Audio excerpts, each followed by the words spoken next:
The atmosphere in the air is thick enough to choke on, charged with a heavy mix of suffocation, intense pride, and massive expectations. After months of anticipation, the grand awakening ceremony that everyone has been waiting for has finally arrived, turning the entire academy grounds into an absolute pressure cooker. If you look across the courtyard, you can see massive crowds of students flooding in like an endless wave, having traveled from every distant corner and hidden region of the continent just to be here today. These aren't just ordinary kids either. Every single one of them is a representative of a legendary, high-ranking noble bloodline, carrying the heavy weight and history of their family names on their shoulders. They stand tall, eyes flashing with ambition, absolutely desperate to flaunt their overwhelming power, trample over anyone who gets in their way, and prove to the world that they belong at the absolute top of the food chain. Now, the test they have to face is brutally straightforward, leaving zero room for trickery. Looming over the arena is a colossal steel wall, engineered to be insanely thick and completely indestructible. To pass, a student simply has to step up and strike it hard enough to leave a deep, unmistakable mark on that solid metal surface. There are no complex rules to exploit and absolutely no excuses allowed. The equation is simple. The more devastating the damage you inflict, the higher your score climbs. It is a raw, unforgiving exhibition of pure, unadulterated destructive power. Stepping up to the plate first is a nervous student from a low-tier minor family. You can see the desperate ambition in his eyes. He clearly views this terrifying trial as his one and only golden ticket to drag his name out of obscurity. He plants his feet, white-knuckling the hilt of his weapon as he channels every single drop of strength hidden within his muscles, throwing his entire body weight into one single, desperate strike. But reality is harsh. Despite pouring every ounce of his soul into the blow, the heavy impact subsides to reveal nothing but a pathetic, microscopic scratch on the surface that you can barely even see. With the weaklings out of the way, the real monsters finally begin to make their move. The true elite, born from the most powerful and untouchable noble houses on the continent, begins stepping out of the crowd. These highborn prodigies are practically overflowing with massive reserves of raw mana. One by one, they stride forward with smug, arrogant smiles, completely confident in their superiority, as they unleash the full, terrifying extent of their magical power onto the target. Yet, even with all their hype, the grand display falls completely short of being awe-inspiring. For all their vaunted genius and overwhelming pride, the colossal steel wall stands firm, taking nothing more than shallow, superficial dents. Even so, looking at those minor dents, a chilling realization washes over the entire crowd of onlookers. It becomes glaringly obvious to everyone watching that an ordinary, run-of-the-mill student wouldn't even have the right to even dream of standing on the same stage, let alone matching strides with these monstrously talented elite highborns. But right at that exact moment of intimidation, our main character chooses to walk right into the arena. He possesses the absolute audacity to step onto a stage where, looking strictly at the facts on paper, he is completely outclassed and utterly out of his depth. This is Theo Ragnar. He carries the name of the legendary Ragnar family, a clan famous for a bloodline rumored to inherit the literal legacy and power of ancient dragons. The catch? He is merely the illegitimate son. And because Theo was born from a forbidden union, completely outside the rightful and proper line of family succession, his arrogant, pure-blooded siblings have spent their entire lives treating him like absolute garbage, looking down their noses at him as if he were nothing more than a stain on their pristine name. To the rest of the family, Theo is less than human. Just a piece of useless background noise, a pathetic, talentless weakling permanently relegated to rotting at the very bottom of the clan's hierarchy. Which is precisely why his half-brothers, his half-sisters, and every single spectator whispering in the stands have already written him off, completely convinced that he is about to utterly humiliate himself in front of the entire academy. Yet, as he walks forward, Theo's expression doesn't show even a microscopic hint of fear or hesitation. Without breaking his steady stride or lowering his chin for even a second, he marches directly into the center of the arena, moving with the calm certainty of a man who already knows exactly how this script ends. The sheer aura of unshakable confidence radiating off him is so overwhelming that he doesn't look like a family failure at all. Instead, he looks like a true protagonist finally stepping into the spotlight for his grand awakening. Slowing his steps just a fraction, Theo reaches down and wraps his fingers firmly around the hilt of his sword. With complete tranquility, he walks right up to the shadow of the towering, immovable steel wall, and with a fluid, blindingly fast motion, he draws his blade, letting loose a perfectly controlled, elegant slash. The strike is executed with such terrifying sharpness, such absolute precision, and such flawless execution, that the supposedly indestructible steel wall splits wide open beneath his blade, parting as effortlessly as a chunk of soft butter melting under a red-hot knife. That single, effortless display of absolute, godlike power instantly paralyzes the entire stadium. The spectators freeze dead in their tracks, their jaws dropping to the floor in sheer terror, completely unable to process the impossible sight they just witnessed. It's the ultimate mind-breaking flex that absolutely nobody in their right mind saw coming. A moment so utterly absurd that it instantly demolishes every single insult and expectation they ever held against him. And honestly, you can't even blame them for losing their minds like that, because Theo wasn't always this terrifying, unstoppable monster capable of making haughty high-tier nobles shake with fear. To understand how he got here, we have to look back. For well over a millennium, the legendary Ragnar clan had reigned supreme as the Empire's ultimate northern shield, standing at the borders like an eternal, unbreakable fortress wall against any threat.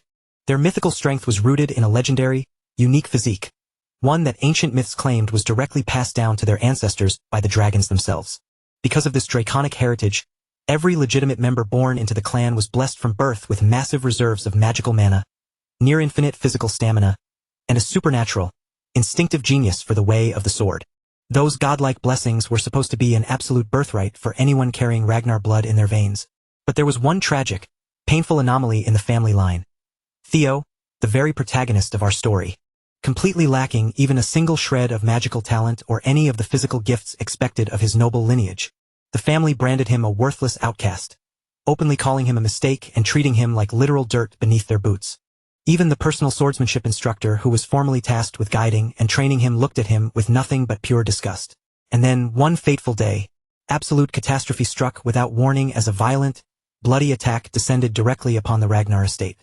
As screams and pure chaos erupted all around the manor, Theo found himself utterly powerless, unable to save a single soul or do anything to change the horrific nightmare unfolding before his eyes. By the time he was left collapsed on the cold ground, mortally wounded and bleeding out as his life force slowly drained away, the grim truth finally clicked in his fading mind, revealing the mastermind behind the slaughter. It was Rendon, the very sword master who had sworn to train him, the teacher he trusted, was the monster who had orchestrated this ultimate betrayal. Standing over Theo's broken body, Rendon looked down at him with a cruel, mocking sneer, laughing as he mentioned how he had watched the boy practice diligently at the crack of dawn every single morning. To Rendon, all those exhausting hours of training, all those agonizing struggles, and every single desperate tear Theo had shed to try and grow stronger, had been nothing more than a pathetic, meaningless comedy act. No matter how desperately Theo thrashed against his fate, no matter how much agonizing effort he used to force a spark of life back into his broken, bleeding frame, the brutal reality was set in stone. He was never, ever going to escape from this living nightmare. Without a single microscopic shred of mercy or hesitation, Rendon stepped forward, his face a mask of cold indifference as he swung his heavy sword in a brutal, sweeping arc, slicing clean through Theo's arm with a sickening tear. A violent rush of crimson blood erupted from the horrific wound, spraying across the dirt and spilling everywhere as a wave of absolute, unadulterated agony hit his central nervous system all at once, blinding him with pain. Theo's physical shell gave out instantly under the trauma. He collapsed heavily onto the hard ground, his fingers clawing fruitlessly at the dirt as he shrieked in agony, screaming until his raw vocal cords nearly tore themselves completely apart. Rendon loomed over him like a shadow of death, showing zero human emotion as he reached down, grabbed a fistful of Theo's tangled hair, and violently yanked his head upward as if the boy weighed absolutely nothing at all. Holding the bleeding boy suspended by his hair, Rendon leaned in close, forcing Theo to listen to his low, venomous voice as he spat out that every single drop of blood being spilled here today was entirely Theo's own fault. With a cruel yank, he twisted Theo's head toward the horizon where the Grand Rose Palace was currently burning to ash, forcing his fading vision to watch the roaring flames swallow his entire life, before whispering that his family was being slaughtered because he was simply too weak to protect them. And then, as if tearing his soul apart wasn't enough, footsteps approached through the smoke, and another attacker dragged over the cold, lifeless body of Theo's mother, tossing her down like a broken doll right in front of his face. Rendon stared down at the weeping boy with hollow, dead eyes, utterly devoid of warmth, and stated flatly that even her tragic demise was a direct consequence of his own pathetic incompetence. Yet, even with his world shattered into pieces and his body fundamentally broken, something inside Theo stubbornly refused to just lie there in the dirt and wait for death to claim him. With his remaining hand trembling violently from blood loss, channeling the absolute last reserves of adrenaline hidden in his core, He reached out across the grass and tightly gripped the hilt of his sword once more. Blinded by a volatile cocktail of pure, burning rage and absolute despair, he dragged his mangled body forward, forcing his legs to move as he launched himself into one final, suicidal charge straight at Rendon. But the desperate rebellion was cut short. Before Theo could even get within striking distance, another silhouette in the shadows hurled a gleaming sword with pinpoint accuracy, driving the cold steel straight through the center of his chest. The violent momentum of the blade blasted Theo completely off his feet, sending him flying backward through the air in a trail of crimson before he crashed onto the hard earth with a sickening, heavy thud. As Theo lay sprawled in the dirt, completely paralyzed from the neck down, he could physically feel his warmth and strength draining rapidly into a dark puddle beneath him.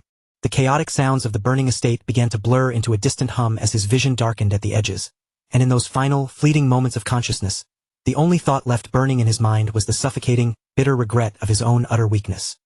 And then, with one final, agonizing breath, the remaining light vanished completely, and everything before his eyes sank into an abyss of total, silent darkness. But as the darkness enveloped him, a cosmic anomaly occurred. For a soul like Theo's, the cold embrace of death was not where his tragic story was destined to end. In an impossible twist of fate, his consciousness was violently wrenched backward through time, thrown deep into his own past while secretly carrying mysterious, hidden traits and unawakened skills that had never existed in his previous life. Theo's eyelids suddenly snapped open, a sharp gasp escaping his throat, as if he had just been forcefully ripped out of the jaws of a horrific nightmare by an invisible hand. His vision cleared, and the very first person standing right in front of him, looming over him with an annoying familiarity, was none other than that treacherous bastard himself, Rendon. Theo blinked, looking down at the heavy wooden training sword gripped tightly in his hands and then taking in the familiar dirt courtyard around them. It looked exactly like they were right in the middle of an ordinary afternoon sword practice. Rendon barked out a sharp command, trying to snap Theo back to reality, his face twisting with visible irritation because the boy was just standing there like a statue in a daze instead of focusing on his stance. But Theo's mind was spinning at 1,000,000 miles an hour, completely unable to process the impossible situation or reconcile the smell of fresh dirt with the memory of burning flesh. He frantically wondered if his dying brain was just forcing him to relive his life in a flash, but the fact that the very first face he had to look at belonged to Rendon's punchable, arrogant mug made him feel like the universe was playing a sick joke on him. Then, completely defying all laws of logic, a translucent, glowing blue system interface manifested out of thin air right in front of Theo's eyes, leaving him staring at the floating text in absolute, paralyzed confusion. The luminous screen blinked, presenting him with a sudden, tutorial quest, and the condition for completion was so absurdly, beautifully simple. Land a solid punch right on Rendon's face. At this point, Theo was completely lost, his internal monologue screaming in confusion as he questioned what kind of twisted hallucination this was, and whether dying visions were supposed to be this completely unhinged. As he stared through the screen, he quickly noticed a crucial detail. Rendon was completely ignoring the bright text, staring right through it with zero reaction, meaning the glowing interface was entirely invisible to him. A dark, feral satisfaction began to bubble up in Theo's chest. Considering what the quest was ordering him to do to the man who would eventually betray him, he certainly wasn't about to question his good luck. Without warning, he loosened his fingers, letting the wooden practice weapon clatter uselessly to the ground as he balled his hand into a tight, white-knuckled fist, poured every single ounce of physical weight he possessed into his shoulder, and drove a vicious, direct punch straight into that bastard's cheekbone. The strike landed with a heavy smack, but to Theo's frustration, Rendon's head barely bobbed, his expression shifting only slightly into a look of sheer bewilderment as if he couldn't comprehend why his useless student had suddenly lost his mind. Instead of being terrified, however, a slow, genuine smirk began to spread across Theo's lips. The solid impact against Rendon's jaw and the sting in his own knuckles felt far too crisp, far too detailed, and far too real to be a phantom memory. Rendon's confusion instantly morphed into pure, unbridled fury. With a lightning-fast counter, his wooden sword flashed, delivering a punishing blow to Theo's midsection that sent the boy crashing backward across the dirt of the training grounds. Theo slid through the dust, his face contorting into a painful grimace as he clutched his ribs, deeply annoyed that even if this was a hallucination, the sensation of having the wind knocked out of him was so agonizingly realistic. Rendon let out a heavy, disappointed sigh, resting his wooden blade on his shoulder like an exhausted teacher dealing with a hopeless case, stating that while he understood Theo was frustrated about his lack of progress with the grand awakening ceremony around the corner, that was no excuse for a student to raise a hand against his own master. The very second the phrase awakening ceremony echoed through the courtyard, Theo's entire train of thought froze solid. That specific event had taken place nearly a whole decade before the night he was murdered. Rendon completely ignored the boy's sudden, wide-eyed shock, continuing to rain down a barrage of condescending remarks and criticism, as if Theo's obvious mental confusion was just another sign of his inferiority. Finally losing his patience, the instructor turned his back on him, walking away toward the main house while tossing a cold, parting remark over his shoulder that he expected Theo to be ready for their next grueling lesson. As soon as the master was out of earshot, the surrounding noble clan members who had been watching from the sidelines burst into cruel snickers, whispering loudly that the family failure was finally losing his mind, blaming the teacher because he possessed zero innate talent. As the familiar, degrading insults washed over him from every direction, the fog in Theo's mind began to clear, and the puzzle pieces of this impossible reality slowly started clicking together. He lowered his trembling hand back down to the earth, digging his fingernails deep into the soil and deliberately scratching at the gravel, focusing entirely on the crisp, rough texture scraping against his skin. Then, he shifted his gaze to the throbbing bruise forming on his chest from Rendon's strike, the sharp, biting pain radiating through his nerves finally convincing him with absolute certainty. This wasn't a dream, he had actually gone back in time. Right at that exact moment of revelation, another brilliant system window materialized in the air before him, its golden light pulsing with a vibrant, otherworldly energy. The new text flashing on the screen offered its congratulations for successfully completing the secret tutorial quest, confirming that his reckless punch against the instructor had indeed fulfilled the requirements. As the completion prompt faded, a massive notification banner took its place, announcing that as his rightful reward, the true, dormant talent of the Ragnar bloodline had now been permanently activated within his body. Suddenly, a brilliant, faint arcane aura began to shimmer outwardly from the very center of Theo's chest, pulsing with a warm, heavy heartbeat as if a primordial power hidden deep within his soul had finally been unlocked. Simultaneously, the system chimed a melodic tone, confirming with absolute authority that the ancient lineage reward had been properly integrated into his genetic makeup. The system's final declaration flashed in bold letters across his vision, announcing that from this historic moment forward, all of Theo's physical and magical statistics would begin multiplying at an incomprehensible speed. The radiant arcane energy continued to burn brightly like a miniature sun in the center of his chest as the system reconfirmed the status change, leaving no room for doubt that his regression was real, and every single one of his attributes would now skyrocket at a truly terrifying pace. Meanwhile, deep within the familiar walls of the Rose Palace, that absolute piece of garbage Rendon was sitting down with total composure, acting as though he belonged there. He sat directly across from Theo's mother, putting on a perfectly polite, sophisticated act as he delicately sipped tea with her. Rendon maintained a completely smooth, respectful expression as he delivered his report, casually stating that throughout his entire career, he had never once encountered a child with as little natural aptitude as her son. But then, a dark, sinister grin slowly stretched across his face, and he smoothly added that this exact lack of skill was precisely why he had taken the job. He claimed that as a true, dedicated instructor, he would do everything within his power to force Theo into shape before the Grand Awakening ceremony arrives in 5 short months. Listening to his smooth lies, the graceful lady of the Rose Palace, Cecilia Ragnar, took in every single word with absolute, pure-hearted trust, offering a gentle smile as she replied that she would gladly leave her beloved son's future entirely in Rendon's highly capable hands. To show her deep appreciation, she reached out and placed a heavy, velvet pouch brimming with solid gold coins onto the table, softly pleading with him to show Theo just a little bit of extra patience and care. Rendon scooped up the coin purse without a moment's hesitation, keeping his humble servant facade perfectly intact as he bowed his head and assured her that she didn't have a single thing to worry about. But Cecilia simply offered a calm, knowing look, shaking her head as she softly explained that fear had never even crossed her mind, because her faith in her Theo was absolute and unshakable.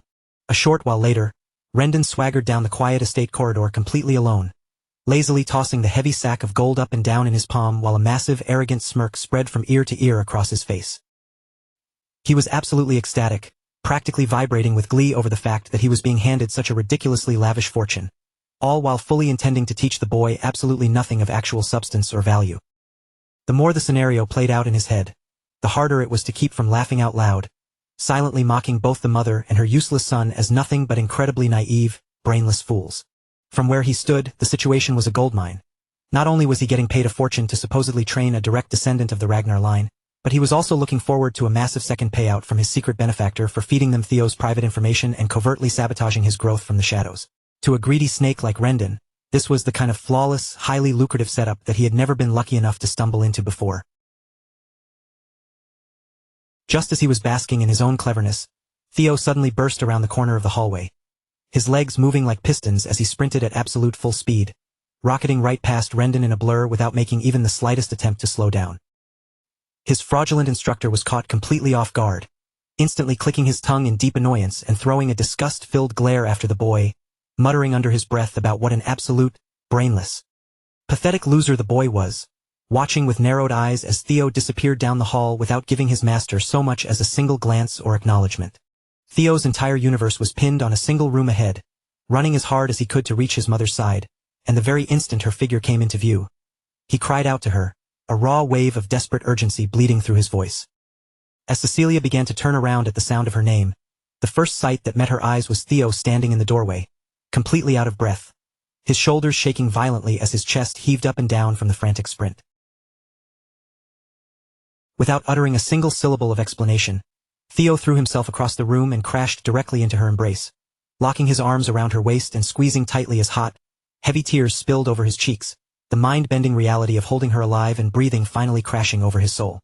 In that exact moment of physical contact, a horrific phantom flash of his past life surged back into his mind with violent clarity, dragging his consciousness straight back to that terrible night when Rendon had violently seized him by the hair and forced his eyes to stare down at her cold, blood-soaked corpse, forcing him to bear witness to the ultimate, agonizing proof of his own pathetic weakness. But right now, the agonizing nightmare was gone. She was standing right here in reality, safe and warm within his trembling arms, and that simple sensation alone flooded Theo with a profound, breathless joy that he could barely keep contained. Clinging to her fabric, a cold, unyielding iron resolve settled deep within Theo's heart. He silently swore right then and there that he would rewrite the strings of fate and alter the future, no matter what horrific cost he had to pay, purely for his mother's sake. If that bizarre, floating blue interface hovering in his vision was indeed the real deal, then he knew a path to absolute power lay right in front of him, because that newly unlocked Ragnar's talent trait was the golden key he needed to surpass his old limits. He knew with absolute certainty that if he utilized every second of this regression, he could build up a level of power so overwhelming that he would easily be able to hold his own when that bloody, backstabbing war for the imperial throne finally broke out. And above all else, keeping his emotions locked down, Theo made a blood oath that he would forge a strength so terrifying that he could personally extract the most brutal, agonizing revenge imaginable on that miserable piece of trash Rendon, crushing the life out of him with his very own two hands. Not long after that emotional vow, a brand new system notification shimmered into existence right before Theo's eyes, presenting him with his secondary tutorial quest, which strictly commanded him to push his physical limits to the absolute brink of total exhaustion. The next morning, the sky was still a pitch-black curtain, so incredibly early that the first rays of the sun hadn't even begun to peek over the horizon, but Theo was already out on the dirt grounds, throwing his entire body into a relentless training regime. Every single drop of sweat that rolled down his face, and every burning stride he took, was entirely fueled by the vivid image of tearing Rendon apart, and that pure, unadulterated fury kept his muscles firing when they wanted to quit. Theo didn't need anyone to tell him how high the stakes were. He understood better than anyone else on the planet that he needed to become a monster in combat as fast as humanly possible. You see, in his previous timeline, he had spent years working for a shadowy, high-level intelligence organization known across the land as Black Snow, but because his physical combat prowess had been completely non-existent, he had been shoved away into desk-bound information gathering, never once trusted with a frontline role. He had never in a million years imagined that the top-secret data he had meticulously compiled back then would become his greatest weapon now. One specific piece of classified knowledge he vividly recalled was the recipe for a legendary potion called the Bloody Sword Emperor Elixir, a concoction rumored to permanently enhance a human's physical vessels tenfold. The true, world-altering value of this elixir wouldn't be discovered by the public until far into the future when the secret manuals were unearthed, but because of his regression, Theo already knew exactly what ingredients were required to brew it. Even more importantly, his mind unlocked a memory of an incredibly brutal, legendary training regimen, a hellish routine he had been forced to abandon in his past life because his fragile, talentless body simply couldn't survive the strain. But everything was different now. With the legendary Ragnar talent pulsing vibrantly through his veins, Theo was absolutely certain that if he kept grinding day in and day out, true, godlike power would finally be within his grasp. A wild, dark grin twisted across his face as he noticed his sprinting speed steadily breaking past his old records, and right on cue, the translucent system window popped up in the air, showing his quest completion metrics steadily climbing. As the morning went on, other low-ranking clan members began filtering into the surrounding training grounds, and they instantly froze, staring in absolute, jaw-dropped confusion as they watched Theo run lap after lap without showing a single sign of slowing down or losing breath. The onlookers began to lean in close, whispering frantically among themselves and wondering aloud if the family failure had secretly always possessed this kind of monstrous, freakish physical endurance. Disregarding their stares, Theo immediately transitioned into heavy sword drills, and with every single downward arc, his eyes widened slightly as he felt the wooden blades slicing through the air at a velocity he had never achieved before. A few days flew by in a blur of non-stop motion, with Theo completely refusing to ease up on his self-inflicted torture for even a single second. Eventually, deep in the absolute dead of night, when the entire palace had gone pitch black and every sensible soul was fast asleep, he was still out there on the dirt, swinging his blade under the dim moonlight. From the shadow of a nearby balcony, a quiet pair of eyes watched his silhouette move, her mind racing as she realized the boy had been pushing himself like a man possessed for days on end, barely sleeping and tearing past normal human boundaries.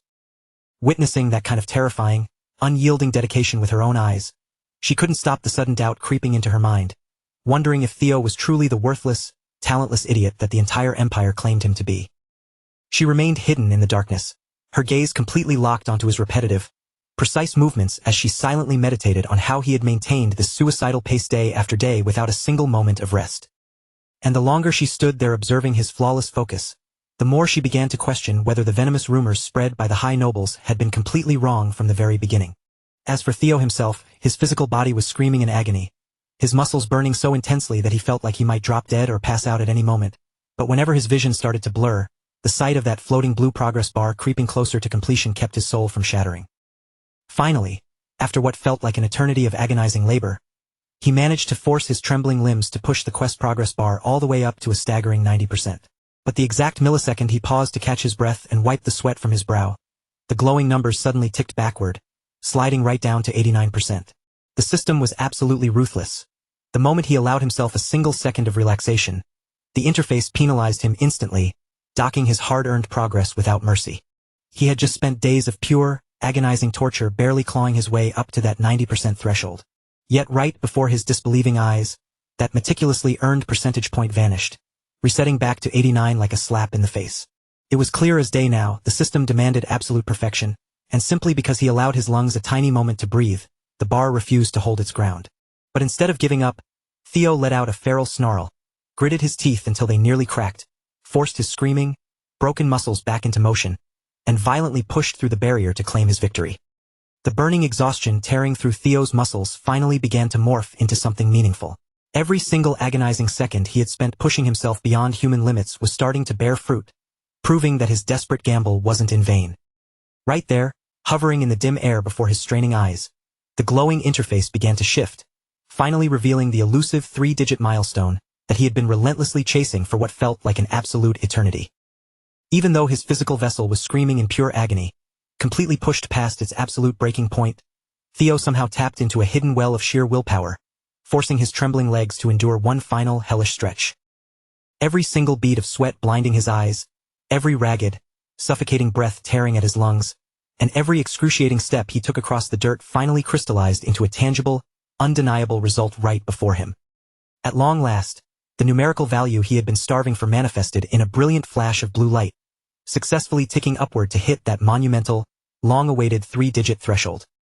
Having completely drained his life force into that final suicidal push, Theo collapsed inward, his lungs desperately rattling as they tried to suck in even a microscopic breath of air. Yet, a glance at the screen revealed there was still one single, agonizing percent left to conquer. Refusing to fail at the finish line, Theo dug his fingers into the dirt, reached deep into the absolute bottom of his soul, and shattered the physical limitations crushing his chest. He watched with a feral grin as the interface flashed violently, cementing the perfect 3-digit victory he had suffered so long to achieve. A considerable amount of time passed, and the scene shifted away from the brutal, dust-filled training grounds to find Theo lying perfectly still on a clean cot inside a remarkably quiet, secluded medical room. The moment his heavy eyelids slowly fluttered open, he winced at the dim light, his gaze wandering aimlessly across the unfamiliar ceiling as he tried to piece together his fractured memories and figure out where he had ended up. Right then, a stern but composed shadow fell over his cot as Evelyn appeared by his bedside, her voice perfectly level as she informed him that he was currently resting inside the private break room of Training Ground 4, before coolly adding that there had been absolutely no logical reason for him to destroy his own body like a madman. But before Theo's swimming consciousness could even lock onto her words long enough to read through the tantalizing, glowing text boxes multiplying across his vision, the absolute exhaustion stored in his nervous system locked up, causing his eyes to roll back as he violently plunged back down into a deep, dreamless state of total unconsciousness. While he lay there completely dead to the world, motionless on the simple mattress, the supernatural system interface didn't vanish. It remained floating silently in the air above his chest like a loyal sentinel. The translucent blue screen pulsed with an eerie light, displaying a stark, waiting prompt that asked the unconscious boy whether he wished to officially claim his legendary quest rewards. Right this very second. When the darkness finally receded once more, Theo was seen waking up in the exact same medical bay, his muscles still throbbing intensely as his internal circuits slowly recovered from the suicidal workout that had torn him apart. As soon as a spark of awareness returned to his eyes, he blinked away the grogginess and scanned the perimeter of the room. His brow furrowed in deep, visible confusion as he tried to assess the situation.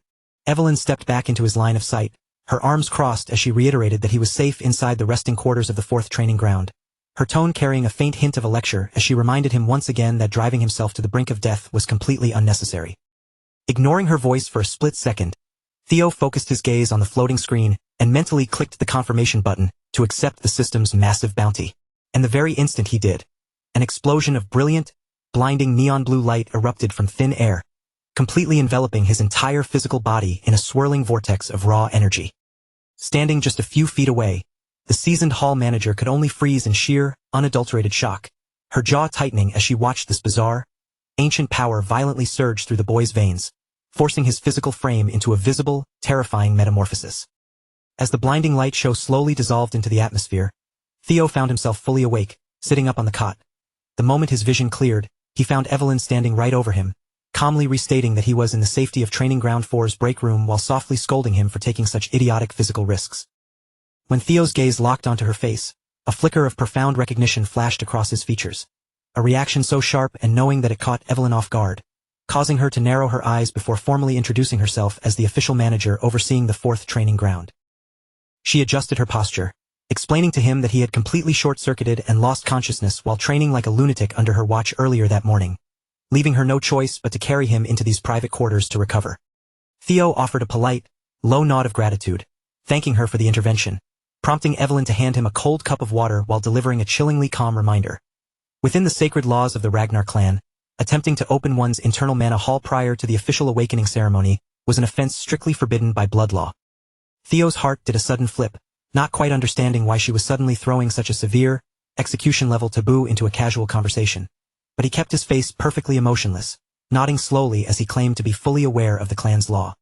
Evelyn's eyes instantly morphed into 2 razor-sharp slits, her entire demeanor turning freezing cold as she leaned in, demanding to know why, if he was so well aware of the absolute penalty, he had just chosen to deliberately violate it. Theo maintained his confused, innocent facade, acting as though he was completely unable to follow her dangerous line of questioning, defensively asking why she was interrogating an innocent family member with such baseless accusations. You see, what the oblivious manager didn't know was that the hidden reward Theo had just extracted from the system wasn't a standard mana awakening at all. It was the literal mythical dragon heart. And because he had managed to complete the hellish tutorial quest far ahead of the system's expected schedule, he had been granted an ungodly additional multiplier.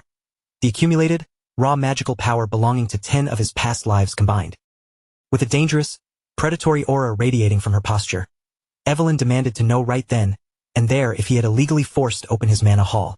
At first, Theo was completely lost, until the memory of the system notifications right before he blacked out finally rushed back into his mind. The puzzle pieces clicked into place. He remembered with terrifying clarity that the interface had literally implanted a genuine dragon heart directly into his chest cavity, backed by the colossal mana reserves harvested from 10 of his previous incarnations. The sheer weight of this realization left him completely speechless and frozen in place, because acquiring an actual dragon heart wasn't just some standard high-tier loot, it was a world-shattering, godlike artifact that no human should ever possess.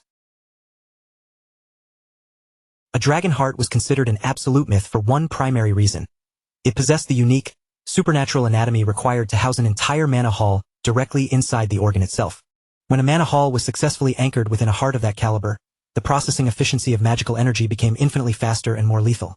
However, unlike dragons, humans were biologically forced to construct their mana halls deep within their lower abdomen, simply because a frail human heart would literally explode under that concentrated pressure.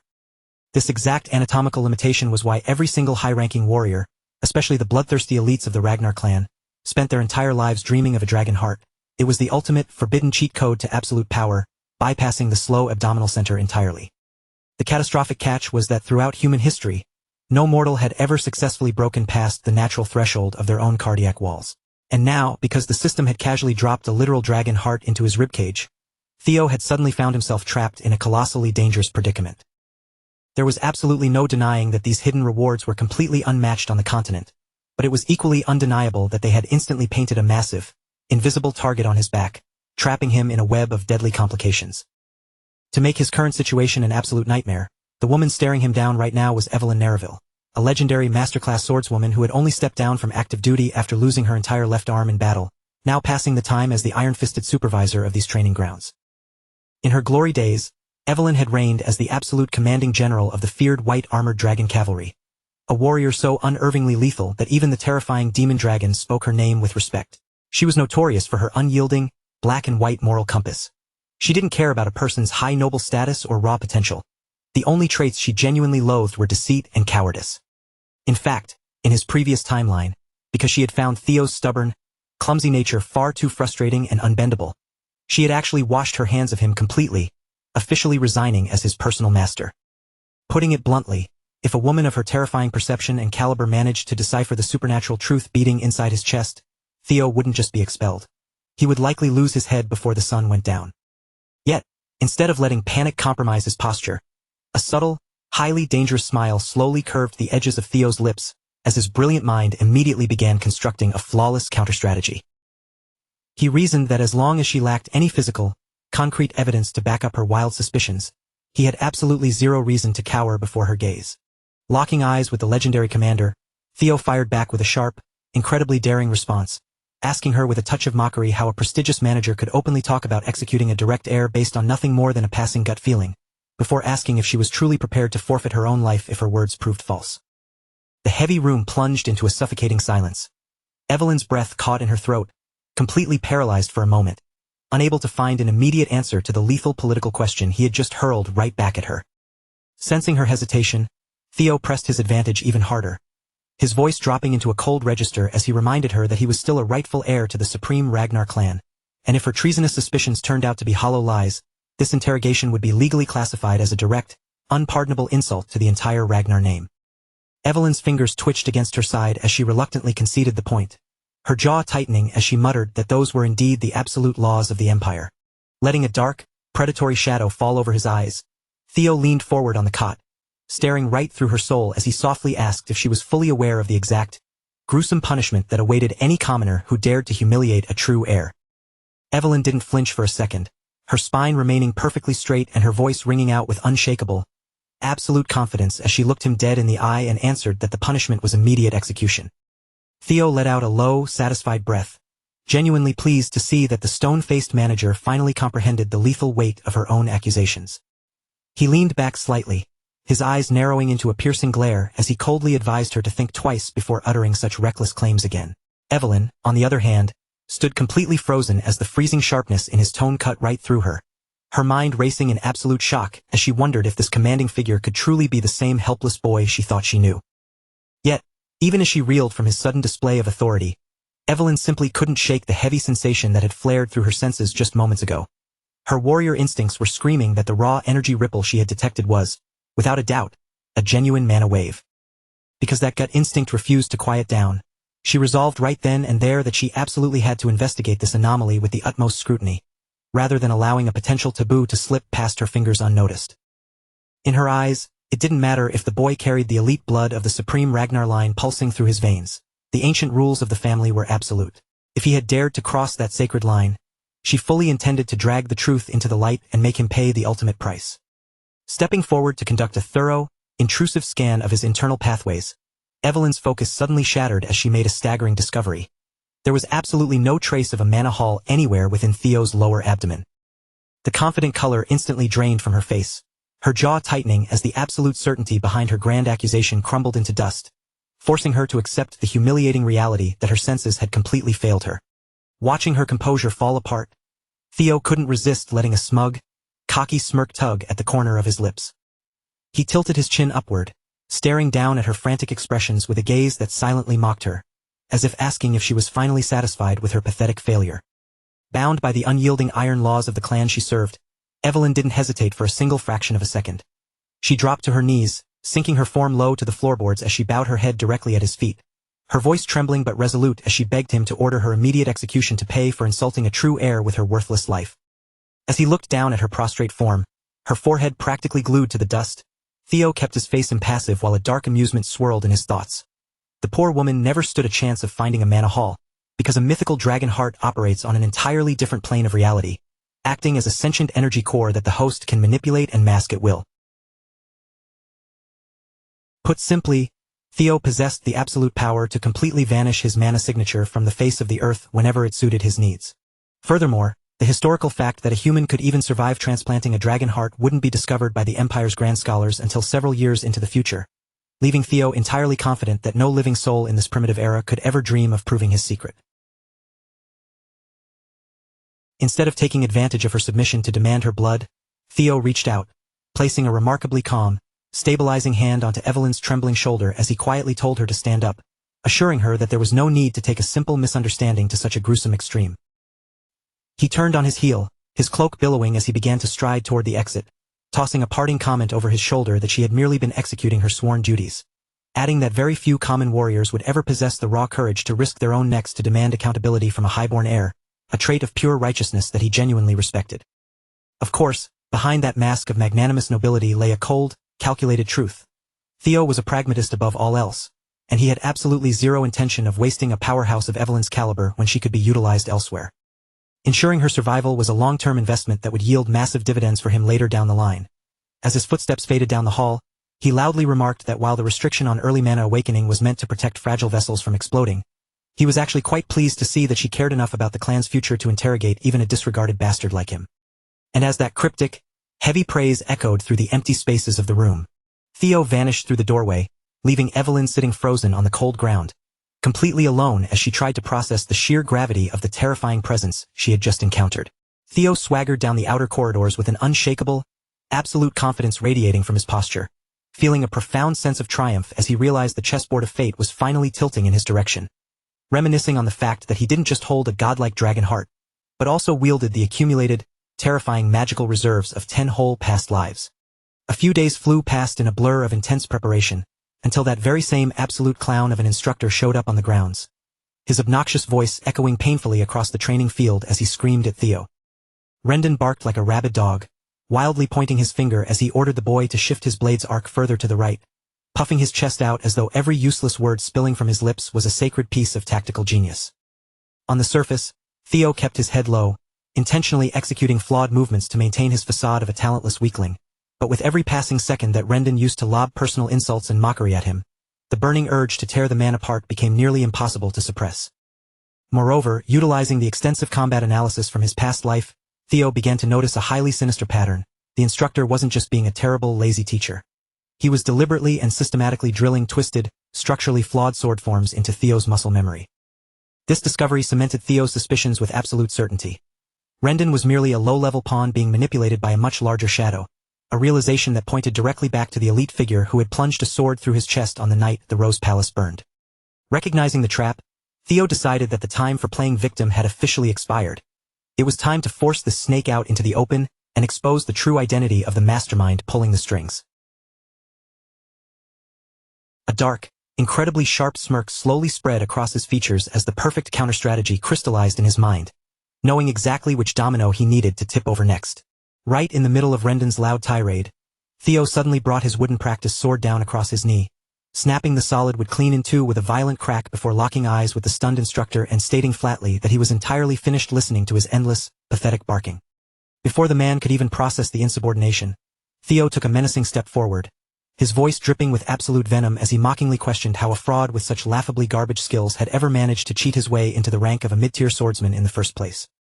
Predictably, Rendon swallowed the bait hook, line, and sinker. His face twisted into a grotesque mask of pure, veins-popping fury, but Theo didn't flinch for a single millisecond. He stood perfectly ground, matching the veteran's murderous aura with a piercing, entirely fearless gaze that practically begged the man to try something. At this point, Rendon was practically shaking with unbridled rage, his breath coming in ragged gasps. Yet Theo remained as unyielding as a mountain, refusing to take a single step back or soften the lethal edge of his words. Instead, Theo strode directly into the older man's personal space, looking him dead in the eyes as he repeated, with agonizing clarity, that his swordsmanship was nothing more than absolute, unmitigated trash. This was the core of Theo's brilliant gambit. Push the arrogant instructor so far past the deep end that he would be forced to legally resign his post in disgrace, a crisis that would inevitably force a panicked Rendon to run straight back to his shadowy benefactor for instructions. Meanwhile, the scene cuts away to the prestigious, high-end district of the Camellia Palace, where the heavy wooden doors of a bustling pub were suddenly kicked wide open as a boisterous clan member burst inside with a massive, mocking grin plastered on his face. He slammed his hand on the counter, hollering across the room to draw the attention of a man named Axion, loudly proclaiming for the entire establishment to hear that the worthless bastard of the Ragnar family had actually challenged his own martial master to a formal duel next week. The elite youth he was shouting at, Axion, didn't move a single muscle. He remained seated in absolute, terrifying silence, his hand resting beside his drink without so much as lifting the glass from the dark wood. Completely oblivious to the dropping temperature in the room, the loud-mouthed messenger kept rambling on, laughing about how the talentless failure was foolishly blaming his instructor for his own genetic inferiority, confidently predicting that Theo would leave the arena on a stretcher, permanently crippled. In a sudden blur of motion, the heavy glass in Axion's hand vanished from the table and shattered with a brutal, sickening crunch straight into the loudmouth's face, knocking the man out cold before he could even process the strike. Axion glared down at the bleeding body, his face contorted in sheer disgust as he spat that he didn't give a single damn about whether some irrelevant trash got himself crippled. This terrifying arrogance was completely natural, because he was none other than one of the legendary four hounds of the north, the feared dark tiger Axion Ragnar. Sitting right beside him in the dim light was Remington Narcio, another legendary powerhouse holding an equal title among the four hounds of the north, famously known across the battlefields as the Silver Lion. Just then, the heavy tavern doors creaked open once more as another elite figure entered the space. This visibly anxious man was Ed Troyvin, famously dubbed the Nine-Dragon Sky Dragon. Unlike his peer, his brow was furrowed with worry as he sharply warned the group that letting their guard down against a Ragnar could lead to disaster. But Axion merely scoffed at the warning, waving his hand dismissively as he stated that the concept of an unexpected upset only applies to people who possess actual hidden talent, meaning they had zero reason to waste breath on a muddle-headed, talentless nobody like Theo. Ed's expression remained grim as he pointed out the flaw in that logic, reminding them that regardless of his personal standing, the boy still belonged to the volatile Ragnar bloodline, a family where even the most microscopic variable had a historical habit of exploding into completely unprecedented anomalies. Axion let out a cold chuckle, shifting his posture as he countered that Theo foolishly picking a fight with a seasoned veteran like Rendon was actually the best possible scenario for them. After all, it meant the ruthless instructor would have the perfect legal excuse to completely dismantle and neutralize the annoying brat before he could ever become a real thorn in their side. Fast forward exactly 1 week later, and an immense, buzzing crowd began to gather around the stone bleachers of Training Ground 4. This wasn't just a simple gathering of low-ranking squires or standard grunt soldiers looking for a cheap distraction either. To everyone's surprise, several of the clan's most high-ranking, politically influential figures had taken their seats in the VIP boxes, instantly escalating this minor dispute into a massive, high-stakes spectacle far beyond anything Theo had anticipated. Standing dead center in the dusty ring, Theo felt a cold sweat prickle the back of his neck, his eyes scanning the horizon as hundreds of piercing, critical glares locked onto his figure from every angle of the stadium. He fiercely cursed his own calculations in his head, bitterly remembering that his original plan was simply to humiliate that piece of garbage instructor enough to force a quick resignation. He never in a million years expected the entire political upper echelon to show up and blow this whole situation completely out of proportion. As the heavy war drums began to roll, signaling the start of the match, his mind flashed back to the exact moment of confrontation 1 week ago, when he had stood tall and looked down at Rendon to tell him just how utterly pathetic his life's work truly was. Theo cut him off without the slightest hint of mercy, making it painfully clear that Rendon was completely finished. His voice carried a cold, absolute finality that left no room for negotiation. As far as Theo was concerned, the man had already stripped himself of any remaining dignity and lost his position entirely. Now there was no paperwork left to sign, no excuses left to hear, and all that remained for the disgraced instructor to do was pack his things, disappear into the shadows, and get out of his sight for good. Right then, just as the tension in the room reached its boiling point, a translucent system message materialized in the air before him. It was cold, glowing, and entirely direct, confirming the arrival of Theo's third tutorial quest. This time, the system wasn't offering any vague objectives, riddles, or easy ways out. The text hovering in his vision spelled out a brutal, unavoidable reality. He had to face Rendon in actual combat, engage the veteran swordsman head-on, and emerge from the clash as the absolute winner. To understand how things escalated to this point, the moment pulls us back a few days, right to the precise second when Theo first stood defiantly before Rendon and openly challenged his authority. With sheer disgust written all over his face, Theo hadn't held back in the slightest. He had called out Rendon's useless, intentionally flawed teaching methods and mocked his pathetic excuse for ability. Standing tall, he had looked down at the instructor and told him straight to his face that he was officially fired and could leave the estate immediately. Predictably, Rendon hadn't taken the insult lying down. He immediately tried to argue back, his face turning red as he insisted that their signed contract still had plenty of time remaining. He raised his voice, claiming that Theo didn't possess the authority to just end things whenever he pleased. But Theo didn't give him a single inch or a moment to breathe. Keeping his composure perfectly, he calmly pointed out the cold truth of their arrangement. If the employer himself had dismissed him, then the contract was already worthless and there was absolutely nothing more to discuss. Deep down, beneath his calm and collected exterior, Theo was practically vibrating with rage. He wanted nothing more than to drive his fist straight into that bastard's smug face and shut his lying mouth for good. Yet, even with all that intense anger burning hot inside his chest, he forced himself to hold back.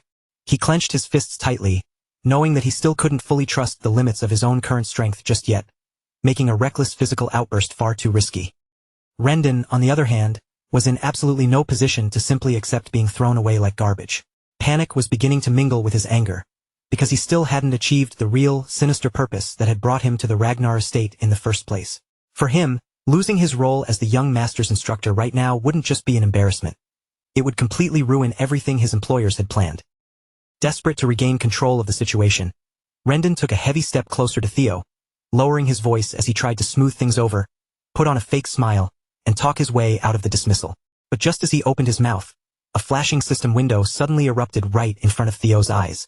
The glowing text delivered a command that was utterly impossible to ignore. He had to fight Rendon right here and now, and failure was not an option. He had to win. Theo was completely caught off guard by the sudden, intrusive message, his eyes widening slightly as his thoughts froze for a brief second to process the quest. And right at that exact same instant, before he could even form a response, Evelyn Nereville elegantly entered the scene.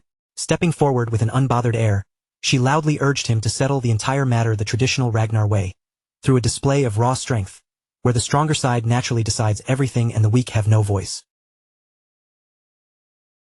According to Evelyn's sharp logic, there was absolutely no need to waste time dragging this petty conflict through some formal, bureaucratic tribunal or legal dispute.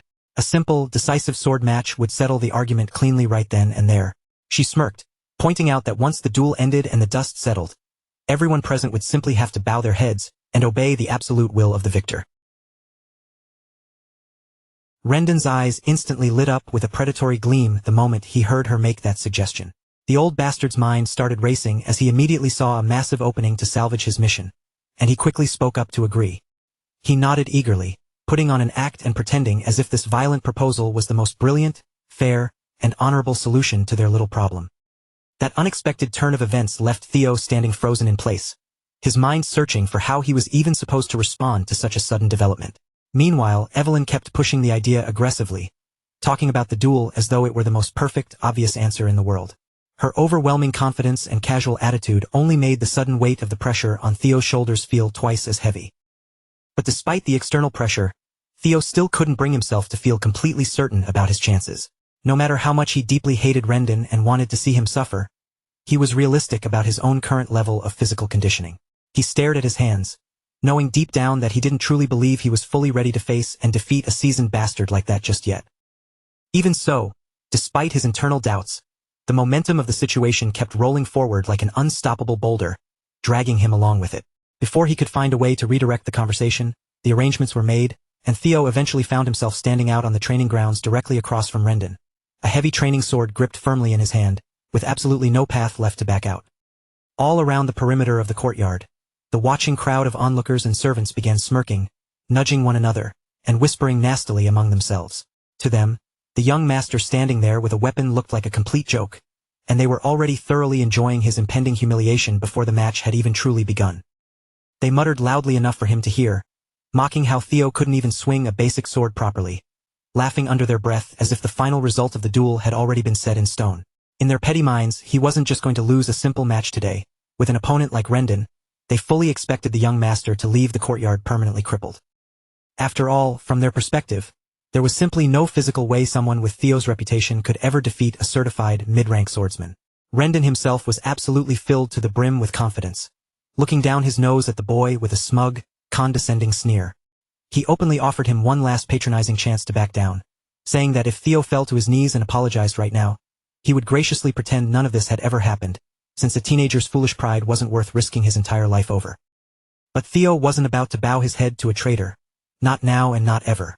Instead, he gripped his hilt tighter and fired right back with a sharp, piercing confidence of his own, coldly telling Rendon that he was the one who should be begging for forgiveness.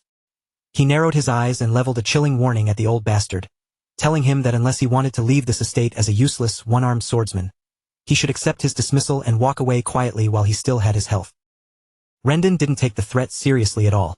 He only answered with a wide, ugly grin that distorted his face, completely convinced that the upcoming duel was already fully under his control. In his twisted mind, this match wasn't a challenge. It was the perfect, golden opportunity to accidentally kill Theo, right here on the dirt, and simply claim afterward that it had been an unfortunate, unavoidable mishap during training. Tired of the talking, Theo suddenly exploded into movement, rushing forward across the gaps of the courtyard. He lifted his practice sword high above his shoulder, gritting his teeth as he charged straight toward Rendon with a fierce intensity. The crowd's reaction to his sudden movement was instantaneous. Their eyes went wide and their jaws nearly dropped to the floor as they watched him dash forward so recklessly, looking exactly like a desperate amateur throwing himself headfirst into extreme danger without a single tactical thought in his head. To the critical eyes of the onlookers, the spectacle looked even worse because Theo's posture seemed completely off. He didn't seem to know how to balance his weight or swing his sword with proper form at all, making his entire high-speed charge look painfully awkward and completely amateurish. But even as Theo came charging in blindly with his blade raised high, and the entire crowd stared on in utter disbelief, there was a strange tension in the air. From the outside, he genuinely looked like an idiot rushing straight into a beating he didn't understand, appearing completely unable to handle the basic weight of a proper sword swing. Stepping forward to meet the charge, Rendon moved first, his arms blurring as he unleashed several sharp, practiced sword strikes that cut through the air toward Theo one after another. But somehow, against all visual expectations, Theo managed to protect himself. With quick, reactive jerks of his blade, he blocked the heavy impacts and avoided the sharp edges just enough to keep his body completely safe. Even when his initial strikes failed to draw blood, Rendon didn't slow down for a second. The old bastard grunted, pressing his foot forward and unleashing another frantic wave of heavy swings, using his superior reach and experience to try and overwhelm Theo's defenses completely. The sheer force of the onslaught gradually began pushing Theo backward across the dirt, forcing him closer and closer into a tight corner. Watching the boy retreat, Rendon felt a wave of dark satisfaction, completely certain in his heart that this was exactly how things were supposed to end. In Rendon's arrogant mind, the final result of this little farce was completely obvious. Theo wasn't even ranked as a low-tier swordsman yet. He was still technically nothing more than a pathetic, weak apprentice. Sure, his defensive movements had improved a little bit since their last session, but Rendon was absolutely convinced it was nowhere near enough to bridge the gap. He admitted to himself that if Theo had at least reached the legendary level of the Four Hounds of the North, then perhaps this fight would be a real challenge. But against a veteran like him, this foolish, coddled boy from the main Ragnar clan stood absolutely zero chance of winning. The story then abruptly shifts its focus back to a few days earlier, inside the quiet halls of the estate. Theo had turned sharply toward Evelyn, fixing her with an intense glare as he questioned her motives directly, demanding to know what in the world she had been thinking when she suddenly suggested that dangerous sword match out of nowhere. Evelyn had met his intense gaze and answered without a single hint of hesitation, calmly stating that she had only been trying to look out for him. She explained that if Theo truly wanted to rid himself of Rendon permanently, he needed to be much smarter about it. She was entirely convinced that Rendon had a powerful, shadowy figure backing him from behind, meaning that simply firing him and sending him away would never solve the deeper, structural problem. Theo had narrowed his eyes at her words, his suspicion rising as he asked how she could possibly know that much about his personal instructor. Evelyn had merely smiled, replying that the truth had been completely obvious to her from the very start, especially after she personally witnessed the strange, flawed, and highly suspicious sword style that Rendon had been purposefully teaching him to stunt his growth. Because those red flags were too prominent to ignore, Evelyn confessed that she had taken matters into her own hands. She had secretly hired a professional to investigate Rendon's past, quietly digging deep into his background and financial ties, without ever letting the old man notice he was being watched. Theo was completely stunned into silence when he heard this revelation. In his previous life, Evelyn had never bothered to catch or expose Rendon's treachery, yet now she was actively working to bring the man down. All because Theo's bizarre, altered behavior after the recent Manor Hall incident had completely caught her attention and changed her perception of him. Evelyn then leaned in slightly closer, finally revealing the dark truth of what her secret investigation had uncovered. She explained that every hidden transaction, every secret message, and every single trace connected to Rendon's history eventually led back to one specific, powerful location: the Camellia Palace. For Theo, hearing that specific name brought no shock or surprise at all. If anything, the revelation lined up far too perfectly with the fractured pieces of information he already held from his memories of the future, confirming his worst suspicions about who was pulling the strings. Still, despite the storm brewing in his mind, he quickly pushed down the burning anger and intense irritation that rose up inside him. He took a slow breath, forcing his facial muscles to relax and keeping his expression perfectly under control so she wouldn't see how deeply it affected him. Instead of showing too much of his real, raw emotions or letting her see how much he actually knew, Theo simply played along. He scoffed lightly, stating in a measured tone that he was genuinely surprised Evelyn had managed to deduce that much complex political information all on her own. Theo successfully swallowed back the rest of his annoyance, keeping his voice entirely steady and choosing not to let a single drop of his internal anger spill out into the open room. He then nodded in reluctant appreciation, admitting that it was honestly quite impressive she had managed to figure out such a dangerous secret from the few clues available to her. But after giving credit where it was due, Theo brought the conversation back to their harsh reality and honestly explained the immediate problem. He pointed out that with his current level of physical skill, he feared he still lacked the power to defeat Rendon in a fair duel. So he straight up asked Evelyn what she actually intended to do to fix the mess she had started. Evelyn didn't hesitate for even a fraction of a second. She looked him dead in the eye, confidently telling him that he absolutely had the capacity to beat Rendon right now. Then, her tone turned serious as she warned him to stop continuously underestimating his own hidden potential so much. Flashing back into the tense reality of the present fight, the dust swirled around the two combatants. Rendon was still relentlessly launching strike after strike, throwing out one aggressive attack after another in a desperate bid to end the match. But Theo was perfectly executing his defense, meeting every single blow with a chilling, calculated calmness that made Rendon's frantic attacks look far less threatening than they actually were. As the seconds ticked by and none of his strikes connected, Rendon's rock-solid confidence began to crack. A bead of sweat rolled down his temple because he physically couldn't understand what had happened to this brat. The precise, fast, and calm Theo standing before him right now was clearly not the same weak Theo Ragnar he had been training for months.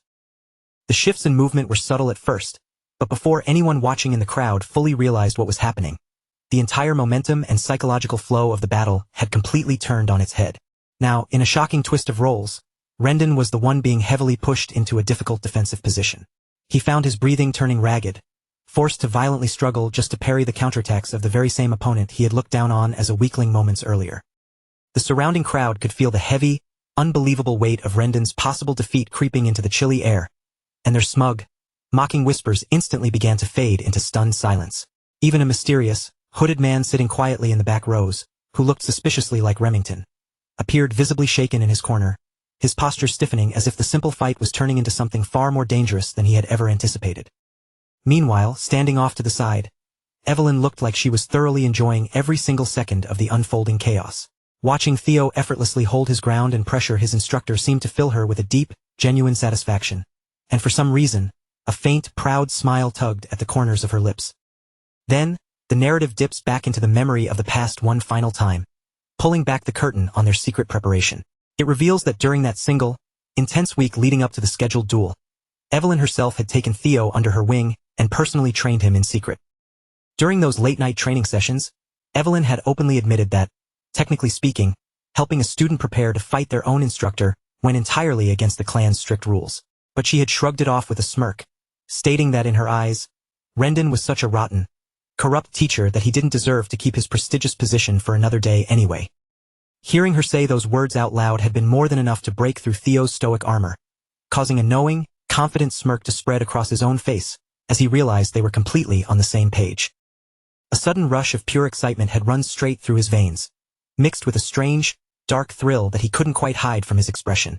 At that exact moment, Theo felt completely convinced that his risky gamble of forcing Evelyn to owe him a debt had turned out to be entirely worth it after all. Still, even with their alliance solidifying, one burning question continued to bother his mind. Theo wanted to know the deeper motive behind her actions, so he looked at her and asked directly whether her real reason for going this far to help him had something to do with the strange incident that happened between them last time. Evelyn chuckled softly, openly admitting that his guess wasn't entirely wrong, and that their previous encounter was definitely a part of her motivation. But then, her expression turned mysterious as she added that there was someone else high up in the hierarchy who would probably take a massive interest in Theo, simply because that person possessed a borderline obsession with discovering and gathering truly talented people. Back out on the dirt of the training grounds, the deadly duel continues to rage on with absolute intensity, showing no signs of slowing down anytime soon. But as the iron blades clash again and again, Rendon's cool, arrogant composure begins to noticeably fray at the edges. Every single exchange of blows forces him into a more awkward position, making his movements look increasingly frantic. It's as if the absolute confidence he paraded around with at the start of the match is being systematically stripped away with every sharp ring of steel echoing through the air. As his breath grows heavier, a genuinely disturbing thought begins to take root inside Rendon's panicked mind. He stares at the young master's unyielding gaze and starts to wonder if this pathetic little brat had actually been playing everyone for fools from the very beginning. His mind races with the terrifying possibility that Theo had been deliberately playing the role of a helpless, stupid weakling this entire time, all just to mask his true, monstrous combat ability until the perfect moment to strike. Then, right in the thick of their high-speed exchange, just as their weapons lock tightly together with a screech of friction, Theo does something completely unexpected. He leans forward, his eyes locking onto his instructor's trembling pupils, and calmly throws out a piercing question, demanding to know the exact identity of the shadowy figure pulling Rendon's strings from behind the scenes.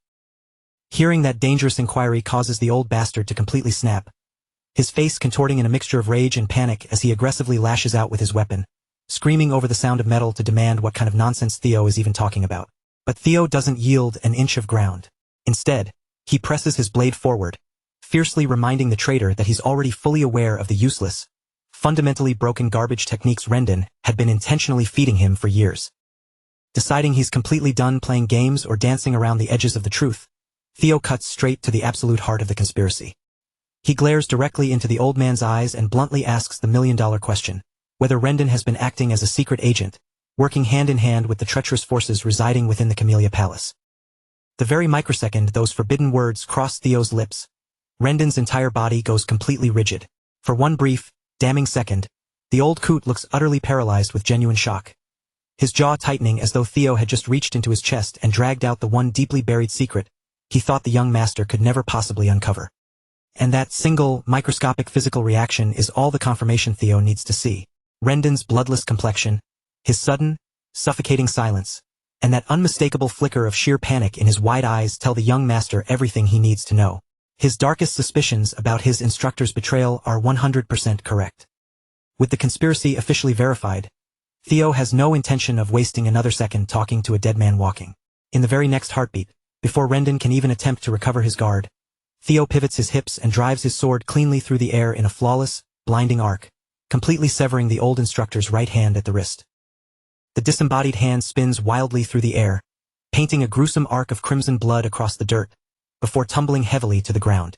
Up in the stands, the entire gathering of spectators is instantly frozen in place, their murmurs completely dying out as they stare down in absolute, paralyzed disbelief at the horrific spectacle that just occurred right before their eyes.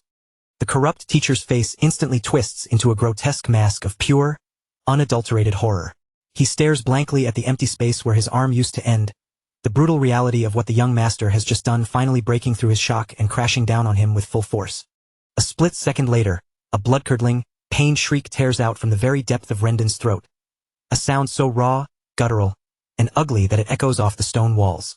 He frantically clamps his remaining hand over the spurting stump of his wrist, stumbling and staggering backward through the dirt like a wounded animal. Clutching his mangled limb as he gasps desperately for air, the broken instructor begins to bitterly spit out curses under his breath.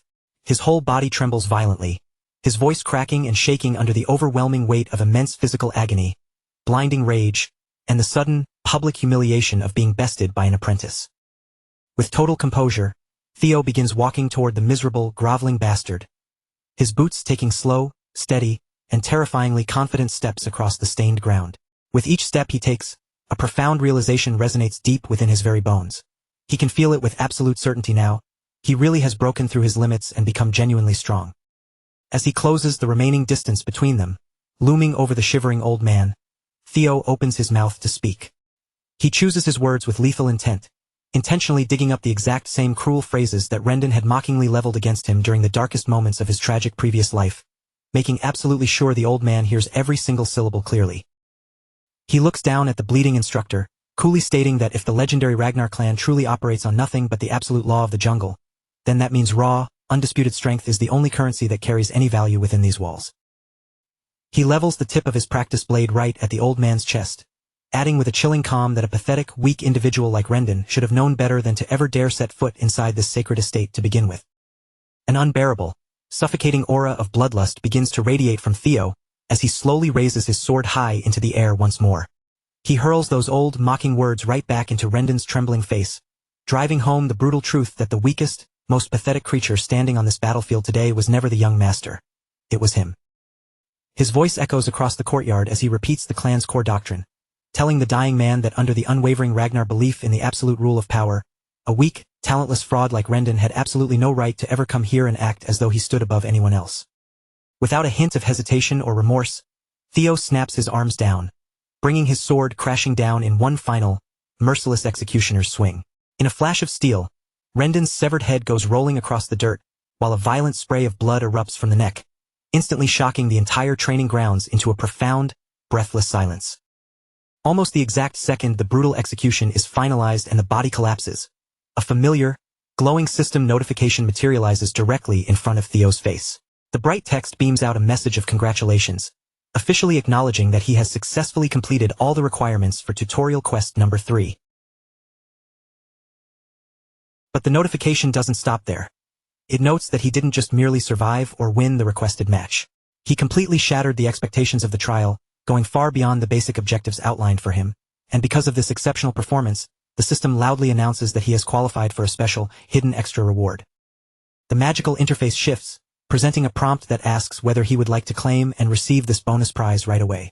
And honestly, considering how much power he needs to survive what's coming, there is absolutely no mystery about what Theo is going to choose here.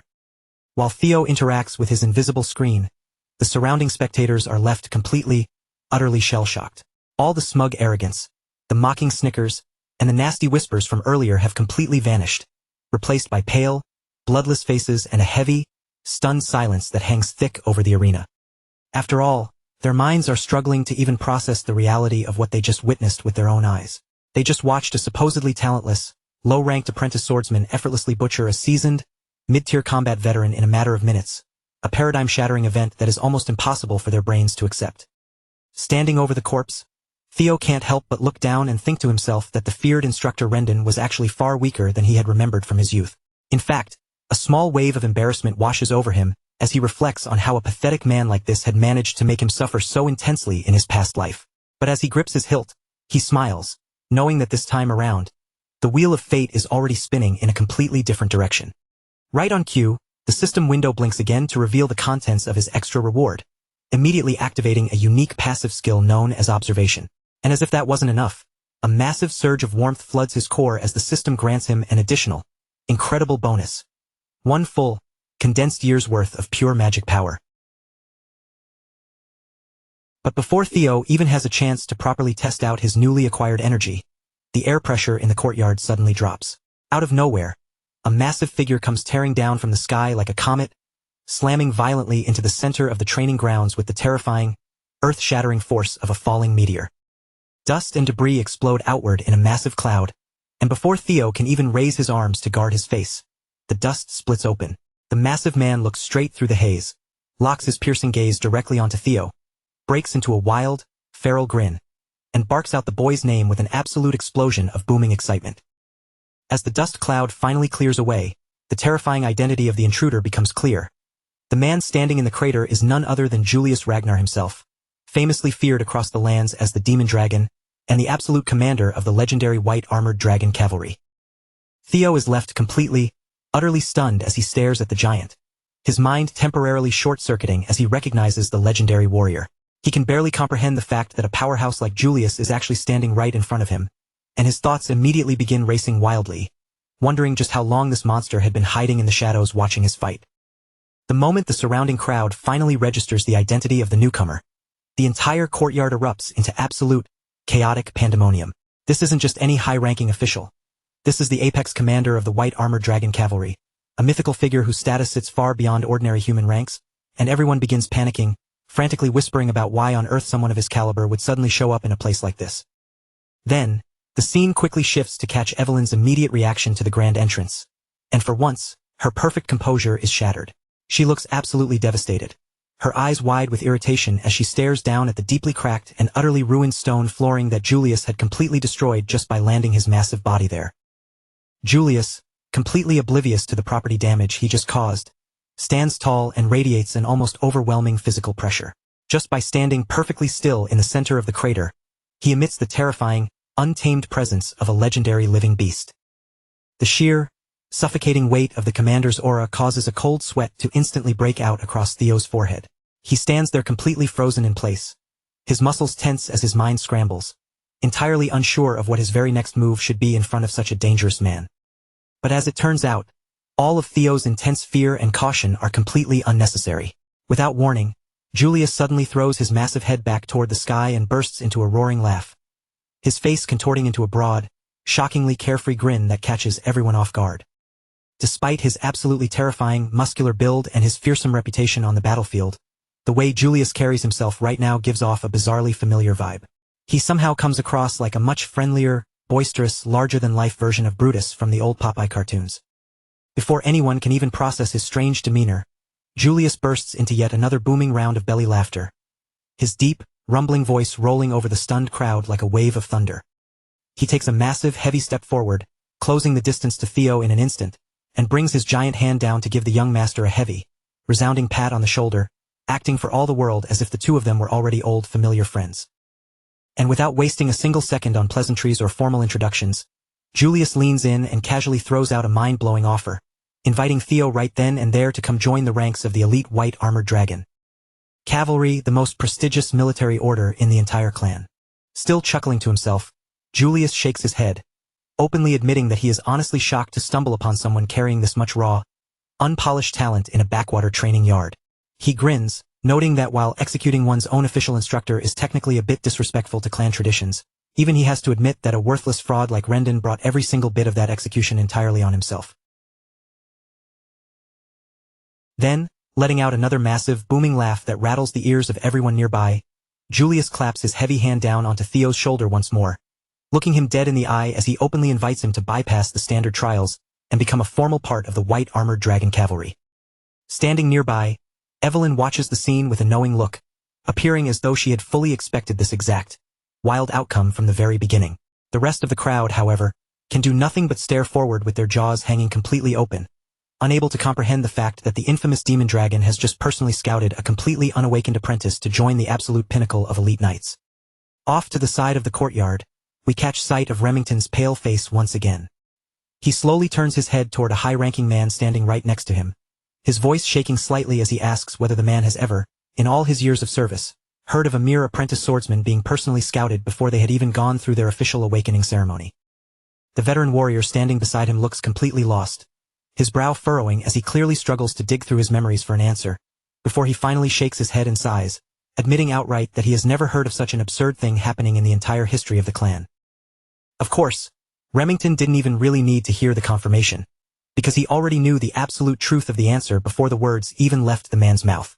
The reality of the situation is undeniable, because in the entire documented history of their world, there has absolutely never been a single precedent quite like the anomaly standing before them today. Meanwhile, amid all the surrounding shock and awe, Theo remains perfectly calm, quietly analyzing the tactical situation in his own mind. He reasons that by all normal logic, it should be physically impossible for anyone to judge a person's true potential while their internal mana hall remains completely sealed shut. Even if someone's physical swordsmanship looks incredibly impressive to the eye, their capacity for magic power could still turn out to be completely lacking, meaning that no matter how legendary Julius Ragnar is supposed to be, he shouldn't have any logical way of knowing whether Theo possesses genuine greatness. And yet, looking up into the piercing, wild eyes of the giant standing over him, Theo can't help but harbor a lingering doubt, wondering if the monstrous instincts of the demon dragon Julius allow him to somehow peer directly through the physical veil and see the true, hidden potential sleeping deep within his soul anyway. But after only a brief, calculated pause to gather his thoughts, Theo looks up, sets his jaw, and flatly refuses the golden offer to join the elite cavalry. His facial expression remains completely steady and stone-faced, and his voice rings out across the silent courtyard without showing even the absolute smallest trace of doubt or hesitation. Julius stood frozen in the middle of the crater with his signature, boisterous grin completely wiped clean off his rugged face. He looked as if he had just been forced to bite directly into something painfully sour, his jaw twitching slightly in disbelief. For a legendary warrior who had arrived with an absolute mountain of confidence, expecting a wide-eyed, grateful acceptance, Theo's instant and icy rejection had clearly hit him in a way he never could have anticipated.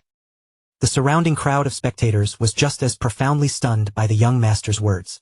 Their mouths hung open in absolute silence as they stared back and forth between the two, utterly unable to comprehend that a mere apprentice had just turned down the most powerful and prestigious military figure in the clan with that much cold, effortless calm.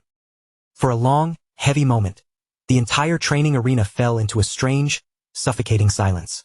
Not a single soul among the onlookers seemed ready to speak or even draw a loud breath, as everyone desperately tried to mentally process the unbelievable, rule-breaking scene that had just unfolded right in front of them. As the sun began to set and the day went on, word of the spectacular courtyard incident began spreading through every corner of the clan like a raging wildfire. It passed rapidly from one whispering mouth to another, morphing and growing until almost every servant, guard, and noble had heard some unbelievable version of the tale. Everywhere you looked, people simply couldn't stop talking about young Master Theo, the very same boy they had all mocked and dismissed as a hopeless imbecile just weeks prior. Not only had he utterly destroyed his own treacherous teacher, but when the fearsome demon dragon himself tried to scout him into the elite white-armored dragon cavalry, Theo had actually had the audacity to turn the offer down. Naturally, because the news was so explosive, everyone in the estate had their own strong opinion on the matter. Some of the more sympathetic members believed Theo was simply practicing deep modesty, while the vast majority assumed the boy had suddenly become incredibly arrogant, foolish enough to reject a golden honor that most knights would gladly kill to receive. Meanwhile, the narrative shifts away from the gossip and moves deep inside the walls of the Camellia Palace, where a powerful woman sits seething with an intense, quiet anger. Rendon's sudden death and execution had clearly ruined the smooth flow of their long-term plans, and the dark, tight irritation written across her beautiful face made it obvious that their schemes had gone badly off course. The identity of this dangerous woman is revealed to the audience. She is none other than Amel Ragnar, the calculating and influential lady who rules over the entire Camellia Palace. Standing nearby, a sophisticated man steps forward into her line of sight, gesturing smoothly as he tries to calm her rising temper by telling her there is absolutely no need to be overly concerned about a minor setback. In his critical eyes, the late instructor Rendon was nothing impressive to begin with, and the only reason he had been assigned to Theo's estate in the first place was precisely because of his miserable, easily disposable level of skill. Amel listens to his reassurance but quickly brushes that specific part of the argument aside with a cold wave of her hand, making it perfectly clear through her icy demeanor that Rendon's physical death itself isn't the real problem keeping her up at night. The man speaking so casually with her is revealed to be her blood brother, the formidable sky dragon Ed Troyvin, the very same powerful figure who had previously appeared plotting in the shadows of the pub. Amel leans forward, explaining sharply that the terrifying demon dragon had personally approached Theo on the dirt, but what bothers her even more is the persistent rumor that Evelyn Nereville was the one who covertly arranged the whole meeting. Because of that high-level interference, they can no longer easily intervene by forcing a new, easily controlled master onto Theo's schedule, and if the boy continues to draw this much high-profile attention, taking final control of the lucrative Rose Palace will become significantly more difficult. Just as the political tension inside the room reaches its peak, the doors swing open and Axion enters with an incredibly relaxed, almost lazy attitude. He scoffs lightly, casually asking his mother and uncle why the two of them are acting so incredibly worried over a minor family squabble. He walks over to a chair and tells them quite plainly that there is absolutely no way the Grand Clan head would take a serious, long-term interest in a minor training yard incident, so there is no logical reason for them to panic like children. As far as his own ambitions are concerned, their original plan to suppress the boy can continue exactly as they had always intended. Amel snaps her sharp gaze over to her son, her eyes narrowing as she demands to know whether he truly, deeply understands the fragile nature of their situation. She reminds him that if they want to successfully seize the valuable Rose Palace without offending or alerting the supreme clan leader, the absolute safest and most guaranteed path is for Theo to remain completely weak, isolated, and powerless. Her son merely smirks at the warning, nodding smoothly as he claims he already fully understands her concerns. However, he remains absolutely certain that Theo is still fundamentally powerless, because in his arrogant mind, a historical loser like his cousin couldn't have changed his core nature so quickly. Axion firmly believes that Evelyn and the eccentric demon dragon have simply always possessed a strange, dramatic interest in hopeless underdogs, meaning there is zero reason to treat the boy as a serious threat to his future. But standing by the window, Ed Troyven clearly does not appreciate how casually his young nephew is treating this dangerous political shift. His weathered expression noticeably hardens, his eyes flashing with a stern gravity, as he steps forward to warn Axion never to underestimate the momentum of an anomaly. Instead of backing down, Axion reaches into his coat and pulls out a sealed parchment letter, a sly, predatory grin spreading slowly across his face. Since his mother and uncle are losing their minds with concern over the boy, he announces that he will personally go play with Theo a little bit, using the letter to humiliate him and remind the garbage cousin exactly where he belongs in the family hierarchy. Sometime later, the setting shifts back to the quiet estate training grounds, where Evelyn stands with her arms crossed, watching intently as Theo finishes up a solid, highly disciplined practice session. She speaks up, offering genuine praise for his incredible work ethic, and Theo lowers his wooden blade to thank her in return, politely admitting that training under a truly proper, legitimate master like her really does feel completely different from anything he experienced before.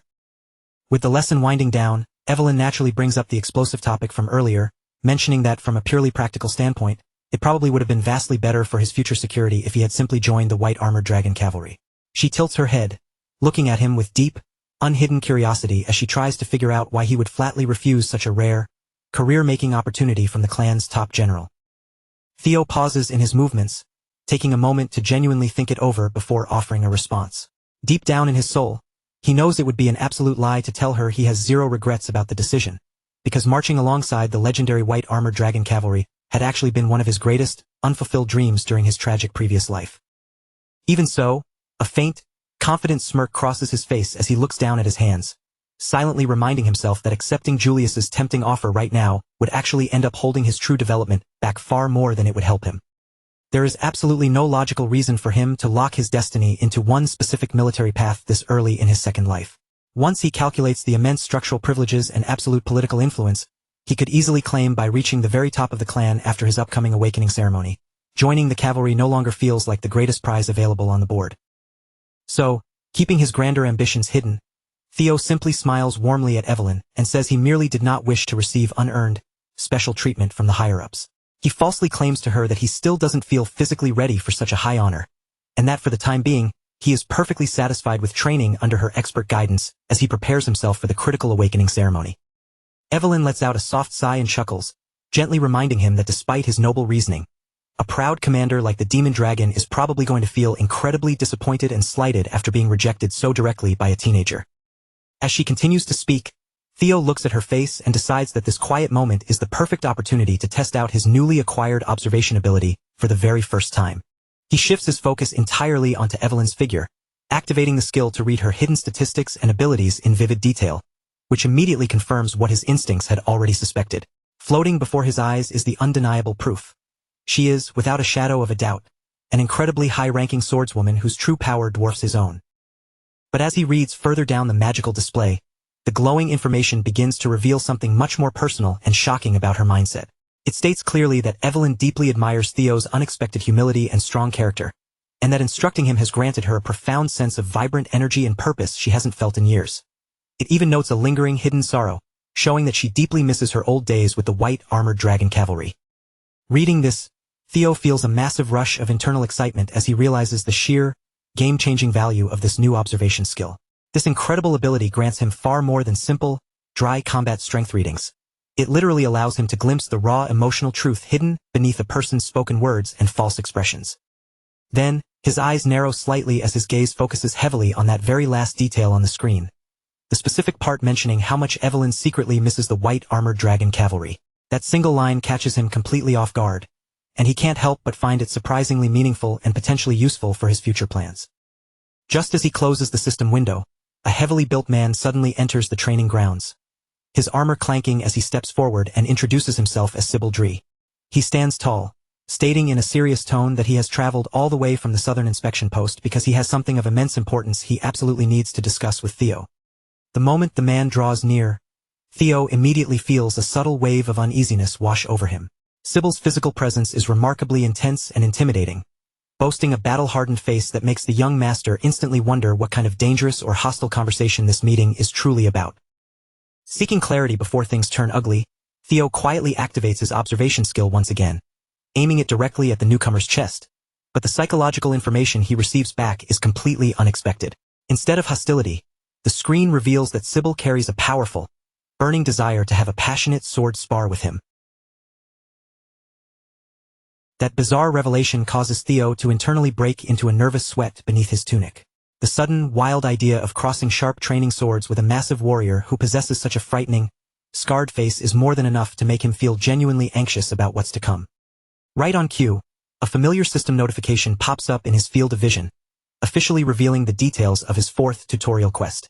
This time around, his primary overarching objective is to completely cast aside his humiliating title as the Imbecile of Ragnar, and the system dynamically displays that his recent actions have already granted him nearly 28% progress toward completion. As the screen fades, Sybil turns out to be surprisingly blunt and direct about the real motivation behind his sudden visit.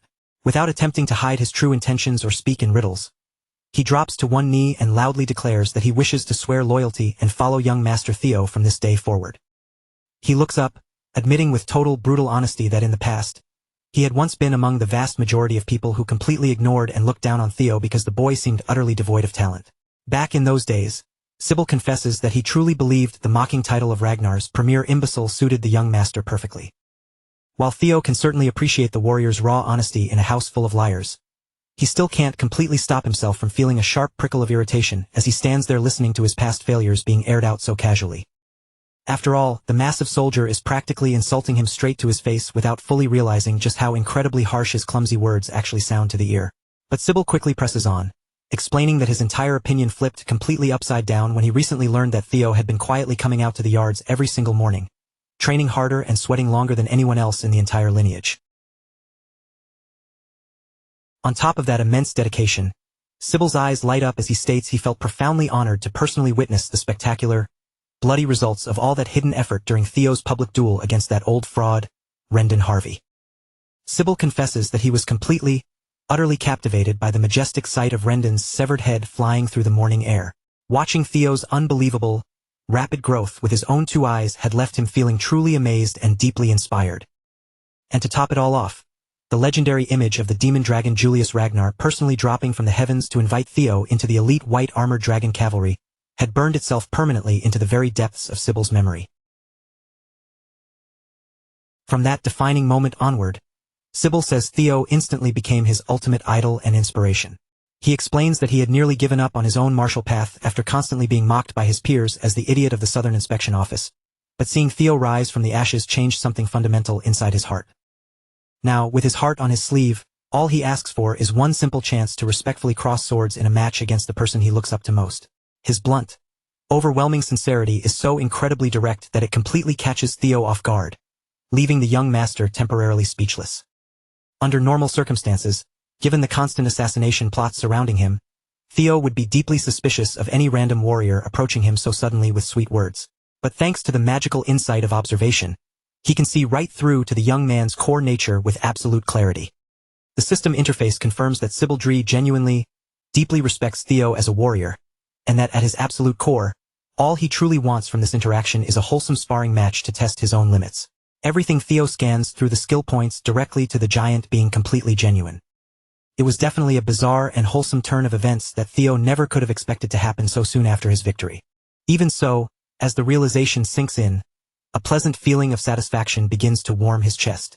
After brutally defeating Rendon and causing such a stir that Lord Julius took notice, Theo had naturally assumed that only bitter people with painful inferiority complexes would come crawling out of the woodwork to aggressively challenge and test his new power. But instead of a petty assassin or a jealous cousin, he has stumbled upon a fierce warrior who genuinely admires his journey and desires to follow his lead willingly. To Theo, this proves that despite the corruption at the top, there are still honorable people out there who carry the true, unpolluted pride of the Ragnar name in their veins. As he looks down at the kneeling soldier, a cold, calculating spark ignites in Theo's eyes. This unexpected encounter could actually work out perfectly for his grand design. If he truly intends to overthrow his enemies and become the absolute clan head of Ragnar one day, He will desperately need fiercely loyal people he can trust around him, and he will need highly capable subordinates who possess the strength to stand tall beside his throne when the final war begins. Beyond the thrill of the spar itself, Theo realized this interaction could be the key to pushing forward with his fourth tutorial quest. The one specifically tied to casting away the humiliating, lingering title of the Imbecile of Ragnar. In his previous life, that name had clung to him like a rusted iron shackle he could never shake off, but now, with the system actively opening new paths of growth before him, he was absolutely determined to tear that shameful label off his reputation once and for all. With his resolve hardened, Theo turned toward his mentor and formally asked for her permission to accept a real spar. Evelyn Nareville, standing to the side with her arms folded, gave her immediate approval without the slightest hint of hesitation, looking almost pleased with his initiative as she gestured for him to go ahead and show the audience exactly what he was capable of. Stepping toward his opponent, Theo hoisted his training blade up into a sharp, formal salute. He introduced himself with quiet, ironclad dignity. Theo Ragnar, apprentice swordsman of the Rose Palace, currently preparing for the upcoming awakening ceremony under the direct guidance of Master Evelyn Nareville. The seasoned, one-armed swordmaster standing nearby watched him perform the salute with a genuine, satisfied smile, clearly approving of both his impeccable posture and the newfound weight of confidence he carried himself with. Sybil Dree hurriedly scrambled to return the salute in his own slightly awkward, unpolished way. He introduced himself as an apprentice swordsman hailing from the Southern Inspection Post, explaining that he had inherited the traditional, aggressive swordsmanship of the Kurai clan, with his entire combat focus placed on the art of the quicksword. Without a moment's delay, the match officially began, and Sybil launched himself off the dusty ground with an explosive burst of speed that surprised even the onlookers. From the very first second of the engagement, he moved with the frantic intensity of a madman, rushing into Theo's guard with the raw ferocity of someone aiming to kill with his very opening strike. Theo, however, was ready. He met that initial wild attack head-on, catching the heavy blade with his own in a clean, decisive block that sent a shower of bright, jagged sparks scattering through the air between them. The boy formerly branded as the idiot of the Southern Inspection Post was undeniably, dangerously fast. If there was one thing that Sybil had absolute, unshakable confidence in, it was the raw, lightning-like speed of his sword. But after enduring just that first violent exchange, Sybil could already feel a cold sweat breaking out on his neck. The rumors of young Master Theo's sudden, miraculous skill were not exaggerated gossip. They were the terrifying, unvarnished truth. Meanwhile, Theo found himself mentally analyzing the fight, wondering how in the world someone as skilled as Sybil had ever been branded an idiot in the first place. If a version of Theo from his previous, helpless life had been forced to face this man, he almost certainly would have struggled just to stay alive for more than a few exchanges. But the Theo standing on this training ground was no longer that pathetic, broken version of himself from the past. Seizing the initiative, Theo immediately shifted from defense into a sharp, clinical offense. He swung his blade with precise, overwhelming force, hitting the side of Sybil's weapon and sending him spinning through the air like a ragdoll until his sword clattered uselessly to the dirt. To the current Theo, handling a spar of this level felt almost like second nature. Poor Sybil took the force of the follow-through strike directly to the solar plexus, and the impact was so jarring that it felt like it knocked every ounce of air right out of his lungs. His body tumbled uncontrollably, finally crashing hard against the reinforced wooden stands surrounding the training arena, bringing his reckless charge to a very abrupt and brutal stop. Thankfully, the controlled blow had not left him with any grave injuries. Sybil forced himself to rise to his feet, ignoring the lingering pain in his chest, and bowed deeply to praise young Master Theo's masterful swordplay before sincerely admitting his defeat with a look of profound gratitude. Theo accepted the victory with graceful calm. He raised his training sword in a respectful salute toward the downed Sybil and told him, in a steady, level voice, that it had been a genuinely good fight. As Theo held his blade up in that lingering salute, his own reflection flickered and gleamed across the polished, bright surface of the steel. Suddenly, a new, daring idea crossed his mind. If his observation skill could analyze the deep, hidden stats of other people, there was no reason it shouldn't work on himself as well. He focused his intent and the skill activated perfectly. Theo's personal status window materialized before him, listing talents like Observation, Player, and Ragnar, along with several others that were still locked behind high requirements. It labeled him a level 1 swordsman with well-balanced stats, but caught his eye immediately with a shockingly high magic power value of 190. Now that Theo had finally gained the innate ability to perceive and track his own stat points, those values would clearly appear as quantitative numbers from this moment forward. Beneath the talent section, his potential abilities were displayed in minute detail. Judging by the many dark, locked slots still waiting on the interface, Theo realized with a thrill that he could unlock at least 4 more powerful talents if he simply stayed the course and kept completing his quests. Being able to audit his own stat values and progress whenever he desired was a massive discovery, and Theo instantly understood just how vital that level of self-awareness would be as he moved forward. Theo reasoned that his strangely elevated magic power must be tied to the lingering essence from his previous life and the dormant dragon heart currently beating rhythmically inside his chest. What really bothered him, however, was the ominous, ugly number sitting right beside his luck stat, -49. He stared at that miserable, pathetic value, feeling a shiver run down his spine as he wondered if he had truly been cursed with such unbelievably bottom-of-the-barrel luck since birth.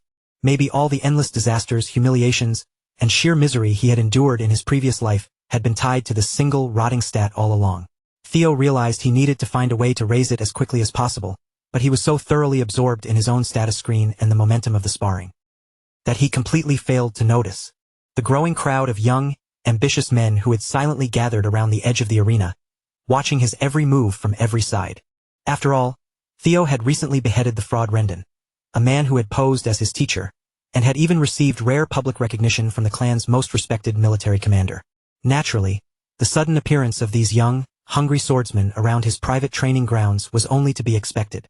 Theo understood the politics. No matter how weak and worthless his former instructor had actually been, Rendon had still held the title and authority of a mid-rank swordsman. Because Theo had successfully taken down that imposter and earned the rare, booming approval of a legend like Julius Ragnar, it made perfect sense that young, prestige-seeking swordsmen would begin congregating around him, driven by rumors and the spectacle of his growth. Under the harsh Ragnar law of strength, people would only ever respond to Theo in one of two binary ways. They would either grow green with envy, or they would become completely fascinated by his rise and offer their genuine admiration. As for the group of young men currently hovering around the arena, Evelyn could read their stance at a single, experienced glance. They clearly belonged to that second group, as their eyes shone with genuine amazement now that they had seen the rumors about the young master were finally proven true. Respect and approval were written plainly across their faces. Each of them was likely imagining themselves standing in Sybil's place during that short, sharp spar, and each was quietly wondering whether they would have been able to defend against Theo's blade at all. That burning curiosity only made their desire grow stronger, pushing them to desperately want their own chance to cross blades with the young master. Among those gathered young swordsmen was Ead Nalen. Theo swept his gaze across the faces of the crowd, feeling a surge of satisfaction when he saw the way they were reacting to his presence. Theo deliberately singled out Ead Nalen by name, catching the young man completely off guard as he emerged from the pack. The young master gestured him forward, inviting him to step into the arena to test his skills in a proper spar. Ead Nalen gave a sharp, firm salute and formally introduced himself as the third son of Viscount Nalen, a practitioner specializing in the difficult double ascension swordsmanship. Theo returned the salute with calm ease and casually wished him a good fight. Without wasting another moment on pleasantries, the two fighters quickly took their stances and immediately began clashing with intensity in the center of the training ground. With every strike and every ringing, violent collision of steel against steel, Theo's proficiency in basic swordsmanship continued to steadily tick upward. Ead, however, was far from a pushover. He moved with great agility and fought with enough tactical intelligence to slip in a sharp, deceptive slash that appeared to leave Theo with no immediate way to counter it. In that fraction of a second, Theo felt as if the entire world had slowed to a crawl around him. He intuitively adjusted his grip on the hilt, shifted the angle of his blade, and met the incoming lethal attack with a perfectly placed block.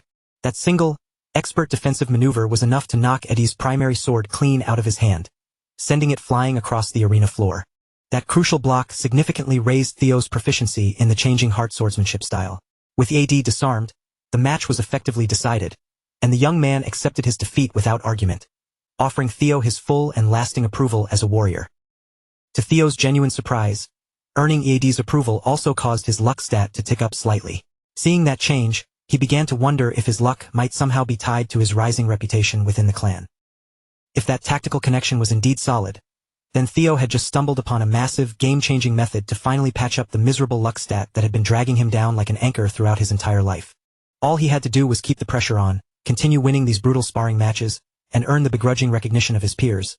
If he did that, he could actually, physically pull his own destiny out of the gutter and fix that rotting luck stat with his own two hands. The next young swordsman to step forward was Banat Ramiro, but to be completely honest, that match barely even qualified as a challenge for Theo. He dispatched Banat with surgical precision, forcing a quick submission and tucking another effortless victory under his belt. And just as he hoped, the moment Banat offered his sincere approval, Theo's status window blinked, and his luck stat ticked up by another point, finally confirming that this strange, merit-based method was actually working in real time. Following that victory, Eric Moran stepped into the circle. He managed to put up a somewhat decent fight, forcing Theo to actually engage his brain and move with more seriousness. But in the end, it was merely a short-lived struggle before he, too, was forced into an inevitable defeat. Immediately after, Theo secured the grudging approval of Manfred Nonbert, and without allowing the pace of the arena to slow for even a single heartbeat, he kept pushing forward, barreling through one grueling spar after another. Then, he completely overwhelmed Manuel Noir, sweeping his defenses aside so decisively that it looked as if Theo was simply clearing the floor of garbage, effortlessly tossing anyone who dared to stand in his path.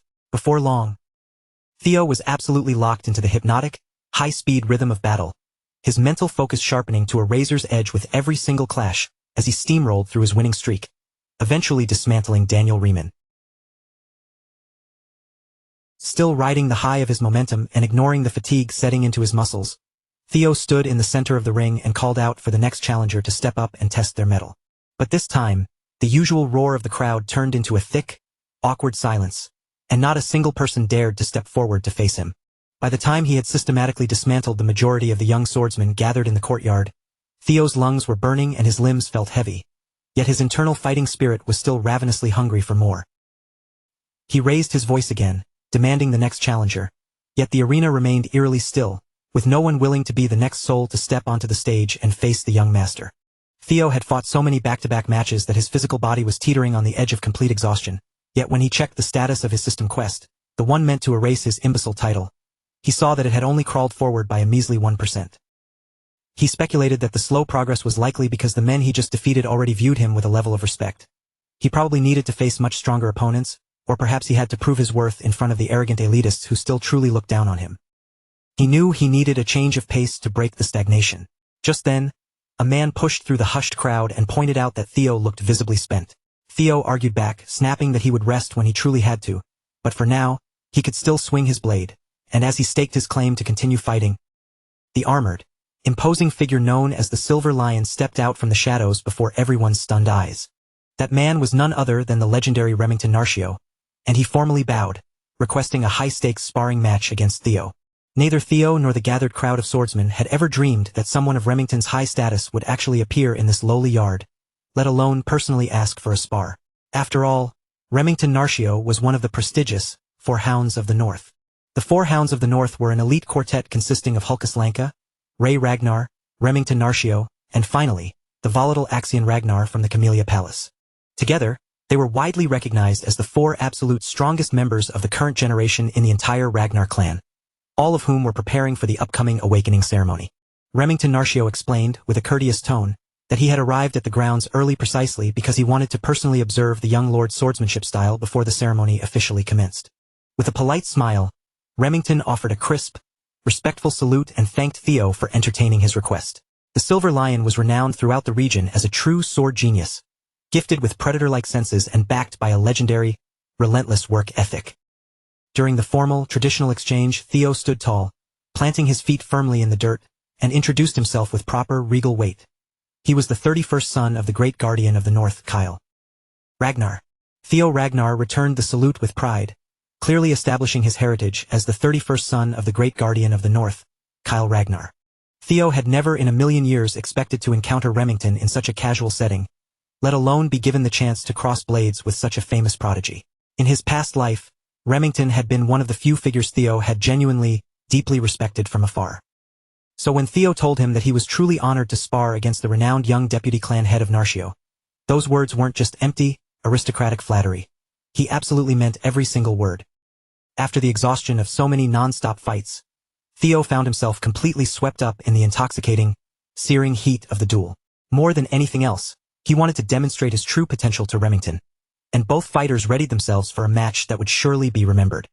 Suddenly, Theo watched as the Silver Lion's aura erupted with a terrifying, refined force, and for the first time in many days, he felt a flicker of doubt, wondering if his current, raw self could actually defeat a genius like Remington. The two warriors surged toward each other at the exact same moment, their practiced blades crashing together with the force of a thunderclap as sparks cascaded into the air. This was the moment of truth where Theo would finally learn exactly how powerful one of the Four Hounds of the North truly was. Every single collision between their blades shook the entire wooden stage violently, sending tremors through the floorboards and rattling the onlookers with the sheer weight of each heavy, masterful exchange. Theo kept his vision locked onto a path to victory, even as small, jagged fragments of steel began scattering across the arena floor, torn off by the immense pressure of their repeated, brutal clashes. Remington grinned as he pressed his offensive even harder, clearly savoring the adrenaline and the intensity of the duel just as much as Theo was. After enduring far too much stress from the fierce, relentless exchanges, one of the blades finally reached its breaking point and was cut clean through. Evelyn stood at the edge, watching with bated breath and without letting her sharp gaze drift for even a single second, tracking every subtle movement with intense attention. The crowd of young swordsmen who had been so easily dispatched by Theo earlier now stood frozen, utterly speechless, unable to tear their eyes away from the dramatic outcome unfolding before them. In the deathly, suffocating silence of the arena, the harsh, metallic sound of the broken blade striking the dirt rang out with absolute, chilling clarity. It was Theo's sword. In a singular, dominant display of pure strength, Remington had sliced through his opponent's blade with ease, skillfully stopping his own lethal attack only mere inches away from Theo's throat. To everyone watching, the result looked painfully, indisputably obvious. The young Master Theo had suffered a clean loss. Sybil stood nearby, unable to accept that his newfound idol had been defeated so quickly, but even he had to confront the harsh reality. No matter how rapidly Theo had grown, overcoming one of the legendary four hounds was still an almost impossible task. There was a reason they were hailed as the strongest of the current generation, and Remington Narcio had just proven that fact with ruthless efficiency. Even in defeat, Sybil stubbornly insisted that the indomitable fighting spirit Theo had just demonstrated was already more than worthy of his respect. But then, to the absolute jaw-dropping shock of every single person standing in the yard, the mighty Silver Lion suddenly lowered his guard and declared that the duel was, in fact, his own loss. Remington saluted Theo with a flawless, traditional form, bowing his head respectfully as he thanked the young lord for the privilege of the duel. He explained his reasoning clearly. Theo's blade had already been severely worn down and compromised before their match even began, and on top of that, the young lord had been fighting at a severe disadvantage, having battled multiple opponents in a row. Theo looked him in the eye and countered, stating that on a real, bloody battlefield, no enemy would ever offer such a polite consideration. Because of that, he admitted he had already mentally accepted his own defeat the very moment his blade had failed him. Remington responded with a calm, understanding and appreciative smile, clearly finding deep respect for Theo's uncompromising, hardened way of thinking. Then, the legendary Silver Lion and the boy once called an imbecile reached out and firmly shook hands in front of the mesmerized, watching crowd. From that brief, intense, and deeply meaningful exchange, a newfound respect blossomed between the two unlikely opponents. Remington expressed his sincere hope that they could have a proper, fair duel under much better conditions next time, and Theo felt the exact same way. A stunned hush fell over the onlookers, their eyes wide with disbelief as they watched one of the prestigious four hounds reach out to personally acknowledge Theo. The expressions on their faces told the whole story. It was dawning on them in real time that this young master possessed a level of caliber and untapped potential they had completely underestimated. Following that intense duel with Remington, a surge of progress rippled through Theo's system, driving his quest completion percentage all the way up to 35%. When you consider just how incredibly difficult it is to secure even a shred of recognition from someone of that stature, such a massive jump in progress was nothing short of extraordinary. Standing off to the side, Evelyn finally let out a long, shaky breath, her shoulders sagging as the crushing weight of the moment evaporated. She had been bracing for any number of outcomes, but seeing the interaction conclude on such a positive note brought a genuine sense of relief to her features. For the very first time, Theo had been handed a concrete, undeniable benchmark, allowing him to finally grasp the sheer scale of the power the hounds actually wielded. This realization only hit home because Remington had finally dropped his guard, offering a brief, terrifying glimpse into the true extent of his combat prowess. Thanks to his recent quests, Theo had leveled up, acquiring rare talents and forbidden manuals that had transformed his strength into something far beyond his old, broken self. Yet, the moment his blade met the White Lion's, he was forced to reckon with the heavy, suffocating pressure of a truly superior fighter. That sharp, fleeting exchange served as a blunt reminder of his current reality. Despite how far he had come, there were still glaring gaps in his technique and power that he couldn't afford to ignore. While it was admittedly disappointing that his own physical limitations had forced an early end to the duel, he still walked away with plenty to show for it. His luck stat had ticked up by 10 points, and perhaps even more valuable, his reputation in the eyes of the clan had skyrocketed overnight. However, the quest itself was still a long way from being finished. Theo knew he couldn't just rely on one performance. He would need to get creative and actively seek out new opportunities to keep proving his worth to the powers that be. What he desperately needed now was the right stage, a high-profile arena where he could force everyone to acknowledge his strength strictly on his own terms. That was precisely when Remington dropped the reveal. He hadn't crossed the grounds just to test his blades against a junior, but to deliver something much more significant. His true objective was to hand-deliver a formal, high-stakes invitation directly into Theo's hands. As Theo unfolded the parchment, it became immediately clear that this was no ordinary note. It was a prestigious, sealed invitation. It was an official summons from the elite organization known as the Scale Dragon Society, delivered directly to him. The mere mention of the Scale Dragon Society sent a ripple of electric excitement through the nearby young swordsmen. It was a notoriously exclusive club, an elite gathering of the next generation's brightest, famous for an admissions process so brutal and exhaustive that many simply gave up before even trying. And this wasn't just some mail-in request. Remington himself, a pillar of the hounds, had personally championed the invitation to bring the young master into their ranks. For any ambitious fighter looking to climb the social and political ladder, being invited to the Scaled Dragon Society was a monumental honor that could overnight solidify their standing in the Ragnar clan. Theo, carefully masking his inner ambition with a humble, composed expression, asked with just the right amount of hesitation whether someone of his background was truly fit for such an esteemed circle. The White Lion brushed off the concern with a casual wave, as if the answer were obvious to anyone with eyes. He assured Theo that he was more than qualified, and added with a light chuckle that the group wasn't nearly as stiff or terrifying as the rumors claimed. According to Remington, the majority of the members simply saw the society as a social gathering for talented peers to build connections, while they waited for the upcoming, life-changing awakening ceremony. Theo couldn't quite decipher if Remington had a hidden agenda, but he was certain of one critical detail. The Scaled Dragon Society was currently the inner circle for his half-brother, Axion. It was a den of vipers, full of people who would undoubtedly look down on him with open mockery and cold contempt. And for that very reason, it was the absolute perfect hunting ground for Theo to accelerate his quest and rattle his enemies. Beyond just the quest, embedding himself in the society would grant him an invaluable, front-row seat to monitor the movements of Axion and the power players inside the Camellia Palace. Seeing no logical reason to back down, Theo accepted the invitation with a polite nod, offering a gracious word of thanks to Remington for the personal delivery. He gave his word that he would be in attendance, fully aware that by stepping into that hall, he was walking straight into the heart of his enemy's territory. Remington gripped Theo's hand, shaking it firmly and clearly satisfied to have brought another promising talent into the fold. He reminded Theo to reach out if he ever needed anything, noting that the banquet was exactly 2 weeks away, giving Theo a very narrow window to finalize his game plan. Watching from the sidelines, Evelyn took a slow, pensive drag from her cigarette, her eyes tracking Theo with a look of genuine, underlying concern for her young student's future. News of the invitation traveled fast, and before long, the word reached the corridors of the Rose Palace. Theo's mother, Cecilia, practically burst into his room, her face illuminated by a radiant, proud smile that was impossible to miss. Theo had actually been composing his thoughts to share the news with her personally, but one look at her glowing expression told him the word had already gotten out. Cecilia had already mobilized the palace's entire grooming and styling team, and they were already waiting in his room, eager to ensure he looked absolutely perfect for the event. Because this was the first time Theo had ever been invited to such a prestigious affair, his mother's excitement was infectious. She knew all too well that this was the inner circle, the place where Axion, the protege of that sly Amel, and brilliant prospects like Remington spent their time. The influence of these youths was so immense that even the High Council kept a close watch on their private gatherings. Cecilia understood the stakes perfectly. Every detail, from the cut of his coat to the subtle grace of his posture, would be scrutinized by the most critical eyes in the clan. Without wasting a single second, she pulled out a tailor's measuring tape, taking charge of his wardrobe preparations herself. Cecilia knew that Theo was smart enough to handle the etiquette, but the visual polish, the presence, and the sheer aura he projected were a different beast entirely. Fortunately, this was a facet of high society where she could offer expert guidance. Before she became his mother, she had been a celebrated actress, comfortable with the spotlight and the nuances of public perception.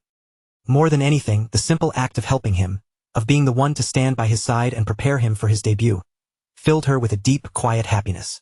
Theo looked at her and felt a pang of understanding, remembering how she had spent years weathering the stigma of being a commoner concubine who bore a child labeled as illegitimate. She had lived for so long carrying that heavy, undeserved guilt, as if his existence were a shame she had brought upon herself.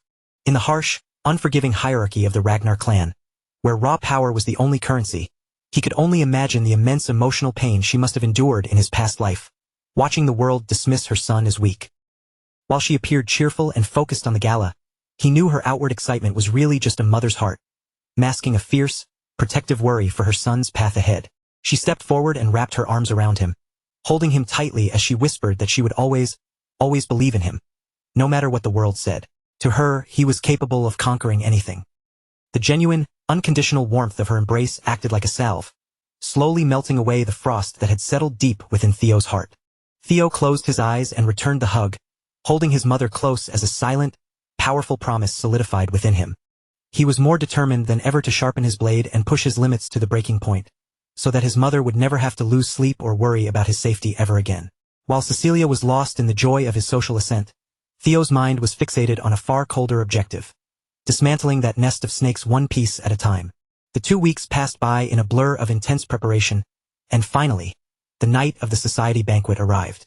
Remington arrived at the Rose Palace to act as his escort, pulling up in a grand, ornate carriage that screamed of high society luxury. The second Remington saw Theo step out of the palace, his jaw practically dropped. It was as if he were staring at a completely different person. Gone were the rugged training leathers.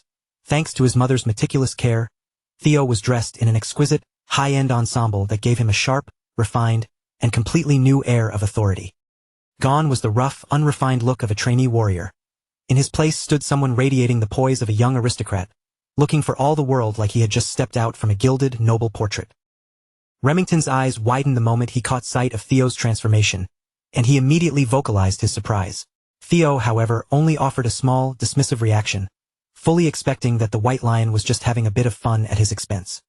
But as it turned out, Remington wasn't joking at all. A look of genuine, unmasked admiration flickered across his face, as the sheer change in Theo's demeanor was significant enough to make even a seasoned fighter like him pause in his tracks. Theo had to admit that the change was startling even to himself. His physique had tightened considerably, his muscles had filled out with a lean, functional power, and all of this tangible progress had been carved into his body through just 2 weeks of grueling, absolute focus. During those long 14 days, Remington had made it a point to show up daily, sparring alongside him. After countless hours of trading blows and talking between the sets, an unexpected bond had formed between the two. Beyond his growth as a fighter, Theo had also begun to cultivate a surprisingly loyal group of followers, with people like Sybil becoming increasingly drawn to his rising presence. As a result, poor Evelyn found herself caught in the crossfire, tasked with instructing what felt like an entire battalion of budding Theo fanatics, even though her original agreement was only to focus on the young master for a short stint. To say that those 2 weeks of training were lively would be a massive understatement. The grounds had been buzzing with non-stop intensity. Even at this very moment, Theo felt a lingering sense of exhaustion from constantly navigating the sea of enthusiastic faces crowding around him. And now, following all that exhausting preparation, he was finally on his way to his first formal high society banquet. Remington tried his best to soothe Theo's nerves, insisting there was nothing to worry about, though just before they arrived, the White Lion pulled him aside to deliver one final, serious warning. He cautioned Theo that his friend Axion possessed a volatile, mischievous streak that was notoriously difficult to read. In fact, it was Axion himself who had personally requested Theo's invitation, under the guise of wanting to meet the new star. Moreover, the entire atmosphere of this banquet had been engineered specifically with Theo in mind. Hearing this revelation definitely shifted the landscape for Theo, though it certainly didn't discourage him in the way one might expect. If anything, this new information made the situation significantly better for his own agenda. Theo was, in a twisted way, already looking forward to the inevitable wave of open mockery and insults he was about to face from every corner of the room. Meanwhile, deep inside the luxurious banquet hall, the dark tiger, Axion Ragnar, was already lounging, idly swirling a glass of high-end liquor. He was visibly brimming with excitement at the prospect of turning the man long labeled the imbecile of Ragnar into his latest personal plaything for the night. Moments later, their carriage glided to a smooth halt in front of a sprawling, opulent palace, signaling their arrival at the long-awaited venue. Remington hopped down first to make way, and Theo stepped out shortly after him, leaving the comfort of the carriage behind to face the music. The second his boots hit the stone pathway, the young lord stood tall, calmly letting his gaze sweep across the exterior of the grounds. He was stepping directly into the Camellia Palace, the home turf of the very same trash who had once orchestrated the interference that stifled his growth. In his past life, this location, and the cruel people who held influence here, had devoured his dignity, his mother's peace, and the entirety of the Rose Palace without showing a shred of mercy. Those cold, vengeful thoughts were suddenly interrupted when Remington called out, signaling for him to head inside. The ever-boisterous Remington had received word that Axion would make a show of coming out to greet them, and by all accounts, he should have already been waiting near the entrance. Theo saw through the ploy immediately. He understood exactly why that bastard Axion had invited him. The fool must have thought that because the imbecile was finally gaining a bit of traction, it was his duty to step in and crush that momentum once and for all. But Theo hadn't wandered into this nest of snakes without a plan of his own. Tonight, he was going to show Axion exactly who he was trying to play with. As they paced toward the palace doors, Theo suddenly froze in his tracks, his eyes darting toward something that caught his peripheral vision. Far above, on the upper balcony of the Camellia Palace, the distinct, shimmering blue glow of a system quest caught his attention. His focus flickered toward the notification, and in that split second of distraction, he completely failed to notice a shape plummeting rapidly toward his position. Remington's reflexes were lightning fast, and he lunged to pull Theo out of the way, but he was a fraction of a second too late. The object burst into pieces, erupting into a thick, choking cloud of white powdery flour. Sheer panic flared in Remington's eyes as he shouted out, calling for Theo in a frantic, concerned tone. Thankfully, Theo was standing firm and entirely unharmed. It turned out that whatever had been launched at him from the upper floor was nothing more than a simple, crude sack of white flour. Remington was visibly furious at such a lowbrow, childish prank. Theo, meanwhile, remained calm, internally noting that his reflexes wouldn't have been fast enough to dodge this in his previous life, and had that happened, the suit his mother had meticulously prepared would have been ruined. For a fleeting moment, Theo wondered if Remington had been in on the stunt, but after seeing the genuine look of rage on the White Lion's face, he quickly dismissed the thought. The White Lion looked both completely baffled and genuinely offended by the sudden, messy spectacle. Apparently, throwing flour was the height of creative greeting those idiots upstairs could manage. And the ones dim-witted enough to orchestrate such an immature display had to be the smug, entitled young nobles currently peering down at them from the palace windows. Then, a familiar, arrogant voice rang out from the group, causing the nobles to part ways as he casually dismissed the entire incident as just a playful greeting between friends. A basic courtesy, he called it. Remington, however, wasn't buying the excuse for a single second, and his righteous indignation was clearly written all over his face. Finally, Axion revealed himself, leaning against the balcony with a relaxed, mocking smile, insisting he was merely offering his dear brother, Theo, a fun welcome. Theo immediately flicked his attention to his observation skill, scanning the dark tiger standing before him. Axion's profile was a dangerous mix: latent madness, psychopathy, and an alarming, raw potential for swordsmanship. Right at this moment, Axion was practically vibrating with anticipation, clearly thrilled that he had managed to secure a new toy to toy with. Theo simply offered a faint, polite smile and gave his thanks, a response that was so unexpectedly calm it instantly left his psychopathic brother visibly confused. He went on to remark that with such a warm welcome from Axion, he couldn't help but feel grateful, and added that he was now genuinely excited to see what the rest of the party had in store. Axion's confusion was short-lived, quickly warping into a look of delighted amusement. His brother had clearly become significantly more interesting and more unpredictable since their last encounter. Finally, Remington and Theo crossed the threshold into the main hall, where the creme de la creme of the noble society had already convened. It was an intensely private, exclusive affair, reserved strictly for a hand-picked few who were invited to rub shoulders, drink fine wine, and engage with the most talented young peers in the clan. Inevitably, the entire room's attention shifted toward the special guest.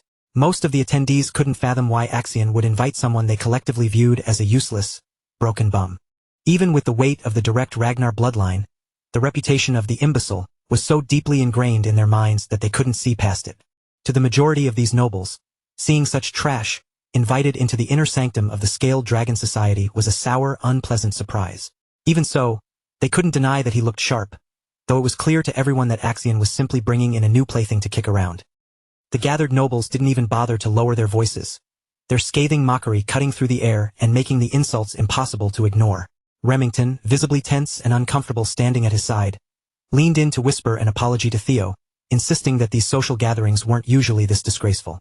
Theo, however, remained motionless, simply standing his ground and letting them spew every drop of venomous trash talk they had to offer. In reality, the more they jeered at him, the better it played into Theo's hands. Every sneer, every pointed jab, and every wave of arrogant laughter was just another reason to justify the retribution he was about to unleash. It would only make the eventual moment he crushed them all the more satisfying. Beyond the immediate verbal assault, Theo's attention was occupied by the faint, shimmering blue glow of a quest marker pulsing somewhere nearby.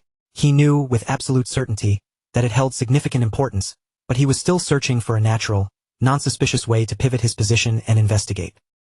Just then, Axion, the host of the evening, began his slow, deliberate descent down the grand staircase.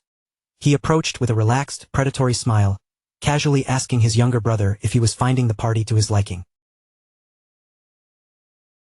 Theo shoved his turbulent emotions deep down, locking his expression into a mask of calm composure as he prepared to execute the strategy he had meticulously crafted in his mind. He offered a polite, practiced smile and thanked Axion once more for the invitation. Axion, still wearing that same thin veil of mocking amusement, sarcastically apologized for the flower incident from earlier, playfully admitting that perhaps he'd taken the welcome a little too far. In a blink of an eye, Axion closed the distance between them, moving with a blurring, unnatural speed. He clamped a firm, heavy hand onto Theo's shoulder, exerting visible pressure and forcing his brother to acknowledge the apology in front of the entire assembly. Remington looked ready to lunge forward and intervene, his muscles tensed for a fight, but Theo beat him to the punch, cutting in before the White Lion could make a move. He maintained a calm, steady tone as he mirrored Axion's own excuse back to him, asserting that the earlier stunt was simply a friendly, brotherly greeting. For the first time all night, the psychopath was speechless. Theo's response was too composed, too icy, and utterly impossible for him to rattle. Axion suddenly burst into a boisterous laugh, slapping Theo hard on the back like a proud, doting older brother. He remarked that he never realized the kid had such a backbone, noting that Theo had transformed drastically from the timid, stuttering child he once knew. The longer Axion scrutinized him, the more entertained he became. Strangely enough, he found himself feeling a warped sense of appreciation for this new, dangerous version of his brother. The surrounding nobles watched Theo smile and play along with Axion's charade, then began to whisper among themselves, sneering that he looked like nothing more than a trained, obedient dog. Some even had the gall to drag his parentage into the mud, unfavorably comparing Theo's illegitimate status to the highborn blood of the Troyvan lineage. To their arrogant minds, Theo and Axion shared blood, but they existed in completely different worlds. They were both of the Ragnar line, but Axion represented the prestige of the Troyvan clan, the premier swordmasters of the East, while Theo's mother was dismissed as a nameless commoner from nowhere. Theo only offered a thin, enigmatic smile as he listened to them lob these blatant insults at his family, letting every single word settle deep into his gut to feed the cold, growing fire of vengeance burning within him. Even so, there was one thing that deeply baffled the nobles. They couldn't grasp why someone as talented as Remington would lower himself to stand so close to the imbecile. The bile soon turned toward the White Lion himself, with several nobles openly labeling him a bastard child of the Narcio family. Remington had been vibrating with barely contained hostility since they entered the hall, and now, that tension reached a dangerous, jagged edge. The exact moment those nobles trampled across the forbidden line of his lineage, it looked as though Remington was ready to snap and tear the hall apart. Theo realized in an instant that if this vitriol continued for even a few more seconds, Remington would likely lose control, potentially stealing the spotlight and shattering the carefully laid plan. He had intended to bide his time and harvest more insults, but with Remington on the razor's edge, he knew his approach had to change immediately. So, right before Axion could usher him toward the upper floor, Theo planted his feet and came to a sudden, deliberate stop. He announced that since he had only just arrived, it was only fitting that he offer his own proper greetings to his new friends. With that, he strolled toward the banquet table where the gaggle of snickering nobles stood, and suddenly, every pair of eyes in the room was locked onto the imbecile of Ragnar.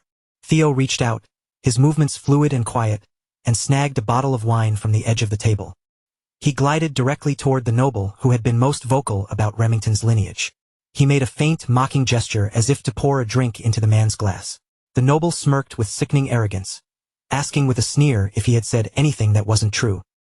Without a second of hesitation or warning, Theo tightened his grip on the bottle and swung it down, shattering the glass squarely against Blondie's head with brutal force. The sudden eruption of violence brought the entire hall to a grinding, horrified halt, leaving Remington stunned and even the ever-manic Axion visibly taken aback by the sheer audacity of the move. The noble clutched his skull, howling in agony as thick, crimson blood began to cascade through his dyed blonde hair, painting his scalp in grotesque streaks.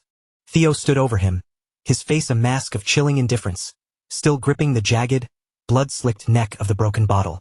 Even after suffering such a violent strike, the bastard still had the audacity to push himself up, snarling and cursing at Theo for daring to humiliate him in such a public setting.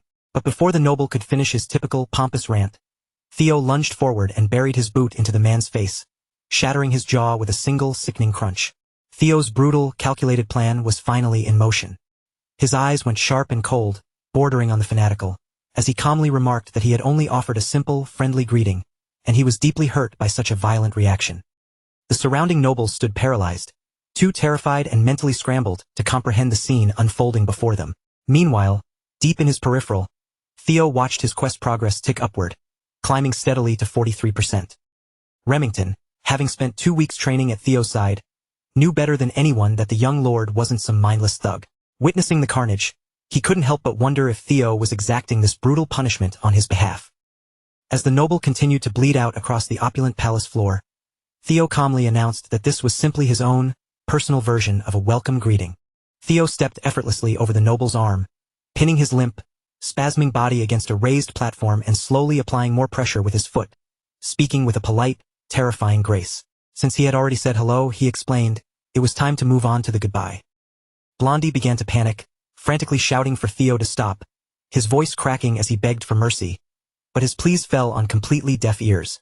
Theo slammed his heel down onto the bastard's arm, completely pulverizing the bone, the sickening crack resonating loudly throughout the entire banquet hall. The very same nobles who had been flapping their gums just moments ago were now frozen, utterly unable to utter a single syllable after witnessing such cold, calculated brutality.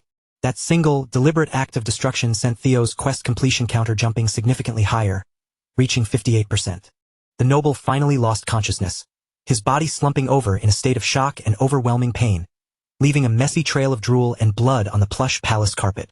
Theo kicked the unconscious carcass aside as if it were nothing more than refuse, then slowly turned his gaze toward the trembling crowd, asking with a smile if anyone else felt like saying hello.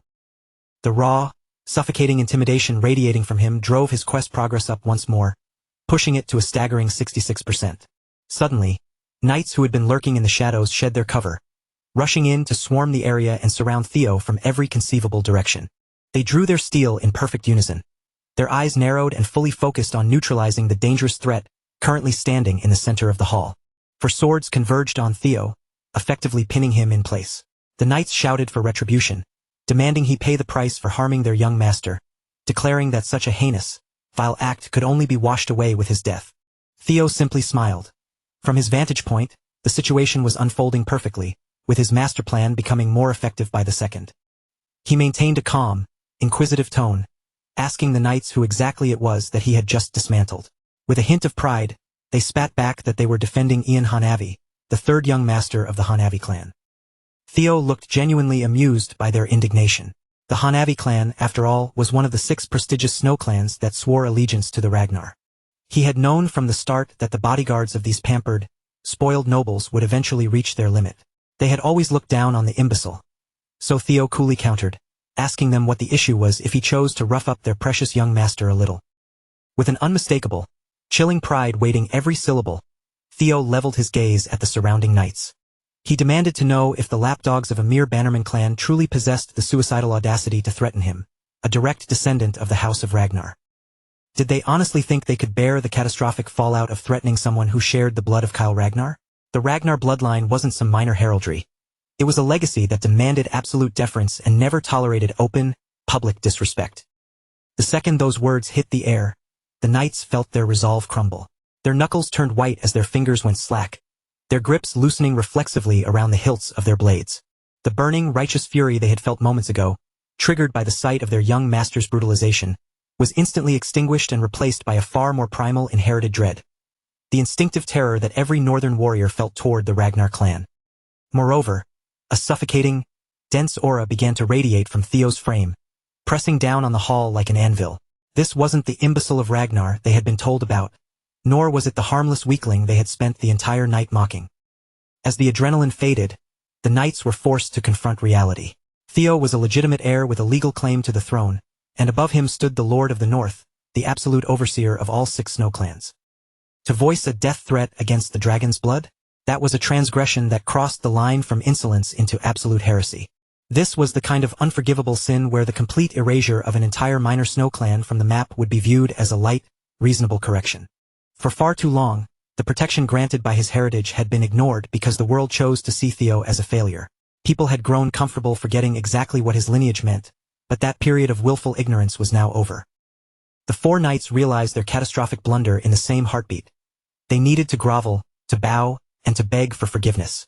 But before they could even bend a knee, Theo had already issued a silent, lethal command to a hidden presence in the shadows.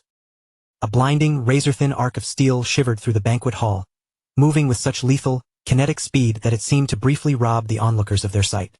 In the very next blink, the scene turned gruesome, for decapitated heads spun through the air, while fresh, dark blood sprayed across the pristine floor of the palace.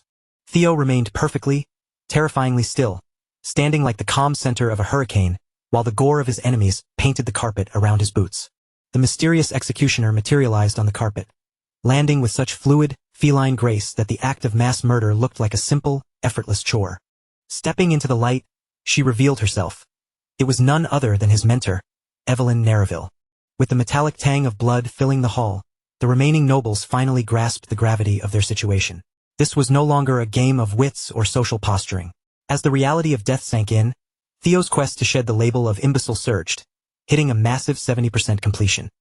Axion stood frozen, utterly impotent, forced to watch as his meticulously planned banquet was hijacked, stripped of its prestige, and turned into Theo's personal bloody stage. Evelyn kept her eyes locked on her student, asking in a calm, curious tone exactly when he had realized she was tailing him. To Theo, the answer was practically self-evident.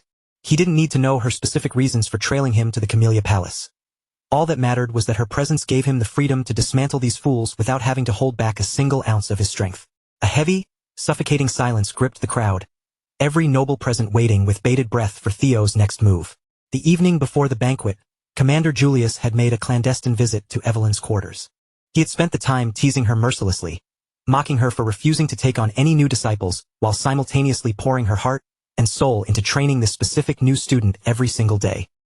By now, Evelyn was well accustomed to the boorish commander letting himself in, so she didn't bother engaging with his baiting. Apparently, tormenting his old comrade had become the only hobby that brought Julius any real joy. That torment included swiping her rarest vintage wine as if he owned the cellar. But tonight, there was a real question behind the mischief. Julius genuinely wanted to know what she saw in this boy. Evelyn knew that trying to wrestle the bottle away from the massive brute was a losing battle, so she gave him the truth. Theo had simply blown past every expectation she had.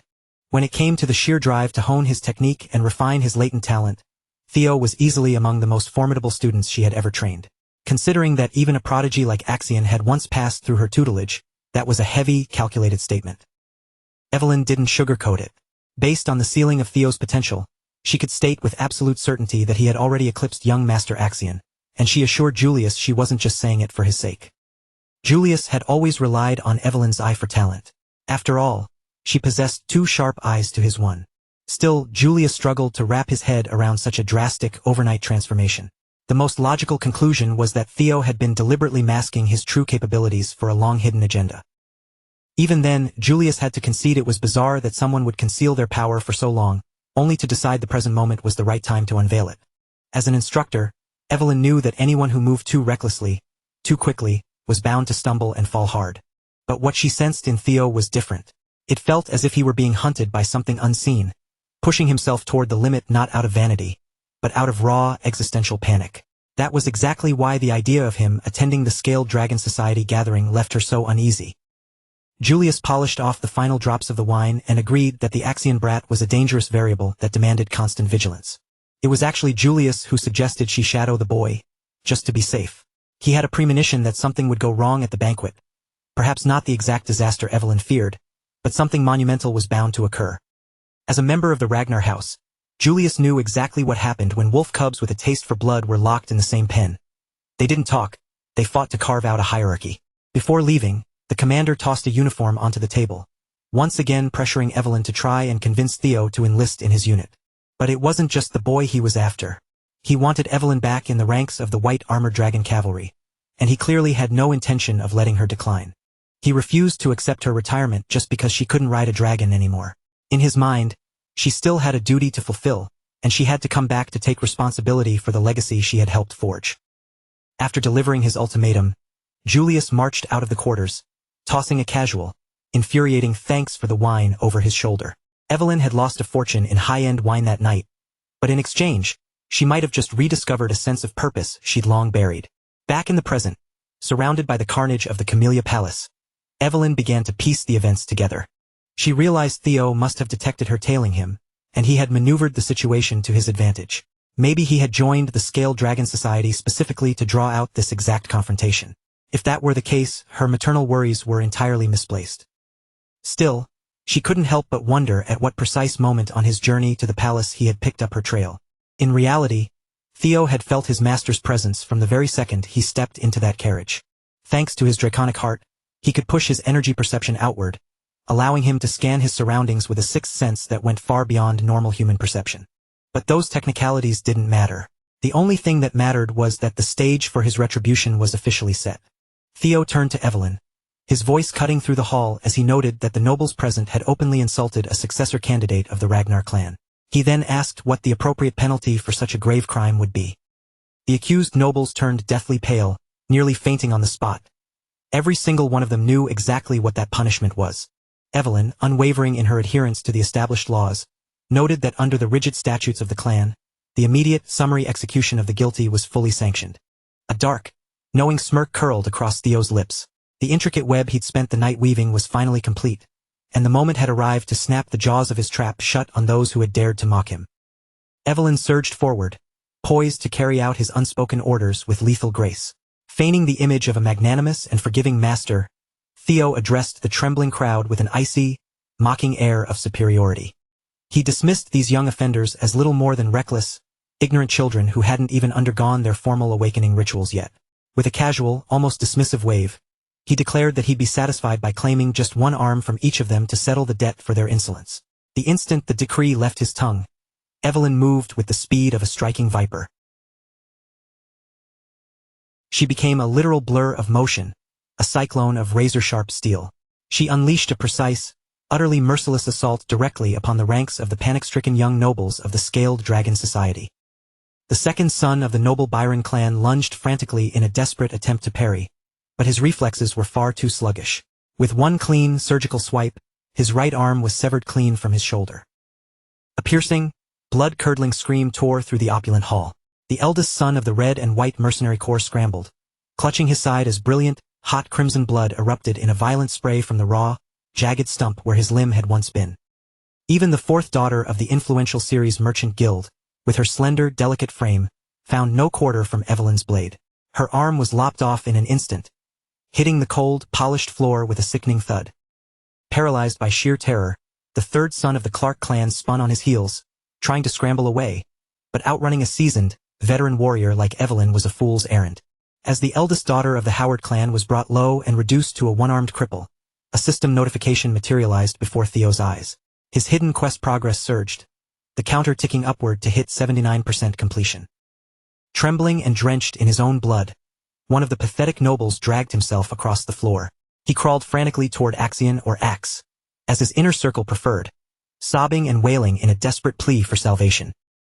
But Axe simply stood there, his expression utterly vacant and cold. He threw his brother's earlier justification back in his face, stating with chilling indifference that he couldn't possibly interfere with what was, after all, simply a unique form of high society greeting. The crawling noble suddenly caught a terrifying, metallic glint in the corner of his vision. Before he could even let out a final scream, a blade descended with blinding speed, slicing his arm clean off. A crimson arc of blood sprayed through the air, narrowly missing the pristine, embroidered suit Axion wore. While the heir of the Purink family twisted and writhed on the floor in absolute, unadulterated agony, Axion ignored the cacophony of suffering and locked his sharp, predatory gaze onto his former teacher. Evelyn met his intense, burning stare without a hint of hesitation, her face entirely composed as she offered him a small, cold, and professional nod of acknowledgement. Axion had never, in his wildest dreams, imagined he would encounter his old combat instructor in the middle of such a visceral, bloody massacre. Evelyn offered him a crisp, military salute with her dripping blade. As Axion scanned the wreckage of his banquet, he realized with a jolt that Evelyn had been terrifyingly selective, striking down only those who had dared to spew vitriol at Theo's lineage.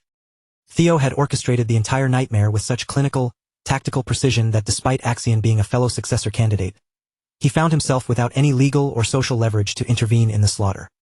It took Evelyn less than a few minutes to weave through the crowd, systematically shearing the right arms off 14 high-ranking individuals, all while executing Theo's cold, unyielding commands. Given their immense wealth, these nobles could easily afford the services of a powerful priest to magically reattach their limbs, but their potential as elite swordsmen was ruined forever. Everything had unfolded exactly as Theo had calculated. Meanwhile, Axion's mind spiraled, consumed by a burning, obsessive curiosity. How had Theo managed to bring both Remington and Evelyn under his thumb? Theo Ragnar, the man who had been the laughingstock of the Rose Palace for years, had morphed into something profoundly, terrifyingly dangerous. Deep within Axion, his own twisted, psychopathic nature began to hum with a dark, wicked delight. Watching his brother, he felt an overwhelming, volcanic desire to finally crush this unexpected rival beneath his boot. With his objectives met and the price of their insults exacted, Theo calmly signaled to Evelyn and Remington that it was time to take their leave. The trio strolled out of the grand palace, their measured footsteps echoing against the heavy, suffocating silence of the hall, as the remaining nobles stared at Theo's back with wide, trembling eyes. Just before they parted ways, the two brothers locked eyes. Their gazes clashed in the air like sharpening blades. Neither man needed to speak to convey the mutual, seething hostility of their thoughts. Just as he was about to turn away, Theo shot his hand out, clamping onto Axion's arm with a vice-like, bruising grip that left deep, unsightly creases in his brother's expensive, custom-tailored suit. After holding him in that tense, suffocating moment, Theo released him with a mocking smirk. He gave a casual, taunting wave, chirping that he'd had an absolute blast at this bloody banquet. At that exact second, a distinct system chime echoed in his head. The final tutorial quest, the mission to shed the pathetic reputation of the Ragnar family's greatest fool, was finally and officially marked as complete. Axion stood frozen, trembling with a quiet, volcanic rage. He yearned to whip out his weapon and strike him down right there, but a sliver of cold logic held him back. Making a scene now would be the ultimate blunder. Unable to suppress his explosive fury any longer, the unhinged young lord stormed out of his own estate, tearing through the grounds and bellowing Theo's name at the top of his lungs toward the uncaring night sky. With all of his tutorial-level objectives successfully cleared, the world would never again dare to view Theo as the useless, dim-witted failure of the clan. The introductory phase of his new life had reached its conclusion, but the grand, agonizing path of true revenge against those who had wronged him was only just beginning. As a reward for obliterating his old reputation and completely flipping public perception on its head, he was granted an experience elixir, a potent, shimmering tonic capable of instantly boosting a user's level by 5, provided they were below level 30. Whispers of the horrific carnage and the sudden, brutal massacre at the banquet spread like wildfire, reaching the ears of the various masters lurking within the other royal palaces. Any noble would have been paralyzed with shock to hear the impossible news. Axion's prestigious scaled dragon society had been dismantled, not just politically, but literally torn to pieces. Meanwhile, Theo was in a state of absolute, triumphant bliss after successfully flexing his newfound authority over those once arrogant nobles. Eager to toast his flashy, blood-soaked debut into high society, his loyal followers escorted him to a local pub to celebrate the victory. His entire dedicated retinue had gathered to commemorate the occasion, and even the normally stoic and reserved Evelyn graced them with her presence, taking a seat to enjoy a few well-earned rounds of drinks with the crew. Lounging in his chair with a drink, Theo couldn't help but wonder with amusement how the surviving members of the Scaled Dragon Society were coping after being utterly brought to heel by the very man they had once called a worthless fool. Deep within the luxurious, velvet-lined halls of the Camellia Palace, Lady Emil Ragnar sat in a state of absolute, bewildered disbelief. She had just been handed the report that her faction had not only given Theo the perfect legal pretext for his violence, but that the boy had carved the arms off their allies right in front of Axion's horrified face. When Axion sullenly verified that the report was accurate, Emil's frustration finally boiled over. The entire situation felt absurd to her. She lashed out at Axion, reminding him that she had explicitly warned him not to underestimate Theo. She was seething, furious that instead of strong-arming the boy into total submission, they had inadvertently handed him the legal authority to run completely wild. Desperate to salvage his pride, Axion fired back, arguing that if Theo were to secure official recognition from the family, capturing the Rose Palace would become infinitely more difficult, and he urged her not to jump to conclusions. Emil wasn't interested in his excuses. She cut him off with a frigid, sharp tone, ordering him to leave her sight and spend his time reflecting on his massive blunders, unwilling to hear another word.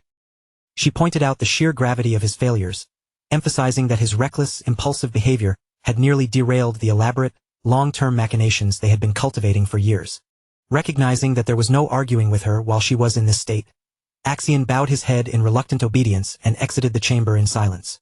Left alone with her advisor, Emil let out an exhausted, frustrated sigh, wondering aloud who Axion could have possibly inherited such an insufferable, stubborn nature from. Standing in the shadows, Ed Troyvin offered a wry, knowing smile, noting that the young lord actually resembled Emil herself when she was his age. Emil shot him a lethal glare, making it perfectly clear she was in no mood for his dry, witty banter. Ed immediately bowed to offer an apology, shifting his tone to reassure her that this recent incident might not be a catastrophe after all. He began to dissect the political landscape, pointing out that because the Rose Palace fell under the clan head's personal harem, securing direct, official ownership over it had always been a legal quagmire. He reminded her that while the palace had long been ignored by the clan leader, viewed as little more than a dumping ground for the useless, it still carried the sovereign, untouchable protection of the clan leader himself. Ed then revealed his cunning, dual-layered strategy, explaining that all they needed was a legitimate excuse to strike. Because Theo had sparked a massive, violent uproar in the middle of a high-profile gathering, he was now rapidly cementing himself as the sole face of the Rose Palace. By using this high-society disaster as their primary justification, they could now leverage the clan's own formal, rigid procedures to legally trap and suppress the upstart young master. Hearing this, Emil went silent, her mind racing as she processed the brilliance of the scheme. Her fear of Theo's growth had stemmed from the worry that if the clan leader favored the Rose Palace, his influence would explode. But now, she realized they could weaponize his newfound notoriety. By invoking the clan's legal framework, the Camellia Palace could effectively lock him down, forcing the Rose Palace to bow before the iron influence of the Troyvin bloodline. A cruel, triumphant smile spread across her face as she realized the plan was nearly foolproof. Turning her eyes back to Ed, she demanded to know exactly how long it would take to prepare the trap. Ed offered a confident, sinister bow, assuring her that every necessary arrangement had already been finalized in the shadows. He promised that when she awoke tomorrow, the very first thing she would hear would be the news of her victory. The heavy, stifling silence in the room finally breaks as he turns toward Amel, his voice shifting into a soothing, velvet-smooth tone that seems to wrap around her like a blanket. He leans in slightly, his posture open and reassuring as he encourages her to finally set aside the burdens she's been carrying all day. With a gentle, knowing smile, he suggests she wash away the day's exhaustion with a long, warm soak, promising her a night of truly undisturbed rest. Then, he gestures to a rare, exquisitely crafted aromatic candle, explaining with a touch of pride that he personally sourced it from the volcanic regions of South Akron, just for her to help her unwind. Amel looks up, her gaze meeting his, and she can physically feel the tension draining from her shoulders as a profound sense of relief washes over her. She decides in that very heartbeat to fully let go and lean on the strength of her dependable older brother. Her expression softens, eyes glistening slightly as she voices her sincere, heartfelt gratitude for the warmth and safety he so effortlessly provides. Across town, the mood is jarringly different. Inside a crowded, dimly lit tavern, the air is thick with the scent of ale and boisterous chatter. Remington suddenly slams his heavy cup down on the scarred wooden table, his face flushed and eyes swimming with raw, unfiltered emotion. He's completely overwhelmed, his words tripping over each other as he loudly confesses how shocked he was by today's events, slurring his speech as he admits he never truly understood how deeply Theo valued their bond until now.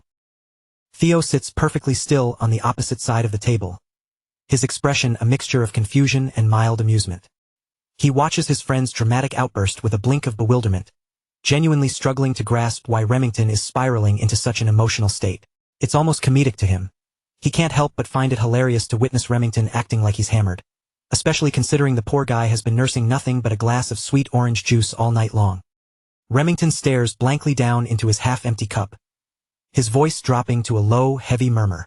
He recounts how earlier today, Theo had stood there, an unmoving wall, while those vile thugs spat cruel insults right into his face, and he didn't even flinch. But the second those same parasites turned their toxic, venomous words toward Remington, Theo didn't hesitate. He struck back instantly. A wave of bitter regret washes over Remington's face, his head hanging low as he feels the sharp, stinging shame of his own past inaction. Looking back up, Remington fixes his gaze on the young master, his eyes wide and burning with newfound awe. He's finally piecing it together, realizing the sheer magnitude of the hidden, agonizing pain Theo must have been forced to endure all those years. For so long, the world had callously looked down on him, sneering and dismissing him as nothing more than a talentless, useless child, and Remington realizes just how heavy that cross must have been to bear. And yet, despite being crushed under the relentless weight of everyone's scornful expectations, the boy never buckled. He didn't crumble under the pressure. Instead, he chose to grit his teeth, silently defying the hand fate had dealt him, and poured his soul into tempering his body and spirit until he emerged as someone truly formidable. He even stood his ground against opponents that anyone else would have deemed unbeatable, enemies against whom Theo should have had zero chance of survival. He displayed a terrifying, iron-willed resolve to force a victory, even going as far as to wage an open, daring war against the mighty Camellia Palace, an authority so powerful that not a single other soul in the land would dare challenge them. Remington gazes at him with profound, unadulterated respect, openly acknowledging that Theo possesses the rare, cold courage required to draw his steel at a moment's notice. He is visibly moved, his chest heaving as he realizes that his friend essentially placed his entire life on the altar of war just to stand in his defense. As thick, dramatic tears of pure gratitude well up in Remington's eyes, Theo can only sit there, staring back with a blank, hollow expression. A thin layer of cold sweat begins to prickle at his hairline as the realization dawns on him. His friend is completely drunk on his own emotions and has fundamentally misunderstood every single aspect of the situation. The emotional youth suddenly surges to his feet, the legs of his chair scraping harshly against the floor. He stares directly at Theo with a burning, fierce determination in his eyes, declaring to the entire room that no matter what the strict, iron-fisted orders of his own clan might be, he is choosing a different path, a path where he pledges his life to follow wherever Theo leads. The room erupts. That passionate, ringing declaration hits the other tavern patrons like a shockwave. People who had been quietly watching the two of them suddenly rise to their feet, letting out loud cheers and thunderous applause. The air is thick with praise as the crowd shouts their admiration for the two young warriors, completely swept up in the intensity of the moment. Theo feels a wave of panic wash over him as he realizes he's now the center of unwanted attention. He opens his mouth, desperate to shout over the noise and clear up the massive, escalating misunderstanding, but Evelyn's voice suddenly resonates directly inside his mind via telepathy. It's sharp, commanding, and tells him to shut his mouth and let his friend play out this emotional scene for all it's worth. Theo glances over at her corner, meeting her gaze. She looks entirely unbothered, her expression casual as she sends another mental message. This isn't a problem at all. If anything, seeing how inspired and hyped the crowd is, it's clear that everyone in the tavern is now practically lining up to get on his good side. Hearing her amusement, a faint, fleeting smile touches the corner of Theo's lips. Yet, behind those eyes, he maintains a cold, analytical clarity. He knows the truth better than anyone. There isn't anything inherently special about him. Every drop of the power he possesses, every ounce of strength that has terrified his enemies, is nothing more than a gift provided by his status window. He pulls up the glowing, translucent blue interface, the text hovering in his vision. He stares intently at the stats, fully acknowledging that every victory, every growth milestone, is a direct result of this system. For a fleeting second, he recalls how, at the very start of his journey, he had been naive enough to assume this magical interface was just a hallucination born from the desperate, lingering regrets of his previous life. But now, as his eyes scan the incredibly complex, precise, and structural data presented before him, he knows with absolute certainty that this status window is far more than a psychological fragment. It is something deeply mysterious and profoundly powerful. A strange, eerie sensation of déjà vu brushes against his consciousness, like a ghost of a memory he can't quite grasp. He shakes it off, forcing his shoulders to relax. It's not worth dwelling on right now. The system is the tool he needs, and it is actively handing him the power to ascend, and that is all that matters. Now that the dust has finally settled on the Scaled Dragon Society incident, a new prompt flashes brightly in his field of vision, notifying him that his level has successfully ticked upward. He notes with satisfaction that each level up grants him those vital, precious stat points, which he can freely distribute to push his physical capabilities to the next tier. A wicked smirk creeps across his face. Theo fully realizes he now possesses the terrifying, godlike ability to manipulate his own attributes at will. A dark, cold thrill runs down his spine, as he contemplates what a monster with effectively limitless potential will do to the future of this world. Across the table, Evelyn catches a glimpse of that sinister, villainous smile, and she can't help but shiver, a look of genuine worry clouding her features. Quickly reining in his thoughts and returning to the immediate reality, Theo decides his top priority must be establishing a defensive line against the inevitable, brutal retaliation of the Camellia Palace. He leans in closer across the table, his demeanor shifting back to business as he asks Remington if he is truly ready to assist him with a vital, dangerous task. Without even a second of hesitation, his loyal friend straightens up, his posture becoming rigid and firm. He gives his word with total conviction, swearing that he is prepared to do whatever Theo asks, regardless of the danger or the cost. Yet, beneath that veneer of confident, unwavering loyalty, Remington is clearly caught off guard. A faint, visible blush of surprise creeps up his cheeks when he hears Theo address him so casually and affectionately by his nickname, Remy. Theo reaches into the inner pocket of his coat, producing a securely folded piece of parchment. As he slides it across the wooden table into Remy's waiting hands, his tone turns ice-cold and deadly serious. He explains that the bloody, all-out war for the Grand Throne between himself and Axion is on the verge of igniting, and they have to start laying their foundation before the storm arrives. Remy falls completely silent, the gravity of the situation sinking in. Theo stares at him, lost in a sudden recollection of his past life. A time when Remington rose to become the undisputed, legendary head of the Narcio clan, commanding forces so incredibly formidable they were capable of going toe-to-toe with the Ragnars themselves. Looking at the young man sitting before him, our protagonist understands exactly how monumental this moment is. He realizes that by pulling a future powerhouse like Remy permanently into his camp right now, he is fundamentally rewriting the entire board and shifting the balance of power decisively in his favor. He presses the document firmly into Remington's palm. The young warrior grips the paper tightly, locking eyes with Theo, and swears with a fierce intensity that since his loyalty is now bound to him, he will unleash every ounce of his strength to ensure their success. A genuine look of appreciation warms Theo's face as he softly voices his thanks. But before they can exchange another word, the heavy, reinforced wooden doors of the tavern are violently kicked open. A booming, authoritative voice bellows Theo's name, shattering the tavern's atmosphere instantly. The entire tavern goes deathly quiet. A heavily armed squad of elite knights marches in, the rhythmic, heavy clanking of their armor echoing off the walls. The lead officer strides to the front, his expression stern as he announces with supreme authority, by the law of the sword, that Theo is officially under arrest, facing charges of assault, lethal threats, and unlawful intimidation. Hearing such absurd, fabricated charges, Evelyn slams her hands onto the table, her face flushing a deep crimson with pure, unadulterated rage. She starts to bark out that the entire situation is total garbage, but Theo calmly raises a hand, signaling her to stand down. He steps forward, his expression completely unfazed, and demands to see the official warrant. He inspects the document held before him, his eyes narrowing as he scans the text. The seal is legitimate, but he notes with dark amusement that the ink on the parchment hasn't even fully dried yet. A blatant, sloppy sign that his desperate enemies rushed this paperwork through in a panicked, uncoordinated frenzy. Knowing exactly how to play this game, he decides to offer no resistance, choosing to cooperate perfectly to bait his enemies. He calmly extends his wrists forward, his movements relaxed and fluid, as the anxious knights move in to secure the heavy, iron-forged shackles around his wrists. As the guards grip his shoulders and begin forcefully escorting him out into the street, Theo casts one last, casual glance back over his shoulder. He flashes a reassuring, confident smile toward his companions, a silent signal that he trusts them implicitly to handle everything perfectly while he is away. Left behind in the middle of the suddenly silent and disrupted tavern, Remington and Evelyn stand frozen. They remain there in the center of the room, staring blankly at the empty, gaping doorway, their faces pale and paralyzed in a state of absolute, breathless shock. Finally snapping out of his daze, Remington looks down at his own trembling hands.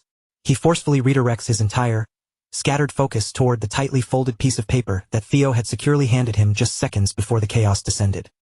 The explosive news of the young master's sudden arrest ripples through the estate with lightning speed, eventually reaching the elegant, opulent halls of the Rose Palace. Theo's mother, Lady Cecilia, goes deathly pale as she hears that her beloved son has been dragged away to the high tribunal. Her legs give out beneath her, and she collapses onto her knees in sheer, overwhelming terror. Her loyal personal servant rushes to her side, his voice thick with deep concern. She waves him off with a weak, trembling hand, insisting she is all right while desperately demanding to know on what absurd grounds they could possibly justify taking her boy away. The servant bows his head, revealing the grim reality. It stems from the destruction of the Scaled Dragon Society, and her son is now being formally accused of inciting a violent, unlawful rebellion. Her breath hitches in her throat. Her eyes widen as she tries to process the sheer gravity of the claim, asking with a strained, trembling voice if they truly intend to put her young son through the nightmare of a full, hostile trial. With a heavy, sinking heart, the servant lowers his gaze further, quietly admitting that because Theo so thoroughly and utterly obliterated the Scaled Dragon Society, The powerful, shadowy factions pulling the strings are ensuring he cannot easily escape this carefully laid trap. Cecilia closes her eyes, struggling to comprehend how a simple, innocent invitation could have unraveled into such a dangerous, life-altering mess. Yet, as she takes a deep, steadying breath, a flicker of fierce, maternal pride returns to her gaze. She firmly believes her son will undoubtedly shatter this trial, because she knows exactly what kind of resilient, extraordinary child he truly is. Clasping her hands tightly against her chest, Cecilia stares out the window toward the distant courtyard. She sends out a silent, heartfelt prayer into the air, pleading that her boy will endure the coming storm and return home to her completely unharmed. Meanwhile, the massive, heavy wooden wheels of an armored carriage rumble loudly against the stone pavement as our protagonist is transported under heavy guard toward the intimidating, fortress-like grounds of the tribunal. As the carriage finally screeches to a halt, Theo looks out through the thick iron grates. A cold, chilling wave of familiarity washes over him as he realizes it has been an incredibly long time since he last stood before this ominous, stone-faced place. Reflecting on his recent actions, Theo understands the situation perfectly, because he didn't just defeat the Scale Dragon Society but completely wiped them off the face of the earth. His enemies aren't going to settle for a simple slap on the wrist. They are going to throw everything they have at him, forcing him into a grand, televised trial specifically designed to destroy his reputation and his life. He understands the political game being played. Since he carries the blood and the title of a legitimate successor of Ragnar, this entire tribunal isn't just about a broken law. It is a calculated, cold-blooded trap meant to ruthlessly interrogate and dissect his legal qualifications to ascend to the throne. The heavy carriage doors slam open, and the armored knights loudly command him to step out. As his boots hit the cold, unforgiving stone floor, Theo walks forward with a steady, unhurried pace. He is fully aware that his enemies are aiming to crush his existence into dust. Yet a sharp, knowing smile forms on his lips, because every single piece on the board is moving exactly according to his own grand, hidden design. They march him up to the massive, ornate entrance of the High Court. The leading knights strike the ground with their spears, boisterously announcing to the guards inside that the high-profile prisoner, Theo, has been successfully escorted. They wait a brief moment in the shadow of the gates before receiving official, hushed permission to lead him into the main chamber. Stepping through the threshold, the protagonist's eyes scan the immense, towering room. A dark, calculated thought crosses his mind. If he is finally going to unveil the overwhelming power and the meticulous preparations he has been hoarding in the shadows, there is no better stage in the entire world than a grand, spotlighted event of this immense magnitude. As he is led to the center of the floor, he stops before a raised dais where several legendary, imposing figures sit, looking down at him. The sheer weight of their collective aura and their piercing, predatory gazes causes even someone as composed as Theo to feel a sudden, sharp spike of intense pressure in his chest. Glancing across the panel of judges, his eyes first lock onto the terrifying, battle-hardened form of Julius Ragnar, the notorious demon dragon captain who commands the elite white-armored dragon cavalry. His gaze then shifts toward one of the fabled 9 dragons tasked with protecting the entire Ragnar bloodline, the formidable, legendary sky dragon, Ed Troyvin. Theo silently admits to himself that if he were still living his previous life, the crushing, suffocating pressure radiating from these living legends would have completely overwhelmed him and broken his spirit on the spot. His eyes narrow as he notes that the legendary sword dragon lady of the Plum Blossom Palace, Osa Ragnar, is sitting right beside the venerable elder dragon head counselor himself, Wolfgang Ragnar, all of them gathered in one room, specifically to break him. Wolfgang's cold, piercing gaze locked onto Theo, and the instant their eyes met, a flood of memories rushed through Theo's mind. He realized with a start just how much time had passed since they were last in the same room. Of all the places he might have anticipated crossing paths with Wolfgang again, this high-stakes tribunal was certainly not one of them. Theo knew exactly the kind of man Wolfgang was, someone who valued pure, untainted bloodlines above all else. To a man of his stature, an illegitimate, half-blooded youth like Theo likely resembled little more than a stain on the glorious lineage of the Ragnar clan. Wolfgang didn't bother to hide his disdain. His lip curled in open, undisguised disgust the moment he looked at him. Fixing Theo with a frigid, unrelenting stare, Wolfgang demanded to know if he truly grasped the gravity of why he'd been summoned here today. This wasn't merely a formal meeting or a casual chat. Theo had been hauled before the tribunal to face the consequences for the trail of destruction he'd left in his wake. Wolfgang began ticking off the mounting consequences, his voice growing heavier and more severe with every name he rattled off.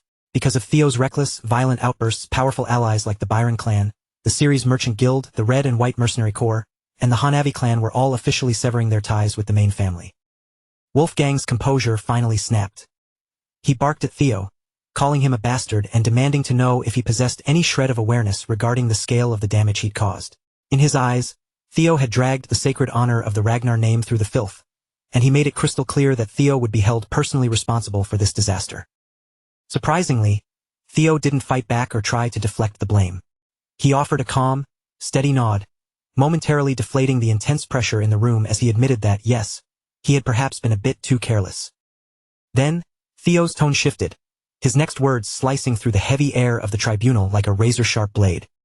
He coolly added that if he had truly been careful as they suggested, he shouldn't have stopped at merely breaking their limbs. He should have gone all the way and severed their heads instead. The chamber went deathly silent, the atmosphere turning brittle with shock, but Theo didn't skip a beat. He reminded them that those clans were all vassals of the Ragnar house. Their lands and their prestige were gifts granted by their lord, and in exchange, it was their bounden duty to offer Ragnar their absolute loyalty, their service, and, when necessary, their lives. That unwavering dedication, Theo noted, was the very bedrock of chivalry. And yet, even knowing full well what their obligations were, those clans had the audacity to openly defy the very lord they were sworn to serve. Theo's gaze intensified, his frustration sharpening as he continued his defense. If he had known they would behave with such unmitigated arrogance and disrespect, he declared, he wouldn't have hesitated to take their heads on the spot. Turning his gaze directly toward Wolfgang, he insisted that people who spat on their oaths deserved severe punishment to uphold the true principles of chivalry. After all, Theo argued, how could he, as a member of this clan, just sit idly by and watch the honor of Ragnar be trampled into the dirt? It was a legacy built over centuries, and he refused to watch it be dragged through the mud while he stood by as a spectator. For a heartbeat, the room was stunned into total silence, everyone weighing the logic of Theo's bold argument. Julius watched him with a look of quiet, thoughtful admiration. He realized that Theo's justification was so sound that he would likely avoid any truly catastrophic punishment. Wolfgang, however, took the opposite view. He felt Theo was merely twisting words and mocking the tribunal with clever, empty sophistry. But then, OSA Ragnar calmly interjected, demonstrating that she had clearly grasped the core of Theo's argument and admitting, to everyone's surprise, that he wasn't wrong. Wolfgang's face betrayed his confusion as his expression shifted. He hadn't expected OSA to jump to Theo's defense, and seeing her take his side in front of the others clearly threw him off balance. OSA explained her reasoning, noting that while the Ragnar house was undeniably a titan of power, that strength alone didn't define their greatness. If they intended to remain worthy of their name, they were obligated to listen to the voices of their vassals and knights. She warned that a clan that chose to rule the world through brute force alone would eventually find itself hollowed out and destined to collapse. Wolfgang absorbed her words, processing the weight of her critique. Though his expression remained stern and rigid, he conceded that he would take her warning into account. Theo observed OSA from across the floor. As the first wife of the clan head and widely revered as the most powerful swordswoman in the north, she was a terrifying figure. To his relief, she didn't seem hostile toward him. In fact, she seemed to be quietly aligning herself with his position. This only deepened Theo's confusion.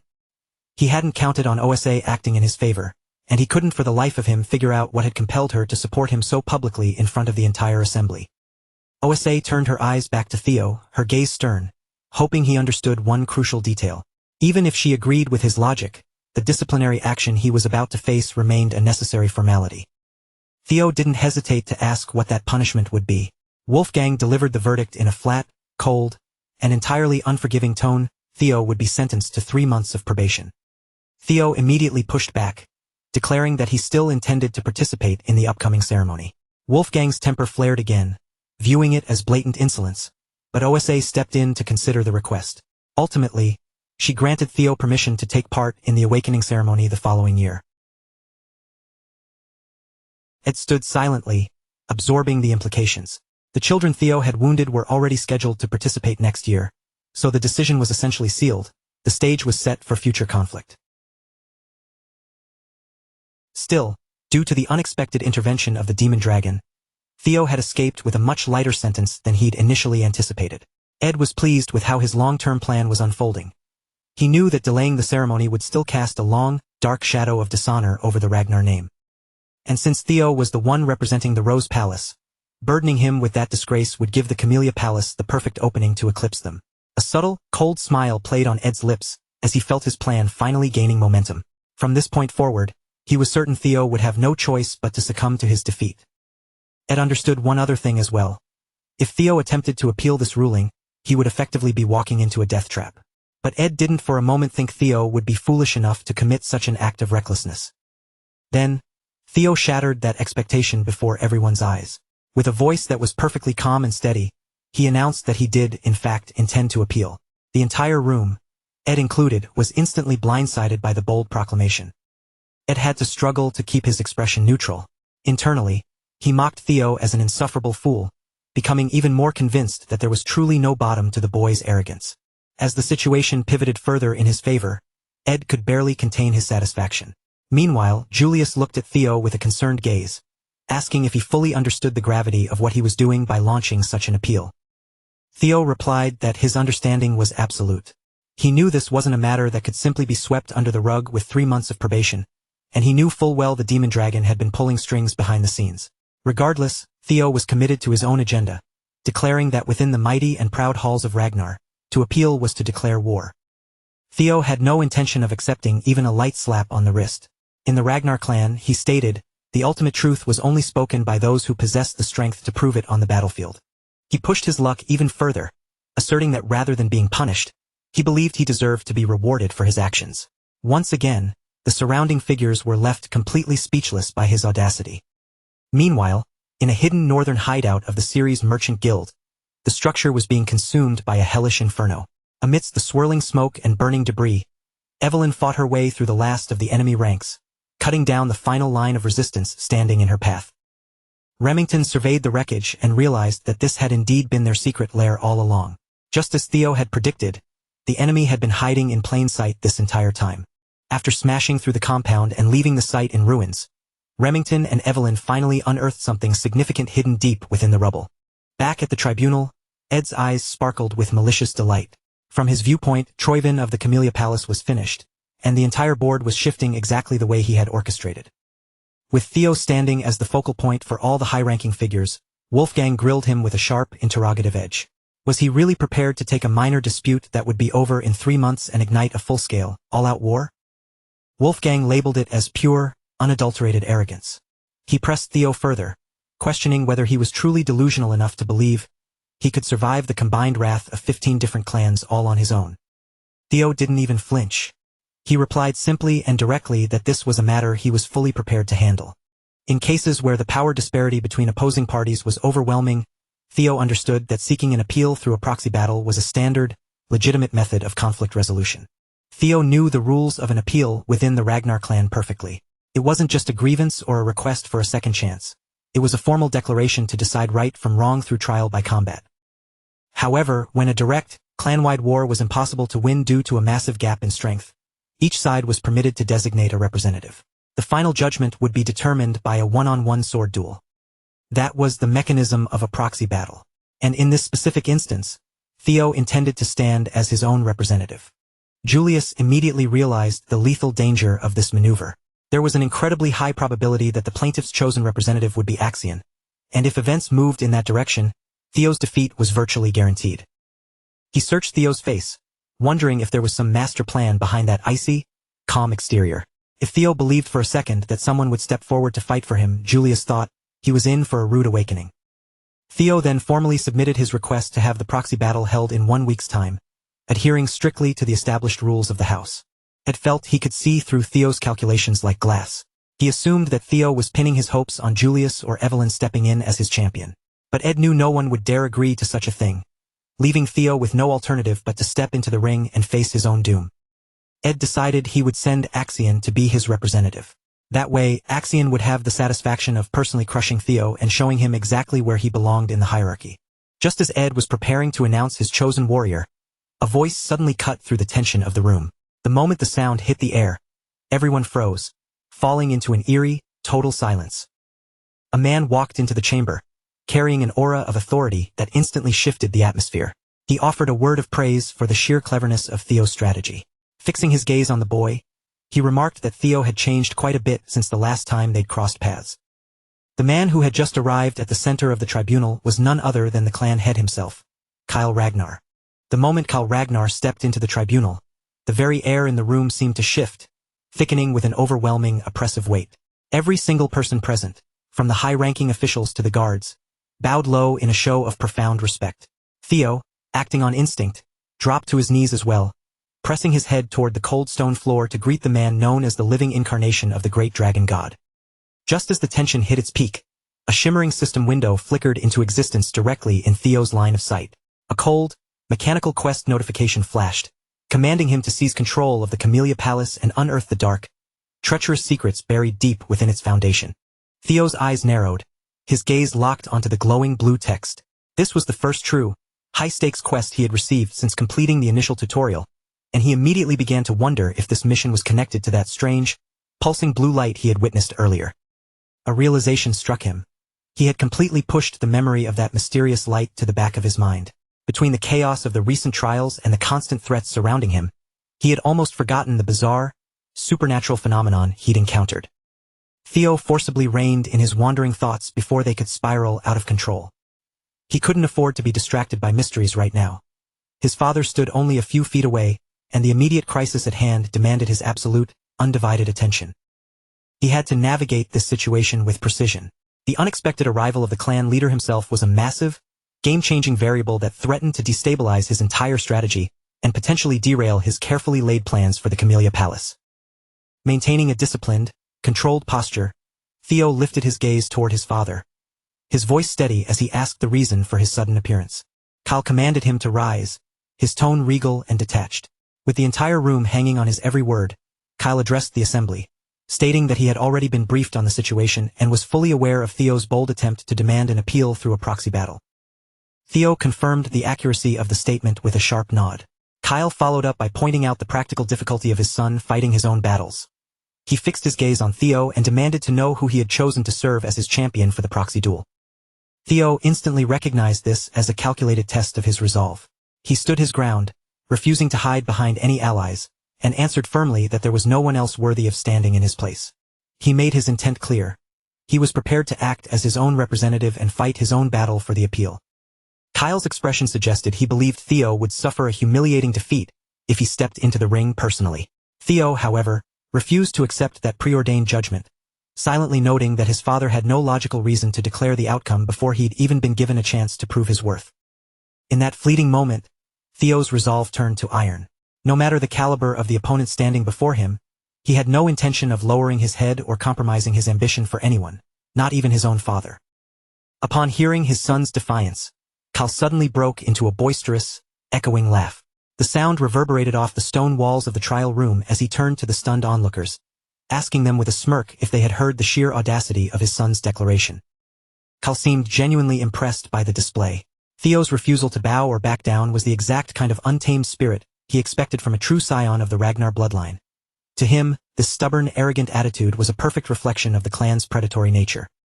With a satisfied, almost proud look on his face, Kyle openly praised Theo, remarking that such a fierce, unyielding attitude was truly remarkable. A wave of relief and secret triumph washed over Theo, a faint, confident smile tugging at his lips. Everything was still perfectly aligned with his grand design. The proxy battle was little more than a piece of bait, and since he didn't actually need to win through steel, it felt exhilarating to speak with such confidence without having to worry about his lack of combat skill. He recalled the high-stakes task he'd assigned to Remington and Evelyn. Once they successfully recovered the ironclad evidence of the Camellia Palace's treason, his victory would be absolute, and he wouldn't even need to draw his blade to dismantle his enemies. Then Kyle decided to raise the stakes. Speaking with the absolute authority of the Ragnar clan master, he announced his intention to test his son personally with a single, devastating strike. Theo's eyes widened in surprise as Kyle dismissed the ongoing trial. The clan leader promised that if Theo could somehow survive just one blow from him, then every single charge against him would be dropped immediately, and he would be cleared of all punishment. Kyle ordered Theo to step forward into the center of the floor, but before he could take a single step, Ed roared out an objection, desperate to halt the proceedings. Ed understood the implications all too well. If Kyle personally tested Theo, that act alone served as a public mark of approval. And if, by some miracle, Theo endured it, he would gain the direct validation of the clan head, effectively cementing his status. Ed was certain Theo would be pulverized by such a strike, but even the remote possibility of success made his skin crawl.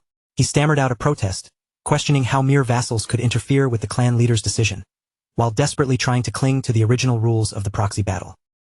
Kyle Ragnar silenced him with a single lethal command to shut his mouth. he made it brutally and unequivocally clear. If any vassal dared to challenge the will of the Ragnars, the solution was as simple as it was violent. They would just have to be eliminated. Ed had no choice but to swallow his protests and fall into a tense, terrified silence. Kyle then turned his attention toward Julius, demanding to know if he had anything to contribute, as the demon dragon had been smirking quietly to himself for quite a while. Julius responded with a light, mocking tone, claiming he was simply surprised. He added that, after such a long absence, it was truly unexpected to see the king take a personal interest in anyone once again. Kyle didn't see the need to prolong the suspense. He locked his gaze onto Theo and asked, with simple, terrifying directness, if his son was prepared to accept the challenge. Theo understood that the situation had just undergone a violent, unpredictable pivot. This was far from the outcome he had anticipated, but after a brief, tense pause, he broke into a grin and accepted the challenge head-on. Even so, Theo spoke up, asserting that the terms were far too lopsided. He pointed out that comparing a single strike from the clan leader himself to a long-term proxy war against petty vassals was entirely unreasonable. Kyle asked if Theo was attempting to back out of the deal, but Theo denied it instantly. He maintained that he only wanted a fair exchange, noting that the stakes of the trial had suddenly become significantly more hazardous. With a playful, confident smile ghosting his lips, Theo added that if the risk was being drastically increased, it only followed that the compensation for surviving should rise accordingly. Kyle asked what specific reward Theo desired. Theo shifted his gaze toward Ed, letting the weight of his words linger before stating clearly that he wanted something of value, perhaps something comparable to the Camellia Palace itself. Watching the interaction, Ed was rendered completely speechless, frozen by the audacity of Theo's outrageous demand. Ed's fury bubbled over, while Wolfgang reacted with open, sputtering disbelief. To his mind, attempting to negotiate such a deal with the clan leader was absolute, unadulterated madness. Wolfgang firmly believed someone needed to put this arrogant bastard in his place. After all, binding agreements were meant to be made between equals, and Theo had absolutely no right to act as if he stood on the same level as Kyle. Wolfgang was certain that Theo's unchecked arrogance would result in a swift, humiliating failure. To everyone's utter shock, Kyle reasoned that if Theo truly aspired to be his successor, he needed at least this much boldness and reckless courage. Anything less would be beneath the dignity of the Ragnar house. Kyle turned his head to ask if the Sky Dragon had any further objections. The man bowed low, replying that everything, including the Camellia Palace, belonged to his lord Kyle, so he dared not comment on the clan leader's final decision. Satisfied, Kyle ordered the immediate preparation of a stage, eager to test his son's mettle personally. Theo felt a momentary flicker of hesitation, but he quickly steeled himself, stepping forward to face his father. The surrounding vassals retreated to the sidelines, their eyes wide as they silently observed the confrontation that was about to unfold. Ed stood by, his face contorted with frustration and rage. The meticulously crafted trap he had set to ensnare Theo had somehow morphed into a public stage that might actually grant the boy everything he wanted. Even so, Ed forced himself to stay calm. No matter how much Theo had leveled up, there was simply no way he could physically withstand a single strike from the clan head. Even the most elite, high-ranking swordsman would have struggled to survive such an overwhelming blow. Ed convinced himself that Theo was walking toward his own execution.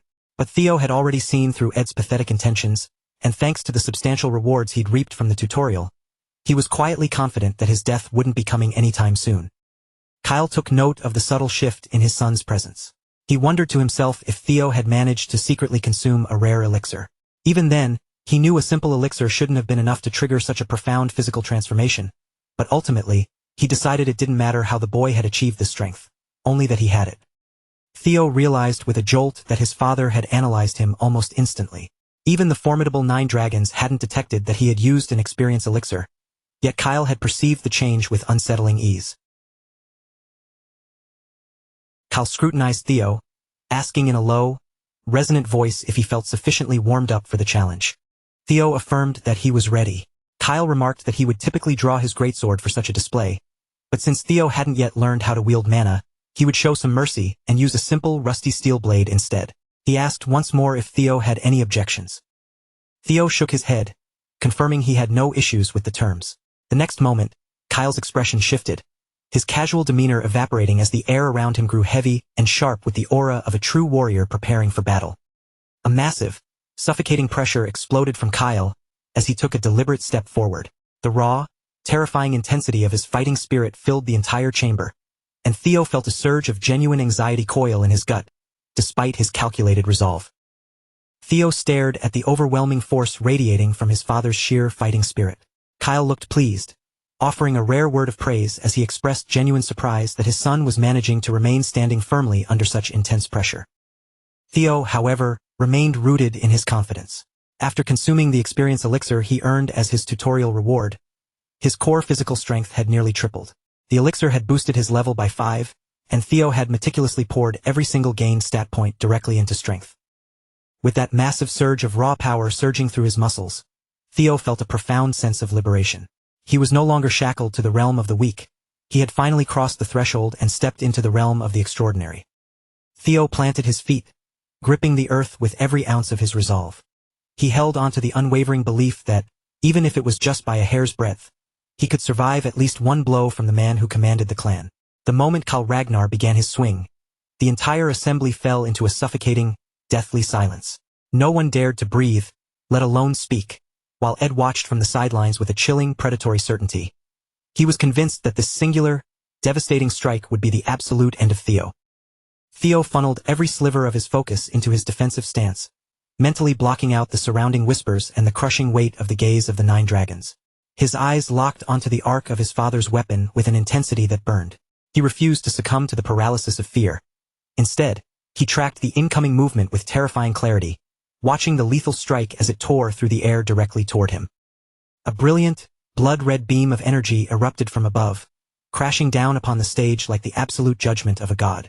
The impact was cataclysmic, shattering the stone foundation and sending a massive plume of dust and debris billowing into the air, completely engulfing the arena.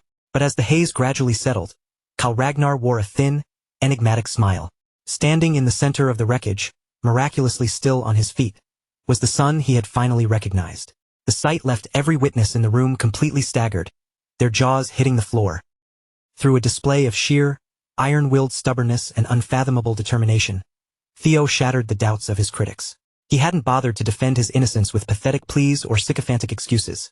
Instead, he let his survival, standing tall amidst the ruins of his father's terrifying assault, speak for him.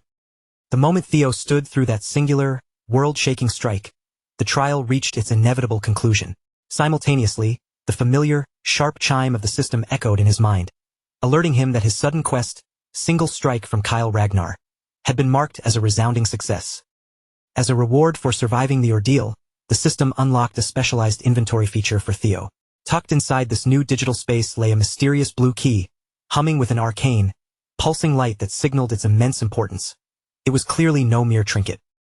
Time seemed to slip away until Theo finally drifted back to consciousness, his mind heavy and sluggish as he tried to piece together his surroundings. A wave of confusion clouded his vision, and he quietly murmured to himself, wondering where in the world he had been brought. The moment Cecilia caught sight of her son's fluttering eyelids, her expression shifted from dread to pure, overwhelming relief. Her voice hitched as she told him, with tears of joy streaming down her face, that he had actually fainted while standing bolt upright after the trial's conclusion. Cecilia's composure crumbled entirely. She gripped Theo's hand with trembling fingers, sobbing as she confessed the living nightmare she had endured, terrified of the news that the clan leader had challenged her boy to a duel. Her eyes darted over him with frantic, motherly concern, and she demanded to know if he was hiding any hidden injuries. She was prepared to summon every physician in the territory the instant she saw so much as a bruise, a fracture, or a dislocation. Theo offered a soft, calming smile to soothe his mother's panic, though his gaze continued to drift around the unfamiliar room. He felt physically sound, yet he couldn't shake the nagging sensation of not recognizing the opulence surrounding him. Just then, Julius stepped into the room, his voice calm as he laid out the situation. By the direct, ironclad order of the clan leader, the mistress of the Camellia Palace, Axion, and the chief of intelligence had all been summarily evicted from the estate. The realization hit Theo like a physical blow, and his expression lit up with sudden, vivid clarity. He finally understood where he was, and a deep, quiet satisfaction surged through him. They were currently occupying the very heart of the Camellia Palace. The system pinged again, updating Theo on his status and confirming that his next objective was well within reach. With his foot now firmly planted inside the Camellia Palace, the only task left was to peel back the layers of the estate and uncover the dark, hidden secret buried in its depths. Out in the manicured gardens of the Camellia Palace, Imel was creating a spectacular scene. Her frustration had boiled over into a public tantrum, and she shrieked at the top of her lungs, demanding to know by what right she was being forced to abandon what she considered her own private property. The household staff scrambled around her, white-faced and trembling as they attempted to mitigate the disaster before her screeching drew more unwanted attention. They begged her, with frantic gestures, to keep her voice down and stop making such a spectacle in the middle of the courtyard. At a distance, hidden by the shadows of a stone pillar, Ed watched the chaos unfold with a cold, hollow stare. Without a moment's hesitation, he turned his attention to Axion and issued a grim, lethal command. Theo Ragnar had to be silenced permanently. Axion acknowledged the order with a slight dip of his head, outlining a calculated strategy for the upcoming awakening ceremony, hinting that he already had a foolproof method to dispose of Theo when the moment presented itself. But Ed's patience had worn thin, and he wasn't interested in drawn-out plans. His voice deepened with murderous intent as he told Axion to simply sever Theo's head from his shoulders and finish the job once and for all, ensuring there was absolutely no chance of survival. Axion locked eyes with Ed, catching the jagged, raw edge of the hatred burning there. Those eyes were incinerated with a hunger for vengeance, making it painfully obvious that Ed wouldn't find a single moment of peace until he saw Theo lifeless at his feet. Once the initial dust at the Camellia Palace had finally settled, Theo took a moment to reflect on the sequence of events. Even though the path he had taken hadn't always mirrored his initial strategy, the outcome he had secured was far more lucrative than he had ever dared to hope. He had successfully pried the Camellia Palace out of his enemy's grasp without ever needing to rely on his ultimate ace in the hole, which in itself was a massive strategic victory. To sweeten the deal, he had also solidified a new, potent form of authority. Intrigued by the potential of his new capability, Theo channeled his focus and activated the inventory skill. A split second later, he reached into thin air and pulled out an object, as if he were plucking it from a hidden, extra-dimensional pocket that only he could touch. Theo stood there, casually crunching on an apple he had just manifested, still wrestling with the impossible reality of the inventory system. It felt like a fever dream, yet he couldn't ignore the sheer, practical genius of having a portable storage space at his beck and call. Next, he drew the blue key he had earned from his inventory. As he rotated the object between his fingers, he grew increasingly convinced that it held the key, quite literally, to a deep, guarded secret tucked away somewhere in this very palace. As Theo approached a heavy, ornate door, the keyhole began to pulse with a low, rhythmic light. The door seemed to recognize the blue key, reacting to its presence with an eerie, magical resonance. Theo inserted the key and twisted, the lock clicking open with a heavy, satisfying thud. As the door swung wide, he froze, his breath catching in his throat. Instead of a standard storage room, he was staring down into a yawning, subterranean tunnel that stretched into absolute darkness. The system chimed, informing him that he had successfully discovered a hidden dungeon. As a reward for being the first to find this secret location, the system granted him a permanent experience boost. All EXP gained within these walls would be doubled. Staring at a literal cave system concealed beneath the flooring of the Camellia Palace, Theo realized this was clearly another unique challenge. He had no intention of walking away from a double experience bonus, so he concluded that conquering this dungeon was a gamble worth taking. Before he took his first step into the abyss, Theo reined in his excitement. He reminded himself that plunging into a dungeon without proper equipment was the hallmark of an amateur. He deliberately took a step back, opting to prioritize preparation over reckless speed. After some time had passed, Theo returned fully armed and armored, his inventory bulging with a wide array of weaponry. Confident that he had covered all his bases, he finally crossed the threshold to begin his investigation of the dungeon. As Theo ventured deeper into the damp, narrow tunnels, a pair of glowing eyes suddenly locked onto him from the darkness ahead. A massive wolf, far larger than any natural creature, stepped into his path, snarling with a primal, predatory intensity that marked it as a dangerous demonic beast. The wolf didn't hesitate. It lunged, covering the distance in a single, blurring flash of fur and teeth. Theo's reactions were sharp. He snapped his shield into place just in time, absorbing the brunt of the collision before the beast could clamp its jaws around his throat.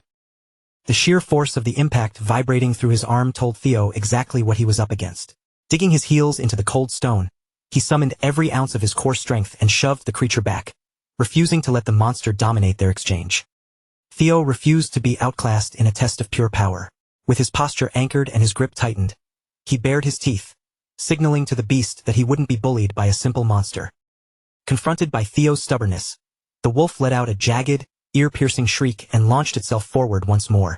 Its massive frame filled the tunnel, crushing the space between them with terrifying momentum. Theo pivoted and swung his sword in a swift, practiced arc, but the blade barely skated across the wolf's hide, leaving no significant scratch. The realization dawned on him. The creature's hide was dense as steel, and given its blistering speed, tentative or half-measured strikes were essentially useless. Theo's mind raced as he analyzed the fight. This wasn't a wild animal. It was a true demonic beast, possessing a combination of unnatural toughness and raw agility that he had never encountered before. He braced himself for the inevitable, knowing the uphill battle he was facing. Before he could formulate a solid game plan, the wolf pounced again, rearing up and swinging its obsidian claws, intent on shredding him to pieces. In that desperate, heart-pounding moment, Theo's mind flashed back to the searing arc of light he had witnessed when he faced his father's single strike.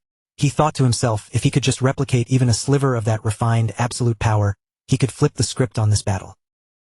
He vividly remembered the overwhelming majesty of that strike and attempted to channel a pure, white arc of energy toward the wolf.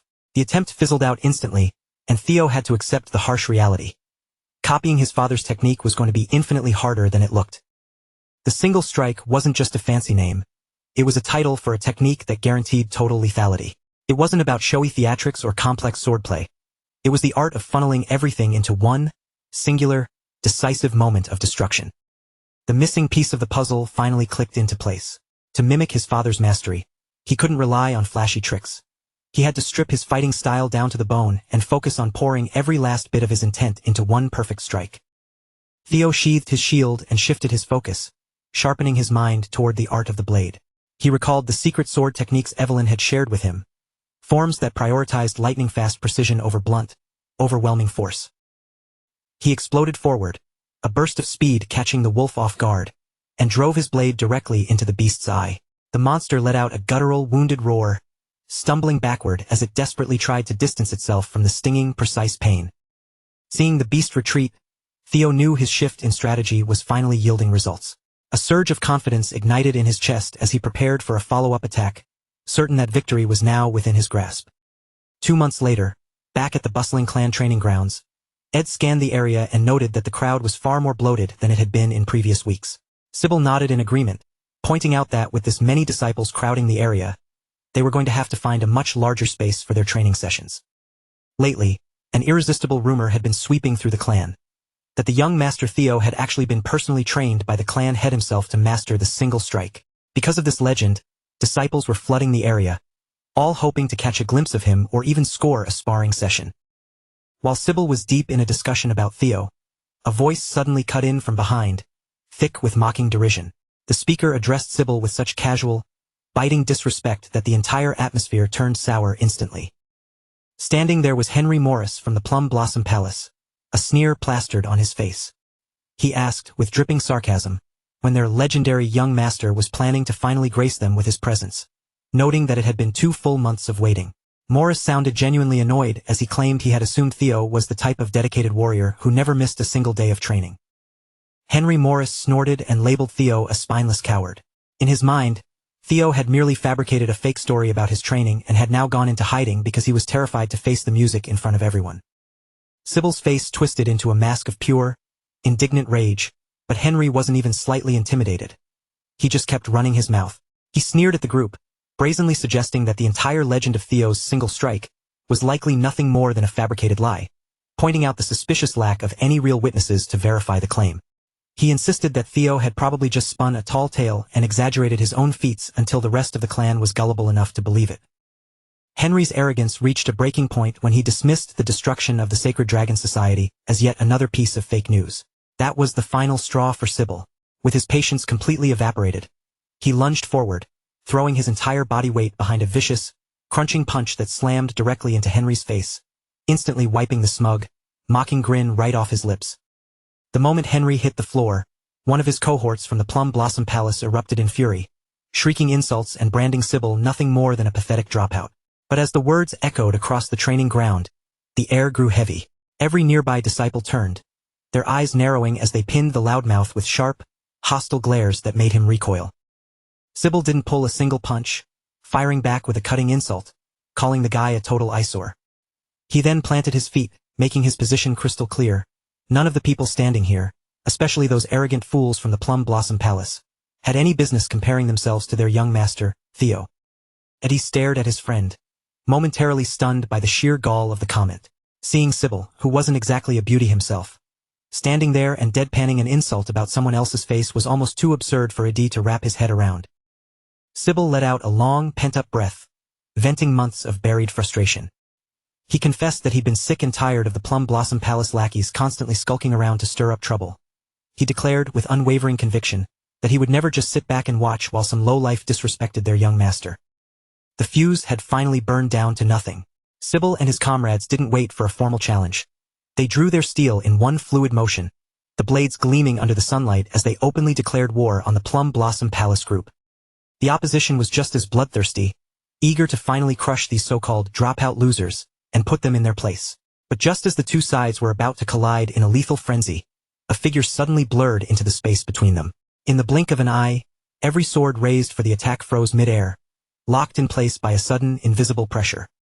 The fighters were paralyzed by the unexpected intervention, their heads snapping toward the intruder. Sybil recognized him in a heartbeat. It was Ray Ragnar, one of the elite 4 hounds of the clan. Before the tension could even begin to dissipate, another voice cut through the stillness, cackling with dark, amused laughter, as if they were witnessing a comedy routine rather than an imminent bloodbath. Emerging from the shadows was Hulchu's Lanka, another formidable member of the 4 hounds. His presence immediately ratcheted the danger level up, casting a suffocating pall over the entire courtyard. Sybil felt his blood run cold, barely able to process the sight. Not one, but 2 members of the 4 hounds had descended upon the training grounds simultaneously. While everyone stood in stunned silence, trying to figure out why these high-ranking elites were here, Hulchus scanned the crowd, his eyes narrowing as he noted a glaring absence. Hulchus whipped his head toward a cowering man from the Plum Blossom Palace and demanded to know the location of the Luster Tiger. The man looked back in total confusion, clearly having no idea who or what Hulchus was referring to. Hulchus grew visibly agitated, his voice rising into a sharp, booming roar that echoed off the surrounding walls. He demanded to know if everyone here had suddenly gone deaf, making it explicitly clear that he wasn't interested in the riffraff. He was hunting for the true master of this training ground. With no further preamble, Hulchus announced his intentions with chilling simplicity. He hadn't come to watch, he had come to hunt. He was here to issue a direct challenge to Theo Ragnar. Meanwhile, in the depths of the hidden dungeon, far removed from the petty politics of the training ground, Theo was operating at his absolute limit. His body was pushed to the brink of collapse, and his weapon finally gave up the ghost, the steel shattering into fragments from the sheer strain of endless, relentless combat. Just as the blade splintered, a familiar chime rang through his mind. The system interface materialized in front of him, glowing in the darkness with a notification that he had, once again, achieved a new level. A cascade of system windows flooded his vision, one after another, detailing the significant boost to his base stats. The numbers were a testament to his grueling progress, and among them, the kill count for demonic beasts sat at a staggering 170. Theo slumped onto the cold dungeon floor, surrounded by the cooling carcasses of the monsters he'd slaughtered. A grim, hard-won throne. The system updated his status, indicating that only a single, final target remained before his mission was complete. He uncorked a health potion and downed it in one go, the liquid coolly washing away the worst of his exhaustion. As the medicinal warmth coursed through his veins, he reflected on the countless times he'd been on the razor's edge of death, saved time and time again only by these precious, life-saving vials. Back at the start of this hellish trial, even a single monster had felt like a mountain he couldn't climb. But as his strength grew, the battles had become increasingly manageable. Still, he couldn't help but feel a strange sense of vertigo. The 2 months he'd spent inside this void had passed in what felt like a blink. The system pinged again, a stark reminder that only one demonic beast was left standing between him and the exit. After weeks of unending warfare, the final enemy was all that separated him from the end of this journey. Theo intuitively understood the weight of that message. Seeing the stairs carved into the stone ahead, he realized that the last remaining beast was almost certainly the dungeon boss, lurking in the darkness below. With his resolve hardened and his eyes fixed on the path ahead, Theo stepped forward, descending into the depths. Before long, he crossed the threshold into the 5th floor of the dungeon. He glanced down at the jagged hilt of his broken sword, knowing it was utterly useless now. Since his primary weapon was beyond any hope of repair, Theo accessed his internal inventory, searching for a suitable replacement. A search of his remaining gear revealed that he was down to his very last blade. As he pulled it into his hand, a surge of recognition hit him. This was the very same sword his mother had given him as a birthday present so long ago. Holding the weapon pulled him back into the bitter, regretful memories of his past life. Back then, as the awakening ceremony loomed, he'd been constantly fighting with his mother, eventually tossing this very sword into a corner of his room, ignoring it completely. Now, inspecting the quality of the white snow steel, he realized it was a masterful piece of craftsmanship. He stood there in the silent dungeon, weighed down by the crushing guilt of how he had treated that gift.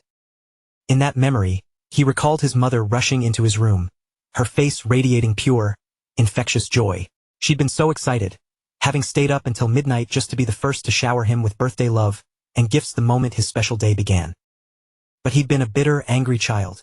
Instead of accepting her affection, he'd snapped at her, his words sharp and cruel, telling her that he had no time or interest in birthday toys when the pressures of the awakening ceremony were right on his doorstep.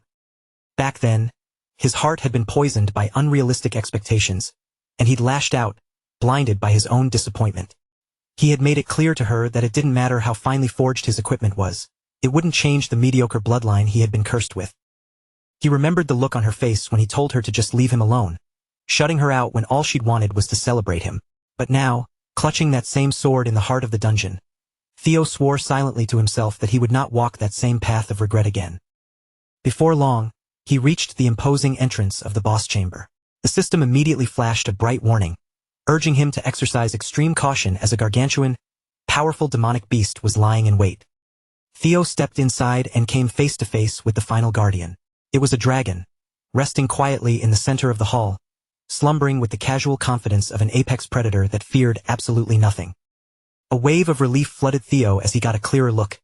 It wasn't a true dragon, but a lesser drake. It was still a monster of incredible power, but the realization took the edge off his initial terror. Still, he couldn't help but wonder why the final boss was draconic. The lore of the land claimed the Ragnars were descended from dragons, and the coincidence felt too specific, too meaningful to just be a random occurrence. He toyed with the idea that it might be a coincidence, but he shoved the doubt away. Whether there was a deeper, hidden meaning or not, he was trapped in this dungeon until he put this monster down for good. The system projected the quest requirements again, highlighting the final target. The message was clear. This drake was the final barrier standing between him and his escape. A small, lingering doubt whispered in the back of his mind, questioning if he could actually take this thing down. Even if it was only a lesser drake, it was a creature imbued with draconic power, and that alone made it a nightmare scenario. Theo steadied his breathing, the frantic beating of his heart slowing as he locked into a state of total focus. He tightened his grip on the sword and prepared to unleash his signature technique, single flash. He recalled every grueling hour he had spent perfecting the move against the wolves in this dungeon. It might not yet match his father's legendary dragon flash, but he surged toward the beast with a roar of intent, pushing his dragon heart to its absolute threshold, desperate to land one decisive, crippling blow. Theo drove the white snow steel blade deep into the drake's eye, a clean, agonizing strike. The creature shrieked, a chaotic eruption of pain and rage as it recoiled from the sudden wound. The drake whipped its thick tail around in a blind, savage counterattack. Theo pivoted, dodging the blow by a fraction of an inch, but a cold wave of disappointment settled in his chest when he realized the strike hadn't gone deep enough to pierce the brain and end it immediately. The beast roared, its golden eyes burning with the singular, feral need to shred him. Theo didn't flinch. He watched the monster's movements, his mind dissecting the battlefield for potential paths, and with a surge of renewed confidence, he prepared to rush it once more. Theo darted in, landing a series of quick, stinging slashes. He wasn't trying to deliver a killing blow just yet. He was keeping the beast occupied, dancing around its frantic swings while his eyes searched for the fatal weak point that would end the match. Suddenly, the lesser drake opened its maw and unleashed a second, earth-shaking roar. The sonic pressure rolled through the chamber like a physical wave, and an involuntary shudder of primal fear paralyzed Theo's nerves. His muscles locked up under the sheer force of the dragon's aura, trapping him even as he saw the incoming strike hurtling toward him. With no time to dash away, he braced his feet and held his sword up in a desperate, last-ditch effort to parry the blow. The impact was like being hit by a boulder. He was sent soaring across the room, his body slamming into the solid stone wall with a bone-jarring thud. Agony flared through him as he registered the terrifying gap in their physical strength. Theo acknowledged the cold fact that he couldn't survive a prolonged exchange like this. Gritting his teeth against the pain, he forced himself to rise, pushing back against the encroaching darkness. He knew he had to bait the monster, find an opening, and strike for the kill before his remaining energy bottomed out. He knew the anatomy of a dragon's weakness, the reverse scale. Keeping that singular point in his mind, Theo leaped directly onto the drake's back, scrambling along its armored hide while barely dodging the massive, clawed limbs swiping to peel him off. Finally, he spotted the shimmering, vulnerable reverse scale. He threw every ounce of his remaining stamina into a final thrust, burying his sword deep into the mark. Blood geysered from the wound, and the lesser drake collapsed, reeling as the life bled out of it. He keeps driving his blade into that exact, vulnerable weak spot over and over again. Every single time his strike lands true, the beast erupts in a sharp, guttural shriek as pure, agonizing pain courses through its massive frame. For a split second, Theo is absolutely convinced that his calculated strategy has finally paid off, and he braces himself, expecting the lesser drake to collapse right at his feet. But to his shock, the creature refuses to go down. It digs its claws into the ground and stands its ground, and that sudden, unexpected resistance catches Theo completely off guard. Meanwhile, over at the training grounds, the tension is boiling over. Hulkus is visibly losing his patience with Ray, his brow furrowing as his face tightens with mounting frustration. He makes his stance crystal clear. He has no intention of backing down, because he's determined to be the very first one to cross blades with the young master. Ray narrows her eyes at him, looking at him with nothing but pure, unadulterated contempt, and she bluntly dismisses him as a total loser, telling him to get out of her way. Hulkus, however, refuses to let the insult slide. He immediately fires back, his voice rising as he reminds her that the only time he suffered a defeat was 3 long years ago. Ever since that bitter loss, Hulkus has dedicated every single waking moment to pushing his limits and sharpening his combat skills. In his mind, those 3 years of grueling, relentless training are more than enough to bridge the gap and finally prove his worth. Ray, however, doesn't spare a second to take him seriously. She brushes off his newfound confidence as if it were meaningless drivel, mocking him by calling him a loser once again. That dismissive attitude only causes Hulkus's anger to flare up even hotter, turning his face a shade of deep, irate crimson. At this point, Hulkus realizes that words are completely useless. He snaps and challenges her to a duel right then and there, declaring that whoever emerges victorious will earn the sole right to challenge Theo Ragnar to a fight. Without wasting a second or holding anything back, Hulkus heaves his massive, heavy weapon toward her with enough force to crush stone. Ray, however, barely even flinches. She intercepts the strike with such effortless grace that it seems as though the powerful blow didn't even register as a threat to her. Sybil and Henry watch from the sidelines, looking completely bewildered by how quickly the situation spiraled into chaos. But the moment the reality hits them, that 2 members of the elite 4 hounds are genuinely about to go to war with each other, their confusion rapidly morphs into genuine, palpable fear. Just as the 2 combatants tense up, ready to lunge at one another, Remington suddenly steps right into the fray.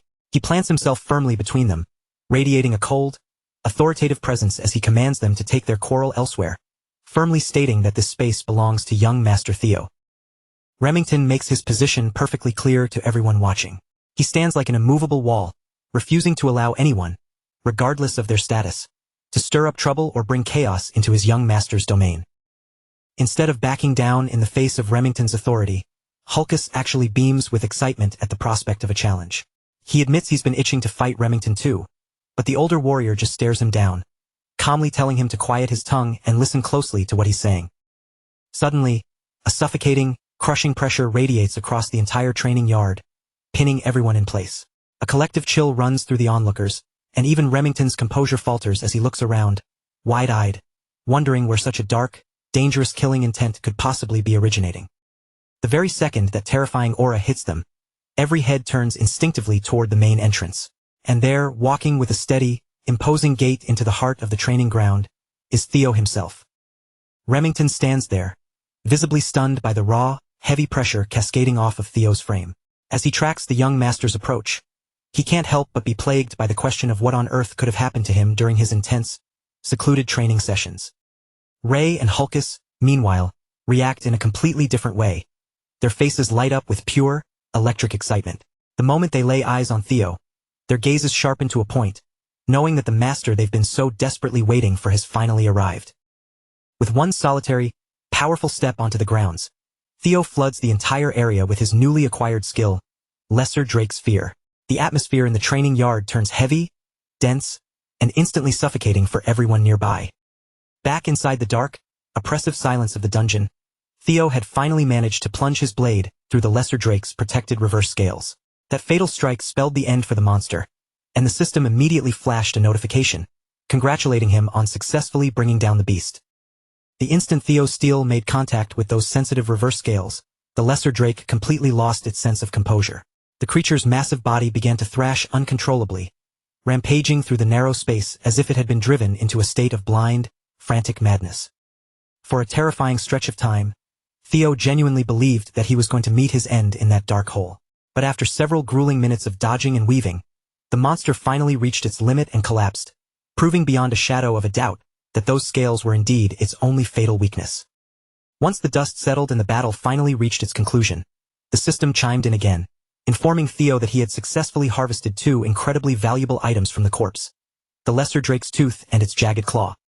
The tooth, as he discovered, was a high-grade material perfect for weapon enhancement, while the claw possessed a unique, innate property capable of honing and sharpening a blade's edge far beyond normal limits. After carefully reviewing the spoils of war, Theo makes the decision to use them to repair the sword currently at his hip. That blade, after all, was a heartfelt gift from his mother, and losing it was simply an outcome he refused to accept. But the rewards didn't end there. To his surprise, Theo also gains a brand new ability, Lesser Drake's Fear. As the text of the skill manifests before his eyes, he stands there, genuinely taken aback by the revelation. He hurriedly pulls up the detailed description to see what he's actually working with. He quickly realizes that this isn't just a combat maneuver. If his target happens to be weaker than him, Lesser Drake's Fear can physically force that opponent into a state of absolute, cowering terror. The discovery leaves Theo reeling with shock. In his understanding of the world, a skill with such potent psychological effects wasn't something just anyone could master.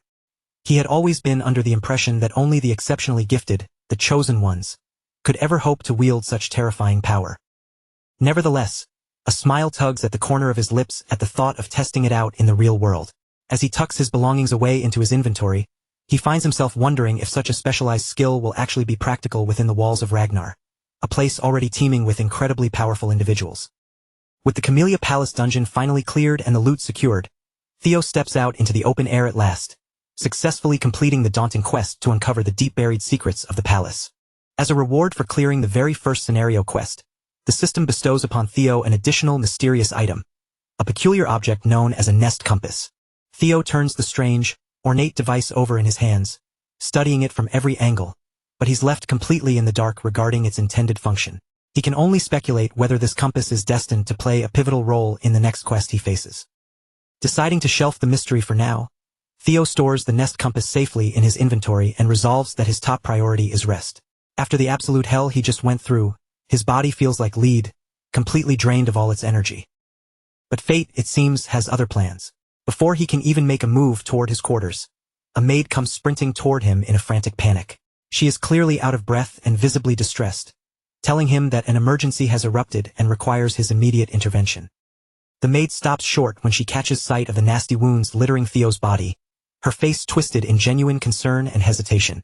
Theo, however, simply waves off her worry as if it's a trivial matter, his expression neutral as he asks her to get to the point and explain the situation. The maid quickly gathers her courage and explains the source of the chaos. A massive, heated brawl has broken out in Training Ground 4, and things have escalated to the point where they are spiraling dangerously out of control.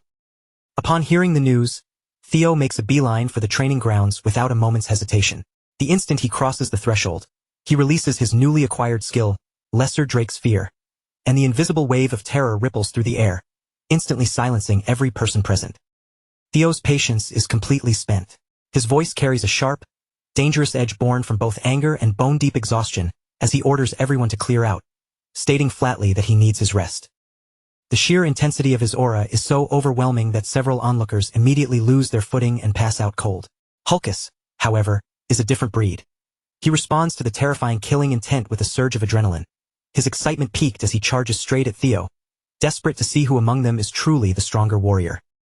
Hulkus swings his heavy sword with everything he's got, aiming a lethal strike directly at Theo. But Theo meets the incoming attack with eerie, absolute calm, parrying it with a single, fluid swing of his own blade, leaving everyone in the surrounding crowd frozen in utter disbelief. The force of the impact sends Hulkus stumbling backward, his heels skidding across the dirt. For a few heartbeats, he just stands there, trying to process what on earth just occurred, unable to fathom how his full power strike was brushed aside so casually. Even Theo is caught off guard by the massive difference in his own strength following his dungeon training. Yet, despite the shock, Hulkus refuses to retreat, his eyes gleaming with an even more intense fighting spirit than before. Hulkus has always held the reputation as the weakest member of the Four Hounds of the North, largely because of his reckless, one-track mind and his stubborn refusal to adapt his fighting style. Despite that label, he lunges at Theo again, howling for him to properly block his next blow. Even though others might call him the weak link, nobody in their right mind has ever dared to underestimate the raw, brute physical strength Hulkus possesses. That's exactly why Theo is genuinely stunned to find that he can keep pace with him so easily. He delivers one clean, decisive counterstrike, cutting through Hulkus's defense and bringing him down. An incredible, exhilarating rush floods through Theo as he realizes the sheer magnitude of his newfound power. Across the way, Hulkus lets out a ragged cough, blood speckling his lips as his body finally reaches its limit, causing him to collapse and fall unconscious to the hard ground. Watching Hulkus go down, a flash of regret hits Theo. He realizes he might have been a bit too careless and perhaps should have held back a little more. Still, he feels a sense of relief that his opponent was none other than Hulkus, a man legendary for his insane toughness and ability to soak up heavy punishment. Theo quickly confirms that Hulkus is merely unconscious, not dead. Sybil stares at the scene in absolute astonishment, and within moments, the entire training ground erupts into a thunderous chorus of cheers for the young master who managed to floor the Black Bear of the Four Hounds with a single, clean strike. Theo immediately moves to reassure the crowd, clearly announcing that Hulkus is still alive and well, ensuring they understand that his strike, while frightening, was not intended to be lethal. But then, disaster strikes in a different way. Theo's own sword suddenly snaps in two. The sight is an immediate, crushing blow to his spirits, as that blade wasn't just a simple tool. It was a precious, irreplaceable gift his mother had given him. Despite his personal dismay, the crowd continues to roar in wild celebration. To them, the sight of his broken sword only serves to make the moment look even more legendary, as they praise him for his raw, overwhelming strength that shattered his own weapon in a single blow. Theo gazes at their ecstatic reactions with a look of utter confusion on his face. He simply cannot wrap his head around why everyone is celebrating so loudly when, in his hands, his mother's precious memento has just been destroyed. Meanwhile, lurking off to the side, Ray watches the entire scene play out in complete silence. As she stares at Theo, a long-forgotten memory from her past begins to bubble to the surface of her mind, stirring up emotions she thought were buried deep away. Flashback to the past. Back when Ray was nothing more than a small, vulnerable child, Theo happened to stumble upon her while she was wandering alone through the biting, desolate cold. Her attire was woefully thin, offering almost no protection against the freezing winter air, and, struck by confusion, Theo gazed at her and tenderly asked why she was wandering about unprotected in the middle of the driving snow. Moved by her plight, Theo didn't hesitate. He reached up, unraveled his own scarf, and wrapped it securely around Ray to shield her from the elements. Yet, even with that small gesture, she was still shivering violently, so he made the choice to bring her back to his home. As they walked, he spoke to her with a gentle, reassuring tone, promising her that once the blizzard finally let up, he would see to it that she was returned to her own home safely. As that long-buried memory fades and the present reality settles back in, Ray's hard, combat-ready expression softens in a way she doesn't even notice. A fleeting, genuine smile graces her lips, and with that soft, lingering warmth still shining in her eyes, she turns on her heel and begins to walk away from the battlefield, leaving the tension behind. Remington, who has been watching the exchange closely, immediately picks up on the shift in her demeanor.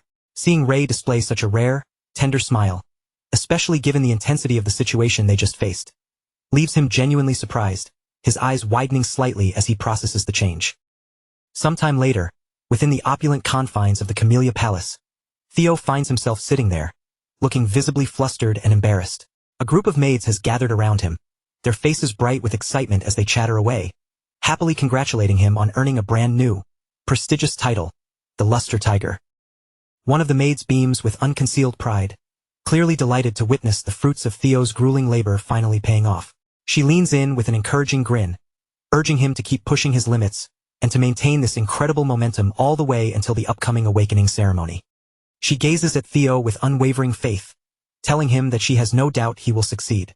However, before he can even properly absorb the praise, his mother suddenly materializes at his side, taking him by surprise as she begins forcefully feeding him a freshly prepared dish of abalone.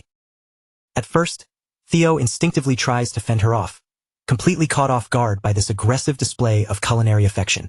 But his mother is undeterred.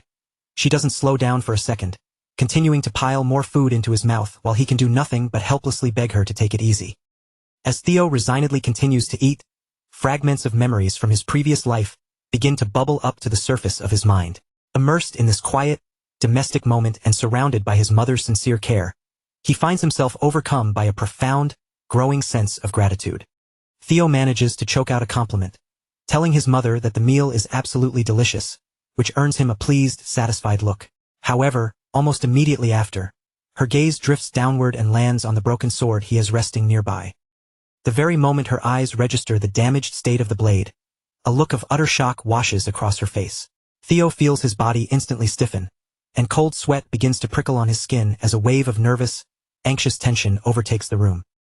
Theo quickly rushes to explain, stuttering out that the sword snapped during his intense training session.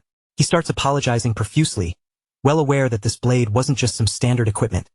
It was a precious, irreplaceable birthday gift his mother had handpicked for him.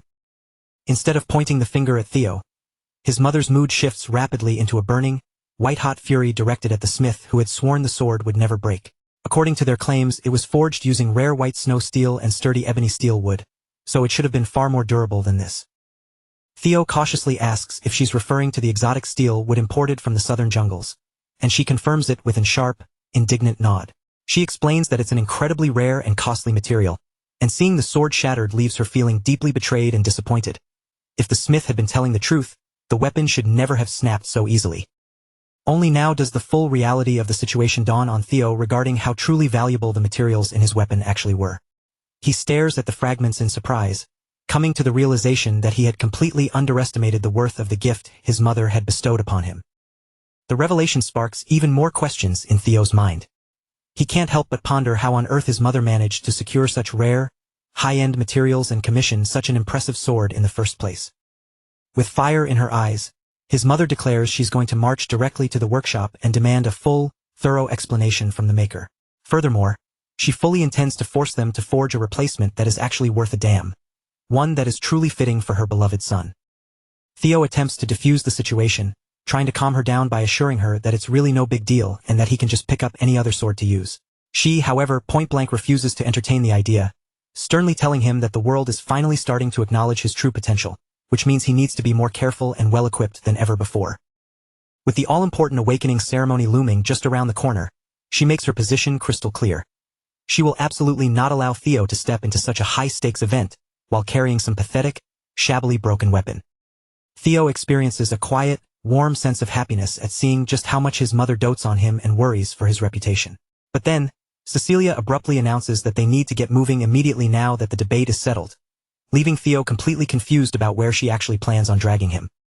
Cecilia reveals their destination with a flourish. They are heading straight to the premier workshop in all of Winterra, a world-renowned establishment known as the Basque Workshop. The Basque Workshop is widely recognized as one of the top 3 manufacturing powerhouses in the entirety of Winterra. A huge part of its legendary status stems from its sheer massive scale, which is large enough to rival an entire industrial factory. Yet, even with that enormous facility and its sterling reputation, the most extraordinary thing about the workshop isn't the steel or the steam. It's the master artisan who runs the entire operation. That master is a woman ranked as a special-class individual by the intelligence agency, and she holds the prestigious title of Master Craftsman, a rare, coveted honor shared by only 2 other artisans in the entirety of the Ragnar territory. When Theo finally lays eyes on her, he is rendered speechless. Standing right there in front of him is the elf often whispered about as the literal incarnation of capitalism, the formidable and famous demon craftsman herself, Kirsten. Theo had never in his wildest dreams imagined he'd meet such a high-powered tycoon in person, and he immediately starts wondering how on earth his mother could possibly have any ties to someone like the demon craftsman. Before he can find an answer, Cecilia abruptly snaps at her, demanding to know why she's still puffing away on that pipe. The instant those words land, Cecilia calling Kirsten her mother, Theo's brain completely grinds to a halt. He stands there in stunned silence, his jaw slightly ajar, totally unable to process the bizarre revelation he just heard. Kirsten immediately bristles, telling Cecilia in no uncertain terms to stop calling her mother, insisting that their dynamic is far more complicated than a simple parent-child bond. Theo vividly remembers being told, back when Cecilia first fled home, that his mother was an orphan with no family left in the world. So finding out she's connected to a high elf like Curson leaves him utterly floored. Then, a sudden, secondary realization strikes Theo like a bolt of lightning. If Cecilia truly has blood ties to a high elf, that would mean his own strikingly handsome features might actually be inherited because he's part high elf, a quarter elf to be exact. Curson shifts the conversation, demanding to know why Cecilia has suddenly decided to pay her a visit after all this time. Instead of offering a polite greeting, Theo's mother marches up and throws the shattered sword right back at her, declaring it a piece of defective garbage. Curson's pride is stung, and she immediately flares up in anger, refusing to believe the accusation. Hearing her own daughter insult the sword is offensive enough, but it cuts especially deep because Curson takes immense pride in the fact that she personally forged it with her own 2 hands. However, the moment Curson snatches up the blade to inspect it, the reality of the situation hits her. She runs her eyes over the steel and finally sees the undeniable truth. The blade is well and truly broken. Cecilia presses the advantage immediately, challenging her with a sharp look, asking if she still wants to sit there and claim the weapon wasn't defective. Faced with the undeniable proof of the snapped steel in her grasp, Curson is rendered completely and utterly speechless. The high elf quickly pivots, demanding to know who exactly was wielding the sword when this happened. Cecilia answers her without missing a beat, telling her point-blank that Theo was the one who used it. Curson shoots a skeptical, piercing glance toward the boy standing behind Cecilia and asks if she's talking about that kid. Cecilia immediately barks at her mother to watch her tone, proudly declaring that Theo is a rare genius who is destined to rule over Ragnar from this day forward. Theo steps forward, maintaining his composure, and introduces himself to the legendary high elf with impeccable, polite etiquette. With a respectful bow, he expresses his genuine gratitude for the rare opportunity to meet the renowned master of the Basque workshop face-to-face. Curson seems to recall who he is, offering a begrudging nod of approval and even praising Cecilia for doing a good job raising such a boy. She then pivots back to business, asking if Theo was the only one who had used the blade, and Theo confirms that indeed, he was the sole user. Cecilia remains adamant that the sword was a defective piece of junk, but Curson grows visibly intrigued and surprised by Theo's confirmation. Realizing that the situation is far more nuanced than a typical customer complaint, she signals for them to step inside to discuss it properly. As they collectively shuffle into the workshop, curiosity gets the better of Theo, and he turns to his mother to ask point-blank if she's actually related to this infamous demon craftsman. Cecilia nods, admitting that he's hit the nail on the head. Theo, now even more intrigued, presses to know if Curson is her biological mother, but Cecilia brushes it off, telling him he wouldn't understand the complexities of it, since she's rarely ever spoken about that chapter of her life. She elaborates just a bit, explaining that although it was only for a relatively short period, Curson did once take her under her wing and acted as her foster mother during her formative years. Cecilia then adds with a slight, knowing smile that Curson has always been obsessed with collecting anything she finds aesthetically pleasing, whether it be fine music, exquisite jewels, the theater, or even people. According to her, that peculiar trait was exactly why Curson had chosen to take her in as a foster child in the first place. Curson abruptly cuts the conversation short, telling them to stop digging up the past, dismissing it as a pointless waste of time that really doesn't need to be hashed out in public. Cecilia lets out a quiet, knowing sigh, sensing that Curson is being intentionally evasive. Meanwhile, Theo's interest is piqued even further, and he asks his mother how she eventually ended up leaving this place behind. Curson chimes in to answer for her, dryly revealing that Cecilia ran off because she was head over heels in love and wanted to marry the leader of the Ragnar clan. Curson admits with a hint of bitterness that she never in a million years expected her daughter to willingly uproot herself and move to such a desolate, miserable place. In fact, she seems genuinely baffled that Cecilia managed to hold on and survive there for as long as she has. Cecilia, however, doesn't show a shred of shame or regret. She says she simply couldn't help herself. She was utterly drawn to the clan leader's rugged manliness and handsome looks, especially considering how deeply and devotedly he loved her in return. Curson looks genuinely disappointed, leaning back as she recalls the memory of Cecilia running away from home, only to eventually show up again last year, begging her to forge a special sword as a gift for her son, Theo. Curson calls Cecilia shameless for having the nerve to ask for such a favor after everything, but Cecilia immediately snaps back in annoyance, clearly deeply unhappy that Curson would choose to air their dirty laundry right in front of her son. The two women soon descend into a heated, bickering argument, and Theo stands there, watching them with a faint, small smile. He's never seen his mother display this side of herself before, and as he listens to their history, he can't help but reflect on his past life. how he never truly made the effort to learn anything about who she was as a person. And he feels a pang of guilt, realizing just how ungrateful he had been as her son. Theo finds himself lost in thought, quietly wondering if his past self was so blinded by an all-consuming obsession with the clan that he was completely oblivious to everything else. Looking at Kirsten now, he can clearly see that she harbors a deep, genuine care for his mother. This realization only leaves him with more questions, specifically why she chose to stay on the sidelines and never stepped in to help back when things were at their worst. They venture further into the labyrinthine depths of the workshop, moving past bustling work tables and roaring furnaces until they finally reach their destination. Kirsten comes to a halt in front of a heavy, unassuming door and casually informs them that this is her private residence. Cecilia immediately furrows her brow, annoyed, and demands to know why Kirsten has dragged them into such a secluded, deep part of the facility. Without softening her tone or holding anything back, she insists that Kirsten forged the absolute finest sword imaginable for Theo. A necessary measure, she argues, to properly atone for the failure that cost him his previous blade.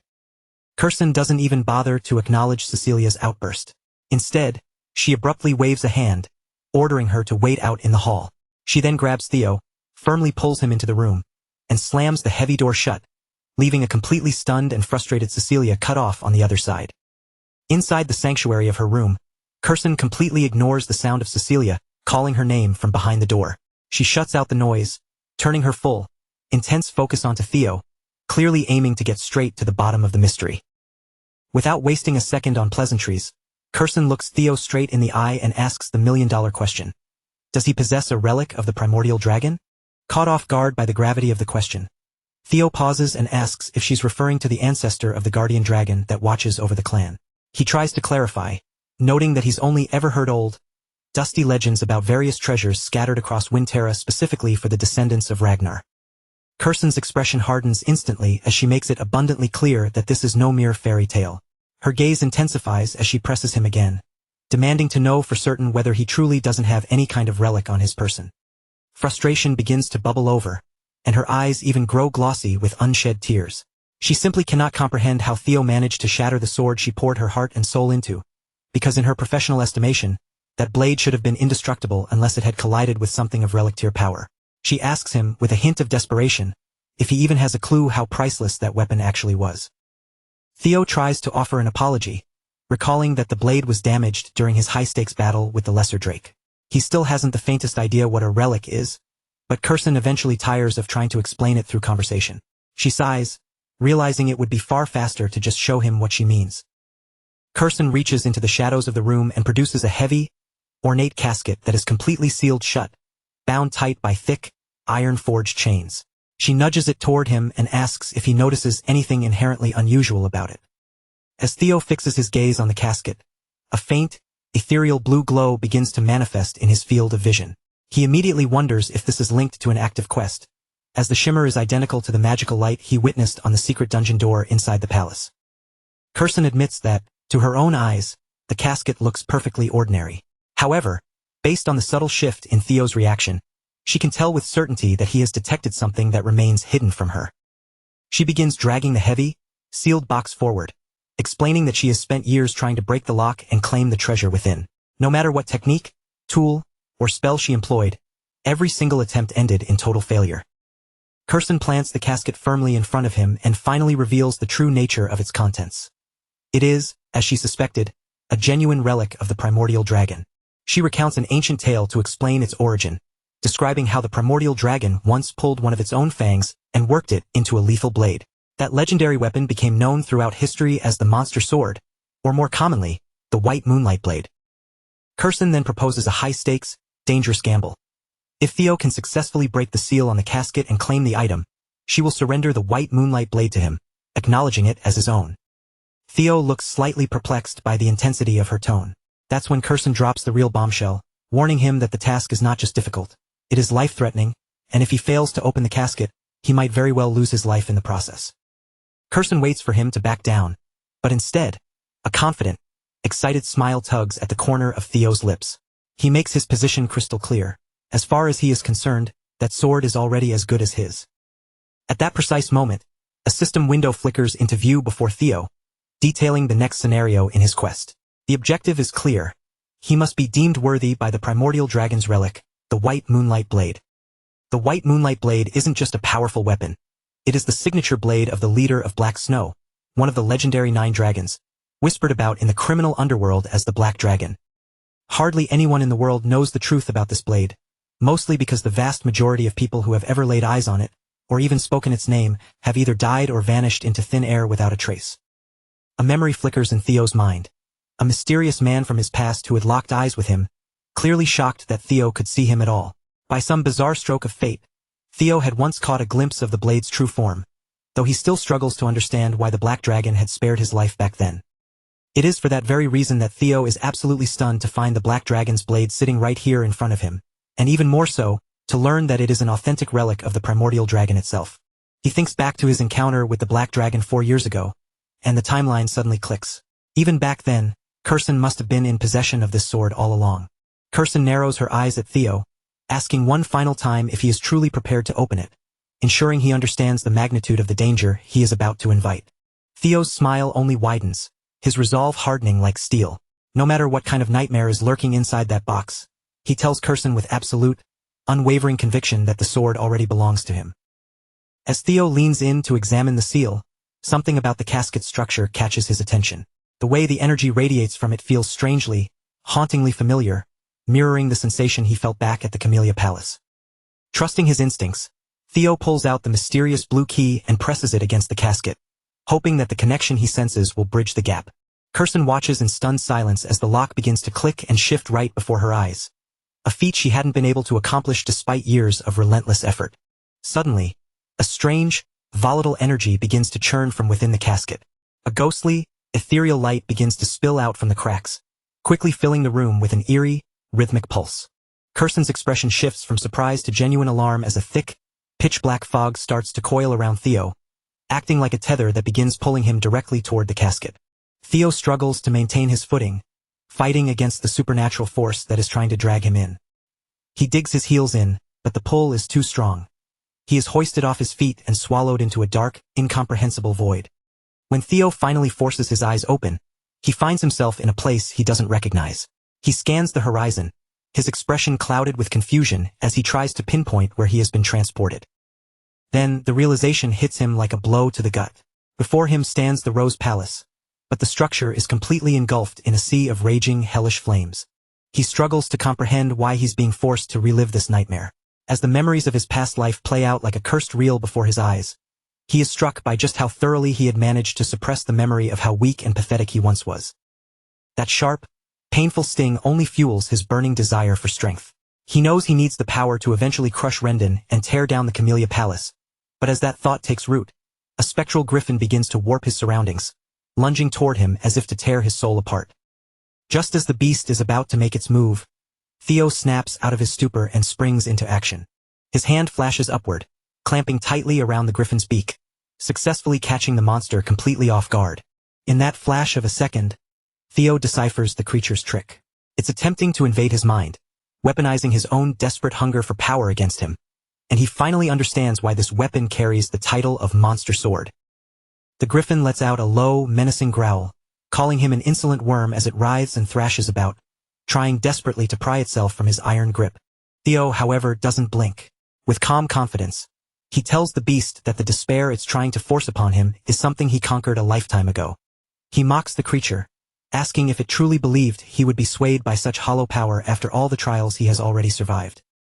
The griffin seems genuinely bewildered by his defiance, and Theo uses this window to study it more closely. That's when he notices a detail he had missed. This creature looks nothing like the massive beast from his memories. The monster continues to fight to break free, but Theo's grip remains like a vice. He remembers the griffin of old being at least 10 meters tall, yet in this space they seem to be evenly matched in size. Theo briefly wonders if the creature shrank due to being sealed away for an eternity, but he dismisses the thought. The reason hardly matters now. His eyes flash with a dangerous, cold intent as he declares that the Moonlight Sword is now his property. He pulls his fist back, winding up to deliver a merciless punch to the beast's face. The creature immediately drops the hostility, scrambling to negotiate, clearly terrified of the impending blow. Meanwhile, back in the real world, things are taking a turn for the worse. Inside Kirsten's workshop, Cecilia lets out a blood-curdling scream of panic the instant she sees her son slumped on the floor, completely unconscious. She dives to Theo's side, desperately shaking him and calling his name, begging him to open his eyes. No matter how much she cries or how hard she tries to rouse him, he remains unresponsive. Cecilia's composure completely shatters under the weight of her terror. Tears stream freely down her cheeks as she rounds on Curson, her voice trembling and laced with desperation, as she demands to know why her son has fallen into such a deathly, unconscious state.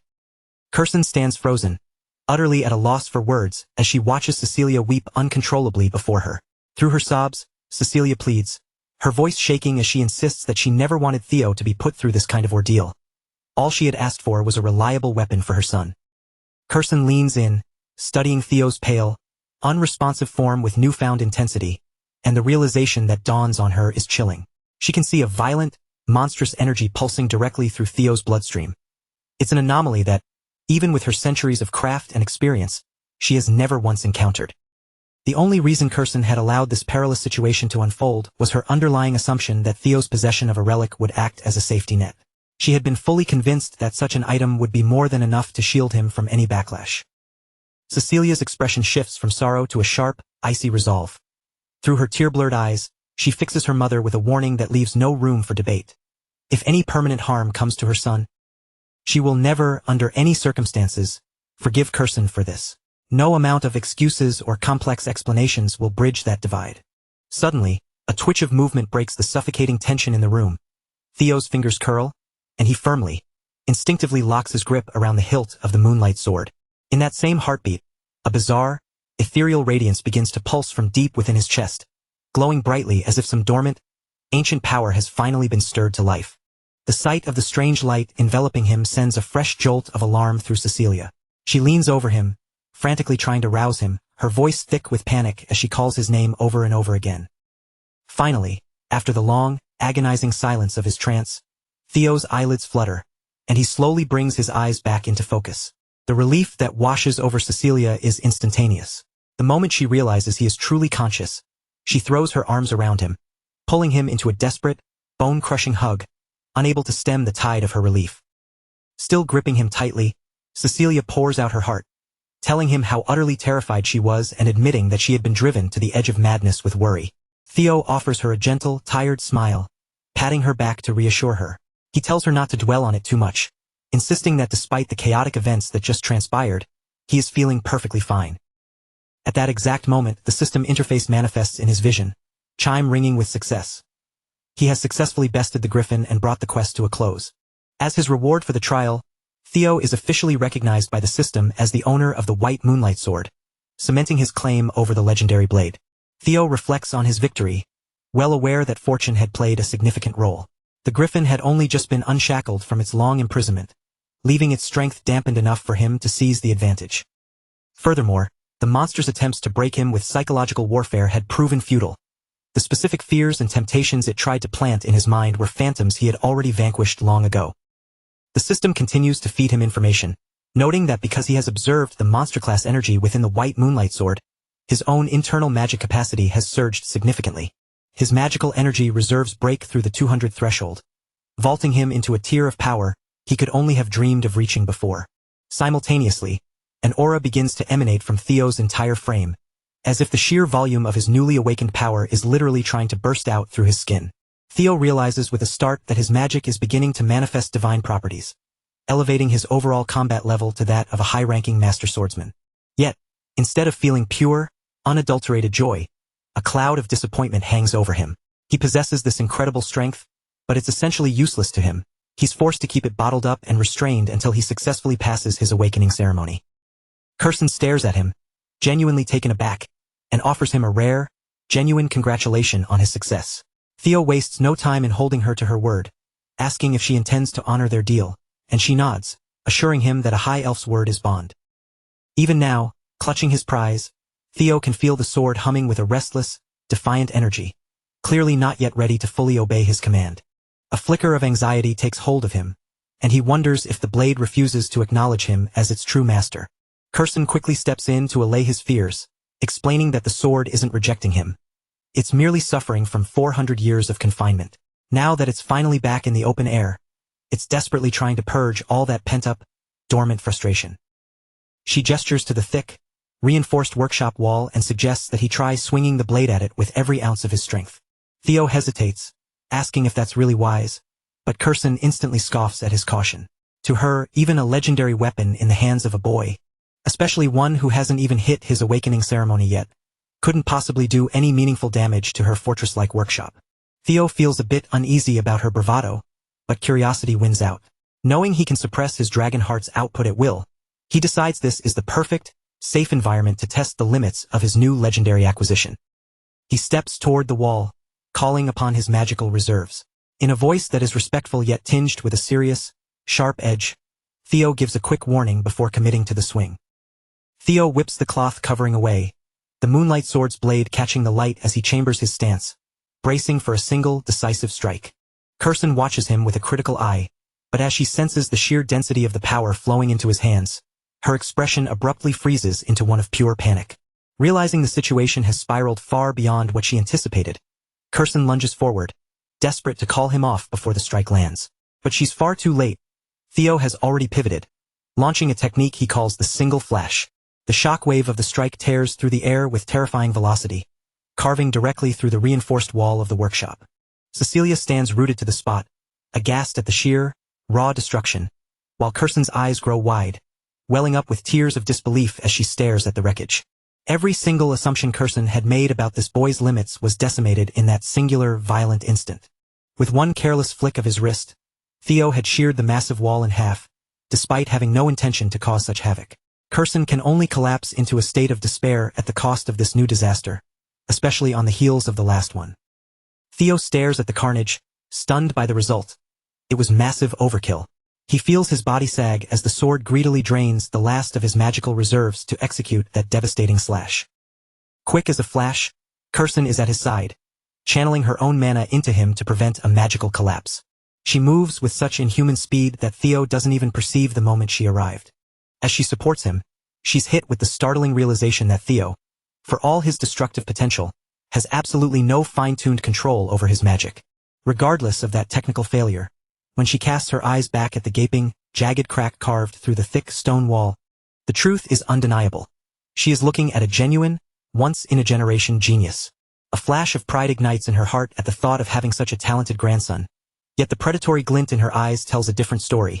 She is already calculating how to exploit Theo's immense talent for her own gain. Curson rests a hand on Theo's shoulder, declaring with authority that she is officially taking him under her wing as his patron. According to her, all he has to do now is spread his wings, show the world his strength, and let his name ring out across the continent. In reality, Curson intends to leverage him as a walking, breathing billboard for her workshop, using his meteoric rise to ensure the Basque name becomes synonymous with supreme power. Theo sees right through it instantly. The naked, ambitious hunger in Curson's gaze is far too transparent to be mistaken for anything else. Theo doesn't even bother hiding the amused smirk tugging at his lips. He looks straight at Curson, bluntly pointing out that he can practically see bright, glittering dollar signs sparkling inside her eyes as she stares back at him, completely transparent about her greed. Later that evening, the heavy shroud of darkness outside grows deeper, casting long shadows across the grounds as the chaotic, clanging noise inside the workshop slowly quiets down into a calm silence. With their business concluded, Theo and his mother prepare to depart from the Basque workshop. Standing near the entrance after everything that transpired, they face Curson one last time to exchange their final, polite goodbyes. Once those parting words are finished, Theo and Cecilia finally turn around, parting ways with the eccentric blacksmith and leaving the quieted workshop behind them as they walk into the night. After their figures fade into the distance, Curson is left standing alone, holding the heavy monster fangs in her hands. It turns out Theo had left them behind as a surprise payment, covering the costly repairs for the stone wall he had completely destroyed earlier. Looking down, Curson is absolutely thrilled, her face lighting up at the sight of rare materials harvested directly from a drake. In her mind, she reasons that Theo must have boldly seized this loot while conquering the ruin to obtain his relic, which only makes the precious prize feel even more valuable to her. At the exact same time, a warm sense of pride rises deep inside her chest as her thoughts shift toward Cecilia. She can't help but smile, thinking that her dear friend managed to raise a truly incredible and formidable son. Just then, the atmosphere shifts as a figure suddenly materializes from the shadows, greeting her aloud by her legendary title, the Demon Craftsman. The very moment that familiar, ominous voice strikes Curson's ears, Her entire body instantly freezes in place for a tense, brief second. Breathing heavily, Kirsten slowly turns her head around, her eyes narrowing as she demands to know exactly why he has broken his silence to come to a place like this. But the mysterious, cloaked crow of Rober Ragnar merely stands there like a statue. His eyes glow with a sharp, piercing red glint through the darkness, utterly refusing to utter a single word and leaving the entire room hanging in a thick, suffocating suspense. 5 full days pass by in a flash after that fateful night. At long last, the highly anticipated and long-awaited day of the Grand Awakening ceremony finally arrives, bringing an electric energy to the air. As is their usual routine, Evelyn and Theo are spending the early morning hours out on the training grounds, deep in the middle of an intense sparring match with their training blades moving like lightning between them. After trading several heavy blows with Theo in rapid succession, catching the vibrations traveling up her arms and feeling the sheer, crushing force behind each of his strikes, Evelyn can immediately tell from this clash alone that his swordsmanship has drastically improved yet again. His footwork is sharper, his thrusts are visibly faster, and his overall physical strength has clearly risen to a whole new level. Lowering his guard slightly, Theo flashes her a highly pleased, confident grin. He admits he is genuinely happy to hear such high praise, especially since he never imagined a strict mentor like Evelyn would actually pay him a compliment. Meanwhile, the regular clan members watching the match from nearby are left sweating nervously, wiping their brows because standing anywhere near Theo makes them feel painfully weak and inadequate by comparison. Only half a year has flown by since Theo first began to turn his life around, yet Evelyn is completely amazed by how breakneck his growth has been. He has already reached a terrifying threshold where he can actively push her back during a serious sparring session. And if Theo successfully awakens his latent magic power during the ritual today, Evelyn knows with absolute certainty that the world might just witness the birth of a true, unstoppable monster. After their fierce spar continues for a little while longer, Evelyn steps back and finally gives him her full, proper recognition. She looks him in the eye, telling him he has done an excellent job and even suggesting he should aim straight for the coveted top position at the ceremony. She softly adds that her earnest prayers will be with him, offering him her most sincere, heartfelt support before the critical, life-altering event gets underway. Theo responds by flashing a broad, arrogant smirk, tossing out a quick thank you for the kind words. Then, he playfully jokes that if he ends up becoming the valedictorian, he'll be sure to loudly mention her name in his grand speech in front of the entire assembly. Evelyn's face immediately drops into a tired, thoroughly unimpressed expression, squinting her eyes as she silently wonders to herself whether making a public scene like that is really necessary at all. Meanwhile, hearing the banter, Theo's loyal companions quickly swarm around him in an excited huddle, eagerly shouting and begging him to make sure he mentions their names in his big victory speech as well. Seeing them clamor, Theo can't help but puff out his chest with a bit of pride, sighing drama-filled thoughts about how being so popular is truly a troublesome burden. Evelyn, however, just glares at him with a thoroughly creeped-out expression, clearly thinking he is letting his ego get far too out of hand. The scene then dramatically shifts away from the dusty outdoor training fields, panning over toward the grand architecture of the clan's central headquarters. There, amidst the rising tension of the hall, Theo makes his grand entrance, walking through the massive doors with a perfectly calm, poised, and confident presence that commands attention. When he reaches the heavily armored checkpoint guards, he stops, standing tall as he introduces himself properly and clearly as Theo Ragnar of the Camellia Palace. The moment Theo steps past the threshold and into the main arena, the very first thing that catches his attention is the staggering, massive crowd gathered from all corners of the estate for the ceremony. The sheer scale of the turnout makes perfect sense, considering the awakening ceremony stands as the single most critical and prestigious yearly event held by the entire Ragnar clan. Every single young participant has arrived here today desperately hoping to produce spectacular results. For the ambitious swordsmen of Ragnar, this exact ritual serves as their primary chance to earn true recognition, eternal honor, and a rightful place in the High Elder's eyes.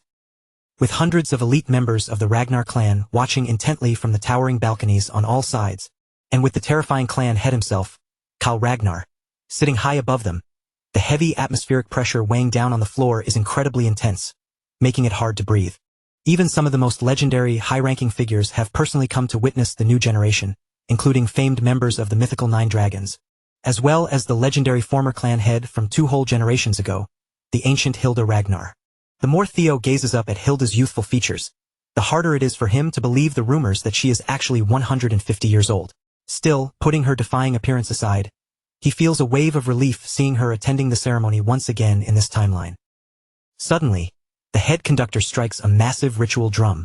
The deep, heavy thud echoes like thunder through the stone arena, instantly drawing everyone's wandering attention to the front.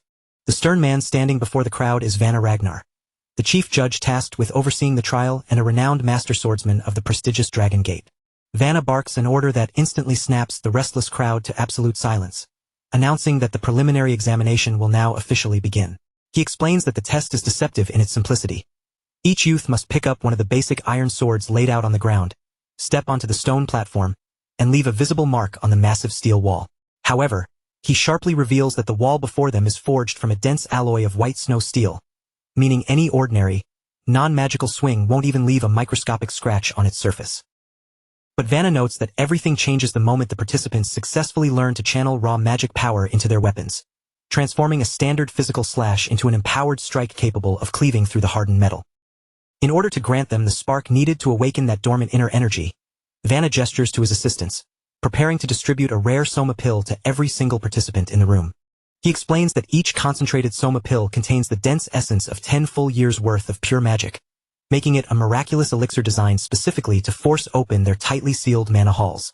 Vanna strictly instructs the youth to swallow the pill immediately and focus their minds entirely on unlocking the mana hall located deep within their dantian. He warns them that only after successfully breaking that internal seal will they possess the necessary magical shroud to cut deep into the white snow steel wall with their blades. Their performance and future standing in the clan will be strictly judged based on the exact depth and precision of the cut they manage to leave behind on the metal. Vanna then raises his booming voice, projecting across the entire hall as he announces that from this exact moment forward, the participants whose names are called must step out of line, claim their soma pill, and climb up onto the testing platform. Without waiting, the very first name called out by the judge is Theo Ragnar, and he is loudly ordered to step forward to begin the trial. Theo steps out from the crowd without a single shred of hesitation.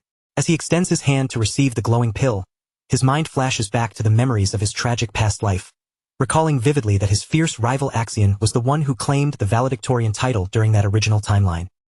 After firmly swallowing the bitter soma pill, Theo reaches down toward the rack and wraps his fingers around the hilt of one of the standard iron swords prepared for the examination. With the weapon resting in his grip, he walks toward the towering white wall with a quiet, icy determination, his heart firmly resolved that this time around, history will absolutely not repeat itself. The moment Theo takes his first step toward the platform, a glowing blue system window suddenly materializes right before his eyes, displaying Scenario Quest 3. Achieve the rank of valedictorian at the awakening ceremony in order to successfully clear the quest rewards. Meanwhile, up in the high VIP stands, the 150-year-old Hilda shifts her gaze toward Kyle. Her eyes narrow with intrigue as she asks the clan head if this particular boy is the fascinating anomaly he had mentioned to her before. Kyle responds with a confident smile, leaning back slightly as he gives a positive, knowing nod. He smoothly turns the question right back on her, a playful glint in his eye as he asks if the boy has finally managed to pique her notorious interest as well. Hilda nods slowly, admitting that after hearing endless whispers and unbelievable stories about this peculiar youth, she couldn't help but feel a spark of curiosity. Now that she's here, she wants to witness his true nature with her own eyes and see exactly what kind of power this intriguing descendant of theirs possesses. Down on the floor, Theo rolls his shoulders back, stretching his arms to shake out the stubborn tension tight in his muscles. But even as he tries to loosen his posture and breathe smoothly, a strange, cold wave of nervousness quietly creeps its way into his chest. Before he can overthink, the imposing Judge Vanna steps into his field of view without an ounce of delay. Looking straight down at the young man, Vanna firmly reminds Theo that the time has come, signaling for him to swallow the soma pill in his hand. Theo raises his hand and tosses the potent pill directly into his mouth. The moment the medicine touches his tongue, horrific memories from his tragic past life flash vividly behind his eyes, recalling how he had choked down the soma back then, lost control of the surging mana, and permanently shattered his own dantian. His jaw tightens as he vows that this time, he will never let the same disaster repeat itself. The very instant the smooth pill slides down his throat and settles into his stomach, a violently powerful surge of energy erupts deep within his core, rushing wildly through his veins as if an ancient, sleeping beast had suddenly been shocked awake. The overflowing mana quickly begins spilling outward from his skin, scattering in chaotic, visible ripples through the immediate area and heavily stirring the air until a miniature gale whips around his feet.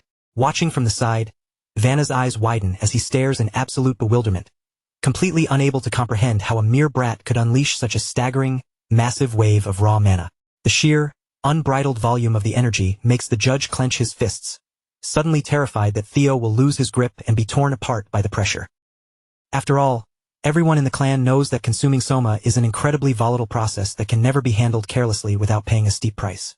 For the newly formed mana hall to safely anchor itself into the Danteon, especially for naturally gifted Ragnars who already harbor immense reserves of internal energy, the awakening requires flawless, absolute precision. If a candidate makes even a single microscopic error during the breakthrough, they risk blowing their veins apart and becoming permanently disabled for the rest of their days.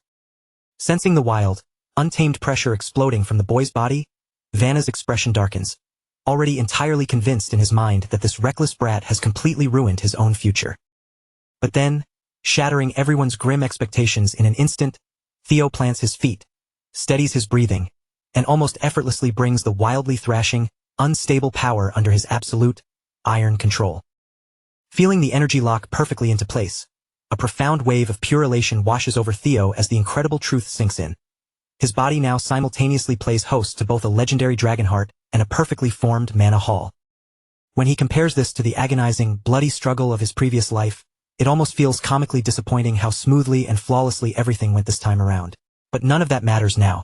From this glorious moment forward, the path of magic is officially open to him, and he no longer has to painfully suppress the colossal, sleeping power hidden away inside his Dragonheart. Theo centers himself, taking a deep breath to align his focus as every muscle in his body coils like a tight spring, preparing for the ultimate strike. Then, with a sharp, deafening burst of physical force that cracks the stone beneath his boots, he launches himself high into the air above the platform. And in the very next heartbeat, as he hovers at the apex of his leap, he opens the floodgates and lets every ounce of his hidden power loose without holding back a single thing. The massive torrent of his awakened mana instantly takes physical form before the stunned audience, twisting and condensing into the terrifying, majestic image of a roaring dragon. The ethereal dragon of pure mana surges forward through the air, screaming straight toward the towering white wall with an overwhelming, world-shaking momentum. In one blinding, cataclysmic flash of light that forces the spectators to shield their eyes, the spectral beast slams dead center into the reinforced structure. A massive, jagged fissure instantly tears across the dense white snow steel, leaving behind a colossal, deeply carved scar so prominent that not a single soul in the arena can possibly deny its existence. Vanna is left standing frozen, his mouth hanging agape, completely paralyzed by the impossible spectacle he just witnessed. Shaking off his shock, he points a trembling hand forward and barks out without a second thought that Theo Ragnar has, without a shadow of a doubt, passed the trial with flying colors. The crowded stands erupt into chaotic murmurs as the spectators sit frozen in sheer disbelief, their minds reeling after bearing witness to such an explosive, unprecedented display of raw destructive power from a discarded prince. Right then, a glowing blue system notification materializes directly in front of Theo's face, warmly informing him that the crippling curse of terrible misfortune that had plagued his entire existence has finally been permanently lifted. At the exact same time, across the lands, the heavy weight of his name and the legendary tales of his staggering performance begin to spread like wildfire to every corner of the martial world. A genuinely bright, deeply relieved smile spreads across Theo's face as he lowers his sword. At long last, after all his suffering, he has finally broken his chains and stood at the exact same starting line as everyone else. The system interface continues to scroll before him, revealing that a multitude of powerful individuals have now fixed their intense gaze upon him after witnessing his spectacular feat. The Grand Master Osa Ragnar Plunis immediately desires to claim the boy and take him in as a personal disciple, while over in the shadows Julius Ragnar glares at the arena, his chest tightening with bitter displeasure at the massive mountain of attention suddenly gathering around Theo.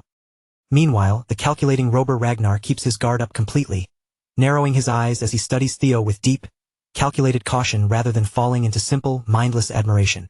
And finally, perched high above the rest, the ancient and legendary Hilda Ragnar has also locked her eyes onto him with a newfound, profound fascination. Theo feels a surge of thrill knowing that both the feared Black Dragon and the renowned Sword Dragon are now actively tracking his progress. But the realization that he has managed to capture the elusive attention of Hilda makes his heart soar even higher. After all, it is common knowledge that Hilda possesses the mythical heart of Garuda, and Theo can't help but let his mind race with the intoxicating thought of how incredible it would be if he could somehow claim that godlike power for his own arsenal. Following Theo's terrifying, act-defining display, the rest of the young contestants shake off their fear and step forward one by one, desperately trying their luck against the imposing white wall.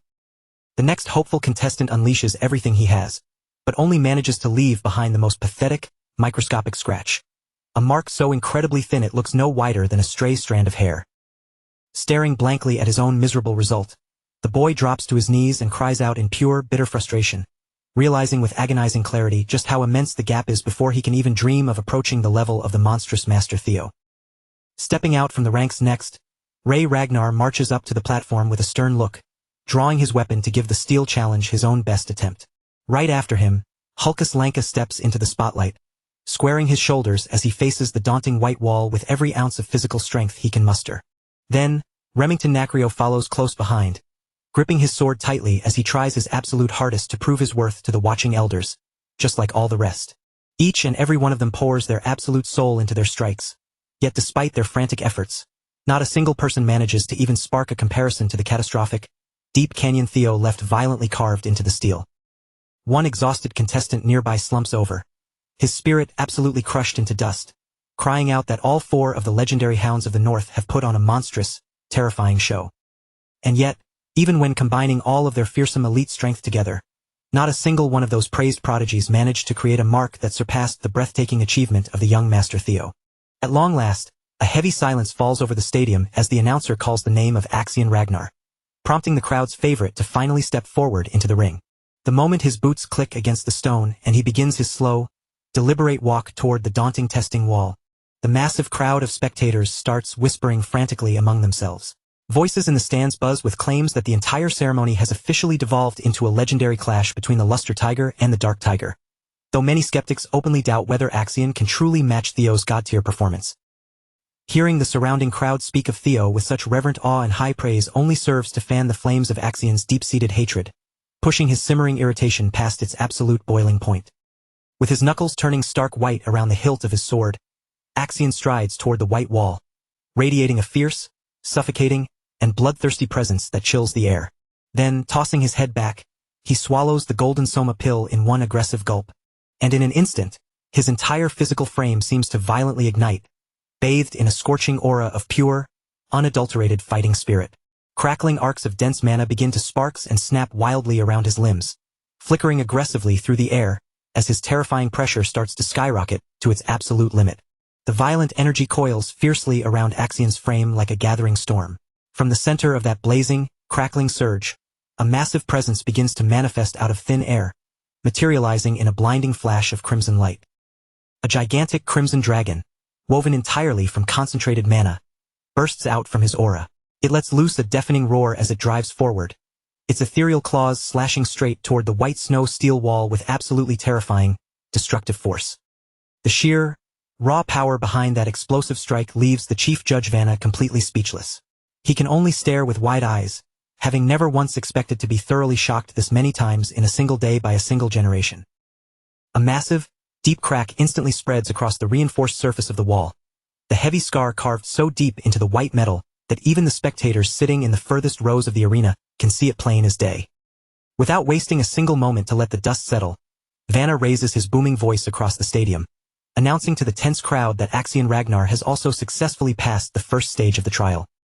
The crowd instantly loses all control, leaping to their feet and shouting in pure excitement. The stadium echoes with cheers because Axion's devastating slash has left behind a fractured crack that looks every bit as enormous and deep as the one Theo made. Now, a heavy layer of tension settles over the entire arena. Everyone present understands that the casual eyes cannot tell the difference, meaning the judge's final, precise grading is the only thing that will decide who truly stands above the other as the absolute best. As the afternoon sun dips below the horizon, dusk slowly begins to fall over the massive stone arena, casting long shadows across the scarred testing ground. Vanna steps forward to the edge of the elevated platform, raising his hands as he loudly declares that the opening stage of the Grand Awakening ceremony has officially come to an end. Looking over the roster, the judge notes that he is especially pleased this year, since an unprecedented number of young participants have managed to raise their metrics and scores by a remarkable margin. He instructs every single candidate who successfully passed the wall test to immediately begin preparing themselves, warning them that the even more grueling second stage of the awakening ceremony will commence in exactly 4 days. Then, a hush falls over the crowd as the final official rankings that everyone has been anxiously waiting for are finally about to be revealed on the central boards. And sitting right at the very top of those highly anticipated results is the name of the lone valedictorian for this first stage of the awakening ceremony. Every single person in the crowded arena falls into a dead silence, holding their breath in collective suspense as they wait for the official voice to announce the winner. The two clear frontrunners of the day, Axion and Theo, stand perfectly still at the center of everyone's intense gaze. Each one silently waiting and hoping to hear his own name called out as the victor.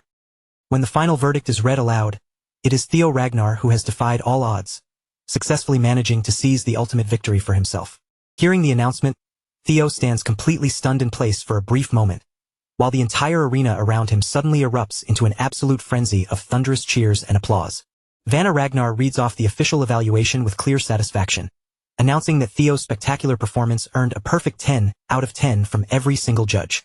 He explains that whether it came down to technique, raw magic power, precision control, or execution speed, every single facet of his attempt was deemed entirely flawless.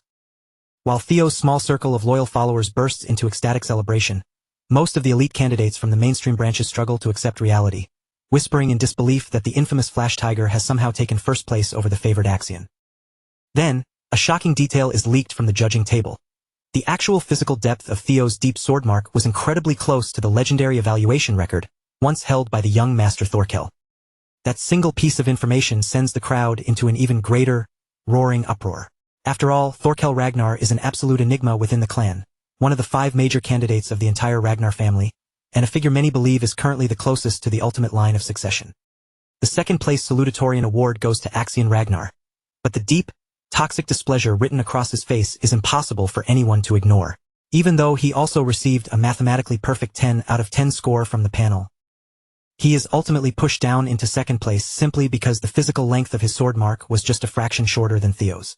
Realizing that this single, microscopic difference cost him everything makes his blood boil with pure, unfiltered rage. Further down the board, Remington Narcio secures a proud 3rd place, Ray Ragnar takes 4th, and Hulkus Lanka claims the 5th spot, leaving the formidable Hounds of the North firmly locked into the elite top ranks of the generation. Meanwhile, the clumsy rookie from the Southern Inspection Post, and Theo's very first dedicated follower Sybil Dree, barely manages to scrape into the final passing bracket, landing right at 87th place. The crowd is informed that the perilous second stage of the awakening ceremony is set to take place in 4 days within the frozen reaches of the dangerous winter mountains. All 87 examinees who passed are strictly advised to spend that time preparing as thoroughly as humanly possible. With that final, ominous announcement, the assembly is officially dismissed, and the dramatic first day of the ceremony comes to a close in a far more unexpected and historic way than anyone could have imagined. That very night, Theo's rapidly growing faction wastes absolutely no time heading straight to a local tavern, eager to raise their glasses and celebrate their massive, collective success at the trials. The entire establishment practically shakes down to its foundations with roaring cheers for the top-ranking members of their group, filling the smoky tavern with loud, jovial voices and chaotic excitement. Every single warrior present feels completely vindicated now that the true, undeniable strength of Training Ground Number 4 has been proudly shown to the world. Endless praise and rowdy applause for their leaders, Sir Theo and Sir Remington, flow freely through the room, right alongside the endless casks of liquor. Theo smiles warmly, raising his hand to thank his men for standing loyally by his side. But deep down, he knows better than anyone that these trials are far from over. His real, true goal is to ensure that every single person in this room survives and passes the second stage together. He leans over, clapping a hand onto the shoulder of his close friend Remington and pulling him in tight beside him. With absolute, ringing confidence in his voice, he announces to the entire roaring table that the two of them will collectively aim to become the absolute valedictorian and salutatorian of their entire graduation batch. Even the usually strict Evelyn finds herself completely swept up in the warm, festive mood of the tavern, looking at the two young men and genuinely believing that, somehow, they might actually have what it takes to make that impossible dream a reality. Remington raises his own mug, personally congratulating his young master for the brilliant, jaw-dropping display of power he unleashed on the platform earlier. Watching Theo's relentless, agonizing hard work finally bear such magnificent fruit fills everyone at the table with genuine, profound pride. But even amidst the joy, Remington can't completely stop a heavy, lingering feeling of shame from settling deep into his chest, secretly feeling as though he has already fallen far behind the rapid pace of his brilliant friend. Sensing his mood, Theo offers Remy a gentle, reassuring smile. He quiet matches his tone, telling him that he only got a little bit lucky with the measurements this time around, and reminds him that arbitrary ranks and titles like that should never matter between true friends. Those sincere words instantly clear away the useless, heavy worries that were beginning to cloud Remington's mind, allowing the young warrior to finally relax his shoulders and smile genuinely. With their spirits lifted, the two of them clink their glasses of orange juice together in a firm toast, locking eyes as they promise each other that they will give absolutely everything they have in the dangerous second stage ahead. Some time later, after the party begins to wind down, Theo finds himself walking completely alone along a quiet path through the nearby snowy mountains, his boots crunching softly in the fresh powder. Now that he is finally away from the deafening noise of the tavern and the staring eyes of the crowd, his mind begins to truly process the monumental weight of what it means to have taken first place in a Ragnar awakening ceremony. He looks up at the starry sky, remembering how in his miserable past life, this was the exact kind of legendary achievement he would have never even dared to dream about, let alone accomplish. Even though it wasn't a life-or-death battle to the finish, the fact remained that he had just defeated the prodigy Axion fair and square in a contest of pure skill and power. He looks down at his open palms, able to barely believe just how incredibly far he has managed to push himself in such a short amount of time. Theo slowly clenches his hands into tight fists, his eyes burning with intense anticipation, as he declares to himself that this historic day is merely the opening chapter of his true story. Defeating and beheading that treacherous fraud Rendon was a necessary step, but it is nowhere near enough. That man was nothing more than a pathetic lackey serving the real masterminds pulling the strings from above. Theo's true, ultimate enemies are the psychopathic Axion and the cunning Sky Dragon supporting him from the safety of the shadows, and Theo is entirely ready to use every single ruthless tool he can get his hands on to tear them down. No matter how many years it takes or what sacrifices must be made, he is fiercely determined to exact his absolute, ultimate revenge in the future. For the time being, however, there is another highly critical matter that requires his immediate attention: the mysterious Nest Compass he recently received as a scenario quest reward. Pulling the strange artifact out from his cloak, he watches as its magical needle spins around, pointing directly toward the frozen, jagged peaks of the Winter Mountains, the exact same perilous location where the next stage of the clan trial is about to be held. During the upcoming second stage, deep within the freezing terrain, Theo will finally gain the golden opportunity to uncover the truth and discover exactly what secrets that mysterious compass is guiding him toward. But while he is standing out there alone, buried deep in his own thoughts beneath the falling snow, his finely tuned senses suddenly catch a faint, strange ripple in the freezing air nearby. His survival instincts react at once, and his posture instantly shifts into a low, defensive stance, ready to unleash a fatal counterattack against whatever hidden presence is lurking close by. Someone has been stealthily tracking his movements, and if there's one thing Theo absolutely despises, it's being watched. The hooded spy freezes in sheer surprise as the target right in front of his eyes suddenly vanishes into thin air like a wisp of smoke. A mere heartbeat later, before the stalker can even process what happened, he feels the biting, icy edge of a sharp blade flashing dangerously close against the bare skin of the back of his neck. Pressing the steel closer, Theo coldly demands to know his identity, causing the terrified man to quickly stammer out an explanation to save his own skin, desperately insisting that he is not a hostile Seuss agent. Trembling, the man introduces himself as Gatsby Jotun, a scout from the famous and highly respected Gale Sword platoon. According to Gatsby, his captain personally sent him to track Theo down after witnessing the boy's breathtaking, monstrous performance during the first phase of the awakening ceremony. Theo keeps his facial expression completely unreadable, staring down at the trembling scout with a piercing gaze that seems to look straight through his soul. He muses internally that the grand scouting offers from the various elite factions are arriving much earlier than he had anticipated in this life. Gatsby quickly swallows his nerves and explains that his captain is willing to grant Theo the rare privilege of taking their exclusive admittance qualification test, an elitist offer that catches Theo completely off guard due to its sheer arrogance. Theo feels deeply insulted that the Gale Sword platoon would have the audacity to offer him some pointless, conditional test instead of a formal, direct invitation. Gatsby, however, missing the tension entirely, proudly boasts about his platoon's prestigious reputation, claiming that merely being considered for the exam is an immense honor most swordsmen could never dream of achieving.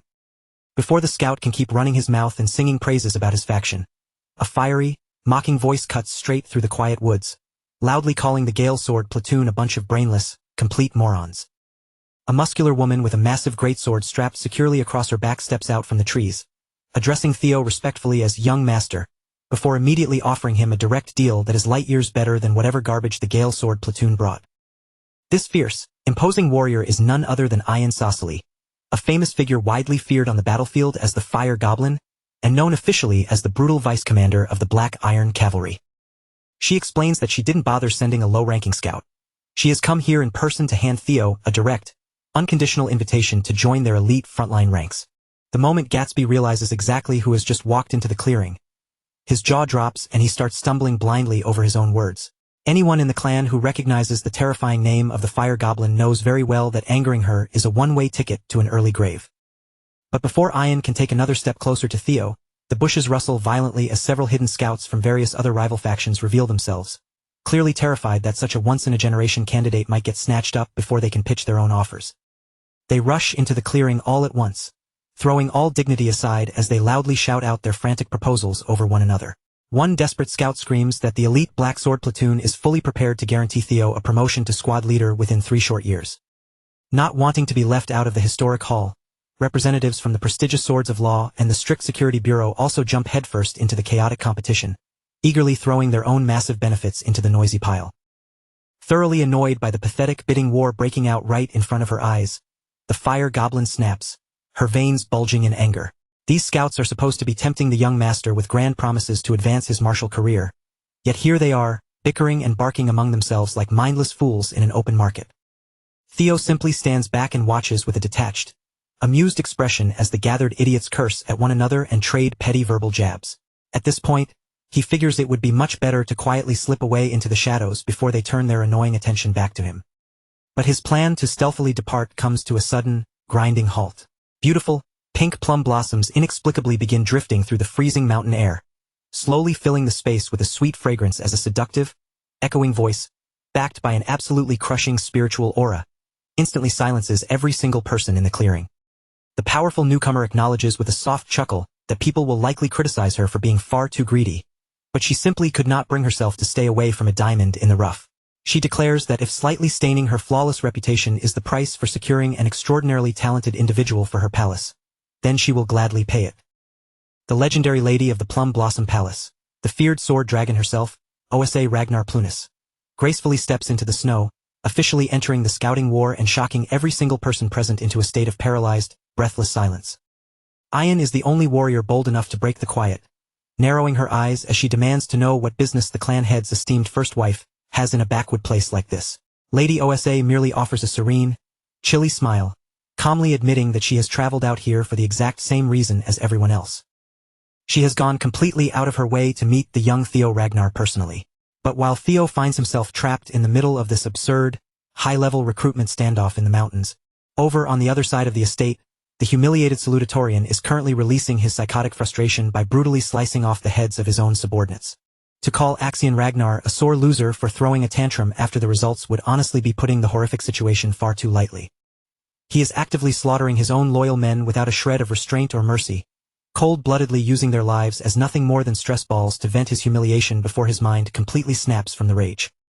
Axion moves like a demon across the blood-slicked training ground, effortlessly maneuvering between terrified young swordsmen and hacking them down one after another, treating their living bodies like nothing more than disposable flesh-and-blood training dummies. Axion Ragnar is starving for blood to wash away his shame, and right now, the warm blood of his own followers is exactly what is painting the stone floor. With every vicious dash and every gory slash of his sword, his mind flashes back to Theo's smug, arrogant face, remembering the time the bastard left behind that bloody, armless mess at the Scaled Dragon Society banquet.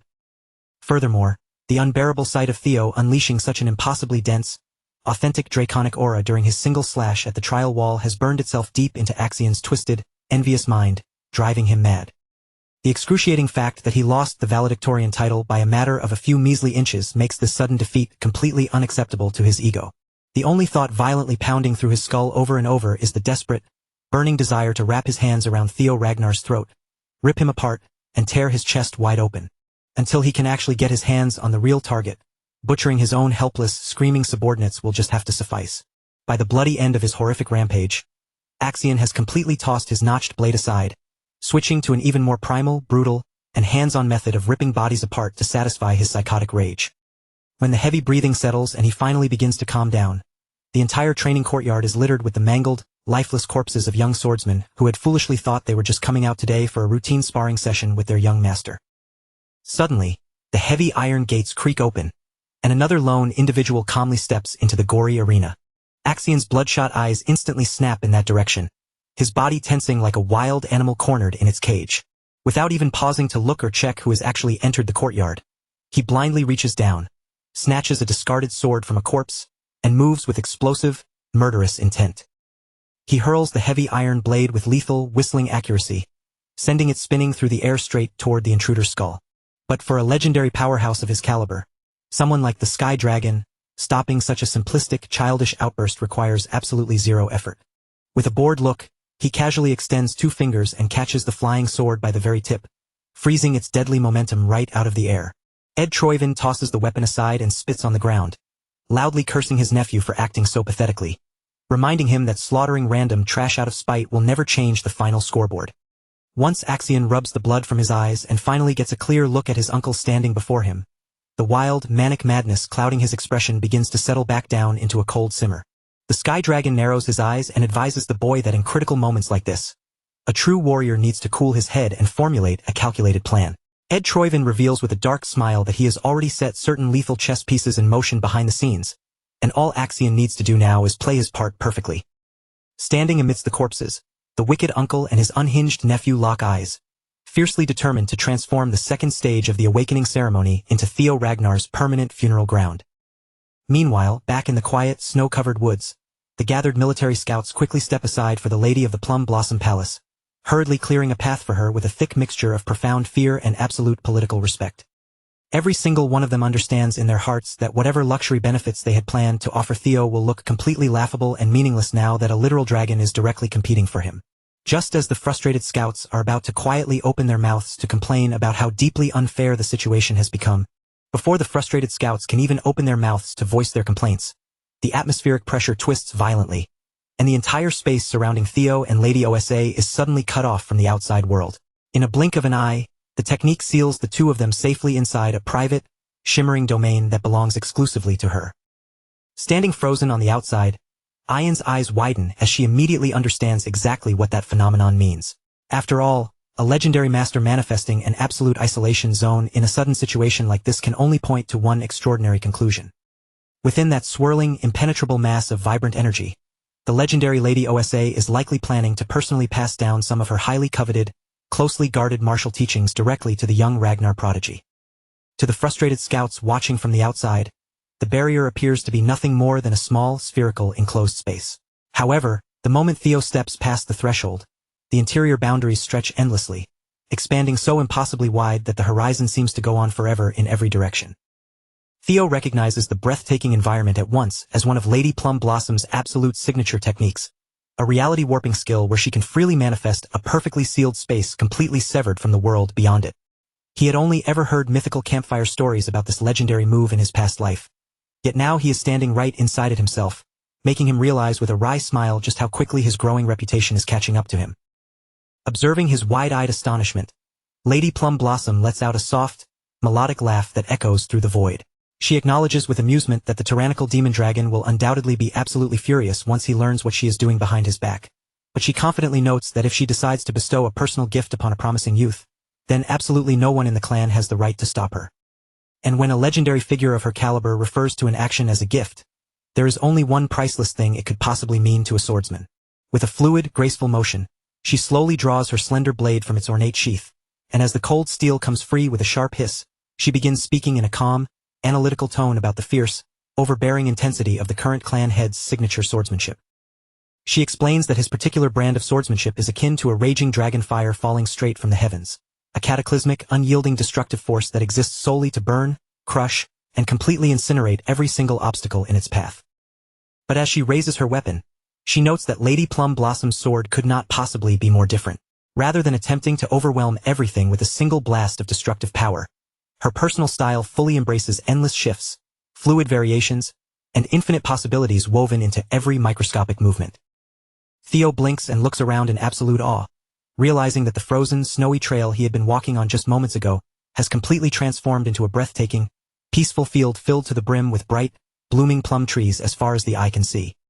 Lady Plum Blossom begins to step forward with a perfectly calm, rhythmic grace, and each of her elegant strides sends gentle, glowing ripples spreading across the surface of the crystal-clear, mirror-like water beneath her bare feet. This ethereal display represents the true form of the dragon that she relentlessly pursues, not a beast of simple, mindless destruction, but a divine entity defined by constant change, illusion, and infinite variation. As the legendary sword dragon begins marching forward at a slow, mesmerizingly steady pace, her unsheathed blade starts to flow through the empty air like liquid silver, With every effortless swing and twist of her wrist, vibrant plum blossoms miraculously begin to bloom along the path of her steel, causing countless pink petals to drift down softly around them like a quiet, fragrant rain. Her razor-sharp sword glides with impossible gentleness directly through those falling petals, moving in perfect tandem with them, as though the deadly blade and the delicate blossoms are dancing together as a single entity. The mesmerizing flow of her physical movements is incredibly strange and beautiful, bending and twisting in spatial ways that look almost completely impossible for a human eye to track or follow. She slashes, thrusts, and chops through the air in an unusual, hypnotic rhythm, each masterfully executed motion carrying a distinct tempo that feels simultaneously delicate as a whisper and deadly as a guillotine. By the time the breathtaking demonstration finally comes to a seamless end, she slowly lowers her sword to her side, watching as the remaining petals spiral elegantly along the flat edge of the blade before settling beautifully onto the ground. For a martial fanatic like Theo, the visual sight is nothing short of breathtaking, an experience so overwhelmingly beautiful and pure that he can only stare in a daze, feeling as if his eyes have just been treated to a priceless, divine treasure. What makes the entire performance even more utterly absurd is that this complex sequence of movements took place within the span of a single, fleeting breath. What she has just personally shown him is the celestial flower rain, the legendary first full-bloom technique of the plum blossom style, and as the First Lady slowly opens her eyes, her deep, piercing gaze turns directly toward Theo to gauge his understanding. Theo is left completely speechless, his mouth slightly agape as his heart pounds loudly against his ribs after witnessing something that truly transcends the boundaries of ordinary, mortal swordsmanship. In that one continuous, blinding movement, his sharp eyes managed to count an astounding 120 intricate circles and hidden variations, proving precisely why the elders whisper that when it comes to pure, unadulterated swordsmanship, she may actually stand a step above the clan head himself. He realizes that if he can absorb even a small fraction part of what he just witnessed and successfully apply those fluid principles to his own single flash technique, his combat power will skyrocket. Bowing his head with genuine, deep humility, he quietly asks her whether someone of his low standing truly deserves to receive such an incredible, priceless gift. Lady Plum Blossom merely lets out a light, musical laugh, waving her hand dismissively as she gently tells him not to worry about such trivial debts, stating that it is more than fine as long as he thoroughly enjoyed watching her perform. With those final words, Lady Plum Blossom officially releases the restrictions of the isolation zone. The peaceful, blooming field of plum trees instantly dissolves into mist, and the bitter cold of the snowy woods returns to surround them once more. Before turning to leave, she looks back over her shoulder and informs Theo that if he ever wishes to learn what lies beyond that first introductory technique, he is welcome to come find her at her palace at any time after the awakening ceremony concludes. Hearing such an open, direct, and unprecedented mentorship offer from the First Lady leaves every single high-ranking scout standing nearby completely stunned, their minds going blank with shock. The First Lady simply smiles, noting that she merely wishes for Theo to become a fresh, unyielding new wind in this desolate, rigid clan, and after saying her piece, her physical body beautifully scatters into a cloud of plum petals that drifts away on the winter breeze. Theo stands alone in the snow, knowing better than anyone that he has just been handed something far too valuable to quantify. Even someone as fiercely independent and calculating as him would find it impossible to act shamelessly and show zero gratitude toward the kindness of the First Lady. Now, however, his long-term political situation has become delightfully complicated. He scratches his chin, reasoning that it would likely be viewed as far too greedy and provocative if he attempted to become Lady Plum Blossom's personal disciple while simultaneously trying to join the ranks of the white-armored dragon cavalry. 3 days fly by in a flash of intense preparation, and at long last, the highly anticipated second phase of the clan trial finally begins in earnest. All 87 of the qualified candidates who survived the initial wall test gather at the base of the jagged winter mountains near the northern Great Wall, weapons in hand and ready to face the next brutal challenge. This notoriously dangerous, frozen location is perfectly suited for the ruthless trial ahead. The massive winter mountains stretch across an enormous, unforgiving distance, reaching all the way from their icy clan homeland toward the dark horizons of the treacherous Demon Sea. Here, in this incredibly hostile, frozen wasteland, generations of the Ragnar family have stood on the front lines, protecting the rest of humanity from extinction with everything they have. For more than 1,000 bloody years, they have continuously waged a brutal war of attrition against the cursed land beyond the Great Wall, constantly cutting down the countless demonic fiends that crawl out from the depths of the Demon Sea. Standing atop a stone outcropping, the high-ranking swordsman and official second stage exam overseer, Jackie Ragnar, barks out a warning, reminding the youths that their generation will one day inherit this grim duty, which is exactly why the dangerous winter mountains serve as the ideal testing ground for them. However, he notes that since the examinees are still technically just apprentice swordsmen, They are strictly forbidden from crossing past the fortifications into the actual Demon Sea, meaning the active exam boundaries will be strictly limited to the inner valleys of the Great Wall. Jackie clears his throat and projects his voice, announcing that the core rules of today's exam are deceptively simple on the surface. For the next 15 days straight, the candidates must survive in the wild, hunt down the dangerous demonic monsters roaming the frozen peaks of the Winter Mountains, and successfully retrieve the physical bells securely fastened around the beasts' necks. He explains that there are exactly 7 differently colored bells scattered out there in the wilderness. Red, orange, yellow, green, blue, indigo, and violet, perfectly matching the traditional colors of the rainbow. Predictably, the official point value awarded for each retrieved token rises significantly in that exact chronological order. Of course, a higher point value directly translates to facing a significantly stronger, more lethal demonic fiend. Overseer Jackie makes sure to heavily emphasize just how suicidal the Violet Bell fiends are, bluntly warning the crowd that those specific abominations possess a power level that is far beyond the capabilities of any apprentice swordsman. Even so, despite the extreme risk of death, the legendary Violet Bells are worth an absolutely enormous, game-changing number of points on the leaderboard. As for the specific tactics they employ to track and hunt down their targets, the Overseer states that the choice is left entirely to the discretion of the examinees.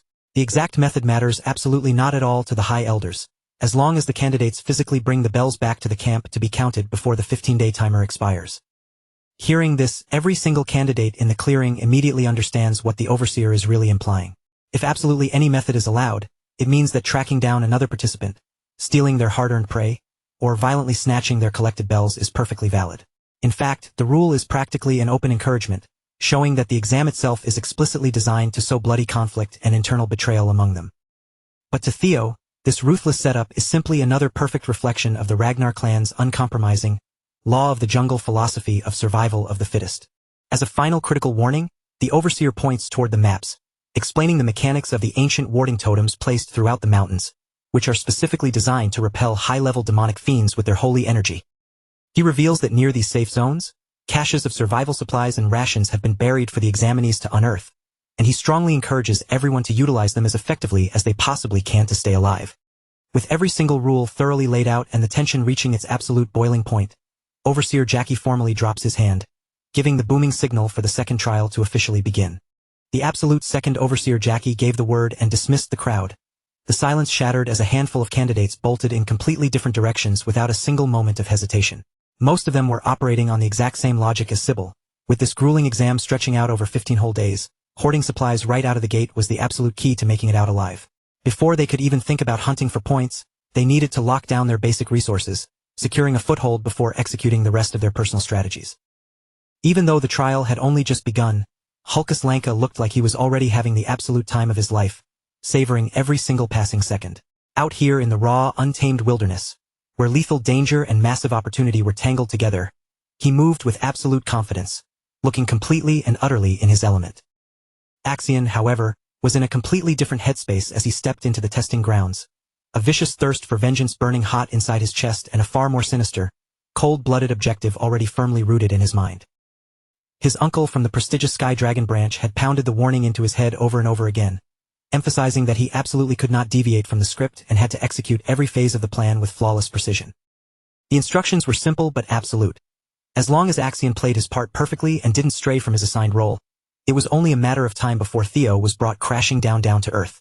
With that singular, obsessive goal dominating his every thought, Axion tore ahead through the terrain at a breakneck, reckless pace, completely blind to the fact that someone was ghosting his movements, silently tracking him from the shadows. And the shadowy figure glued to his trail was none other than the perpetually enigmatic and unpredictable Ray Ragnar. Watching the rest of the crowd scatter and fan out toward the massive mountain range, Theo took a breath and set off at a steady pace toward the dense tree line, ready to kick off his own strategy for the trial. But he hadn't even made it a few yards into the brush when a deeply familiar voice suddenly cut through the cold air, calling out to him from right behind his back. Remington came jogging up to match his stride, closing the distance quickly before turning to Theo with a serious look, asking if he still remembered the time he had openly called the two of them friends. It turned out that over the frantic 3 days of preparation leading up to this exam, the Silver Lion had been doing some serious soul-searching, turning those exact words over and over in his head. Now, looking at Theo, it was clear he didn't just see him as a companion anymore. He saw him as a true, formidable rival, and that profound realization had planted a fierce new ambition deep in his heart. It was a burning desire to push himself until the day he could finally look down and surpass young Master Theo in raw strength. Hearing such a raw, unexpected confession, the young dragon's eyes widened slightly, visibly caught off guard by the sudden declaration. But the shock lasted only a second, and Theo's stunned expression quickly melted into a warm, genuinely delighted grin. He knew that feeling intimately, understanding the exact weight of what Remington was trying to say.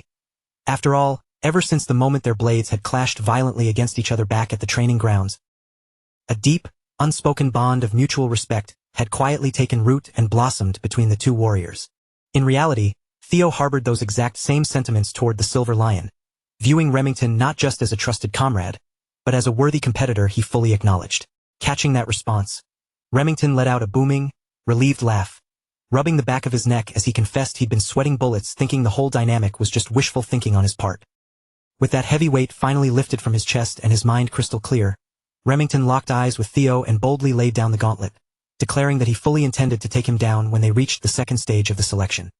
Without a hint of mockery, Theo accepted the challenge with absolute sincerity, offering a genuine smile as he wished him the best of luck in actually chasing that goal down. Then, determined not to squander another single heartbeat of their time, Remington pivoted, exploded forward with blinding speed, and vanished into the dense, snow-draped shadows of the winter mountains. Theo remained standing in place for a beat, just watching the empty path and letting the profound weight of the moment sink in. A powerhouse as incredible as Remington had actively chosen him as the gold standard, the ultimate benchmark to overcome. Sensing that reality sent an electric shock of pure excitement racing through Theo's veins, unlike any thrill he had ever experienced before. It was undeniable proof that he was finally carving his path to becoming a genuinely powerful entity, and the sheer realization of it was intoxicating. Exhaling slowly, Theo mentally called up his system inventory, forcibly tucking those warm emotions away for later because he knew, first and foremost, he had a brutal trial he needed to conquer right now. Reaching into the interface, he pulled out the nest compass, gripping the device firmly as he officially launched his hunt for the elusive dragon's nest. The glowing needle within the casing flickered and locked onto a rough heading, giving him just enough of a baseline trajectory to start making his move through the frozen terrain. Meanwhile, far off along the jagged, vertical face of one of the mountain's most perilous cliffs, the distinct, pulsing blue radiance of the system was softly illuminating the interior of a well-hidden, shadowed cavern. Steered entirely by the subtle vibrations of the nest compass, Theo found himself tracking a path that led deeper toward the harsh, treacherous outer fringes of the winter mountains.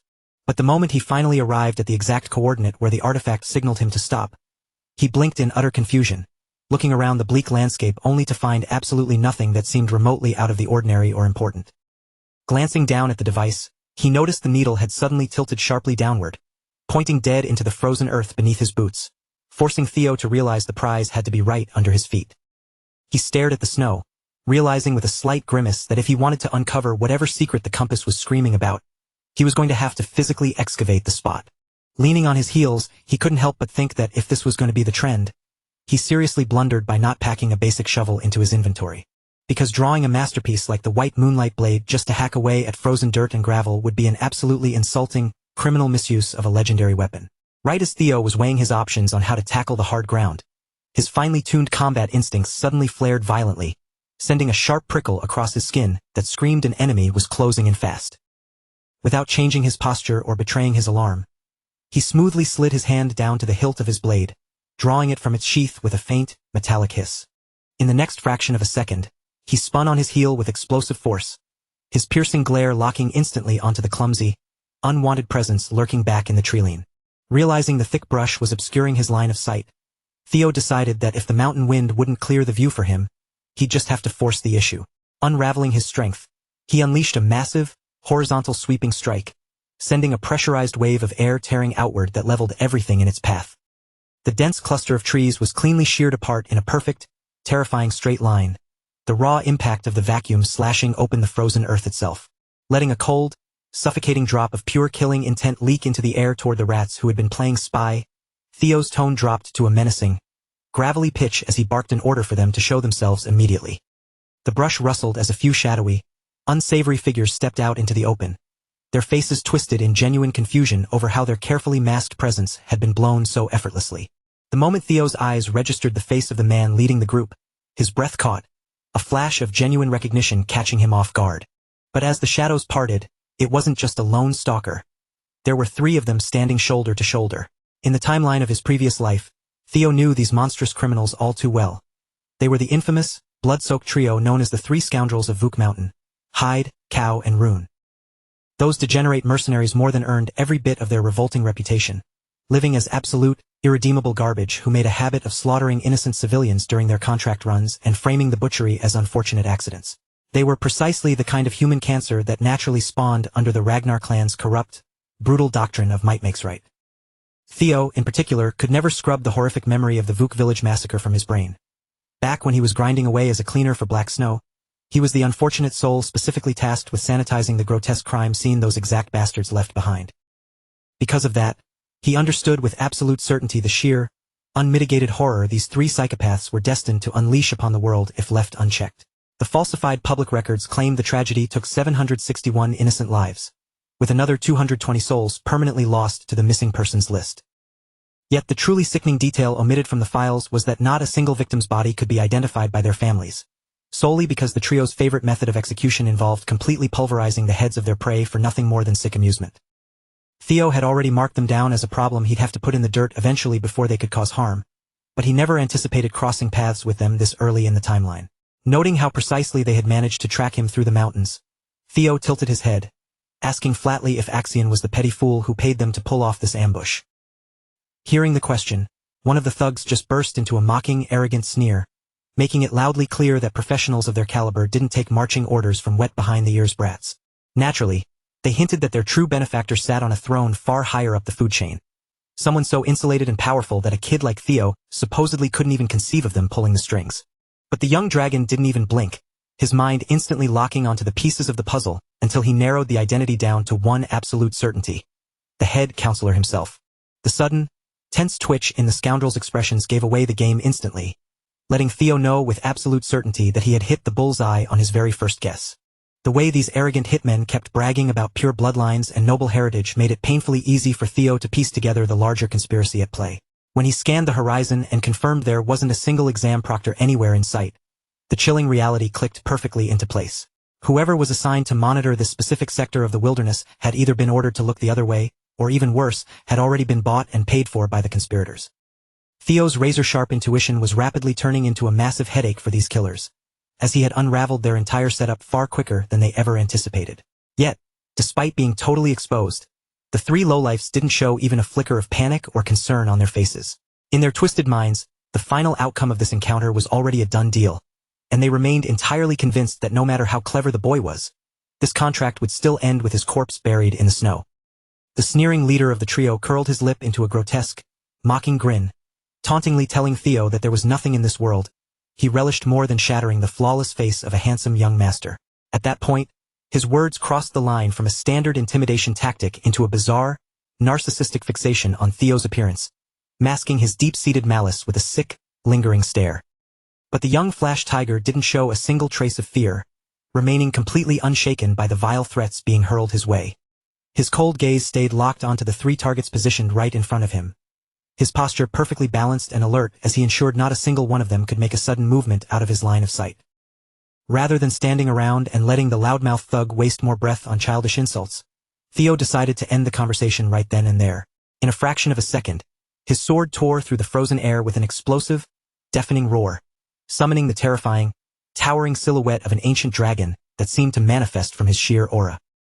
The 3 scoundrels didn't even have enough time to take a single step forward to launch their coordinated assault. Before they could close the physical gap between them, and before their drawn weapons could pose even a minor threat to his safety, they found themselves staring directly into the jaws of absolute death. Theo's legendary blade carved through the air 3 times in a seamless, lightning-fast sequence, with each precise slash being executed with perfect, lethal control. Relying on that flawless, unbroken rhythm, he unleashed his newly forged technique, the Triple Dragon's Claw, sending a wave of compressed, razor-sharp energy flying directly toward each of the 3 targets simultaneously. When the situation called for violence, Theo had never been the type to hesitate or hold back his true strength.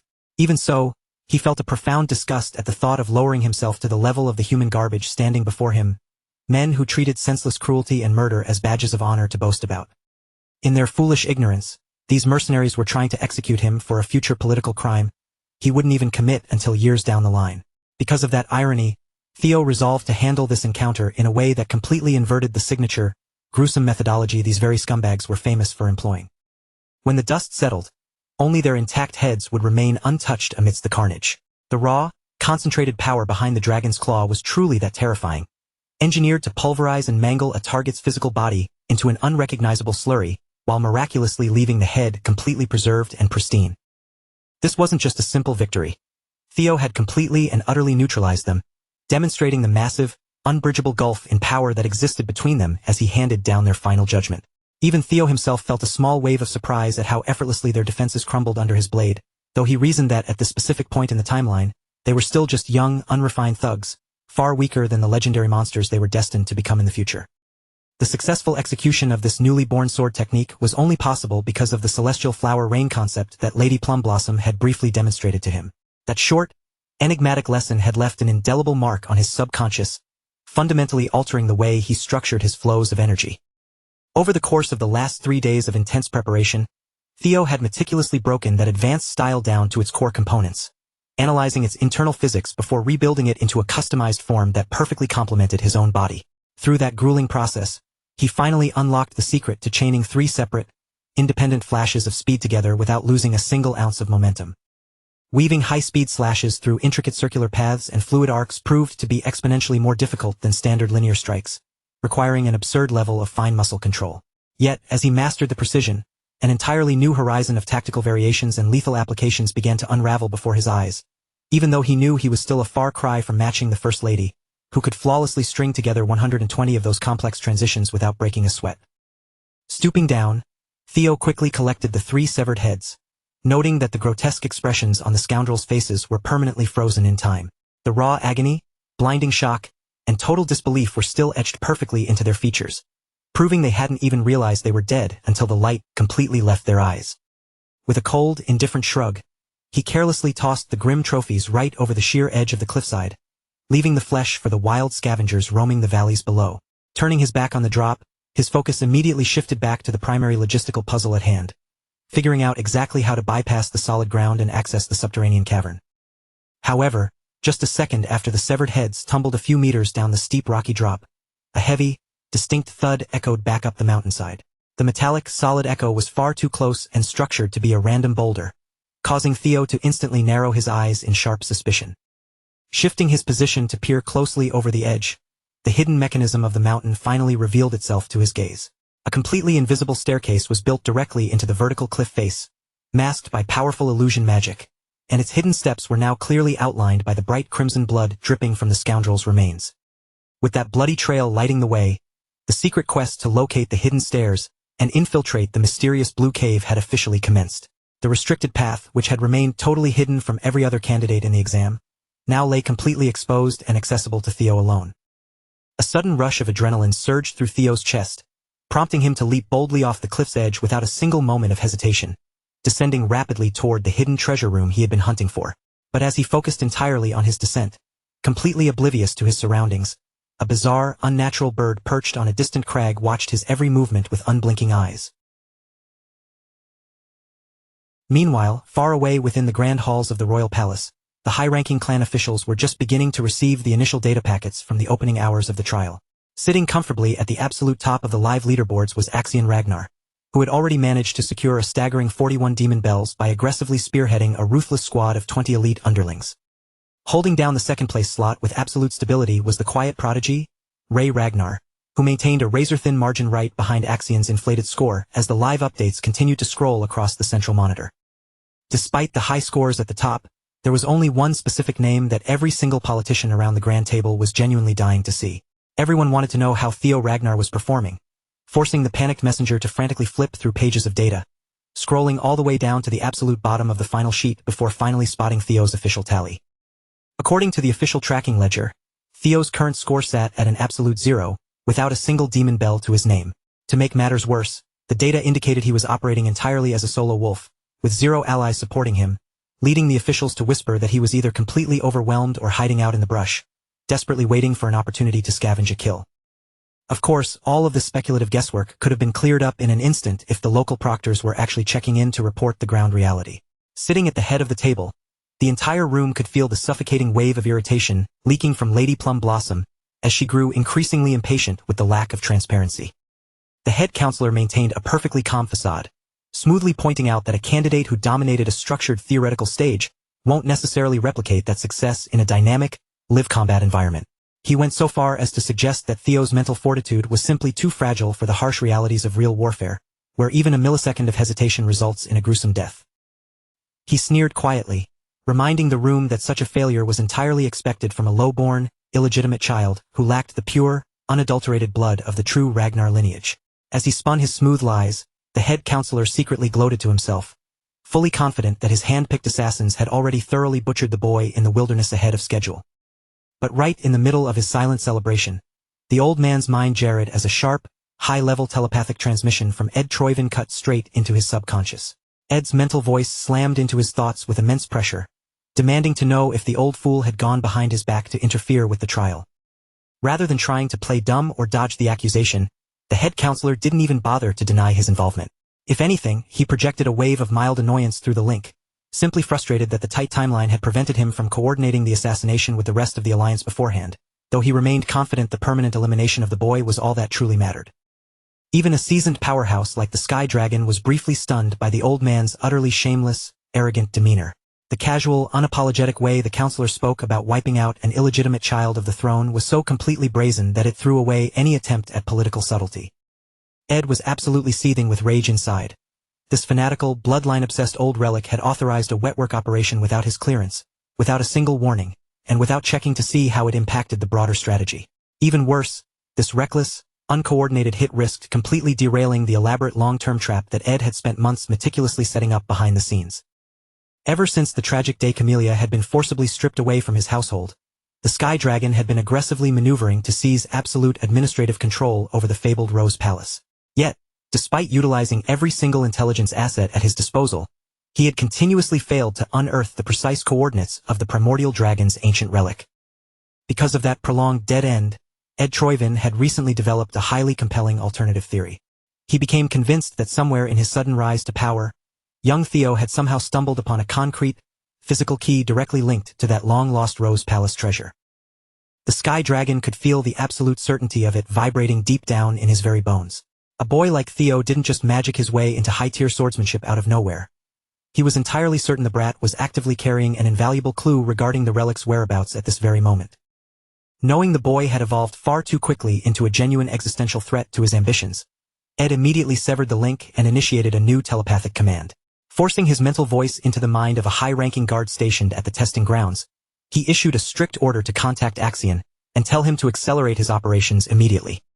Back at the council table, Lady Plum Blossom's sharp eyes didn't miss a beat, easily deducing that the head counselor and the director of Central Intelligence were silently exchanging secret signals.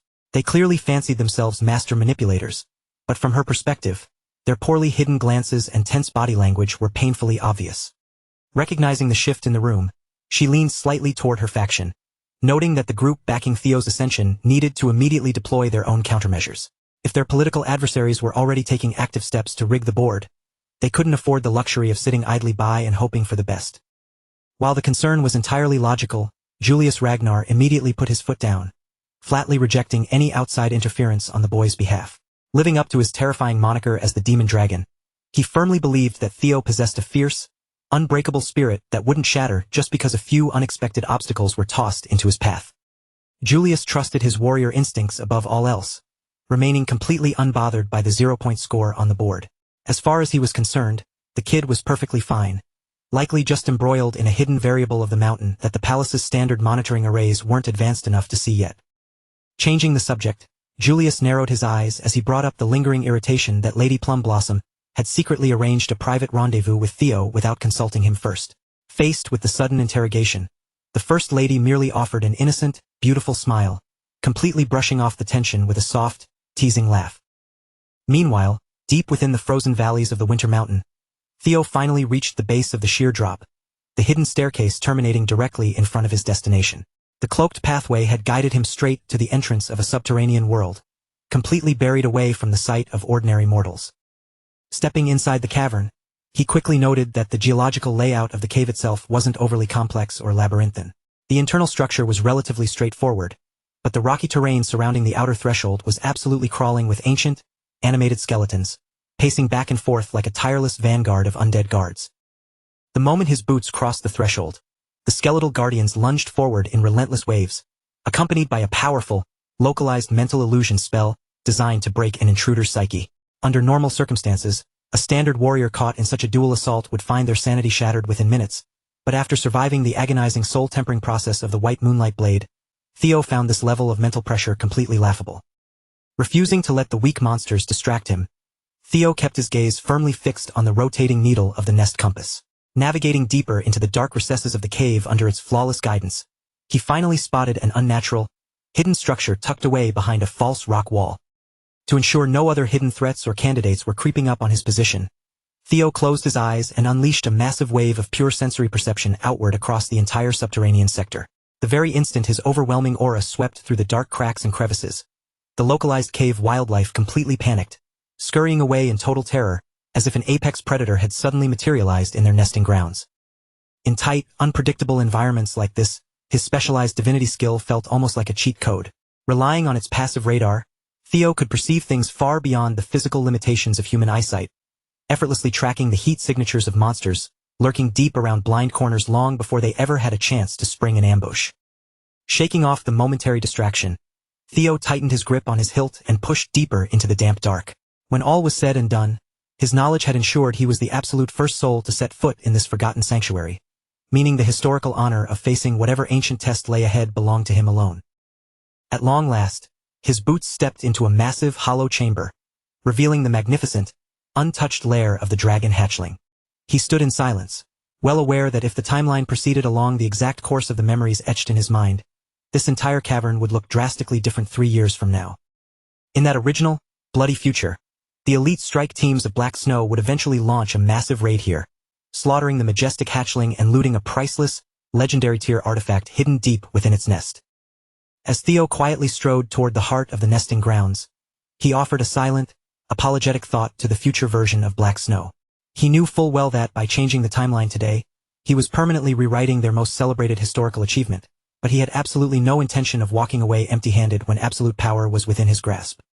Beyond the threshold of that heavy gate lay the Amon Grimoire, a legendary artifact so exceptionally rare and flooded with raw magical power that simply labeling it as valuable felt like a massive understatement. It was precisely the kind of unique, paradigm-shifting treasure that possessed the absolute potential to rewrite the entire trajectory of a person's destiny. The exact microsecond Theo crossed the threshold and stepped into the chamber beyond. His legs locked up and his entire body ground to a sudden, involuntary halt. He stood completely frozen in his tracks, his eyes stretching wide in sheer astonishment as the staggering, impossible sight before him completely hijacked his senses and wiped every prior thought from his mind. Piled high into the cavernous air right in front of him were literal mountains of solid gold, casting off a reflection so brilliant and intense that the entire subterranean chamber seemed to be radiating light from the inside out. Masterpiece weapons of ancient lore, priceless uncut gems, exotic artifacts, and shimmering trinkets were carelessly littered across every square inch of space, looking as though someone had ransacked the treasuries of multiple fallen empires and dumped the entire hall into a single, chaotic pile. One undeniable truth forced its way into Theo's mind almost immediately. No matter what the initial reports had claimed, there was absolutely no way this massive vault was the simple, unadorned nesting ground of a mere dragon hatchling. The sheer, breathtaking scale of the wealth and the heavy, ancient atmosphere dominating the air were far too magnificent for a mere beast. Right at the dead center of that Colosseum-sized cavern, coiled directly atop the endless, glittering sea of gold coins, rested a colossal, slumbering draconic beast.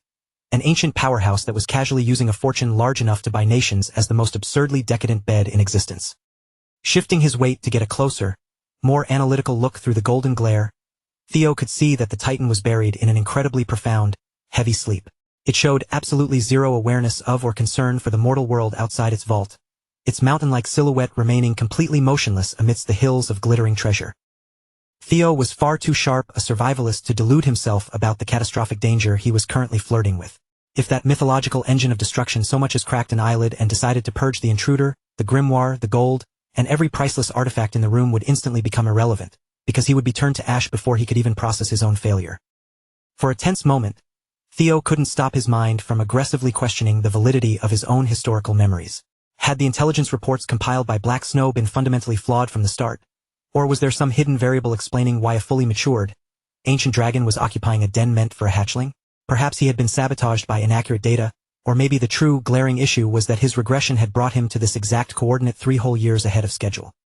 No matter what the underlying cause was, this wildly volatile curveball forced Theo to freeze and calculate his next move with extreme caution.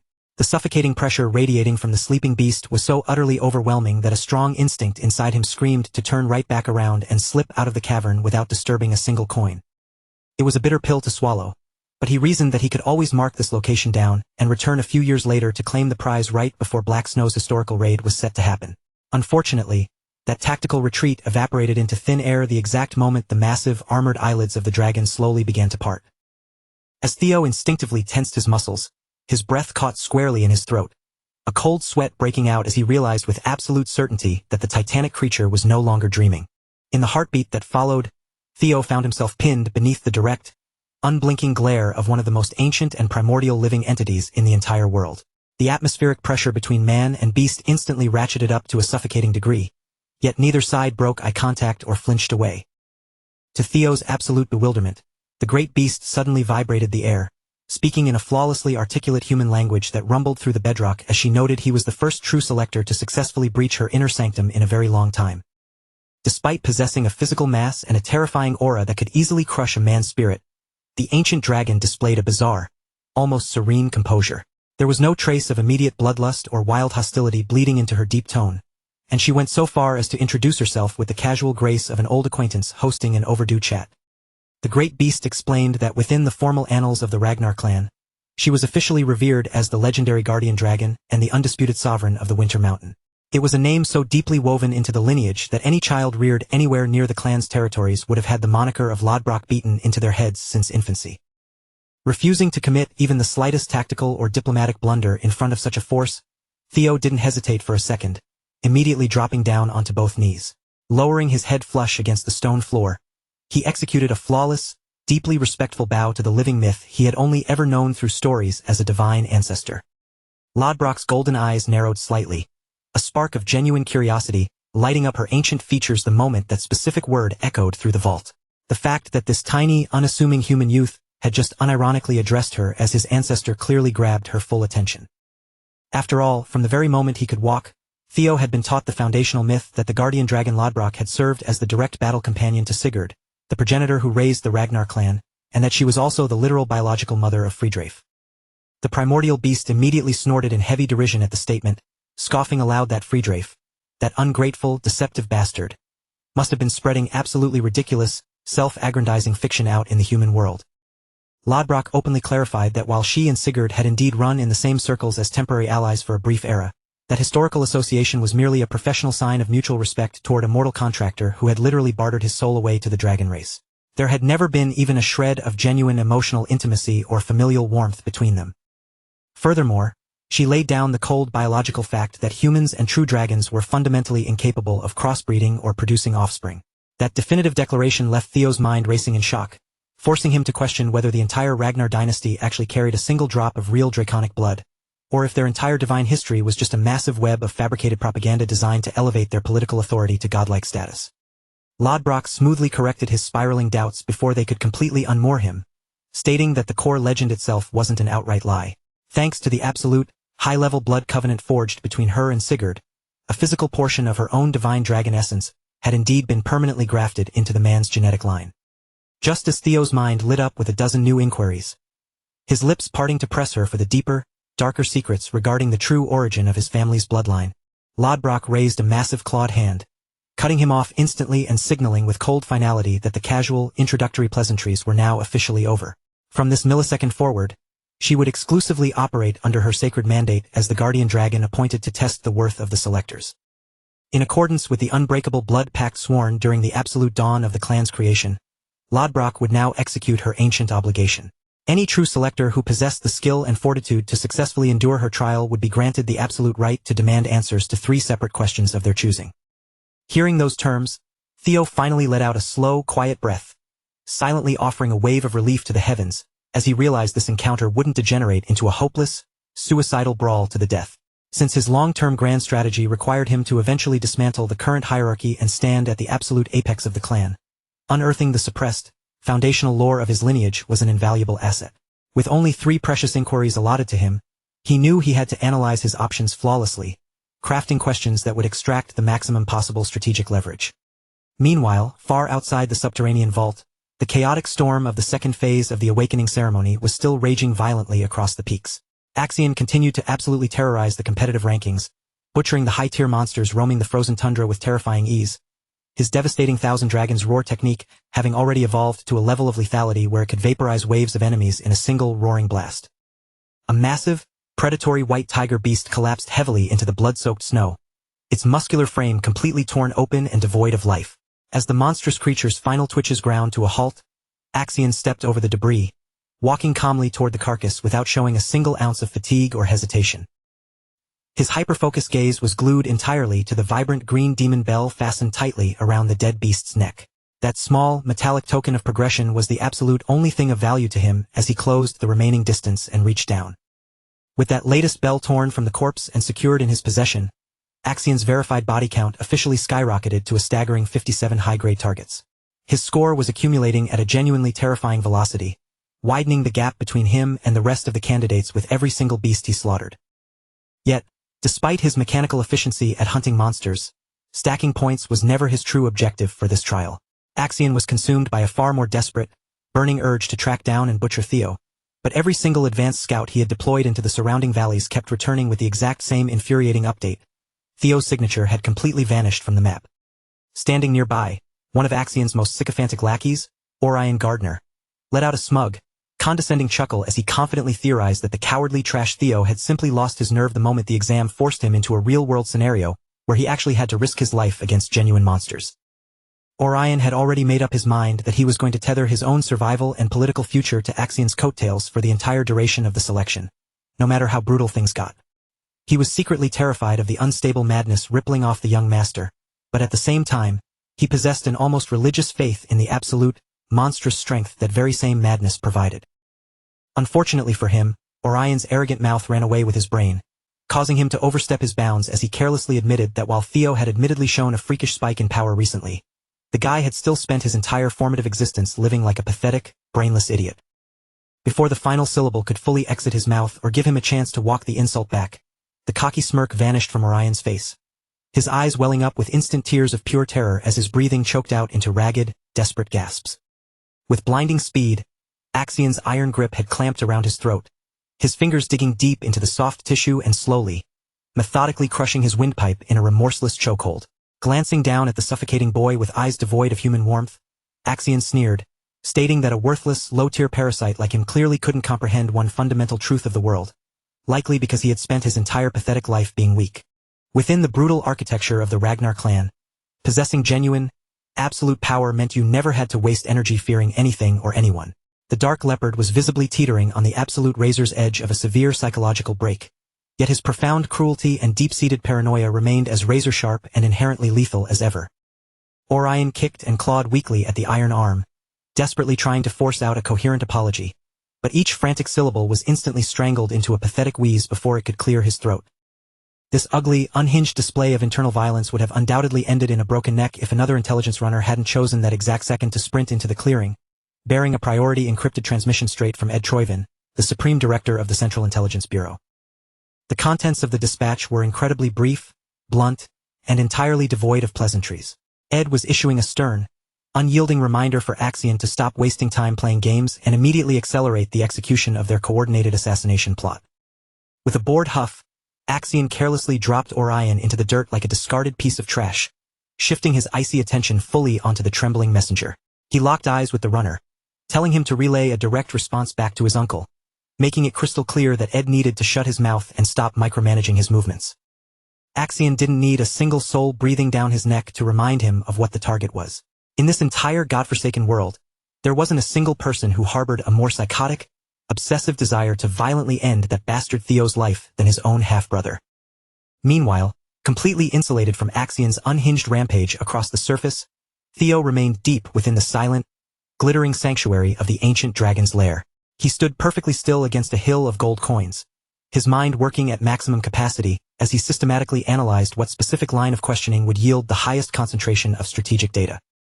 After taking a long, deliberate pause to carefully weigh every potential angle and downstream consequence, Theo finally settled his focus and prepared to deliver his opening inquiry. Observing his shifting posture, Lodbrok let out a massive, rumbling yawn that shook the cavern walls, visibly relieved that the tiny human had finally managed to make up his mind. The oppressive silence had dragged on for so long that sheer, unadulterated boredom had very nearly pulled her consciousness right back down into another multi-year slumber. Theo kept his delivery exceptionally clean, stripping away any unnecessary rhetorical flair as he looked the ancient god in the eyes. For his very first question, he asked bluntly, why was the legendary guardian dragon still lingering in this physical world?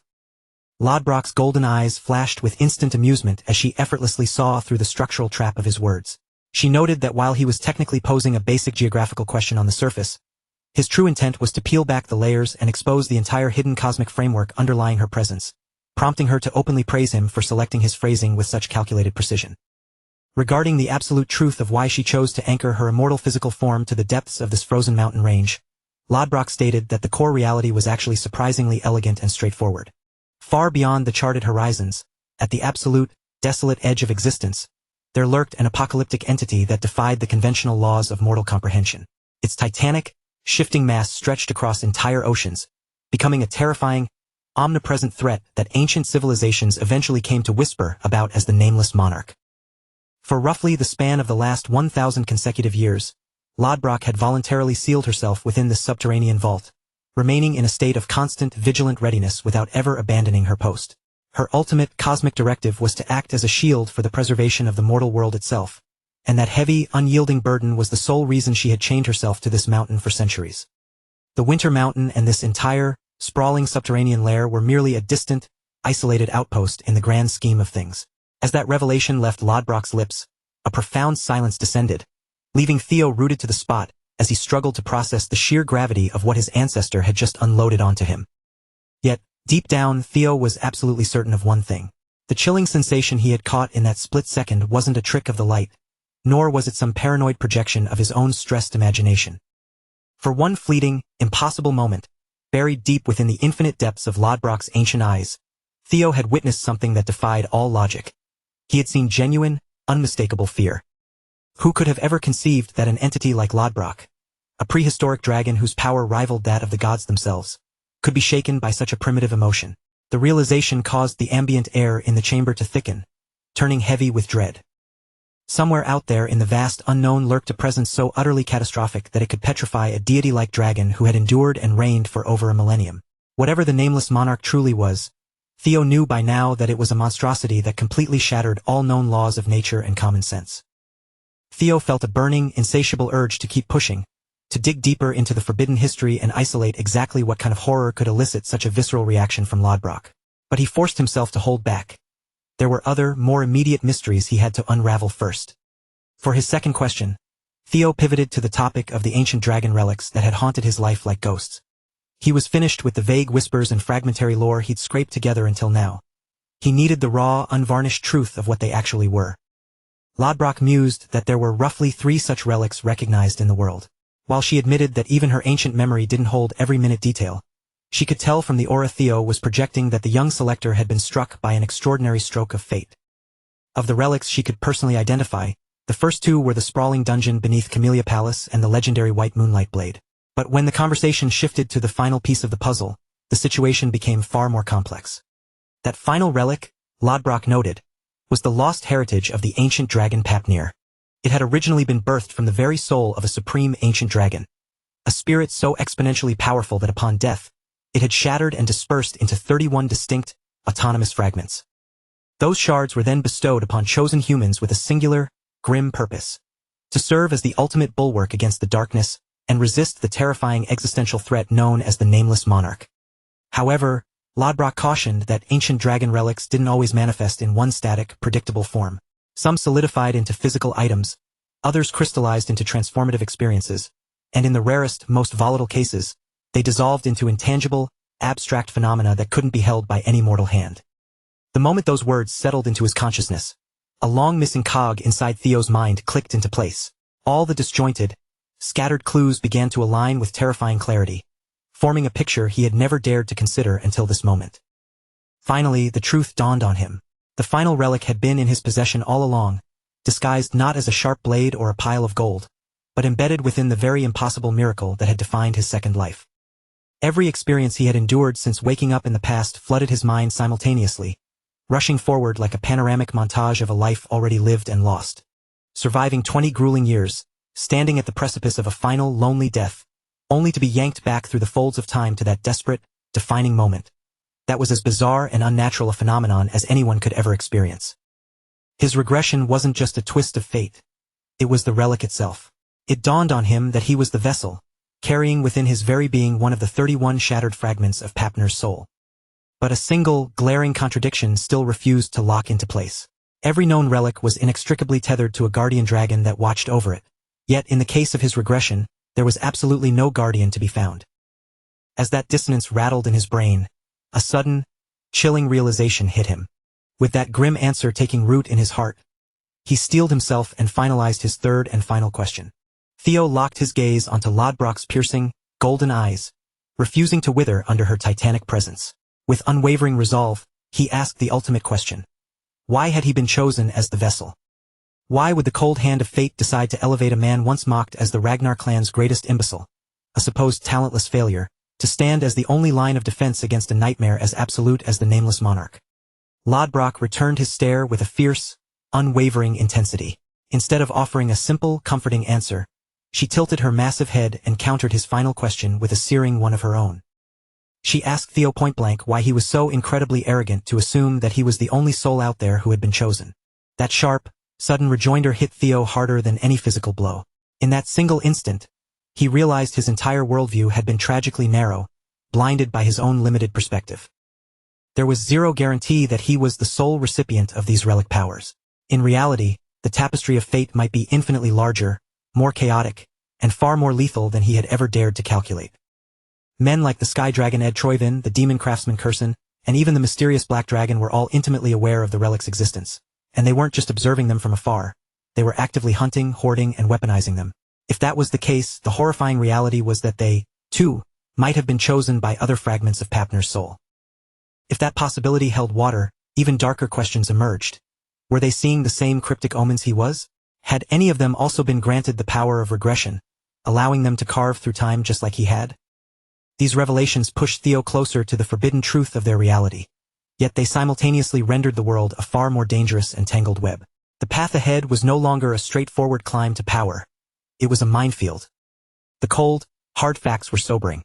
A nameless monarch sat at the edge of the planet, powerful enough to terrorize an ancient dragon, and Theo was likely just one player in a high-stakes game played by multiple regressors. With Lodbrok's 3 answers finalized, the trial was officially brought to a close, entitling Theo to his prize. Yet, he was so profoundly lost in the implications of what he had just learned that he nearly forgot the original reason he had braved this den, to seize the Amon Grimoire. However, his priorities had shifted entirely. Now that his understanding of the stakes had expanded, he no longer cared for a mere item from the hoard.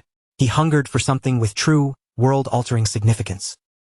As his reward for conquering the trial, Lodbrok granted him the absolute right to demand any single object or desire from her vast, legendary collection. Lodbrok spoke with a rumble of immense pride, detailing the sheer, overflowing scale of her hoard. Across the vast stretch of history, she had pilfered treasures from every corner of the earth, and the dizzying array of wealth before Theo was nothing short of obscene. Mountains of iridescent gems, arcane relics humming with power, and rare elixirs that could cure any mortal ailment lay scattered among the piles. Ancient skill manuals, master-forged weapons, impenetrable dragon-scale armor. If a human could imagine it, Lodbrok had almost certainly stashed it away in her endless stockpile. Whatever Theo requested, it would be a fortune that dwarfed the dreams of emperors and gods alike. Lodbrok gestured grandly, urging him to name his desire with care, promising that her word was bond and she would provide whatever he named. At that exact moment, the corner of Theo's mouth twitched, curving into a subtle, sly smile. He looked like a gambler who had just realized he held every winning card at the table. When the ancient dragon finally prompted him to declare his chosen desire, Theo Ragnar straightened his posture, looked her directly in the eyes, and announced with chilling confidence that he wanted none of her gold. He wanted Lodbrok herself. The request was so wildly outside the bounds of anything the Dragon Queen had anticipated that even she paused, genuinely caught off guard. To the dragon, his words registered as a crude, audacious joke. She looked at him as if he were a petulant child testing her frayed nerves. She moved to dismiss his answer, commanding the Ragnar descendant to drop the theatrics and state his real choice. But Theo didn't back down an inch. He stood his ground, meeting her gaze steadily, and reiterated that he had already been crystal clear about exactly what he wanted. For a long, heavy moment, Lodbrok froze. Then, her eyes narrowed into dangerous slits as she pressed him again, ensuring he wasn't just hallucinating the gravity of what he was asking for. Once Theo gave a curt, final nod to confirm his seriousness, the ancient dragon erupted. A terrifying, uncontrolled aura detonated throughout the chamber, and the ground beneath Theo's feet began to fracture and quake as the pressure surged outward like a tidal wave. Lodbrok unleashed the primal, soul-crushing weight of her full dragon fear, pinning him to the spot with enough force to turn a lesser man to jelly. She viewed his audacity as a supreme insult, a mortal daring to overstep the eternal boundaries between man and dragon. Theo felt the massive, suffocating weight slam into his chest, his very bones creaking under the strain. But even as his internal organs screamed in agony, he forced his trembling legs to stay planted. With a roar of her own, the dragon unleashed a psychic attack so potent it forced blood to burst from the pores of Theo's face. Refusing to yield, Theo countered by summoning his own pathetic, budding Drake's fear, projecting every scrap of defiance he could muster against the tsunami of her power. It was a futile, almost comical gesture. Even Lodbrok watched him with a mix of annoyance and pity, looking at him as if he were a complete fool for daring to challenge an ancient dragon's majesty with such an infantile and inadequate imitation. Planting his feet firmly against the shivering stone floor, Theo projected his voice, ringing it out through the cavernous space to reiterate his demand. He threw Lodbrok's own promise back at her. She had declared he could claim any treasure within her sanctuary, and by her own logic, there wasn't a single word in their agreement that explicitly forbade him from claiming the dragon herself. Though his tone remained steady and resolute, Theo was acutely aware that this was the most reckless gamble of his entire life. This wasn't some minor tactical maneuver. It was an all-or-nothing bet where the slightest misstep would see him pulverized into dust against these very walls. The guardian dragon Lodbrok was far more than just a primordial beast hibernating in the deep. Alongside the legendary founder Sigurd, she had been a primary architect of the entire Ragnar clan's legacy. If Theo could actually secure her as his partner, he wouldn't just be an outcast and a failure. He would be undeniably recognized as a warrior worthy of the bloodline. To ensure the nightmarish trajectory of his previous life could never repeat itself, Theo was prepared to stake his very soul on this outcome. If this absurd, perilous path was the only way to rewrite his destiny, he refused to blink. Pouring every ounce of his willpower into his plea, Theo commanded the guardian dragon to surrender herself to his service as she had sworn. If her ancient vows carried even the slightest shred of integrity, she had no choice but to honor his request. Beneath the bravado of his demand, however, lay a deep, aching desperation. He wasn't just baiting the dragon's pride. He was a desperate soldier pleading for the raw strength required to survive the catastrophe looming on the horizon. In that intense, suspended moment, something strange flickered behind Theo's silhouette. For one surreal heartbeat, his shadow seemed to distort, briefly mirroring the outline of the legendary progenitor, Sigurd. Lodbrok's eyes widened, the golden irises sharpening with an ancient, predatory focus as if she were witnessing a ghost from the distant past manifest in the living, breathing present. Then, a tectonic roar exploded from her throat, rattling the entire mountain and shattering the silence of the vault. And to Theo's utter disbelief, she gave him her answer. She accepted. The ground seemed to stop vibrating, leaving Theo standing in a state of absolute shock. Despite his ironclad determination, deep down, he never truly expected this ancient, godlike being to yield to his terms. Before the echoes of her roar had even died away, the atmosphere in the cavern shifted violently. The titanic, mountain-like mass of the dragon began to rapidly contract, the scales and talons blurring as she folded her form down, eventually settling into a silhouette that mirrored the structure of a human. Even contained in this smaller, mortal frame, her golden eyes retained their terrifying, piercing intensity, tracking Theo's every movement as if she were dissecting his very soul. Lodbrok conceded that Theo had managed to pique her interest, and because of that, she would indulge this experiment. She stood before him, exuding a regal, otherworldly beauty that held all the latent, crushing dignity of an ancient dragon. For several long, breathless seconds, Theo couldn't muster a single word. He was completely paralyzed, blindsided by the sudden transition and her daunting physical presence. Lodbrok cut through his hesitation with a dry quip, reminding him that she had lived for over 2 millennia, so he'd best keep his wandering, inappropriate thoughts in check. As Theo finally scrambled to collect his composure, he stepped forward to address her again. He raised a steady hand, pointing directly toward her chest, not in an attempt to be vulgar, but to highlight a grim underlying truth. He was highlighting the jagged, hollow wound she had carried since a catastrophic battle half a century ago. She had lost her heart in that duel, and ever since, she had been a lingering spirit waiting for the inevitable. At most, she had perhaps 3 years left before her life force completely withered away. This was the core reason she was anchored to this den. No matter how celestial her power remained, her internal decay prevented her from physically venturing into the outside world to aid him. Armed with that grim knowledge, Lodbrok gave him one final opportunity to back out. She demanded to know if he still intended to claim her as his reward, knowing full well she was essentially a dying relic, shackled to this cave and incapable of moving freely in the outside world. Theo simply offered a knowing smile, as if the question were redundant, and reaffirmed that his resolve had not wavered for a single second. He reiterated his desire to claim her, regardless of her condition. Under any other context, it would have sounded like the ramblings of a lunatic, but in that moment, his conviction was absolute and chillingly serious. In that instant, the pact was sealed. The guardian dragon was officially bound to Theo as his prize. Lodbrok labeled his decision pure folly, but there was no malice in her tone, more of a begrudging acknowledgement that such irrational, suicidal bravery was precisely what made a chosen one tick. In that moment, new titles were etched into Theo's status: the guardian dragon's partner and the direct heir to the clan's progenitor. These were names that carried a suffocating amount of weight, tying his destiny irrevocably to the deepest roots of the Ragnar dynasty. Theo made a solemn vow. He would not just survive, he would scale mountains of power far higher than his current reach, and he would hunt down the remaining relics of the primordial dragon Fafnir. A shimmering, invisible thread, a soul link, snapped into existence between the dragon and the human, weaving their destinies together far more intimately than any standard reward could imply. Through that neural connection, Theo swore he would find the ultimate medicine, something capable of repairing or replacing the heart Lodbrok had lost. After all, among the scattered, world-shaking relics of the primordial dragons, he was certain a miracle existed that could save her from her slow death.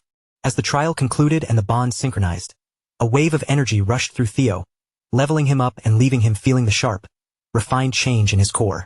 To Theo, this was the bare minimum required to bear the title of her partner. Lodbrok offered a faint, imperceptible smirk, noting that she would see how well he lived up to the task of caring for her. However, she tempered his enthusiasm with a hard reality. She couldn't leave the domain yet. Until she hit her hibernation cycle, he was on his own to navigate the hostile politics and threats waiting outside. Then, with a casual gesture, she produced an ancient tome from thin air, a heavy, weathered volume that felt as if it possessed a pulse of its own. Lodbrok explained that if their souls were to truly synchronize, Theo would need to master the secrets within this artifact to unlock his mind gate. She estimated he had roughly a month of rigorous study ahead of him, advising him to pace himself rather than rushing headlong into such a volatile process.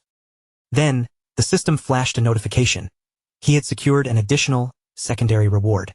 He had gained the Amon Grimoire. As Theo skimmed the properties, he was genuinely breathless. It was a repository of magical theories dating back to the genesis of the world. It was a treasure map to the fundamental laws of the universe, and he felt a profound wave of relief knowing he had actually managed to secure it. But the time frame she mentioned hit him like a bucket of ice water. He questioned the 1-month requirement, and Lodbrok explained that opening a mind gate was no trivial feat. She tilted her head, curious if he had something more pressing on his calendar. Theo groaned in frustration, explaining that the second phase of the awakening ceremony was currently unfolding, and it only lasted 15 days total. With less than half a month remaining, he was desperate to finish the exam before diving into the training. Lodbrok watched him quietly, her eyes narrowing as she mentally calculated the situation, already reaching a conclusion that would dash his hopes. She admitted that, in theory, his plan was logical. Unfortunately, she had absolutely no intention of letting him walk out the door.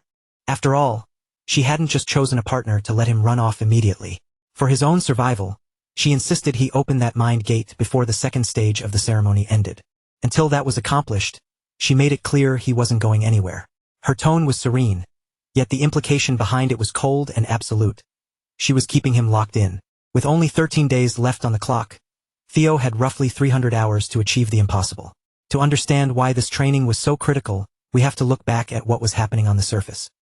3 days before the second phase of the ceremony kicked off, Axion's uncle had been busy detailing the secret mechanics behind the totems and how they established safe zones against the encroaching fiends.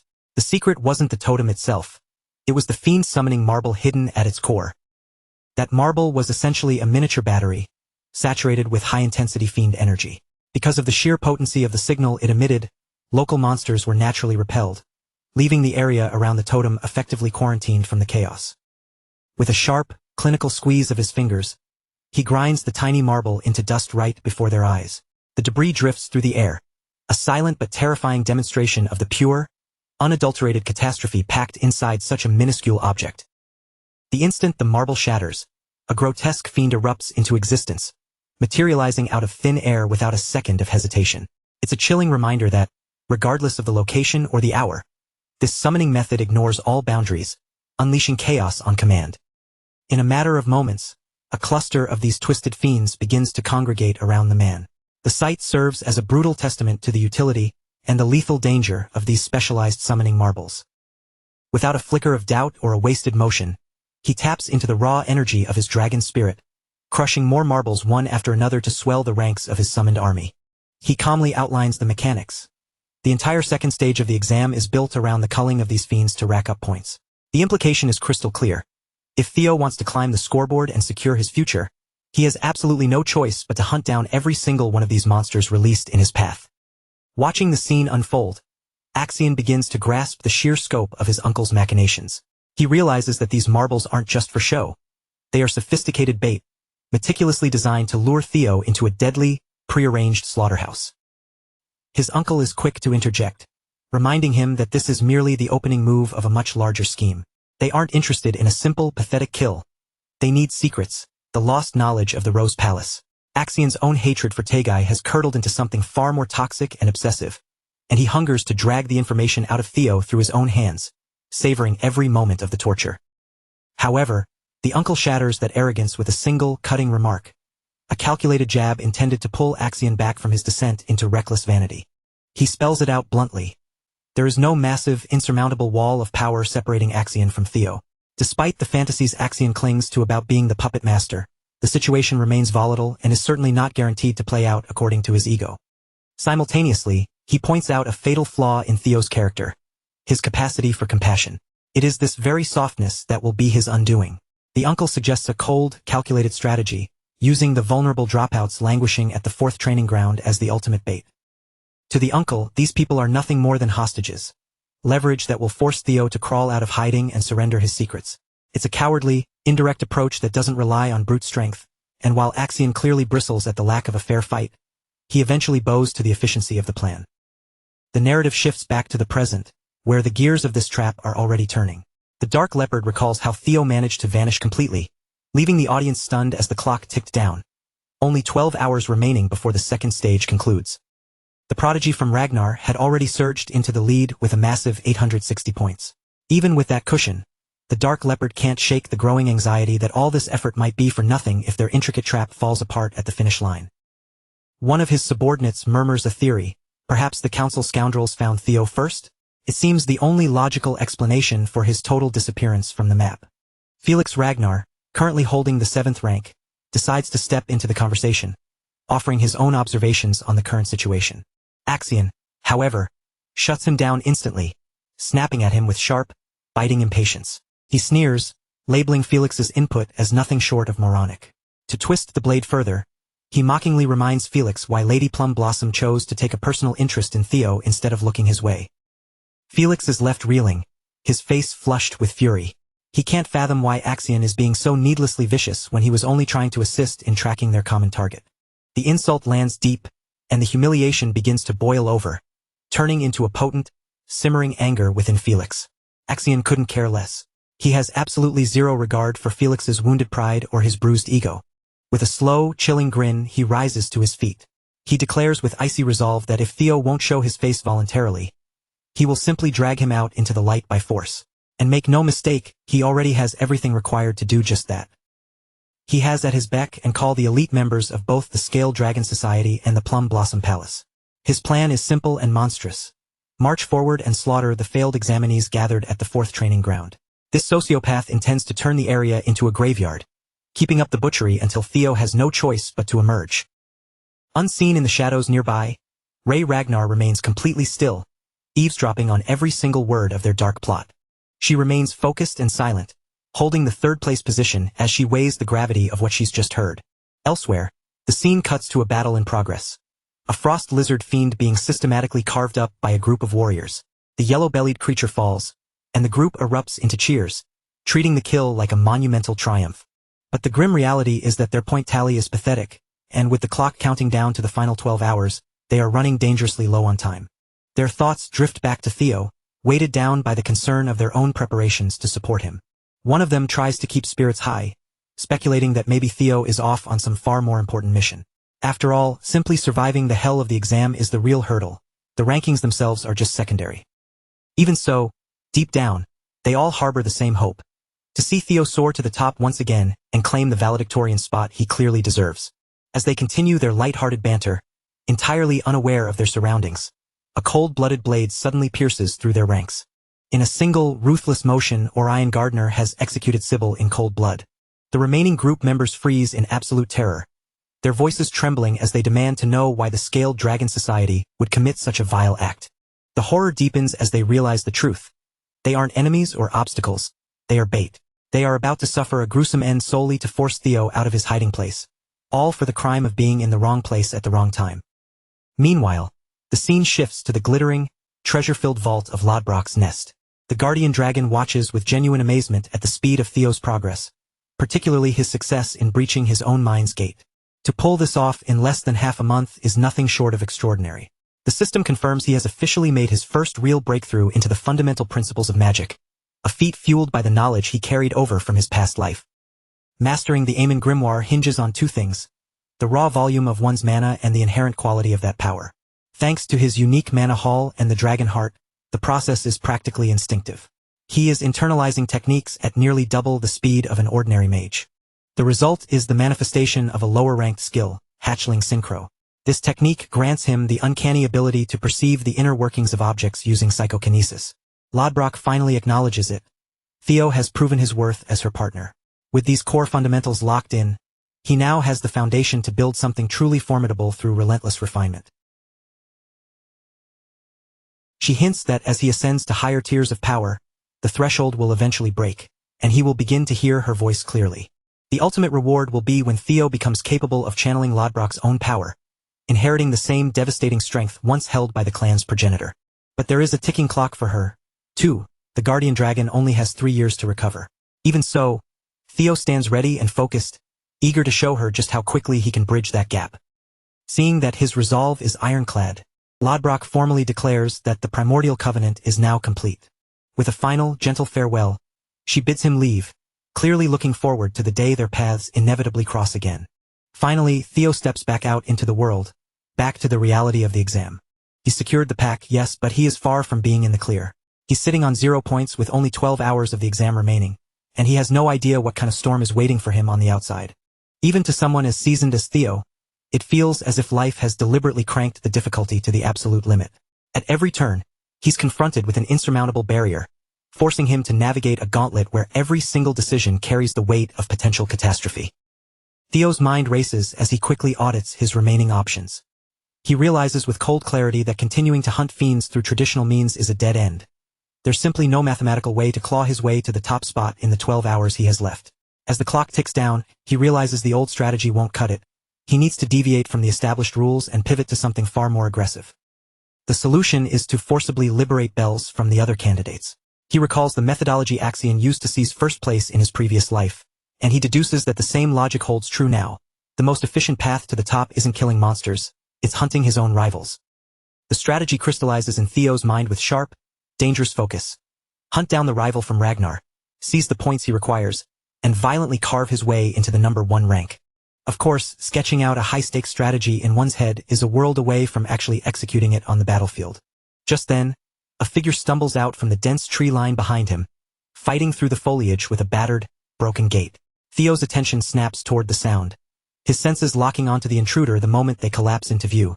Their ruined state is simply too jarring to ignore. The figure resolves into Ray Ragnar, and the atmosphere around Theo shifts instantly from calculated planning to volatile concern.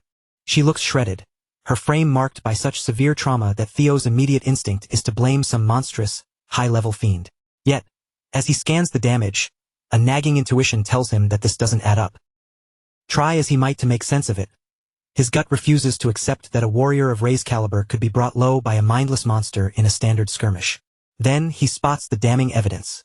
A clean, deliberate sword wound carved across her frame. The realization hits him like a physical blow. This wasn't a beast's rampage. This was an act of human malice. Panic flaring in his chest, Theo rushes to her side, his voice tight and strained with desperate questions. Rei, however, is teetering on the edge of consciousness.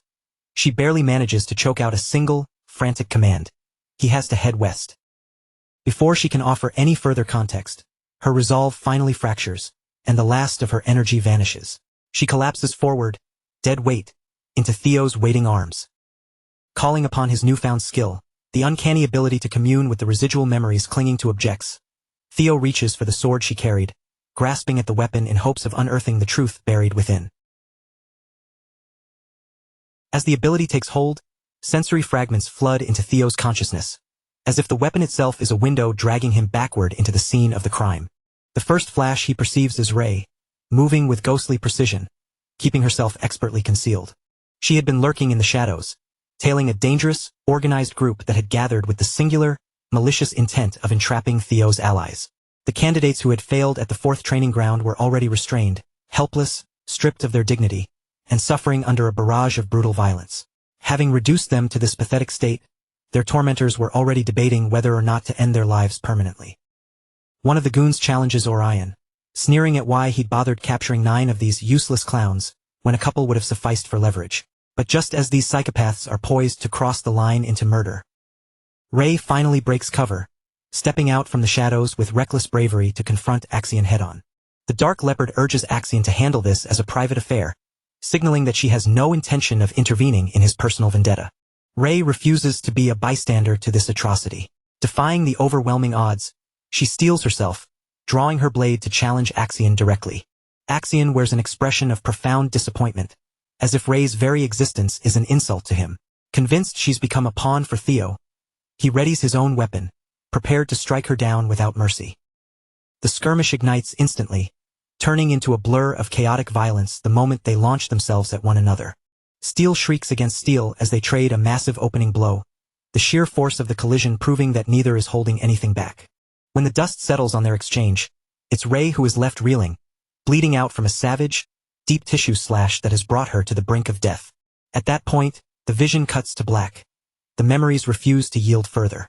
Theo's mastery of the skill is still too shallow, and everything beyond that decisive blow remains locked away. Theo is left seething, consumed by a cocktail of burning rage and confusion. How could Axion sink so low as to use his friends as human collateral just to lure him out? Rei, meanwhile, is floored that Theo managed to deduce the reality of the situation without a word from her. Desperate to piece together the rest of the puzzle, Theo presses her, begging for the truth behind Axion's ultimate objective. Barely clinging to consciousness, Rei wheezes out the answer. Axion had been hunting for Theo from the very beginning. Capturing him was always the primary mission. When Theo proved impossible to track, Axion pivoted to this cruel strategy, banking on the fact that taking his friends hostage would be the only way to force his hand. The realization lands like a hammer blow, and Theo's fury surges to a boiling point. The same enemies who made his past life a living hell are back at it. Only this time, they've drastically underestimated him. He is not the broken, helpless boy he once was.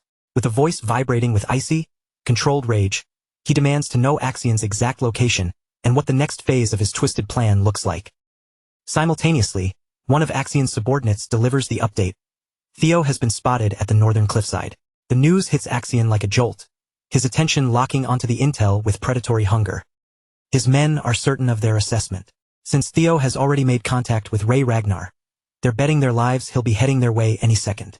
The prospect of finally getting his hands on Theo fills Axion with a sick, twisted joy. A cruel, jagged grin stretches across his face as he settles in to await his prey. A subordinate quickly reminds him, however, that there's absolutely no reason for him to risk a fair one-on-one duel. After all, his true priority here isn't the petty satisfaction of revenge. It's securing the clues related to the relics. They suggest that Axion's men handle the Theo problem, instead, leaving Axion free to focus on the high-priority objective that will actually secure their success. They advise him to trigger the summoning marbles, seeding the surrounding area with monsters to create a massive, chaotic distraction. Axion doesn't hesitate for a second, signaling his complete and total approval of the plan. Back with Ray, she is clinging to her last reserves, physically gripping Theo as she begs him to reconsider. She warns him that even the Central Intelligence proctors have been pulled into this, revealing the sheer scale of the conspiracy working to see him destroyed. To Ray, this is a death trap far beyond what Theo can handle in his current state, regardless of how much sheer willpower he possesses. She insists that the exam has effectively ceased to be a test and has morphed into a literal slaughterhouse designed for his execution. Charging in is the definition of suicide, and she pleads with him to seek out the proctors for an official intervention instead. Even hearing the danger, Theo knows the clock is against him. There's simply no time for the safe play. He offers her a word of genuine, hard-won gratitude for the risks she took to bring him this warning. Yet, gratitude won't override his moral compass. He can't simply turn his back and let his friends face the fire alone.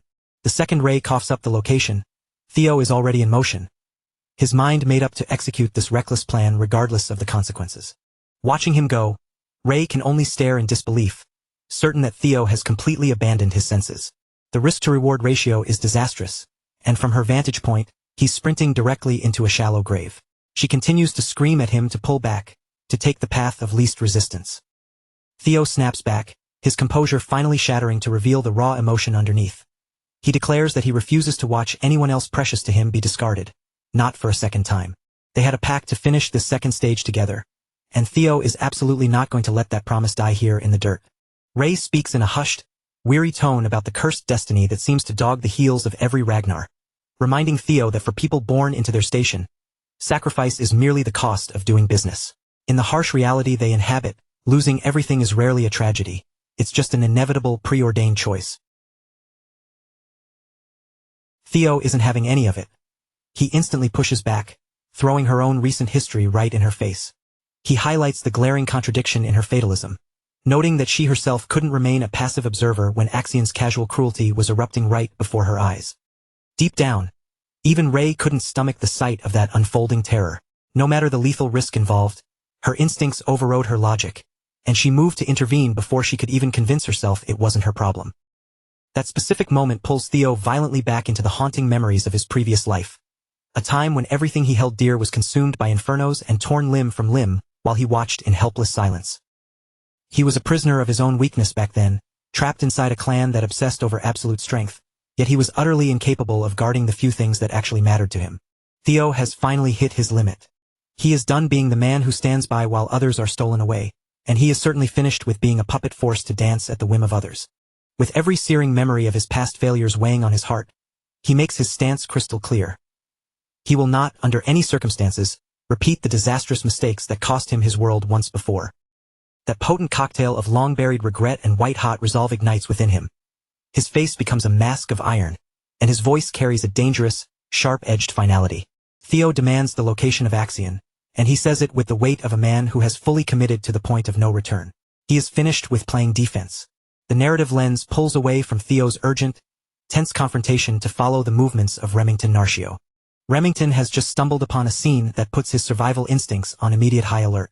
Scattered haphazardly across the forest floor are the abandoned supplies that Sybil had been carrying just moments ago. And the items aren't just Sybil's. As Remington looks closer, he realizes these supplies belong to the entirety of Theo's inner circle. The fresh, dark stains of blood splattered across the dirt tell Remington everything he needs to know. A brutal atrocity occurred here, and based on the state of the scene, it happened only a short while ago. His eyes track up from the gore-soaked gear, and he pivots his focus toward the two warriors standing watch in the distance, bracing himself for a confrontation. One of them is Hulkus Lanka, the contestant currently holding the 5th rank in the overall standings. Standing firmly beside him is Erica Lanka, who commands an even higher level of respect as the 4th-ranked participant, making the air around them feel significantly more lethal. And then the true nature of this group becomes clear. Remington Narcio himself is revealed to be the lackey standing directly behind Axian, guarding the coveted second-place spot.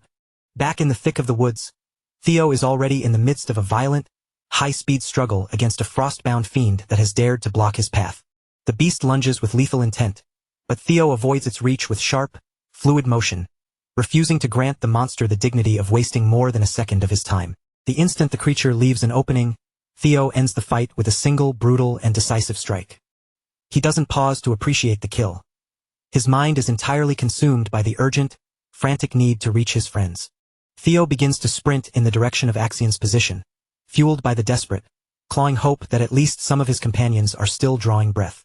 He pieces the puzzle together. Ed is masterfully pulling Axian's strings, using the boy's volatile emotions to ensure Theo is purged from the exam without triggering an all-out war with the clan. Adding to the nightmare is the chilling confirmation that the Intelligence Bureau proctors are actively colluding with Axian. For Theo, that collaboration is the final piece of evidence proving that the entire system has been rigged to ensure his destruction. As more monstrosities swarm him, Theo cuts through the horde with his triple dragon's claw strike, all while calculating that these proctors are likely keeping a tight leash on Axian to ensure he doesn't lose his mind before the trap is fully sprung. Even so, Theo ignores the risk, prioritizing raw speed above all else because he knows how easily Axian breaks. The guy is a powder keg of insecurity and ego, and once his emotions spike, he loses all capability for rational thought. Theo launches himself into the air toward yet another fiend, readying an aerial blow while simultaneously plotting how he might weaponize that impulsivity to turn Axian's own flaws into his downfall. His blade descends, finding the monster's skull with clinical, bone-shattering precision. A hot spray of blood erupts from the wound, painting the pristine snow crimson as the massive beast collapses into a heap beneath him. Elsewhere, Ray struggles to gather her scattered senses, her thoughts drifting to the image of Theo.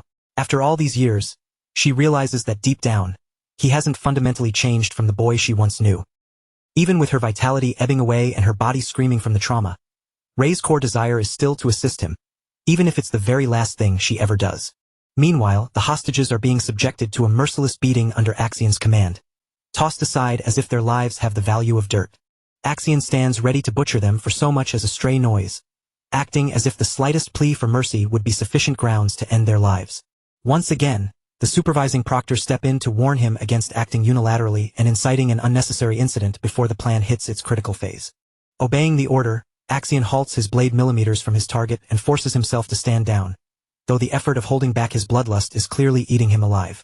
He is well aware that 4 elite proctor swordsmen have already been deployed to carry out a silent, clean assassination of Theo. Axian's uncle clearly doesn't trust him to do the job personally, a fact that stings and fuels his bottomless frustration. To Axian, Theo is nothing more than a pest, yet he's being denied the pleasure of squashing him. Just as the conspirators prepare for the trap to close, the very person they've been hunting finally steps onto the stage. Axian locks eyes with Theo as he emerges from the treeline, his clothes soaked in gore like a seasoned executioner. Theo's expression is an icy void, his gaze locked onto his targets with a terrifying, absolute focus. Then, Theo's eyes scan the ground to find his companions, beaten and broken in the dirt, and the sight tears through his composure like a jagged blade. His gaze shifts slowly to the vermin responsible for orchestrating this scene, cataloging each one of them with a silent, simmering, and lethal fury. Only after he has marked his enemies does Theo finally direct his full, undivided attention back toward Axian. Axian has clearly been anticipating this moment, posing with his weapon drawn as if this death trap was the specific confrontation he had been craving. Finally, Theo's vision settles on the still, silent forms of his friends, and the finality of their state hits him. His hand white-knuckles his weapon, the muscles in his forearm rippling with a rage he is barely managing to leash.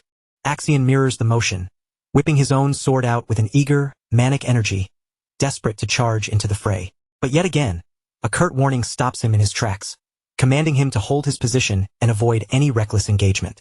With a sneer of frustration, Axian eases his blade down, breaking his stance, even though the violent urge to lash out is written all over his face. To keep the negotiation from spiraling, Axian fixates on his demands, chillingly ordering Theo to spill every secret he holds regarding the artifacts if he wants his comrades to survive the hour. But instead of the fearful submission he expects, Theo Ragnar locks eyes with him, his expression cool and steady, and drops a question that completely shifts the momentum. He asks, with biting curiosity, if Axian is actually afraid of him. This isn't just a reckless jab, it's a calculated strike at the heart of Axian's insecurities. Theo is ruthlessly manipulating the man's fragile ego, baiting him into a trap of his own making. With a sneer of performative arrogance, Theo mocks him for being a total coward, arguing that he's gone to such pathetic, extreme lengths, hiding behind hostages, simply because he is terrified of suffering a humiliating public defeat. Axian's temper is already redlining, his face twisting with mounting fury, but Theo doesn't give him a moment to breathe. He presses the attack verbally, twisting the knife with every syllable to ensure the insult lands deep. Theo scathingly points out that the only reason Axian needs this army of sycophants hovering around him is to safeguard his own fragile reputation and pride. And what's more, he is hunkering down behind this disgusting hostage game, using battered, defenseless allies as a meat shield because he lacks the backbone to face Theo in an honest, one-on-one clash. To Theo, the whole display is just a frantic, transparent attempt to stave off a loss against someone he's convinced is beneath him. A pathetic truth that proves Axion isn't fit to hold the title of one of the four hounds. By now, Axion is absolutely livid, vibrating with a rage that is exactly what Theo hoped to provoke. Theo continues to needle him, leveling a direct, icy dare for him to step up and resolve this like a real member of the Ragnar clan. Unless, of course, Axion would prefer to tuck tail and run, proving to everyone present that he is exactly the coward Theo claims he is. That final, stinging challenge shatters Axion's restraint, and the pressure cooker of his rage finally bursts wide open. Theo calmly lays out the stakes of the duel. If he loses, he yields the artifact intel and his own life. But if he emerges victorious, his friends walk away free and alive. The Black Leopard is completely consumed by his bloodlust now. He sneers at the Ragnar fool, arrogantly reminding him of his place in the clan hierarchy before narrowing his eyes into a lethal, predatory glare, seemingly blind to the fact that Theo is leading him straight into the lion's den. The CBI observers try to intervene, fully aware that Theo is masterfully using his words to drag Axion off the rails and onto a path that doesn't fit their script. They shout for Axion to stick to the pre-approved strategy, but he has reached his breaking point. He's completely finished with their careful, bureaucratic maneuvering. With a snarl, Axion accepts the challenge and marches forward to meet Theo head-on, falling right into the singular, deadly confrontation Theo has been orchestrating from the start. The watching proctors realize with dawning horror that the situation is veering into chaos, the exact opposite of their design. Still, they stand by, hands ready to intervene with lethal force if it looks like Axion is about to face a total, crushing defeat. Axion barks a sharp order to his men. Do not interfere. He insists that a Ragnar duel must be governed by tradition and honor. For the moment, he also commands them to leave the hostages untouched. The duel ignites with Theo striking first, a lightning-fast blade arc that catches Axion entirely off guard and forces him to scramble back. With the duel officially sanctioned, the gloves are off. Both combatants stop playing games, their steel meeting in a deafening, serious clash that levels the playing field. Axion tries to maintain his superiority, talking down to Theo while unleashing a barrage of heavy, bone-crushing strikes designed to overwhelm him through sheer, brute force. He is determined to make Theo feel the vast disparity between them, so he calls upon the Heaven Dragon Shout, unleashing a fierce, roaring surge of mana packed with devastating, raw power. The shockwave of that attack is so immense that even Theo senses his mortality flickering. His instincts scream that one slight miscalculation here will be his last. In a heartbeat, Theo channels his own inner fire and readies a charged, vicious counterslash, refusing to yield an inch of ground to the incoming blast. He meets Axion's force with his own, the Triple Dragon's Claw. Theo's strike slices through the middle of Axion's attack, shattering the energy wave and leaving Axion visibly stunned, his eyes wide with disbelief at what he's just witnessed. Standing before him now isn't the easy target he expected, but a hardened, confident warrior capable of weathering, and even shattering, the strongest techniques Axion can muster. Theo flings the insult right back, sneering at Axion's audacity for trying to lecture him on strength when this is the pathetic best he has to offer. Watching the exchange from the sidelines, Orion breaks into a cold sweat, staring at the aftermath of Theo's strike. His initial contempt has vanished. He is beginning to realize that the man he called an imbecile is harboring a terrifying, hidden power. The air grows suffocatingly heavy. The fight is no longer one-sided. For the first time, it's dawning on everyone present that Axion might actually lose this. Staring at his own uncertain survival, Orion starts to weigh his options, wondering if he should jump ship to the winning side while he still has the chance. He also realizes with newfound clarity that Axion has committed the ultimate mistake. He has fundamentally underestimated his opponent. Ultimately, Orion decides to stay the course. Those damn proctors are lurking everywhere, eyes fixed on the battle, and he is certain they will find a way to dispose of Theo regardless of who wins this specific duel. Relieved of the need to choose, Orion turns back to his subordinates to issue new instructions. He orders them to scatter and track down the remaining proctors, ensuring they stay well clear of the blast zone where Theo and Axion are tearing each other apart. The ugly truth of Axion's history begins to bleed out. He was groomed from birth to seize the clan throne, with his mother and uncle acting as puppet masters, dangling him like a lure because their own influence relied entirely on his success. But the Ragnar name was just a thin, convenient veil. Behind closed doors, they knew exactly what he was. A Troivan. Even amidst his growing frustration, Axion is forced to begrudgingly acknowledge Theo's performance, shouting his praise for the way he has managed to hold the line. He lunges forward, throwing his entire body into a desperate, final effort strike aimed at ending Theo's life. But Theo intercepts it with zero surprise, wearing a confident, mocking smile that suggests he had anticipated this exact move seconds ago. Axion is dancing exactly to Theo's rhythm, blinded by the very anger Theo worked so hard to trigger. Miles away from the front lines, the situation within the council has erupted. News of Theo's return and his direct, violent engagement with Axion is spreading like wildfire. Theo's few supporters are electrified by the word that he's alive, their relief palpable as they track the developments. Meanwhile, the factions that wanted him erased are stunned, openly frustrated that their hired thugs failed to finish the job as instructed. Axion's uncle, curiously, seems satisfied to hear Theo is still breathing, even if his true endgame remains obscured.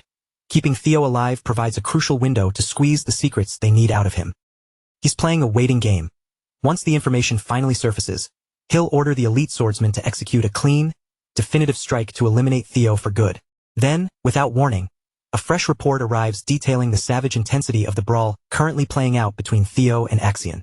As one might expect, the news sends him into a panic. This level of exposure is a direct contradiction to his carefully laid plans. Back in the thick of the combat, Theo taps into the jester's footwork, a secret, high-level technique. This ability grants him a massive edge in mobility and evasion, allowing him to weave through the combat zone with impossible erratic speed. Axion swings his blade again and again, his frustration mounting, but he's swinging at air.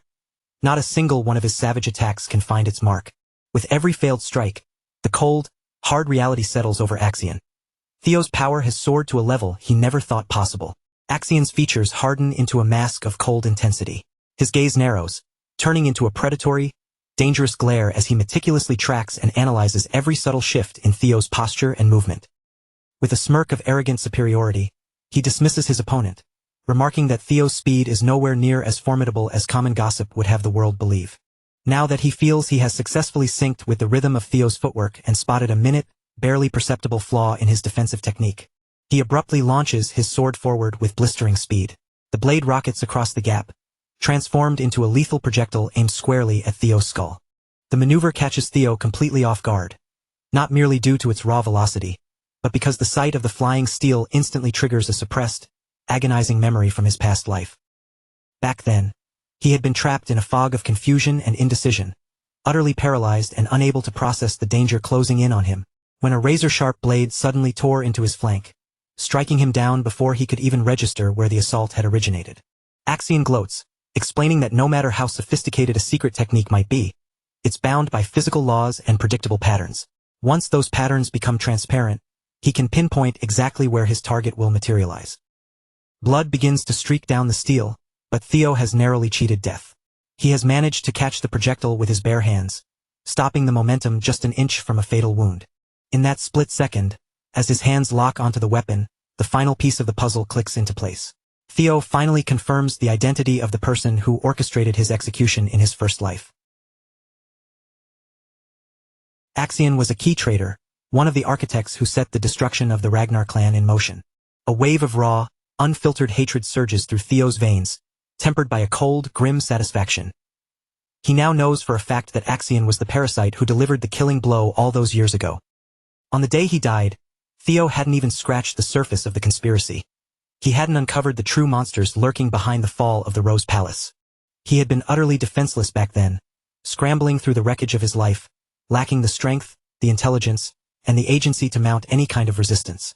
It was only after Rendon removed his mask that Theo began to peel back the layers of the lie.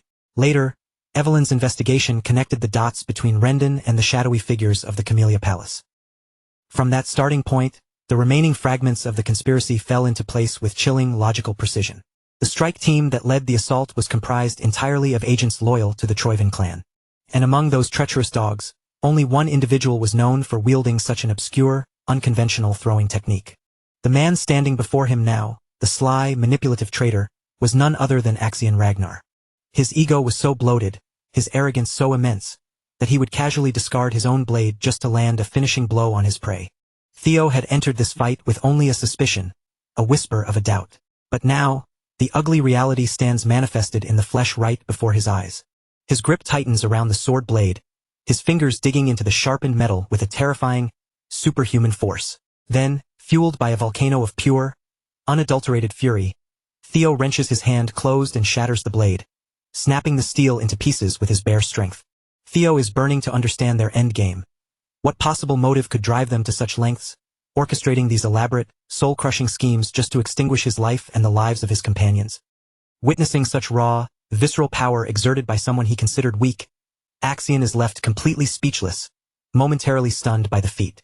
But the tragedy for Axion is that Theo is no longer the broken, helpless man he remembers from his previous life. This time, he is a fortress, fully committed to defending not just his own existence, but the lives of the allies standing with him. Theo flings the mangled shards of the broken blade back at their owner, hurling them toward Axion with deadly accuracy. Axion bats them away with a flick of his wrist, sneering at the attempt and mocking the move as a pathetic, amateurish imitation of his own skill. But suddenly, the air shifts.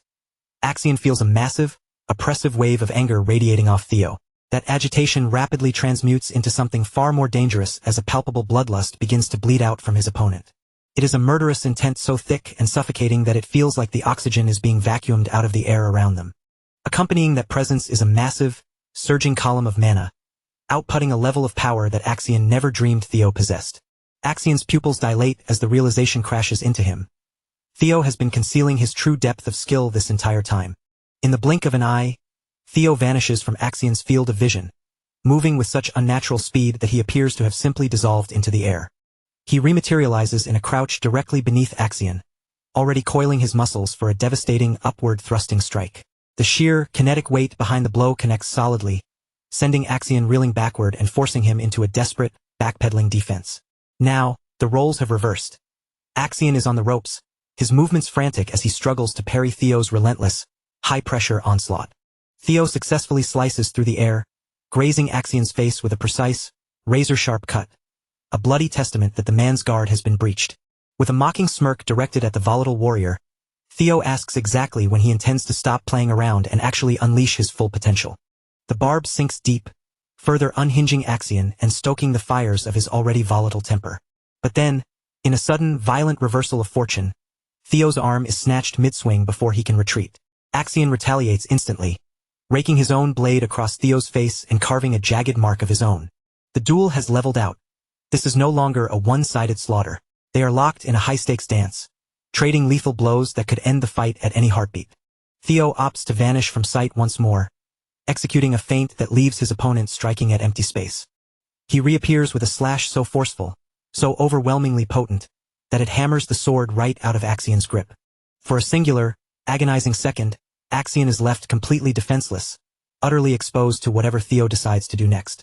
Theo levels one final, cold question at his opponent as he pulls his blade back, coiling his body to plunge the steel deep into Axion's gut. The final execution is poised to land. At this range, Axion is completely trapped with no path to evade the strike. Meanwhile, over in Remington's sector, he meticulously traces the blood splatter and realizes, with a sense of dread, that the patterns were left by a broken body being dragged across the terrain. The first name that flickers into Remington's mind is Axion. It feels bizarre, almost nonsensical, but it's the only answer that fits. After all, Axion has already locked down first place. There shouldn't be a single logical reason for him to be acting this reckless and desperate. But Remington's intuition is sharp, and he starts connecting the dots. He realizes with a sinking feeling that their true objective wasn't just the ranking. It was to hunt Theo down the moment the second stage of the exam kicked off. Hulkus is practically seething with rage, openly disgusted that Axion would stoop so low as to use such a cowardly, underhanded method. Erica, however, doesn't even blink. Her face remains unervingly calm.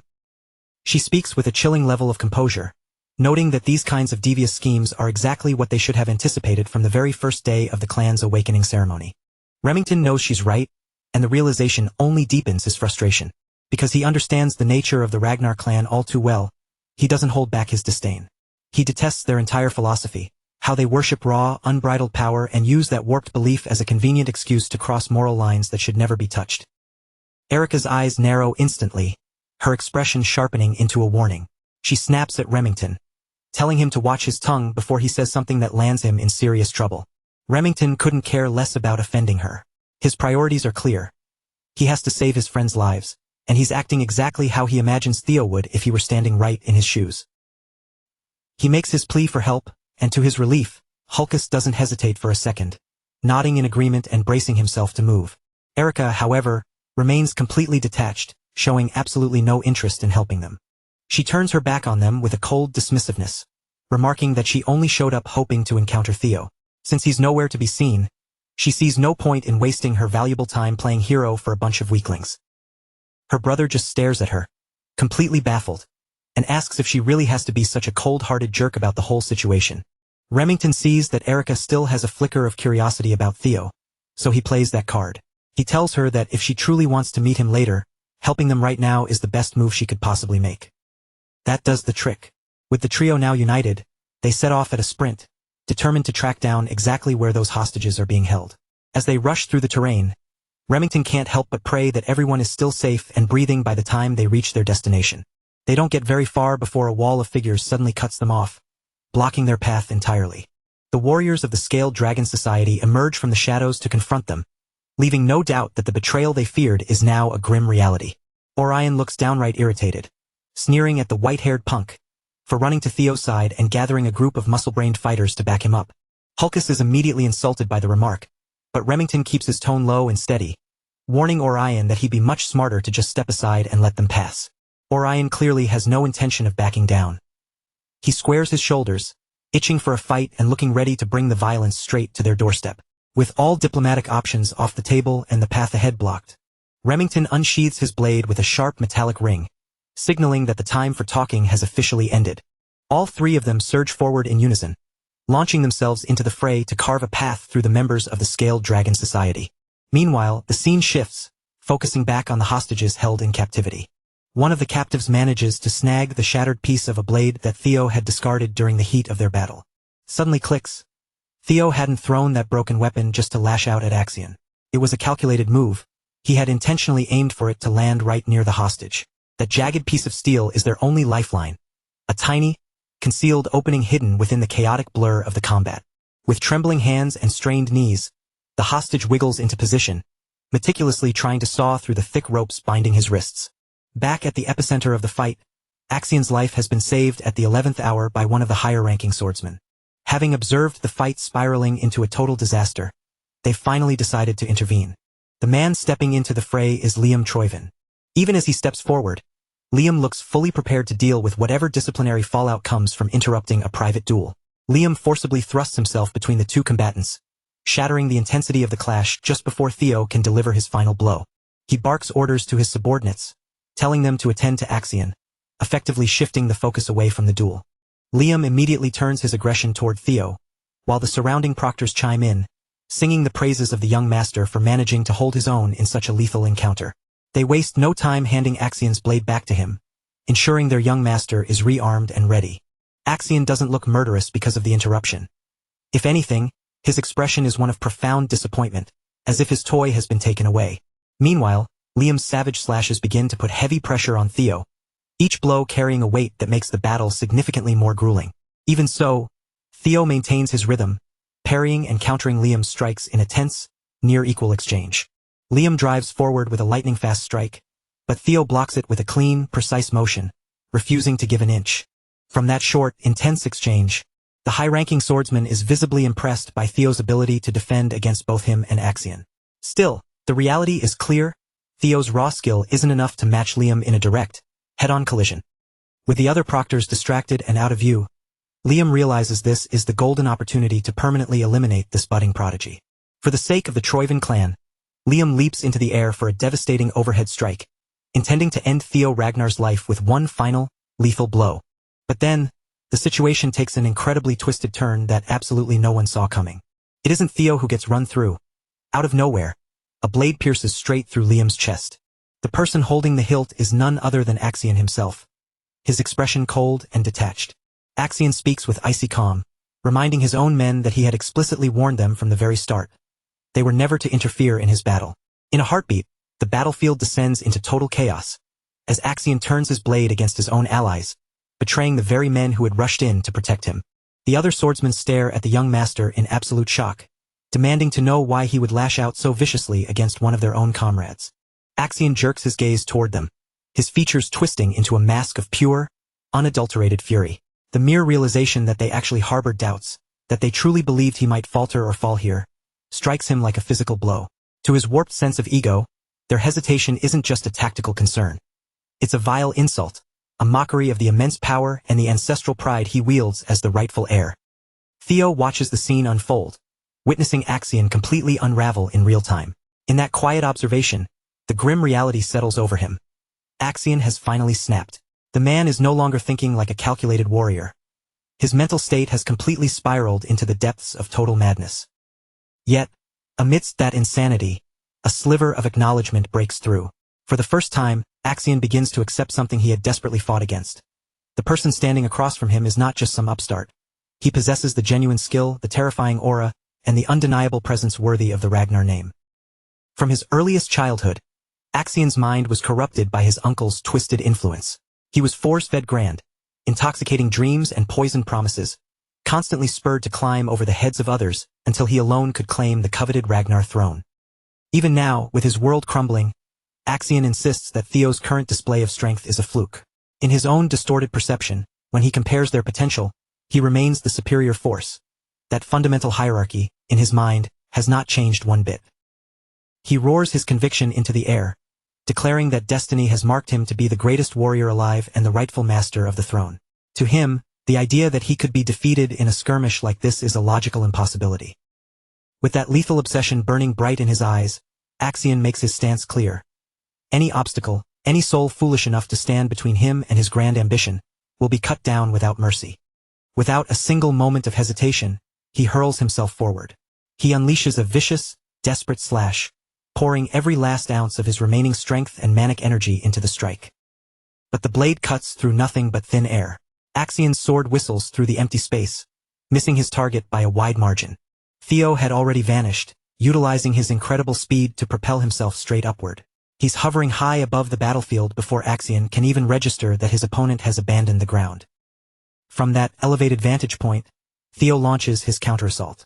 The blow lands with sickening precision, and for the first time, a look of genuine, bone-chilling shock crosses Axion's face as the impact rattles his entire frame. Meanwhile, the situation for Liam has turned dire. He isn't dead yet, but he is hanging on by a thread. His body is broken, riddled with severe injuries that would have dropped a lesser man instantly. Fighting through the haze of agony, Liam gasps out orders for his men to swarm in and protect Axion, regardless of the cost. To him, this is the final, desperate gamble to eliminate Theo before their entire operation collapses into ruin. But the high-ranking swordsmen hesitate.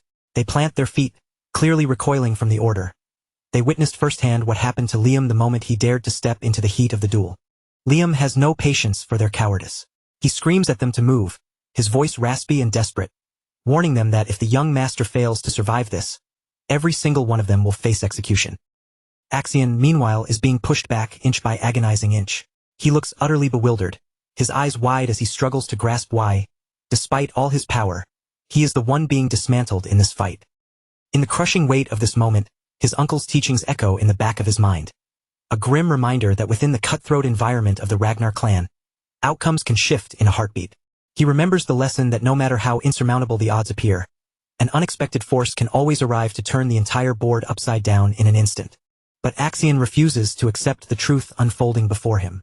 Even as total defeat looms large, he clings to a desperate, shattered sense of denial. He had spent years looking down on Theo, treating him as a nuisance, beneath his notice, labeling him as a lowly worm or an annoying insect. He had even mocked him as a pathetic fool who failed to understand his place, insisting that Theo should never have even dared to stand on the same stage as him. Yet, the current reality proves his uncle was right all along about the widening gap between them. Despite this, Axion remains trapped in the suffocating fantasy of his own superiority, refusing to let that delusional belief break. Even after sustaining brutal, debilitating wounds, Axion lashes out again. He forces his mangled, broken body to move, as if sheer, unadulterated rage can serve as a substitute for actual vitality. His strikes have become wild, reckless, and entirely blind. He is no longer fighting with technique. He is driven by pure insanity, ranting incoherently about destiny, fate, and the glorious future that he still insists belongs to him alone. Theo, however, holds no space for such grandiose nonsense. To him, concepts like destiny and fate are utterly hollow when weighed against the cold, hard reality of their current situation. He realizes that it was precisely this toxic ambition of Axion's that dragged down everyone he held dear, turning that singular obsession into the primary engine of their destruction. Since Axion is clearly too far gone to ever surrender, Theo makes a cold, final decision. He will dismantle this threat once and for all by force. With that resolve hardening like stone in his chest, Theo taps into his core one last time, drawing out the final reserves of his power to fuel a single, decisive strike. A majestic, shimmering blue dragon manifests around him. Its radiant form pulses with raw energy, coiling through the air like a living, breathing avatar of his intent. For one last, thunderous moment, Theo unleashes the full roar of his triple dragon's claw, hurling the concentrated power forward with devastating velocity. As he strikes, he declares with ironclad certainty that he will become strong enough to cut down anyone at all, who dares to block his path. The attack rips through Axion without a shred of mercy. In one jarring, cinematic frame, Axion's body is pierced cleanly, his form rupturing and coming apart under the sheer, unbridled force of Theo's onslaught. Then, as the thick cloud of dust and debris begins to drift away from the scarred battlefield, a lifeless, mangled shape drops heavily to the earth.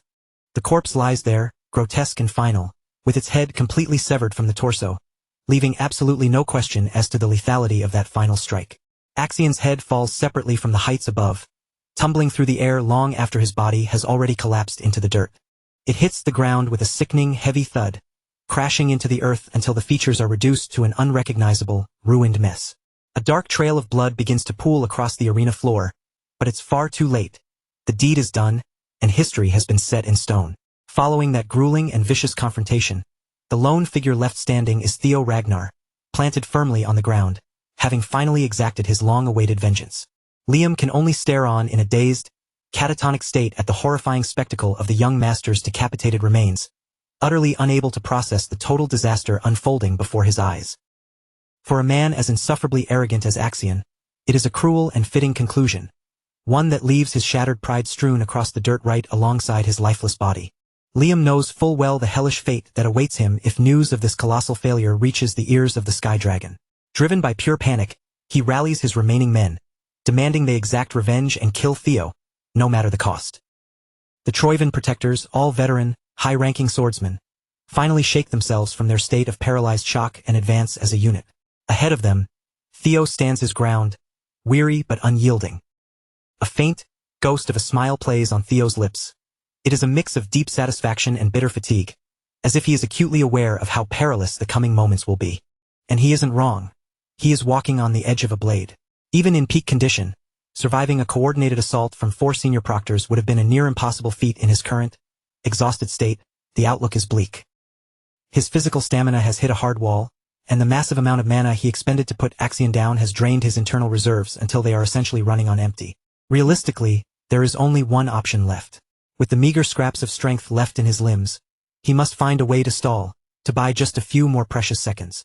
Based on his own tactical assessment, help is on the horizon and should arrive any heartbeat now, making every second he manages to hold out absolutely vital. The proctors finally close the gap, entering his striking range. They ready themselves for one final, desperate charge, determined to avenge their fallen young master with everything they have. But just as the situation reaches its breaking point, salvation emerges. The courageous Remington Narcio and the lanky siblings rally together, bursting onto the scene just in time to intercept the threat. The group moved in a blur, swiftly encircling Theo to form a protective, impenetrable formation. With their bodies positioned as a solid, unified barricade, they effectively cut him off from the line of advancing proctors, holding the defensive line with grim determination. For Remington, the choice was simple and required no hesitation. To him, there was nothing unusual about standing your ground in this manner. When a comrade's life is dangling by a thread, backing them up is the only path that makes sense for true allies. Theo shifted his gaze toward the reliable Silver Lion, and the second his eyes landed on Remington, a palpable wave of calm washed over him. The crushing weight of the fight finally began to lift, replaced by a quiet, grounding sense of relief. Erica Lanka stole a fleeting glance at Theo, her expression shifting into one of pleasant surprise. She seemed genuinely impressed, clearly satisfied that the legendary rising star she'd been hearing about was actually handsome, too. Meanwhile, her brother Hulkus wore a look of pure, adrenaline-fueled excitement, visibly thrilled to be standing in the presence of someone powerful enough to execute Axion and still have the grit to face down a squad of veteran swordsmen. With reinforcements arriving at the perfect, life-saving moment, the fire in Sibaldree's eyes ignited once more. Despite the fact that his body was battered and screaming in protest, he forced himself to stand, gripping his sword with shaking hands to fight alongside his young master. Remington leveled his blade toward the band of corrupt proctors, his face hardening into a mask of righteous fury as he began systematically cataloging their litany of crimes. He didn't mince his words, declaring with absolute certainty that he would take great pleasure in delivering judgment upon scum like them, especially since they had the audacity to defile such a sacred and hallowed tradition. The situation had devolved into a chaotic mess, and with a growing number of witnesses standing by to document their treachery, the proctors all whipped their heads toward Liam Troyven. They were paralyzed, looking to him for some kind of directive, waiting to see what his next gambit would be. But if they dared to be honest with themselves, every available path was a dead end. They were backed into a corner, and no matter which way they turned, the walls were closing in tight. Their mission had been a total disaster. They had failed to unearth a single scrap of useful information regarding the Rose Palace's artifacts, which had been the primary objective behind this entire elaborate scheme. On top of their failure to secure the relics, they had completely botched the assassination of Theo, the single biggest threat to their agenda, and in a twist of irony, their own young master had been slaughtered while under their supposed protection. With this many eyes on them, so much incriminating evidence left in the wake of the battle, and such a catastrophic failure to account for, the game was effectively over. Even so, the proctors remained stubbornly hooked on the delusion that Sir Liam would somehow conjure a miracle to wriggle out of this hopeless nightmare, just as he had successfully done a dozen times before. And when the knot became too tangled to undo, Liam's logic remained cruelly, brutally simple. If there were too many witnesses left to testify against them, the solution was easy. Kill every last one of them. Liam still had his ace in the hole, the hidden marbles.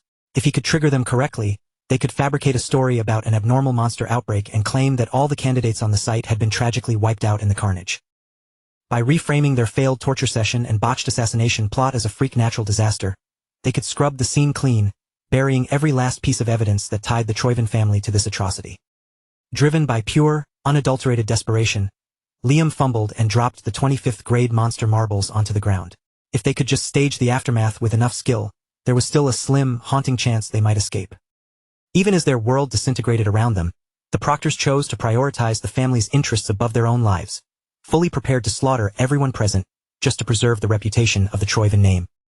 But before the marbles could fully activate and unleash their true, monstrous forms, Liam was rocked by a sudden, searing jolt of agony that ripped through his stomach for the second time that night.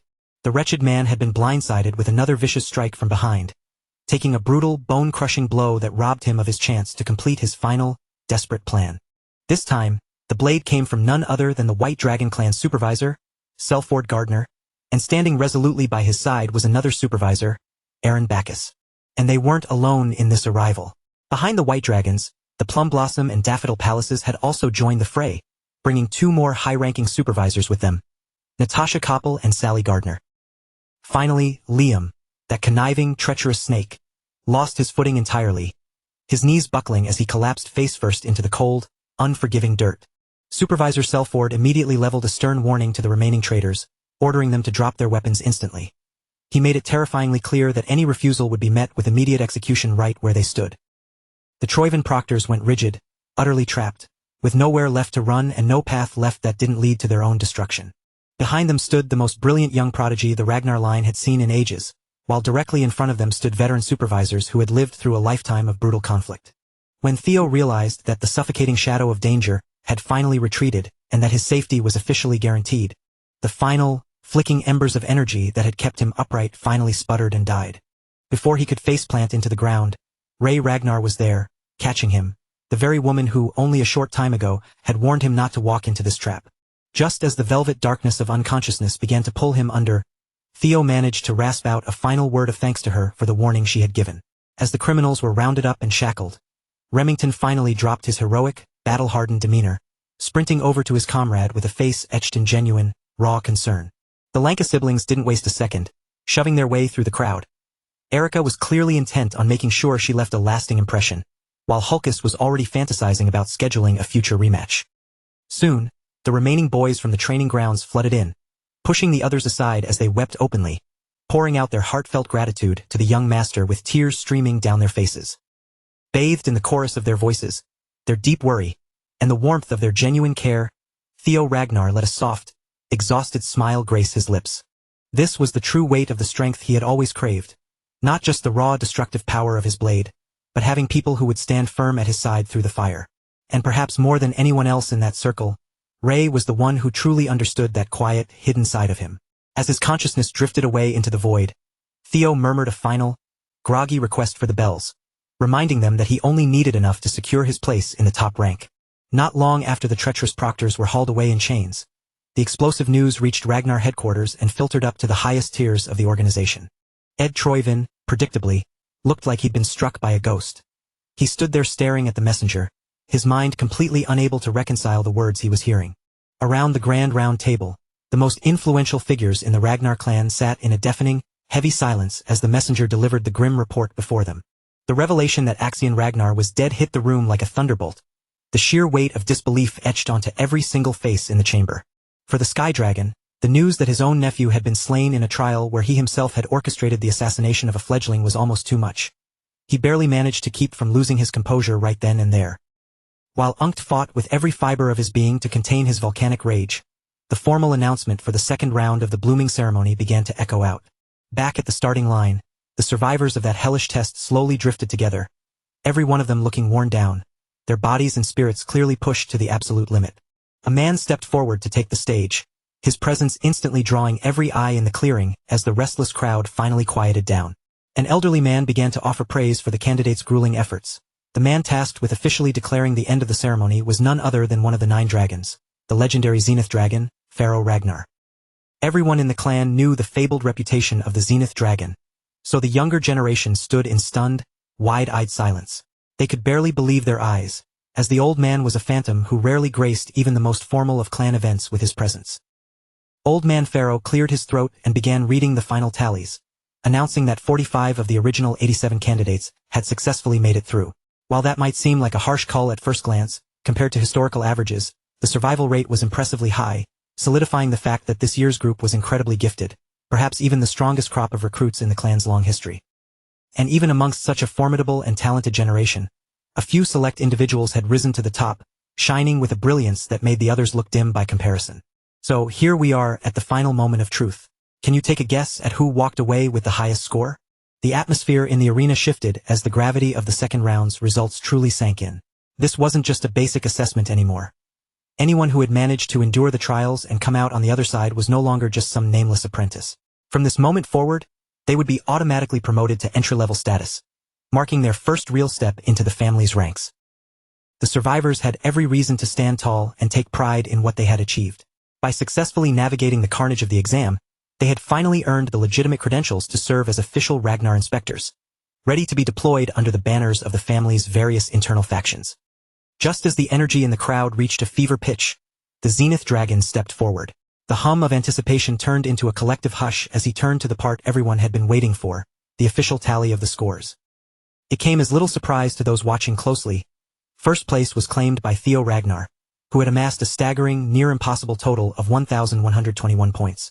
Looking back at his journey, the figure felt almost surreal.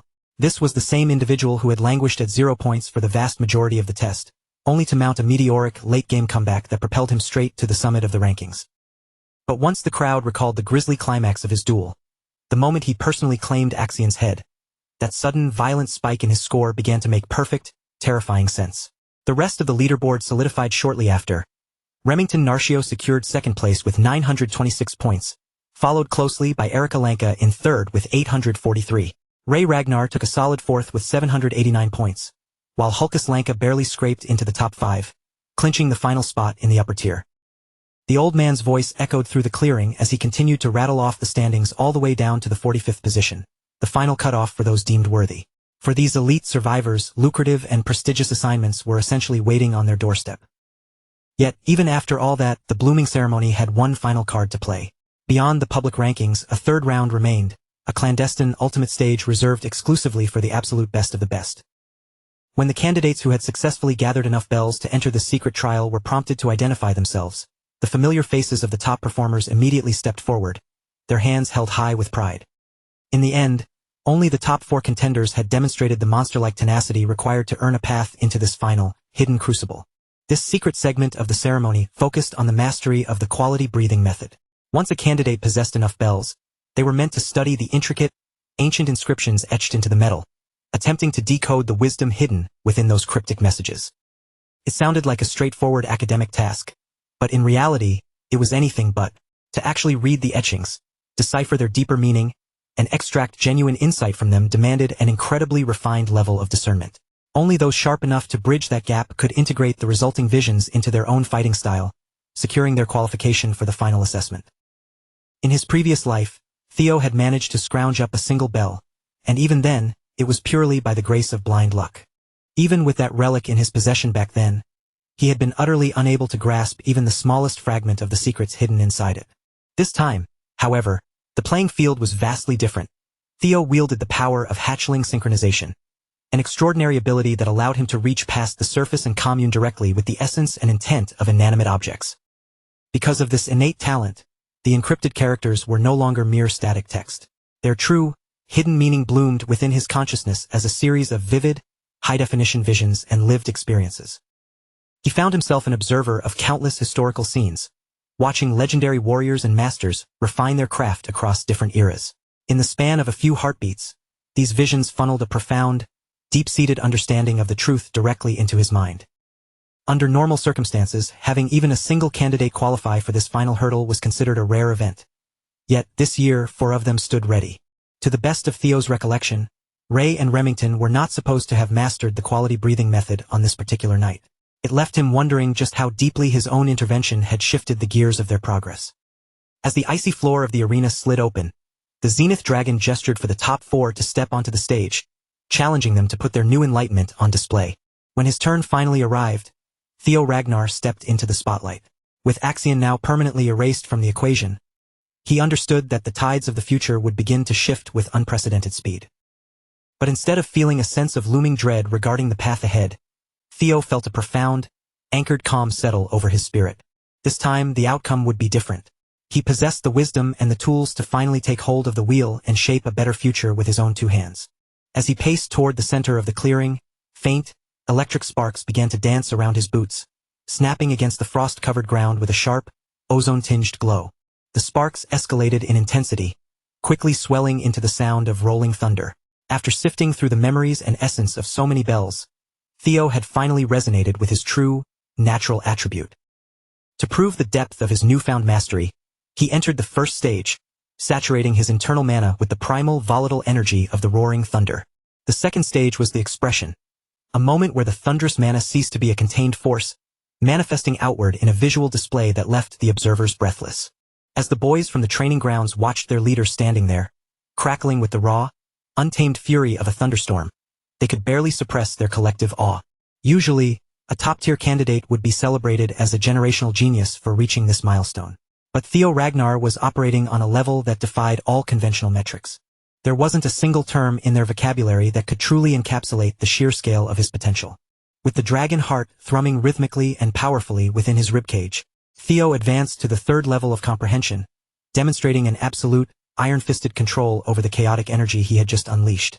In the shadows of the crowd, Erika Lanka watched with wide-eyed fascination, captivated by the strongest man of her era, while her brother stared on like a wide-eyed child witnessing a myth come to life. Even the Zenith Dragon, a man who had seen it all, couldn't help but acknowledge that he had never anticipated such a meteoric rise in comprehension speed from any candidate. At this point, the audience was certain they had seen the crescendo of the demonstration. Control was considered the absolute ceiling for the vast majority of prodigies at this stage of their training. But Theo had zero interest in settling for mediocrity or sharing the glory. With flawless control already proven, his mana surged with renewed, explosive vigor, climbing to an entirely different altitude. In a heartbeat, the arena was drowned in a blinding, golden-yellow luminescence, as if an ancient power was stirring beneath the surface.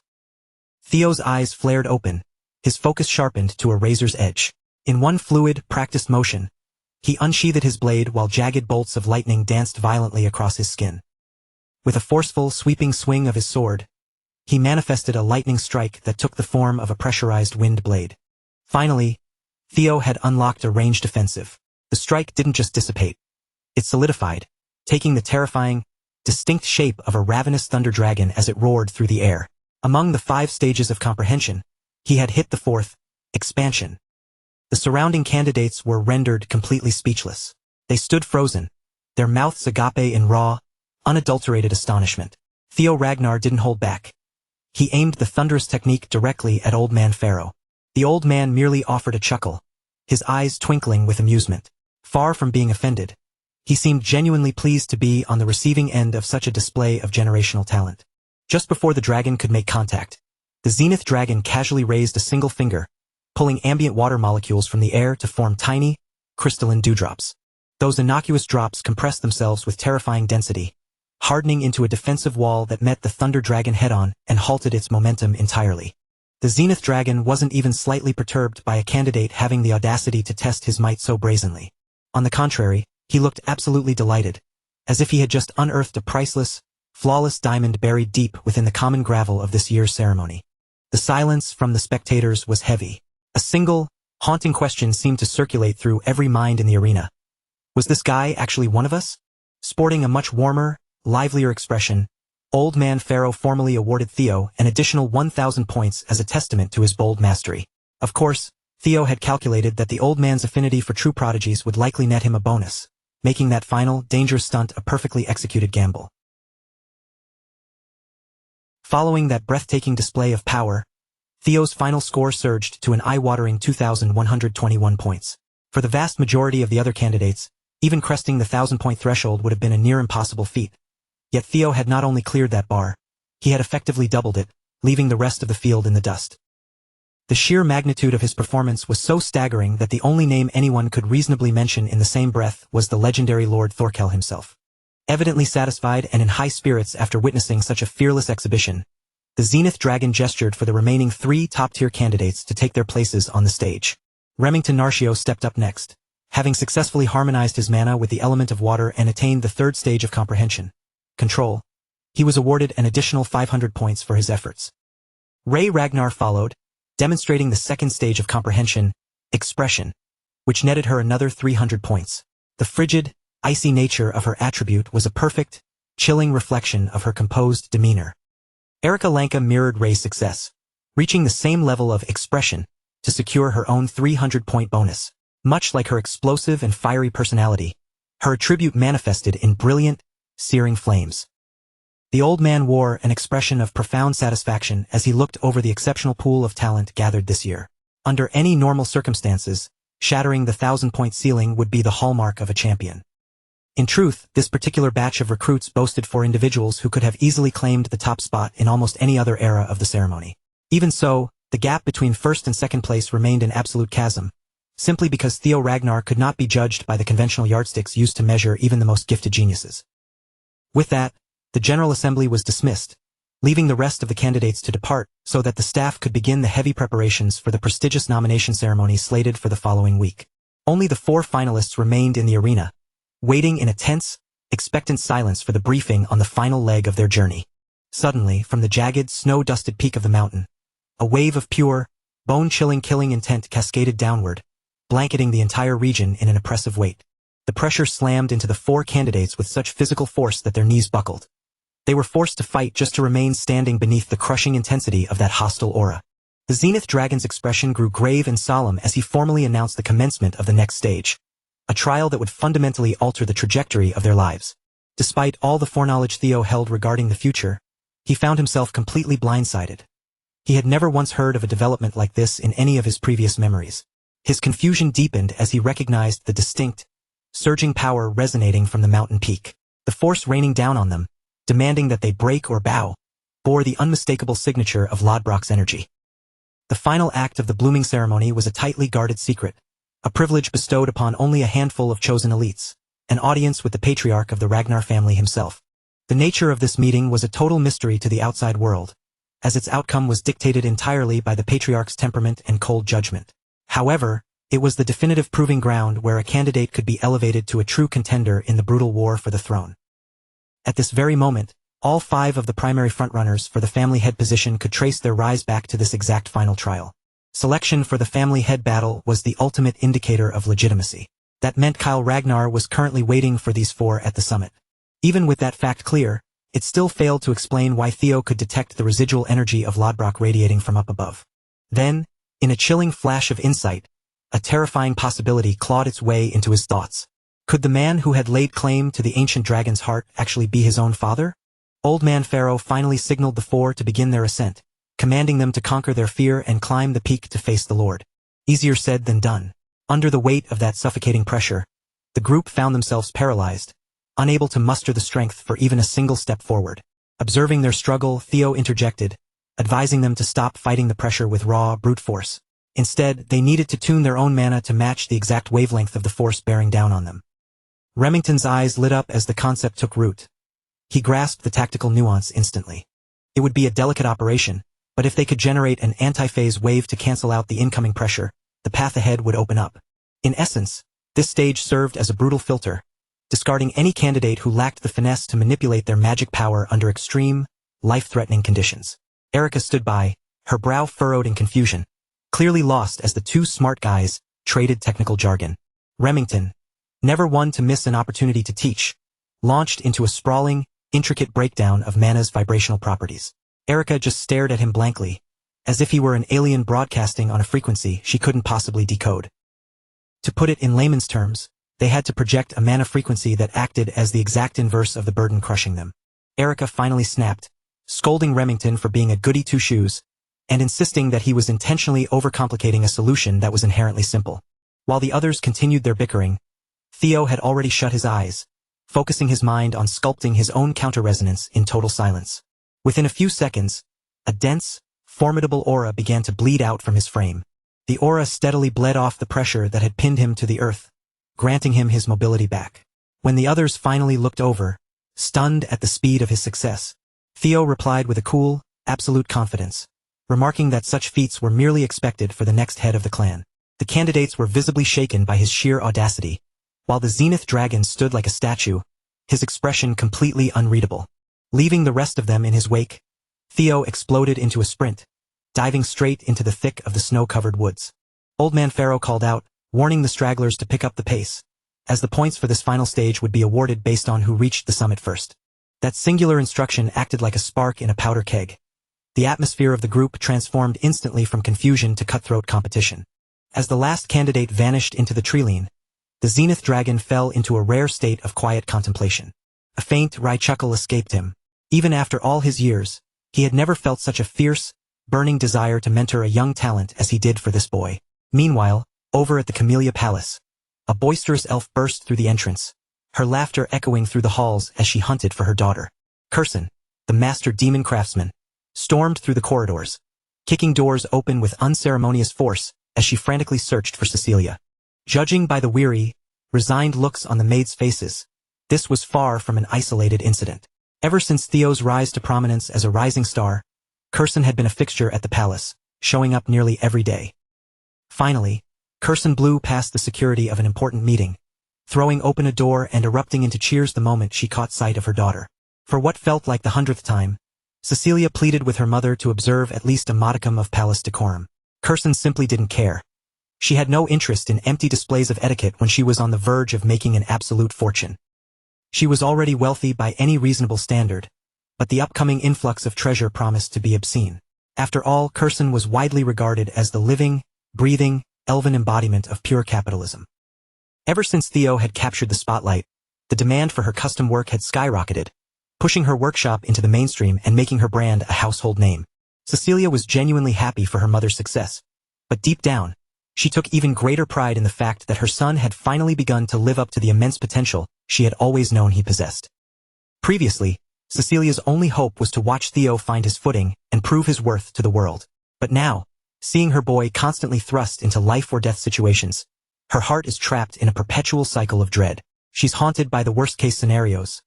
What if he gets seriously injured? What if the overwhelming weight of expectation finally breaks him? Forced to watch from the sidelines with her hands tied, Cecilia is consumed by a painful, gnawing sense of helplessness. Unable to keep that mounting anxiety and frustration locked away any longer, Cecilia decided she had to shift her energy towards something constructive, something she could actually control for her son's sake.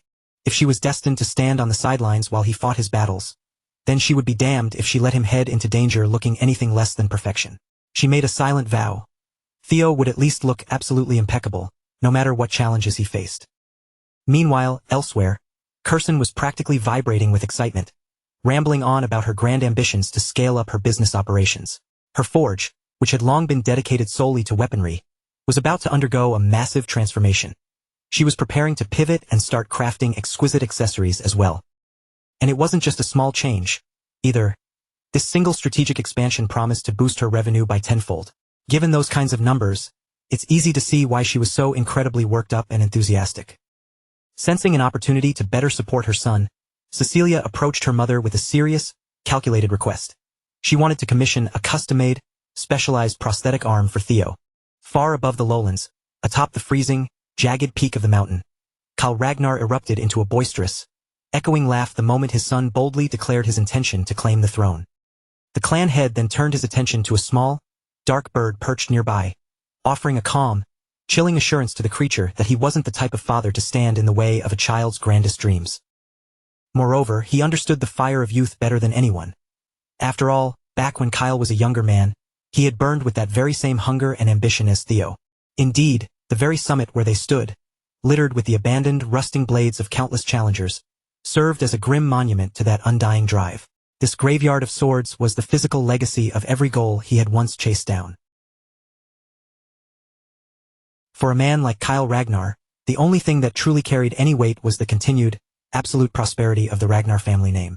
And he was prepared to ruthlessly eliminate any person or obstacle that threatened that stability. Looking out over a sea of blades that stretched toward the horizon, he reasoned that one more corpse on the pile wouldn't make a bit of difference. Strangely, the little black bird seemed to shift its weight, appearing noticeably uneasy, as if it were genuinely concerned about the survival of this year's crop of contenders. Kyle Ragnar cut that sentiment down immediately, making his position crystal clear. When the future of the clan is hanging in the balance, his sword knows no mercy, not even for blood kin. He had known all along that his own son was a regressor, and that knowledge changed the stakes entirely. The air turned thick and oppressive in an instant. Finally, the long-dreaded moment had arrived. The definitive confrontation between father and son at the summit. But as Kyle's gaze landed on Theo's battered, trembling form, the mocking smirk that had graced his lips vanished without a trace. The jovial, carefree demeanor of a proud father evaporated into thin air in a heartbeat. Standing in his place was a specter of war, a guardian of the grave surrounded by the jagged steel of enemies he had cut down in his prime. It had taken Theo a grueling 4 hours to fight his way up the mountain, a climb that should have taken him an hour at most. That crushing, suffocating aura emanating from his father had pushed him to his absolute physical limit. Kyle gestured for his son to step closer, his eyes narrowing as he demanded to know if Theo truly grasped what this graveyard of blades signified. Every child born to the Ragnar line had grown up hearing the dark legends about their patriarch and the gruesome mythos surrounding this final resting place. This spot was the ultimate symbol of the Ragnar headship. It was a seat of power that required one person to shoulder the world's threats entirely alone, with nobody to turn to for help. The throne bowed to only one law, the law of absolute strength. A true leader had to stand above all other mortals, unshakable and cold. So, when Kyle put the question to his son, asking if he really possessed the resolve to claim such a throne, Theo didn't hesitate for a second. His answer was a firm, resonant yes, cutting through the mountain silence. His father scoffed, warning him that such a heavy declaration shouldn't be made so lightly. To carve his own path to the top, Kyle had sent thousands of souls screaming into the afterlife, and not many possessed the stomach to handle the weight of that much lingering resentment. Standing here among the dead, Kyle was forced to confront the bloody, winding road that had defined his entire existence. Even now, he could still feel the phantom echoes of his victims' curses, the vengeful threats ringing out from beyond the grave. Yet, Theo's resolve remained like tempered steel. The boy knew exactly who he was and what he was striving to become. His determination was rooted in the agony of his past life and a bottomless thirst for vengeance. If he could only seize that throne, he could finally sever the cycle of bloodshed strangling the clan, a mission that outweighed his own life. Of course, Theo couldn't simply confess that truth to his father. So, true to the Ragnar way, he decided to let his sword provide the only response that mattered. A jagged, dangerous grin spread across Kyle Ragnar's face. His boy knew exactly how to speak the language of the strong. Since Theo chose to express himself through steel, Kyle would no longer view him as a son, but as a challenger. He was genuinely curious to see what the brat had managed to learn from that mysterious mentor of his. Theo immediately understood the implication behind his father's words. He was almost certain that Kyle was referring to Lodbrok. That revelation all but confirmed Theo's suspicion. His own father had been the one to claim the ancient dragon's heart. Theo's muscles coiled as he desperately tried to raise his guard, but it was already far too late. In the blink of an eye, his father moved, a blur of motion that sliced him clean in two. Before his brain could even register the agony, the sensation of his lower body vanished entirely.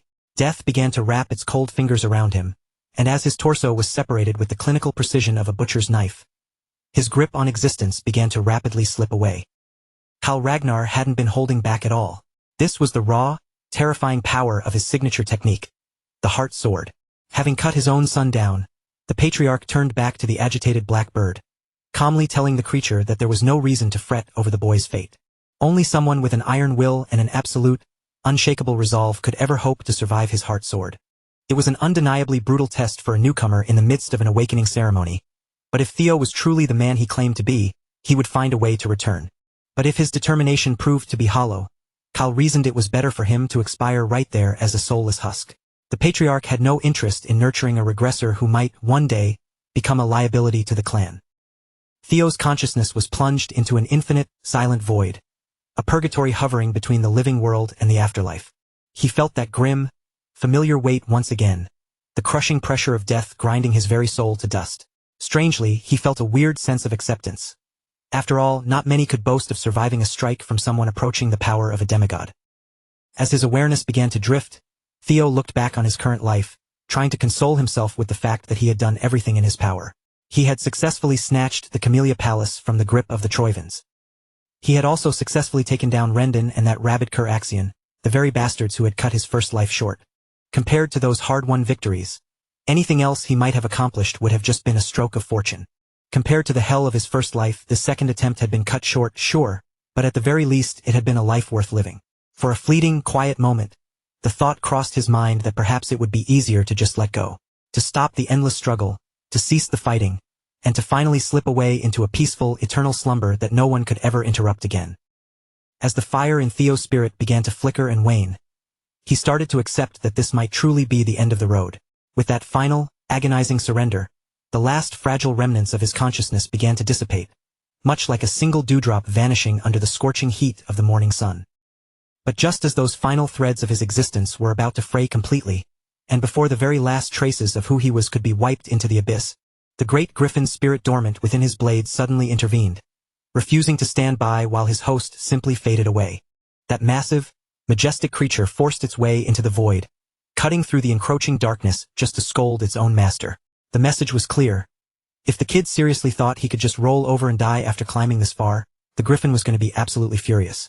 The moment that familiar, razor-sharp voice echoed in his mind, dripping with mockery and biting insults, something deep within Theo's soul sparked, like a dying coal catching a sudden, desperate gust of wind. That single, tiny flicker of life, paired with the griffin's brutal honesty, was exactly what Theo needed. It jolted him out of that pathetic, defeated mindset and dragged his consciousness back from the brink. No matter how deep this void tried to pull him, it would not become the graveyard of Theo Ragnar. He wouldn't allow it. Fueled by a stubborn, burning refusal to die, Theo's soul began to mend itself, rapidly pulling back into its original shape. He had already experienced the tragedy of surrender in his first life, and there was no way in hell he was going to let this new story end before it had even reached its peak. With his essence reconstructed, Theo pushed beyond every boundary he had ever known, channeling every ounce of his remaining strength to manifest a blade capable of severing the very fabric of that endless, suffocating void. In that critical moment, the vow he had etched into his own soul surged to the surface. His physical body could shatter, his mind could be crushed, and his soul could be torn to shreds. But Theo Ragnar would never bow his head and surrender to destiny. Within that absolute vacuum where nothing else existed, Theo gripped his sword and unleashed a desperate singular swing. It was a movement fueled by total defiance, a physical rejection of death itself. That strike was sharper and more pure than anything he had ever executed before, carrying the sheer, concentrated force required to cut through the very concept of erasure. The false, suffocating illusion of death shattered like glass around him. Suddenly, the light of reality poured through the cracks, washing over Theo's soul like the first golden rays of dawn breaking through a long, dark nightmare. Theo's eyes snapped open. The familiar, frozen landscape of the mountain peak rushed back into his view. He had done it. He had successfully pierced through the lethal manifestation of the heart sword Jinjitsu. If not for the griffin sealed within his blade, Theo would have undoubtedly ended up as a hollow shell, his body left behind on the mountain while his soul was snuffed out. Karl Ragnar stood there, looming directly over him, his eyes scanning Theo with a sharp, piercing intensity. Then, with the cold, detached arrogance of a demigod who had seen it all, he offered a single, sneering grunt of approval. His son had officially passed. This had been a lethal test where failure meant instant death, yet somehow, through sheer force of will, Theo had carved his path through the impossible. Following the conclusion of the blooming ceremony, a full week evaporated in what felt like a blink of an eye. Finally, the monumental day of nominations had arrived at the heart of the clan. The Lanka siblings, Hulkus and Erica, stood among the throngs of candidates, waiting with bated breath for their names to be called by the masters of the clan. Hulkus clearly looked out of place, his visible discomfort in such a crowded arena drawing immediate teasing from Erica, who mocked him for acting like a panicked child. But in fairness, it was hard to blame him. The place was crawling with unit commanders, the legendary 9 dragons, and even the former and current clan heads, all watching their every move. Erica hissed at her brother to wipe the fear off his face, warning him that no respectable faction would recruit someone who looked like they were shaking in their boots. Besides, she reminded him, after gathering all those bells, he still hadn't managed to master elemental breathing. That remark hit home, and the look on Hulkus's face proved that the failure still cut him deeper than he wanted to admit. To make matters worse, his sister remained tight-lipped, refusing to breathe a word about what reward she had received from the clan head after her own ascent up the mountain. Hulkus grumbled, lamenting that Theo would have been much cooler about the whole thing. He probably would have just spilled the beans if someone had asked him nicely. In his heart, the life of a Lanka was defined by one singular purpose: to act as the sharpest sword for the Ragnar family. Driven by that philosophy, Hulkus had already made his choice. He was ready to pledge his absolute loyalty to the most impressive figure in their entire graduating class. The young man who seemed to embody the perfect blend of raw power, sharp character, and limitless ambition. It was a staggering level of hero worship. Hulkus was prepared to gamble his entire future on this young master, despite having barely exchanged a handful of words with him. His strategy was simple. By quietly embedding himself into whatever unit Theo chose, he could naturally fall into the young master's circle without needing to make a scene. The most surprising part of the whole situation was that, for reasons known only to the patriarch, Theo wasn't being taken directly into the inner sanctum of the clan head's manor. That detail meant that small fry hopefuls like Hulkus, along with the growing crowd of students idolizing Theo, still had a fighting chance to follow their rising star into whatever faction he picked. Suddenly, the ambient roar of the arena and the anxious chatter of the candidates were cut short, as the rhythmic, thunderous boom of the ceremonial drum signaled that the long-awaited nominations were finally starting. Without a second to spare, the announcer called for the overall valedictorian of the year, Theo Ragnar, to step forward and claim the honors he had so violently earned. The stands were packed with both commoners and elite swordsmen, and a collective cheer erupted, all of them rooting for the boy who, until recently, had been the most mocked and underestimated soul in the entire clan. Theo stepped forward before the high-ranking pillars of the Ragnar clan. He accepted the acclaim with a calm, steady smile, letting the roar of the crowd wash over him without losing his cool for a single second. Tucked away in the middle of the spectators, Evelyn Nereville watched him with a quiet, knowing gaze, offering a silent cheer for the young man she had helped nurture. If she were acting purely on her own desires, she would have loved to see Theo join the white armored dragon cavalry. But she knew better. That was just her own selfish, private wish. As the undisputed valedictorian, Theo had proven his excellence across the board, completely overshadowing every single one of his peers in every test that had been thrown his way. Just as the moment arrived for him to state his preferred faction, a shocking movement rippled through the gallery of the 9 dragons. Ed Troyvin, the Sky Dragon and head of the Central Intelligence Bureau, stood up in silence, instantly freezing the entire arena in place. The atmosphere turned icy. A ripple of nervous whispers spread through the crowd. Was this madman about to throw his life away to avenge his nephew? Doing so would be pure suicide, especially with so many powerful figures watching from the dais. The announcer, refusing to let the tension boil over, quickly stepped in, firmly signaling for the Sky Dragon to sit back down. Theo suspected that Ed Troyvin was still reeling from the loss of Axion, but considering the sheer weight of the power currently watching him, he didn't feel particularly worried about a personal attack. Then, to everyone's utter disbelief, Ed Troyvin flashed a brilliant, albeit obviously fake, smile, and extended an invitation to Theo. He wanted the boy to join the Central Intelligence Bureau as its new deputy director. Theo had killed the man's own nephew, yet here he was, being offered a high-ranking post instead of a death sentence.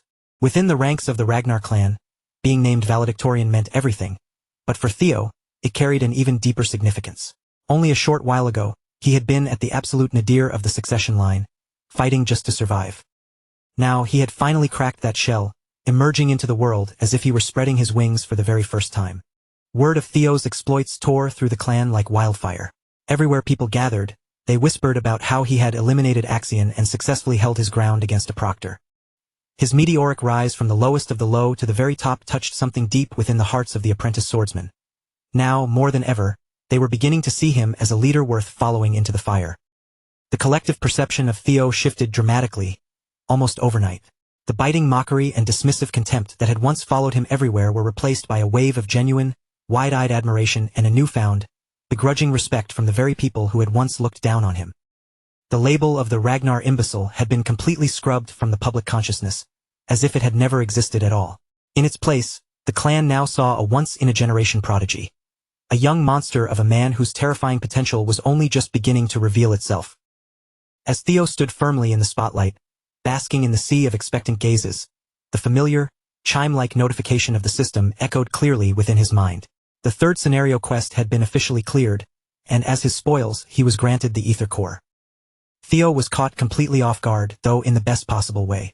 The system had been silent for so long that he'd nearly forgotten the quest was even active, and given the sheer amount of time and effort it took to secure, this ether core had to be a reward of massive significance.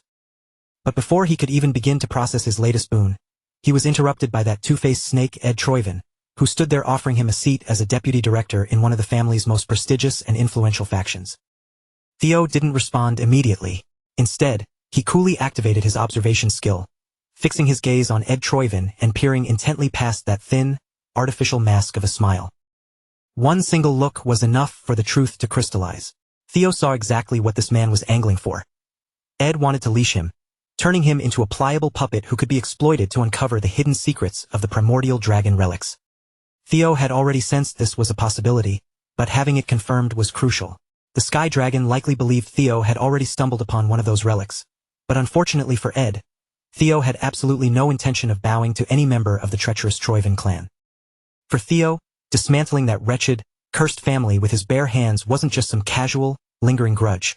It was a core pillar of his existence, a mission he had sworn to carry out at any cost. The demon dragon, Julius Ragnar, refused to stay silent, his voice booming as he called out Ed's transparent attempt at coercion. He didn't bother wrapping his disdain in pleasantries, flatly accusing the snake of trying to dress up a blatant revenge plot as a legitimate job offer. The Sky Dragon simply waved off the outburst with a sharp, mocking laugh. He conceded that, as an uncle, he might harbor some lingering resentment, but he framed his actions as purely professional. He just wanted to recruit the most capable talent for the Bureau. Julius clicked his tongue, clearly unimpressed and thoroughly irritated by the charade. Ed Troyven was as slick and deceptive as they came, and even under the intense scrutiny of the entire assembly, he continued to weave his web toward his own hidden agenda. Before the verbal sparring could escalate into something more volatile, the official announcer intervened, firmly calling for order and directing the 9 dragons to hold their tongues so the nomination process could proceed. When the question was put to him which faction he intended to join, Theo maintained his composure, answering calmly that he hadn't yet settled on a path. In reality, Theo was playing a much deeper game. He wanted to hear the terms each faction was prepared to put on the table. He was effectively turning the nomination ceremony into a bidding war, forcing them to compete for his services. The Sword Dragon, Osa Ragnar Plunis, the formidable director of the Plum Blossom Palace, was the first to strike. She promised to take Theo on as her direct disciple and immediately install him as a junior lord. Since Lady Plum Blossom had no heirs of her own, the position of direct disciple and junior lord wasn't merely a title. It was a gilded, clear-cut path toward inheriting her entire, legendary legacy. In essence, she was offering to adopt Theo as her successor, essentially handing him the keys to the Sword Dragon's throne. By now, 2 of the 9 dragons had already thrown their hats into the ring, which only made sense. For a talent as potent and rare as Theo, such intensity was to be expected. Facing conditions this absurdly generous, the average commander or bureau director knew they didn't stand a ghost of a chance in the competition. Even as the bidding war reached a fever pitch, one more heavyweight decided to crash the party. He made a grand, thunderous entrance, descending from the heavens with the explosive force of a storm, his arrival silencing the entire arena. Wrapped in layers of bandages and obscured by a haunting mask, Robert Ragnar, the dreaded leader of Black Snow, better known as the Black Dragon, had arrived to join the hunt for Theo. The audience watched in paralyzed shock. Most of these people had never seen the man in the flesh, yet it was clear he'd been lurking in the shadows, observing every second of the awakening ceremony since it began. Robert conceded that Kyle had been correct all along. This boy, Theo, was infinitely more intriguing than he had initially gambled on. The Black Dragon made his pitch, If Theo pledged his loyalty to Black Snow, he would be granted the rank of Null Snow right out of the gate. Black Snow was a shadow organization where agents typically lived and died in total obscurity. The Null Snows were the rare exception, the highest-ranking officers, permitted to maintain public identities and bask in the glory and fame of the wider world. In Theo's previous cycle, only 8 people in history had ever held that rank. Back then, he had clawed at the walls of reality trying to reach it, only to fail repeatedly. To have it handed to him now immediately was staggering. Just as the Black Dragon seemed to have silenced the room, Old Man Pharaoh, the Zenith Dragon, interjected with a calm, steady voice, pulling everyone's focus back to him. Theo Ragnar had left an indelible mark on him during the 3rd stage, and because of that, he felt compelled to state that Zenith Academy would be honored to accept such an extraordinary talent. That marked 4 of the 9 dragons who had personally stepped forward to plead their case to Theo. And, naturally, the demon dragon Julius Ragnar was not about to be left out. As the commander of the elite white armored dragon cavalry, Julius wasn't the type to sit on the sidelines while others scrambled to secure Theo's allegiance. Yet, despite the extravagant, tempting bribes offered by the others, Julius held fast to his code of honor, refusing to promise Theo even a shred of special treatment. His own men were practically frothing at the mouth, furious that their commander would insist on playing fair during such a critical recruitment window. But Evelyn had anticipated this. For the white armored dragon cavalry, honor was something you bled for, and Julius refused to undermine that by giving anyone a free pass. Still, Julius offered a proud, rock-solid guarantee. If Theo chose his faction, he would receive every resource and support needed to sharpen his edge, along with the immense pride of serving as a true dragoon. Theo understood the commander's stance perfectly, and he couldn't help but respect that unwavering honesty. He was just about to deliver his final decision when a sultry, intimate voice, smooth as silk and seemingly spoken directly against the shell of his ear, rippled through his mind. It was the former clan head, Hilda Ragnar, and the question she posed stopped Theo's heart. "Are you a regressor?" The sheer, unshakable confidence in her tone left no room for doubt. She wasn't guessing. She knew. Fighting to keep his facial expression from betraying his inner turmoil, Theo channeled his thoughts into a telepathic reply, feigning ignorance and pretending not to grasp the gravity of her question.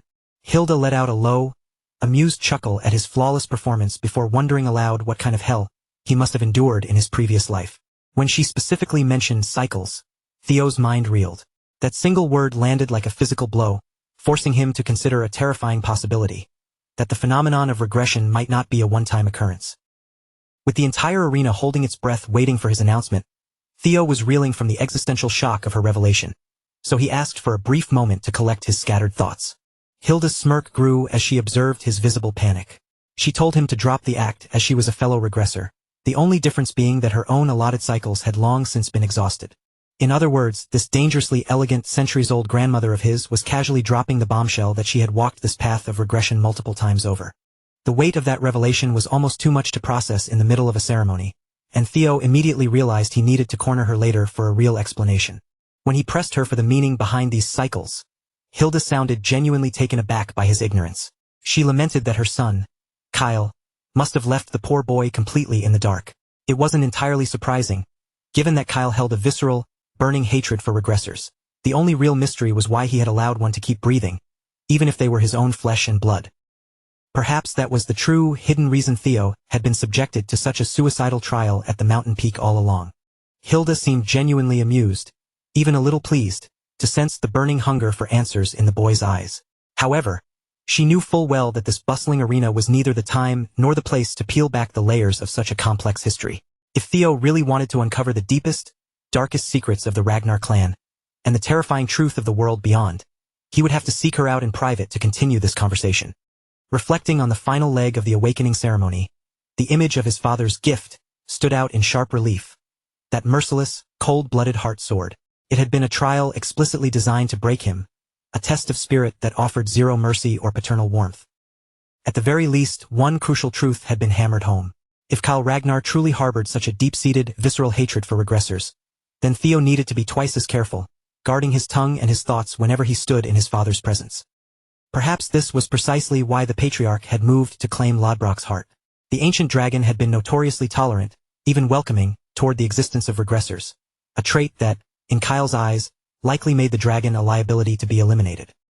To think that a mere human could bring down a legendary, godlike being of that stature sounded like a fever dream, an act of defiance that no sane person would even dare to contemplate. But then again, they didn't call Kyle Ragnar a demigod for nothing. With a man like that, the impossible had a habit of manifesting as cold, hard reality. His father moved through life with the relentless, unbreakable momentum of an apex monster. If Theo was ever going to peel back the curtain on the true nature of regression, he would eventually have to sit down eye to eye with grandmother Hilda and force a complete, uncut explanation out of her. Setting that mental turmoil aside, there was one final, pressing task at hand. The moment of truth had arrived. Theo Ragnar had finally reached his verdict on which faction to call his home. With his head held high and a look of absolute certainty etched into his features, Theo stepped forward to announce his decision. The declaration was made with unshakable conviction, leaving no room for doubt about the path he had chosen. Remington Narcio, who had secured a respectable second place in the rankings, made his move, opting to join Zenith Academy as the chosen disciple of the Zenith Dragon. It was a harmonious pairing. Both the master and the student shared the same underlying mastery of the water current breathing technique, making it a natural fit for his growth. In the timeline Theo remembered, Remington had returned to the fold of the Narcio clan, choosing to forge his path in isolation. That solitary, volatile road had eventually spiraled into a bloody, ruinous rebellion against the House of Ragnar. And everyone knew that making an enemy out of the Silver Lion was a death sentence. It was the kind of colossal mistake that nobody walked away from unscathed. But this time, the script had flipped. Remington stayed within the clan, a fundamental change sparked by Theo's own trajectory and influence. For the moment, the two rivals were forced to go their separate ways, but it was merely a temporary parting of the seas. They would dive into the challenges of their respective factions, sharpening their skills on different fronts, united by the unspoken promise that they would cross blades again, once they had both ascended to a higher level of power. In such a remarkably short span of time, their dynamic had shifted from hostile rivalry to something akin to brotherhood, a bond forged in the heat of battle and cemented by mutual respect and high-reaching ambition. As everyone had anticipated, Rey Ragnar made her return to the Daffodil Palace, the icy domain where her mother, the Ice Dragon, reigned supreme.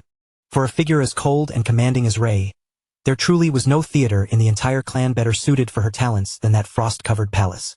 Sybil and the other hopefuls from Training Ground 4 had desperately hoped to follow in their young master's footsteps, but their test scores simply weren't high enough to qualify them for the prestigious faction Theo had picked. Parting ways with the allies who had stood shoulder to shoulder with him was a bitter pill to swallow, but it was a necessary sacrifice. Theo felt a genuine, quiet anticipation to see his friends evolve and spread their wings in their own directions. As the formal ceremony concluded and the tension in the arena began to dissipate, the Lanka siblings navigated through the dispersing crowd to find Theo. Hulkus immediately put on a facade of nonchalance, pretending that it was a total fluke, a stroke of pure coincidence, that they had all ended up choosing the exact same faction. Theo, playing along with the social grace expected of him, offered them a polite, warm greeting, making sure to voice his sincere gratitude for their support during the second stage. Erica, however, made her stance clear. She wouldn't be forgetting that debt anytime soon. She had a soft spot for strong men, and apparently her giant brother shared the same affinity. Suddenly, a supervisor's voice cracked through the air, barking a warning for the new recruits to stand at attention and prepare themselves. The commander was making his approach. Honestly, looking back, it shouldn't have been a surprise to anyone that Theo would gravitate toward the most esteemed, honorable unit in the entire Ragnar organization. It was the ultimate launchpad, the perfect environment to polish his standing, solidify his reputation, and lay the groundwork for his eventual campaign to seize the position of clan head. The White Armored Dragon Cavalry, a unit held under the iron-fisted command of the relentless demon dragon himself. Any further, deeper probing into Grandmother Hilda's revelations would simply have to be shelved for another day. Right now, the fresh recruits had a different mission to attend to. It was time to stand tall and announce their visions for the future. Hulkus Lanka bellowed his declaration, his voice ringing out with raw, unbridled enthusiasm as he vowed to become one of the greatest dragoons to ever serve. Some of the other rookies were driven by the allure of fame, dreaming of hearing their names whispered with reverence across the breadth of the clan. Erica, meanwhile, set the bar high, declaring her intent to eclipse everyone else and become the undisputed strongest of her generation. A claim that promised a long, brutal road ahead. One nervous, young recruit stammered out that he simply wanted to earn the commander's personal acknowledgement, an awkwardly sincere wish that drew a few puzzled glances from those nearby. Finally, the moment arrived. It was time for the golden boy to step into the spotlight and share his own map for the future. With eyes fixed on the horizon, preparing for the cataclysmic war that was fated to erupt in exactly 5 years, Theo issued his vow. Within half a decade, he would rise to lead the ranks and claim the title of commander of the White Armored Dragon Cavalry. To stand directly before the current commander and plant such a bold, ambitious flag took an almost supernatural level of nerve. But Julius didn't interpret Theo's direct challenge as a slight. On the contrary, he seemed to take a grim pleasure in witnessing such massive, unyielding ambition from a green recruit. Regardless of the varied motives that had led these rookies to choose the cavalry, Julius had one final, non-negotiable lesson for them. Every drop of sweat and blood they left on the battlefield would, in time, be etched into the annals of legend. The agony of today would ripen into the pride of tomorrow. The cavalry's shield would remain unbreakable, and its blade would never know the meaning of surrender. From this instant forward, they were bound by a single unbreakable creed, tasked with protecting one another's backs without a moment of hesitation. They were embarking on a path forged through grit and sacrifice, and at the end of that road, the sweet, heavy scent of glory awaited them. With that closing decree, the demon dragon offered his formal congratulations, officially inducting his new rookies into the fold of the cavalry. As if to demonstrate the sheer, terrifying power of the brotherhood they had just joined, the commander's mount made a sudden, overwhelming entrance. His partner was Gullah, a majestic flying dragon whose massive, hulking presence served as the living, breathing symbol of the Dragoon Corps. Hard on Gullah's heels, the rest of the draconic pack swept across the sky, their wings spreading with such colossal force that they nearly swallowed the afternoon sun in shadow. Mounted atop these beasts were the senior cavalrymen, descending with the heavy, seasoned pride of true veterans. For the remainder of the day, each rookie was paired with one of these seniors, who would act as their personal mentor and guide them through the grueling first steps of their life in the White Armored Dragon Cavalry. The highly anticipated admittance test was finally about to begin, signaling that the anxious fresh recruits would at last head out into the treacherous, wild nesting grounds to search for flying partners of their very own. The breathtaking sight unfolding before the rookies was almost overwhelming, with seasoned dragoons soaring high through the open sky in perfect formation, their massive wings cutting sharply across the clouds in a spectacular display of raw power and strict discipline. Looking up at that sky, it was easy to see why every single child born into the prestigious Ragnar clan had dreamed of standing in that exact spot one day, with a loyal flying dragon partner of their own waiting proudly and patiently at their side. As the groups were divided, the person officially assigned to guide young Theo through the dangers of this trial turned out to be none other than Evelyn herself. Theo was genuinely surprised to see her standing here, completely away from her usual post at Training Ground 4 and back among the active cavalry once again. Unable to hide his curiosity, he looked up at her and directly asked whether she had finally returned to active frontline duty. Hearing his question, Evelyn answered with a bright, genuinely relieved smile warming her face, happily telling the young master that she was indeed taking up that proud mantle once more. Thanks to a brand new, masterfully crafted prosthetic arm provided by the legendary demon craftsman, Evelyn could at long last return to the one thing she loved above all else, serving as a true dragoon and riding freely through the endless skies. In truth, just a few days earlier, Mommy Cecilia and Kirsten had suddenly paid Evelyn a surprise visit, coming to see her in person at her quarters, just so they could express their deepest gratitude. At the exact moment they arrived, Evelyn had been right in the middle of putting the rowdy boys from Training Ground 4 through another incredibly harsh and grueling training lesson. As was her nature, Evelyn humbly tried to brush off all the high praise and thank yous, politely insisting that Theo's spectacular success came entirely from the young master's own natural talent, rather than anything special she had done as an instructor. But Cecilia firmly believed otherwise. In her eyes, Evelyn's early recognition, unwavering support, and strict guidance had clearly played a monumental role in her son's rapid growth. And knowing Theo had someone so incredibly dependable by his side made Cecilia determined to repay her in a truly meaningful way. Even as they spoke, Evelyn continued to talk about herself with deep humility, as though she had done nothing out of the ordinary, and Cecilia's expression softened into a look that showed she clearly did not like hearing the skilled swordswoman put herself down like that. Stepping forward, Kirsten then gently remarked that the bright lights guiding others through the pitch-black darkness often have absolutely no idea just how brilliantly they themselves are shining. The wise elf could see that exact, radiant light glowing inside this fierce, one-armed swordswoman, and she genuinely wanted to help Evelyn shine even more brilliantly across the entire world. And so, back in the present moment, Evelyn's life as one of the cavalry's premier dragoons had been fully reignited. Cecilia had given Theo all the credit for the miracle, telling Evelyn that her son was the one who had ultimately called in such an enormous favor from the craftsman, allowing Evelyn to finally grip the leather reins of her beloved dragon once more. Theo had absolutely no idea that any of this emotional scheming had taken place behind the scenes, but even without him knowing a thing, his doting mother had once again proven to the world that she truly was the best mom anyone could ever ask for. Deeply moved and eager to repay that life-changing favor, Evelyn Nereville formally swore herself to Theo's service, solemnly pledging to become the young master's loyal, unbreakable sword from that day forward. Theo accepted her earnest vow without a single shred of hesitation, and together, the two of them flew straight toward the perilous, rocky nest of the white armored dragon cavalry. The infamous nest of white dragons was definitely not the kind of hospitable place where ordinary human beings could ever hope to settle down comfortably. Despite what the grand name suggested, the craggy territory was actually home mostly to vicious flying wyverns, and it served perfectly as the rugged testing ground where the cavalry held its ruthless admittance trial. Technically speaking, any recruit who failed to find a compatible beastly partner during the time limit would fail to be inducted into the cavalry altogether, though in practical reality, that kind of total failure almost never happened to Ragnar recruits. Theo wasn't especially worried about his own performance, but as he looked around, he couldn't help but feel a little bit concerned about the notoriously brutish Lanka siblings, and how they would manage to handle the delicate nature of this test. Noticing his gaze, Evelyn explained that choosing a dragon partner usually came down to raw instinct, natural chemistry, and a rare kind of sixth sense. Once the absolute right one appeared before you, a person simply knew it in their heart.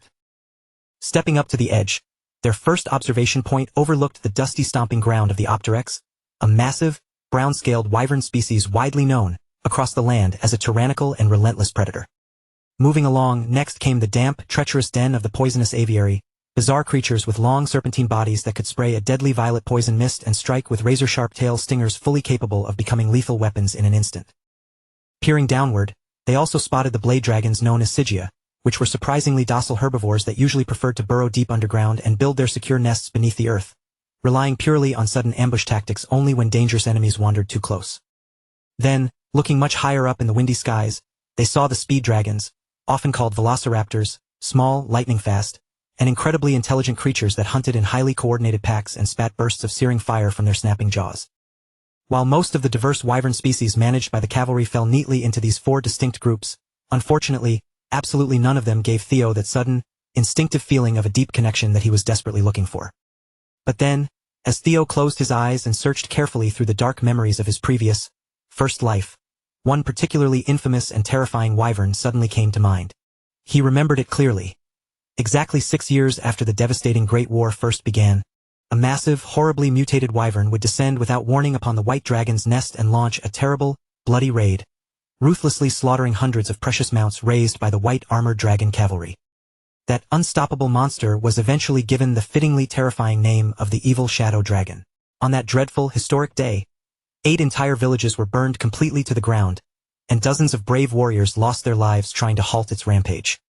The sheer scale of the disaster was so alarming that the higher-ups of the Ragnar clan would later officially classify the evil shadow dragon as a dangerous Class 2 calamity.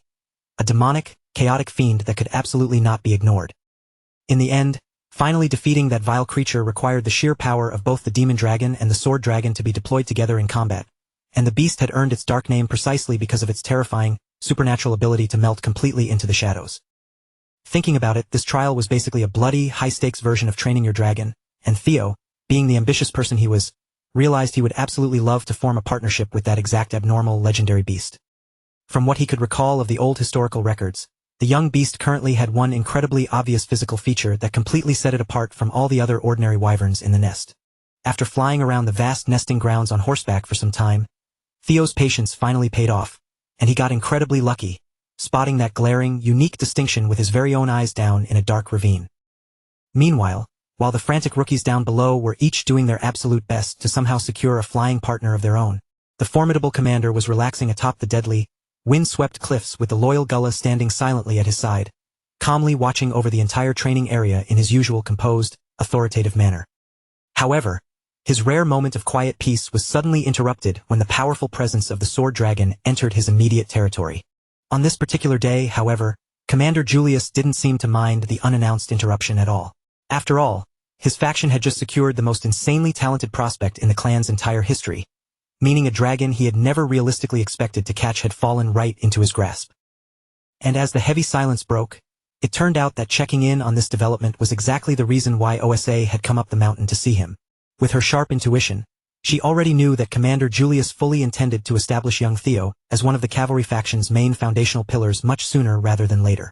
Of course, Julius remained a fortress, neither openly confirming nor explicitly denying her bold claim.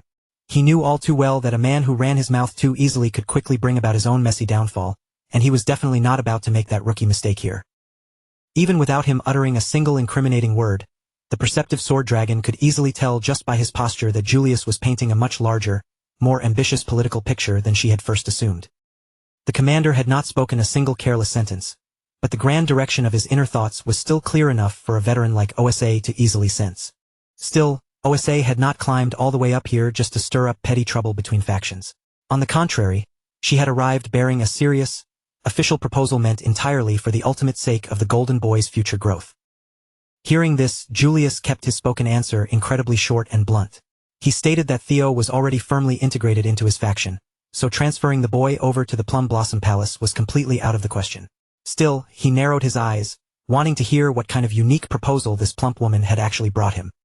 Without softening her tone or dancing around the point any longer, OSA looked him dead in the eye and boldly suggested that their two rival factions should jointly mentor the rising young star together. It was a radical, shocking idea completely without precedent. The fiercely competitive factions within the Ragnar clan did not normally mix their secret teachings or bend long-standing traditions for a single recruit, no matter how exceptionally talented he might be. Shifting the focus back to Theo and Evelyn, the two riders skillfully guided their large flying mount downward, steering it closer toward that isolated, distant corner of the nesting grounds that Theo had expertly picked out from high up in the sky. As they descended, a frustrating sight unfolded down below on the rocky ledge, where four rowdy, aggressive little troublemakers had completely surrounded a single, smaller wyvern covered in unique bluish-white scales, ruthlessly ganging up on the poor creature from every single side. Peering over the edge of the saddle, Evelyn sighed, already well aware of this particular white wyvern's miserable situation and the relentless way it constantly kept getting bullied by the rest of the pack. She explained that the cavalry's handlers had tried absolutely every solution they could think of to intervene, but no matter what tactics they employed, nothing had managed to fix the deep-seated problem. The harsh reality of the nest was that all the other wyverns kept aggressively rejecting him at every turn because, in their strictly instinctual eyes, this outcast was simply not a pure-blood creature of their kind.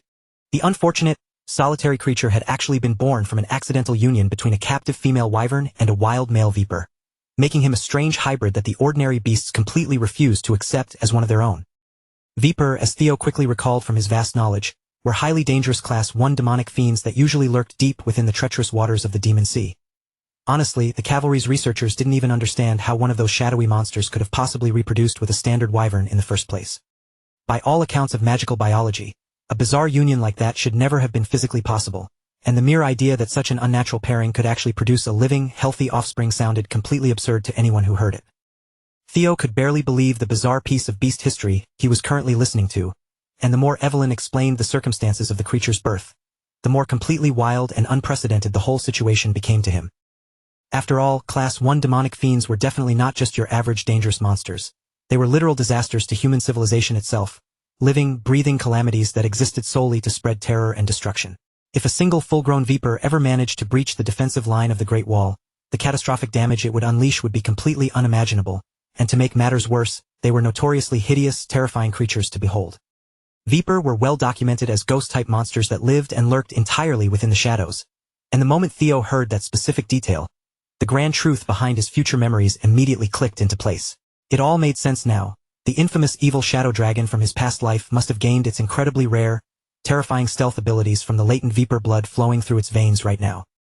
Evelyn continued her story, noting that the initial birth of this white hybrid had caused a massive, chaotic uproar within the ranks of the dragon cavalry. There had been plenty of heavy internal resistance from the traditionalists at first, but after a long debate, the leadership finally decided to keep him in the nest rather than destroy him, hoping they could closely observe his unique development. But almost immediately after he hatched, the relentless bullying began, with the purebred wyverns utterly refusing to acknowledge a half-blood as part of their territory. The handlers knew that keeping him entirely isolated in a cage wouldn't solve anything either, leaving even the veteran leaders of the cavalry with no clear answer for what they should do with the growing outcast. After listening quietly to the long list of hardships the little guy had endured, constantly being pushed away, bitten, and abandoned simply because of where he came from, Theo felt those heavy words hit him much harder than he ever expected they would. With no official rank to give him, the sympathetic handlers of the cavalry had simply given the lonely hybrid the name Umbra, a solemn word that literally translated to shadow in the ancient language of the world. A knowing smile gradually spread across Theo's face as he looked straight down at the bruised, lonely wyvern standing its ground below, and a powerful, undeniable feeling suddenly settled deep within his chest. His perfect flying partner had finally appeared right before him. Without giving the unsuspecting Evelyn a single second of warning, Theo suddenly stood straight up from his secure leather saddle and loudly announced his final choice right then and there. Instead of waiting patiently for Evelyn to guide their giant mount down to a safe landing spot, the absolute madman simply threw his body directly off the side of the flying beast into the open air. With zero physical preparation, no parachute, and absolutely no hesitation holding him back, he was simply far too excited to drop down and meet Umbra properly. Evelyn's heart practically leapt right out of her chest as she watched the young master placed under her direct care suddenly decide to skydive from a lethal altitude on a chaotic whim. But Theo didn't care about the danger. He was just that fiercely determined to step in, change the course of destiny, and help Umbra live a completely different, happier life this time around. After all, Theo himself had been miraculously granted a second chance at life to rewrite his failures. So why shouldn't the future evil shadow dragon be allowed that exact same golden opportunity at a fresh new beginning? Mid-fall, Theo instantly stirred his internal mana, cutting through the wind currents as he dropped straight from the heavens like a brilliant bolt of blue lightning, leaving Evelyn standing stunned by his sheer recklessness, with absolutely no time to reach out and stop him. As his body plunged at a terrifying speed toward the jagged cliff face looming down below, Theo smoothly drew out multiple sharp throwing blades from his gear and sent them flying violently through the empty air ahead of him, each weapon launched at a precisely calculated speed and a slightly different downward angle. Right on cue, his eyes lit up with a sharp glow as his specialized hatchling synchro skill activated, allowing him to instantly seize absolute control over the falling blades through pure psychokinesis. Utilizing that incredibly clever mechanical trick, he managed to forcefully arrest his terminal velocity, turning the hovering, stationary blades into a series of makeshift, floating footholds right in the middle of the open air. To anyone watching the spectacle from a distance, it almost looked as if Theo was gracefully running downward through the empty sky, casually stepping against gravity itself as if he were on a solid staircase. For a young recruit, mastering the complex art of psychokinesis was already deeply impressive on its own, but utilizing it in such a wildly creative, death-defying way was on a completely different level of genius, leaving Evelyn to do nothing but stare down in absolute amazement. As she watched him manipulate the blades with flawless precision, she couldn't help but realize that this young monster's true growth speed was becoming something completely beyond belief. Down on the rocky cliff below, the aggressive wyverns surrounding Umbra continued to hiss, spit, and screech with open territorial hostility, their powerful bodies completely tense as they slowly closed their circle around the lone hybrid. Even with the overwhelming odds stacked against him, the heavily bullied beast utterly refused to lower his head in submission, fiercely meeting their low snarls with his own defiant, albeit raspy, growl. Watching that incredibly unfair, cruel scene unfold right in front of his eyes as he neared the ground, Theo was suddenly reminded of his own painful past, specifically the dark days of his childhood when he had been universally mocked and cast aside as the pathetic imbecile of the Ragnar clan. Back in those bitter days, his own peers and relatives had constantly sneered at him for being nothing more than an incompetent, worthless bastard, and all he could do back then was tightly grit his teeth, swallow the burning humiliation, and quietly endure every cruel insult thrown his way. But those days of weakness were long gone. Now, Theo was no longer that helpless, crying boy. Through sheer blood and effort, he had transformed into someone entirely different, the undeniable, terrifyingly greatest warrior of his entire generation. Bright, volatile sparks began to crackle and pop wildly around his limbs, as his signature thunder dragon breathing roared to life within his core, wrapping his entire descending figure in a surging shroud of electric power. The instant Theo finally entered his effective combat range above the ledge, he redirected the hovering blades for their true purpose, sending them rocketing forward through the air straight toward the aggressive wyverns that were bullying Umbra. The thrown weapons blazed with an absolutely absurd, blinding amount of blue electricity as Theo intentionally unleashed the full weight of his oppressive dragon mark across the area. If he had truly desired to, he could have effortlessly slaughtered those 4 bully wyverns on the spot, but showing immense restraint, he held his lethal power back, letting the shockwaves burst just close enough to terrify them out of their minds. It worked perfectly. As the terrified bullies instantly scattered into the air with their tails practically tucked between their legs, shrieking in fear, Theo Ragnar executed a flawless, heavy landing right on the center of the cliff, glaring up to coldly scold the fleeing beasts, calling them pathetic cowards who only ever dared to act tough because they had superior numbers on their side. Once the skies were clear, his intense gaze shifted back downward toward the trembling Umbra, and the fierce sharpness in his eyes instantly softened into a quiet look of genuine concern. But Umbra, having known nothing but cruelty from others, only saw this powerful human as a dangerous new threat. The wounded, bleeding beast growled warily from deep in its throat, lowering its front posture as if ready to desperately pounce the instant Theo showed even the slightest hint of hostility. And the moment Theo took a gentle step closer, Umbra chose to completely retreat instead of fighting, abruptly spreading his tattered wings and taking off into the foggy ravines to hide who knew where. Evelyn finally brought her mount down onto the cliffside, catching up to Theo and quickly explaining that the poor hybrid was extremely on edge from years of abuse, meaning approaching him would be a long, difficult process.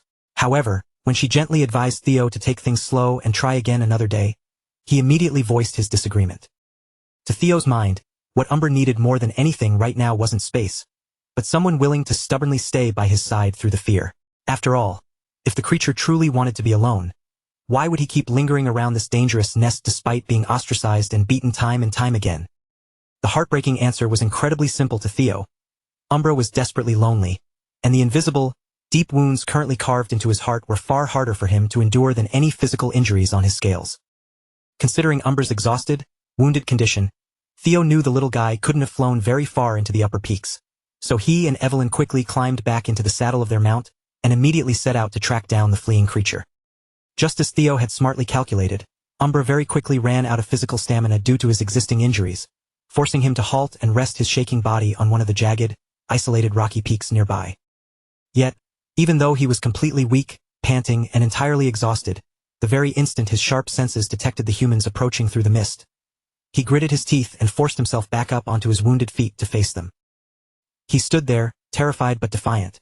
Over the years, many highly skilled dragoons from the cavalry had confidently tried to tame this particular shadowborn wyvern, but because they lacked true understanding, every single one of them had ultimately failed.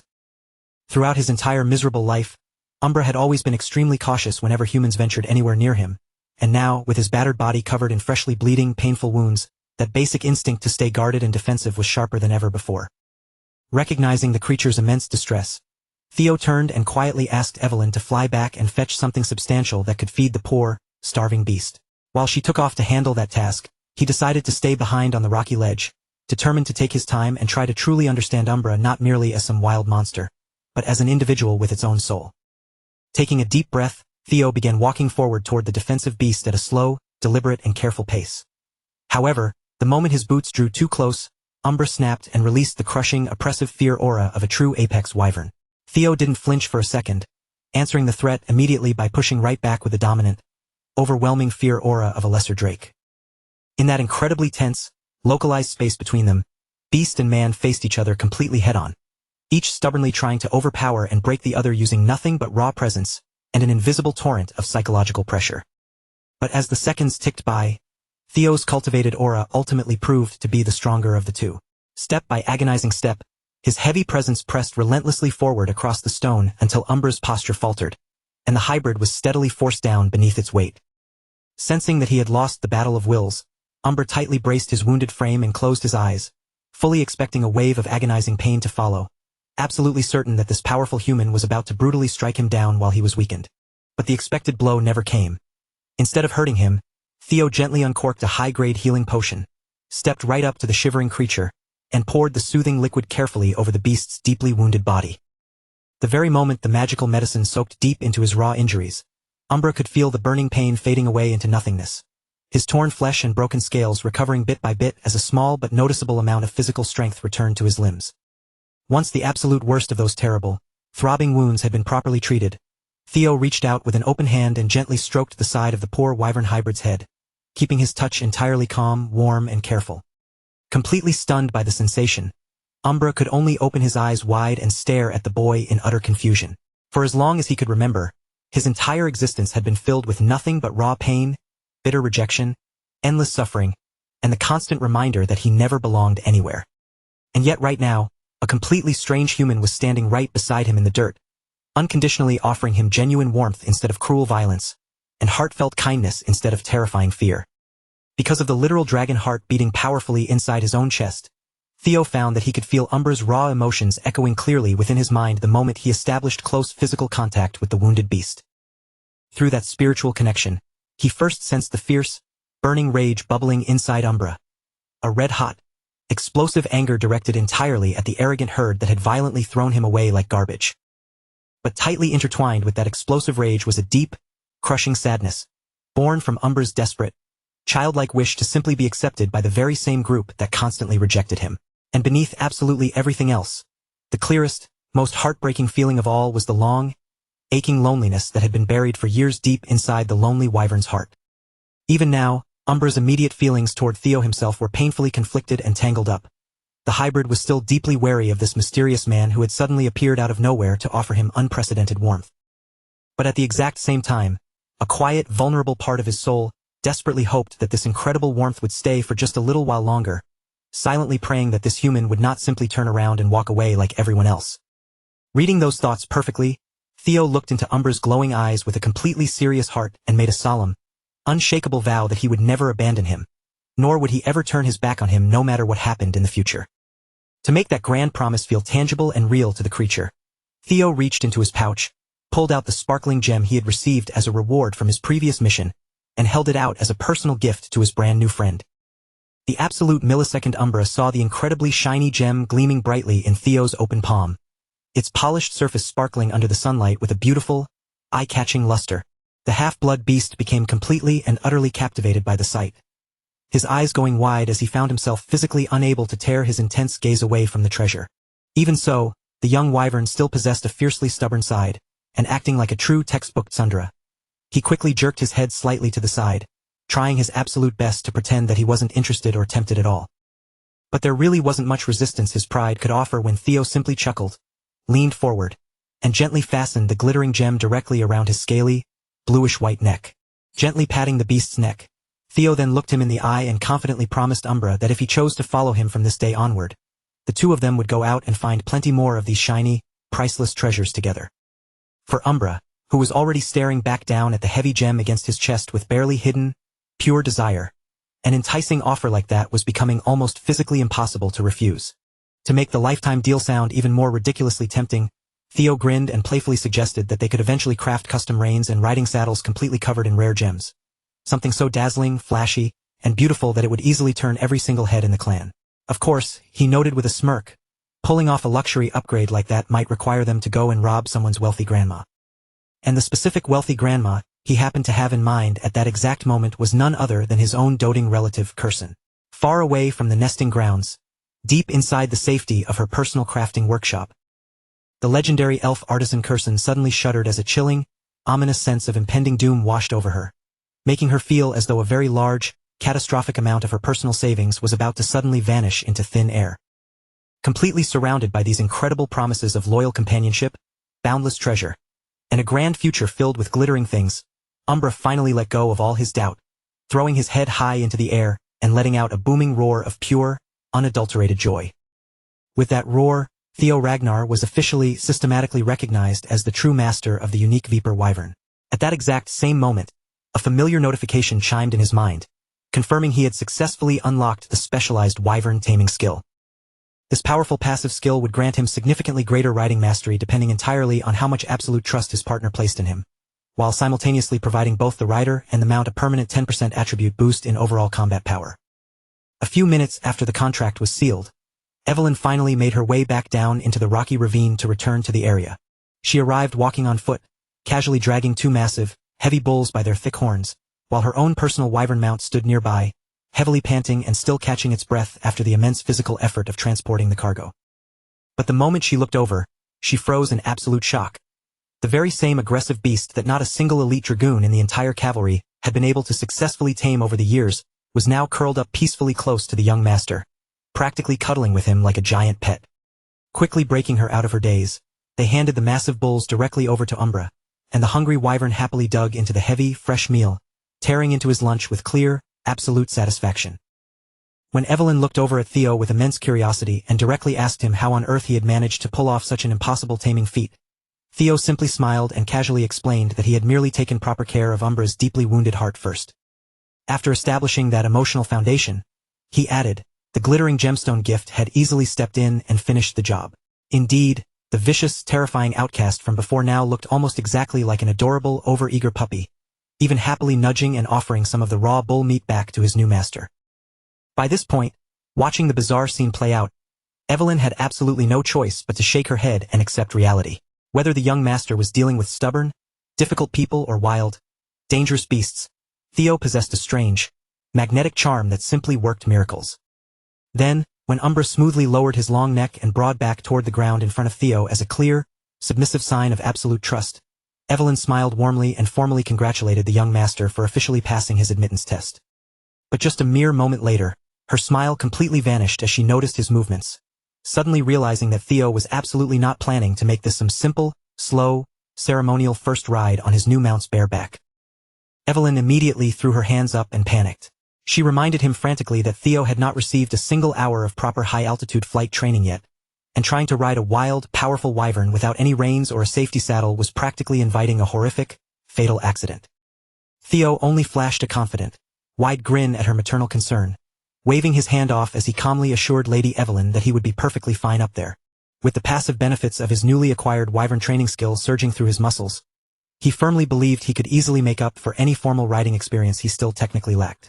And just like that, without waiting for another lecture, the two new partners powerfully launched themselves straight up into the air, leaving a speechless Evelyn standing frozen on the ground below, staring up as they took off into the clouds.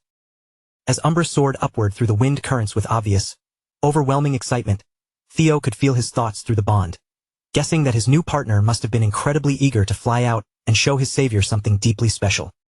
For the absolute first time in his entire miserable, tormented life, Umbra looked genuinely, completely happy as he spread his wings under the open sun. Watching his giant partner fly through the air with almost childlike wonder and innocence, Theo couldn't help but quietly wonder to himself how such a pure-hearted, gentle creature could have ever evolved into the terrifying, bloodthirsty demonic fiend known in his past timeline by the dreaded name of the evil shadow dragon. After effortlessly crossing all the way through the entire mountainous nest, the two of them finally reached the outer edge of a massive, roaring waterfall, where an endless torrent of mountain water came crashing down into the abyss in a deafening, massive curtain. Without slowing his terrifying flying speed for even a fraction of a second, Umbra plunged straight through the heavy downpour, expertly flying them right into a hidden, massive cave concealed perfectly behind the roaring wall of falling water. Up until this very second, Theo had genuinely believed that he knew the geography of the winter mountains inside and out, especially after everything he had personally experienced and mapped out during his time in the black snow. But even with his vast knowledge, he had never known that a breathtaking, ancient crystal cave was hidden right behind this waterfall. And looking around at the entire cavern subterranean chamber glittering so brilliantly with millions of colorful reflections, it was incredibly easy to understand exactly why the lonely Umbra loved this secret sanctuary so much. As Theo stepped off Umbra's back and cast his gaze around the brilliantly glittering cavern, the missing pieces of the puzzle clicked together, and he finally understood what had driven Umbra toward becoming the apocalyptic, mutated evil shadow dragon in his previous timeline.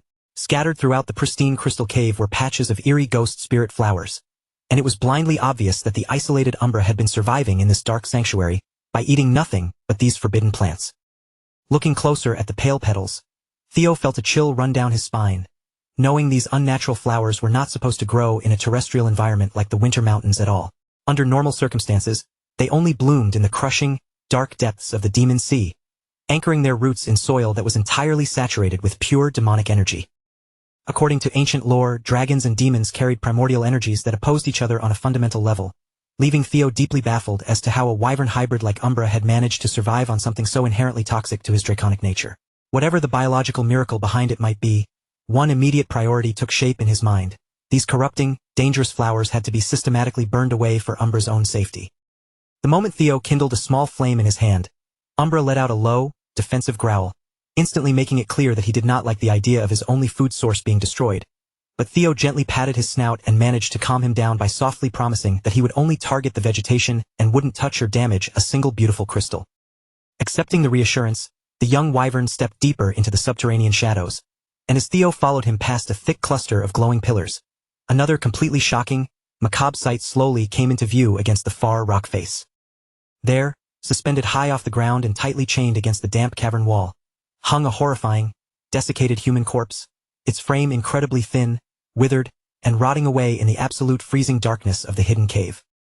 Theo stepped closer, using his trained eyes to analyze the state of the remains, estimating that the mysterious man had been dead for at least 10 whole years, yet strangely enough, the flesh had barely decayed as much as it naturally should have over a decade. The sub-zero temperature deep within the icy cave had certainly played a physical part in preserving the body, but raw cold alone could not possibly account for this level of flawless preservation. To Theo, a corpse remaining this intact after so long pointed directly to an enormous, lingering pool of high-density magical power built up within the dead man's cells.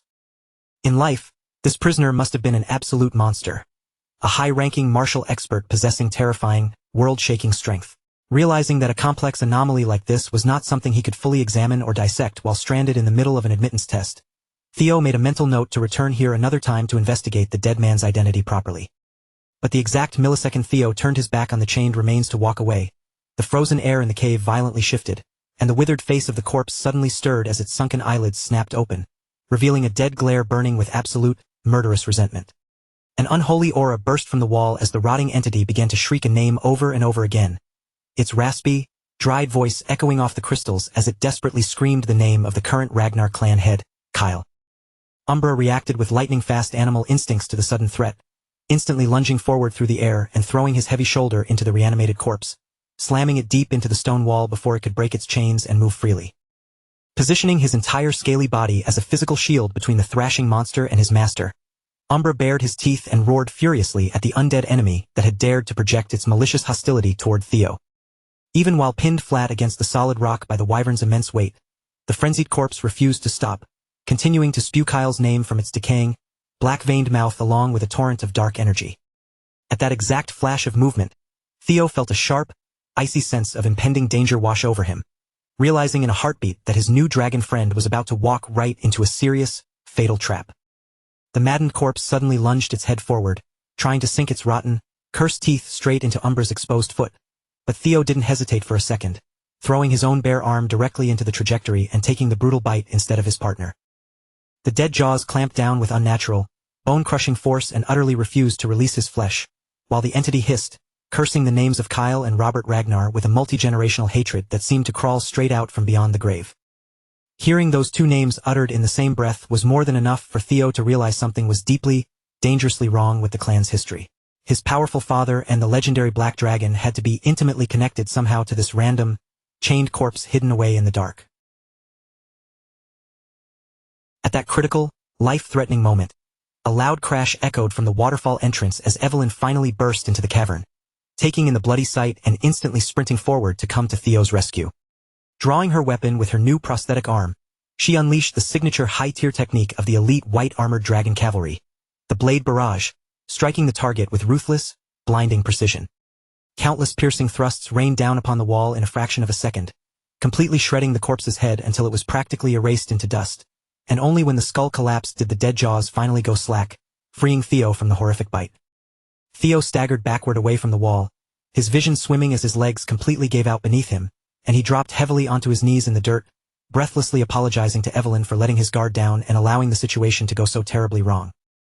The moment he spoke, an absolute, unbearable agony began to spread violently outward from the puncture wounds on his arm, racing through his veins like liquid fire burning beneath his skin.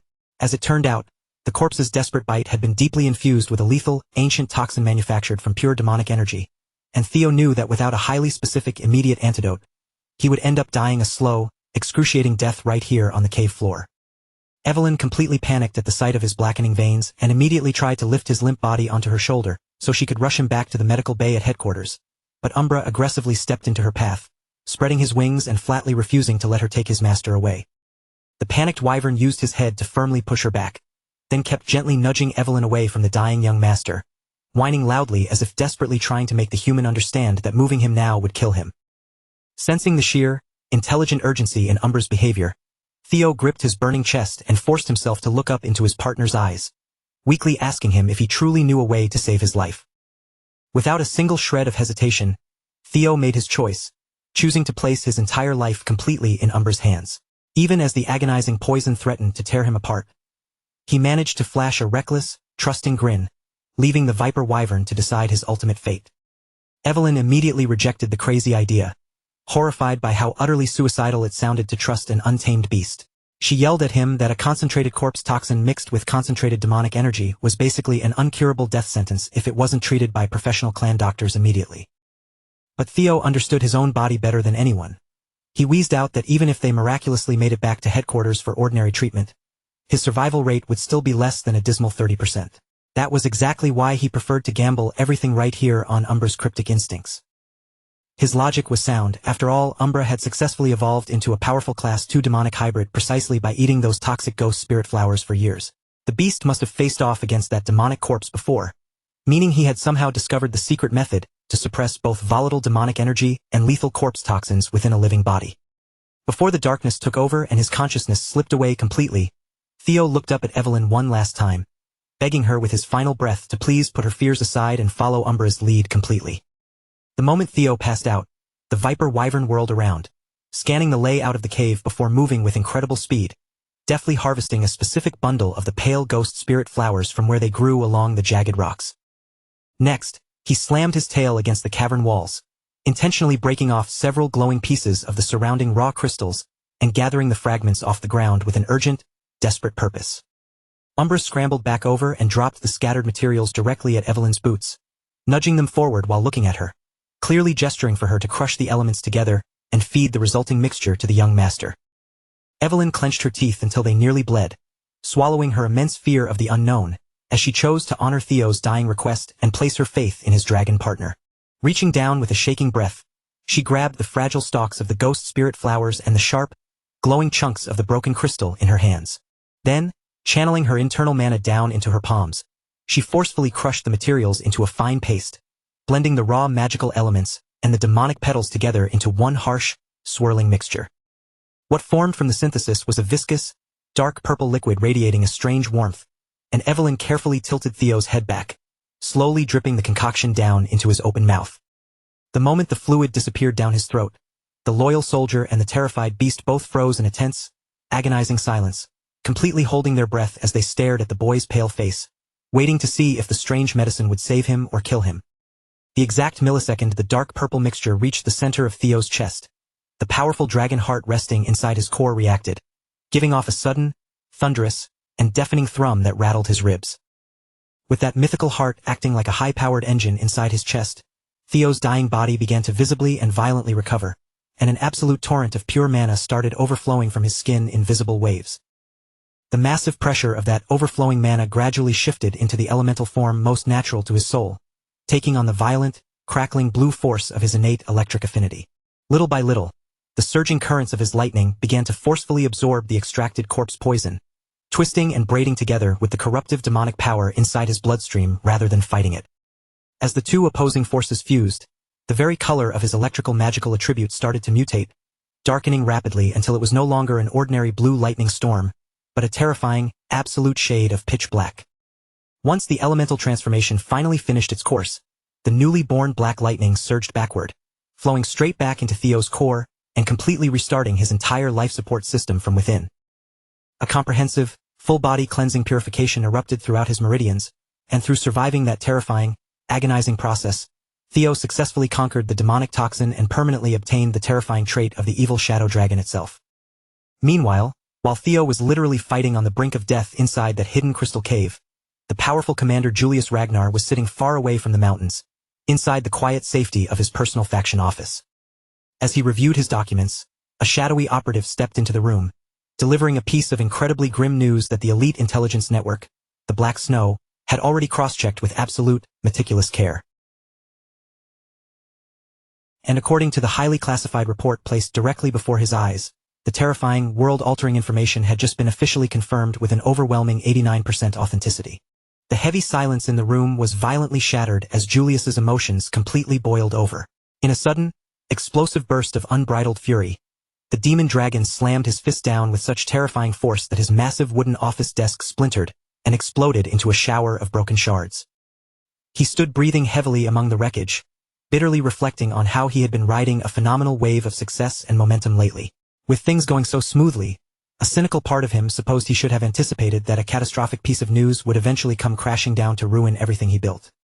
Yet, even with his lifelong cynicism and strategic preparation, the sheer, devastating scale of the disaster detailed in the intelligence report was far beyond anything he had ever braced himself to hear. There, written in cold, uncompromising ink, was the nightmare scenario. Trainer Isvin, the highly decorated captain of the White Armored Dragon Cavalry's elite 5th platoon, had tragically fallen in the line of duty, and 15 of his finest, most loyal soldiers had been slaughtered right alongside him. Meanwhile, deep inside the hidden cavern, a miraculous biological restructuring was taking place within Theo. The legendary body-cleansing purification was an ancient, mythical secret art that violently purged every single impurity from a cultivator's veins, entirely rewriting their physical constitution so their core could channel and multiply magical power with unparalleled efficiency. Under ordinary circumstances, executing such a flawless transmutation required a circle of incredibly powerful masters to continuously pour their own life force into the recipient for days on end without a single moment of rest. To make it even more impossible, historical records proved the agonizing process only ever succeeded on fragile children under the age of 5, whose pathways hadn't yet hardened. For an adult like Theo to successfully undergo such a priceless, mythic transformation, an absolutely unbelievable one-in-a-million chain of cosmic coincidences had to line up flawlessly in real time. The first critical factor was the hyperlethal corpse toxin raging through his circulatory system, which, despite its deadliness, carried a staggering, densely concentrated reservoir of ancient magical power. Furthermore, that residual power had been heavily warped and intensified by raw demonic essence, which had grown exponentially stronger over a decade by feeding directly on the ghost spirit flowers that bloomed in the dark. And right when the toxic energy was about to dissolve his organs, Umbra's improvised herbal antidote was introduced to his bloodstream, acting as the perfect, volatile catalyst capable of anchoring and stabilizing the rampaging chaos. All of these terrible, conflicting elements miraculously coalesced into a state of absolute equilibrium, creating a flawless balance where Theo was neither consumed by the shadow toxin nor simply cleansed of its beneficial properties. Instead of succumbing, his resilient draconic cells managed to completely dominate and absorb the endless stream of raw energy, entirely rewriting the deadly poison and turning it into a permanent extension of his own power. With a sudden, violent gasp, Theo's body jolted awake on the cavern floor. As his eyelids blinked open and his blurred vision cleared, the very first things he saw were the anxious, pale faces of Evelyn and Umbra, both hovering right beside him in the dim light. Every muscle in his body felt completely hollowed out and exhausted from the sheer physical trauma of the purification. Looking up at his companions with a tired, weary smile, Theo weakly apologized for scaring them and making them worry so much. Hearing his steady voice, the battle-hardened female soldier and the fiercely loyal wyvern finally let go of the heavy breath they had been holding for what felt like hours, their shoulders slumping in immense relief. But the moment Theo mentally summoned his glowing status window to check his vitals, his eyes widened in sheer disbelief. There, blinking in front of him, was an impossible system notification. Somehow, he had officially awakened as the second coming of the mythical evil shadow dragon. The sheer impact of the purification process alone had permanently gifted him an astronomical 85 additional attribute points. It was a statistical jump so massive and unprecedented that even someone with Theo's vast past life knowledge had to stand in awe of how truly extraordinary it was. Gazing around at the glittering environment, he was now absolutely certain of one profound geological fact. The glowing crystals blanketing this cavern were no mere stones, but physical, condensed manifestations of pure, unadulterated elemental energy. It was this ambient purity that had constantly filtered and neutralized the malevolent toxicity of the ghost spirit flowers over the years, transforming what should have been a horrific, flesh-melting poison into the ultimate, boundary-breaking medicine. Looking over at the massive wyvern resting nearby, Theo felt a profound wave of gratitude wash over his heart, incredibly thankful that he had trusted his gut and placed his literal life entirely in Umbra's hands.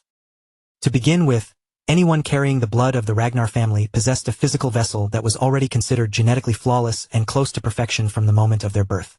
But now that Theo had miraculously survived a complete body-cleansing purification and awakened the legendary legacy of the evil shadow dragon, his ultimate trajectory toward the absolute zenith of martial power had become clearer and more undeniable than ever before. With his condition stabilized, their attention naturally drifted back to the biggest mystery remaining in the cave, the true identity of the tragic man who had become nothing more than a chained, vengeful phantom rotting in the dark. Evelyn stepped carefully over the rubble, moving closer to the section of the wall where the corpse had been pinned. As she brushed away the dust and examined the stone face more intently, she noticed a complex network of fascinating markings intentionally carved into the rock. Stretching across the entire surface of the stone were rows of remarkably clean, precise, and disciplined inscriptions, effectively forming a hidden historical journal left behind by a legendary master of the martial arts. Reading the faded characters aloud, she discovered the writing recorded how the desperate man had crawled into this secret cave to hide after suffering a crushing, humiliating defeat at the collective hands of Kyle and Robert Ragnar. He had fully intended to nurse his wounds in absolute silence, slowly rebuilding his shattered strength over the years to carefully plan a flawless campaign of bloody vengeance before his mortal shell finally gave out on him. Tragically, his physical condition only deteriorated further with each passing month, because Robert Ragnar's final strike had completely ruptured his mana hall, utterly obliterating the foundational core that his entire martial power depended on. To make matters worse, The toxic ghost spirit flowers he was forced to eat, just to stave off starvation, only accelerated his internal decay, systematically poisoning his mind and dragging him closer to the grave. In the bitter end, his sanity completely shattered into a million pieces long before he could ever take his first step toward enacting his grand revenge plan against the clan. With absolutely no escape from the icy tomb, the dying warrior was forced to accept the agonizingly bitter reality that he would pass away trapped in the dark, forever burdened by an unquenchable, burning grievance. In his final hour of clarity, the man chose to leave a legacy behind. Using his remaining energy, he melted down his legendary personal weapon, the Emerald Serpent Sword, transforming the priceless metal into unbreakable bindings to chain himself to the wall, praying that a future generation would find the sanctuary and fulfill his dying wish. As Evelyn wiped away another layer of moss, the next section of the wall revealed something even more jaw-dropping: the legendary, lost flying sword manual belonging to the mythic god of Tempest. The presence of that legendary art meant the ruined corpse could be none other than the mythical swordsman of old who once commanded the sky itself, the tragic, betrayed prince who had lost to Kyle Ragnar during the bloody war for succession 40 years ago. History books claimed that the legendary Wind Baron, Hector Ragnar, had met a glorious end on that ancient battlefield. But the terrifying truth was that he had survived the slaughter, only to suffer a lonely, miserable, and forgotten death deep inside this dark cavern. As a fiercely traditional and loyal knight of the Ragnar family, Evelyn Nareville's face went completely pale. Without a word, she immediately dropped to both knees on the cold stone, bowing her head to offer the tragic, fallen elder the absolute highest level of military respect. Even though the Wind Baron had ultimately lost the war to the current clan head, he was still a direct royal Ragnar of the older generation, possessing a fully legitimate, blood-right claim to the throne of the family. According to her strict vassal code, by assisting in the destruction of his remains, Evelyn had technically raised her blade against a legitimate successor to the clan, a supreme, unforgivable act of treason that carried the immediate penalty of public execution. Tears of shame welling in her eyes, she begged Theo to execute her on the spot. Theo, however, looked down at her kneeling form and completely rejected her dramatic plea without a moment's hesitation. He flatly pointed out that what her blade had struck down was no longer a true noble of Ragnar, but merely a mindless, hollow phantom completely consumed by ancient hatred. More importantly, she had acted out of pure necessity to protect him, the current living successor. Invoking the absolute authority of his royal lineage, Theo looked into her eyes and strictly commanded Evelyn to wipe this day from her mind and forget every single detail that had transpired inside this hidden cave. And if her rigid, overbearing sense of knightly duty still wasn't satisfied by that order, he gestured toward the wall with a smirk, suggesting that she take the Wind Baron's secret flying sword techniques and claim them for herself. Evelyn gasped and immediately protested the idea, frantically insisting that a mere vassal like her was nowhere near worthy of inheriting an ancient power that historically rivaled the legendary arts of the Nine Dragons. But Theo remained completely unmoved by her protests. Standing tall and firm in his decision, he looked her straight in the eye and imperiously declared that from this day forward, Evelyn would officially become the sole legacy successor of Hector Ragnar. In his grand vision for the future, there was absolutely no one else in the entire empire more competent, loyal, or deserving of carrying that legendary Tempest legacy into the new era. He calmly reasoned that by accepting the inheritance, she would ensure the Wind Baron's ultimate techniques wouldn't rot in the dark, allowing his soul to finally rest in peace. Furthermore, as his designated legacy disciple, absolutely no one in the clan could ever question her actions or label it a crime. As the sworn personal sword of Theo Ragnar, this was the exact evolutionary path that made the most sense for her growth, and it was the destiny he firmly believed she was always meant to walk. Deeply moved and overwhelmed by the young master's profound trust and wisdom, Evelyn Nareville, one of the most prideful high-ranking swordsmen in the entire Ragnar military, deeply prostrated herself before Theo with absolute, undying reverence. Placing her hand over her heart, she solemnly pledged her eternal life and blade to his cause as his ultimate, faithful vassal, humbly begging him to officially accept her lifelong oath of fealty. Looking down at her intensely serious expression, Theo couldn't help but let out a soft, amused smirk. After all, this girl had always been hilariously rigid, painfully serious, and completely obsessed with doing absolutely everything by the literal book. Watching how desperately Evelyn craved to have her devotion acknowledged in accordance with proper knightly tradition, Theo realized he couldn't simply brush her earnestness aside. Deciding to fully honor her deep sincerity, he reached down with a quiet, solemn resolve and smoothly drew his gleaming blade from its scabbard.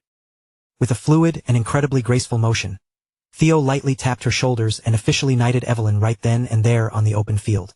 As he accepted her solemn oath of fidelity, he swore a silent vow of his own, carving her promise deep into the very fabric of his heart and soul. From that defining moment onward, she was no longer just a follower. She had officially become the first true sword of her esteemed lord. And with the massive shadow of Umbra looming quietly beside them as the sole, silent witness to their sacred pact, the profound bond between vassal and master was no longer just empty words spoken into the wind.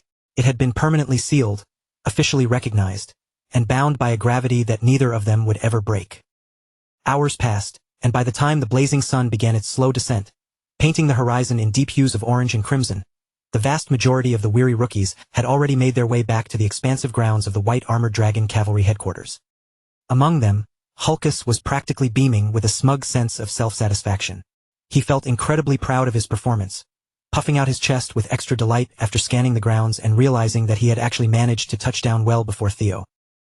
However, that fleeting moment of triumph vanished instantly. Both Hulkus and his bizarre, frog-like mount completely froze in absolute shock, their eyes widening in utter disbelief as they looked up and saw the final rookie of the day gracefully descending through the clouds and onto the training field. It was Theo Ragnar, and he had returned from the test accompanied by the single most terrifying and utterly bizarre partner out of every single beast captured by the examinees. As the dust settled, a few of the veteran cavalrymen standing on the sidelines recognized the massive creature almost immediately. Whispers broke out as they remembered the beast as Umbra, the infamous, violently disobedient brat of a dragon that absolutely no rider in the history of the Order had ever been able to control. But once the initial shock passed and they saw Theo standing calmly beside it, the veterans simply shrugged and chalked it up as yet another unbelievable miracle performed by the Millennium's greatest prodigy. Meanwhile, poor Hulkus could only watch in despair as his newfound confidence was completely and utterly crushed on the spot. Stepping forward and ignoring the murmurs of the crowd, Evelyn maintained her perfect military posture as she formally submitted their official written report, marking the successful completion of their grueling aptitude test. After handing the documents over to the officer on duty, she paused to scan the immediate area, a slight frown crossing her face as she casually inquired about where the commander had gone, noticing his conspicuous absence from the grounds. The seasoned dragoons nearby quickly spoke up to explain the situation, mentioning that their formidable boss had abruptly rushed off to his private office just a few minutes prior, looking incredibly grim after receiving an incredibly urgent, high-priority magical message. And almost as if on cue to answer her question himself, the legendary demon dragon suddenly tore through the sky, reappearing above the field astride his terrifying, massive partner. They slammed down onto the earth with a violent, heavy force, sending a shockwave through the dirt that instantly caused the light-hearted atmosphere to turn deathly serious. Stepping down from his mount, Julius Ragnar wasted no time on pleasantries. He began his address by grimly apologizing to the gathered crowd for having to deliver incredibly grim news to them so soon after their grueling admittance test had officially concluded. Without a hint of hesitation in his booming voice, he loudly announced that every single soldier present on the field, veterans and brand new rookies alike, was being ordered to mobilize and deploy to the remote Fort Blanky without a moment's delay. The suddenness of that single, sweeping command hit the ranks like a physical blow, sending an immediate wave of intense confusion and palpable worry, whispering through the entire headquarters as soldiers exchanged frantic glances. Amidst the rising panic, Theo stood perfectly still, acting as the sole individual in the courtyard who actually comprehended the true weight of what was coming. In his mind, he realized the pieces were moving. The infamous series Merchant Guild hostage crisis at Fort Blanky was finally kicking off exactly as history dictated. This meant they were about to head directly into a hornet's nest, actively interfering with a deeply rooted clandestine scheme designed to secure the legendary, dragon-killing blade known as Bamung for the orchestration of an upcoming military coup. And pulling the strings from the darkness behind this entire elaborate treasonous plot was none other than the fiercely despised, treacherous sky dragon himself, Ed Troyven. Unable to hold back his confusion, one of the veteran dragoons quickly stepped forward to ask for further clarification, pointing out that deploying completely green recruits who hadn't even gone through basic combat formation training was an incredibly irregular and highly dangerous breach of protocol. Julius met the soldier's gaze and delivered the brutal, unvarnished truth without a shred of sugarcoating. He revealed that Trainer Isvin, the veteran captain of the elite 5th platoon, along with every single soldier under his direct command, had completely vanished off the grid while on patrol. A heavy silence fell over the crowd at those words, because absolutely everyone knew Captain Isvin. As the longest-serving and most resilient knight within the White Armored Dragon Cavalry, it was completely unthinkable to the men that someone of his immense strength could be taken down so easily. Standing in the back, Theo's expression darkened as he contemplated the grim news. To him, this sudden and violent deviation felt like yet another massive butterfly effect, a direct and chaotic consequence triggered by his own interference in the timeline. According to the highly calculated intelligence provided by Black Snow, there was a staggering 89% probability that the entire 5th platoon had already been wiped out. Julius firmly stated that even if by some miracle they were still breathing, they would be in absolutely no condition to fulfill their duties, meaning every able-bodied soldier present would temporarily operate under the 5th platoon's banner to execute the mission in their stead. To lead this ragtag force, Evelyn Nereville was abruptly appointed as the acting captain for the operation. With the official deployment set for exactly 3 days from now, the pressure was immense, forcing the fresh rookies to desperately cram a standard month's worth of basic combat and riding training into a dangerously narrow 72-hour window. Even after reading through the bleak official reports and looking at the hard data, Julius's fierce pride made it impossible for him to truly accept that an old, battle-hardened warrior like Isfin could have fallen into an enemy trap so easily. Yet, his stubborn disbelief did absolutely nothing to extinguish the roaring fire of pure rage burning hot inside his chest. Thirsting for blood and absolute vengeance against whoever had touched his men, the commander finished his harsh announcement and made a sharp, incredibly forceful exit from the field. In the original timeline, the whole affair had begun relatively simply, with the notorious Black Skull Bandits taking a high-ranking representative from the powerful Ceres Merchant Guild hostage.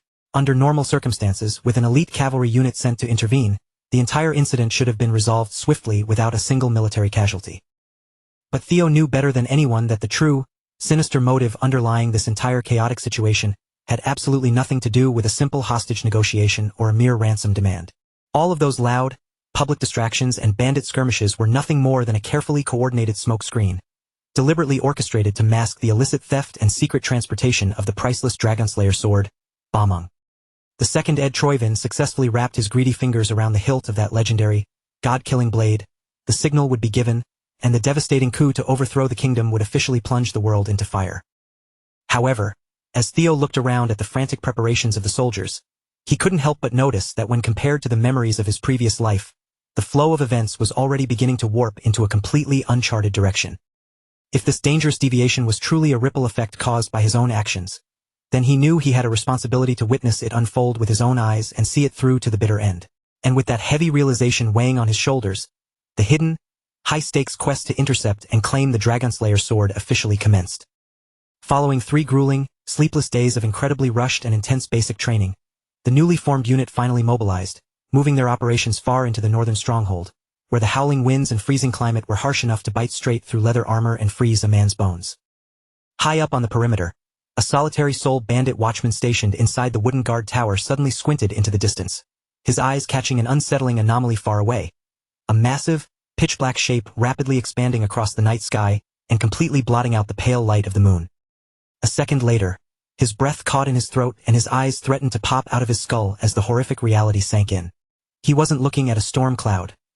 He was staring directly at a massive, heavily armed battalion of wyverns belonging to the legendary white armored dragon cavalry. But before the terrified sentry could even raise his horn to sound a proper alarm, a brilliant flash of light illuminated the sky, and the entire wooden watchtower was instantly blasted into a million splinters by a violently explosive magical strike. Sailing high above the chaos on her mount, Evelyn looked down at the sprawling enemy base with cold, calculating eyes before cutting her hand through the air, loudly barking out the order for her airborne vanguard to begin raining explosive payloads directly onto the stronghold below. In an instant, the formations of massive wyverns swept through the midnight sky like a terrifying fleet of World War II heavy bomber planes, carrying absolute destruction beneath their leathery wings and unleashing hell upon the earth. The highly coordinated aerial bombardment struck the bandit stronghold with terrifying, surgical precision, tearing through massive stone walls, shattering defensive turrets, and spreading widespread devastation exactly where the enemy's infrastructure was most vulnerable. As fire and debris rained down from above, the panicked bandits scrambled across the courtyards like rats, shrieking in terror as they desperately tried to push their way into the deep inner castle walls just to avoid being blown to pieces by the unrelenting assault. Unfortunately for them, their desperate retreat was already far too late. Having already leaped down from their flying mounts mid-air, the elite dragoons touched down gracefully on the snowy ground with their heavy blades already drawn, instantly cutting down every single straggler left stumbling in the smoke and chaos. Evelyn moved through the battlefield like a whirlwind, directing her advancing ground troops without missing a single beat, systematically leading them forward to ruthlessly slaughter every single bandit that dared to cross their path. This absolute, unmitigated destruction was the steep, bloody price anyone had to pay for foolishly daring to provoke the wrath of the white armored dragon cavalry. Meanwhile, deep in the dark woods just outside the chaos, the corrupt merchant responsible for sneaking the legendary sword out of the armory was breathing a massive sigh of relief, silently thanking his lucky stars that he had managed to slip away from the stronghold just minutes before the explosive attack began. Clutching his cargo tight, he smiled greedily in the dark, thinking that all he had to do now was safely hand over the divine blade to his contact, collect his insanely generous payday, and then spend the remainder of his days lounging in absolute luxury with his newfound riches. But unfortunately for the treacherous merchant, his fate had already been written in stone, and he had been completely doomed to fail from the very second he decided to participate in this treasonous plot. His overwhelming avarice led him straight into a quiet, completely unceremonious dead end, as a mysterious hooded figure stepped out from the shadows of the trees and severed his head with a single silent flash of steel. With the dead merchant's body hitting the crimson snow, the hooded figures carefully retrieved Bameng, securing it safely for transit out of the war zone. Now that the legendary sword was finally in their possession, they were free to take complete control of the surrounding area. With their primary, high-value objective now firmly locked away in their grasp, the stage was perfectly set, and the next terrifying phase of their sinister, kingdom-shaking plan could finally begin. Out in the freezing darkness beyond the perimeter, the sinister hooded figures began rolling out their massive, long-range siege cannons. With a heavy metallic clank, they locked the terrifying weapons into place, aiming the barrels directly toward the unsuspecting stronghold. The time had finally come to wipe those arrogant, wyvern-riding pests completely off the face of the earth. Meanwhile, inside the stone walls of the fortress, the elite cavalrymen had already made incredibly short work of the localized resistance. They effortlessly cut down the frontline attackers and subdued every low-life bandit who had been foolishly occupying the stronghold, leaving the courtyard littered with disarmed criminals. The battle-hardened veterans were already laughing smugly among themselves, treating this entire emergency deployment like it had been nothing more than a routine, low-stakes cleanup job. But while the older soldiers let their guard down and relaxed, Theo stood in the center of the yard, unable to shake a deeply unsettling feeling that everything about this victory had gone far too smoothly. When he really thought about it, the scenario simply didn't add up. It was completely hard to believe that the highly trained, original 5th platoon could have ever been completely wiped out by a disorganized pack of amateurs who could barely put up a proper fight against their vanguard. Determined to uncover the hidden truth, Theo quietly activated his hatchling's synchro ability. He closed his eyes, focusing his heightened spiritual senses to pierce directly into the raw, unguarded memories of one of the heavily bound, captured bandits groveling on the floor. What he discovered deep within the man's mind confirmed his worst fears. The legendary sword Bameng had definitely been stolen and smuggled through here. Yet, strangely enough, not a single one of these frontline bandits had ever actually laid eyes on the blade with their own two eyes. While such extreme secrecy might have been understandable for the low-ranking pawns of the organization, the truly disturbing part was that even the high-level bandit executives had been carrying out their specific smuggling logistics completely in the dark, acting as blind instruments for a master they didn't know. Noticing the young prodigy standing stiffly in the courtyard, one of the senior dragoons caught sight of Theo's incredibly tense expression and walked over, asking him with a casual smirk what could possibly be wrong after such an easy win. Before Theo could answer, another senior soldier chimed in, telling him to just relax and calm down, assuming the famous Flash Tiger was simply letting his nerves get the better of him on his very first real deployment. In truth, the older veterans mostly just wanted to wrap up the administrative paperwork quickly so they could head back to the warm barracks. Right at that second, a horrifyingly grim premonition struck Theo's mind like a shard of ice. Without wasting a single breath to explain himself, he abruptly spun on his heel and broke away from the senior knights, leaving them staring blankly at his retreating back in utter confusion. Theo silently gripped the hilt of his weapon, drawing his razor-sharp blade in one fluid motion before swinging it with full force toward a section of the stone wall that looked completely ordinary and unassuming at first glance. The thick, solid bricks shattered and split apart under the impact, revealing a hollow hidden chamber packed to the brim with rows upon rows of wooden kegs, each one stuffed with highly volatile, military-grade explosives hidden right beneath their feet. The realization hit him instantly. From the very second they marched in, this entire stronghold had been a massive, meticulously calculated trap. Theo immediately took total charge of the situation, raising his voice to an authoritative shout as he urged everyone to drop what they were doing and begin a full-scale evacuation. And then, as if to confirm his sudden warning, a sharp, terrifying whistle of incoming artillery fire began cutting through the freezing night air from somewhere out in the distant hills, growing deafeningly louder with every passing microsecond. Realizing the sheer scale of the danger, Theo lunged forward, shouting at his stunned comrades with absolutely everything he had left in his lungs to get down and run. But his desperate warning was instantly swallowed whole by the deafening, earth-shattering roar of fire and iron as the opening heavy bombardment crashed directly into the heart of the stronghold, obliterating the stone structures into dust. The devastating first round of detonations struck dead center, hitting the primary target buildings with terrifying accuracy, and the attackers out in the dark immediately began reloading the massive iron barrels without losing a single second. From every conceivable angle on the surrounding ridges, the mysterious hooded figures ruthlessly continued hammering the explosive-filled fortress, unleashing an unrelenting rain of cannon fire designed to trigger the hidden kegs. Their directive from on high was chillingly simple and entirely merciless. Wipe out the newly formed 5th platoon from existence, and ensure that not even a single solitary ant walked out of those burning ruins alive. Meanwhile, far away from the screaming and the flames, the wealthy mastermind who had personally ordered this brutal assassination sat completely alone in a silent, suffocating room, her pale skin bathed in the cold light of the moon. It was Lady Amel Ragnar, the disgraced former mistress of the luxurious Camellia Palace. Her eyes were vacant and bloodshot as she rocked back and forth, tenderly cradling the horrific, headless corpse of her deranged son, Axion, tightly against her chest. The execution of her child had caused the woman's fragile sanity to completely fracture, and now, consumed by an all-consuming madness, she wanted Theo Ragnar's severed head brought to her feet, no matter how many lives or resources it cost to achieve it. Back at the fortress, taking full advantage of the absolute chaos and blinding smoke caused by the cascading explosions, the remaining captured bandits tried to break away from their bindings and flee into the night for their lives. But Evelyn had absolutely no intention of letting these criminals slip away under the cover of the attack. Gritting her teeth against the heat, she immediately ordered her nearby troops to execute the escaping prisoners on the spot. As the massive stronghold burned furiously and crumbled into pieces around them, the disciplined dragoons went straight to work, drawing their sidearms and cutting down the fleeing criminals without showing a single shred of hesitation. Even amidst the flying debris, Evelyn's sharp mind was putting the pieces together. She could easily tell that something was deeply wrong with the story regarding the original 5th platoon's demise, especially considering how utterly helpless and weak these bandits looked under real pressure. Suddenly, another explosive cannonball came screaming down from the heavens right in her direction. Evelyn's survival instincts flared, and she barely managed to throw herself to the side in the nick of time to avoid being roasted alive by the fiery shockwave. With the second, even more intense wave of the enemy's coordinated bombardment already underway, Evelyn wisely prioritized her remaining troops' survival over the mission parameters, loudly giving the definitive order to retreat from the courtyard. After all, with the sheer volume of artillery raining down, the trapped bandits would inevitably be blown to pieces by the explosion soon enough, even if the cavalry abandoned them and left them to their fates. Sprinting through the collapsing corridors, the scattered rookie group finally managed to successfully reunite with Evelyn's main battalion amidst the thick smoke and falling rocks.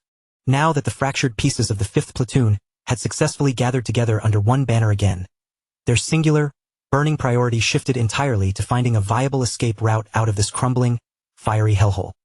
As they paused to catch their breath, Theo stepped forward and urgently proposed that they move directly toward the outer perimeter walls, intentionally picking the path that ran opposite from the direction of the devastating artillery fire. Under the crushing, near-impossible stress of the deadly situation, something profound hidden deep within Theo's consciousness suddenly snapped open. His legendary mind gate awakened with a surge of energy, shattering past the standard biological limits of his brain to drastically accelerate his thinking speed and sharpen his sensory perception to a godlike degree. When he opened his eyes and looked around the burning courtyard again, the complex architectural structure of the surrounding stone buildings seemed to magically unfold before his vision, completely exposing their internal layouts and hidden blueprints in terrifying, crystalline detail. The sheer, overwhelming flood of spatial information rushing into his consciousness left him visibly dazed for a split second, his chest heaving as his human brain struggled to keep up with the sheer volume of data it was absorbing. Seeing him freeze in the line of fire, Evelyn rushed forward to snap him back to reality, firmly grabbing hold of his shoulder as she desperately tried to pull him toward the outer gates in accordance with their original evacuation route. However, Theo planted his feet firmly into the dirt, stopping her dead in her tracks for a brief second before she could drag his body a single step farther into the open yard. With an expression of absolute, unshakable decisiveness, Theo looked her in the eyes and declared that running toward the main exits would be suicide. Instead, he claimed they had to do the exact opposite and head deeper into the heart of the stronghold. Evelyn trusted her master's tactical judgment with her entire soul, so without a single moment of hesitation or questioning, she spun around and fiercely ordered the rest of the surviving troops to follow his lead into the dark.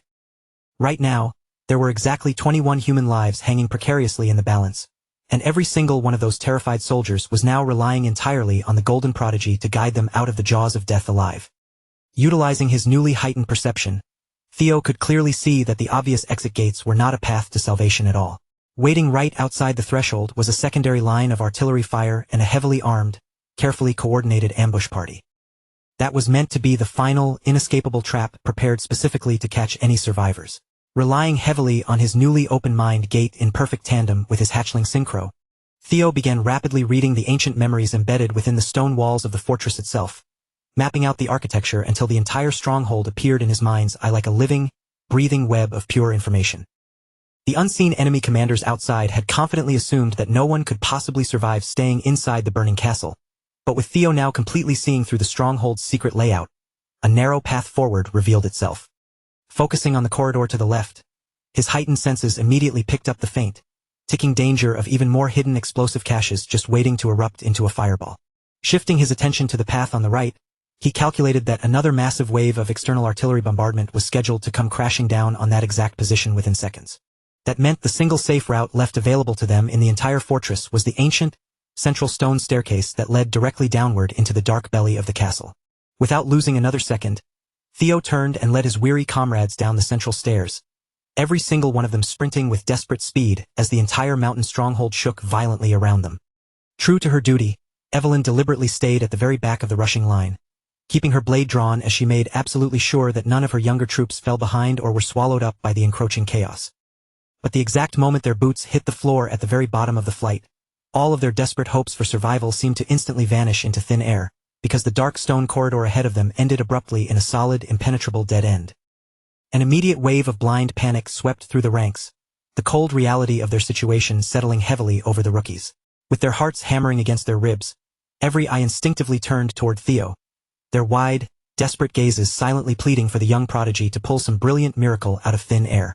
Turning back to retrace their steps up the stairs was completely out of the question, and with every ticking second they wasted frozen in hesitation, the invisible noose around their necks only tightened. And then, as if the universe determined they hadn't faced enough disaster today, the structural damage from the relentless surface explosions finally reached a catastrophic breaking point. The heavy stone ceiling directly above their heads began to groan under an immense, unyielding weight, cracking violently as the compromised roof foundations started to buckle and collapse inward. Massive, jagged slabs of ancient masonry and thick, splintered support beams tore free from the structure, plunging downward in a chaotic avalanche of debris that sent a thick, blinding cloud of dust billowing through the air. The newly formed 5th Platoon found themselves mere heartbeats away from being completely crushed and buried alive beneath tons of falling stone. Meanwhile, just outside the perimeter of the crumbling fortress, the hooded, shadow-dwelling agents of the Troivan faction stood atop the ridges, watching the spreading sea of flames with twisted, sadistic satisfaction. They openly relished the absolute chaos and ruin their heavy artillery bombardment had successfully unleashed upon the valley. With a final, earth-shaking thud, the very last artillery shells they had brought along were launched into the sky, leaving their massive munitions arsenal completely depleted. Their heavy weapons were empty, but the apocalyptic level of total destruction they had set out to achieve already blankets every single corner of the burning stronghold. In their twisted minds, this merciless slaughter was nothing less than divine justice for the execution of their fallen young master, Axion. Freeing their sleek, cold blades from their scabbards and letting their raw, suffocating killing intent flood the snowy air, the elite Troivan agents fanned out and prepared to storm the ruins to finish whatever survivors the bombardment might have missed. They were completely unbothered by the brutality of the task. Even if Theo Ragnar had been blown into unrecognizable pieces by the artillery, these zealots were fully prepared to dig through the river of blood, shredded flesh, and smoldering rubble piece by piece, just to drag out the physical proof that his life had been snuffed out. But unfortunately for the approaching executioners, that easy victory would not be handed to them today. The young 5th Platoon had just cheated death by the absolute narrowest of margins. At the exact microsecond the roof caved in above them, the stone floor beneath their boots suddenly gave way as well, shattered entirely because Theo had delivered a single, desperate, full-powered downward slash at the final, crucial instant. The entire group plummeted through the newly made breach, dropping like stones into a hidden, deep underground lair that none of them could have ever anticipated existed. But as they scrambled to their feet in the dark, they quickly realized they weren't alone. Waiting in the shadows of the subterranean cavern was another hostile contingent of armed bandits. Theo hadn't just struck the floor blindly out of raw panic. Using his enhanced perception, his mind had mapped out a vast, hollow space resting deep beneath the lower hallway, and that single, split-second observation became the miraculous reason anyone survived the structural collapse above. As Theo raised his weapon and peered past the defensive line of shocked bandits blocking their immediate path, his eyes locked onto something hidden even deeper within the murky recesses of the underground chamber. A massive, heavily reinforced subterranean prison colony, sealed shut behind thick, rusted steel bars. Peering through the gloom at the prisoners huddled together behind those cold bars, the group gasped as they recognized a familiar face. It was the missing Captain Trainer Isavin, battered but alive, trapped alongside the survivors of his platoon in the dark belly of the earth. With their presence discovered, the remaining bandit jailers rushed forward, but they were hilariously outmatched by Evelyn's furious vanguard troops. In fact, Hulkus actively charged ahead and handled the final 2 guards entirely by himself, cutting them down with a pair of aggressive strikes before they could even pose a threat to the rookies.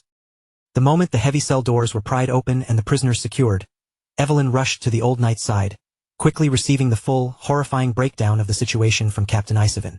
Absolutely no one in the Order could have guessed that the Central Intelligence Bureau itself was the shadow entity secretly orchestrating this entire treasonous web from behind the scenes. With the guards dealt with, the members of the original 5th Platoon were finally released from their heavy iron shackles, the cold restraints clattering loudly onto the stone floor after what felt like an eternity of agonizing captivity. Yet, the sweetness of freedom brought very little joy to the rescued soldiers.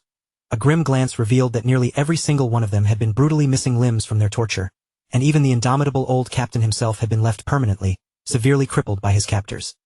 Evelyn had strongly suspected from the very beginning that the treacherous Ed Troyvin was pulling the strings of this disaster, but even her darkest theories hadn't prepared her for a conspiracy running this deep into the bedrock of the nation. These disgusting turncoats had gone so far as to raise their military blades against their own flesh and blood, violating every sacred oath of the clan. There was absolutely no point in using softer political language to describe the scene before them. This was textbook, high-level treason, and under the unyielding weight of ancient Ragnar law, treason demanded the absolute harshest, most irreversible punishment a knight could deliver. Captain Isvin looked up, instantly recognizing the dangerous, white-hot fury burning in the eyes of the younger generation, but he raised a trembling hand, warning them not to let raw emotion blind their tactical judgment. Their enemies were calculated killers whose plot had been seamlessly prepared from start to finish, and with their current wounded numbers, rushing into a head-on clash up there would be nothing short of suicide. For the exact present moment, their single most intelligent, high-priority objective had to be establishing a secure line of communication to contact the elite Black Snow intelligence agents who were supposedly stationed in the surrounding wilderness. Theo stepped forward, his voice cutting through the gloom as he pointed out that since no reinforcements had arrived despite the massive bombardment, it was highly probable the enemy had already quietly eliminated the Black Snow scouts hidden nearby. The tactical situation looked completely bleak, but looking closely at the young rising star's eyes, an ingenious counter-strategy was already taking shape in his mind. He reasoned that since the Troyvin agents had deliberately tried to bury even their own criminal bandit pawns under that heavy artillery fire, it proved they wanted every single loose end erased to ensure a flawless, untraceable political cover-up. And because of that obsessive need for absolute certainty, they would undoubtedly march directly into the ruins to visually confirm whether their main targets had been reduced to ash. They would be completely drunk on their assumed triumph, carelessly sorting through the bodies without ever realizing the lethal danger lingering right beside them. That exact blind overconfidence was the perfect weapon the cavalry could exploit. If they quickly moved back upstairs, concealed their presence within the smoldering wreckage, and organized a perfectly coordinated ambush of their own, the arrogant traitors would walk straight into the jaws of their trap. Only by weaponizing that single, unexpected element of surprise would they possess even the slimmest mathematical chance of completely turning this horrific disaster on its head and surviving the night. Listening to the flawless tactical breakdown, Captain Isvin quietly studied the young man, his sharp, battle-hardened old eyes measuring Theo from head to toe with a profound sense of awe.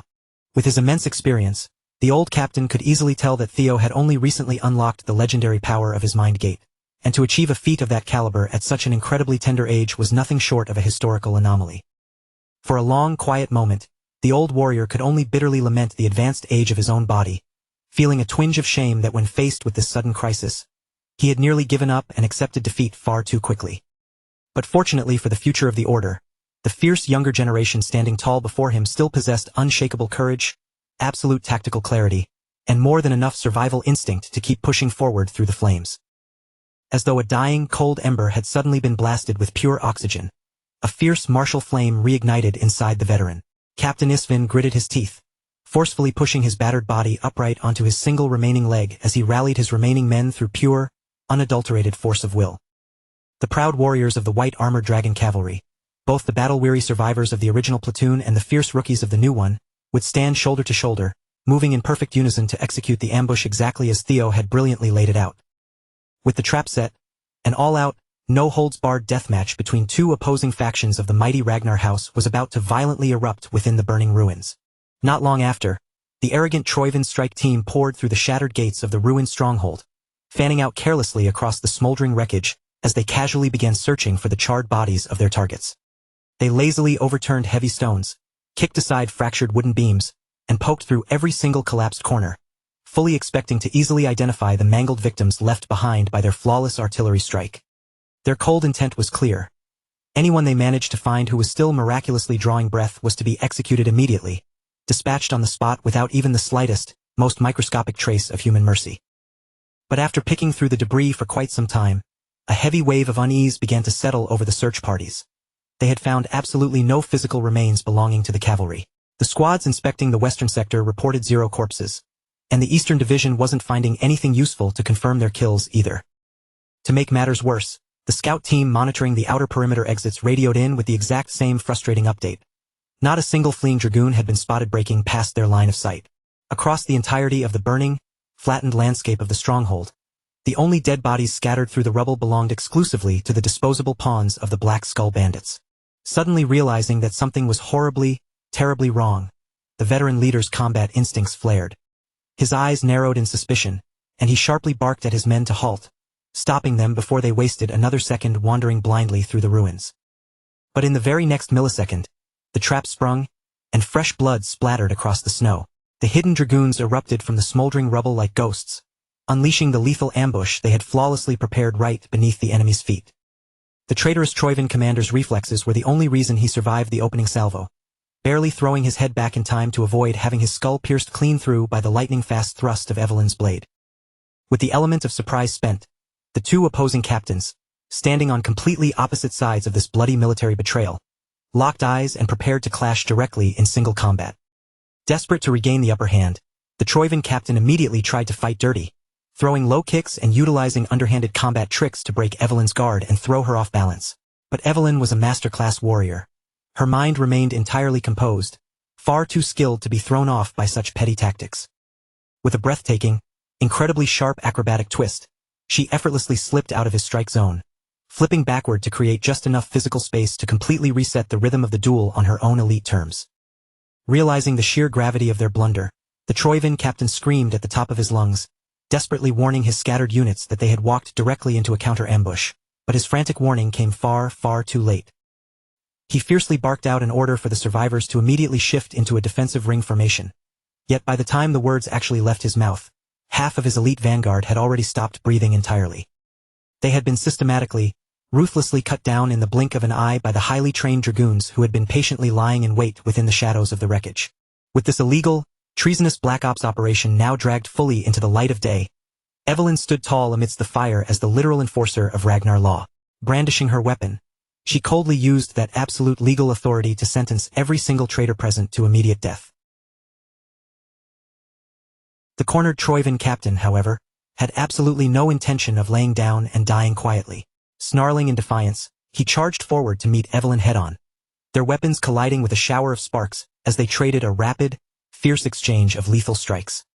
Relying on his raw power, he managed to temporarily check her fluid movements, even turning the tide to launch several sharp, incredibly dangerous counterattacks of his own, proving to everyone watching that he still possessed more than enough military skill to make this a fight to the death.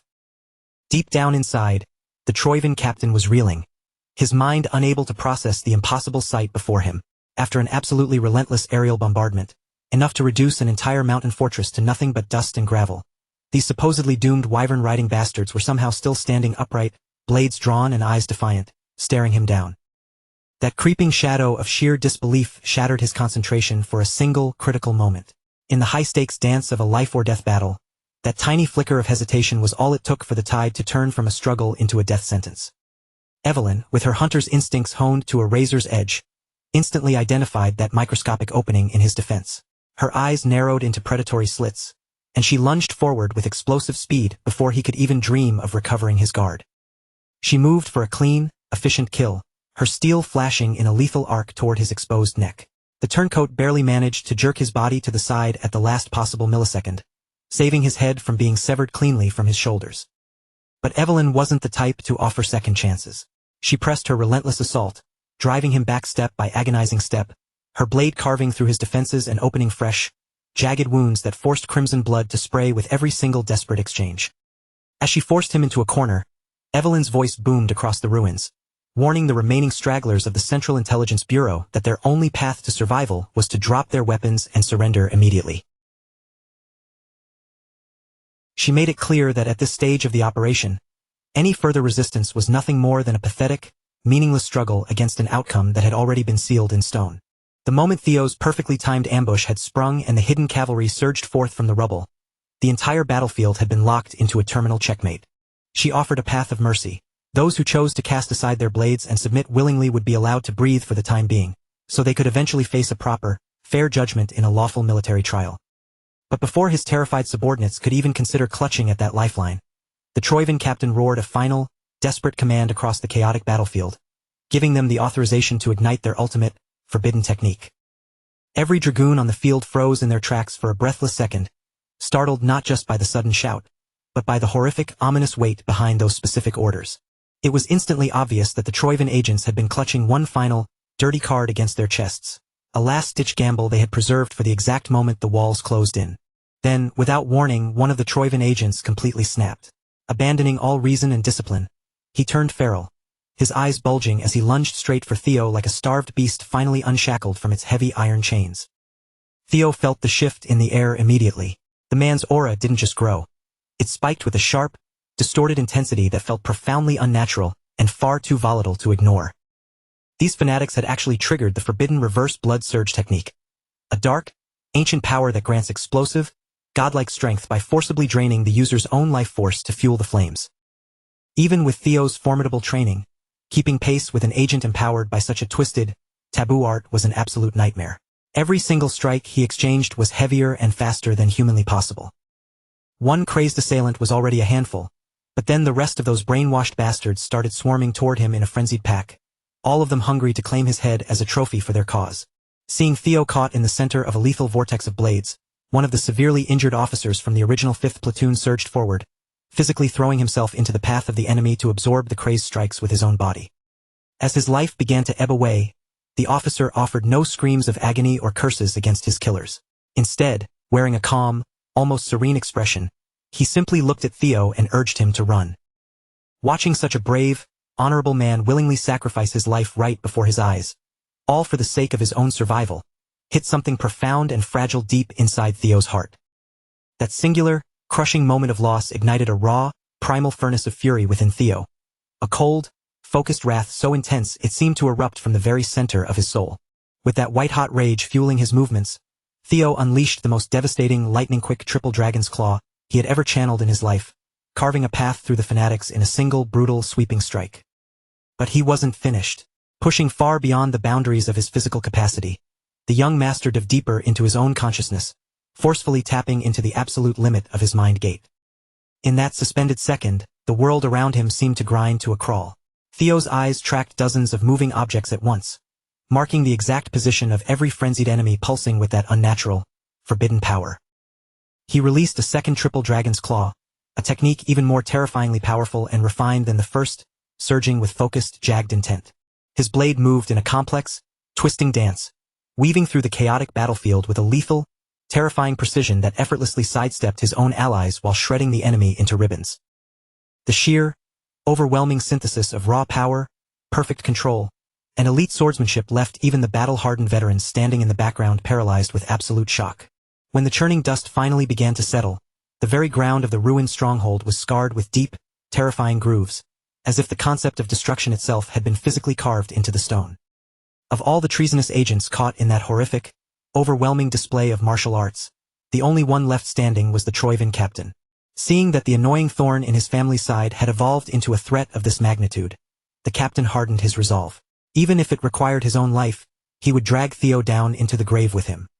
With a guttural shout, the captain surged into his own reverse blood surge, his body launching forward like a steel-tipped arrow loosed from a tensioned bow. Meanwhile, Theo's platoon seniors were still frozen in place, standing there in stunned, slack-jawed admiration, completely useless as they continued to stare at the rookie's monstrous exhibition of skill. But Theo was not basking in the glory of his victory. He was barely holding himself upright, his knees trembling as he fought to remain conscious after dangerously overdrawing the power of his mind gate. A technique possessing that much force and structural complexity was still well beyond his ability to use comfortably, and the massive internal strain had pushed his body far past his safe threshold. To make matters catastrophically worse, the last remaining lunatic was now diving toward him like an enraged, burning meteor, incinerating his own life force with every frantic microsecond. As a devoted vassal of the Troivan house, he was ready to drag the young man straight to the pits of hell. Theo desperately tried to coil his mana for a defensive parry, but after the intensity of his last assault, his internal mana hall had become hopelessly twisted and dangerously unstable. The Loyalist's own mana hall was beginning to fracture and glow with the heat of impending detonation. He wasn't just trying to strike a blow anymore. He was literally transforming himself into a living bomb to vaporize the entire area. Thankfully, Theo's official first sword reached the scene in the nick of time to shield her master. For the very first time, Evelyn unleashed the legendary God of Tempest technique, utilizing a massive, localized squall to catch the suicide bomber and send him soaring high into the night sky. After propelling that rat into the firmament and keeping him suspended in the air, Evelyn dashed upward, gathering pure, concentrated wind pressure at her fingertips. With a sharp thrust, she pushed that gathered energy outward, knitting the raging winds into a crushing, suffocating maelstrom that completely entombed him. Theo watched in absolute awe as Evelyn's power clamped down around the traitor's fracturing mana hall, forcefully suppressing the unstable energy and nullifying the suicidal explosion before it could rip through the air. Once the detonation had been successfully smothered and neutralized, sending the Troivan captain crashing back down to the hard earth like a discarded ragdoll was an easy task. With the final remnant of the enemy force handled with such lethal cleanliness and the immediate threat neutralized, Theo finally felt the crushing, mountainous weight of total exhaustion crash down on him. His body finally shutting down to demand the rest he had been so ruthlessly denying it. Hulkuz, Erica, and the rest of the seniors rushed toward him in a frantic blur, their faces washed with overwhelming relief and genuine gratitude toward the young master who had single-handedly secured all of their lives. Right then, the sun finally crested over the horizon, its brilliant, warm rays spilling across the scarred battlefield and illuminating Theo's exhausted, yet genuinely contented smile. There was absolutely no debate regarding who had dominated this operation. Theo and Evelyn had carried the entire burden of the battle with breathtaking skill, transforming what should have been an easy massacre into a resounding, historic victory. For the first time in what felt like an eternity of tension, everyone was finally able to breathe, and the suffocating atmosphere of the battlefield slowly faded into a warmer, almost celebratory vibe. The long, treacherous night had reached its end, and as the morning light touched the ruins, it signaled the rise of a truly dazzling new leader for the next generation. Inside the cold, miserable, and suffocating walls of the distant Rose Palace, deep within the suffocating, shadow-drenched corridors of the palace, Lady Amel Ragnar was completely unraveling. She was pacing frantically, her composure shattered, spiraling into a hysterical, furious breakdown that made her seem like a woman who had finally stepped beyond the edge of reason. Ed Troivan had her pinned, his hand locked in a suffocating, lethal grip around her throat. He loomed over her, his eyes blazing with a barely contained, murderous intensity as he spat vitriolic curses directly into her face. From the sound of his blistering tirade, it was clear that Amel had acted entirely on her own initiative, inserting reckless, ill-conceived maneuvers into the stronghold operation without waiting for the strategic timing he had mandated. She had even brazenly stolen the Sky Dragon's own seal, using it to forge official documents and force the operation forward under a false, stolen authority. The total annihilation of the white-armored dragon cavalry, along with that illegitimate Ragnar brat, was never supposed to happen this early in the game. Because of her short-sighted, impatient tantrum, the entire Troivan faction was now teetering in a precarious and dangerous position. To Ed Troivan, this deranged woman had just single-handedly dismantled decades of meticulous, cold-blooded planning in one fit of sheer, unadulterated madness. Lady Amel snarled back through the pain of his grip, her voice trembling with raw spite. She insisted that all she had ever wanted was vengeance for her precious, fallen Axion. She demanded that Theo be torn apart, limb from limb, and not just him. Everyone, absolutely everyone connected to that bastard, had to suffer until there was nothing left, so her dead son could finally find peace in the grave. Ed found her emotional excuse completely and utterly unforgivable. In his frigid, calculating eyes, casting aside her duty to the greater family lineage just to mourn one worthless, failed child was beyond pathetic. In a sudden, explosive burst of rage, he stomped down upon Axion's rotting, severed head without a single flicker of hesitation. They had lost the Dragonslayer sword, the single most crucial piece of their entire grand design, and because of this, Amel was effectively stripped of her status. She would no longer be recognized as a daughter of the Troivans. As Amel looked up into her brother's ice-cold, lifeless eyes, it felt as though their arrogant, tyrannical father was standing there himself, peering down at her with that same measure of soul-crushing, merciless contempt. Before turning to leave, the Sky Dragon commanded his palace attendants to drag Amel away and lock her in a chamber where she would never again see the light of day. Because the risk of information leaking was now too great, he ordered that every single servant present be executed to tie up the loose ends. Only when the reality of his order truly sank in, faced with the prospect of being entombed in total darkness and erased from history, did Amel finally snap back to her senses, dropping her defiance to beg him for mercy. But Ed Troyvin had already exhausted the last of his patience. To vent the boiling, volatile rage that had been building inside him ever since his painstaking coup began to crumble, he drew his weapon and wiped out every single attendant standing in the palace hall. And as the silence returned, his mind drifted back to the root of all his recent failures. That one single bastard, Theo Ragnar. The Sky Dragon could feel the primal ache in his hands, desperate to stain them with the boy's blood and tear him apart from the inside out. With his first major mission now successfully behind him, Theo finally found a rare, quiet moment in his quarters to sort through the various spoils he had scavenged from the battlefield's chaos. Amidst the carnage, he had managed to secure the fabled Dragonslayer sword, Bamung. However, he quickly discovered that the legendary blade was currently encased in a powerful, stubborn magical seal. Theo attempted to grip the hilt firmly to test the weapon's true weight and balance, but the blade immediately repelled his touch with an almost violent resistance. An electric, jarring shock surged from the steel, forcing Theo to flinch and drop the sword onto the floor before he could even attempt to maintain his hold. It was abundantly clear that this weapon wasn't named a Dragonslayer, just for poetic flavor. Its very essence seemed to run diametrically opposed to the blood flowing through Theo's veins, as if the blade itself were sentient, actively designed to resist everything his lineage stood for. Still, Theo remained undeterred. If he could only uncover the secrets hidden within its mystic properties, there might eventually be a way to force Bamung to bend to his will. Mystics were relics left behind from the primordial mythic age, rare, elusive, and fleeting like desert mirages, almost never found in the hands of common men. Once such an item was obtained and properly unlocked, a mystic could bestow upon its wielder a power truly of legend, the kind of strength possessed by the ancient heroes who had literally reshaped the course of history. In his previous life, Ed Troyvin had eventually succeeded in unraveling the secrets of the mystic Bamung. And as Theo sat there, meticulously recalling Ed's specific movements and combat patterns from that time, he managed to piece together a fairly solid theory regarding the exact location where the Sky Dragon had truly achieved his ascension. Until Theo could personally travel to that coordinates and solve the enigma for himself, Bamung would simply have to remain locked away, dormant in his inventory.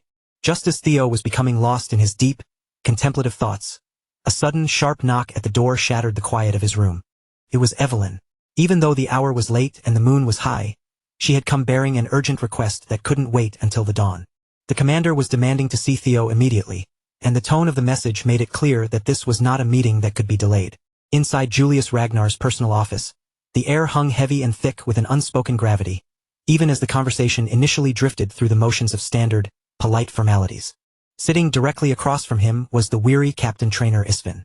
With a heavy sigh, the old man finally broached the subject of his retirement. He felt a deep sense of shame in admitting it, but after losing both his leg and his loyal wyvern Rocinante during the recent mission, he knew he was no longer fit for the front lines. He confessed that the march of time had finally caught up to his bones. He no longer possessed the raw strength required for duty. He wished to spend his final years in his quiet hometown, mourning the brothers-in-arms he had outlived. Julius could see the unwavering determination etched into the old man's face. He knew no amount of pleading would sway him. Respectfully, he offered his approval for Captain Isvin's formal retirement. As the old captain calmly sipped his tea, the topic shifted, steering toward the brilliant, rising rookie, Theo Ragnar. He reported that the boy had successfully shattered his mind gate.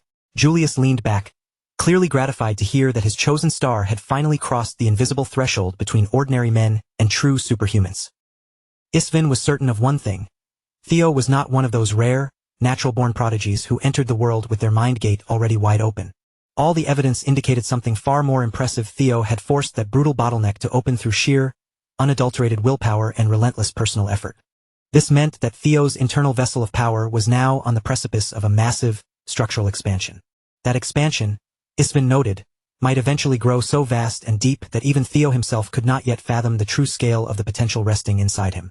Julius was visibly animated by the prospect of filling that larger vessel, eager to push Theo's already rapid, exponential growth to its absolute zenith. With those observations concluded, Isvin's final report drew to a close, delivered as a piece of parting wisdom from a battle-hardened veteran to his successor. From this day forward, the survival of the cavalry and the entire future of the clan would rest on Julius's shoulders to hone, guide, and forge into greatness. That very night, the demon dragon met Theo at the central training grounds, enveloped by the cool, hushed darkness of the compound. Commander Julius offered high praise for every feat Theo had accomplished during their recent deployment, but Theo remained characteristically humble, redirecting all the credit to the bravery of his comrades. Then, the commander steered the dialogue toward much deeper waters, questioning Theo on how far his personal martial theory had matured. Theo hesitated, initially misunderstanding the question, assuming Julius was referencing his raw combat efficiency or technique proficiency. He responded from that purely tactical angle. Julius cut him off instantly. He wasn't inquiring about the level of Theo's sword forms or his fighting style. That was merely the superficial skin of a warrior. Martial theory referred to the very nature of the world his sword was attempting to carve out for itself. Struck by the question, Theo suddenly realized he didn't have an answer. Until this very moment, he had focused every fiber of his being solely on mimicking the clan head's sword, chasing the shadow of that overwhelming godly swordsmanship he had once witnessed with his own eyes. Julius had already anticipated that Theo would give him that exact answer. It's a common trap. When beginners first start out, almost everyone views the path of the sword through that same narrow, restricted lens. Determined to broaden the boy's limited perspective, the demon dragon moved with silent precision. He unsheathed his blade, preparing to demonstrate to Theo a completely different, darker philosophy behind the art of swordsmanship. The moment Julius Ragnar exerted his will, the atmosphere in the arena warped instantly. The surrounding space bent and distorted, pulled into the demon dragon's personal isolation zone. A harrowing, nightmarish landscape manifested directly from the depths of his own overwhelming power.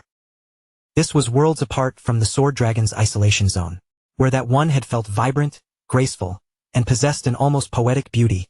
This felt like an affront to the senses. This dark realm was the physical embodiment of the commander's unique martial theory, a suffocating personal domain that hungrily consumed everything caught within its reach. Julius Ragnar spoke plainly, his voice cutting through the tension as he explained that his blade was, at its very essence, inherently demonic. Theo didn't need a long-winded explanation to grasp the gravity of the situation. Simply standing under the weight of that killing intent made his chest tighten. The air itself felt heavy, thick, and difficult to draw into his lungs. Then, the commander settled into his battle stance. He began to move, his body executing heavy, punishing attack sequences with a fluidity that was as terrifying as it was impressive. His sword didn't just swing. It carved massive, bone-crushing arcs through the air. He spun with lethal momentum, driving forward in brutal, piercing thrusts designed to punch through any defense and obliterate whatever stood in his way. Every movement was saturated with the singular, chilling intent to kill, each strike seamlessly chaining into the next like an unrelenting series of executions. Theo could only watch, frozen in a tense mixture of paralyzing fear and absolute awe, as the commander's immense power and honed skill bore down on him from every conceivable angle. Once the momentum reached its apex, Julius Ragnar drove his sequence to a climactic, terrifying peak and shattered the very fabric of the world he had conjured. From the shards of that broken space, a violent, crimson tidal wave surged upward, rising like a tide of pure, blood-colored destruction given tangible form. The wave coiled around Theo, leaving him feeling utterly helpless and small, as if he were being swallowed whole by a force far beyond his comprehension. Only after the final strike did Julius allow the crimson tide to dissipate. He then turned his piercing gaze toward the boy, asking Theo what he had gleaned from the demon dragon's unique martial philosophy. Theo desperately tried to organize his thoughts, searching for the perfect words, but only two concepts managed to break through the shock: pure strength and total destruction. He wasn't off the mark at all. In truth, he had hit the nail on the head. Strength and destruction were the beating heart of the demonic sword, raw, primal concepts that required no complex flowery language to understand. Even if the blade is pushed to the point of shattering, it must still drive straight ahead, fueled by a bottomless hunger to crush everything in its path. That explosive, destructive force formed the bedrock of the commander's style, making him seem less like a man and more like the living personification of death. Julius then shifted the focus, his eyes narrowing slightly as he asked Theo what he had felt when witnessing the sword of the plum blossom.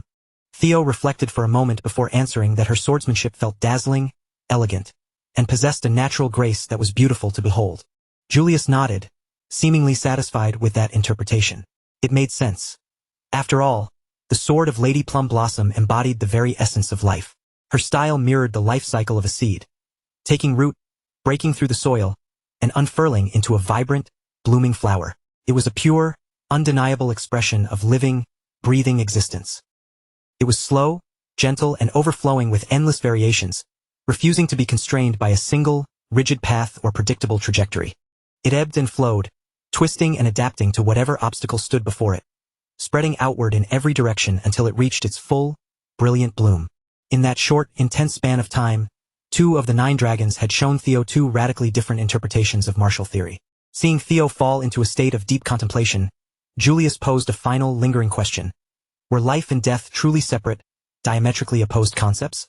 Most people would automatically say yes, but the way the commander asked suggested that the answer might be far more complex than a simple yes or no. However, Julius had no intention of spoon-feeding the truth to the boy. That would just ruin the fun of discovery. With a wave of his hand, he dispelled the isolation zone and prepared to walk away. Before he departed, he reached into his robe and tossed a bound book toward Theo with a careless, casual flick of his wrist. Within those pages was recorded a long, heated, and incredibly detailed debate between Commander Julius and Lady OSA regarding the fundamental principles of the sword. It was, by all accounts, a highly unusual situation for anyone to find themselves in. In some strange twist of fate, Theo had somehow ended up in a position where he was effectively a disciple to both the sword dragon and the demon dragon simultaneously. Of course, that debate hadn't been a recent conversation. It had occurred on that fateful, monumental day inside the white dragon's nest, and the text had been written right there as well. After Julius penned the final word and snapped the book shut, he had pouted, clearly annoyed by the realization that he would no longer have the exclusive right to mold Theo's immense potential. But Lady Plum Blossom only wanted what was truly best for the young man, and even a man as stubborn as the commander couldn't find a reason to argue with that intent. By this point, the expectations placed upon Theo Ragnar were immense, enough to rival or even surpass the other candidates vying for the succession. His talent was monstrous, and he was progressing at a speed the world had rarely seen. Yet, that rapid growth came with its own set of dangers. He was bound to hit his next wall much sooner than any ordinary cultivator. This book was intended as a bridge, a way to help him hurdle that wall far faster than anyone would have ever deemed possible. Even so, Julius couldn't shake a quiet, nagging fear that one day, Theo might rise to become a sworn enemy of their clan. Those who stood at the absolute pinnacle understood the truth better than anyone. Prodigies who ascend too quickly often meet tragic, untimely ends, one way or another. If history were to repeat itself, the very knowledge they were gifting him could one day be turned against the Ragnars in a wave of bloodshed.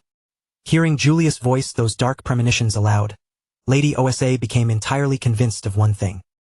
Commander Julius was, without a doubt, the right individual to guard that book and keep a watchful eye on Theo's development.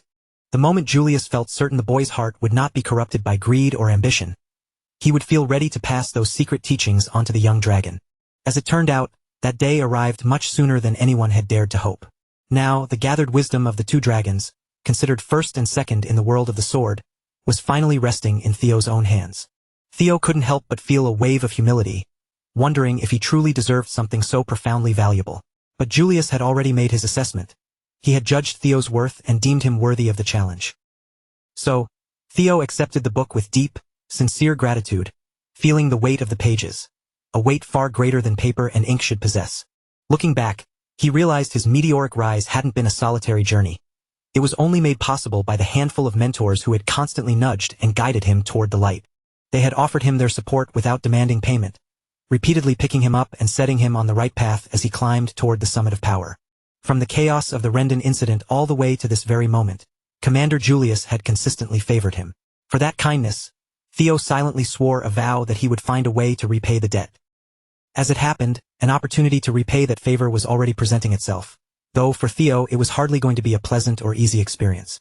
The demon dragon had developed a sudden craving for a specific jewel, and it had been far too long since he'd come across a new toy, interesting enough to satisfy his boredom. That book was certainly a valuable roadmap for Theo's future, but that was just the gentle introduction to his education. The truly grueling, painful side of the lesson was about to commence right there on the arena floor. Watching from the sidelines, Evelyn quietly turned her head away, unable to bear the sight of her master's struggle without feeling a deep, aching sympathy for him. Before she retreated, she took extra care to ensure the arena was completely locked up, leaving absolutely no room for Theo to attempt a desperate escape. She even went as far as wrapping heavy chains around the door from the outside, murmuring apologies under her breath while effectively sealing him inside to face the impending nightmare. The brutal, relentless training session dragged on through the entire night, the sounds of struggle only finally ceasing when the first pale light of dawn began to creep across the sky. When the heavy chains finally hit the ground with a loud clatter and the massive gate groaned open, Evelyn stood at the threshold, the first to lay eyes on what remained inside the arena. Her master, usually so vibrant and composed, looked as though he had single-handedly survived an entire battlefield overnight, his body completely battered and exhausted from head to toe. Looking at the state of him, there was simply no denying the truth. The commander had definitely taken his training methods a few steps too far. But there was more to focus on than just recovery. Evelyn had already completed the mission she was tasked with. The next vital piece of the puzzle was hidden deep within the underground detention cells. The defeated captain of the Troivan squad had been left crippled and tossed into that dark hole, effectively stripped of any remaining capacity to flee or put up a fight.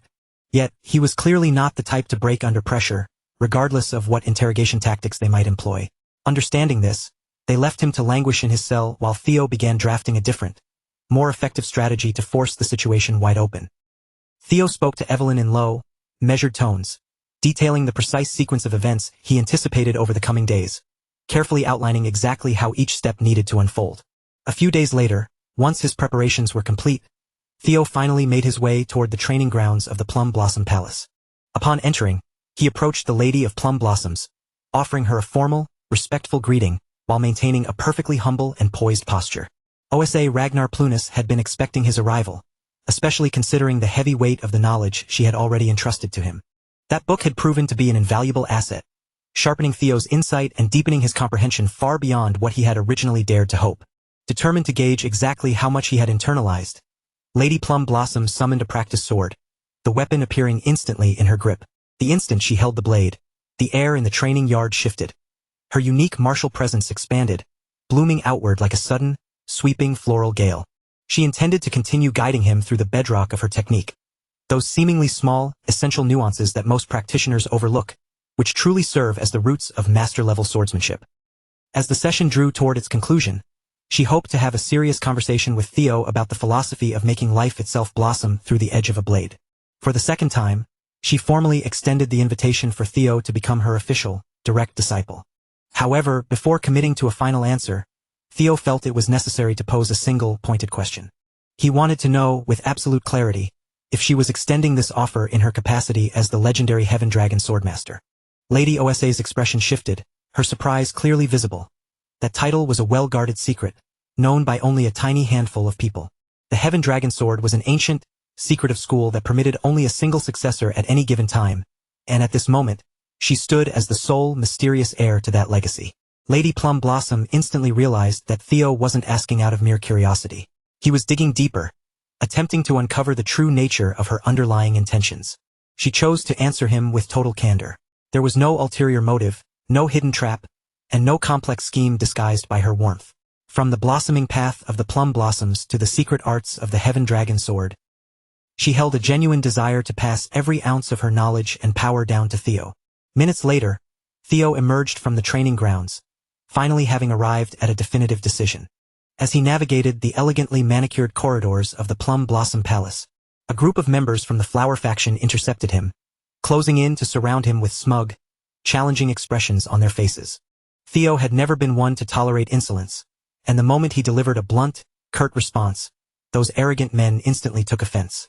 Assuming that Theo had just officially become Lady Plum Blossom's newest disciple, they haughtily demanded that he show proper, subservient respect to them as his new seniors. Theo could only look at them with mild irritation, wondering why these people were making such an aggressive fuss. It was nothing more than a desperate, childish attempt to shield their own crumbling egos.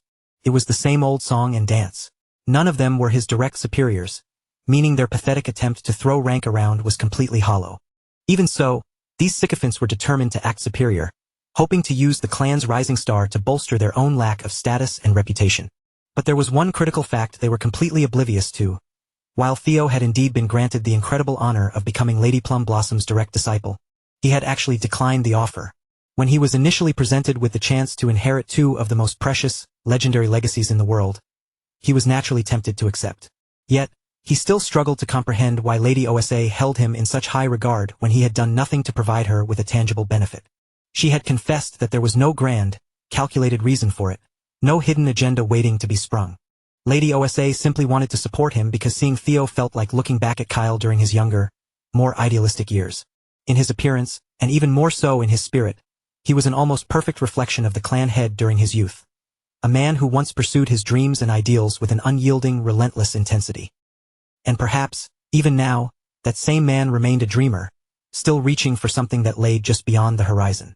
Back then, Kyle never surrendered to despair.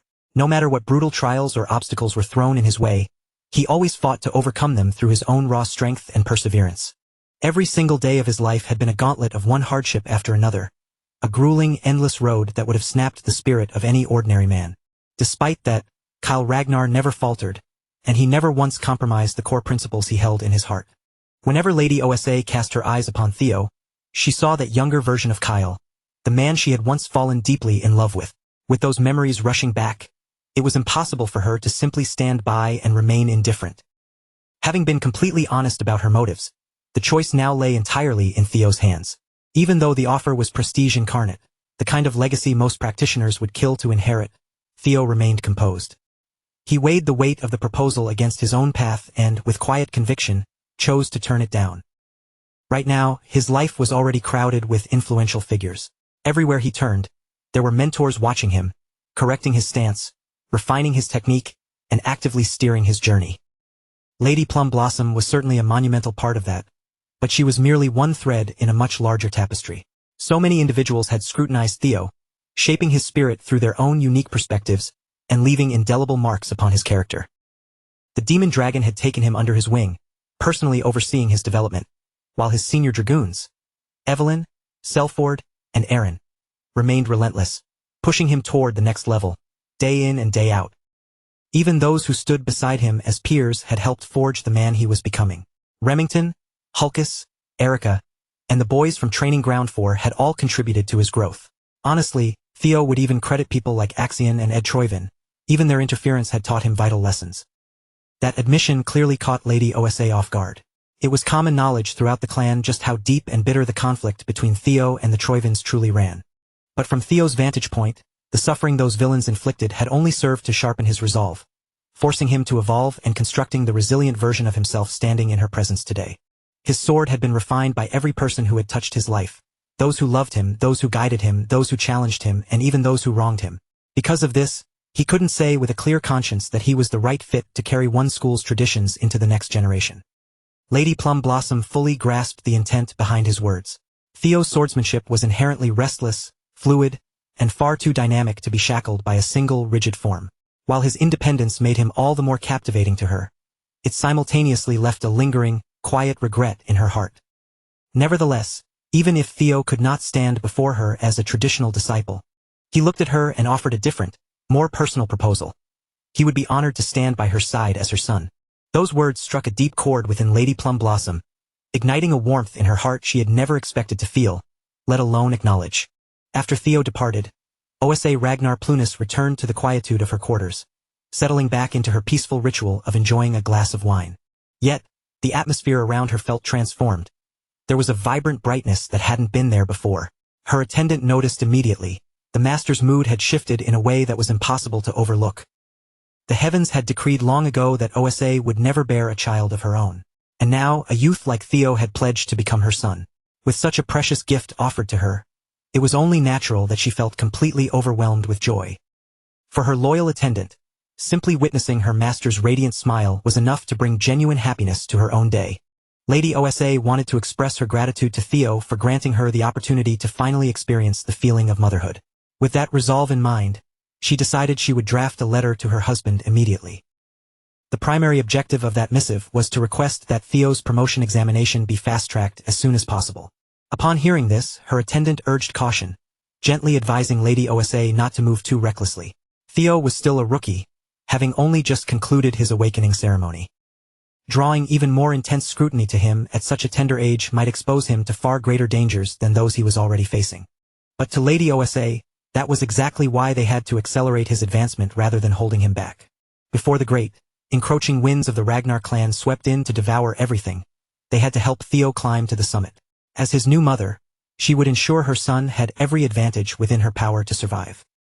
Meanwhile, far removed from the serenity of that room, buried deep within the cavalry's subterranean detention ward, the sole occupant of the cells slowly cracked his eyes open. He sensed an arrival, convinced that the rescue he had been desperately waiting for was finally at hand. But the help that had arrived wasn't there for a rescue. It was a cold-blooded assassin deployed by the Troivans to excise the rot and eliminate every loose end that could lead back to them. The captain offered his neck without a hint of resistance, accepting his end with a stoic resignation, as if this final sacrifice was the last service he could render to his masters. But in the heartbeat before the assassin's steel could claim his life, a violent, localized cyclone of sword energy tore through the dungeon, shattering the tense atmosphere. Evelyn came crashing down from the ceiling, a blur of motion as she lunged to intercept the killer before he could finish his gruesome task. She had been waiting for this exact moment for what felt like an eternity, keeping a vigilant watch for the enemy to show his hand. From the very beginning, this entire sequence had been a trap meticulously set by her young master. With Evelyn's superior command of the blade, an assassin who had lost the element of surprise stood absolutely no chance against her onslaught. The Troivans had foolishly dismissed her as a non-factor, and now they were about to pay the ultimate price for that arrogance.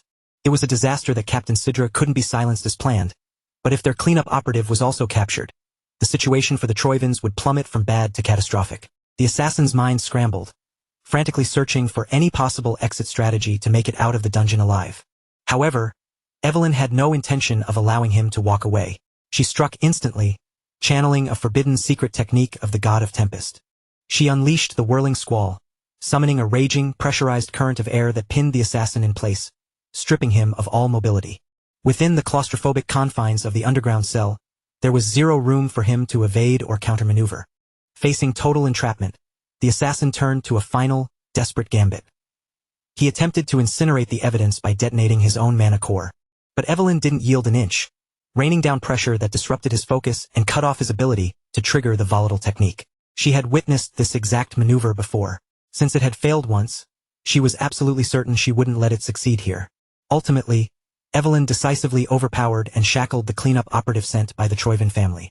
Deep within the heart of a secluded, uncharted forest, far away from civilization, stood a hidden black site facility.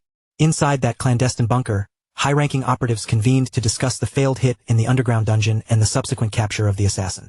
They confirmed that the assailant held ties to Serpent Season, a shadow organization under the command of the Eastern elite clan, the Troivans. The briefing included Theo, Evelyn, Commander Julius, and a covert agent from Black Snow. This failed operation proved one thing beyond a shadow of a doubt. Their suspicions were correct. There was indeed a mole embedded deep within the cavalry. This was exactly why such a high-stakes meeting was held in this desolate, remote location. They couldn't afford a single word of this to leak back to the enemy. According to Black Snow's intel, Serpent Season was currently operating out of a fortified ancient castle in the Cal Helm region. In 3 hours, the mission would be flagged as a failure, the files would be burned, and they would vanish into thin air.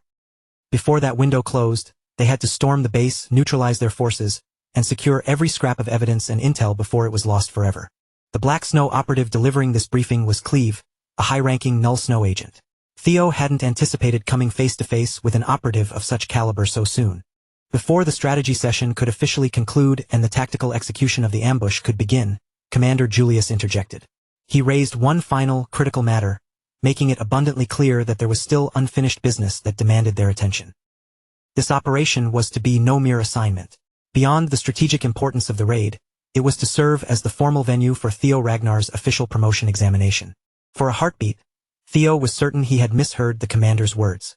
In his own estimation, he was far too inexperienced and green to be considered for such a significant advancement in rank. Commander Julius didn't bother to argue with that assessment.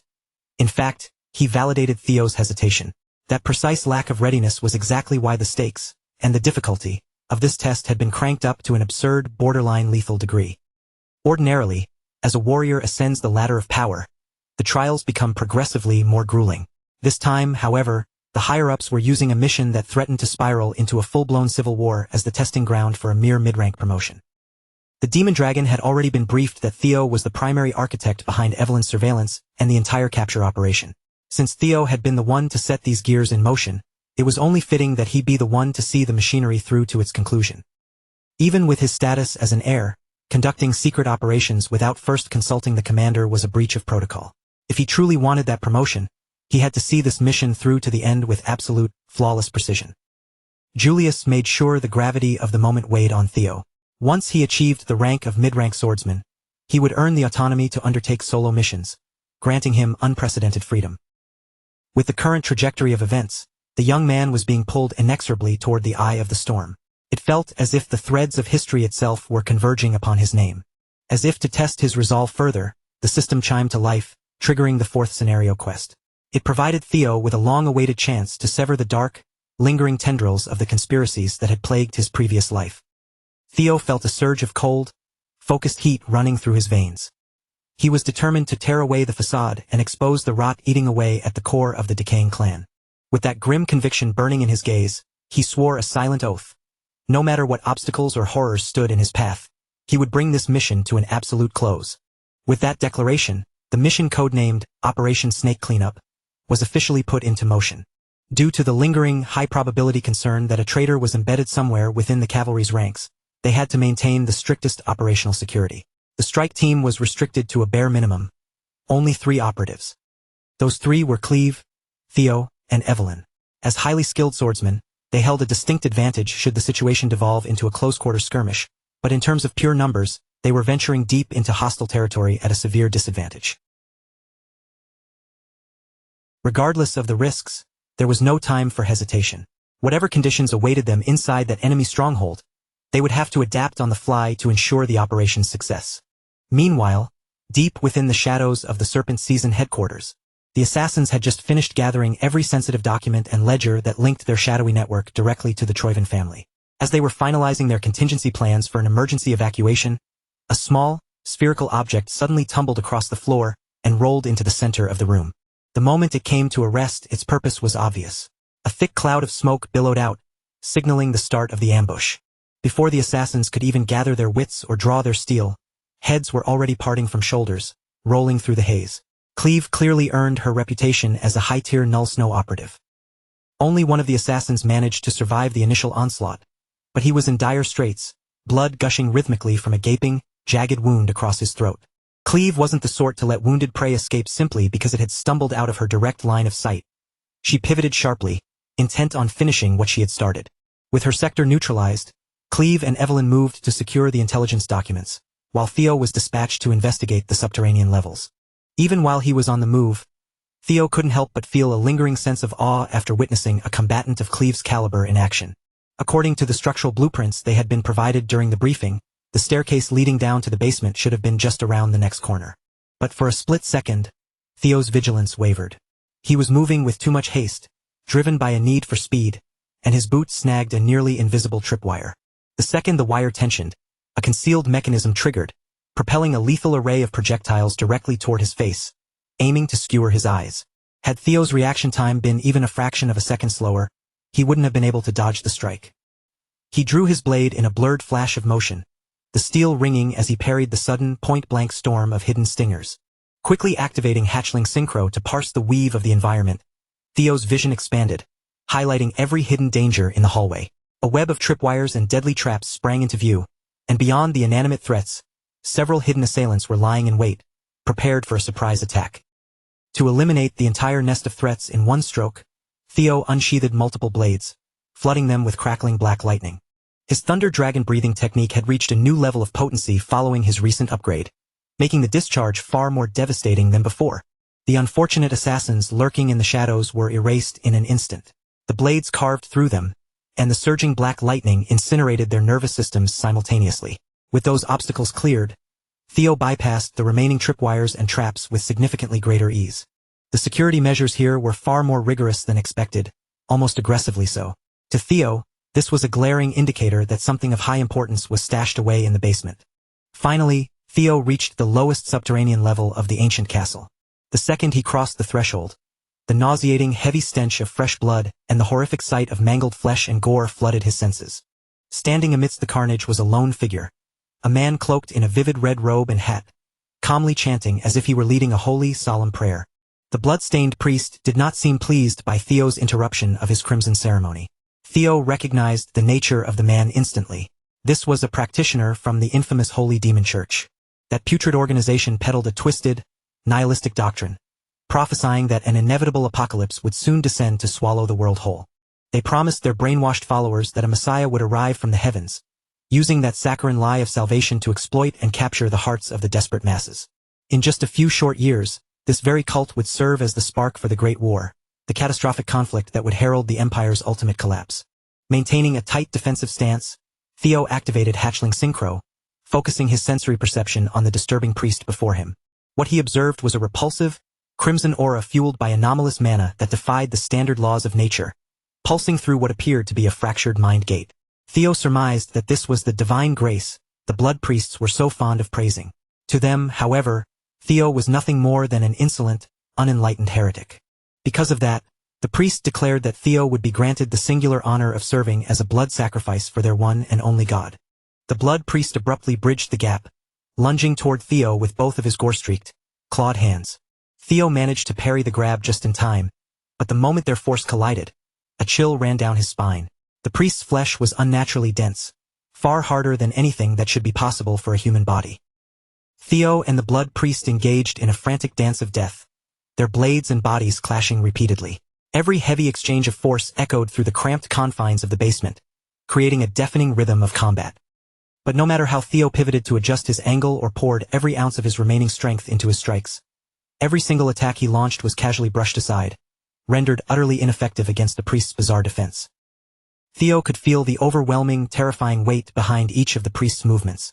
He realized with a sinking heart that if even one grab landed, or if that monster managed to lock him down for a single, fleeting second, his life would surely come to an end. Then, at the worst possible moment, disaster struck. The blood priest caught Theo's sword dead in his tracks, clamping down on the cold steel with nothing but his bare, calloused hand. A desperate strike, one into which Theo had poured the absolute limit of his power, was brought to a dead stop with a casual, almost insulting ease. With his weapon completely neutralized and his guard shattered, the priest retaliated with a brutal shove, sending Theo flying through the air until he slammed hard into the cold basement wall. Blood priests were supposed to be low-level fodder within the hierarchy of the Holy Demon Church, yet even this minor zealot possessed a monstrous, overwhelming power that defied all logic. Theo's options were evaporating rapidly. If he unleashed the triple dragon's claw in such a confined space, the resulting blast might collapse the entire foundation and bury him alive, but his standard mana-infused strikes simply weren't penetrating the priest's hide. Trapped in this impossible deadlock, he had to wonder, what move could he possibly have left with only a sword in his hand? In that split second of desperation, time seemed to dilate around him.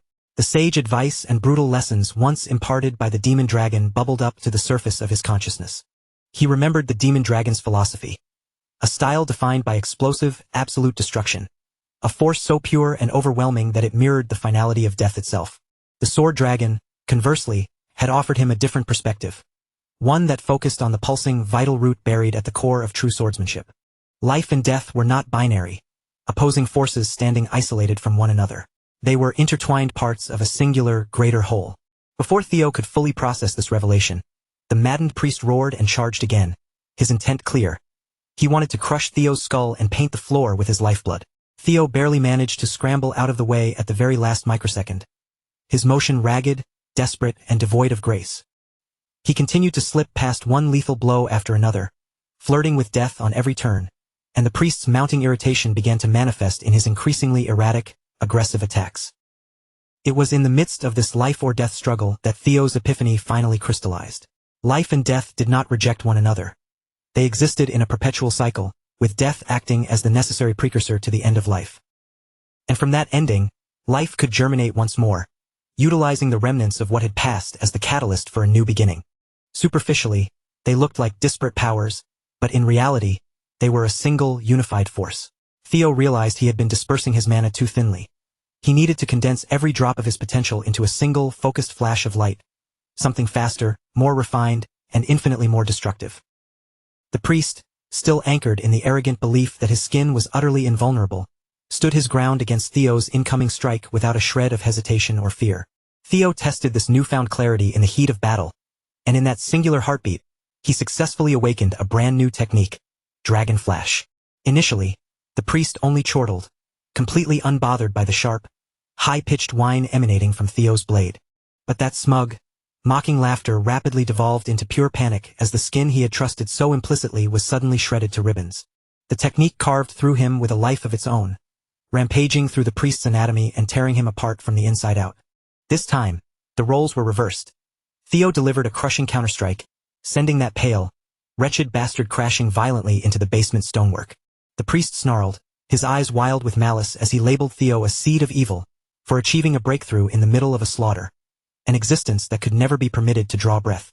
Theo couldn't care less about the priest's deranged, apocalyptic ranting.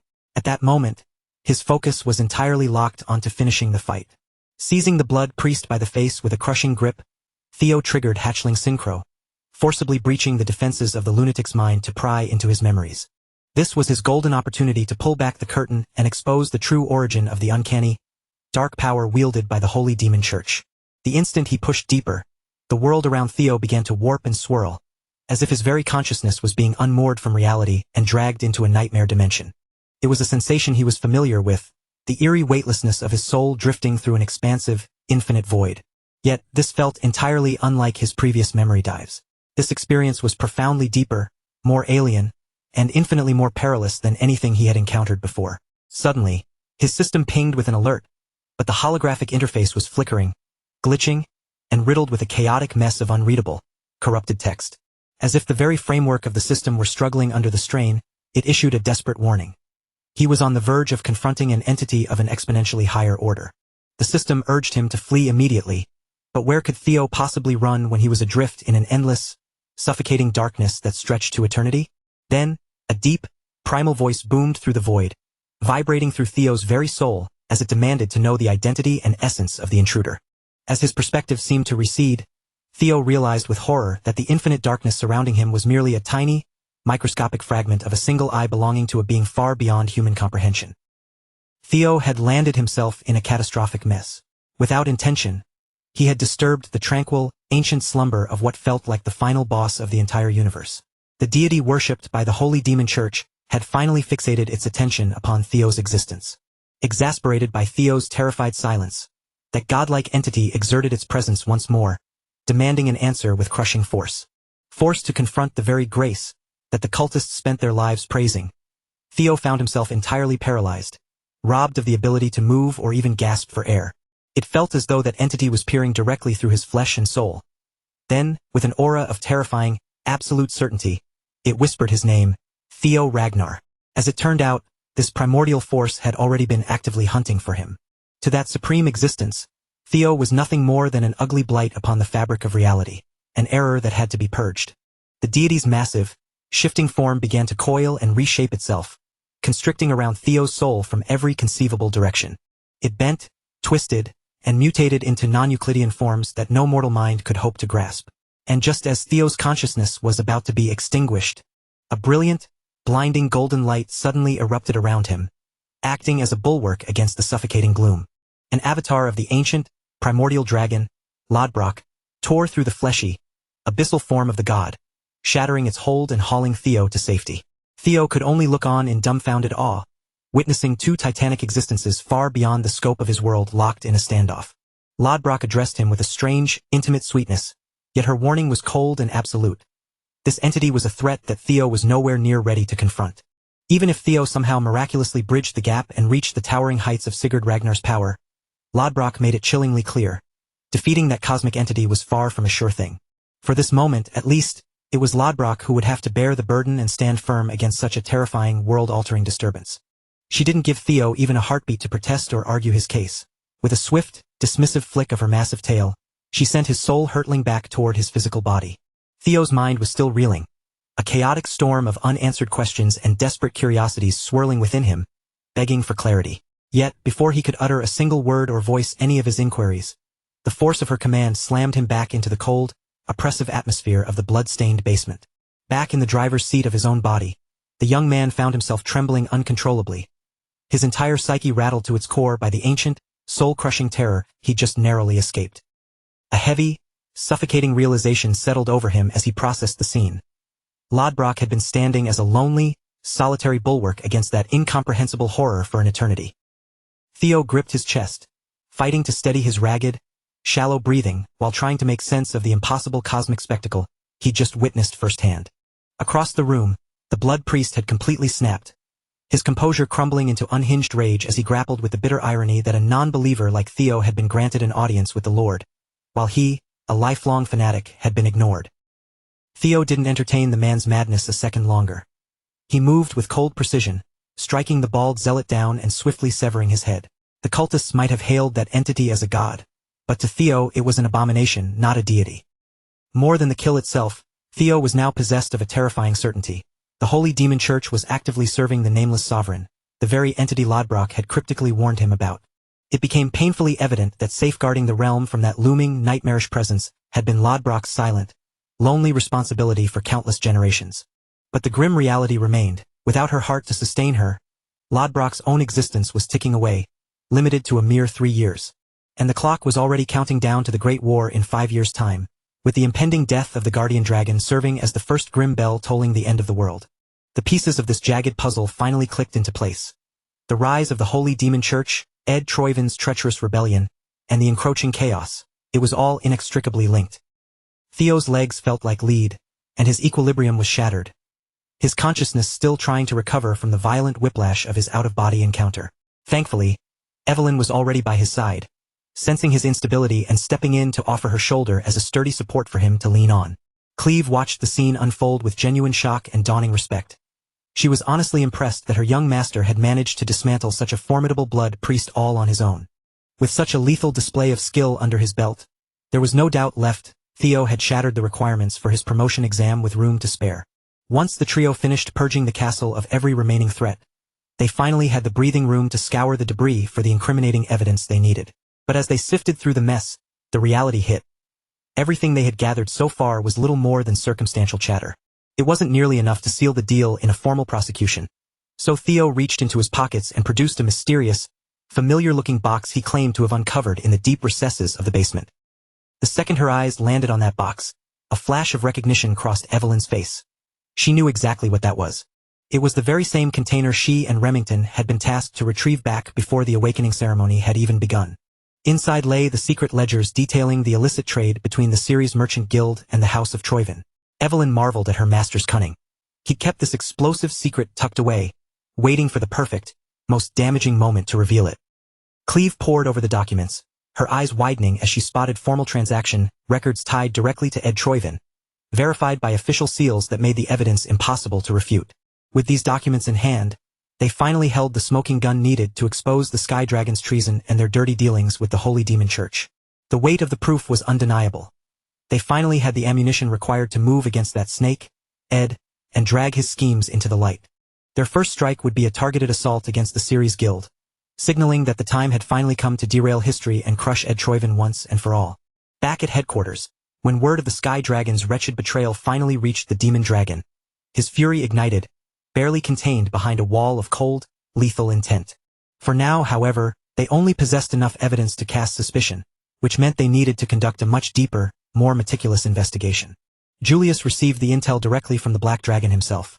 Once Robert Ragnar stepped into the fray, the situation shifted instantly from a mere suspicion to a full-blown crisis. Given Robert's immense power and reach, it was impossible to believe he had been blind to these undercurrents all along. He'd likely known the truth for ages and had simply let the game play out. Sensing the tension, the Black Dragon gracefully pivoted away from that awkward line of inquiry, instead turning his attention to heaping praise on Theo Ragnar for his solo victory against the Blood Priest.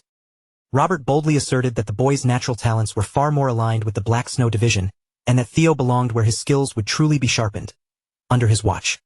He lauded Theo's sharp perception and his uncanny ability to synthesize complex details from the smallest clues, noting that his methodology mirrored a veteran Black Snow operative, almost as if he'd been groomed for the shadows from birth. Julius, however, had no intention of letting the Black Dragon poach his prize recruit. OSA had already tried her hand at stealing Theo, and now Big Brother Robert was circling like a shark, too. Hearing the title Big Brother cross Julius's lips caused the Black Dragon's stoic features to soften with a flicker of genuine nostalgia. After all, long before they became the titans of power they were today, the quartet of Kyle, OSA, Robert, and Julius had shared a bond as close as blood siblings. Julius wasn't fooled for a second, though. He could see right through the act. Robert was weaponizing their shared history just to get his hooks into Theo. Regardless of the skepticism in the air, Robert persisted, keeping up the facade of the doting older brother simply looking out for his younger kin. Just before taking his leave, he casually pilfered several of the commander's most prized wine bottles as if it were nothing, demanding that Julius stock something even more expensive for his next visit. Julius could do nothing but offer a string of quiet curses as he watched Robert Ragnar saunter off, disappearing cheerfully into the shadows. The Black Dragon's visit had also served to verify the loyalty of the cavalry. He was visibly relieved to find that this unit had managed to remain untainted by the Sky Dragon's reach. As Robert stepped toward the threshold, his very existence began to dissipate, his form fragmenting and drifting away like dust caught in a sudden breeze. He was already relishing the thought of watching the series guild's impending collapse. And, as fate would have it, that very day marked a grand occasion for the corrupt family. They were in the middle of a lavish wedding ceremony. Every high-ranking official within the organization had congregated inside the central branch's opulent wedding chapel. The groom, Naven Bacchus, strode forward, puffing his chest out as he formally presented himself as the second son of the powerful Bacchus clan. It was Quadric Ceres, the guildmaster himself, who had been the primary architect behind this strategic marriage alliance between their two families. His fourth daughter, Lily Ceres, was intended to serve a singular, cold purpose, acting as a living, breathing bridge to fuse two formidable factions into one singular entity. This marriage was never meant to be a simple handshake deal. Through the binding force of this union, the Ceres family and the Bacchus clan were to be fused together, officially linked by blood and oath from this day forward. Quadric Ceres could barely contain the avaricious hunger bubbling under his skin. His features twitched with a hideous, satisfied grin as he surveyed the scene. To Quadric, this wedding was the key that unlocked the status of an elite noble. But he was just getting started. He was already internally orchestrating a dark scheme to make the Ragnar suffer for ever daring to cast a disdainful glance his way. It was only a matter of time before he unleashed a torrent of vengeance that would paint the streets red. While Quadric basked in his own porcine delight, the patriarch of the Bacchus clan sat in icy silence, his blood boiling. As one of the prestigious 6 pillars of Ragnar, being forced into this union felt like a stain of humiliation on his house's honor. Yet, the iron grip of financial ruin left him cornered. They desperately needed the dowry from this alliance just to keep their family from spiraling into total insolvency. It was a desperate measure born of desperation. The bitter patriarch had sent Naven, a mere illegitimate child, to stand in as the sacrificial groom. Naven, however, found the whole spectacle darkly amusing. He scanned the room, easily picking up on the visible, bubbling rage radiating from the stiff-backed elders of his own clan. Still, he was no fool. He harbored deep-seated doubts, knowing that merchant families as calculating and ruthless as the Ceres clan would never offer a helping hand out of simple, altruistic goodwill. Despite those suspicions, the Ceres store had been put on the line as collateral, giving this entire transaction a very tangible, high-stakes price. But Naven was operating on a different wavelength. He was quietly mapping out his own design, a path to immense wealth paved with the spilled blood of his allies. In reality, he had arrived here to watch this wretched, cursed family crumble into dust, and he played his part with such chillingly convincing acting skills that no one suspected a thing. Naven flashed a winning smile, vowing with practiced sincerity that he would cherish his bride-to-be with the deepest, most devoted affection. To his surprise, Lily Ceres wasn't swayed by his polished rhetoric. Instead, she countered by demanding proof that he truly intended to stand by his promises. Sensing that she had a specific, dark agenda in mind, Naven leaned in, listening with rapt attention as she finally laid her cards on the table. He offered a cavalier concession, promising he would aid her in any task, provided that it didn't involve digging into his own pockets for money. In a move clearly designed to twist the knife in the pride of the bald patriarch, Naven even pledged to hand over the sacred Bacchus family seal. But Lily Ceres couldn't have cared less about a meaningless family heirloom or a decorative seal. Her hunger was singular and violent. She demanded the head of Theo Ragnar, the man who had left her with a sickening, jagged scar where her arm had once been. Naven had to struggle to keep his composure, privately dismissing the woman as a complete lunatic. She was effectively asking him to commit a public assassination of a Ragnar heir in broad daylight. Quadric scrambled to intervene, trying to silence his daughter before she could dig an even deeper grave, but Naven's subsequent response was arguably even more deranged. He agreed, offering his bride exactly what she craved, promising with a cold grin that he would gladly sever Theo Ragnar's head to cement their union. Outside the chapel, the citizens of the central branch were jolted out of their mundane affairs as they looked up, eyes widening at the swarm of wyverns blackening the sky above them. The creatures descended rapidly, and before they even touched the ground, Theo, Evelyn, and Cleve abandoned their mounts mid-air, dropping down in a daring, dramatic arrival that demanded total attention. This was a far cry from their previous tactical, covert operations. There were no shadows to hide in today, They had arrived openly, marching proudly under the regal, intimidating banner of the Ragnar clan. From this second forward, they were executing justice in the name of the clan, broadcasting their intent to the entire world. Cleve stepped forward, her voice ringing out as she publicly enumerated the treacherous crimes the series merchant group had committed against the Ragnars, presenting the legal warrant that authorized them to tear apart every corner of the guild for proof. She laid down a cold, uncompromising law. Anyone who dared to stand in their way would be dealt with lethal force, no exceptions made. She then offered the targets a final, slim window of opportunity to surrender quietly and allow the authorities to conduct their search without further bloodshed. Quadric was fully aware of the mountain of crimes he had buried, but rather than crumble, he chose to puff out his chest and project a wall of feigned innocence. Cleve began a slow, deliberate countdown, giving these criminals one last chance to step away from the brink of total annihilation. However, Quadric sneered, dismissing the warrant as a cheap, fabricated scrap of paper, loudly insisting that his family would never bow to such a transparent attempt at intimidation. He played the victim with alarming confidence, accusing the investigators of engaging in a dirty, underhanded frame-up to destroy a loyal family. Quadric remained obstinate, swearing that his clan's loyalty to the Ragnars was beyond reproach. Then, to combat what he labeled unreasonable harassment, he barked orders for his soldiers to slaughter the law enforcers. He certainly put on a masterclass in feigning innocence, but nearby, the Bacchus patriarch felt the walls closing in. Realizing he was being dragged into this criminal mess, he scrambled to distance himself. Seeing that the situation was plummeting into a bloodbath, he desperately tried to nullify the marriage agreement right then and there. But the pig Quadric had no intention of letting his golden ticket slip away. He had come too far to allow for such a convenient, quiet escape. It was far too late for excuses. In the eyes of the enforcement team, the marriage had already bound these two families into a single, treasonous entity. Quadric scoffed, arguing that if the cavalry truly held ironclad proof, they wouldn't have brought just 3 people. They would have blacked out the sun with an entire army. Armed with that twisted logic, he intended to manipulate the Bacchus clan, force them to draw their blades, and carve a path of escape through the enforcement squad.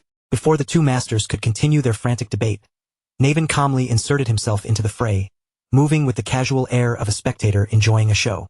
For him, this chaotic turn of events was merely the perfect stage to hand over a gruesome wedding gift to his new bride. Disregarding the furious protests of his own patriarch, Naven drew his blade, darting through the city with predatory agility as he locked onto the law enforcers. The moment that steel cleared its scabbard, the Bacchus house was officially and irreversibly branded an accomplice to the Ceres family's crimes. Trapped by the situation, the bald patriarch had no choice but to bite his tongue and order his men to back Naven up in the assault. Meanwhile, the tension had reached a fever pitch. Theo, Evelyn, and Cleve found themselves ringed by city guards, a forest of lethal spear tips bristling toward them from every direction. Cleve cast a final, heavy look at the panicked civilians, warning them to scatter immediately unless they wanted to risk being executed alongside the traitors. Suddenly, Naven vaulted into the center of the standoff, landing right between the factions and seizing the entirety of the room's focus for his own dramatic reveal. Naven muttered under his breath, his tone laced with cynical amusement, remarking that the folks over at the Ragnar clan always seemed itching to drag someone to the executioner's block the second they found even the flimsiest excuse. The air between them instantly chilled. Theo and Evelyn both went rigid, their expressions hardening as the same sobering realization struck them simultaneously. This man was not just a typical brawler, he was genuinely dangerous. Then, with a fluid, lethal motion, Naven swung his blade in a wide circular arc, forcing all 3 of them to scramble and scatter in different directions, raising their weapons in a desperate bid to survive the immense pressure of his strike. That violent, opening slash was apparently how Naven Bacchus chose to welcome the Ragnar entourage to his little party. It was clear, however, that the greeting was tailor-made for the young master, Theo. For a split second, Theo was rendered completely motionless, his mind reeling because he knew exactly who stood before him. The name Naven Bacchus might not ring a bell for the common folk right now, but in the dark chapters of the future, his name would become impossible to ignore. During the chaos of the Great War, Naven had been a walking catastrophe, a natural force of pure destruction who repeatedly threw the Ragnar clan into disarray. Years down the line, he would integrate into the Sarah merchant group and lock shields alongside Ed Troyvin, cementing his place in history with a legacy written in blood. They would come to fear him as Ghost Sword Naven, a nightmare of a swordsman whose blade seemed to materialize from thin air. And for some maddening reason, this very legend in the making was currently dead set on claiming Theo's head. He barely spared a glance for the women standing alongside Theo. Ghost Sword Naven's predatory gaze remained locked onto the Ragnar heir with single-minded focus, as if ending Theo's life was the only thing that gave him purpose. Theo's mind began to race, calculating every angle. If he could leverage his knowledge of the future, this terrifying confrontation could be flipped on its head, turning a brush with death into a massive opportunity to elevate his own strength to an entirely new tier. With a sharp command, Theo signaled for ISO to engage Naven, then ordered the ladies to press on with their mission without him. As they pushed forward, Theo would stand his ground to face this eccentric, deadly swordsman alone. Evelyn clearly hated the sound of that. Her hesitation was instantaneous. She looked back with palpable reluctance, clearly unwilling to leave Theo to fend for himself against such a lethal threat. Cleve, however, respected Theo's tactical call. She knew the Sarah crooks were likely scrubbing evidence as they spoke, leaving them no time to spare. They had to move, and they had to trust that Theo possessed the grit to stall a monster like Naven. Naven offered the young master a playful, mocking warning, his tone light and jocular as he remarked that he might not look like much, but he was actually quite a handful in a fight. Theo didn't flinch. Instead, he met that strange, volatile energy with a faint, amused smirk of his own, expertly matching Naven's bizarre temperament without missing a beat. Before their steel could clash again, Theo interjected, stating he had one question he needed answered. Naven, still cloaked in his unpredictable air, gestured for him to speak. Theo didn't mince words, bluntly asking if Naven was committing such blatant treason solely because he wanted to dismantle the Bacchus family and avenge his tragic, mistreated mother. The effect was immediate. The moment the words left Theo's lips, Ghost Sword Naven's grip tightened white-knuckled around his hilt. Theo had ripped open a memory he loathed to touch, a psychic wound he preferred to keep buried under layers of iron and hate. Just like that, Naven's resolve hardened. He had found yet another justification to lop the young man's head off. But Theo didn't cower. Instead of bowing to the surge of hostility, he maintained his steady composure and urged Naven to hear out his proposal. Theo pledged that he would gladly lend his own strength to dismantle the rotting Bacchus clan from the inside. At that precise moment, a hidden recruitment quest flickered into existence, showing Theo the path to turning Ghost Sword Naven into an ally, though he knew he'd have to use every ounce of his silver-tongued charm to pull it off. Naven Bacchus had never been just another face in his family. He was an anomaly, the unofficial, undisputed strongest blade the Bacchus clan had ever produced. Despite possessing talent that could stand shoulder to shoulder with the likes of Thorkel Ragnar, Naven had never received a shred of the recognition he was owed. The reason was as cold as it was brutal. He was a bastard, the son of a woman who worked in a brothel. His overwhelming talent didn't earn him glory. It only served to amplify the grief of his mother, a burden of pain she eventually couldn't bear to carry any longer. While still just a young boy, Naven was forced to endure the horror of watching his mother take her own life right before his eyes. From that dark day on, his loathing for his own bloodline had burned with an inextinguishable intensity.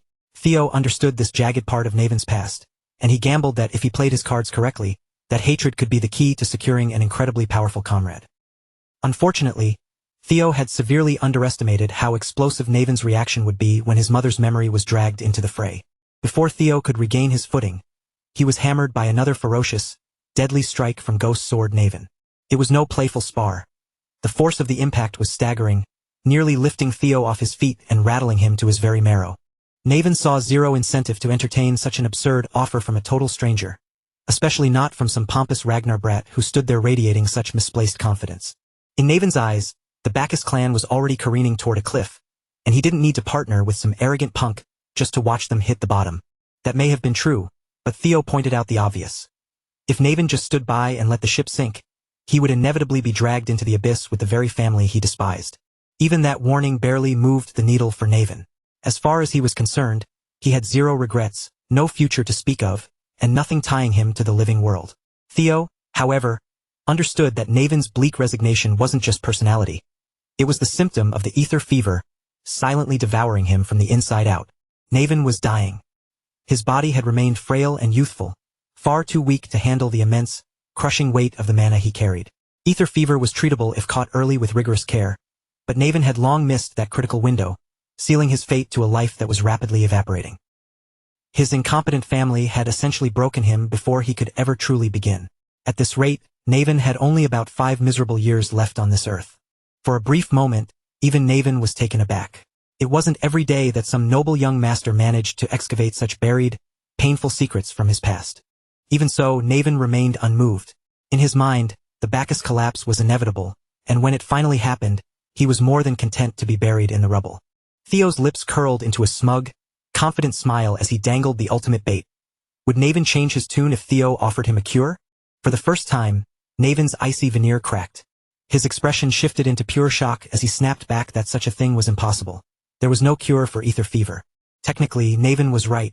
In the current era, nobody knew the secret to curing it. But Theo carried the memory of his past life, where a cure had eventually been discovered and released to the public.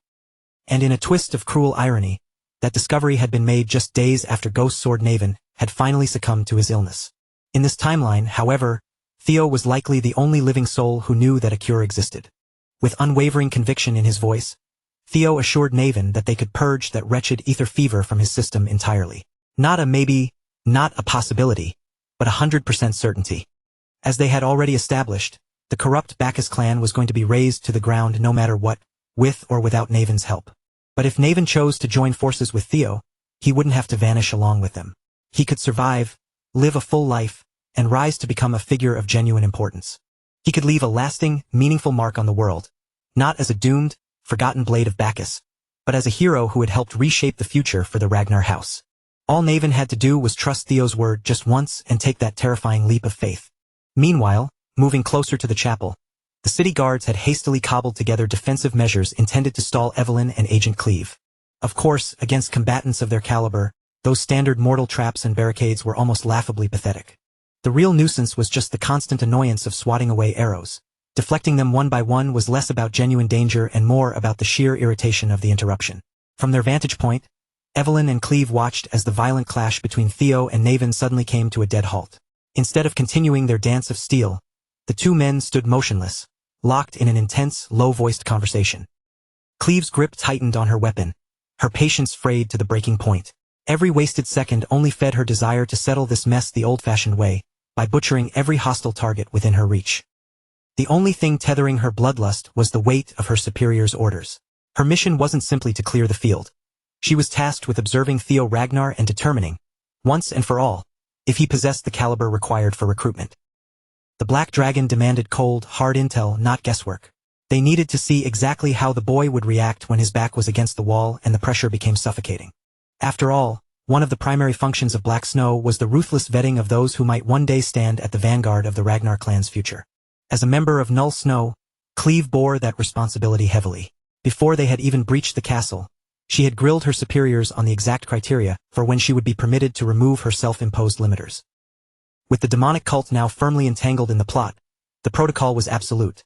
If an entity of bishop rank or higher manifested, Cleve was authorized to unleash her full, unrestrained power. So, despite every fiber of her being screaming for a release of violence, Cleve remained a disciplined blade, keeping her involvement strictly calculated, even though she despised the restraint. Her biggest grievance with the setup, however, was purely practical. The delay. If this operation dragged on, it would bleed into her unpaid overtime, and that prospect irritated her far more than the flying projectiles of the enemy. While Cleve stewed in her own annoyance, Naven Bacchus abruptly vaulted across the gap, touching down on their side of the fray as if defecting were the most natural maneuver in the world. Evelyn's gaze immediately darted across the battlefield, her face etched with sudden, sharp anxiety as she scanned for the young master, fearful that Theo had been cut down in the exchange. But the reality was far from her fears. Theo hadn't fallen. Somehow, he and Naven were standing as allies, the tension between them completely diffused. Following that brief, hurried parley between lethal sword strikes, Naven Bacchus had effectively jumped ship. Honestly, having a monster of his caliber fighting at their backs rather than aiming for their throats made the entire battlefield feel significantly less like a death trap. He even took the time to offer a stiff, sincere apology to the women for his earlier hostility, an act of grace almost more jarring than his betrayal of his own family. With that bridge built, they were moving forward as a unified front. It would be disastrous to let lingering resentment fester while they barreled toward the same target. With that final gesture, Theo's hidden system quest successfully clicked into place as completed. Naven didn't waste a single heartbeat proving his worth as an asset. The moment he aligned with them, he tore into the enemy formation like a demon unleashed, weaving through their conventional defenses without taking so much as a scratch. With a single explosive burst of speed, he launched himself skyward, soaring high above the defensive line. The hapless soldiers below assumed his aerial position made him a sitting duck, blindly believing he'd be helpless while suspended in the air.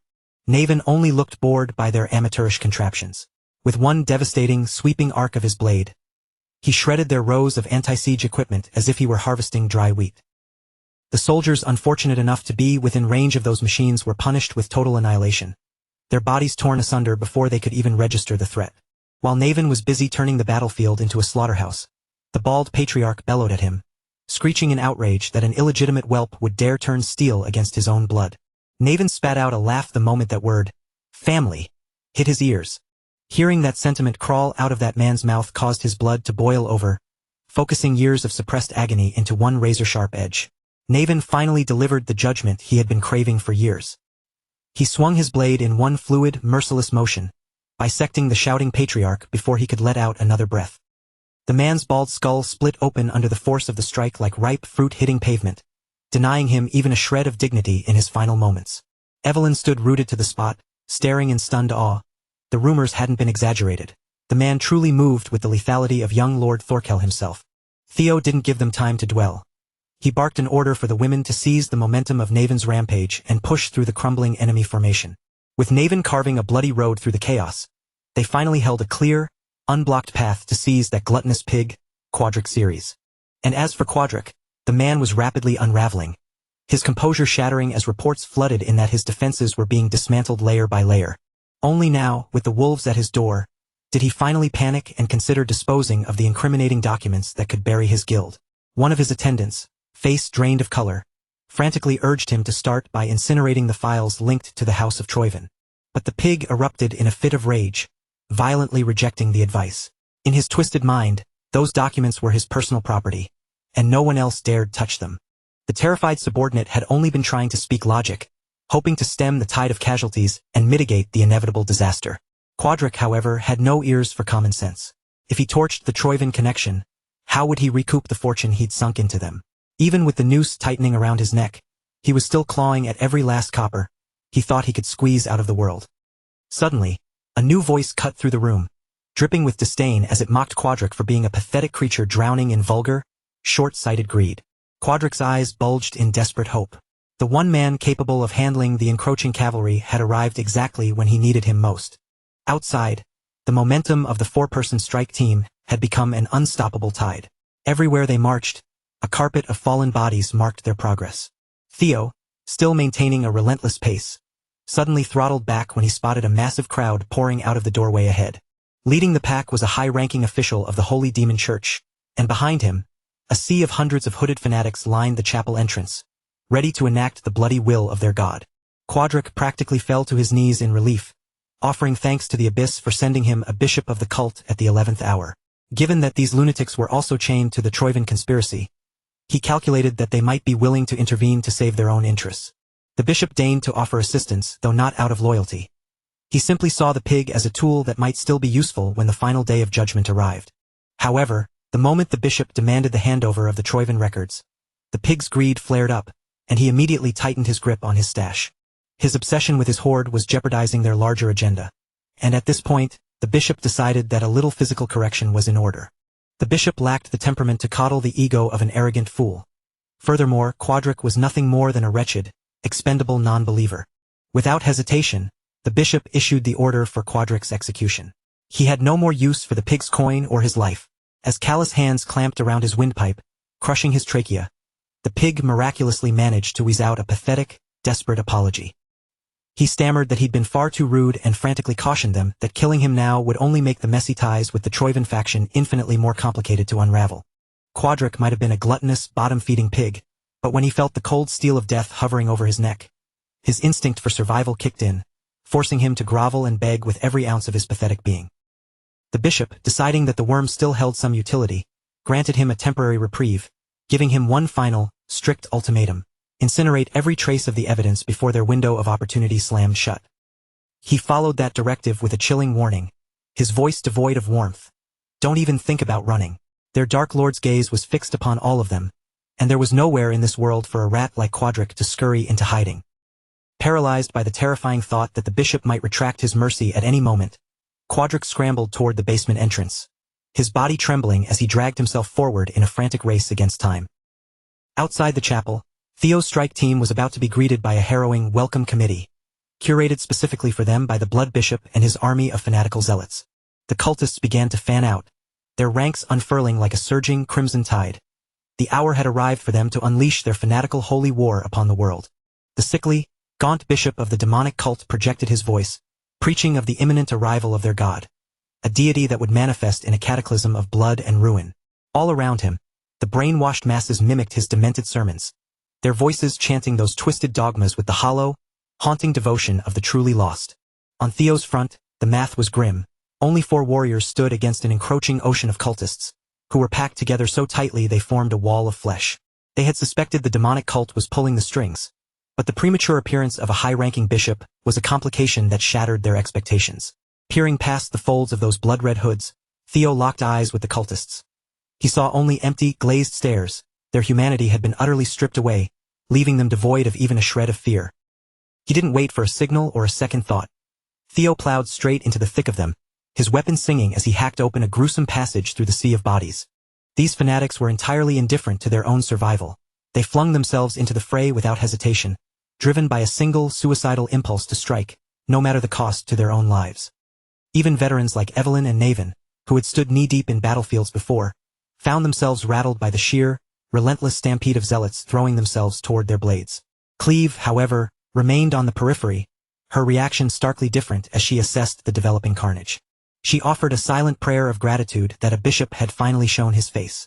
It complicated the mission, certainly, but more importantly, it released her from her chains. She could finally stop holding back and unleash the full extent of her power. Cleve unsheathed both of her blades, her stance shifting instantly. It was as if she had been waiting for this exact permission to carve her way through the waves of demonic worshippers. Just as Theo began to feel the mounting pressure and sensed their forward momentum beginning to falter, Cleve vaulted into the center of the slaughter, transforming the battlefield into a gore-slicked stage for her lethal blade dance. From this second onward, her days of observing from the sidelines were over. She wasn't here to audit the fight. She was here to dominate it. Ready to exact a brutal price from anyone foolish enough to block Ragnar's path, Cleve was prepared to tear through the entire city limits with her bare hands if that was what it demanded. Before she could descend entirely into the bloodbath, Theo urgently reminded the Null Snow operative that their primary directive remained the securing of the evidence before it was reduced to ash. Cleve shot him a look of utter disdain, unimpressed by his narrow focus on paperwork. Now that the demonic cult had unmasked themselves in such a public spectacle, she argued that any further pursuit of physical evidence was a redundant waste of effort. Theo stood his ground, shaking his head. In his mind, the evidence was now more vital than ever. If the demonic church was desperate enough to deploy a bishop, then something hidden inside that chapel was clearly too dangerous to allow them to keep. Cleve finally yielded, her eyes burning with intensity as she demanded to know what his next tactical move would be. The priority was straightforward. They had to punch through the crimson mass of believers with the velocity of a lightning strike, effectively speed-running the encounter. To pull it off, Theo prepared to bridge his lightning gate with hatchling synchro, drastically expanding his effective range far beyond his usual capacity. Simultaneously, he pushed his mind gate to its breaking point, sweeping and scanning the terrain like a master surveyor mapping out the anatomy of the battlefield. Intrigued by the sheer scale of the technique Theo was preparing, Cleve backed off half a step, yielding the lead to see how the young master would execute his plan. The moment her guard wavered, a blood priest spotted a gap and lunged, attempting to land a dirty blow while her attention appeared momentarily diverted. Cleve pivoted in a blur, shredding the hulking, muscular preacher into ribbons of meat. With her and the others containing the cultists, Theo could finally focus on the mission objective. After mapping the layout of the chaos, the young master swiftly identified the most efficient corridor leading directly into the chapel. He lunged into the sea of fanatics, appearing to surf over the waves of violence, but their numbers seemed infinite. The more he felled, the more surged into his path. A seemingly bottomless tidal wave of brainwashed sycophants loomed ahead, pressing toward him as if their ranks were inexhaustible. To provide him with the necessary cover, Evelyn and Naven began ruthlessly clearing the filth that dared to obstruct his optimal route. The pair moved in perfect, lethal synchronization, carving out precious space for Theo's advance. However, when Evelyn overheard Naven buttering up her lord, her competitive fire flared to life. Theo didn't stop for a breath. Utilizing psychokinesis with surgical precision, he turned his electrified daggers into mid-air platforms, literally stepping through the atmosphere using his signature, Lightning Dragon rapid protection. Theo calculated that the duty of destroying the incriminating records had almost certainly been offloaded to the High Commander Quadric series. After projecting his senses through the solid masonry of the chapel walls, he was able to triangulate the pig's location with relative ease. With that insight, the fourth scenario quest continued to unfold, driving them deeper into the heart of the enemy's den. Back on the front lines, Evelyn and Naven had truly gelled into a devastatingly efficient combat duo. Ever the arrogant showman, Ghost Sword Naven swaggered, introducing himself as Lord Theo's new first-string sword, as if the vacancy had been permanently filled. Evelyn's reaction was immediate. Naven could read her features like a book. He had successfully ruffled her feathers by casually staking a claim to that rank. He added, with a smirk, that he might consider stepping down to second sword status, provided that the Null Snow Girl was the one stepping up to challenge him for the spot. But when it came to matching Evelyn's skill, Naven Bacchus projected an unwavering confidence in his own superiority. To back up his bravado, he moved with effortless grace, slicing down several cultists who had tried to capitalize on Evelyn's momentary distraction. Since they were supposedly on the same side now, Naven suggested they drop the petty bickering. He proposed a simple contest. The one with the highest kill count would earn the title of Theo's first sword. Evelyn, possessing a rigid sense of decorum, outright dismissed his childish proposition. But the second Naven taunted her as a coward afraid of the scoreboard. Evelyn's composure nearly disintegrated, her temper igniting on the spot. Accepting the challenge in the most aggressive way possible, Evelyn moved with a sharp, decisive strike, snatching a kill right from under the nose of Ghost Sword Naven. Evelyn struck with absolute precision, her movements sharp, vicious, and utterly decisive. As Naven watched her cut through the chaos, the grim reality finally settled in. He had walked right into a confrontation with someone far more dangerous and skilled than he'd initially dared to imagine. Channeling the formidable legacy of the Tempest God, Evelyn stood her ground amidst the carnage. She was determined to prove, here and now on the blood-soaked battlefield, that she was worthy of being named Theo Ragnar's first sword. Naven, however, looked less concerned by the danger and more exhilarated by it. Even with the gore and chaos surrounding them, he felt a spark of genuine excitement in his eyes. He had finally found a rival worthy of his attention, and the thrill was written all over his face. Deep within the dark, silent walls of the chapel, Quadric Ceres was struggling to keep his composure. He hobbled frantically, scrambling deeper underground toward the lowest floor, his breath hitching as a mounting, suffocating panic gnawed relentlessly at his sanity. He snatched up burning torches along the damp walls, shattering lock after lock in his desperate flight, until he finally reached the most heavily fortified, guarded chamber in the entire subterranean structure. At the center of that vault sat a heavy, sealed chest. Hidden away inside were documents so explosive and damning that they possessed the power to shatter nations and bring mighty, untouchable empires crashing into the dust. But Quadric didn't view those papers as earth-shattering evidence of treason. To his greedy, narrow mind, they were nothing more than bargaining chips, a way to squeeze even more coin out of the Troivans. He rationalized that if he burned them now, he might be able to wipe his hands clean and avoid the crushing weight of the treason charges looming over his head.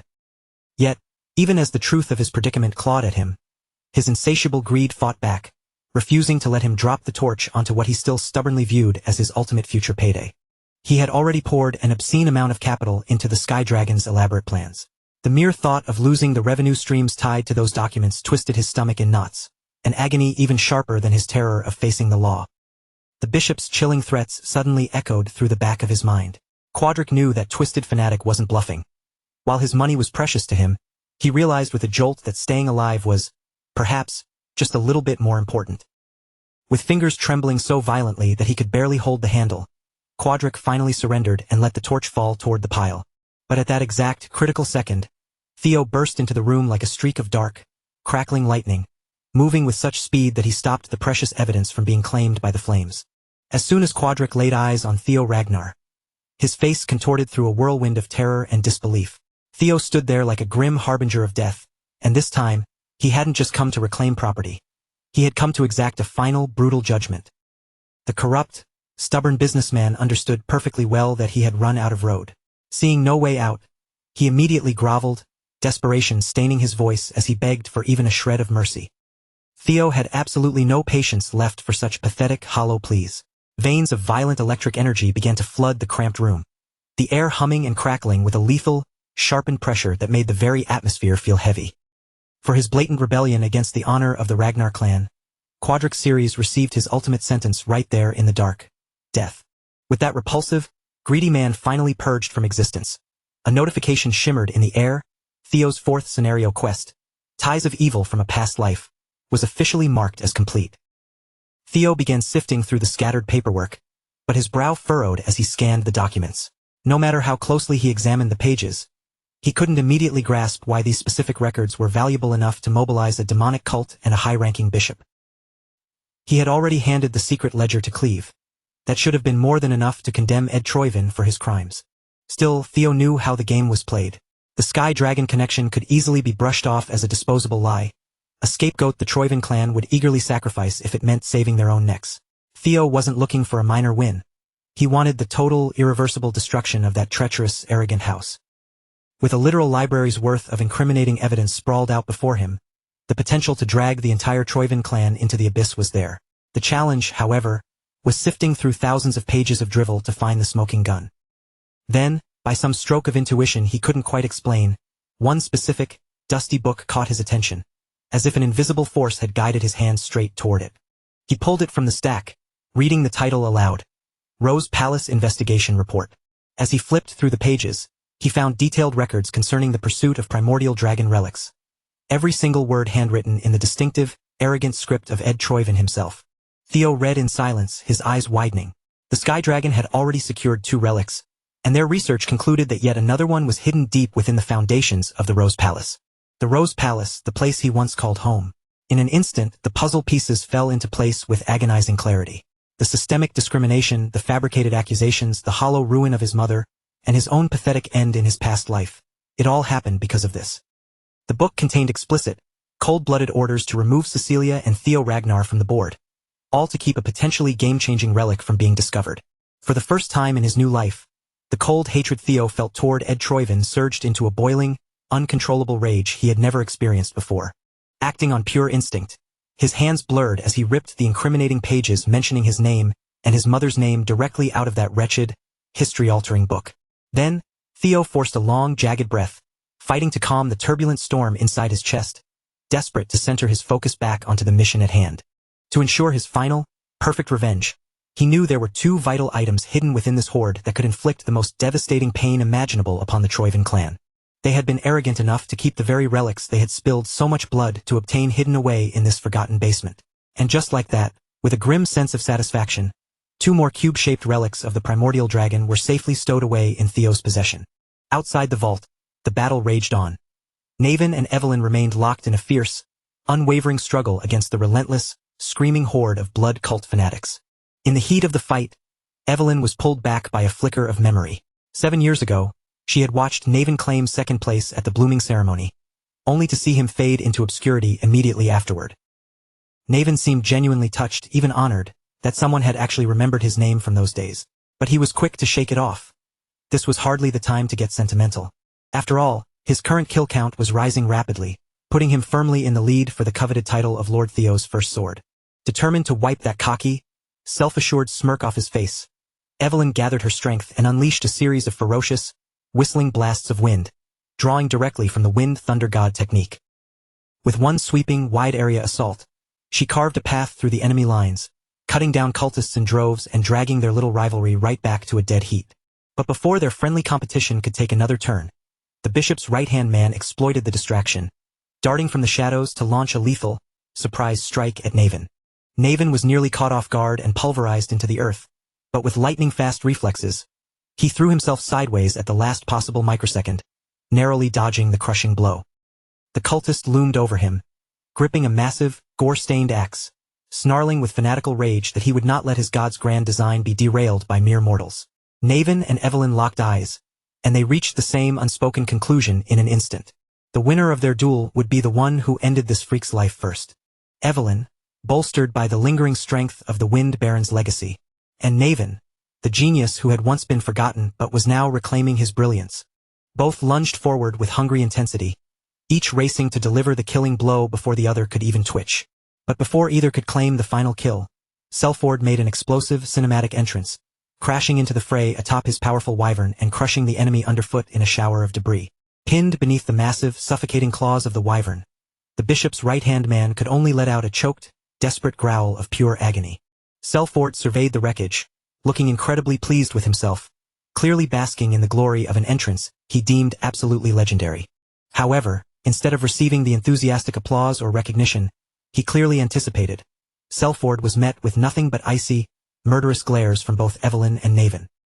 They felt as though their hard-earned prey had been snatched away at the final moment, and the two warriors instantly erupted with lethal frustration, their killing intent shifting aggressively from the cultists toward the unwelcome intruder. Marching in right behind Selford, the rest of the white armored dragon cavalry's 5th platoon stormed into the square, their disciplined formation trailing close on his heels. They had been mobilized with top-priority intelligence revealing that the demonic cult and the Ceres merchant guild were locked in a deep, clandestine alliance. Fueled by that urgent report, the entire platoon had been deployed in a desperate rush, managed to arrive just in time to stop the chaos from spilling over into the surrounding districts.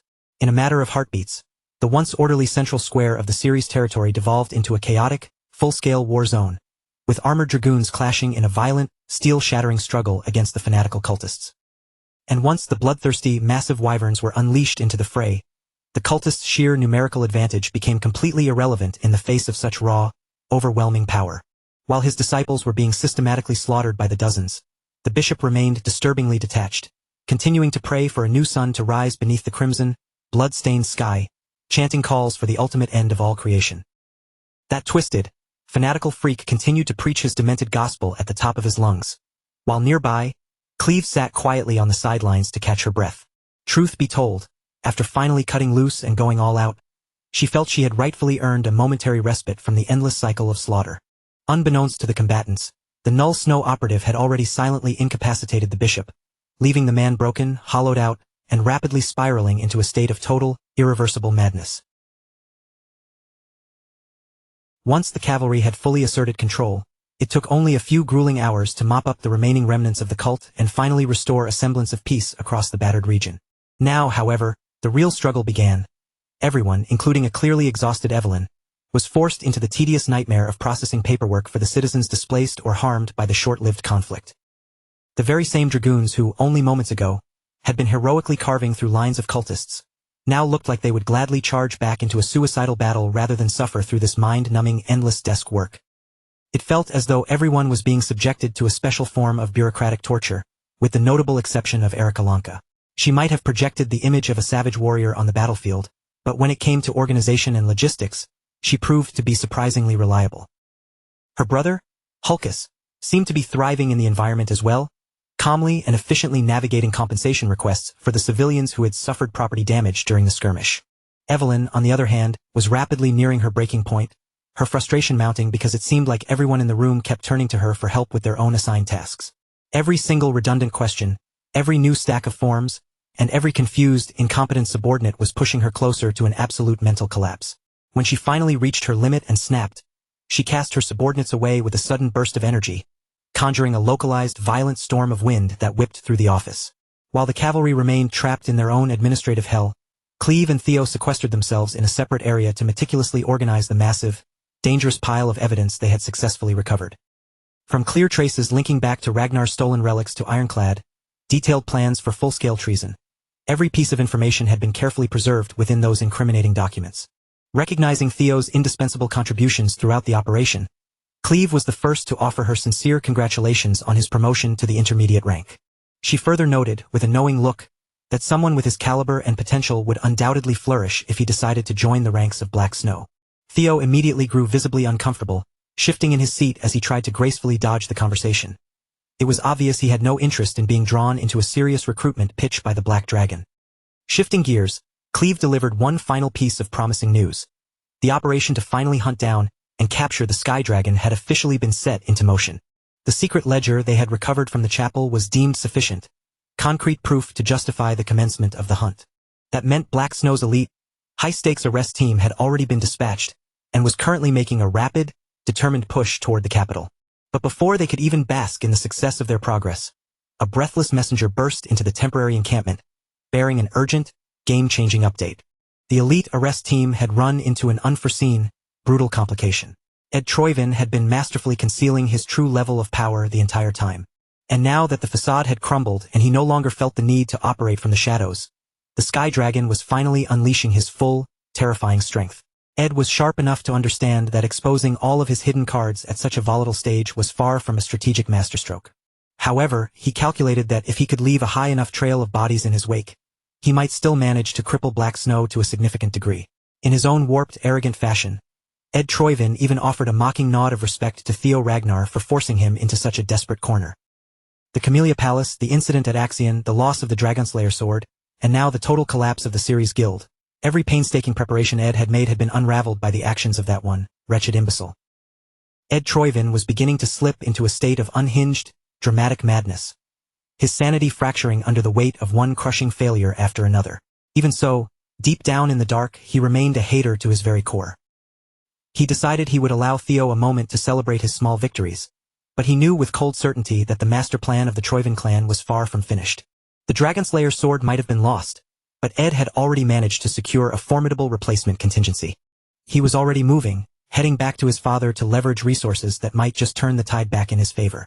With the chaos in the Ceres territory finally addressed, Theo was finally able to return home to the quiet of the Camellia Palace. The palace, however, was anything but quiet. It was bustling with frantic energy, packed with nobles getting measured for custom garments while attendants rushed back and forth in a blurry, chaotic dance. Kirsten stood at the entrance, scanning the environment in genuine surprise, visibly taken aback by the overwhelming, hectic atmosphere unfolding before her eyes. Simply trying to navigate the hallway felt like marching through the middle of a battlefield. Only instead of clashing swords and fresh blood, the air was filled with flying fabrics, measuring tapes, and frantic garment cutters. She surely would have been swallowed up and lost in the middle of that frantic, busy crowd if her daughter hadn't spotted her and made her way through the workers. Cecilia was practically beaming as she excitedly explained that she was in the middle of launching a new business venture, a high-end, luxury brand centered around exquisite fabrics and dazzling, rare jewels. She continued to talk at length, pouring out the finer, intricate details of her business plan, while Kirsten listened in a soft, dazed, and slightly absent-minded state. The elf mother found herself far too distracted by her daughter's infectious, bright smile and her overflowing, youthful enthusiasm to actually process any of the technical details. To Kirsten, the sheer radiance of Cecilia's genuine happiness made her shine brighter than any of the precious, shimmering jewels on display in the estate. However, Kirsten hadn't traveled all this distance simply to bask in her daughter's joy. She had arrived in person because she carried news that demanded urgent delivery. Concerning whispers regarding the Rose Palace had finally reached her ears, and the rumors were grave enough that she couldn't in good conscience ignore them. The moment the words left her mother's lips, Cecilia's anxious mind spiraled toward the darkest possible outcome, and she immediately stammered, asking if her son was safe. Watching her daughter's expression shift instantly from radiant, carefree happiness to a trembling, fragile mess of pure worry made Kirsten's heart ache with a heavy, protective sorrow. She acted immediately to soothe Cecilia's mounting anxiety, speaking with a gentle but firm tone to make it clear that she hadn't brought news of some impending catastrophe. In fact, the information she carried was the absolute antithesis of a tragedy.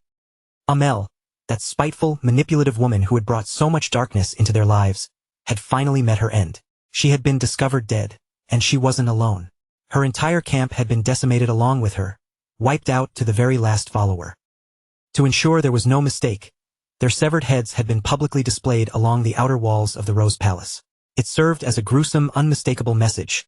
The threat she posed had been definitively and violently crushed. The moment the words hit her ears, a visible shift occurred in Cecilia's posture.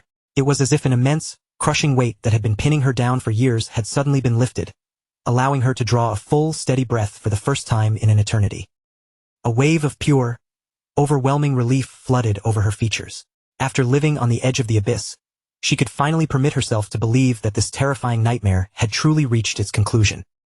She had mastered the art of hiding her terror behind a calm facade, but beneath the surface, every single day had felt like an agonizing trek across a path of razor-sharp blades. Because of that vile woman, Cecilia had been systematically framed, falsely accused, backed into corners, and even hunted by hired assassins. Through it all, she had been paralyzed, terrified that even a single cry for help would drag her own son into the center of the scandal and ruin his future. With that rotten, treacherous mistress now dead, the long, constricting chain of suffering that had held Cecilia's life captive had finally been shattered. While Theo Ragnar remained secluded, buried deep in his recovery, the world outside his walls had begun to warp and shift, with the political landscape curdling into something significantly more volatile. And this transformation wasn't arriving with quiet diplomacy. It was being carved into reality through sheer bloodshed, with high-ranking heads rolling and historic strongholds being drenched in deep, unforgiving crimson. The Troyvin family had blatantly ignored the Draker family's official summons, failing to respond to their appeals before the deadline passed. In the brutal, unforgiving language of the nobility, that silence was nothing short of an explicit declaration of war. That night, the Nine Dragons Council Chamber was forced into an emergency session. They had severely underestimated Ed Troyvin's tactical cunning. It was now clear that he had been weaving this grand, manipulative scheme for far longer than anyone had suspected. To make matters worse, the suspicious, aggressive movements of the warlords across the northern continent now appeared to be inextricably linked to his endgame. Even so, some of the more traditionalist members of the council wanted absolutely no part of the Troyvin conflict. To them, the minor posturing of a few northern warlords was hardly cause for a full-scale panic. Their true anxiety lay in the glaring, empty seat previously occupied by the Sky Dragon. The head of the family maintained a stoic silence, yet beneath the surface, several of the elders were becoming restless, clearly eager to reopen the long-festering, unresolved question of succession. Then, in a move that caught everyone off guard, the Black Dragon interjected, insisting that there was no better moment than the present to finalize their next leader. He argued that if the heirs were allowed to turn on each other right before a major war broke out, the consequences would be nothing short of catastrophic. He was clearly attempting to mitigate the chaotic, unpredictable variables that would explode once the fighting started, but the conservative heads in the room snapped back instantly, characterizing his suggestion as absolute blasphemy. Fortunately, one of the Nine Dragons eventually intervened, his authoritative command slicing through the mounting friction and forcing the room into a tense, begrudging silence. He proposed that what they really needed was a formal, structured gathering where every involved faction could be brought to the table. He signaled that he would begin the orchestration of such an event immediately. Conveniently, he already had a pre-existing event on the calendar that would serve as the perfect staging ground to test the political waters. Once they observed how the situation played out there, they could determine exactly which crisis demanded their immediate, undivided attention. Meanwhile, Theo remained safely tucked away within the hidden sanctuary of Lodbrok's lair, effectively insulated from the toxic political schemes currently spreading across the outer world. Having been pushed to his absolute physical limit by his father, he was mending at an impressive pace. With no external pressures or petty distractions to cloud his focus, he spent his waking hours refining his technique and honing the edge of his blade. The welts and bruising left by the patriarch's brutal training were still vibrant across his skin, vivid, painful reminders of that encounter. Yet, in spite of the damage, Theo's physical state had arguably never been better. His movements were fluid, blisteringly fast, and terrifyingly precise. Every strike he executed sliced through the air with lethal intent, systematically snuffing out the flames of a perfectly aligned row of candlesticks, one after another. While he had transformed his body into a weapon as honed and dangerous as the relic blade in his grasp, the battlefield within his own mind was far from peaceful. The haunting, spectral voices that had once dragged his grandfather into the depths of insanity continued to infiltrate Theo's subconscious, sliding in through the cracks whenever his mental defenses faltered. They hissed with ancient malice, flooding his consciousness with violent, impulsive urges, goading him to lash out, destroy everyone in his vicinity, and claim absolute dominion with his own two hands. Time and again, these whispers urged him to surrender to his darkest, most predatory instincts, to cut down anyone standing in his path without the slightest hesitation or shred of remorse. Following that grueling and profoundly unsettling training session, with the remnants of those mental echoes still rattling through his mind, Theo still managed to project an aura of effortless confidence as he showed off his flawless physique, looking significantly less like a survivor of a brutal beating and more like a battle-hardened, mythical warrior forged in the heat of conflict. As he finally deactivated his aura and lowered his sword, a familiar, resonant voice reached him, cutting through the silence to ask if those internal voices were beginning to impose a heavy, unbearable weight. The guardian dragon, Lodbrok, stepped forward, her presence exuding a calm that was nonetheless piercing, as she contemplated the enduring vengeful grudge left behind by the mad dragon emperor. Trusting Dragon Mommy with a vulnerability he showed no one else, Theo answered with total honesty. The voices had been gnawing at his focus more than he cared to admit, and despite the time that had elapsed since he first wielded that half-sword, the lingering grudge anchored to it refused to fade. He hadn't reached a breaking point where he could no longer function, but he was acutely aware that any power originating from the Mad Dragon Emperor was nothing to be trifled with. Even so, Theo couldn't bring himself to label the experience as entirely a curse. After all, it was precisely because of that corrupted power that he had managed to steal a glimpse into the Emperor's own realm, even if that realization had only lasted for a fleeting, terrifying moment. Lodbrok fully grasped the gravity of the trial he was enduring. No matter how many eons drifted by, the Emperor's name remained etched into her memory, a scar that time could never hope to heal. After all, he was the one who had once laid claim to her heart. She had recounted bits of that history to him before, a truth that only made Theo's internal conflicts more knotted. He remained haunted by questions. Why had his father spared his life, and why go as far as to bestow such a dangerous weapon upon him? Noticing Theo's mind beginning to race down a path of reckless speculation, Lodbrok stepped in with a firm reminder to temper his pace. If he continued to charge headlong into his own psyche without caution, he would inevitably collide with forces far exceeding his current capabilities, just as he had in the past.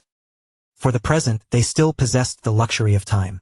Thanks to the immediate intervention of the High Priest, even the trauma of his severed arm had been mended without any lasting, debilitating complications. Even so, Lodbrok wasn't about to leave his recovery to the whims of fate. She leaned in, conducting a meticulous, hands-on examination to ensure that every muscle and sinew had knitted back together correctly. Once she was entirely satisfied that her diagnostic check was thorough, Lodbrok signaled for Theo to take his leave for the day. She could sense, through the subtle shifts in the air, that someone else was already actively searching for him. Before he could depart, however, Lodbrok issued one final, sharp reprimand. He needed to cease the habit of wrecking her sanctuary every time he came over to practice his swordplay. After all, the pattern of their little routine had become painfully, humorously obvious. Theo created the chaos, and invariably, someone else was left to mop up the wreckage. No sooner had Theo navigated his way back to the grounds of the Camellia Palace than he was intercepted by a face he hadn't encountered in quite some time. His devoted, energetic fanboy, Sybil Dree. Sybil approached with his usual, palpable excitement, practically vibrating as he delivered an important, formal message to his young lord. It was an official invitation. The letter detailed that the Daffodil Palace was formally requesting the honor of Theo Ragnar's presence at a banquet, held to commemorate the 18th birthday of Lady Ray Ragnar. Sybil, however, couldn't suppress his bewilderment regarding the timing. With the specter of war looming heavily over their borders, holding a lavish birthday celebration for Lady Ray felt bizarrely disconnected from the dire reality of the world. Furthermore, based on the frantic rumors surrounding the event, it was shaping up to be an unusually grand affair. Theo, however, viewed the matter through a different lens. To him, it was highly probable that the banquet was being blown up to such ostentatious proportions precisely because they were living through such precarious and turbulent times. The fallout from Troyvin's betrayal had shattered the internal stability of the family, destabilizing its foundations from within and leaving every competing faction on edge, waiting for the first sign of further collapse. Instead of Axion, the golden child who had spent his entire life being carefully groomed and polished under the Sky Dragon's own watchful guidance, it was Theo who had defied all expectations to seize the mantle of the sixth successor. As if that singular, massive upset hadn't been enough to rattle the foundation of the clan, the revelation that one of the 9 dragons had been deceiving them all, secretly orchestrating treasonous plots right beneath their very noses, had plunged the organization into total chaos. The council chamber now faced a dangerous, yawning power vacuum. This reality transformed the upcoming birthday banquet from a simple evening of wine, music, and celebration into something far more calculated and sinister. It was being presented as a carefully choreographed display of strength, designed to signal to every outside entity that the Ragnar clan remained unified, powerful, and utterly unshakable. Beneath the surface, however, it served as a high-stakes arena where the various successors and their supporting factions could size one another up in person. Sybil watched his young lord with thinly veiled admiration, noting how effortlessly Theo parsed the true intent behind the gala. The mere prospect of Theo stepping into the center of such a high-profile stage left the young man practically vibrating with anticipation. If those aging, arrogant relics of the past were truly desperate to gauge the true extent of Theo's capabilities, he was more than happy to oblige them with a performance that would be burned into their memories forever. In the heart of winter, the Daffodil Palace radiated a cold, regal beauty. Its massive, ornate architecture loomed against the frigid sky as if it had been chiseled directly out of solid frost and ancient stone. Inside the cavernous banquet hall, a veritable sea of affluent families, all tied to the Ragnar lineage in one form or another, had gathered to pay their respects. Dignitaries and nobles swirled through the room, lifting flutes of vintage wine and picking at decadent displays of food, their faces fixed in polite, practiced smiles. Yet, the moment the newly named heir appeared in the doorway, the entire room seemed to hold its breath. Wine glasses were frozen in midair, half-eaten morsels were forgotten on plates, and the hum of polite gossip died out instantly, replaced by a suffocating, collective silence as every single gaze swiveled toward the candidate. Young Lord Theo Ragnar commanded the room's absolute attention from the second he crossed the threshold. Dressed in sharp, dark winter attire that highlighted his silhouette, his eyes were cold and piercing, projecting an aura of authority that made him impossible to look away from. He looked polished, lethal, and entirely composed. Theo allowed his gaze to drift slowly and calmly across the expanse of the hall, methodically cataloging the crowd and confirming that every single noble in the vicinity was locked onto his every move, just as he had anticipated. Of course, everyone in attendance understood the unspoken truth. The birthday festivities were merely a thin veil. They had all come to get a look at this dark horse, this new heir who had suddenly crashed into the race for the throne. Theo was fully prepared to leave an indelible mark on their minds. As luck would have it, the person who strode into the hall immediately behind him was about to make that task significantly easier. From over his shoulder, Theo heard the rhythmic, confident gait of someone approaching. Then, a voice cut through the stagnant air with perfect clarity, and the moment the words rang out, a palpable wave of shock rippled through the gathered nobility. Naven Bacchus approached Theo with an air of complete reverence, lowering his body in a formal bow and addressing him openly and clearly as his lord. He made absolutely certain that his voice projected to every corner of the hall, ensuring that no one could claim they had failed to hear his pledge of allegiance. Theo's face broke into a genuine, warm expression of recognition. For a fleeting second, he almost didn't recognize the rascal. Even back during the day of his chaotic, sham wedding, Naven hadn't bothered to shave, but here he stood, clean-shaven and radiating an entirely different level of authority. The nosy, self-important nobles immediately erupted into hushed whispers. Everyone had caught wind of the bloody, brutal purge that had swept through the Bacchus family, and how the sole survivor had emerged from the carnage as the new head of the house. Even after the clan's near collapse, the Bacchus name remained one of the 6 pillars of power. So, when the new family head publicly addressed the 6th successor as Lord, it ignited exactly the kind of firestorm Theo had been hoping for. With nothing but a perfectly timed arrival and a few deliberate sentences, the entire atmosphere of the gala had been irrevocably altered. Just as Theo was about to lean in to give Naven the next set of instructions, a man built like a literal mountain of muscle materialized silently behind him, moving with the practiced ease of a predator. The instant Theo and Naven sensed the looming threat at their backs, their survival instincts flared in tandem, both of them tensing up as if a mortal blade had suddenly been pressed against their throats. The massive man retracted the suffocating pressure of his presence, deliberately softening that crushing intensity before offering a polite, disarming introduction. With a laid-back, almost jovial smirk on his face, he casually dropped the bombshell that he was, in fact, the 5th successor. Theo was momentarily thrown off his game. He knew that crossing paths with this beast was inevitable, but he hadn't anticipated the confrontation happening this soon. This was Thorkel Ragnar, the legendary commander of the Black Iron Cavalry, and one of Theo's primary adversaries in the race for succession. Towering over Theo and making him seem small by comparison, Thorkel extended a massive hand with a broad, seemingly generous gesture, inviting a handshake as if they were merely 2 acquaintances exchanging pleasantries. The 2 most prominent faces in the new generation of successors had finally locked eyes, and a breathless tension seemed to seize everyone in the banquet hall. One represented the heir who had previously stood at the vanguard of the competition, while the other was the newly ascended successor whose rapid rise had sent tremors through the entire clan. The question on everyone's mind hung thick in the air. When the dust finally settled, who would remain standing at the summit?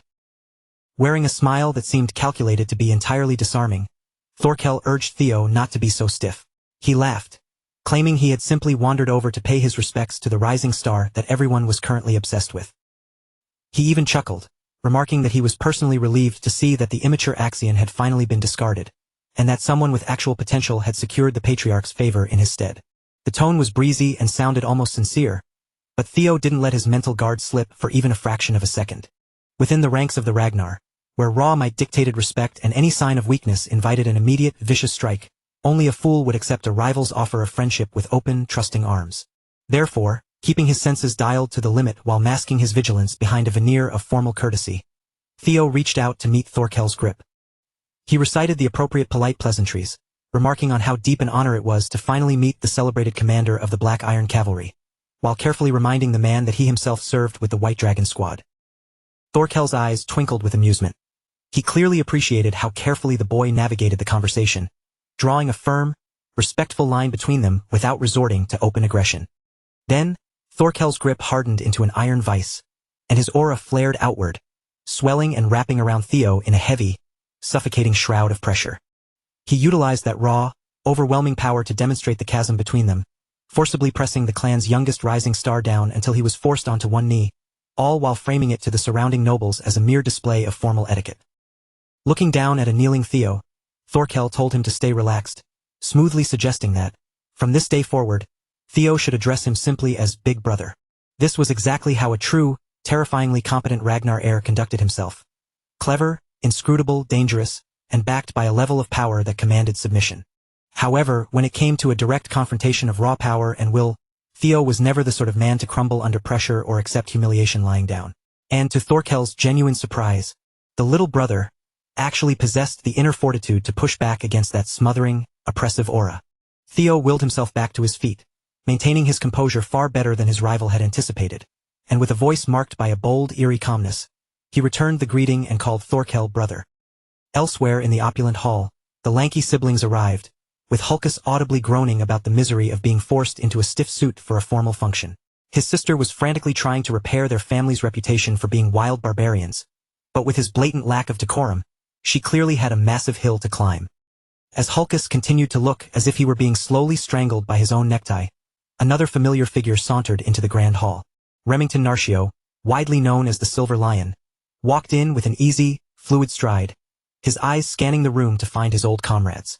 The pretty boy of the West had cultivated a massive reputation over the last few months, with rumors circulating that he was giving the Ascendant Dragon a run for his money. Yet, Remington remained fundamentally unchanged. He was still the same humble, reliable knight he had always been. He had made the long trek all the way north simply to reconnect with Lord Theo and see how the men of the white-armored dragon cavalry were faring, which created a moment of excruciating, painful awkwardness when the birthday girl herself happened to wander close enough to overhear his comment perfectly. The Silver Lion instantly lost his cool, looking less like a proud, gallant knight and more like a guilty, caught-in-the-act stray cat, bowing his head and offering a barrage of frantic apologies to Lady Ray. Lady Ray simply chuckled, waving a hand to dismiss the tension as if it were nothing more than a passing breeze. She was far too astute to be offended, fully aware that this extravagant birthday gala was merely a facade, a stage for far more serious political theater than mere celebration. Suddenly, the atmosphere in the room shifted violently. Every guest within the vicinity felt the shockwave of two opposing auras slamming into one another right at the heart of the banquet hall. Two distinct, overwhelming powers were locked in a fierce contest, radiating outward from the center. The sheer pressure of their collision was so intense that the very air seemed to thicken and grow suffocating, forcing the onlookers to gasp for breath. The northern hounds gathered nearby recognized the signature of that power instantly. They knew Theo well enough to guess that he was at the eye of this storm. If there was any trouble to be found or a scene to be made, Theo was inevitably the catalyst. To any casual observer, Theo and Thorkell appeared to be engaged in nothing more than a friendly, masculine handshake. However, the crushing weight of their clashing auras revealed the true nature of their interaction, creating a dead zone around them that kept even the boldest of nobles at a respectful distance. At long last, Thorkell pulled his hand away and let out a boisterous laugh. With a charismatic, carefree grin, he jokingly conceded that he couldn't compete with his own little brother, effectively declaring his surrender for the sake of the moment. Theo didn't miss a beat, matching his older brother's relaxed demeanor perfectly. With a modest smile, he deflected the credit, insisting that any success he'd shown was merely a reflection of the guidance his big brother had provided him. Thorkell mused aloud, noting that excessive humility could sometimes be perceived as a slight against one's opponent, though he made it crystal clear that his previous admission of defeat had been entirely earnest. He even went as far as to candidly judge that had they faced each other when they were both the same age, the outcome would have been overwhelmingly lopsided in Theo's favor. Theo fully grasped the magnitude of that admission. Coming from the most celebrated, legendary young genius in the clan's recent history, such praise carried immense weight. For Thorkell, discovering such a fascinating and formidable younger brother seemed to bring him nothing but genuine, unbridled delight, a sentiment that beamed clearly across his face. Turning away from the confrontation, he addressed the crowd of nobles who were watching the exchange with bated breath, urging them to raise their glasses in a toast to the rising star of the Ragnar lineage. As the tension dissipated and the laughter of the banquet resumed, Thorkell leaned in to ask Theo if the debut he'd orchestrated for the new successor met his expectations. Theo inclined his head, offering a polite, appreciative nod in return. Despite the pleasantries, Theo was under no illusions. He quickly realized that Thorkell was far more than just a brute with superhuman strength. Behind that infectious, carefree smile lay a razor-sharp intellect, constantly calculating and acutely aware of every move on the board. By demonstrating his overwhelming martial prowess, Thorkell had reinforced his own dominant standing. By graciously acknowledging his newfound rival, he had simultaneously cemented the favor of the watching crowd with seemingly effortless charm. Just like that, the delicate atmosphere Theo had spent the night cultivating alongside Naven was swallowed whole by Thorkell's spectacle. In just a few effortless motions, the elder brother had successfully steered public opinion firmly back into his own corner. Thorkel Ragnar might appear to be nothing more than a giant, hulking mass of muscle with a friendly demeanor, but beneath that sociable mask lurked a ruthless contender, one capable of analyzing the power struggle for the throne from every possible angle. Following that explosive contest with his brother, Theo found himself suddenly swarmed by his peers. The mood lightened as they exchanged laughter, passed around wine, and allowed the festivities to carry them into the night. What Theo failed to notice, however, was the shifting gaze of the room. After witnessing his display, a significant number of high-born noblewomen had quietly bumped him to the very top of their list of most eligible bachelors. While the main hall buzzed with music, clinking glasses, and lively social banter, an old, bitter man looked down from the balcony above, his eyes seething with barely contained rage. The elder dragon had been banking on the disgraceful behavior of a half-breed to serve as the perfect catalyst for getting Theo expelled from the gathering entirely. If that dim-witted fool Thorkel hadn't interfered and shifted the momentum, the old man could have easily hijacked the flow of the party to suit his own agenda. What truly grated on him was seeing a mere bastard act with such autonomy, disrupting the family hierarchy and meddling in clan affairs with total impunity. Since he couldn't lash out at someone as powerful as Thorkel, he began hunting for a softer, more vulnerable target. The old fossil was practically vibrating with the need to cause misery. His gaze finally locked onto Captain Evelyn Nareville, who was laughing and drinking in the company of her comrades. The elder dragon's hateful, predatory eyes lingered on her for a moment that felt like an eternity. In his warped sense of superiority, he felt he had the right to play judge and jury on who belonged in this hall and who did not. And tonight, of all nights, Evelyn had traded her rugged, utilitarian armor for a stunning, elegant dress that highlighted a side of her beauty most people had never been privileged enough to see. Her comrades were in high spirits, showering her with genuine compliments, as they rarely had the opportunity to see their captain out of her standard combat uniform. Evelyn, however, felt distinctly uncomfortable with the attention, clearly unused to being called cute. Every instinct she had was screaming at her to strip off the dress and retreat back into the comfortable, familiar safety of her plate armor. This night was meant to be a reprieve, a time to celebrate and unwind. Instead, some arrogant bastard took it upon himself to drench Evelyn in a glass of wine, ruining her dress and leaving unsightly dark stains marring her skin. The moment that vitriolic, hateful voice reached her ears, years of suppressed trauma ripped open, and the old, deep-seated fear surged back with overwhelming intensity. The elder dragon sauntered toward her with the arrogance of a man who owned the very ground he walked on. Evelyn's body began to betray her. She started to tremble, and she couldn't hide the involuntary shiver of terror that racked her frame. The old monster sneered down at her, his voice dripping with condescension as he asked how she found the audacity to crawl out of the gutter and try to mingle with the nobility. One of Evelyn's loyal comrades instinctively stepped forward, attempting to shield her. Even though the man standing before them was one of the legendary 9 dragons, such blatant, inhumane cruelty was beyond the pale. Evelyn, however, clamped a hand on Erin, holding her back before she could say or do something that would lead to her own destruction. For Erin's sake, she knew they could not afford to incite one of the most dangerous, high-ranking sociopaths in the entire clan. Evelyn fought a losing battle to mask both her white-hot rage and her paralyzing fear, but the internal struggle was painfully obvious on her wine-splattered face. This was the first time Erin had ever witnessed her indomitable captain look so utterly terrified, and she was left to wonder what kind of dark, twisted history existed between Evelyn and this elder. The elder dragon loomed over the two women, his voice cold as ice as he reminded Evelyn that he had explicitly warned her never to set foot in his presence again. Suddenly, his venomous gaze darted to a flash of metallic sheen, hidden beneath her decorative scarf. Without a second of hesitation, he lunged for her prosthetic arm, tearing it violently away from her body. With absolute disregard for human decency, the elder dragon proceeded to dismantle the intricate, thoughtful gift the young lord had bestowed upon Evelyn. He callously tossed the shattered, twisted metal to the floor, as if it were nothing more than a piece of discarded trash. The monster mocked it, sneering that it was merely a toy attached to a useless, pathetic stump of flesh. In his twisted worldview, trash deserved to be treated as trash, crushed, broken, and trampled underfoot. With that done, he issued a final, chilling ultimatum. She was to vanish from the hall at once, or he would personally ensure she was torn apart limb from limb. Not wanting to draw any more lethal attention toward her comrades, Evelyn choked down the bile of her humiliation, forced herself to endure the agony, and fled the hall. Watching her retreat like a terrified child brought a grotesque sense of satisfaction to the elder dragon.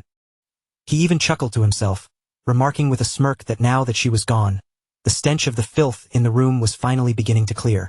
Erin stood there, her hands trembling with indignation. She simply couldn't bite her tongue any longer after witnessing such a blatant act of injustice. She leveled a firm gaze at the man, threatening to drag the entire incident before the office of the law to ensure he'd face the consequences. But the old bastard didn't even flinch. He just stared back at her with a condescending sneer, his eyes cold, as if she had completely lost her grip on reality for daring to challenge him. He let out a short, dismissive laugh, his expression twisted with arrogance. If she was really that desperate to run off and play the informant, he couldn't care less. In fact, he seemed perfectly happy to let her go ahead and try whatever she wanted, clearly confident that she couldn't touch him. He leaned in, his voice dripping with malice. He knew something she was about to learn the hard way. If she really decided to walk down that path, she'd quickly discover the brutal truth of Ragnar's reality, where only the strongest survive and justice is just a hollow word. Evelyn was sprinting now, her breath coming in sharp, ragged gasps. She didn't dare look back, her feet pounding against the ground with a frantic urgency. It was as if she knew, with every fiber of her being, that slowing down even for a split second would mean her end. The ghosts of her past had clawed their way back into the light, tearing through the peace she'd tried to build. She felt a surge of bitter self-loathing. How could she have been so naive to think she could just relax, laugh, and enjoy a simple evening alongside her comrades without the shadow of her history falling over her? For years, she had fought tooth and nail to bury the trauma of her childhood, forcing herself to move past the days when she was just a helpless, powerless girl. But seeing that man again, it was like all that hard-won progress, every bit of strength she'd gathered, had been shattered into pieces in a single heartbeat. The man everyone else bowed to, the one revered as the Elder Dragon, was the same man who had once rained down merciless violence upon her, all because she had dared to utter the word father in his presence. Back then, she was just a child, and the pain had been impossible to comprehend.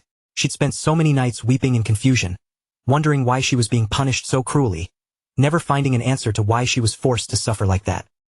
And in this moment, the years seemed to vanish. No matter how much she had grown or how strong she had become, the sensation of that past returned with sickening clarity. Deep down, under the armor and the accolades, she was still that terrified, lost little girl. She ran blindly, her vision swimming with hot, stinging tears that blurred the world around her, her chest heaving with every ragged breath. She was so consumed by her own internal panic that she completely failed to notice the figure standing directly in her path. The demon dragon watched her, his brow furrowing with genuine confusion. He couldn't understand why she was bolting from the banquet hall like a deer caught in a trap, heading in the complete opposite direction of where she was supposed to be. Then her eyes finally snapped into focus as she realized who was standing before her. Her legs gave out, her frantic momentum dying instantly, and the dam finally broke. All the fear and humiliation she had been fighting to suppress came pouring out of her at once. Back inside the banquet hall, the party was still in full swing. Theo and his circle were busy clinking glasses, laughing, and sharing stories, blissfully unaware of the cruel scene that had just unfolded. But that peaceful ignorance was quickly reaching its breaking point. The atmosphere shifted instantly. The jovial mood of the party was shattered when a sharp, agonized scream from the old bastard ripped through the hall, freezing everyone in their tracks.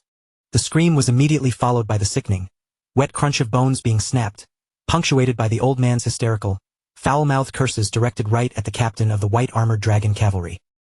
Julius Ragnar, the demon dragon, stood there in his most terrifying form. He had heard the truth straight from Evelyn's own lips, and now, his eyes burned with an icy, predatory rage, the kind that only stops when it's been satisfied with blood. As Julius finally unclenched his grip, releasing the mangled, useless arm from his hold, the elder dragon scrambled backward in a panic. The veneer of his confidence had cracked wide open, and his security team, seeing the danger, rushed in to surround the two of them. Julius had made his warning perfectly clear to that old fool. He had promised that any harm done to Evelyn would be returned to him in full measure, and he was a man of his word. The old bastard, gasping in pain, immediately tried to spin the narrative, shouting that this assault was a direct act of betrayal against the honorable Ragnar name, labeling Julius a dangerous criminal who needed to be apprehended before he did more damage. Yet, the demon dragon didn't budge. He stood like a statue, completely unfazed, even as the security team fanned out, their weapons drawn, circling him from every angle. The law council was moving in now, and for a moment it seemed like the pressure was mounting. Surely, even the esteemed leader of the white-armored dragon cavalry couldn't escape the consequences of his actions this time, right? With cold, official voices, the council members declared his crime, formally accusing him of assaulting the Elder Dragon's head counselor. They issued a stern warning. If he didn't submit, he was looking at serious jail time.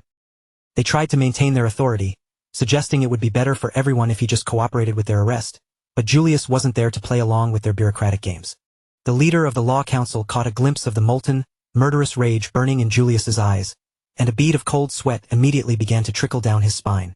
Ignoring the council, Julius began to recite the solemn, written oath, the very words that had been sworn upon the blade during the dark days of Ragnar's autumn. 4 years ago, he had stood in front of those same decrepit old men, who were hiding behind their dusty, outdated authority, and he had made that vow on his blade. Back then, the agreement had been crystal clear. Evelyn was off limits, and nobody was to lay a hand on her. So, since the Elder Dragon had chosen to spit on that oath, Julius felt completely justified in taking his own form of vengeance. Theo, like everyone else in the hall, had moved closer to see what all the noise was about. As he listened to the exchange, the pieces began to click into place, and he finally realized what had gone down. This incident had never happened in his previous life, which could only mean one thing. He had shifted the timeline so much that the world was no longer following the path he remembered. Based on his knowledge, Evelyn Nereville was born as Wolfgang Ragnar's illegitimate child, a name that, frankly, was far too noble to be attached to a man as vile as him. Wolfgang obsessed over blood purity above all else, yet ironically, he lacked the self-control to live by his own rigid standards. To him, Evelyn was nothing more than a living, breathing contradiction. A walking stain on his reputation that he desperately wanted to sweep under the rug and hide away forever. He had been planning to disown her and cast her out for good, but he hadn't accounted for Julius stepping in to stop him. Julius had recognized the hidden spark in the girl and brought her into the white-armored dragon cavalry. That single, decisive act had completely dismantled Wolfgang's cruel plans. Under Julius's watch, Evelyn blossomed into an elite fighter and a respected leader, quickly climbing through the ranks. Just when she finally earned the title of captain and was carving out her own legacy, Wolfgang's deep-seated insecurity exploded. Terrified of his dark secret coming to light, he decided to eliminate his own daughter, framing the murder as a tragic, accidental death. He missed the killing blow, but the strike was still brutal enough to cleanly sever her left arm. She barely cheated death, but the loss of her limb meant she could no longer handle her mount, effectively ending her career. That injury forced her into an early retirement, leaving her to rot away managing the 4th training hall, exiled from the noble circles she once moved in. But after crossing paths with Theo Ragnar, her life had been pulled back toward the honor she once held. In a way, the entire chain of events leading to this explosive confrontation could be traced back to the ripples Theo had caused since his return. And if that was the case, then Theo felt a personal responsibility to step in and fix the situation before it went too far. However, stepping in wouldn't be simple. The air in the room was thick with the demon dragon's suffocating killing intent, and any wrong move could tip the scales into a bloodbath. Wolfgang turned to the surrounding nobles, trying to play the victim and sway them to his side. He railed against Julius, painting him as an arrogant villain showing zero respect for an elder who had served Ragnar for decades. He even accused the demon dragon of abusing the sacred authority of the 9 dragons just to bully a family member, labeling his actions as nothing less than treason. Listening to that old rat whine about the abuse of authority, while he himself was a walking example of moral rot, only caused Julius's temper to flare even brighter. The entire situation was teetering on the edge of a total catastrophe, and it likely would have imploded if Theo hadn't stepped forward to bridge the gap. Theo calmly interjected, reminding everyone that this event was meant to be a joyful celebration for his dear friend, not a place to terrorize innocent guests or turn the ballroom into a slaughterhouse. Because Julius held the young lord in such high regard, he finally forced himself to swallow his rage, pulling back from the brink just in time to stop the violence from erupting. Wolfgang's face darkened, his brow furrowing as he processed the situation. His earlier attempt to bait everyone into an emotional outburst had failed spectacularly. His carefully laid trap had been completely dismantled, and that realization made his blood boil with irritation. With 2 of the most powerful men in the family standing on the brink of an all-out brawl, Theo stepped into the tension. He proposed a resolution rooted in history. They should set aside their petty shouting match and settle the score through the formal tradition of a Ragnar duel trial. He made it clear that turning a festive birthday celebration into a blood-soaked arena was beneath them. Instead, he challenged them to take their grievances to the dueling grounds, where they could let their blades decide who was actually in the right. Wolfgang recoiled at the suggestion, his nose wrinkling in disgust. He was quick to play the victim, insisting that there was absolutely no reason for him to be dragged into a trial when he had done nothing wrong in the first place. Refusing to let the old man's excuses derail the plan, Theo maintained his cool, calm demeanor. He urged the old bastard to accept the duel, emphasizing that it was the only way to prevent this entire scene from escalating into a public disgrace in front of the other guests. Just then, Theo's attention was drawn to a new arrival, the Lady of Daffodil Palace. She strode into the hall, her icy gaze sweeping over the scene, and it was painfully obvious that she was absolutely livid that her daughter's special night was being tarnished by two brawling fools. With every measured step she took toward them, the ambient temperature plummeted. A layer of crystalline frost began to creep rapidly across the floor, spider webbing out from beneath her feet. This was Neil Ragnarton, the woman feared as the Ice Dragon.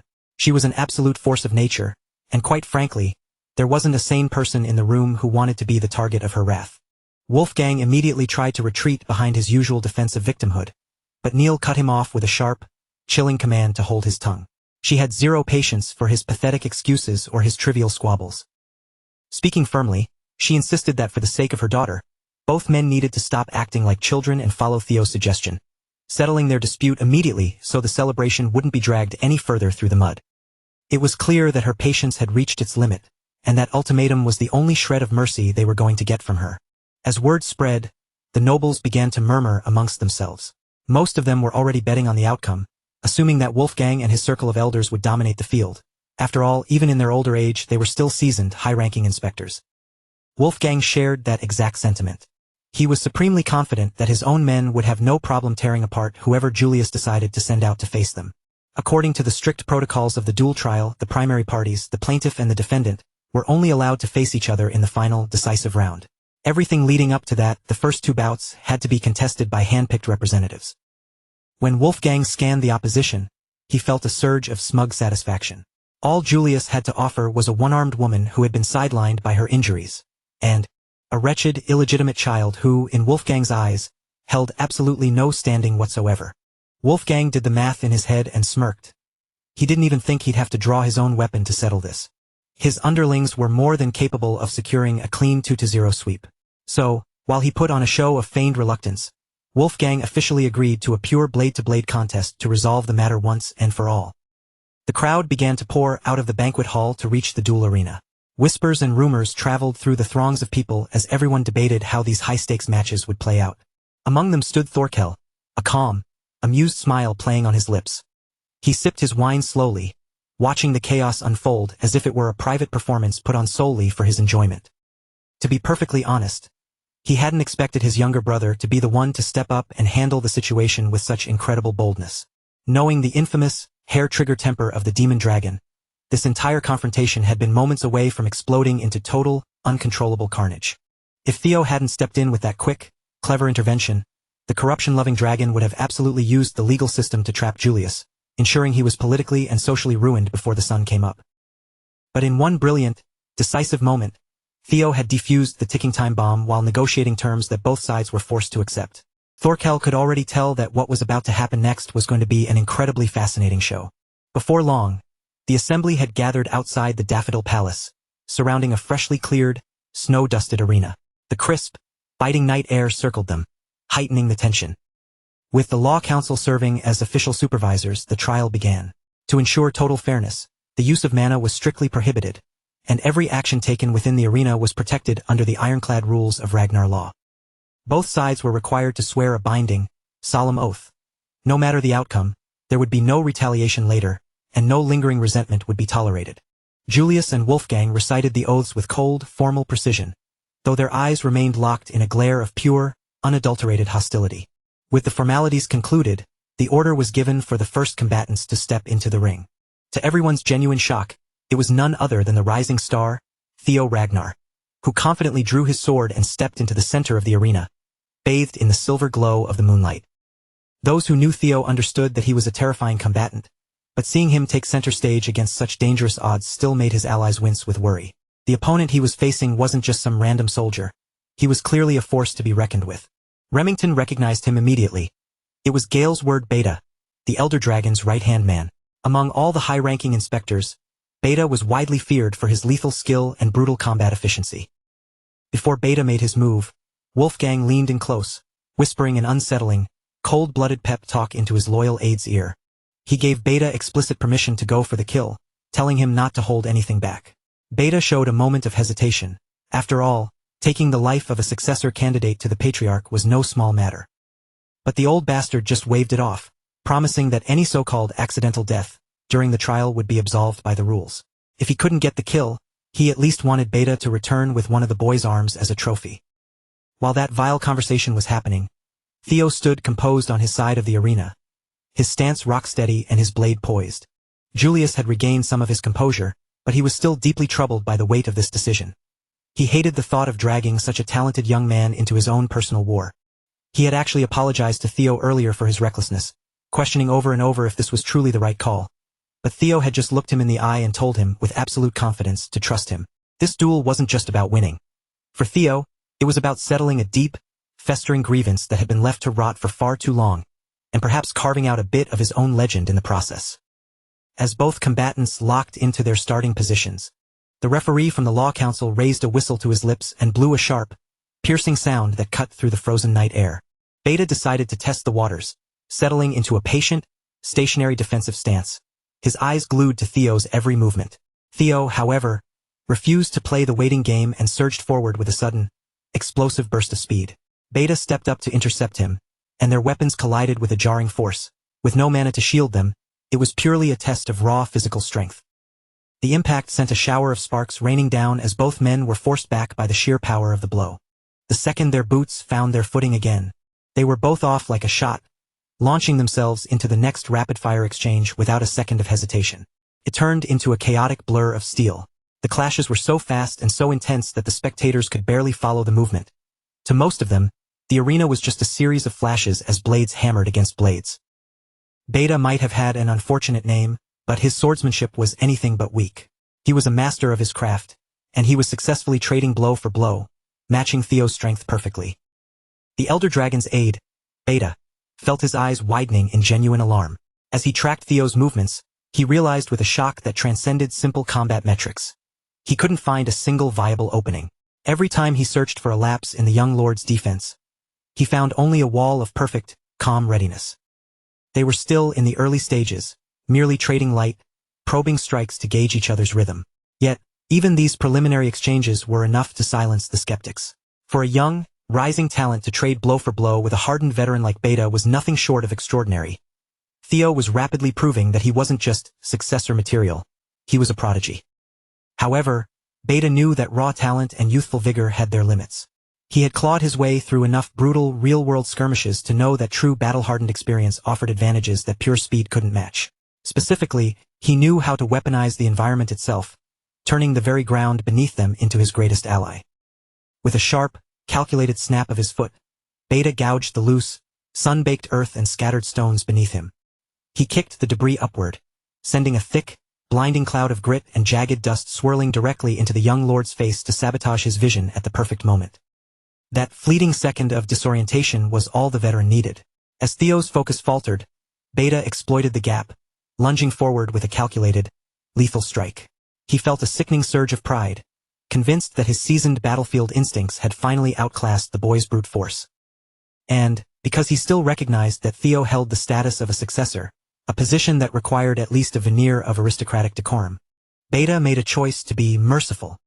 He decided he would end the young lord's life with a swift, efficient decapitation, sparing him the prolonged agony of a messy, drawn-out defeat. But just as Beta's blade whistled toward his neck, Theo didn't just react, he flowed. With a display of effortless precision, he snapped his torso backward, a mocking, sharp smile etching itself across his face as the lethal strike sliced harmlessly through the empty air. The truth was, Theo had anticipated that Beta would underestimate his combat history. He had laid that opening out like a piece of cheese on a trap, and the fool had walked right into it, completely blind to the fact that he was the prey. Now, Beta's momentum had carried him too far. His arm was extended, his center of gravity was compromised, and his guard was shattered. It was a golden, absolute opportunity for a counterattack. In that final, frantic split second, Beta's primal survival instinct screamed. Every nerve and cell in his body ignited, forcing him into a desperate, contorted maneuver to throw himself clear of Theo's retaliatory strike. Yet, as he tumbled away, Beta's mind reeled from something even more disturbing than the near-death experience. Theo had pulled his punch. The young lord had intentionally aborted the killing blow at the last possible moment. It made no logical sense. Why would an ambitious star forfeit a victory that had been handed to him on a silver platter? If Theo were acting purely on his own initiative, he would have ended Beta's career or life, right then and there without a blink. Unfortunately, that was exactly when the voices in his head chose to return, surging back with a deafening, chaotic intensity. They hammered at his psyche, demanding retribution against everyone who had ever mocked, abandoned, or discarded him. His internal landscape transformed into a blood-soaked nightmare. He was no longer fighting an opponent, but lashing out at the entire world. The overwhelming, dark urge to annihilate everything began to cloud his vision, weaving a suffocating shroud of pure bloodlust around his thoughts. Beta, watching from a distance, could see the shift in the young lord's aura. He sensed that something had fundamentally snapped in Theo's demeanor, and he was too terrified to rush back in recklessly. He had already been humiliated by one feigned opening, and he now feared the strange, eerie stillness was just another calculated snare. The insult burned even deeper. He felt like he was being treated like a novice who could be manipulated twice in the same breath. But a career inspector prides himself on not falling for the same ruse twice. Convincing himself he had finally read the boy's tactic, Beta charged forward with renewed, murderous confidence, fully intent on finishing the job. Theo raised his blade, utterly unfazed. He caught Beta's full power strike head-on, stopping the heavy blade with such effortless ease that it looked like he was barely holding a feather. Still holding the lock, Theo murmured a command, directing his focus inward to the raging, discordant whispers inside his skull. Through sheer, iron-willed authority, he forced the voices into a deathly silence. If bloodshed was the price to keep them quiet, then he would pay it. He didn't need their screeching commentary to do what was necessary. In a heartbeat, the atmosphere shifted. Theo moved with terrifying, blurred speed, unleashing a relentless cascade of slashes from angles that defied physics, until one savage, decisive cut sheared cleanly through Beta's defense and severed his arm. As agony flooded his system, Beta was pinned by the crushing weight of pain and shock, frantically retreating to avoid being butchered completely by the young lord's unhinged assault. Gripping his remaining arm, Beta clawed at the air, trying to find a path out of the deadly confinement of Theo's relentless, maddened offensive. Theo turned that desperate struggle into a pathetic display of futility. With a sudden burst of overwhelming force, he struck Beta, sending the defeated man careening like a discarded doll straight out of the arena. The seated nobles on the far side of the grounds would have been caught in the crossfire of the debris if the ice dragon hadn't stepped in at the last second, shielding them behind a wall of frost. After witnessing the sheer impact of that blow, she gave a silent, grim nod of acknowledgement, recognizing both the horrifying depth of Theo's talent and the raw, explosive power contained within his strikes. What made the feat truly monstrous was that he hadn't tapped into his mana even once. With a singular, brutal slash, he had physically shattered the arena as if he were an apex predator, not a mere swordsman.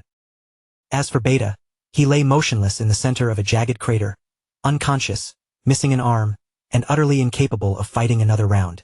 His armor was shredded, his pride was in tatters, and his dignity was gone. He didn't just lose.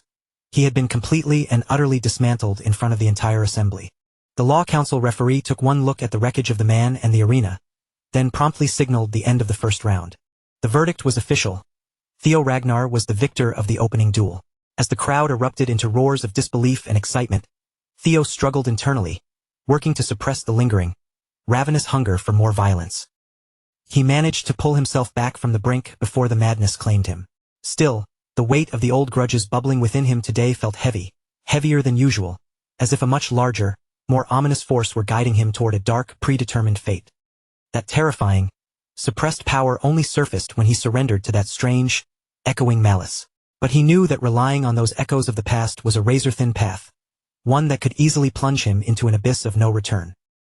The danger was blindingly obvious, yet he couldn't deny that if he learned to harness this power with precision, it would be an unparalleled engine for his growth.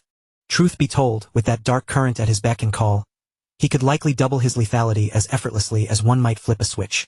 Once the crews had cleared the rubble and stabilized the arena, the atmosphere tightened for the second round, and both sides were prompted to present their next fighters. But to the total bewilderment of everyone watching, Theo stepped forward, faced the delegation, and declared that he would be fighting consecutive battles. The referee acknowledged his participation for the defense side, but Wolfgang looked as if he'd been slapped. He viewed the boy's decision to stay in the ring as an act of intolerable, arrogant hubris. Determined to crush that confidence, Wolfgang made his move, deploying one of his most trusted, elite killers. The Sword of Mystics and former Dragon Gate Swordmaster, Page Grayson. The Lanka siblings gasped in awe as the elder stepped forward, shouldering a sword of absurd, massive proportions, and he was doing it without burning even a hint of mana.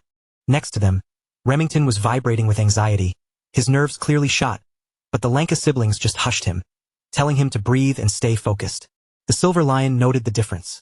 The first round had been a matter of reputation, but sending Page Grayson was a declaration of war. Grayson wasn't just a functionary. He was a legendary elder, a master of his craft. It was obvious to everyone with eyes that Wolfgang's corner was now out for blood, determined to kill Lord Theo regardless of the cost. Still, after witnessing the sheer carnage Theo had just unleashed, nobody dared to bet against him. The moment the referee's whistle pierced the tension, signaling the start of the second round, Theo calmly, and with a surprisingly polite smile, raised his hand. Instead of rushing into another lethal exchange, he simply waved his hand in a clear sign of surrender and forfeited the match right then and there. A stunned, suffocating silence gripped the entire arena. No one, perhaps least of all the grizzled Page Grayson, could believe what they had just witnessed. Theo offered a humble, disarming explanation. As a mere mid-ranked inspector, he couldn't possibly hope to cross blades with a master elder like Grayson. He conceded the gap in their experience, choosing to walk away without ever drawing his steel. The Sword of Mystics, Page Grayson, stood in the center of the arena, his face twisted in genuine irritation. He had prepared himself for a grueling, high-stakes clash of steel, only to have the battle snatched away from him by a forfeit before he could even draw his weapon in earnest. Even the Law Council referee seemed caught off guard for a moment, his brow furrowing as he formally announced the winner of the second round. The audience, however, quickly grasped the brilliance of the move and erupted into spontaneous applause. Theo had pulled off a masterstroke. He had neutralized a dangerous, veteran threat without burning an ounce of stamina. After all, the trial rules were absolute. The plaintiff and defendant were now forced to face each other in the final, decisive third round. Wolfgang had been so blindingly focused on eliminating that troublesome young successor that he never even considered he might be the one being played. Now, caught in the web of Theo's maneuvering, he had no choice but to step into the final fight himself, all while nursing his shattered arm in a sling limb. Evelyn watched the scene unfold with a sense of profound shock. In all her years under his shadow, she had never seen her father, a man who exuded an arrogance that felt indestructible, look this rattled, as if the very foundation of his authority was turning to dust beneath his feet. As Theo strolled back to their corner, Evelyn lowered her eyes, a wave of guilt washing over her as she apologized for dragging him into her chaotic mess yet again. But Theo didn't brush it off. He met her gaze with a steady, sincere kindness that provided the anchor she so desperately needed. The genuine warmth in his voice reached something deep and frozen inside her, reminding her of the rare, beautiful moments that had miraculously survived in her life.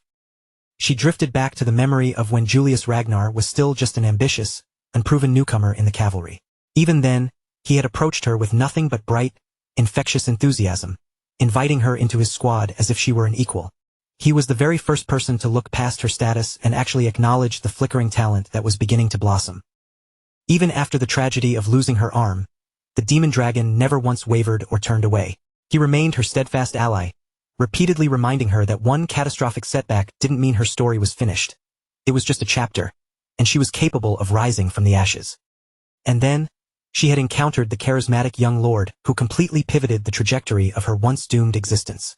Theo provided her a brand new path, and Evelyn chose to become his sword, finally securing a sense of purpose she could carry with genuine, burning pride. Lord Theo had granted her the courage to voice the desires she had stifled for years, the ones she was once far too paralyzed by fear to fight for. Her history was a dark mosaic of agony, humiliation, and loss, but she was no longer adrift in that darkness. She was surrounded by people who didn't just know her name, they genuinely cared about her survival. So, how could she remain frozen in place, shackled to a dead past and unable to take a single stride forward, when people like them placed such absolute faith in her? Perhaps, after all these agonizing years, the time had finally arrived to strike down the villain who had haunted her every waking hour. Before Julius could advance to take his place as the final participant, Evelyn stepped forward, her voice cutting through the tension. She was finished with the role of the victim. It was time to seize her own destiny, even if she had to do it with only one hand. The Law Council referee wasted no time, his voice booming across the grounds as he ordered the plaintiff and the defendant to step into the arena for the final round of the trial.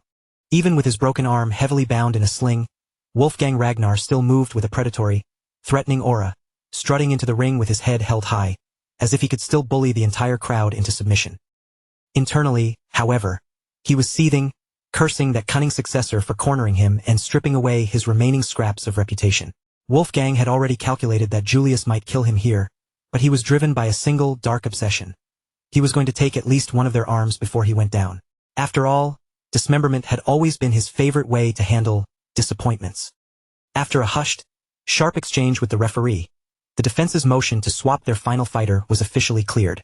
Dressed in her sleek, form-fitting combat gear with her blade drawn at her side, the one-armed captain strode into the arena. Her confidence was palpable.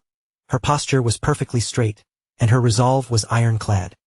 The second Wolfgang laid eyes on his crippled, unlawful daughter approaching him. He erupted into a jagged, cruel laugh. With a sneer of utter contempt, he asked if she had finally returned to beg him for mercy on her knees. But his pathetic, venomous taunts didn't even land.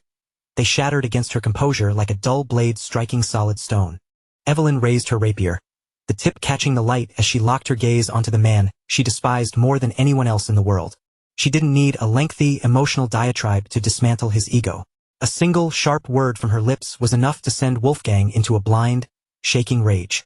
Because the one thing this narcissistic man absolutely loathed was being addressed as father.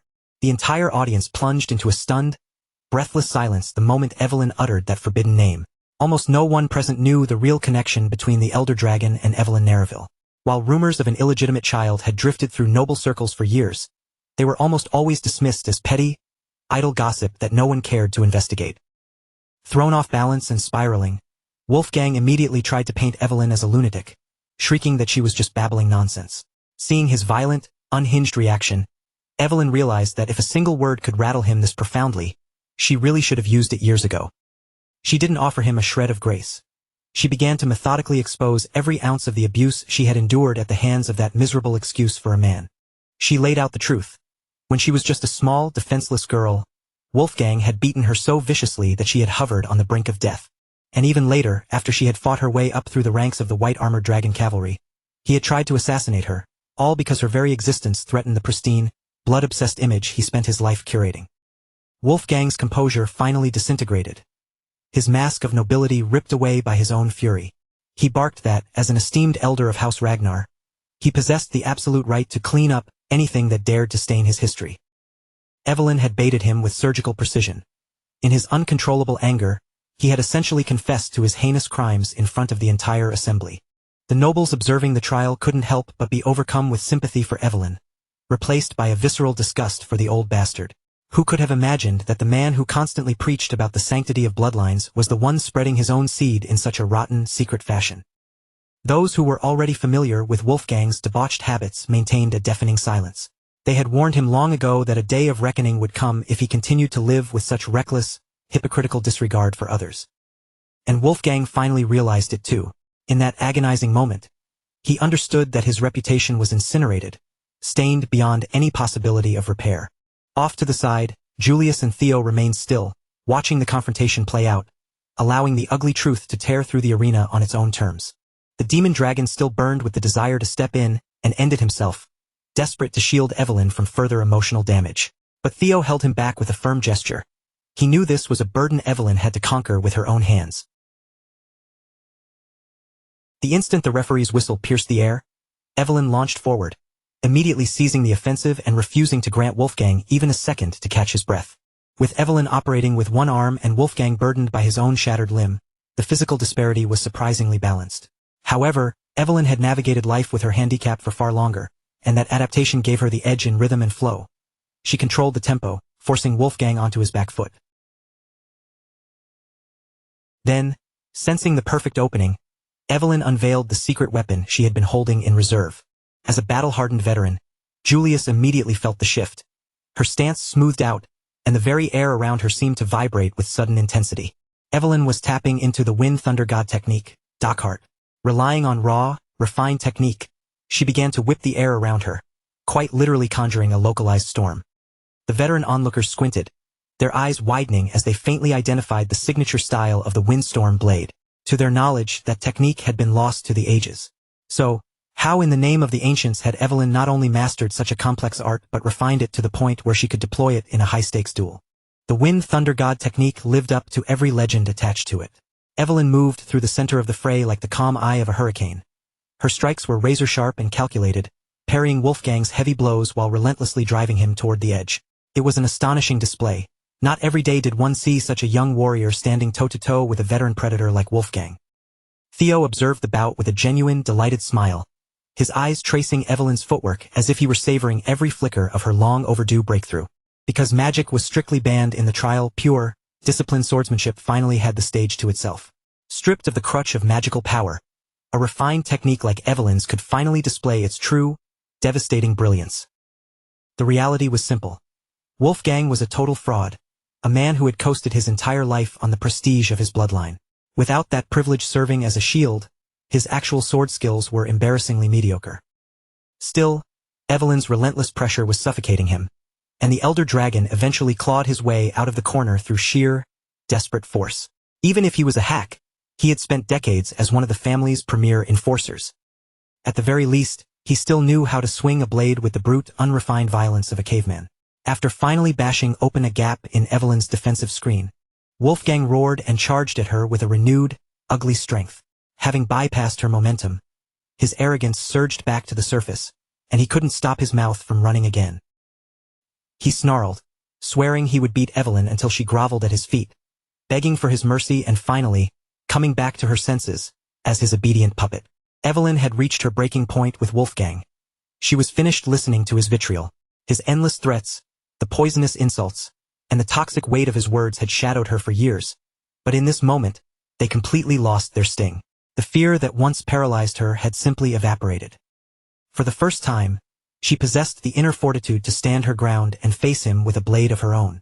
If that decrepit, cruel old man wanted to turn this confrontation into a brutal test of raw strength, then Evelyn was more than ready to meet his aggression head-on and utterly dismantle him at his own twisted game. When she was just a small, vulnerable girl, her father had been an inescapable monolith, a towering presence that eclipsed her entire world. Back in those dark days, no one in existence struck more terror into her heart than he did. Yet, everything was fundamentally different now. She no longer stood alone in the dark. She was surrounded by people who supported her. Dependable, honorable allies in whom she could place her absolute trust. These were individuals who had championed her cause and believed in her inherent worth, even during those agonizing periods when Evelyn herself couldn't muster the faith to believe that her life could ever change for the better. Because of their unwavering presence, all of those agonizing, suffocating thoughts, the self-doubt that had kept her small, were finally discarded, cast away like rusted chains that no longer had a place on her skin. The frightened, trembling child who had once clung to a monster simply because he was her parent was gone. In her place stood a woman who had come into her own, firmly grounded, holding the reins of her own destiny with an iron grip. At long last, she had finally summoned the lethal strength required to cut down the bastard who had turned her entire existence into a waking nightmare. The weak, broken girl who had been abused, treated with absolute contempt, and left with nothing had successfully forged herself into a formidable warrior, one capable of striking down the very creature that shared her own blood. The nobles gathered around the arena couldn't help but be visibly moved by the sheer intensity of Evelyn Nareville's resolve. Each strike she landed seemed to echo with years of suppressed pain, finally shattering into freedom with every swing of her sword. The intense bout finally reached its climax, and the verdict was clear. Evelyn was the undisputed victor of the final round of the duel trial. Her quest for vengeance had finally been etched into reality, and as a price for his sins, she had severed one of that scumbag's arms. Even after suffering a humiliating, undeniable defeat in front of the entire assembly, Wolfgang stubbornly refused to acknowledge reality or accept that he had been outclassed. He lurched forward, clearly intending to launch a desperate, last-ditch assault on Evelyn with whatever remnants of strength he still possessed. But before he could even begin to manifest that pathetic final surge of fury, icy, razor-sharp restraints snapped into existence, freezing him in his tracks. Thank goodness Lady Neil, the ice dragon, intervened before the situation could devolve into further chaos. She offered a scathing, sharp reprimand, calling out Wolfgang for his utter disgrace to the legacy of the 9 dragons and his blatant disregard for the rules of the duel. The moment the referee formally announced Evelyn's name as the winner, the full weight of the victory finally crashed down upon her, and the reality of her newfound freedom settled into her bones. Following the rigid, binding terms established by the duel trial, the verdict was delivered with absolute, irrevocable clarity. She was officially declared not guilty. As Evelyn made her way back toward her corner, It felt as though an invisible, crushing stone that had been strapped to her back for years was finally sliding off her shoulders. Evelyn Nareville was, at long last, truly and entirely free. Julius and Theo were waiting for her, welcoming their comrade back with expressions of unmistakable pride. They didn't offer her pity. They greeted her with the profound, hard-won respect that she had undoubtedly earned through her bravery. Finally, she was free to grow, to reach for the skies, and to flourish without the paralyzing fear that had kept her locked in a cage for so long. Deep in her heart, Evelyn recognized that this victory belonged not just to her, but also to her lord and the captain of the cavalry, who had paved the way for her to reach this momentous day. Across the wide expanse of the arena, Wolfgang's lackeys scrambled frantically to retrieve their beaten master, desperate to get him the urgent medical attention he so clearly required. They managed to recover his fallen sword as well, but when Wolfgang caught a glimpse of his own distorted, ruined reflection in the polished steel, the sting of his public humiliation only burned that much brighter. With a guttural snarl, he shoved his subordinates aside, snatched the weapon from their grip, and began a staggered, murderous march back toward Evelyn's corner, his eyes burning with a dark, menacing glare. Wolfgang roared out Evelyn's name, spitting it out as if it were a vile insult. He screamed "wretched girl" at the top of his lungs, waving his sword around like a total madman who had completely severed his connection to sanity. There was absolutely no ambiguity in his intentions. That pathetic piece of garbage was determined to strike Evelyn down once and for all, completely disregarding the fact that the duel had already concluded. But this time Julius didn't hesitate. He stepped firmly into Wolfgang's path before the old man could get anywhere near enough to threaten her. The demon dragon seized him with his one good hand, forcing him to his knees with the same ease one might use to discipline an unruly child. Wolfgang's blinding rage had clearly rotted his senses. He must have completely forgotten that he had actually gotten off lightly by losing only one arm. Julius stared the bumbling old fool down, his gaze heavy with cold, lethal pressure, and asked him if he truly had such a death wish that he wanted to lose the arm he still had left. If Wolfgang was so desperately eager to end up a limbless mannequin, then the demon dragon was more than prepared to oblige him and finish the job. The air in the arena was thick with suffocating tension, reaching an absolute breaking point as every single spectator held their breath, waiting for the explosive violence that seemed mere seconds away. The situation might have descended into an even bloodier nightmare if not for a sudden, urgent interruption. A messenger sprinted into the arena, shouting the dire news that the Troyven family had officially launched their invasion, demanding that everyone present return to their assigned posts immediately. Julius clicked his tongue, his face twisting in genuine, palpable frustration. The timing could not have been more disastrously inconvenient. He had wanted nothing more than to leave Wolfgang in a state of permanent, broken ruin, but that long-awaited vengeance would have to be set aside for now.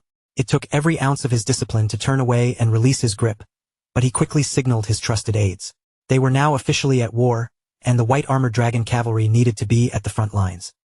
Wolfgang, being the absolute dense idiot that he was, still somehow failed to grasp that the world had moved on and left him in the dust. He kept running his mouth, whining incessantly that the duel wasn't finished yet, but by that point, the entire arena had moved on, and no one was sparing even a glance for his pathetic tantrum. In the end, it took the ice dragon herself to threaten him with cold, very literal, and very painful violence just to force him to finally shut his trap. Lady Neil delivered one final, chilling warning. If he ever dared to bring shame upon the name of the 9 dragons again, her ice blades would take great pleasure in turning him into a frozen, motionless pincushion. Wolfgang still tried to scramble for leverage, desperately leaning on his status and claiming that laying a hand on him would be an unforgivable insult to the authority of the entire Elder Council. Lady Neil simply told him to look at the council members himself. When Wolfgang swung his eyes toward them, he saw that every single one of them had already turned their backs on their disgraced leader. They had completely, irrevocably washed their hands of his shameful conduct. Not one of them could continue to support or defend a representative who had so brazenly violated the sanctity of the duel and brandished his sword like a spoiled, petulant child. By the time the night finally drew to a close, the Elder Dragon had lost far more than just a match. He had lost his arm, the backing of his council, and the last shred of respect he commanded within the Ragnar clan. Seeing Wolfgang reduced to this broken, humiliated state, stripped of everything he had held dear, gave Julius a small but distinct sense of justice. Watching a greedy, arrogant old man lose every single thing he had desperately clung to made for a deeply satisfying conclusion to the ordeal. But even as the high-ranking members of Ragnar remained hopelessly entangled in their own messy political games and internal drama, Ed Troyven was busy maneuvering in the shadows like a master villain, remaining perfectly calm and preternaturally confident as his grand plan continued to advance. His military forces had already successfully secured control over the central plateau, and from that strategic position, they were now steadily and relentlessly closing in on the walls of Castle Harmon. According to the most recent intelligence reports, the Ragnar forces, a combination of the Lord's cavalry and the private, elite troops of the Six Pillars, were frantically mobilizing to meet the Troivan army head-on at the central plateau. Ed Troivan chuckled to himself, a low, quiet sound of triumph. Those arrogant, foolish old dragons were moving exactly in the patterns he had predicted.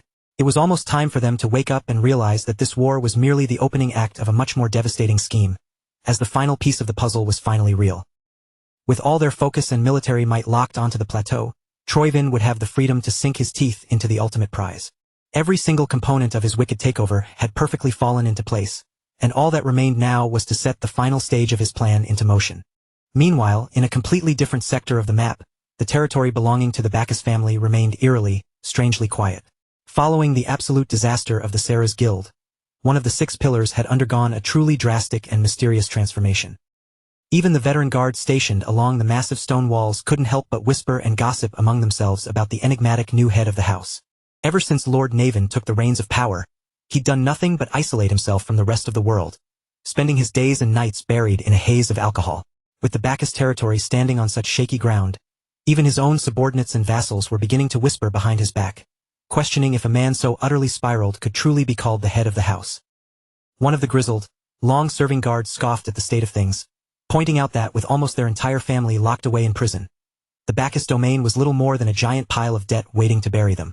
In his eyes, a lord was completely useless, especially when even the knights and loyal servants who'd spent generations building the family name had turned their backs and abandoned ship.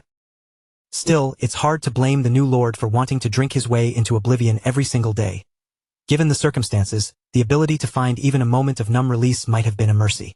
To make matters stranger, the guards had recently been bolstered by reinforcements sent over by the Ragnar clan.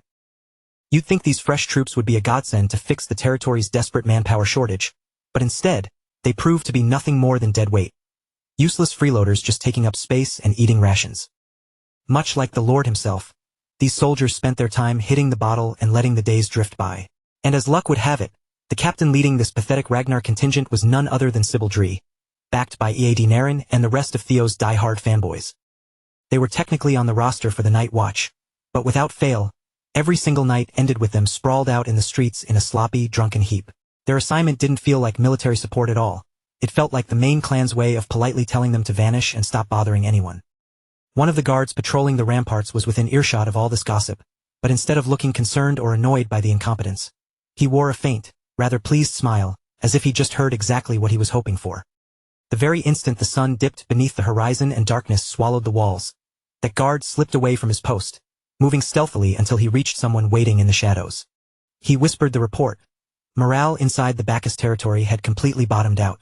With the defenses in such a pathetic, disorganized state, their mission could practically be considered a guaranteed success before it even truly began.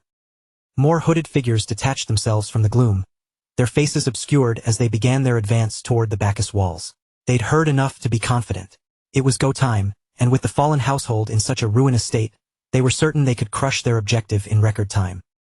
Sure enough, they found Captain Sybil, the man tasked with guarding the gate, slumped over in a stupor with a bottle still dangling loosely from his hand. One of the hooded assassins moved in, sliding into the guard's position with a predator's grace. He twirled a combat knife between his fingers, sneering down at the drunken bastard for being so stupid as to fall asleep on the job. With a terrifying, cold-blooded precision, he lined up his strike, aiming directly for Sybil's throat, and drove the blade down without a single flicker of hesitation. Meanwhile, over at the headquarters of the White Armored Dragon Cavalry, Julius was slammed with a request so incredibly brazen that his first instinct was to reject it outright. Theo had just demanded to invoke his independent operation rights as an intermediate inspector. Captain Demon Dragon shut that down immediately, laying it out plain. In the middle of a war, military operations were the only priority, and he wasn't about to grant a special exception to the successor, no matter who he was. Unfazed, Theo kept his cool, insisting that his request was inextricably linked to their success in the war. He hadn't come to argue with empty hands, either. The documents he clutched provided cold, hard evidence to back up his claims. As Julius began scanning the files, his eyes widened, and his expression shifted from irritation to genuine shock as the gravity of what he was reading started to sink in. Theo explained that the Troivan clan's main invasion points, specifically the push toward Castle Harmon and the Central Highlands, were merely elaborate, expertly crafted diversions designed to suck up all of their attention while the real danger loomed elsewhere. He made a compelling case that the true target of the invasion was the floating archipelago, which had been paired with the already compromised and vulnerable Bacchus territory.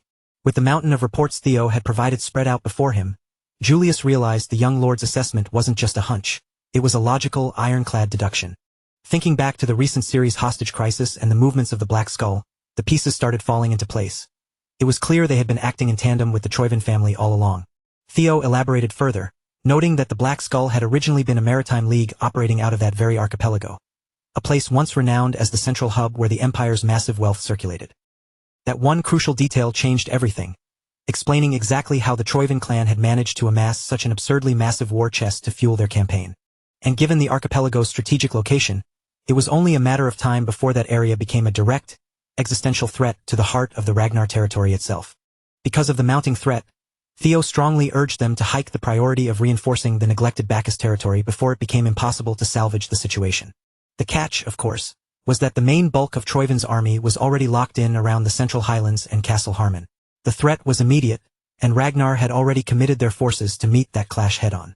They simply didn't have any extra soldiers to spare for a hypothetical flank.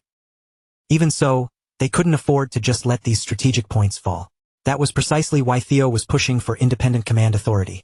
He intended to lead the reinforcement effort in Bacchus while personally investigating the archipelago. If they timed it right and moved with precision, they could sever the financial artery that was pumping blood into Troyven's entire war machine. With a small, hand-picked squad and a narrow window of time, Theo was convinced he could hit them where it actually hurt and shift the entire momentum of the war. Julius found himself genuinely impressed by the young man's tactical brilliance. With a plan this audacious and backed by such clear reasoning, how could he possibly justify saying no? This wasn't some entitled personal whim. This was a mission-critical objective, and in the heat of a crisis, they needed to leverage every tactical advantage they could find. Still, Julius couldn't help but offer a word of caution. He warned Theo not to get cocky, not to overextend, and to keep the operation within his ability to manage. After the young lord departed, Julius remained standing in the silent headquarters, quietly pondering how the kid had managed to piece together such a complex puzzle on his own. Somehow, Theo had acquired highly classified intel that he should never have been able to access. Under normal circumstances, it would have been logical for Theo to hand such valuable data over to an expert like the Black Dragon. The fact that he brought it directly to his captain signaled his true intentions. It was obvious to Julius. Theo wanted to keep this mission under wraps so he could operate with complete freedom. In reality, that request for permission was little more than a polite formality.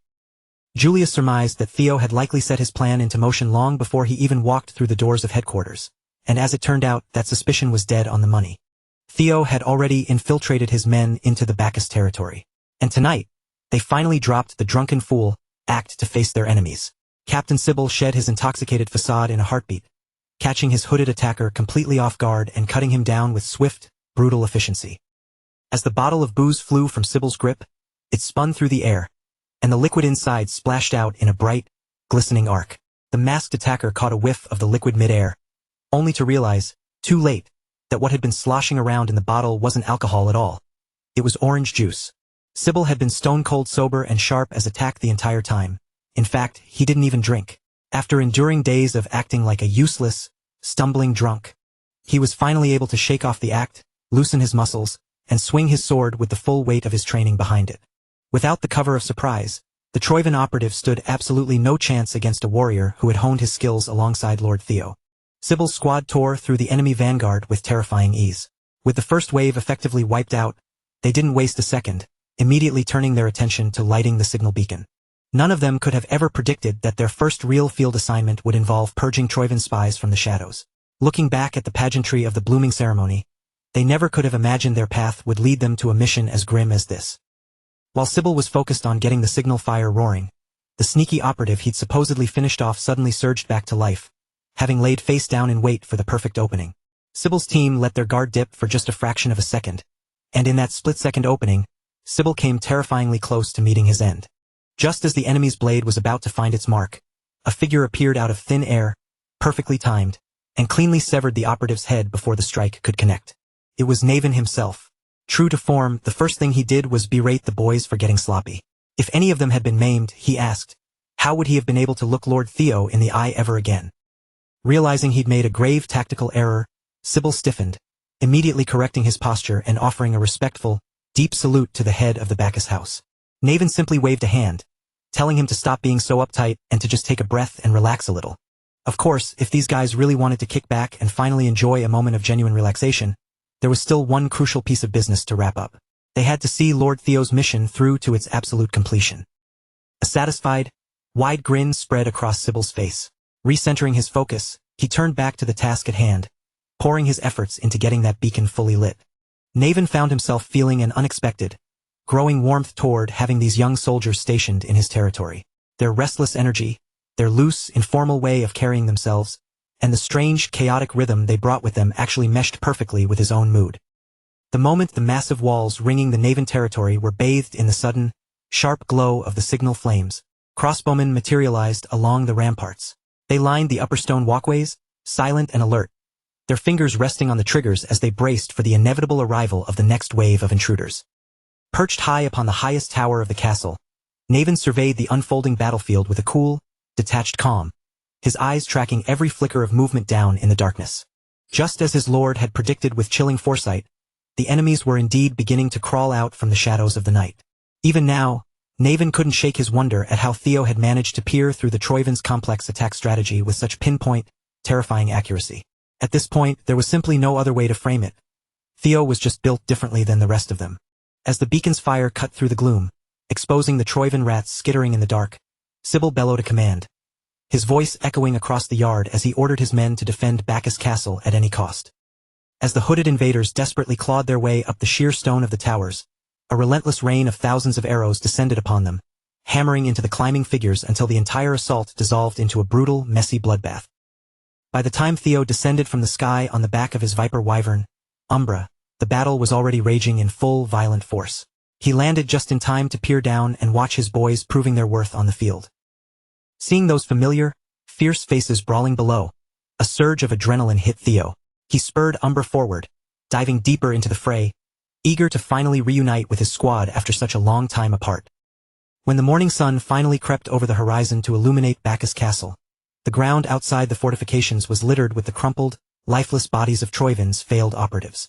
The mission to hold the territory had been an absolute success, exactly as Lord Theo had ordered, and Sybil stood there, chest puffed out, radiating the kind of hard-won pride only a leader who's seen his men survive can feel. Theo already knew Sybil was a loudmouth on any given day, but his post-battle report was on an entirely different level of enthusiasm. It seemed the rush of adrenaline from obliterating an entire enemy battalion was still coursing through his veins.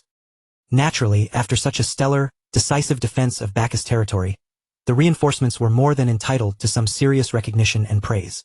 And for good old Sybil, just a single, heartfelt compliment and a moment of genuine acknowledgement from Theo was enough to make his eyes well up with instant tears. His comrades could barely contain their envy at the captain's moment in the spotlight. Naven, meanwhile, hadn't really expected Theo to show up in person, but it was a pleasant, welcome surprise, though, as it turned out, there had been no actual need for Theo to intervene in the fighting at all. Thanks to the incredible performance of the reinforcement squad, the operation had unfolded with far more grace than anyone anticipated, leaving even Naven genuinely caught off guard by their tactical competence. Theo gathered his loyal fanboys, and officially recruited them to serve with the Camellia Palace Guards. Watching how rapidly they had matured and grown into their roles filled him with delight, especially knowing their efforts had impressed someone as formidable as Naven. At the start, the family head hadn't expected much from them at all. They were, after all, only intermediate inspectors, and their practical, blood-soaked experience was still relatively thin. But when the pressure mounted and the moment truly mattered, they had stepped up, held their ground, and delivered results with absolute precision. Their combat techniques might still be a little rough around the edges, sure, but they were dependable people with fundamentally honest hearts. Listening to Naven sing their praises so highly made Theo feel like a proud older brother watching his younger juniors finally step into the light. Since Naven seemed to have developed such a genuine liking for Sybil and his crew, Theo proposed that they would be the perfect candidates to fill the vacant knight order left behind in the wake of the Bacchus family's troubles. If the Ghost Sword Naven were to personally oversee their training and mold them into a proper, disciplined knight order, then Sybil and the boys might finally find the room they needed to truly flourish. Naven seemed genuinely open to the suggestion, his expression shifting from stoic to thoughtful as he began to weigh the potential of the idea. For the first time in an age, a spark of genuine anticipation flickered to life within him. Theo was deeply gratified that his subordinates had discovered a place where they could stay together, continue to hone their strength, and remain in a position to help push his larger plans forward. With his business concluded and no further reason to linger in the territory, Lord Theo began to offer his final farewells. He had verified everything he set out to confirm, and now the time had come for him to press onward toward his next objective. That destination was the floating archipelago, a place he intended to infiltrate and investigate thoroughly, all by himself. Naven thought he would have grown accustomed to his lord's reckless, daring boldness by now, yet somehow Theo still managed to catch him completely off guard.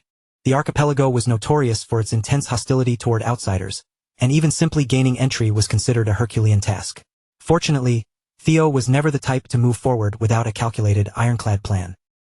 After several days of smooth, steady travel across the open water, Theo finally pulled into the bustling port city of Dion. Pulling his hood low to mask his features and avoid drawing unwanted eyes, he steered his course straight for a local pub, wasting absolutely no time. But trouble, the kind that thrives in places like this, found him almost the second he stepped through the door. A brute of a man, nearly twice his size, deliberately slammed his shoulder into Theo as he made his way inside. The giant was clearly looking to bully someone into a brawl, but Theo remained ice-cold, tossing back a sharp, backhanded insult that cut right through the big guy's ego. Then, before the stunned troublemaker could even process what happened, Theo snatched up a full pint of ale and smashed it squarely against the man's skull. The tavern exploded into a frenzy the moment the glass shattered. Patrons immediately pivoted toward the commotion, eager to watch a good scrap, but the pub staff kept pouring drinks as if this violent outburst at the entrance was just another mundane Tuesday. Tucked away behind a door at the far end of the pub's hallway, however, lay a sterile, neatly organized office that felt like it belonged in an entirely different world from the chaos outside. Inside, the man managing the establishment listened with a grim expression as his subordinate delivered a harrowing report. They were being strong-armed into supplying the Troivans with consistent shipments of high-grade gunpowder and steel.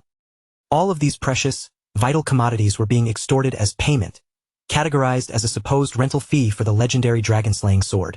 Antonio Spinola, the heir to the Spinola patriarch, had every justification to be blindingly furious. The Troivans had tried to dress their letter up as a professional request, but anyone with a brain could see it for what it truly was. A lethal, bloody threat. They had pilfered the dragon-slaying sword from its rightful keepers, and now they were having the audacity to rent it back to those very people in exchange for their most valuable resources. Antonio didn't even want to dignify the report with a response. Just hearing the extortionate terms made his blood boil, but at the end of the day, the Spinola family found themselves backed into a corner with absolutely no room to maneuver. Without the power of that dragon-slaying sword, the floating archipelago itself would plummet into the abyss. If they had never allowed that legendary blade to be stolen in the first place, they wouldn't be living under the suffocating, greedy thumbs of these ruthless overlords today. He was still frantically trying to organize his racing thoughts, grappling with the crushing, terrifying realization that the floating archipelago might already be beyond rescue. A place with no hope left for its inhabitants to hold on to. Just as that suffocating tension peaked, a burst of raw, boisterous noise erupted through the office door, cutting through the heavy, oppressive silence of the room like a physical blow. Antonio was already boiling over with fury from the constant feeling that he was being fleeced by the Troivans. The second that obnoxious racket reached his ears, he didn't hesitate. He slammed his chair back and kicked the office door wide open, determined to silence the disturbance. If these customers were here to drink, fine, they could drink until they dropped, but he expected them to have enough decency to keep their voices at a manageable volume. Deep in the shadows of his hood, a small, knowing smirk played on Theo's lips. The very man he'd been waiting for had finally stepped out of his fortress, and it had taken nothing more than a little calculated disruption to flush him out. Antonio Spinola was exactly the type of person Theo needed to encounter. For the next, highly critical phase of his grand design, this man was destined to be a pivotal piece on the board. After creating just enough of a scene upstairs to get himself promptly escorted down into the pub's private liquor storage area, Theo didn't bother with idle chatter. He cut straight to the chase, informing Antonio that his destination was the floating archipelago and that he wanted to secure a spot on Antonio's ship as a combatant for the dangerous journey ahead. He spun a convincing tale about the increasing frequency of sea monsters along that route, offering his blade as protection for the crew. After the little display he'd put on upstairs, his combat prowess was undeniable, and he'd heard enough rumors to know the Spinola family was desperate for skilled hands. From Theo's perspective, it was a perfectly mutual arrangement. Antonio didn't bother playing coy. His gaze remained sharp and suspicious as he admitted that Theo wasn't entirely wrong. They were indeed scrounging for competent crew members. Even so, that didn't mean he was about to naively let a mysterious, unvetted young man like Theo board his vessel. For a self-proclaimed mercenary hunting for odd jobs, Theo's gear looked far too pristine. There wasn't a single scratch, speck of grime, or sign of travel where that one would expect from a veteran of long journeys or brutal skirmishes. He had waltzed into the pub, provoked a fight almost immediately, and somehow appeared to possess inside knowledge that a ship was about to weigh anchor for the archipelago. Antonio wasn't reckless enough to introduce such a volatile, unpredictable element onto his ship. Theo let out a soft, appreciative laugh. In truth, he would have been deeply disappointed if Antonio had been gullible enough to fall for such a transparent act. Now that he knew he was dealing with a man of genuine intellect, the charade could end, and they could finally get down to real business. Theo slid a single coin across the wooden table and calmly broached the topic of the Black Skull, the armed resistance movement fighting for the liberation of the floating archipelago.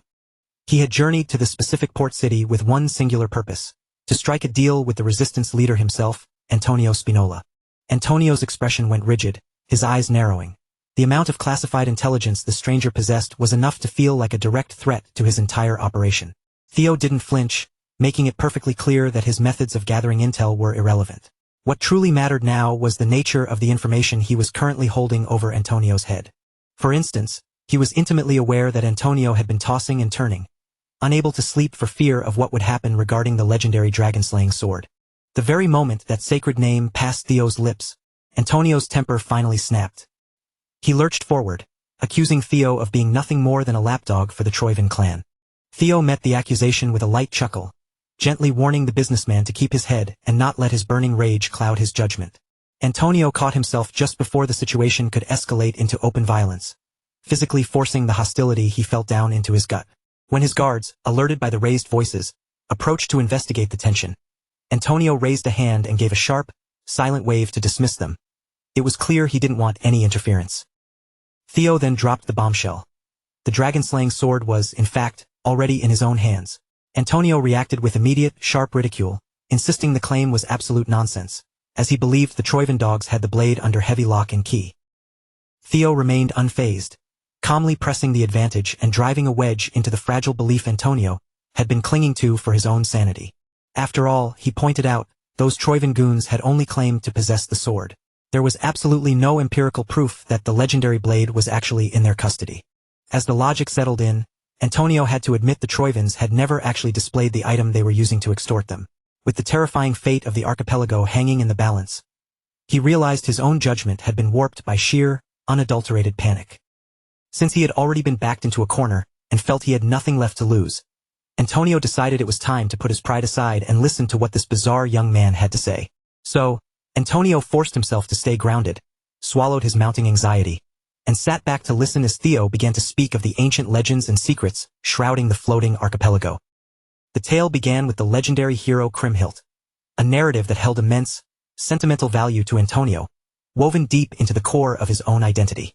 In fact, Antonio kept a well-worn copy of that history book stashed away in his private drawer, always within arm's reach for when he needed strength.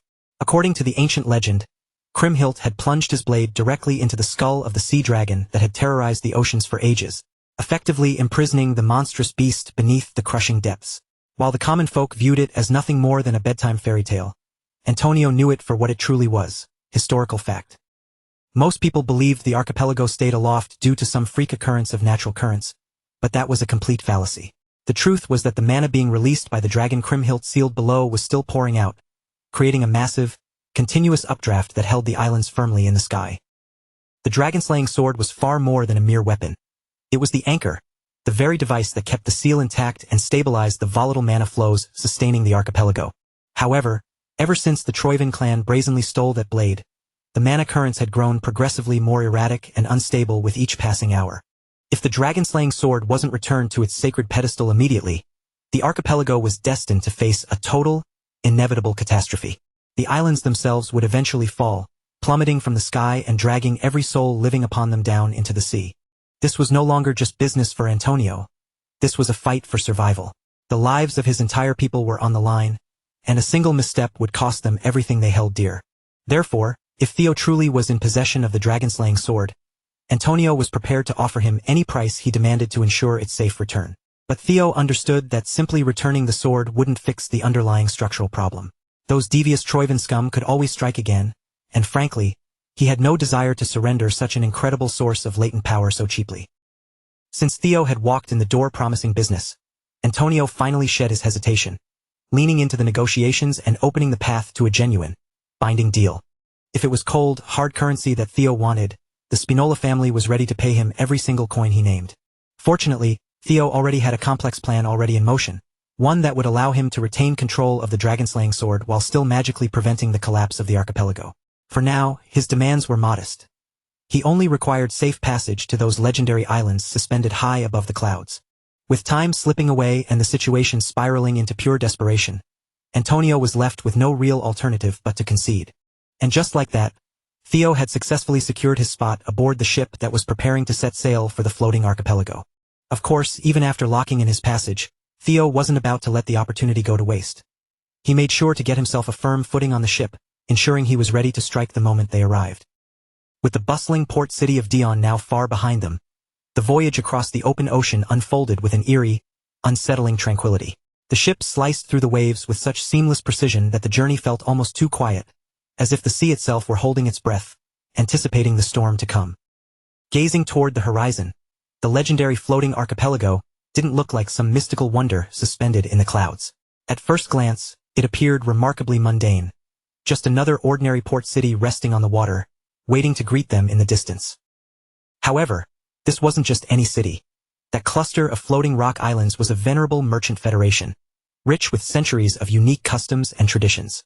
Its autonomy was so deeply ingrained in the region's history that even the powerful emperor himself had formally acknowledged its independence. Theo knew the dark reality, though. In his past life, these islands were the first to fall when the Great War erupted. The Troivan forces had marched in, ruthlessly erasing the island's proud heritage and transforming this historic paradise into nothing more than a heartless, industrial production hub for their war machine. The tragedy didn't end there either. By the final, desperate chapters of the Great War, the entire archipelago had been dragged down into the abyss, sinking beneath the waves and vanishing from the maps entirely, as if it had never existed at all. For the sake of Ragnar and every soul currently calling those islands home, Theo steeled his resolve. He was going to drive those invading dogs out before history had the chance to repeat its cruel cycle. Antonio had been given a promise that his homeland could be salvaged, but even with this glimmer of salvation laid out before him, he struggled to cast aside his deep-seated skepticism. He simply couldn't bring himself to fully trust this young man's wild claims. The entire strategy had sounded ludicrous from the very first word. What really gnawed at Antonio's nerves was Theo's bold assertion that he possessed the power to relocate an entire, massive landmass. Yet, Theo stood tall, meeting the businessman's anxious gaze without a single tremor of doubt. He spoke with absolute confidence, assuring Antonio that this wasn't some desperate fantasy, but a calculated, executable solution to save their people. The secret, after all, was the sea dragon sealed deep beneath the archipelago. This creature wasn't just a monstrous entity. It was a divine guardian, inextricably linked to one of the fabled, ancient dragon relics. Before the ship had even left the harbor, Theo had already grilled his own guardians regarding the dragon-slaying sword and the strange, volatile energy pulsating from it. The response from his companions had been immediate and unequivocal. They confirmed that the blade was, without a shadow of a doubt, a genuine relic of an ancient dragon. This revelation only deepened the mystery for Theo. If the sword was truly such a powerful ancient artifact, why was it so violently incompatible with the Ragnars? Every time he tried to make contact, a wave of agonizing rejection would surge through him, making the sword nearly impossible to handle. While the lesser Drake didn't have all the answers, it sensed one thing with chilling clarity. The guardian originally bound to that blade had abandoned its sacred duty and fled the relic entirely. To make matters even more complex, this wasn't the first time such an anomaly had occurred. Griffin, standing right there, had once attempted that same reckless maneuver and failed miserably. The memory piqued Theo's curiosity, so he pressed his guardians. If the price was right, could they truly escape their own relics? His guardians were firm in their reply. To abandon one's vessel and continue to exist was an act of defiance only possible because of that one specific, singular entity who had done it before. It was not a feat any ordinary guardian could replicate. This particular sea dragon was so immense that even the residual mana leaking from its seal was enough to keep an entire archipelago suspended above the ocean floor. It was at that exact moment that a daring, almost absurd realization struck Theo. If he could manage to subdue that gargantuan beast, he would effectively harness enough raw power to shift the entire landmass himself. In theory, the logic was sound, but the execution was a nightmare. Before he could do anything else, the sea dragon would have to be perfectly resealed. Even weakened from its escape from the relic, the creature remained one of the most terrifyingly powerful guardians to ever exist. Certainly nothing to be trifled with. Griffin snorted in derision, mocking Theo by pointing out that he didn't even have a way to descend into the ocean depths. Griffin was wrong, though. Theo had already mapped out a strategy for this exact kind of impossible predicament. From the physical logistics of reaching the seafloor to the intricate ritual required to reseal the beast, the entire, step-by-step operation was already crystal clear in Theo's mind. He explained to Antonio that the pivot point of this outrageous scheme was the colossal statue standing on one of the islands, a monument hiding a latent power that even the native inhabitants were completely oblivious to. Theo had even presented the sword to Antonio, yet even staring at the legendary blade, Antonio couldn't fully wrap his head around the plan. It was hard to blame the man. The fate of his entire civilization was riding on this high-stakes, desperate gamble. Regardless of the doubt, there was no point in debating it further. Once they arrived at their destination, the reality of Theo's plan would speak for itself. Right on cue, a notification shimmered in Theo's vision. A new subquest had appeared. He was to return Bamung to its rightful place, locate the precise coordinates, subdue the Guardian, and ultimately prove his worthiness as its master. Nightfall descended over the sea, casting long shadows over the water as their ship finally pulled into one of the many docks scattered across the archipelago. Acting under Antonio's direct command, the Black Skull revolutionaries assembled, receiving their final orders. They were to escort Theo to the Kriemhild statue without raising any alarms.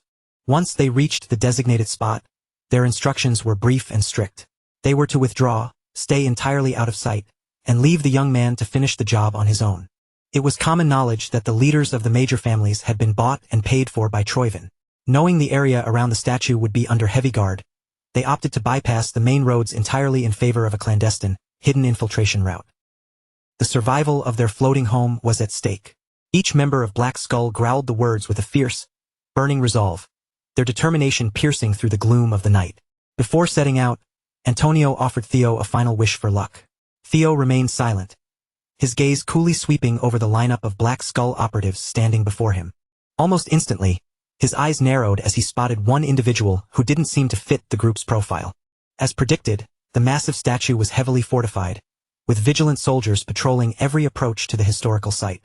The corrupt noble families hadn't skimped on security, pouring resources into turning the area surrounding the statue into a lockdown, high-surveillance zone. However, while those guards kept their focus on the main gates, the Black Skull agents were already ghosts in the system, slipping through the shadows via their secret tunnel. Following his guides through the cramped, hidden tunnel, Theo moved with practiced silence, emerging sooner than expected, finding himself dangerously close to their target. From there, the deafening roar of a nearby waterfall acted as the perfect acoustic cover, masking their movements and allowing them to operate with a newfound, terrifying freedom. Theo drew the dragon-slaying sword from his subspace. The moment the steel hit the air, that familiar, stinging rejection flared up, but he ignored it. He thanked the Black Skull agents for their escort, signaling that he would proceed alone into the final stage of the operation. The Black Skull members stood transfixed in stunned excitement, their eyes wide as they watched the blade of legends materialize out of thin air in the young man's hands, a sight they would never forget. As Theo stepped closer to the statue, he felt the sword's negative energy intensify, the blade humming with a desperate, heavy resistance that pushed back against his very will. All that remained now was to scale the intricate, winding relief of the sea dragon carved into the statue and force the situation to its inevitable climax. With fluid, athletic footwork and razor-sharp agility, Theo began his climb. He scaled the stone surface with such incredible ease that he seemed to defy gravity, moving up the statue as if he were walking on flat ground. Below him, the Black Skull agents remained motionless, still struggling to process the reality of the scene. The legendary weapon they had risked their lives to recover was now being wielded by an absolute stranger. But for those who held the flame of the revolution in their hearts, that sight sparked a new, potent sense of hope, as if, after all this time, salvation had finally reached their floating shores. That hope, however, was shattered in an instant. The man who had seemed so out of place finally dropped his facade, springing forward with a weapon drawn and cutting down his fellow Black Skull agents without a second of hesitation. It was a betrayal.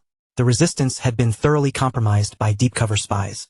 With Bamung finally in reach, they saw no further reason to hide their true loyalties and immediately moved to seize their prize. Unaware of the slaughter behind him, Theo reached the very crown of the statue's head, where the stone visage of Kriemhild loomed, and drove his blade deep into the monster's cold, carved skull. The rebellious energy radiating from Bameng had surged to a deafening, white-hot intensity, vibrating through Theo's hands with such violent force that it felt like his grip might shatter.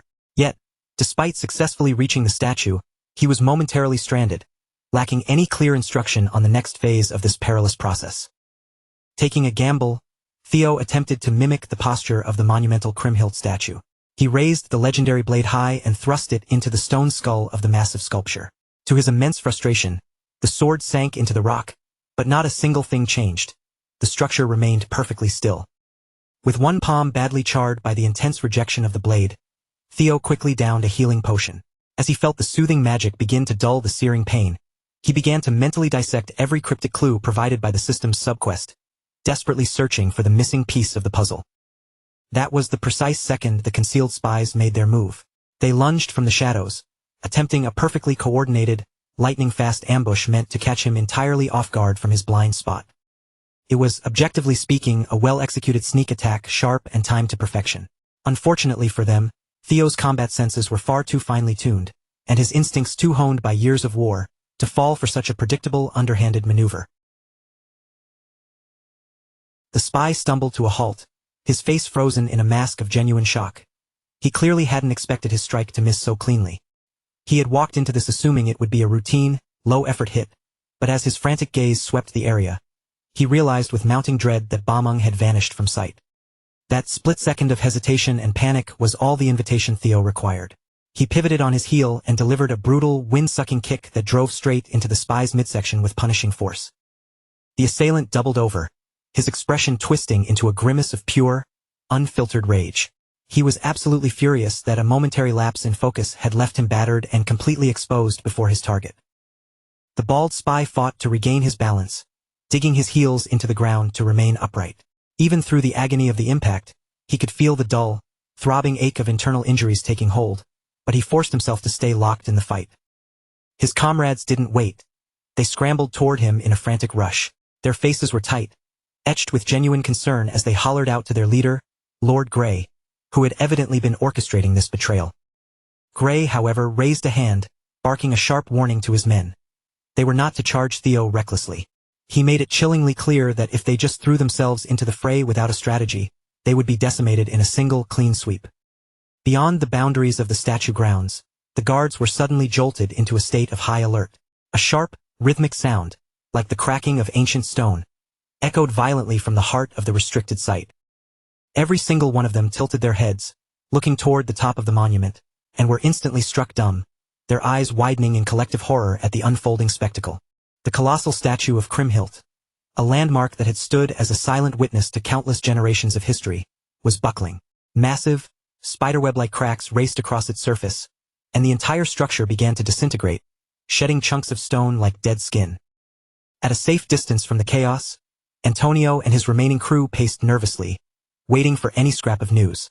Far too much time had elapsed since the infiltration squad had vanished into the tunnels, and the growing silence was becoming unbearable. Without warning, one of the agents stumbled back through the hidden passage. He was a wreck, wounded, gasping for air, and barely able to stand, and he delivered the devastating report. Grey and his brothers had revealed their true colors, turning on their own kin and slaughtering everyone in their path. The gravity of the situation slammed into Antonio with the weight of a physical blow. He had been so blind. The Troivan lackeys had not only infiltrated his ranks, they had burrowed deep into the organization's foundation, hiding in plain sight. Meanwhile, perched high upon the crumbling shoulders of the sea dragon statue, Theo was locked in a lethal dance with the very traitors who had gutted his support team. They didn't possess the raw power to actually threaten his life, but they were remarkably, irritatingly effective at getting in his way, constantly dragging out the fight to stall his progress. What made this particularly troublesome was the fact that Grey and his cohorts were clearly trained killers.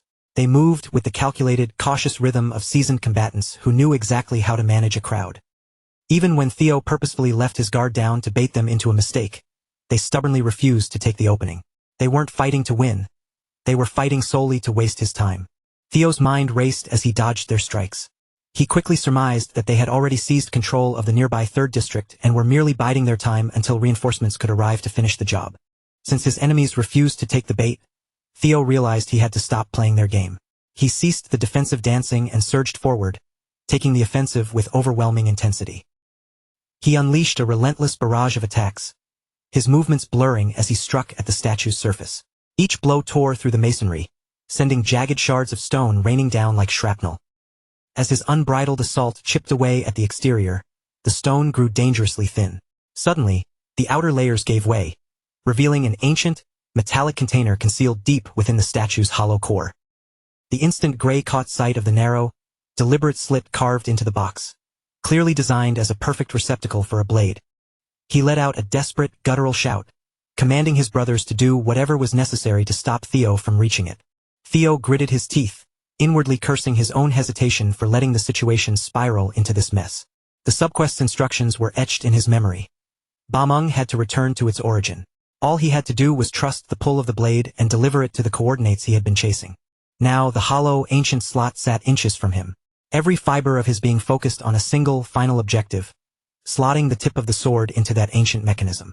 Seeing the intent, Gray lunged forward, throwing his entire body weight toward Theo in a final, frantic attempt to block his path and prevent the inevitable. But the attempt was doomed from the start. Gray was far too sluggish, and Theo's movements were simply operating on a different, faster plane of existence. With a decisive motion, Theo drove the blade into the slot. The world erupted in a blinding, ethereal light that flooded the entire site, unleashing a violent shockwave that blasted the Troivan dogs backward, sending them plummeting through the air. Even as Bameng's fierce rejection tore through his nerves, and a wave of crushing magical pressure hammered against his body, Theo didn't flinch. He gritted his teeth, locking his hands firmly around the hilt, refusing to let go. At that same instant, the ear-splitting, thunderous roar of the statue shattering into pieces finally reached the ears of the useless guards stationed at the perimeter. They snapped their heads toward the monument, the very thing they had sworn to protect with their lives, and watched in stunned silence as it crumbled before them. None of them could have possibly anticipated that they would be the ones to witness the historical collapse of the great Colossus on this night. The sheer force of the fall knocked the wind out of Theo, plunging him into darkness and, for reasons he could not fathom, tearing him away to a completely foreign, unrecognizable location. When Theo finally began to claw his way back to consciousness, the first thing to greet him was a splitting, agonizing headache that made his skull feel as if it were being crushed. The pain was nearly debilitating, but it served as a brutal reminder that he was, against all odds, still alive. He slowly pushed himself up, eyes darting around to scan the bizarre new terrain. He deduced that he must have been forcibly shunted into the relic dungeon. It was lush, green, and teeming with dense, wild vegetation. Nothing like the stale, cold halls of any relic dungeon he had ever stepped foot in before. While he was still in the middle of gathering his bearings, a soft, high-pitched voice echoed from right beside him, drawing his attention. All four of his guardians had manifested outside their respective relics, each one shrunk down into a tiny, adorable, chibi-like form. The fairy dragon fluttered close, explaining that they had siphoned Theo's internal mana to project physical avatars. Because his current reserves were so taxed, however, they could only maintain these frail, miniature bodies for a short duration. She whispered that the air in this dungeon was heavy, thick with the lingering scent of profound longing and a bitter pity aimed at a specific human. The moment those words hit him, Theo's thoughts immediately flew to the tragic tale of Kriemhild. However, the Guardians couldn't offer any certainties. They were limited to reading and sensing the faded, fragmented memories left behind by the dungeon's previous master. Still, the clues painting the landscape were hard to ignore. It was a safe bet that the legendary hero shared a deep, intimate connection with this sanctuary. Since the original Relic Guardian had abandoned the post, they figured they had the luxury to explore and investigate the area at their own leisure. That assumption proved to be a fatal miscalculation, for Theo was entirely unaware that he had walked into the crosshairs of an unseen predator. A skeletal archer, hidden deep within the gloom of the shifting shadows, had already locked onto Theo, its hollow sockets fixed on him as its prey. The projectile hissed through the air, hitting with such velocity that it ignited the atmosphere, triggering a small, violent explosion upon impact. The sheer sound snapped Theo's reflexes into overdrive, just as the arrowhead whistled past his temple, within a hair's breadth of his skull. Drawing on his ultra instinct, Theo jerked his head aside at the very last microsecond, his hand lashing out like a viper to snatch the arrow right out of midair. It quickly became apparent that the intelligence Theo's guardians had provided was far from complete. This relic dungeon was not the vacant, ownerless wasteland he had been led to expect. The threats here had been lying in wait, perfectly positioned to greet him the moment he arrived. The skeletal archer was merely the precursor to a much larger nightmare. One after another, ghastly skeletal figures began to crawl out from the dark, overgrown foliage, each one instantly fixing their malevolent, hollow-eyed gaze upon the only living, breathing intruder in their domain. To these undead sentinels, Theo was nothing more than an unwelcome trespasser who needed to be violently purged from the dungeon sanctuary. The bony, rattle-boned inhabitants of this surreal dimension began to chant the name Kriemhild in a rhythmic, haunting cadence, their hollow vocal cords imbuing the name with a strange, lingering sense of reverence and undying devotion. Little Griffin was quick to deduce the grim reality. The original guardian had surely conjured these undead soldiers for a singular, eternal purpose, to guard the ownership of this domain specifically for the man known as Kriemhild. A fresh volley of arrows hissed through the humid air. One shaft flew with lethal precision toward the little bird, but Theo responded with effortless grace, swatting the projectile out of the sky before it could find its mark. He didn't just parry the attack. He redirected the arrow's momentum in one fluid motion, sending it hurtling directly into the skull of a nearby skeleton swordsman, shattering bone into fragments upon impact. Theo quickly assessed the situation. While any individual skeleton was hardly a match for his skill, their sheer, overwhelming numbers made them a persistent and deeply annoying obstacle. He toyed with the idea of obliterating them all in one massive, sweeping strike to end the trial quickly, but watching how they moved and reinforced one another, it was clear that victory wouldn't be won through sheer brute force alone. The fairy dragons sensed something deeply unnatural about their aura, quickly realizing these were no mere wandering monsters or standard reanimated corpses. These were dragon fangs, undying soldiers cursed with a singular, eternal mandate to serve, destined to fight until their objective was either achieved or their bones were turned to dust. Theo drew his blade with a smirk, his eyes glinting with a dangerous, competitive fire. The rising threat didn't intimidate him. It only made the challenge more exhilarating. With a burst of speed, he vaulted high into the dense, green canopy, forcing the clattering legion of skeletons to break their formation and chase him through the treacherous, overgrown terrain. After exhausting a significant amount of stamina cutting down wave after wave of regenerating dragon fangs, Theo came to a realization. Grinding them down in a direct, head-on confrontation was a foolish drain on his resources, so he disengaged. Watching him struggle more than he probably should have, Little Griffin offered a begrudging word of advice, reminding Theo that this Kriemhild figure was, at the end of the day, just a man of flesh and blood, just like him. He pointed out that if Theo could find a way to make that man relinquish his claim and surrender ownership of the dungeon, the entire conflict would be resolved in an instant. Theo snapped back immediately, his irritation flaring. If this Kriemhild had persisted through countless ages in this state, there was no logical way to classify him as just an ordinary human anymore. Little Griffin retreated into a sullen, ruffled huff, muttering under his breath about how much he regretted wasting such high-level strategic advice on a bone-headed stubborn youth. While Theo racked his brain for a new approach, a sudden system notification popped into his view. To focus on the text, he reached over and clamped his hand firmly over Little Griffin's beak, silencing the bird's complaints. The message confirmed that this dungeon was the final legacy left behind by Leviathan for his hero, Kriemhild. Theo's task was clear. He had to wrestle ownership of that legacy away from its spectral landlord. Processing the system's revelation, Theo had to reluctantly admit that as insufferable as that bird could be, Little Griffin had actually been right all along. Fortunately, despite how perfectly coordinated the dragon fangs were in their pursuit, they simply lacked the sheer velocity to keep up with Theo's movements. Swinging from the thick, hanging vines to maintain his momentum, Theo kept darting through the space, his mind working in overdrive to solve the impossible. How to seize power from a man who was already dead. Desperate to expand his processing power and sharpen his focus, Theo triggered his hatchling synchronization. In the blink of an eye, his perception surged, his vision sharpening far beyond the limitations of a mortal man, and every detail of the environment, every leaf, every shadow, every shift in the skeleton's movements, began to flow through his brain with terrifying clarity. If his gut was to be trusted, he was still missing one critical piece of the puzzle required to claim the dungeon for himself.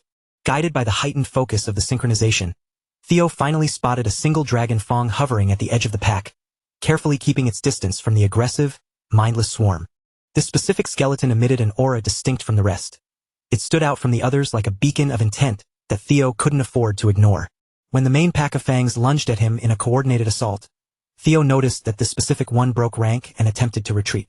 That confirmed his theory. This was no mindless drone, but the key he had been searching for. With a burst of inhuman speed, Theo closed the gap, moving so swiftly that he was upon the abnormal fang before it could even begin to flee. He unleashed his most devastating maneuver, the lightning dragon flash, covering the final distance in a flickering, electrified blur. Arcs of black, crackling lightning spiderwebbed out from his blade, and snaring the target in a cage of pure energy from which there was no possible escape. The lightning cage detonated in a violent explosion, obliterating everything trapped inside. The lightning needle was as destructive as it was fast, leaving nothing but dust in its wake. As the remains of the strange Fong vanished, a new system notification emerged. Theo was tasked with recovering 206 individual pieces of Kriemhildt's remains. After all the chaos, he had only secured one.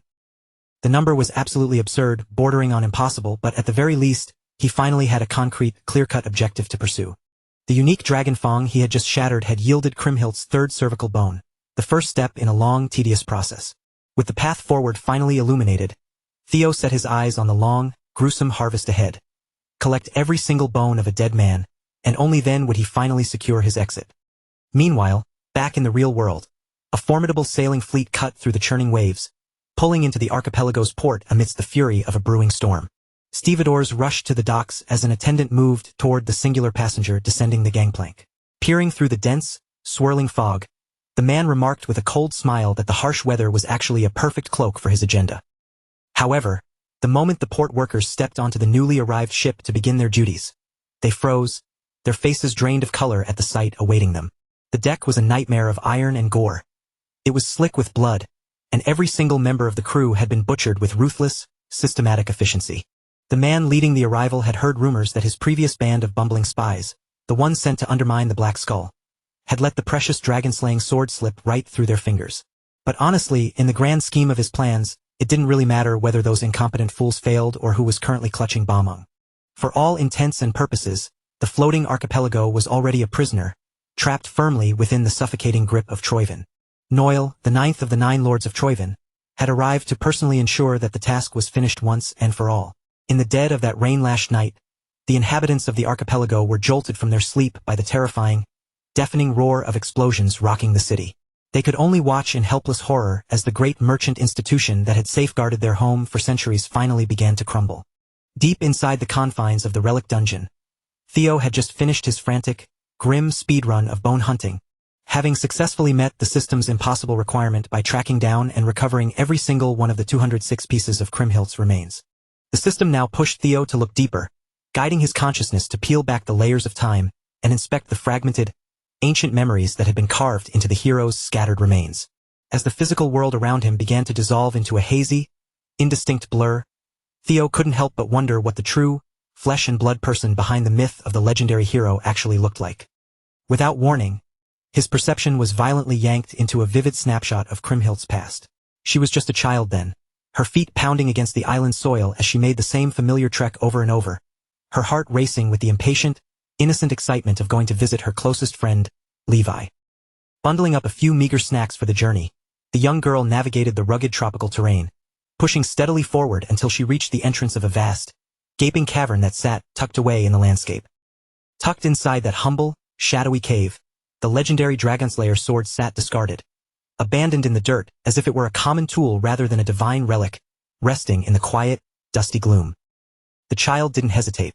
She marched right up to the blade with a beaming smile, tapping rhythmically against the cold surface of Bamung, her voice chirping as she insisted that Levi wake up and share a conversation with her. The consciousness dwelling within that ancient relic was the mighty Leviathan, though she had affectionately dubbed him Levi. Even back then, he was the definition of a proud, haughty beast, carrying himself with an arrogance that filled the entire cavern. Over and over, he lectured the girl, demanding she address him by his full, dignified title, Leviathan, the eternal guardian of the primordial dragon's relic. He even boasted that not even the Ragnars would ever dare address him with such a casual, insulting nickname as Levi. But the little girl was completely unfazed by his sharp, condescending attitude. His real title was far too long, complicated, and frankly boring to say. In her mind, Levi was the only name that felt right.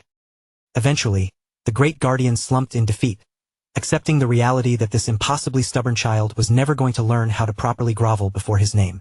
Just the effort of trying to educate such a dense little human was enough to make his jaw ache with frustration. To conserve his waning strength, Levi would often shrink down into his tiny, miniature form, sitting alongside the cheerful girl to share a piece of bread within the cool, quiet confines of the cave. They would linger there until the sun dipped below the horizon, with the girl chattering endlessly about the mundane details of her daily life. Levi had become accustomed to her constant, cheerful rambling, though at first, He'd only endured it for the sake of the bread she brought. As time ticked on, he found himself unexpectedly craving the sound of her lively voice and the vivid, colorful stories she carried with her. Year after year, Levi watched her mature, his consciousness tethered to the sword while he listened intently to every little scrap of life she wanted to entrust to him. Trapped inside the cold, metallic confines of the Dragonslayer sword, the only thing keeping his endless, hollow days from feeling utterly stagnant were these daily visits. Even while maintaining a facade of aloof indifference, it was becoming painfully obvious that, beneath all that ancient pride, Levi had developed a deep, protective affection for her. Whenever he caught the faint sound of her footsteps echoing through the cave entrance, he would pretend to be occupied or annoyed, even though he was secretly leaning in, desperate to hear what new tale she had come to share. That quiet, comfortable anticipation was shattered in an instant when the metallic, cloying scent of fresh blood drifted into the cave. Kriemhild had suffered a brutal, fatal wound, yet she was still forcing her failing, trembling body to crawl toward her friend, desperate for salvation. As she gasped for air, she sobbed that strangers, terrible, ruthless people, had descended upon her village, slaughtering her neighbors without a single shred of mercy. Before she could reach the safety of the cave, one of the soldiers caught up to her, grabbed her by her hair, and slammed her into the ground. He didn't hesitate, driving a blade into her with calculated cruelty, pushing it deeper even as she screamed, treating the young girl as if she were little more than a wild animal. These soldiers were carrying out the direct mandate of the Empire's emperor, claiming that this bloodshed was simply their way of civilizing a remote, primitive island. Seeing the girl broken and bleeding on the ground, the soldier decided to take his depravity a step further, hungrily eyeing her as if he were about to indulge in something truly vile. As he loomed over her, his intent clear and repulsive, the restraint that Levi had maintained for centuries finally snapped. His rage hit a boiling point. The eternal guardian of the relic burst forth, shattering the internal barriers that had kept him bound to the sword for so long. Blind, red-hot fury surged through him, and Levi unleashed his massive power, pulverizing the very cavern that had been his home for generations. By that point, Kriemhild's village had been thoroughly occupied by the Empire's dogs, who were holding the surviving citizens at sword point, promising them a slow death by fire if they dared to resist. That cycle of cruel, systematic destruction would have continued indefinitely had a colossal beast not descended upon the village, carried on the wings of absolute vengeance. Levi let out a roar that shook the heavens, launching a counterattack so swift and devastating that the Empire's soldiers were vaporized, erased from the face of the earth in a heartbeat.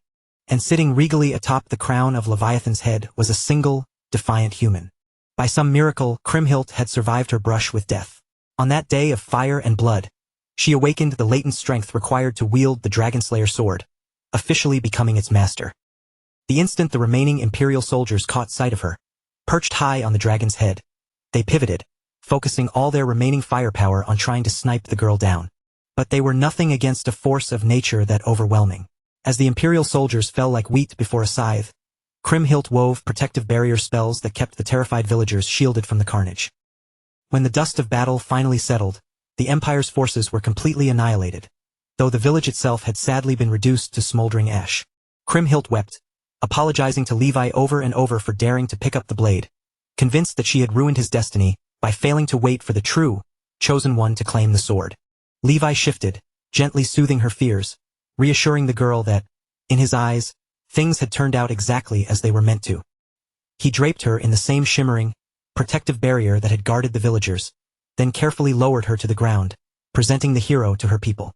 A roar of joy erupted from the villagers. They began chanting her name, praising the brave girl who had risen up to shatter the chains of the Empire's greed and cruelty.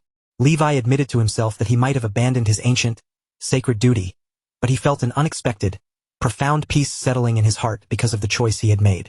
For the first time in his vast, eternal existence, he had acted entirely on his own volition, casting aside the stale, rigid commands of the primordial dragon. If protecting that radiant smile of hers meant defying his own creator, Levi was ready to take that path without a single regret. It wasn't long before word reached the capital that the Empire's elite army had been crushed by a savage girl riding a sea dragon. Incensed by this humiliating loss, the emperor refused to let his pride be dented, and he immediately mobilized his royal guards to reclaim the island and exterminate the threat. Against all expectations, the Empire's royal guards achieved the unthinkable. They managed to wound Leviathan and, through sheer numbers and brutal coordination, finally succeeded in pinning him down. They only managed it by using the most despicable, cowardly tactics, kidnapping the innocent villagers and threatening to butcher every last one of them if Levi dared to fight back. The Imperial dogs then swarmed Kriemhild, relentless in their pressure, demanding she reveal the secret method that would finally allow them to put the beast down for good. Levi begged her to save herself and give them what they wanted, reminding her that he was an eternal guardian. To him, death was not an end, but merely a return to a deeper, more peaceful sleep. The residual magic humming within the Dragonslayer sword after his emergence should have been more than enough to anchor him back into that eternal slumber. For the sake of Kriemhild and the villagers she cherished, Levi was more than willing to accept the end of his watch. When compared to the eons he had already spent drifting through time, the moments he'd shared with her were painfully, tragically short. Yet, even in that brief window he had never felt so human, so connected to anyone else. Kriemhild climbed onto the head of her dearest, oldest friend, her hands trembling as she took a firm, final grip on the hilt of Bamung. Using the water to force his limbs to obey, Levi guided the hero, compelling her to carry out something that felt agonizingly cruel. Levi understood, with a clarity that only a being of his age could, that from the very second he chose to escape the fate written for him, an ending as tragic as this had become inevitable. Still, with his final strength, he urged Kriemhild to discard her guilt for shielding her people. This would be the last service he could ever perform for her, his final act of love. Those final years had been the most radiant, blissful period of his entire existence, a stretch of time bathed in a warmth and joy he never dared dream he would be permitted to experience. Yet, after all that serenity, it was all cruelly snatched away, forced to a conclusion in the most gut-wrenching and tragic manner imaginable. Ultimately, the sea dragon chose to surrender his own life. It wasn't because he had been bested by an enemy, but because he was desperate to shield his hero, and the innocent souls she cherished, from being utterly decimated by the Empire's cold, calculated retaliation. The royal guards were left paralyzed, rooted to the spot as they watched in absolute, stunned silence. They could only gawk as the colossal beast collapsed before them, falling to the earth without a single soldier even needing to draw their blade to strike him down. Watching this monumental tragedy unfold, the mastermind behind the entire operation couldn't contain his twisted delight. He threw his head back and erupted into wild, mocking laughter, as if the destruction of such a majestic creature was the most hilarious spectacle he had ever witnessed. But that grating, arrogant cackle was cut short, dying instantly in his throat the very second the heavens above began to churn. High overhead, a massive, ominous storm front was swirling into existence, gathering its fury directly over their heads. In a final, earth-shaking act of defiance, Levi summoned a gargantuan tidal wave. It rose like a wall of roaring, frothing seawater, possessing enough raw power to swallow the entire encroaching army in one gulp. The soldiers shrieked and scrambled, reaching out with desperate, trembling hands for any semblance of mercy, but their pleas were silenced as the crashing surf surged over them, dragging them down into a watery grave. Yet, with a precision that seemed almost sentient, those terrifying, army-crushing waves curled away from the villagers. It was as if the water itself possessed a will to protect, parting around the innocent civilians and sparing them from being snatched away by the ocean's icy, lethal grip. Then, the very bedrock of the seafloor was violently torn loose, ripped upward by an unimaginable, localized force that dragged the heavy earth all the way to the surface of the sea. Only in that chaotic moment did the truth finally click into place for Theo, revealing the secret origin of the floating archipelago and understanding exactly how these scattered, suspended islands had first come to be. As the full scope of that ancient memory washed over him, it became painfully clear that Kriemhild was never the glorious, stainless hero depicted in the grand, embellished legends the people so fondly cherished. She had been nothing more than another casualty of a heartless world, a young girl dealt a rotten hand by fate, who had somehow formed an unlikely, genuine bond with a relic guardian, finding friendship in the most desolate, unexpected of places. While Theo remained deeply entrenched within that spectral vision of the distant past, the fading, ethereal silhouette of Kriemhild began to drift slowly toward him. With a demeanor that was both hauntingly calm and heavy with sorrow, she spoke to him, identifying him as the chosen individual that Levi had been waiting for all these long, lonely years. Even from beyond the veil of death, Kriemhild was still burdened by the crushing guilt of knowing she had prevented Levi from fulfilling the sacred, singular duty he had been forged to complete. But now, at the end of all things, she finally held the chance to set the scales right. She released her lingering claim over the Dragonslayer sword and offered the relic to Theo, clinging to the hope that he might succeed where she had failed and finally bring some measure of solace and happiness to that stubborn, lonely beast. Theo accepted the hallowed relic with a solemn, quiet gratitude. He then reached out to soothe the spirit of the girl, gently assuring Kriemhild's soul that Levi had, in fact, known true joy in his life, all because she had been by his side. Upon hearing that sincere and heartfelt reassurance, the heavy, invisible weight that had anchored her spirit seemed to dissolve, and Kriemhildt's long-troubled soul finally drifted into a state of long-overdue peace. Back in the reality of the present, the useless, disorganized guards had swarmed the ruins of the Colossus. They navigated the jagged landscape of wreckage with extreme caution, desperately poking through the debris as they scrambled to inspect the damage and prevent any further sections of the broken architecture from toppling over. Then, without a single sound of warning, a lone silhouette materialized above them, standing defiantly atop the highest, most jagged mound of shattered stone and twisted rubble. High overhead, the oppressive, dark storm clouds were finally beginning to fracture and tear apart, and after the long, punishing violence of the tempest, brilliant rays of sunlight poured through the opening in the sky. When the guards squinted up and caught sight of that lone figure brandishing the familiar blade, the image struck them with the force of a revelation. To their eyes, it was an exact mirror of the legend of Kriemhild. They fell to their knees, convinced it was a divine omen that a savior had finally descended to rescue their sinking, hopeless homeland. Meanwhile, far removed from the clamor of the hopeful crowds, the ultra-wealthy elites who truly pulled the strings of the floating archipelago had gathered in a dark, secluded chamber for a panicked emergency meeting, frantically debating their next strategic move. Troivin's ninth dragon, Noil, watched these parasitic aristocrats assemble with unsettling speed. The sight of them scurrying about like frightened rodents seemed to afford him a dark sense of amusement. One of the elderly leaders spoke up, his voice trembling as he insisted that this was absolutely no time for lethargy, especially with a catastrophic disruption having just shattered their carefully laid plans. For as long as the islanders could remember, the dogma had been clear. The dragon-slaying sword was supposed to be securely under the lock and key of Troivin's control. But now, a complete foreigner had suddenly emerged from the wreckage of the Colossus, brandishing that very weapon. Because of his appearance, the commoners had begun to rally around him, crying out in hope that he was the second coming of Kriemhild. If this trend wasn't checked immediately, the immense authority held by the three merchant shipping clans would evaporate, slipping through their fingers and landing squarely in the hands of this mysterious outsider. This was never the deal they had signed up for when they formed their alliance with the Troivins. They had bartered away their integrity, personally handing over the blade Bomung, all for the sake of securing their own luxurious, untouchable positions. Noil dismissed their mounting dread as if it were nothing more than a buzzing fly. The constant, high-pitched whining of their complaints was already beginning to grate on his nerves. Even so, one of the more powerful merchants dared to push back, his face flushing with indignation. He was clearly offended that a mere emissary of the Troivin bloodline would treat the heads of the three shipping clans with such blatant disrespect. That sliver of defiance proved to be a fatal miscalculation. Noil didn't even blink. He simply raised a hand, and in the next heartbeat, the arrogant merchant was reduced to a sickening, airborne mist of pulverized bone and blood. Noil hadn't journeyed to this floating rock to coddle the egos of these bloated, greedy pigs. As for the general populace, he viewed them with even less regard. They were nothing more than insects, meant to be crushed under the heel of his boot whenever they became a nuisance. Truthfully, Noil found these merchant lords utterly repulsive.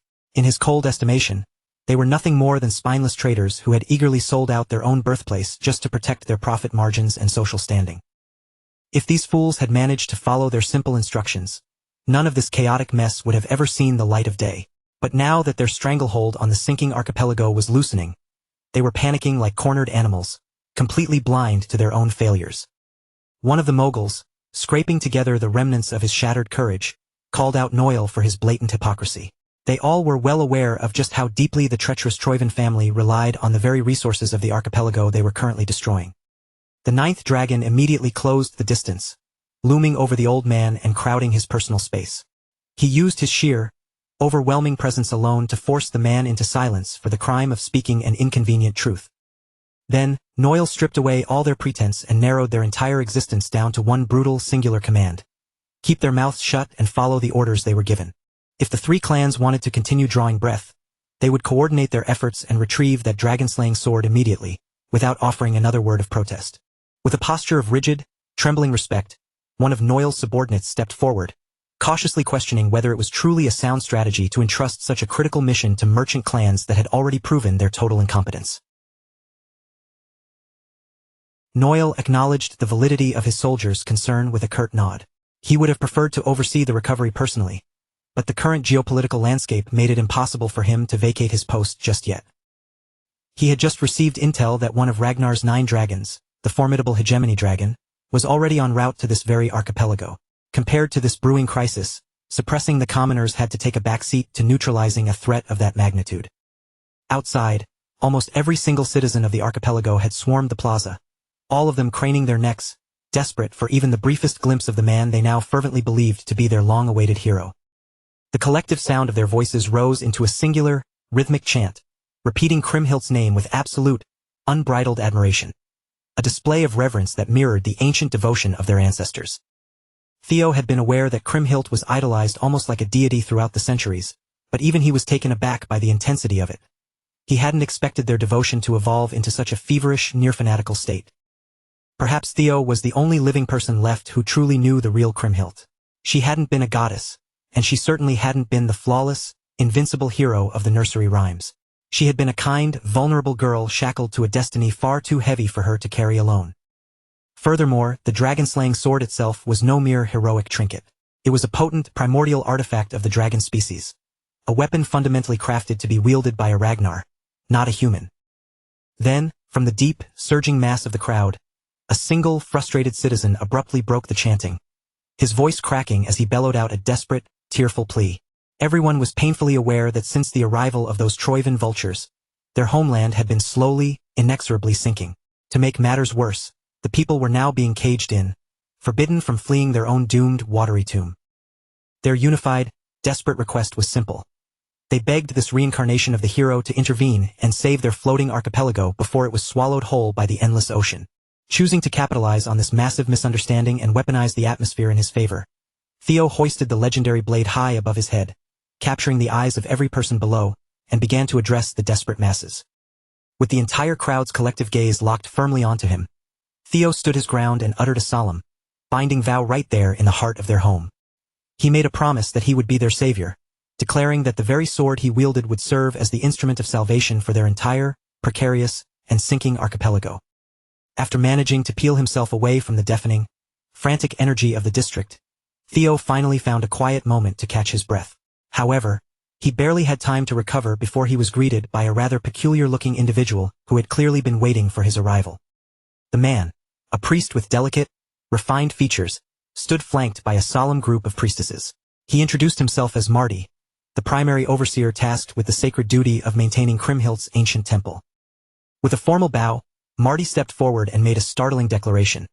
From this moment forward, he and every single soul serving under the temple's guidance would pledge their absolute, unwavering devotion to Theo. With Marty leading the way, Theo began his steady pilgrimage toward the sacred temple grounds. The exhilarated crowd, refusing to let their newfound beacon of hope slip out of sight, trailed behind them in a massive, buzzing throng all the way to the arched bridge that served as the gateway to the holy site. Once they successfully navigated the bridge, Marty signaled for the others to remain behind, choosing to continue the path with Theo in total solitude. As they ventured deeper into the tranquil, hallowed grounds, he revealed that Theo's sudden emergence had been divinely foretold ages ago, and that the temple's long lineage of guardians had meticulously preserved this sanctuary for this exact, pivotal day. Inside the hushed, cavernous halls of the sanctuary, Marty produced a necklace that had been worn by Kriemhild herself hundreds of years in the past. The system instantly pulsed, identifying the piece as a potent enchanted accessory, and a specialized key designed to unlock a hidden, subterranean gate. Marty emphasized that this specific necklace was an absolute necessity. Without it, there would be no way for Theo to reach the sea dragon that lay dormant in the crushing depths far beneath the archipelago. Observing the profound, almost overwhelming reverence with which this delicate priest treated him, the kind of honor usually reserved for a long-lost hero, Theo realized he could no longer stay quiet or hide behind their hopeful misunderstanding. Before Theo could stammer out an explanation, Marty offered a calm, knowing smile, reassuring him that he already understood exactly who Lord Theo Ragnar was. The weight of that unexpected answer hit Theo with such force that he could only stare back, completely taken aback by the priest's insight. The priest calmly elaborated, explaining that he was well-versed in the history of Ba-Mung, recognizing it as a genuine artifact forged from a primordial dragon. Furthermore, he was acutely aware that a relic of that immense caliber could only ever be awakened by someone who carried the bloodline of Ragnar. Yet, despite possessing all that knowledge, Marty persisted in referring to Theo as the reincarnation of Kriemhild. He shared that the generations of temple guardians knew the real, unvarnished history of their hero, including the crushing agony she felt when she was forced into a scenario where harming a cherished friend was her only remaining option. Because Theo had been recognized by their reluctant savior, the temple hierarchy believed he was fully entitled to the same deep respect, loyalty, and meticulous care that they had been preparing to offer for centuries. They reached the far end of the temple, arriving at the brink of a staircase that plunged into the darkness. seeming to descend into an endless abyss toward the base of the archipelago. Marty instructed Theo to cast the necklace into the void below, explaining that the act would trigger the opening of the long-sealed gate to the sea dragon. He added a vital detail. As long as Theo remained attuned to the artifact's resonant power, he would be granted the ability to move through the pressurized depths of the water as easily as if he were on dry land. With a look of profound trust, the priest placed the weight of the entire temple, the future of his people, and the destiny of the sleeping guardian firmly onto Theo's shoulders.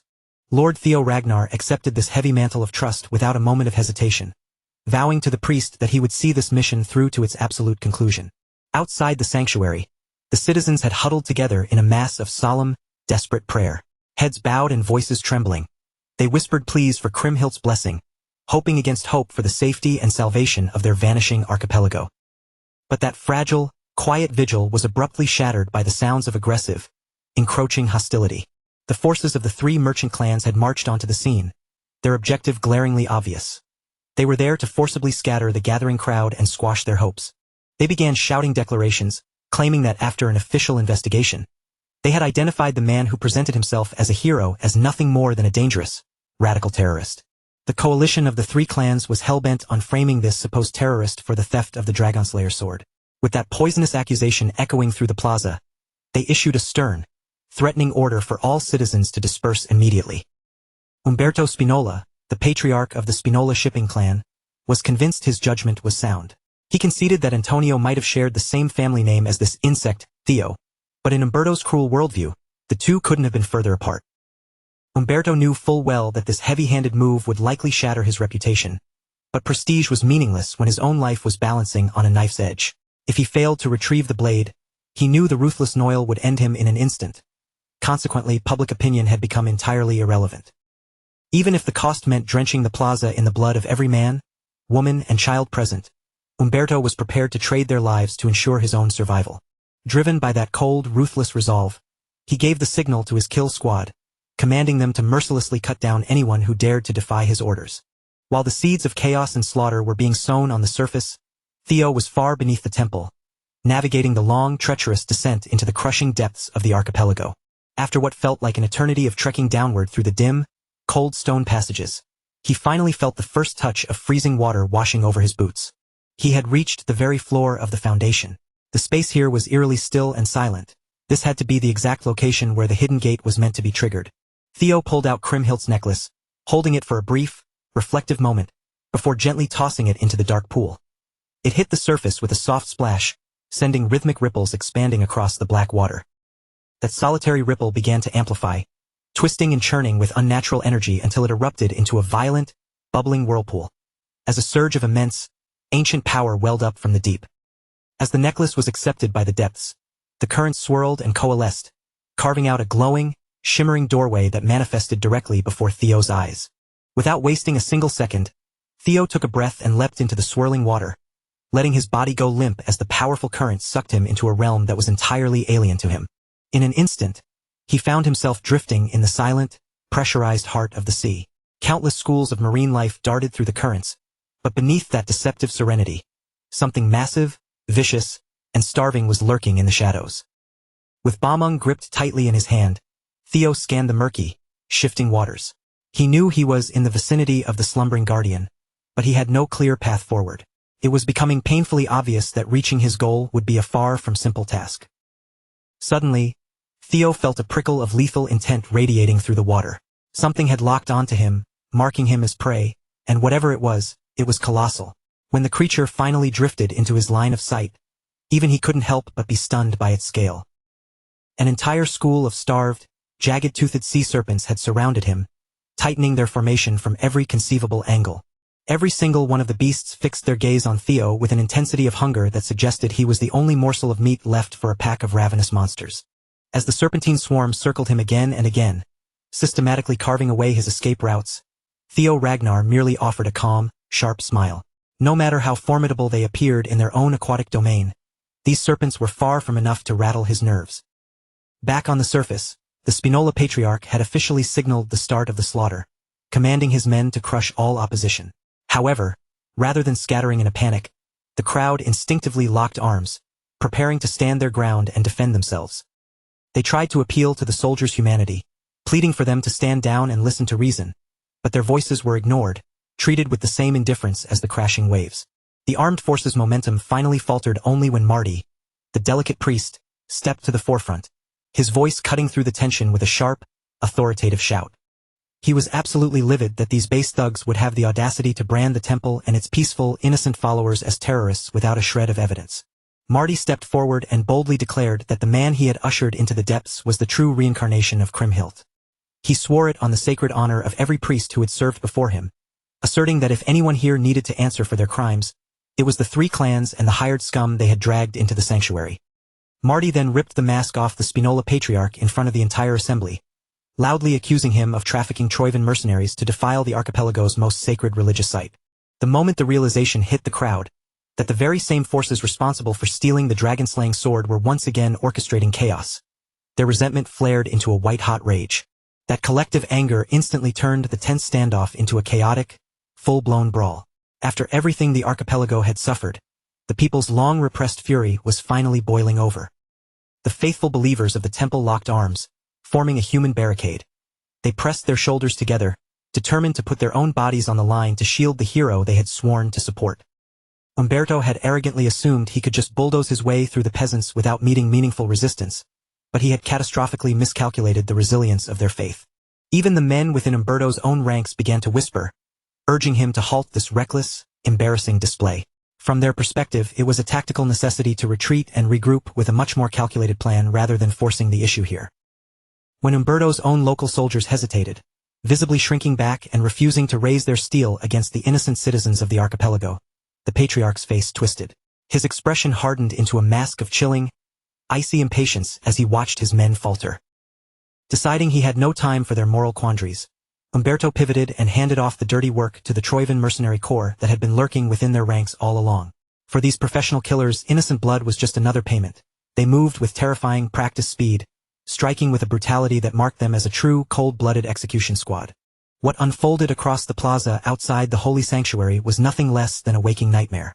It was a vile, disgraceful slaughter that shamelessly stained the sacred ground with the vibrant red blood of the defenseless people.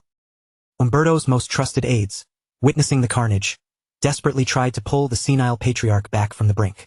They warned him, voices frantic, that unleashing such mindless violence would only deepen the public's hatred and completely incinerate the final remnants of their family's standing.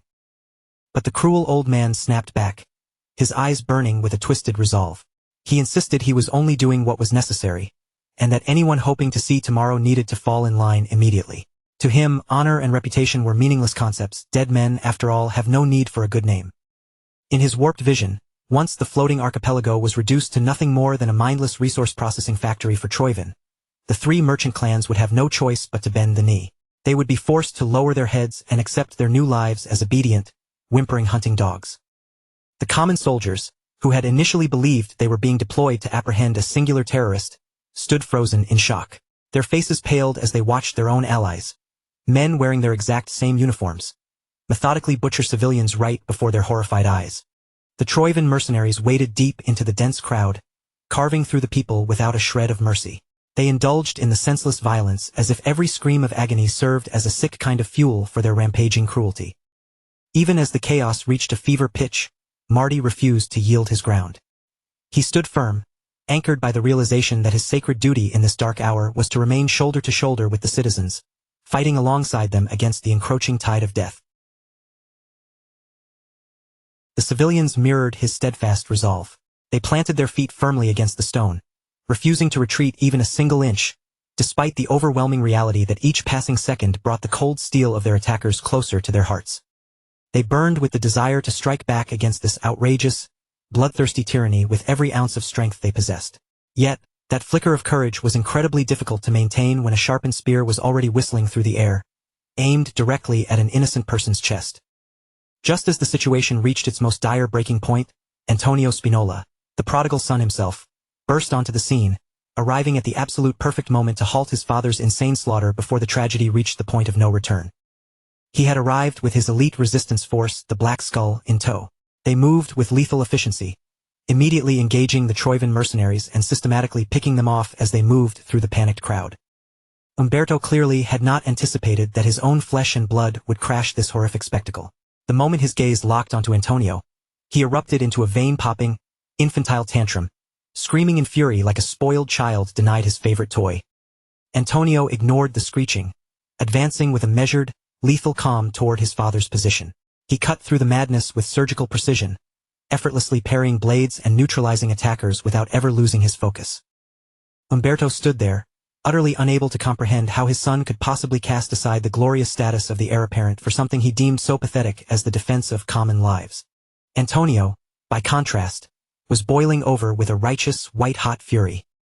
He was utterly disgusted that his father had stooped to the level of a lapdog, shamelessly selling out their entire country to villains without even a flicker of guilt or hesitation. And what was even more unforgivable to him was that Umberto had crossed the line into mass murder, all to chase after the meager, pathetic scraps thrown his way by the Troivans. Driven by that searing rage and the desperate need to atone for the horrific sins his father had unleashed upon the world, Antonio roared a command to his Black Skull soldiers, ordering them to subdue every last one of those Troivan curs, while emphasizing with every word that the safety of the citizens was their absolute highest priority. His fierce order cut through the noise like a thunderclap, temporarily lifting the spirits of the battered crowd. But even with that surge of morale, the grim reality remained. They were vastly outnumbered and outmatched in every way. If the battle continued to drag on like this, they would not be able to hold the line for very long. Their final, best hope still lay far beneath the surface, hidden in the crushing depths of the ocean, where the true battle was unfolding surrounded by a swarm of hungry, prehistoric sea serpents. To be completely honest, even a warrior of Theo Ragnar's caliber felt a slight ripple of concern as he watched the sheer number of serpents closing in, sizing him up with their predatory, unblinking eyes. He had intentionally left his guard down more than once, providing these creatures with countless openings to strike. Yet to his surprise, not a single one had signaled an overt, killing intent. In fact, the way they drifted in the water around him didn't look like an attack. It felt more like they were observing him with a strange, cautious curiosity. Theo surmised that the lingering, potent aura of the Leviathan, currently sealed within the dragon-slaying sword at his hip, must have been acting as a calming influence, keeping the serpent's violent instincts firmly in check. Deciding to bank everything on that hunch, he steeled himself and put his faith in his intuition. Slowly, with measured movements, he reached out a hand toward one of the massive serpents looming nearby. He pressed his palm firmly against its sleek, cold snout, stroking the creature with a touch that remained steady and unafraid, despite the danger. In that exact second, the system chimed in his mind, officially notifying him that the sea serpents had acknowledged him as their undisputed master. Who could have possibly guessed that his specialized wyvern-taming abilities would translate so perfectly to the ancient, draconic entities of the deep sea? The sensation that washed over him was eerily similar to the bond he had forged with Umbra only a short time ago. He could feel their raw emotions flooding into his own dragon heart, knitting together a powerful, intimate connection between master and beast. Through the minds of the serpents, Theo began to pick up on the residual emotions the Leviathan had harbored when it first descended into these lightless depths. He sensed a complex cocktail of curiosity, deep-seated fear, and profound awe.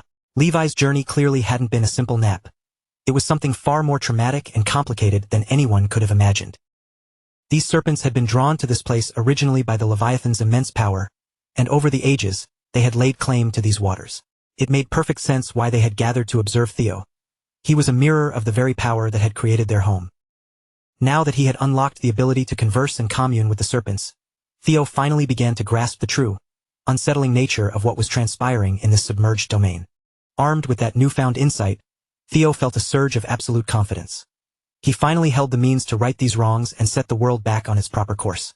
He clambered onto the back of one of the largest serpents, and without a moment's hesitation, the entire aquatic army surged forward, dutifully guiding their new master toward the heart of the mystery. As they plunged into even deeper, darker reaches, Theo noted with concern that the deeper they descended, the more volatile and violent the underwater currents became. Trying to navigate this hellscape alone would have been a suicide mission. The warped, corrupted mana was churning the water into a chaotic mess, pulling and twisting the currents in directions that defied all logic.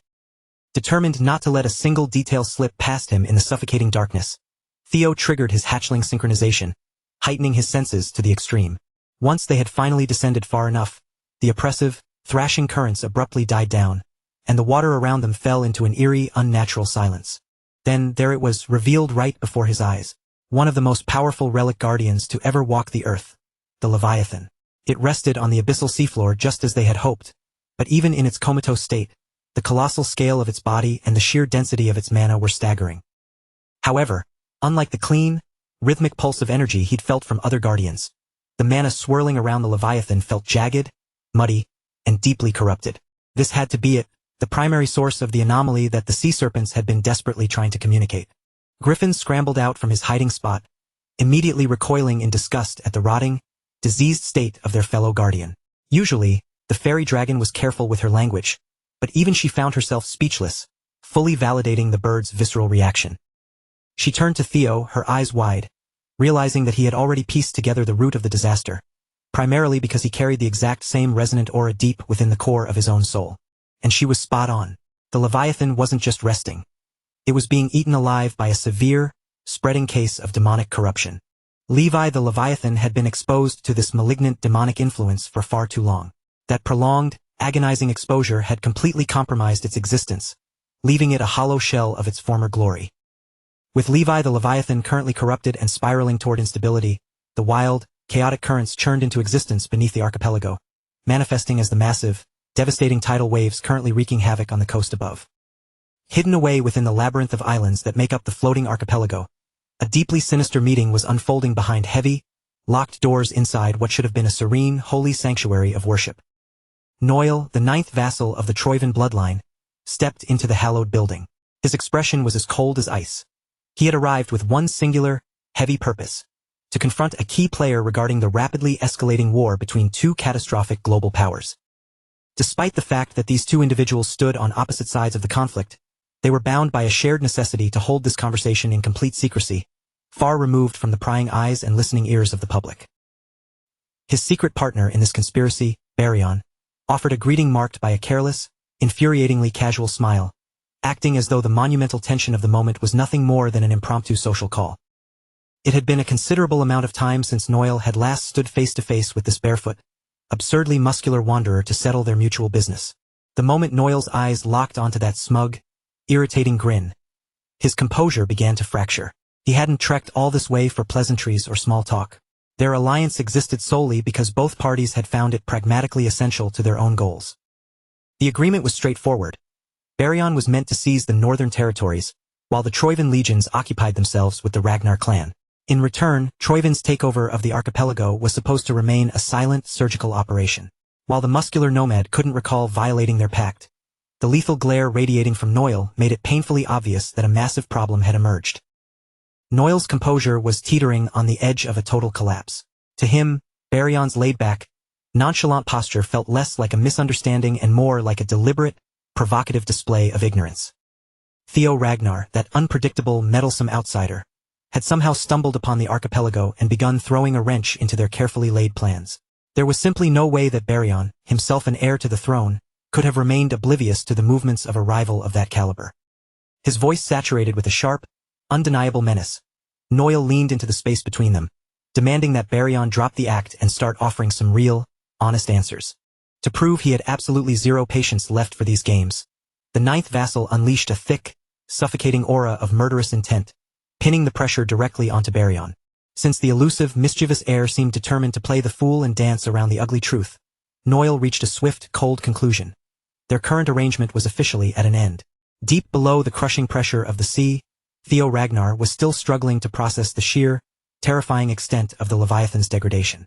This legendary guardian, a creature that should have been virtually invincible, had been decimated by a potent demonic sea poison, and its gargantuan form was rapidly being consumed by the encroaching, vile toxin. Based on the subdued, primal, and savage aura pulsing from the beast, Theo could tell that its capacity for reason had likely been whittled away to nothing. While he lacked a smoking gun at this very second, Theo was becoming increasingly certain that the wretched Troivan scum were the ones responsible for poisoning the Guardian. The fairy dragon chimed in, noting that under normal, natural circumstances, the moment the dragon-slaying sword was unsheathed and its seal shattered, the Leviathan should have instantly roused to defend the archipelago. What defied all logic for her was how mere, fragile mortals could have successfully dosed a relic guardian of this magnitude with such a foul demonic poison. It must have required some truly grotesque, forbidden, and twisted ritual to make the impossible possible. Regardless of the how, the reality was dire. The Leviathan was seconds away from a total system failure. With its consciousness twisted and corrupted by demonic influence, It was poised to unleash a wave of destruction on a scale that would wipe the archipelago from the map. Fortunately, it appeared Theo had yet to be detected by the beast. The most logical, safe maneuver would have been to retreat, keep a safe distance, and craft a more calculated, foolproof strategy. But the chosen one was never one to sit on his hands. With Bamung gripped firmly in his hand, he surged forward, determined to seize this microscopic window of opportunity before the beast could catch his scent. He engaged his hatchling synchronization, hyper-focusing his senses to track the trajectory of the toxin and pinpoint the precise epicenter where the corruption had first taken root. Thanks to that heightened, supernatural perception, Theo successfully isolated the source. It was pulsating right at the summit of the Guardian's massive head. The toxin had already burrowed deep beneath the surface, effectively seizing the nervous system around its brain and polluting the core of its very awareness. If Theo could shatter that anchor of infection, he might just stand a chance at reversing the damage and preventing the contamination from finalizing its lethal takeover. The tip of Bamung hissed through the water toward the crystallized nexus of the sickness, infused with a concentrated, lethal force capable of punching straight through the obstruction. But just a few centimeters before his blade could connect with the target, an invisible, overwhelming wall of force slammed into him, stopping his momentum dead. A heartbeat later, that same defensive wave rebounded with explosive power, blasting Theo backward and hurling him helplessly out of striking range. The shockwave of that repelling force held no quarter. It caught the chosen one in the chest, sending him spinning backward until he slammed violently into the jagged rock formations of the seafloor. Theo grimaced, realizing his tactical error. Whoever had orchestrated this calamity had also reinforced the source with a protective ward, acting as a failsafe to ensure the corruption would remain undisturbed. The silver lining was that he now knew exactly where the weak point was located. The devastating reality, however, was that the gargantuan dragon had finally registered his presence. He had barely survived the recoil of that protective ward. Trying to trade blows head-on with a rampaging leviathan was clearly not a winning strategy. The guardian shifted its mass across the abyss, its movements generating such monstrous pressure that the surrounding waters churned into a violent, chaotic storm of currents. Now that he had effectively poked the sleeping dragon, retreat was no longer an option. His only path forward was to commit to another desperate gamble, aiming once again for the festering wound on its forehead. Failure at this juncture was simply not on the table. The objective was agonizingly simple, but the execution under these conditions was a nightmare waiting to happen. The creature before him was incomprehensibly massive, a living calamity pulled straight from a dark fairy tale. Theo's mind raced, scrambling for an approach that would allow him to survive this overwhelming onslaught. Before he could finalize his plan, the Leviathan cranked its massive jaws wide open, and a terrifying amount of concentrated energy began to coalesce within its maw. It unleashed a torrent of pure, condensed energy, a blast of such calamitous power that it could have easily erased entire coastal cities with a single, devastating strike. Theo poured every ounce of his remaining strength into a frantic evasion, barely scraping past the outer radius of the blast just as it tore through the space he had occupied a second before. As he felt the sheer wake of the Guardian's power reverberating through the sea around him, a new, daring idea flickered into existence. He kicked off the ground, springing backward to maximize the distance, baiting the Leviathan into a pursuit. Salvation arrived from an unexpected quarter. One of the sea serpents he had previously tamed caught the psychic disturbance and whipped over to provide critical support in the skirmish. While Theo was fully capable of breathing and fighting underwater, maneuvering through the heavy brine was still inherently sluggish. With the sea serpent's lightning-fast mobility, that disadvantage vanished instantly. Now powered by the serpent's incredible aquatic speed, Theo took the helm and commanded the beast to bank hard, diving straight back into the fray with his sights locked onto the wound on the Leviathan's brow. As they closed the gap with the crystal, the water became thick and suffocating, choked by the miasma of demonic corruption. Once Theo reached the apex of his effective combat range, he pushed off the serpent's back, launching himself forward like a cannonball. It was time to execute the maneuvers he had honed during his grueling battle with the griffin. His eyes surged with black and red energy, and his human features began to warp, taking on a more lethal, draconic appearance. With the support of his guardians, Theo pushed his physical and magical stats into the stratosphere. He invoked Griffin's innate power to suppress foes that vastly outweighed him in strength, then layered on Fairy's defensive veil to bolster his immunity to the demonic miasma, Flame Eater's aggressive output to nullify demonic energy, and Lesser Drake's aura of absolute dread. To best a corrupted guardian, one must channel the might of another guardian altogether. Pushing his body and soul to the absolute breaking point, Theo unleashed a magnificent, earth-shaking dragon's 5 talons, striking directly at the black heart of the corruption. Theo's supercharged strike reached the crystal at long last, driving forward with every ounce of momentum he had built up, aiming directly for the pulsating core of that corruption. This time, his strike possessed enough force to finally bypass the protective ward, shattering the shimmering, invisible barrier that had stubbornly blocked his previous attempts.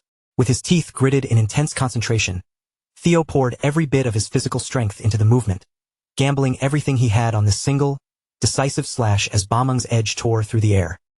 With that protective ward effectively reduced to dust, nothing stood between his blade and the toxic source anymore. The moment Bameng breached the core, the annihilation of the corruption became an absolute certainty.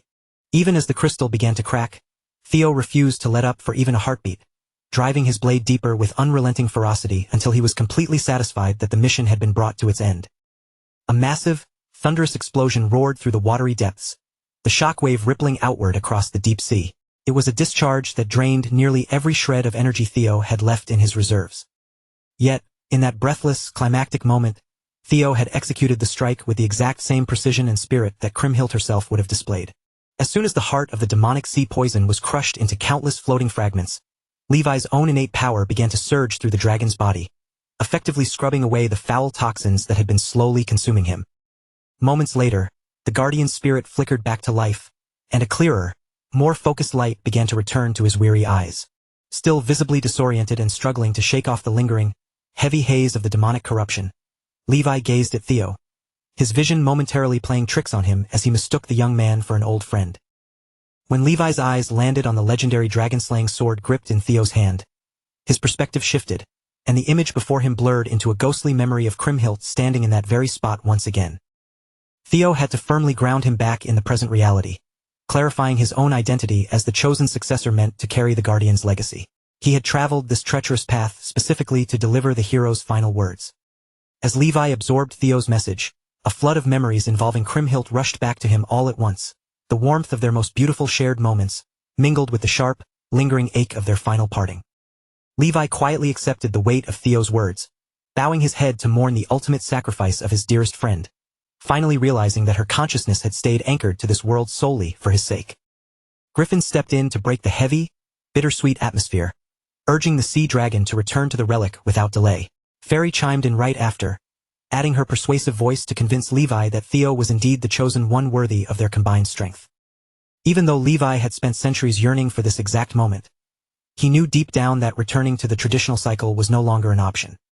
He had long ago defied the ancient dragon's decree by abandoning his vessel of his own volition. The moment he stepped away from his relic, his station as a guardian was stripped from him, and while Theo's intervention had cleared his mind, the demonic taint had already left his physical vessel far too damaged to survive much longer. So, before his time ran out, Levi offered Theo a different path forward. As he prepared to fade away into nothingness, he chose to entrust Theo Ragnar with every last drop of the power he had left. Levi gave a solemn warning to the Chosen One. This transfer of power would be agonizing, a process so intense that few could survive the strain without shattering entirely. Nevertheless, Theo didn't hesitate for a single second. After coming this far, he wasn't about to turn away from the chance to inherit the immense mantle of a sea dragon. That display of fearless, unwavering confidence was exactly the answer the sea dragon had hoped to hear. In exchange for his power, Levi asked only one thing: that Theo use this newfound strength to protect the people that Kriemhild had cherished during her own lifetime. Since that had been Theo's core mission from the very beginning, he swore upon the blade of the hero that he would honor that request with his life. For one final time, the sea dragon offered his sincere gratitude to the Chosen One who had finally granted him his release. Levi's massive physical form began to dissolve, breaking down into a shimmering, ethereal mass of pure energy and life force. Thanks to Theo's timely arrival, he could finally leave his prison and reunite with his long-lost friend. However, the moment Levi's physical presence vanished, the magical currents that had kept the floating archipelago suspended in the sky began to falter. If Theo failed to act now, the entire landmass would plummet into the ocean. There was no room for doubt or hesitation. Theo knew he had to absorb the Leviathan's final, swirling gift as quickly as he possibly could. He dove headlong into the center of the vortex, right where the concentrated, crystallized power of the sea dragon remained. Theo grabbed hold of that surging energy, clutching it tight with all the willpower he could muster. He was determined to lift the entire archipelago himself, and having just cleansed the corruption from Levi, his resolve was burning brighter than it ever had before. Yet, the instant he attempted to fully internalize the sea dragon's remnants, That surge of confidence was nearly crushed into dust. The raw, unbridled force flooding into him began to tear at his own flesh, a sharp and painful reminder that he might have been far too arrogant in his approach. His guardians had warned him that the Leviathan existed on a tier of power far beyond any other relic guardian. But even with those warnings, Theo hadn't imagined it would be this devastatingly overwhelming. The vortex of Levi's lingering power towered over him like a raging storm, making Theo appear minuscule in comparison. It was obvious that he could never hope to absorb all of it directly without being consumed. His body was clearly reaching its breaking point, and he would surely perish long before he could contain even a fraction of the energy. Just then, Levi's deep, thunderous voice resonated directly inside his consciousness, commanding him to utilize the power of the sword. Theo acted on instinct, drawing Bameng and using the legendary blade as a conduit instead of trying to force all that raw, chaotic energy straight into his own body. Due to the ancient and profound connection between the sea dragon and the relic, Bameng successfully acted as a buffer, softening the destructive damage that had been tearing through Theo's veins. With the sword acting as a stabilizer, the enormous, swirling vortex of pure power suddenly felt just a little more manageable for him to handle. Bracing his stance and holding his position firm, Theo began to siphon every last remnant of that energy through the blade and into his core. Griffin, though clearly struggling to maintain his pride, begrudgingly praised his master for actually using his head for once, and Fairy quickly voiced her agreement with his assessment. By channeling that overwhelming force through the dragon-slaying sword, the physical strain on Theo's body was mitigated significantly. It was as if, even after his passing, the Leviathan was still offering his support during this final, desperate trial. After what felt like an eternity of holding against that immense pressure, Theo finally succeeded in claiming every ounce of the sea dragon's gift. A massive torrent of mana now surged through his veins, feeling as though the Leviathan's very essence had settled within him. The agonizing struggle he had endured at the start was more than justified by this incredible infusion of power. Fairy quickly snapped him out of his moment of triumph, reminding him that there was no time to sit back and relax. If he truly intended to guide the archipelago to safety, he needed to act now while he still held the sea dragon's power under his complete control. Taking her advice to heart, Theo reached out with that newfound strength and commanded the very currents of the sea to obey his will. He seized authority over the wild, raging waters, taming their chaotic flow and forcing them to act as a foundation to lift the massive landmass upward. Theo had already fixed his target in his mind, choosing the only location that felt truly right for this monumental task. The floating archipelago would be guided back to the northeastern region of Ragnar, reclaiming its place in the lands where it had originally belonged. Backed by the might of a dragon, the blessing of a godlike guardian, and his own unshakable, burning willpower, Theo bent the power of the sea to serve as his own instrument. Meanwhile, far away in front of the hero temple, the chaotic, high-stakes battle between the three clans' army and the forces of the Black Skull continued to rage on with unrelenting intensity. The brutal clash on the battlefield ground to a sudden, jarring halt as massive, towering tidal waves rose up from the depths, crashing down with overwhelming force onto the already blood-stained earth. The citizens, trapped helplessly in the epicenter of this calamity, could only turn their eyes toward their hero and offer up silent prayers, their faces drained of color and twisted in sheer terror, as they feared their entire world was about to be swallowed by the ocean forever. At this moment, the previous allegiances meant absolutely nothing. Across the length and breadth of the archipelago, a singular, cold grip of dread took hold of every single person present. Then, amidst the panic, a lone soldier squinted, noticing something impossible. The coastline wasn't sinking beneath the waves at all. Instead, the entire landmass was shifting. Propelled by the sheer, unbridled force of the surging tides, the sprawling island had begun to inch away from the coordinates it had occupied for as long as any living memory could recall. Mountains, bustling city districts, quiet homes and winding streets. Everything and everyone residing on the land was being carried together, drifting steadily toward the northeastern region. As the archipelago made its grand, tectonic migration across the sea, the dilapidated, ruined place of worship where Noel and Baryon were positioned began to buckle, its stone structure cracking and raining debris around them. The ninth vassal felt the violent shuddering of the ground beneath his boots, and for a fleeting second, he was completely overtaken by absolute bewilderment. To his calculating mind, there was only one possible reason for this seismic shift. That meddlesome outsider had finally succeeded in tapping into the raw, forbidden power sealed within the dragon-slaying sword. Baryon wore a sly, mocking smirk as he offered a nonchalant, sarcastic apology for cutting their meeting short, remarking with a shrug that this was hardly the time to be loitering in such a collapsing ruin. Noel, however, wasn't about to let this slide so easily. He stood his ground, his expression dark and simmering with fury, clearly agitated by Baryon's infuriating lack of serious commitment.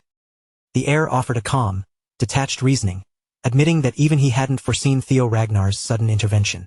Regardless, he noted that their grand plan was reaching its climax, and in Baryon's eyes, Theo's mastery of the sword could simply be repurposed to serve their own ends.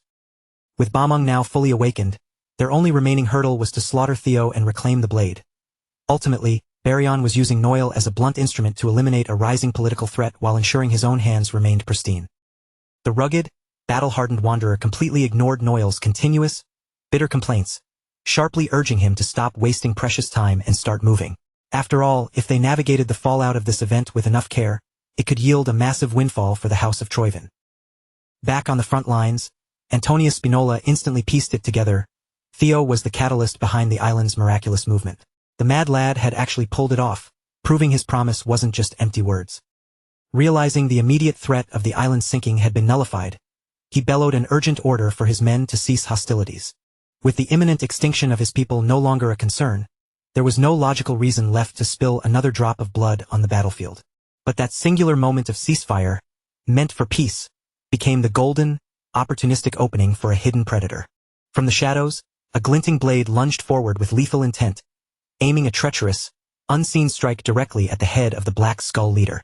Yet, in a display of impossible timing, the hero's successor materialized out of the chaos, intercepting the threat and saving Antonio's life for the second time that day. As for the cowardly soldier who had attempted to assassinate the man striving to end the bloodshed, Theo felt absolutely no inclination to offer mercy. With his radiant, newly claimed sword gripped tight, he swung with clinical precision, cleaving that miserable wretch in half before his strike could even fully manifest. The faithful onlookers erupted into ecstatic cheers, fully convinced that Kriemhild had descended from the heavens to stand by their side, having finally shackled the sea dragon and secured their homeland's survival. Antonio quickly seized the moment to ask if the existential crisis had truly been averted and if the people were finally out of danger. Once Theo offered him a definitive nod, the crushing, insurmountable weight that had been pinning Antonio down seemed to vanish at once. With genuine, profound gratitude ringing in his voice, he thanked their unexpected savior from the deepest reaches of his heart, only to immediately and quite shamelessly press him for one final, crucial favor. Theo didn't even require a formal request. A single, sweeping glance at the carnage around them was more than enough to understand exactly what Antonio was silently pleading for. All across the blood-soaked terrain, the bodies of innocent civilians lay discarded like refuse, while the survivors, suffering from agonizing wounds, clung to their final shreds of consciousness. It was a grim, harrowing testament to the atrocities that had unfolded in this place which was supposed to be a sanctuary. The members of the Black Skull and the local citizens had fought for him, sacrificing everything to defend both their floating home and their hero. It was only natural for Theo to settle that mounting debt of honor. The moment the soldiers of the three-clan coalition caught sight of Theo marching toward them, a wave of primal fear hit them so hard that many seriously considered tossing their weapons aside and fleeing. But their master, Umberto Spinola, possessed a much more twisted perspective. To his greedy eyes, the legendary dragon-slaying sword itself was walking right into his trap, and he barked an order for his men to suppress their fear and seize the prize. Paralyzed by their fear of the Spinola patriarch, the soldiers forced themselves to obey, charging forward at Theo.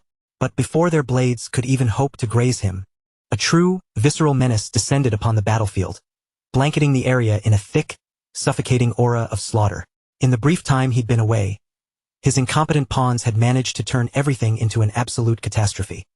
Theo's instincts flared like a lightning strike. A presence of immense, monstrous danger had just intruded into the fight. With every ounce of power he could summon, he roared at the top of his lungs, demanding that everyone in the vicinity, friend or foe, drop to the ground immediately.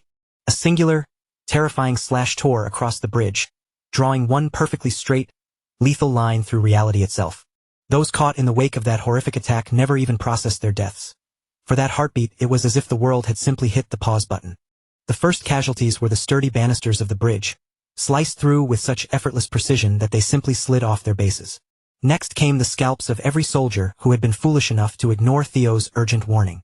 At best, they were left clinging to their lives with missing cranial matter, while the battlefield was painted in a sickening, fresh coat of crimson. In the span of a single, breathless instant, the entirety of the three-clan coalition had been utterly erased from existence. The only reason anyone behind Theo remained alive was because he had actively intervened, shielding them, and because they had trusted his warning enough to hit the dirt. Nobles, mercenaries, and soldiers alike were cut down in the most helpless, pathetic display of slaughter imaginable. The perpetrator was, predictably, Noil, the ninth vassal of the House of Troyvin. He hissed a vile curse at those worm-like pirate bastards, furious that they had failed to finish off one insignificant brat, allowing his plans to spiral into such a monumental mess. Among the carnage lay the cooling corpse of Umberto Spinola. Like every other victim, his head had been neatly sliced open, leaving his impeccably groomed mustache the only thing somehow still intact. Antonio despised his father with every fiber of his being, yet seeing the old man reduced to such a gruesome, lifeless husk still filled him with a bone-chilling sense of dread. Theo had to snap him back to reality, his voice firm and grounding.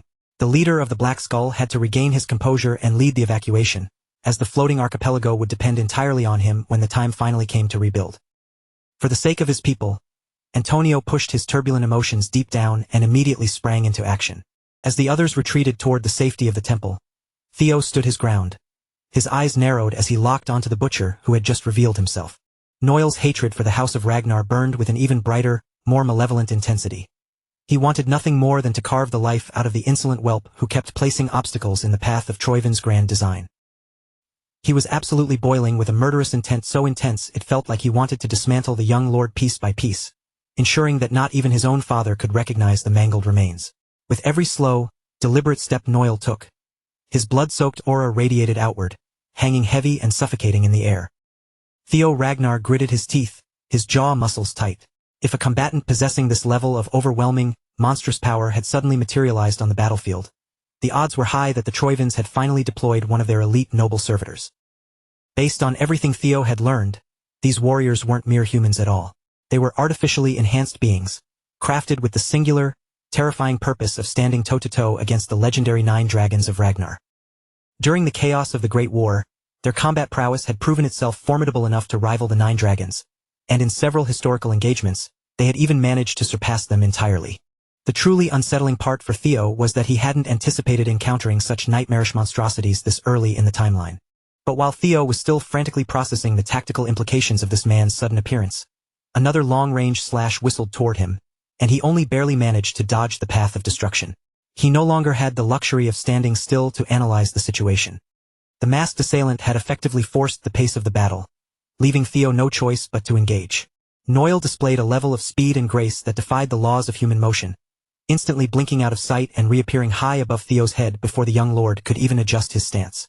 It was the precise level of lethality one would expect from a strategic bioweapon specifically engineered to counter the 9 dragons. If Noil truly willed it, he could carve through almost anything in his wake. That realization made it painfully obvious that it wasn't just raw speed Theo had to be worried about. It was the absolute crushing power behind every strike. Noil's raw physical output was on a scale far superior to anyone Theo had ever faced in a one-on-one duel. As he stood there, Theo could feel the cold reality settling deep into his bones. He didn't have a prayer of defeating a noble servitor in a head-on clash.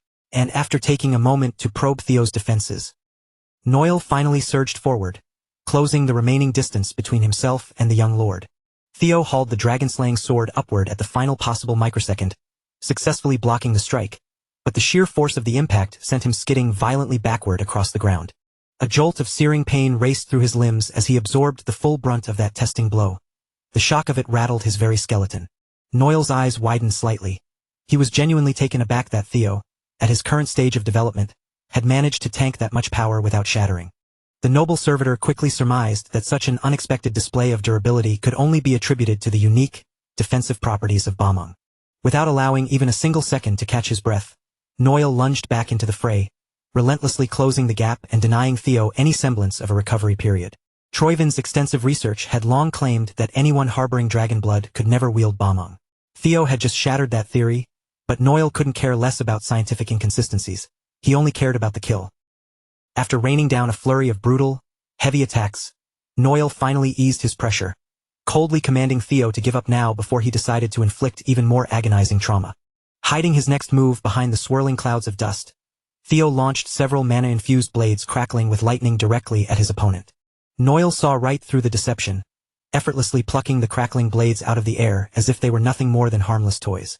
He mocked Theo for relying on such cheap, predictable tricks, never suspecting that the projectile attack was merely a diversion designed to mask Theo's true intent, closing the distance. Unfortunately, Noel's perception was sharp enough to track Theo's movements even through the feint, and he responded with a dismissive, arrogant scoff. For one fleeting, terrifying instant, their eyes locked, and every warning bell in Theo's head shrieked simultaneously. Before Theo could complete his swing and drive Bamung into his opponent's side, Noel's own blade arrived first, knocking the young lord to the ground. In that moment, the noble servitor finally understood exactly why Lord Ed Troyven had issued such grave warnings regarding this boy named Theo. Among the entire rising generation of the Ragnar clan, Ed had tracked Theo with a level of scrutiny he gave to no one else, going so far as to command his servitors to treat the boy with extreme caution. If they were ever to cross paths with Theo Ragnar, their instructions were absolute and non-negotiable. They were to ensure the boy was terminated, once and for all. Noel was determined to execute his master's order right here, right now, amidst the ruins of this floating archipelago. He cleared the immediate area with a wide, sweeping circular slash, but as the dust began to settle, he realized with a start that Theo was nowhere to be found. By now, Noel was completely convinced that the young lord would inevitably become a catastrophic, uncontrollable wild card in the upcoming war. At the very tip of his blade, a droplet of Theo's blood gathered and traced a slow, red path downward. His final strike must have caught Theo just as the boy made his narrow escape. And at that exact moment, Theo was clutching a deep, jagged wound with one hand, desperately struggling to stem the tide of blood, while failing to trigger the fairy dragon's restorative support. His guardians simply needed more time before they were ready to rush to the Chosen One's aid. Even so, Theo refused to collapse, his spirit hardening against an enemy who seemed completely and utterly invincible. According to the system, he was required to hang on for another 2 minutes and 15 seconds until Bamung fully stabilized. If he could survive that long, he could tap into Leviathan's power again, but Noel had no intention of letting him stall for even a second. As Theo caught his reflection in a pool of water, he saw the noble servitor looming above him, already locking onto his new location with lethal focus. For hundreds of years, the harbor of this floating archipelago had remained untouched, completely oblivious to the ravages of war. That peace was obliterated in an instant, as the very same harbor was shattered into countless fragments by a single, powerful attack from Noel. Theo continued to rack up injuries, his blood loss growing more critical by the second. Yet through a display of desperate, high-stakes maneuvering, he somehow managed to keep himself in the fight. He kept his eyes peeled, heart hammering, refusing to miss the slightest twitch or precursor to another lightning-fast assault. As expected, Noel unleashed a fresh wave of destruction, gunning for Theo's head. This time, Theo arched his body backward with uncanny flexibility, barely evading a clean strike that shredded the structures standing behind him. Carefully tracking the chaos around him, Theo executed an acrobatic roll through the sliced-open building and, as he sprinted through, snatched a nearby chair to use on his way out. He flung the chair at Noel with everything he had, using the object as a temporary, irritating distraction to buy himself a window for his next maneuver. Meanwhile, Theo launched himself backward to widen the gap between them. That small delay was all he needed to turn the building's impending collapse to his advantage. Screened by the massive storm of falling debris, he poured a titanic surge of mana into the dragon-slaying sword. Then, he unleashed a brilliant, blinding blade attack, a radiant arc of energy that carved through every single obstacle in its path. Theo fired off the technique without a hint of hesitation, utterly disregarding the massive path of destruction he was carving through the already devastated battlefield. Theo had bet everything on that single, overwhelming strike, hoping that such a massive expenditure of force would be enough to bury Noel under a mountain of rubble and finally break the servitor's suffocating momentum. But the instant the swirling smoke and flying wreckage settled, the grim reality became clear. He had severely miscalculated. Standing tall amidst the complete ruin of the port, the servitor remained entirely unfazed by Theo's full-power assault, his blade now flickering with a menacing, dark crimson aura. In the blink of an eye, Noel vanished from the small patch of terrain that had miraculously survived the brunt of Theo's radiant blade attack. He had bypassed Theo's perception entirely, slipping into the young lord's blind spot with impossible speed. The servitor materialized directly above him, plummeting downward like a bolt of lightning, unleashing a merciless, non-stop storm of jagged, destructive swordsmanship. Theo was forced to channel every fiber of his being just to parry that relentless barrage of lethal strikes. He knew that if his concentration wavered for even a fraction of a second, he would be carved in two, just like the surrounding stone buildings. Even when he managed to lock his blade against Noel's, the impact failed to dampen the terrifying force behind the servitor's swings, sending Theo skidding across the water's surface like a skipping stone. The moment Theo plunged into the sea, Noel was already closing in with predatory precision, diving after him and allowing him absolutely zero room to catch his breath. Utilizing his eerie, unnatural aerial movement, the servitor pelted the water with a hail of aura-infused slashes. The attacks crisscrossed, creating a massive web of death across the sea that left almost no gap to dodge through, until the harbor was unrecognizable.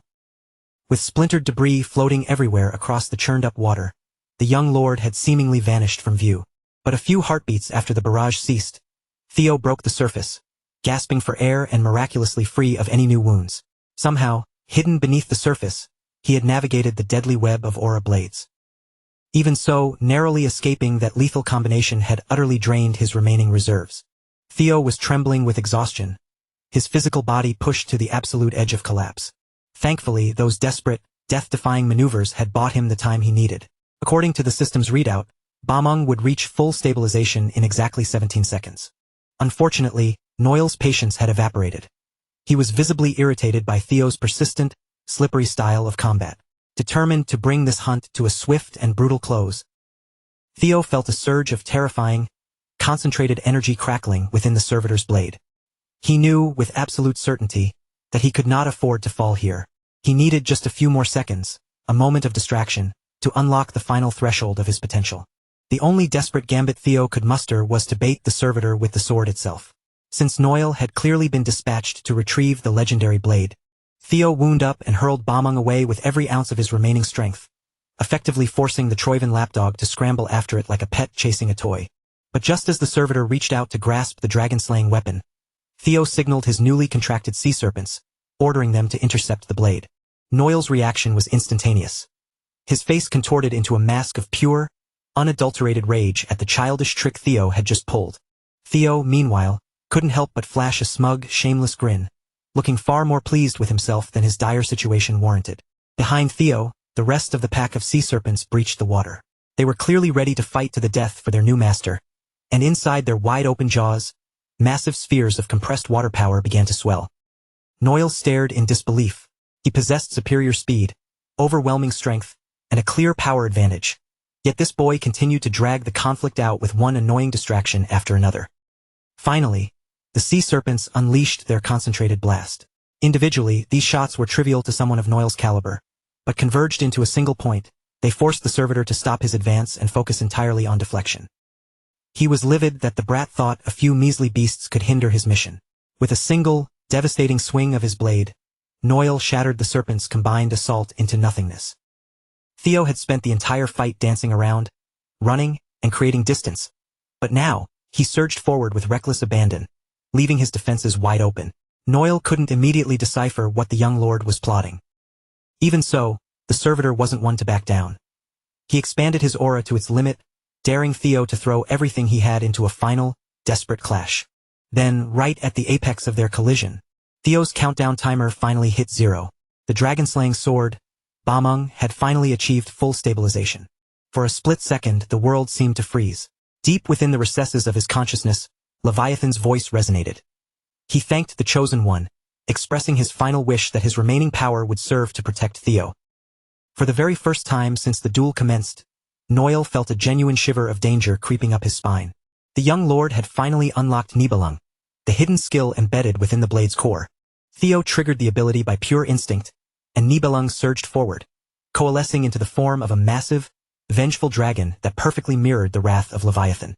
The colossal, draconic construct plowed directly through Noel and his blade, tearing into his defenses with the crushing, insurmountable weight of the deep ocean.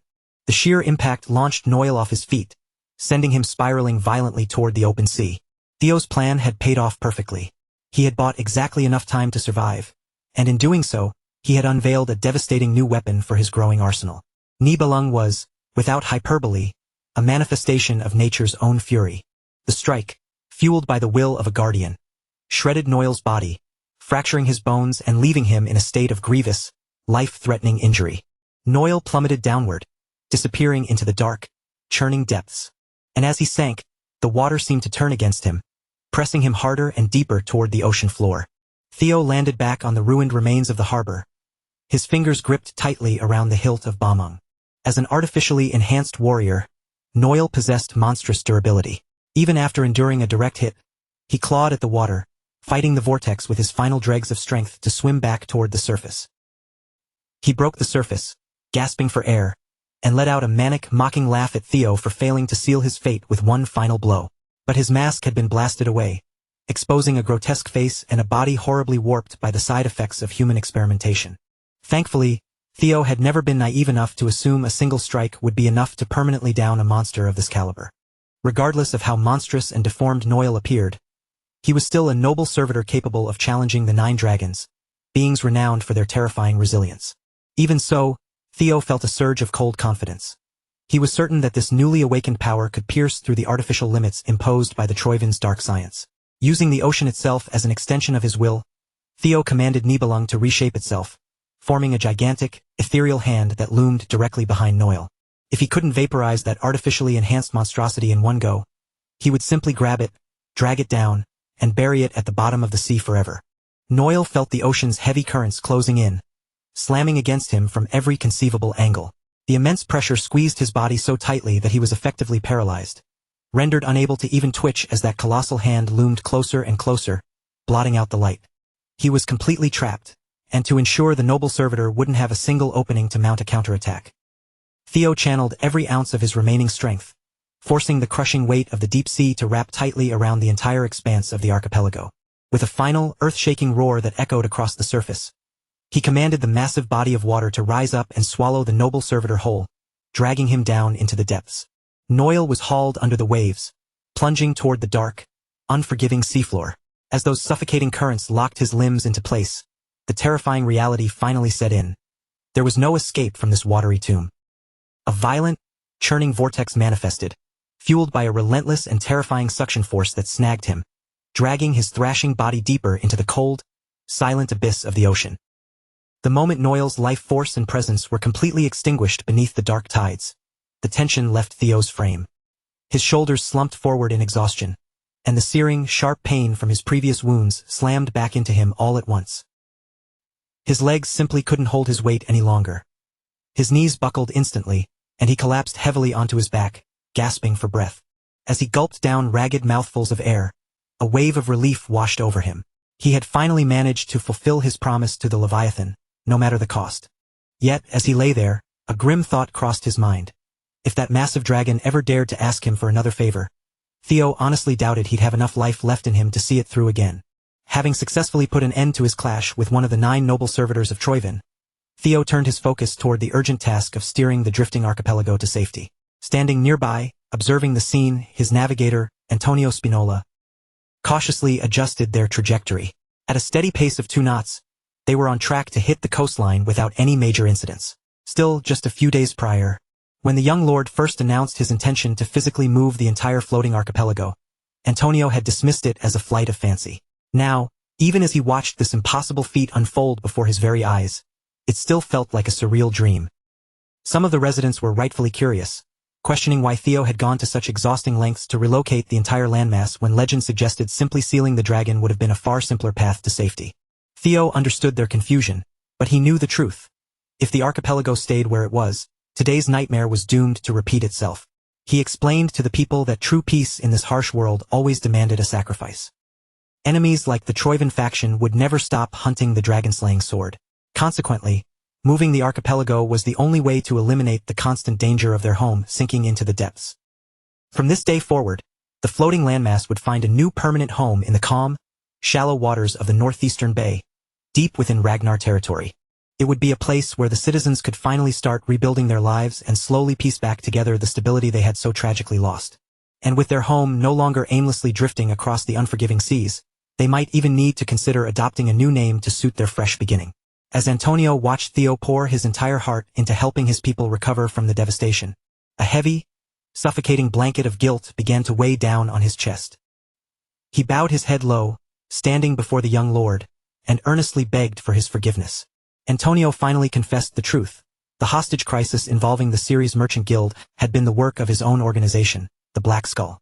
It was that very operation that had resulted in such catastrophic losses for the white-armored dragon cavalry.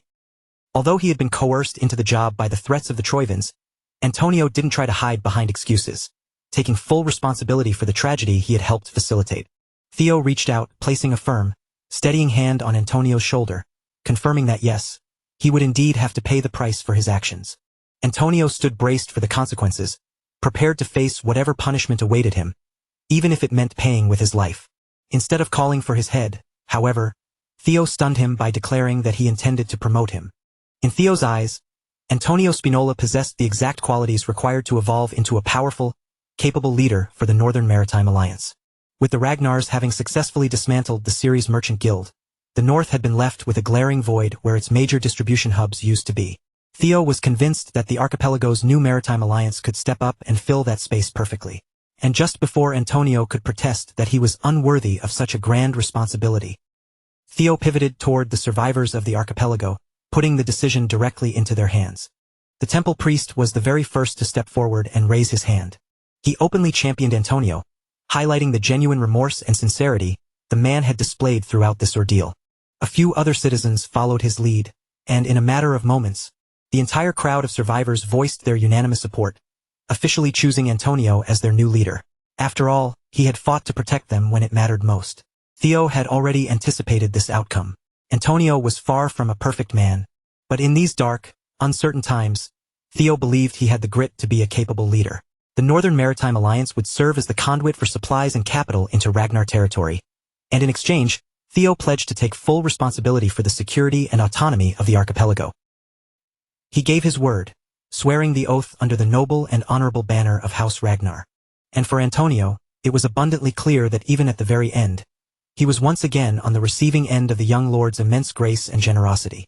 Speaking for the Maritime Alliance, Antonio Spinola formally vowed to cooperate with House Ragnar, pledging to serve their interests with every ounce of his ability. With a firm, resolute handshake between them, an unbreakable bond was forged.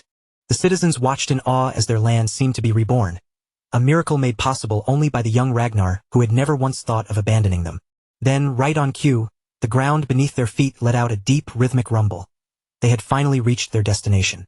The archipelago glided effortlessly into the bay, nestling into its new spot against the island as if it had been anchored there for 1,000 years. While the people of the famed archipelago erupted in cheers, celebrating their survival, far out in the vast, open sea, the waters were still churning in turmoil. At such a great distance, Theo could no longer channel the power required to maintain that crushing pressure. His whirlpool trap began to falter and lose its grip, and miraculously Noel survived. The battered noble servitor drifted through the water until he found a jagged piece of land, finally dragging his ugly head above the surface to inhale a desperate breath of air. His lungs were burning, filled with freezing seawater after being mercilessly tossed and battered by the elements. But the deepest wound was the damage to his ego. More than anything, he was consumed by a singular, burning desire to tear that Ragnar brat limb from limb and rip his insides out. Noel's volcanic rage was abruptly cut short, however, when a familiar, mocking voice echoed through the air, belittling the very idea that a mere servitor could stand toe-to-toe with the 9 dragons. His supposed co-conspirator, the tyrant dragon, stood looming over him, gazing down at Noel's pathetic, half-drowned state with a look of pure, unadulterated disappointment. Noel stammered through the pain, his body a ruin of battered flesh and broken pride. Even now, he desperately insisted that the plan could still be salvaged if only Baryon would deign to lend him a hand. It was becoming painfully clear that the hulking, disheveled man had perhaps granted this pathetic excuse for a monster far more respect and status than he had ever deserved. Yet, despite the gravity of the situation, Noel remained hopelessly oblivious to the true, cold-blooded agenda that Baryon had been nursing from the very beginning. To Baryon, the entire charade had never been about cooperation. His sole, unwavering ambition was to seize the archipelago for his own gain. Humoring the pathetic Troivan dog had been nothing more than a momentary, passing distraction. What he craved was absolute and total dominion. He wanted the entire, massive landmass under his iron grip, every single square inch of it. Baryon had concocted a tidy narrative, framing the whole operation as a noble crusade to liberate stolen territory. It was a convenient excuse that sounded heroic enough, and if things had played out in his favor, he would have conveniently disposed of that meddlesome brat as well. The only real miscalculation in his grand design was that he had tragically overestimated Noel's competence. In the end, this genetically modified worm couldn't even manage to finish off a single dragon-blooded brat. Feeling cornered and stung by the tyrant dragon's scathing mockery, Noel threw his arm out. With a sickening, wet sound, his limb began to twist in a grotesque fashion, warping and distorting from the inside out. He let out a defiant declaration, claiming that the era of the 9 dragons was a relic of the past, and that the true, terrifying power of the 9 noble servitors would rise to claim the throne. As he shrieked, his skin shredded open, forced apart by the emergence of a monstrous, jagged blade composed of bone and raw muscle that looked utterly alien and far too unnatural to be part of any human form. The tyrant dragon made him regret that theatrical display of power almost instantly. With one casual, blurring punch, Baryon obliterated the servitor's upper torso, turning the arrogant creature into a fine, bloody mist that hung in the air. He scoffed, his face contorted in pure, unadulterated disgust. These Eastern fools were always far too obsessed with posturing and talking their way through a conflict instead of simply stepping into the fray and fighting with their fists. The ancient, senile relics among the 9 dragons might have grown soft and dull, but Baryon was a creature of an entirely different caliber. In his cold estimation, the old man or that miserable, pathetic lizard might actually struggle to contend with these mutated, enhanced freaks. But for the tyrant dragon, the most compelling prize to emerge from this entire catastrophe wasn't Noel at all. It was his burgeoning, dark fascination with Theo Ragnar. Meanwhile, thousands of miles away, deep within the frozen, unforgiving reaches of the north, Troivan soldiers were carving a bloody path through the Ragnar camp, engaging in a series of swift, brutal skirmishes. With Ed Troivan himself leading the charge, these conflicts were essentially over before they had truly even begun. No matter how ferociously the remaining Ragnar troops screamed their defiance or hurled insults at the disgusting traitors, their resistance was futile. They were already broken, bound, and left completely helpless. Lord Ed possessed zero patience for prisoners who insisted on loudly chanting about the supposed pride and honor of Ragnar. With a single, effortless motion, he slashed their throats, finally silencing their incessant noise. Without so much as blinking an eye, he callously severed their heads, already weary and sickened by the repetitive, stubborn final words that kept spilling from their dying lips. While Ed was busy overseeing the slaughter, a breathless messenger arrived, frantic and disheveled, bearing dire news concerning the complete collapse of the floating archipelago operation. To make matters even worse, every single line of communication with Noel had been severed, and he was officially considered lost. Suddenly, another noble servitor emerged from the shadows and bowed deeply, trembling as he apologized for the sheer incompetence displayed by that defective piece of filth. The servitor, his face hidden behind a cold, metallic plague doctor's mask, clearly understood that the loss of their primary distribution hub could fundamentally alter the trajectory of the entire war. As the top-ranking servitor in Troivan's service, Ein was eager to seize this opportunity and personally rectify such a monumental, embarrassing mistake. That was precisely why he was so completely blindsided when his master issued the order to abandon the archipelago entirely. They had already secured the massive capital of the landmass, and while losing it would certainly deal a painful financial blow, they simply could not afford to let such a setback distract them from their true, ultimate goals. Ed Troivan commanded his remaining forces to consolidate at the heart of the battlefield, maintaining the outward appearance of a prolonged, stalemated war, even though it was nothing more than a calculated smokescreen to divert those stubborn Ragnar bastards. He shot his subordinate a piercing look, reminding the noble servitor that they possessed only one true objective. Every single action they took was fueled by one single purpose, the resurrection of the Mad Dragon Emperor. Back at the newly relocated archipelago, the dust of chaos was finally settling, and the reconstruction efforts were proceeding with a truly impressive and efficient pace. The newly established Northern Maritime Alliance should have been perfectly positioned to capitalize on the trade routes formerly held by the Ceres Merchant Guild, yet, curiously, they had heard absolutely nothing back from the Southern Guild. Inside his dimly lit office, Antonio was completely buried, nearly disappearing behind what looked like a daunting, never-ending mountain of administrative paperwork. Theo slipped inside, his eyes immediately locking onto the deeply troubled, furrowed expression weighing heavily on the new leader's face. Thankfully, the distribution of supplies for the Ragnar territory was no longer their most pressing crisis. Transporting essential goods ought to be infinitely simpler now that they were no longer dealing with the constant, unpredictable dangers of the open sea.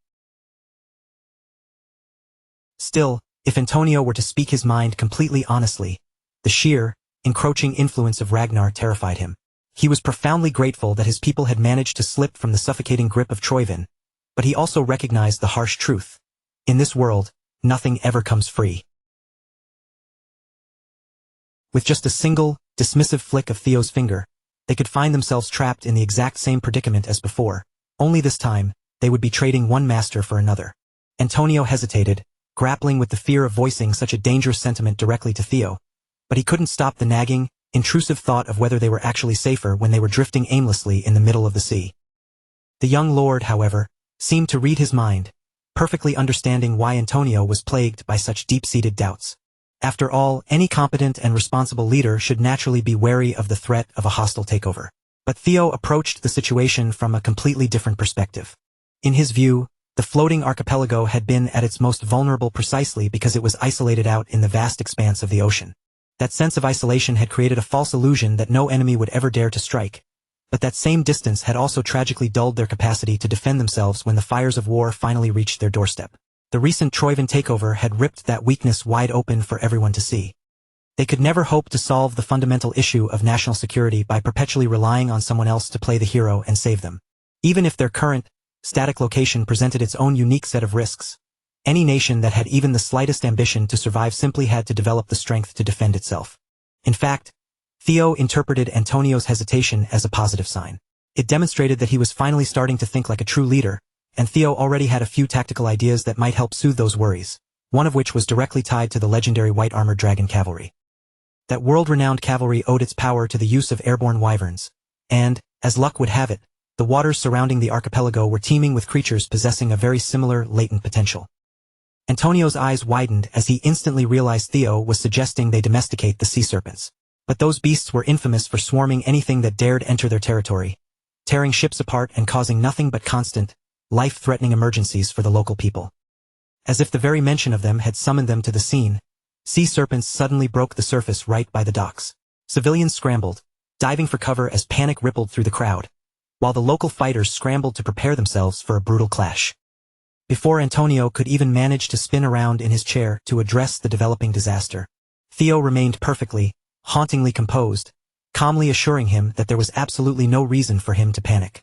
The young lord threw open the gates of his floating archipelago, welcoming the sea serpents as if they were honored, long-awaited guests, clearing the path for their arrival without a hint of hesitation. Antonio, however, stood nearby, his brow furrowed in deep suspicion as he scrutinized the entire scene. After all, for as long as Antonio had walked this earth, those beasts had been nothing more than monstrous, violent terrors of the deep, vicious ocean thugs that brought only chaos and devastation wherever they reared their heads. Theo, meanwhile, remained unbothered, calmly promising the concerned onlookers that he would personally instruct the people of the archipelago on how to manage, tame, and eventually transform these lethal creatures into something far more valuable than a simple maritime threat. He reasoned that if the white-armored dragon cavalry could exist, there was absolutely no reason why the archipelago couldn't establish its own specialized force, a legendary troop of riders soaring across the crests of the waves on the backs of tamed dragons. To the average citizen, the entire concept sounded like utter madness.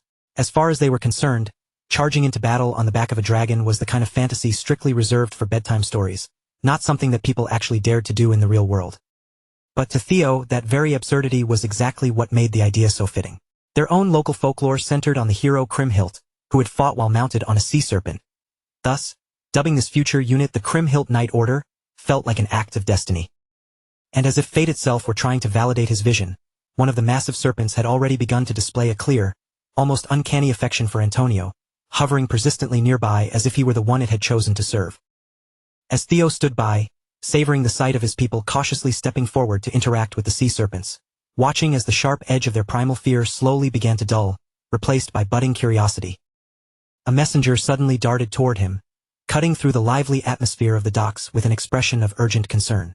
The messenger breathlessly informed Theo that a mysterious guest had arrived and was already waiting impatiently for an audience. Theo wasted no time, steering his course toward a nearby warehouse overlooking the docks, where the thick, salty scent of the ocean still hung heavy in the humid air. Inside, he discovered a woman meticulously sifting through piles of documents, her fingers dancing over the stacks, as if she had been obsessively digging through them for hours. She was struggling to reconcile how this young lord had managed to pull off such an impossible feat in just a matter of days. Cleve, an operative of Black Snow, felt a migraine blooming behind her eyes, especially considering the archipelago's true status was meant to be a closely guarded secret, known only to the highest ranks of their order. Cleve went on to reveal that her team had been covertly investigating what they strongly suspected to be the Troivan's primary floating distribution hub, a massive, hidden vein of their financial power. They understood perfectly well that the loss of the archipelago would deal a crippling blow to the enemy's long-term war effort, and yet, in spite of knowing this, they had inexplicably chosen to remain idle. Before Theo could lean in and demand the truth behind their hesitation, a man burst into the warehouse, shoving past the entrance and interrupting their tense, private conversation without a moment's notice. The intruder bellowed for Theo Ragnar, his presence filling the room. It was none other than Baryon himself. The legendary 9 Dragon Lords had been whispering about this kid incessantly, so naturally, he had arrived with sky-high expectations. But now, laying eyes on the boy wonder, in the flesh, Baryon saw nothing more than a handsome, pampered brat who didn't look capable of doing a single useful thing. Theo identified him instantly. This was the Tyrant Dragon, a man known to the Ragnars as Dante Roll, though most of the world feared him by the name Baryon. Theo immediately snapped into a polite, disciplined salute, maintaining a posture of total respect, though Dante just waved a hand, lazily telling the boy to relax and stand at ease. Cleve's reaction made it clear that she had been expecting his arrival. The Tyrant Dragon, his tone dripping with insincerity, offered a half-hearted, dismissive apology for his tardiness. Cleve refused to let him off that easily, launching into a sharp, scathing reprimand for Lord Dante's failure to report the deteriorating situation of the archipelago to Black Snow. From their bitter back and forth, Theo realized that both Black Snow and the Tyrant Dragon had been tangled in this purportedly top-secret operation. Cleve made it abundantly clear that Dante's silence had left their entire organization hanging by a thread. Dante's eyes narrowed, his expression darkening just enough to signal that he found her lecture tiresome and incredibly insulting. Without lifting so much as a finger, he flooded the warehouse with a suffocating, dense aura, letting his lethal pressure ripple outward like an invisible, crushing tide. In a heartbeat, both Theo and Cleve were locked in place, their bodies seizing up as they struggled to breathe under the sheer, physical weight of that overwhelming power. Instead of offering a shred of humility or a genuine apology, Dante simply pinned them down, forcing them onto their knees with the sheer force of his intent. The intensity of the pressure spiked so violently that the structural integrity of the warehouse failed, and the windows shattered outward into a shower of glass under the strain.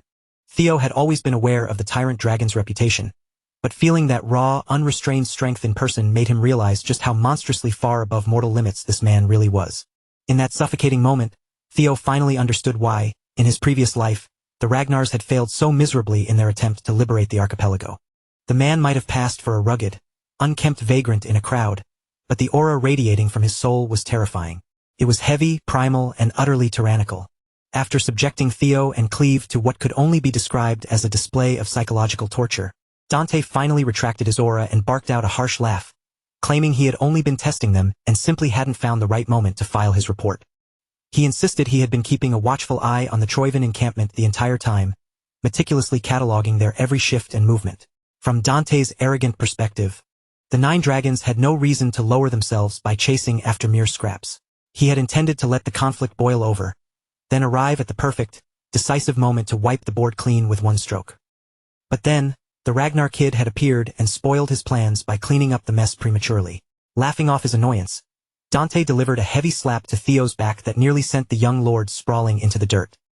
The Tyrant Dragon might have been putting on a show of relaxed humor, but Theo could see the truth beneath the act. Dante was genuinely, dangerously irritated. Dante Roll was not just a member of the 9 dragons.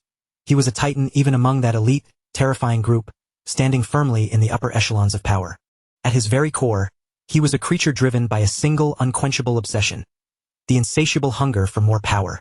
The only reason he had bothered to attach himself to the Ragnar name was to further that singular desire. Every shred of authority he cultivated was a stepping stone toward even greater might.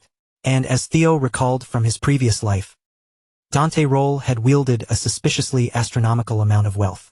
Now the pieces finally fit together.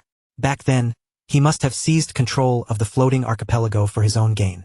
Among the 9 dragons, this man was, without question, a nightmare to deal with. Theo knew that, for now, playing along was the only sane path forward. Theo adopted the demeanor of a humble, obedient soldier, offering a respectful apology for having inadvertently meddled in the Tyrant Dragon's grand designs.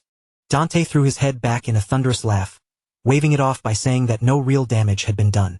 During this inaugural meeting with the 6th heir candidate, Theo Ragnar, Dante found himself unexpectedly amused by the young lord's calculated humility.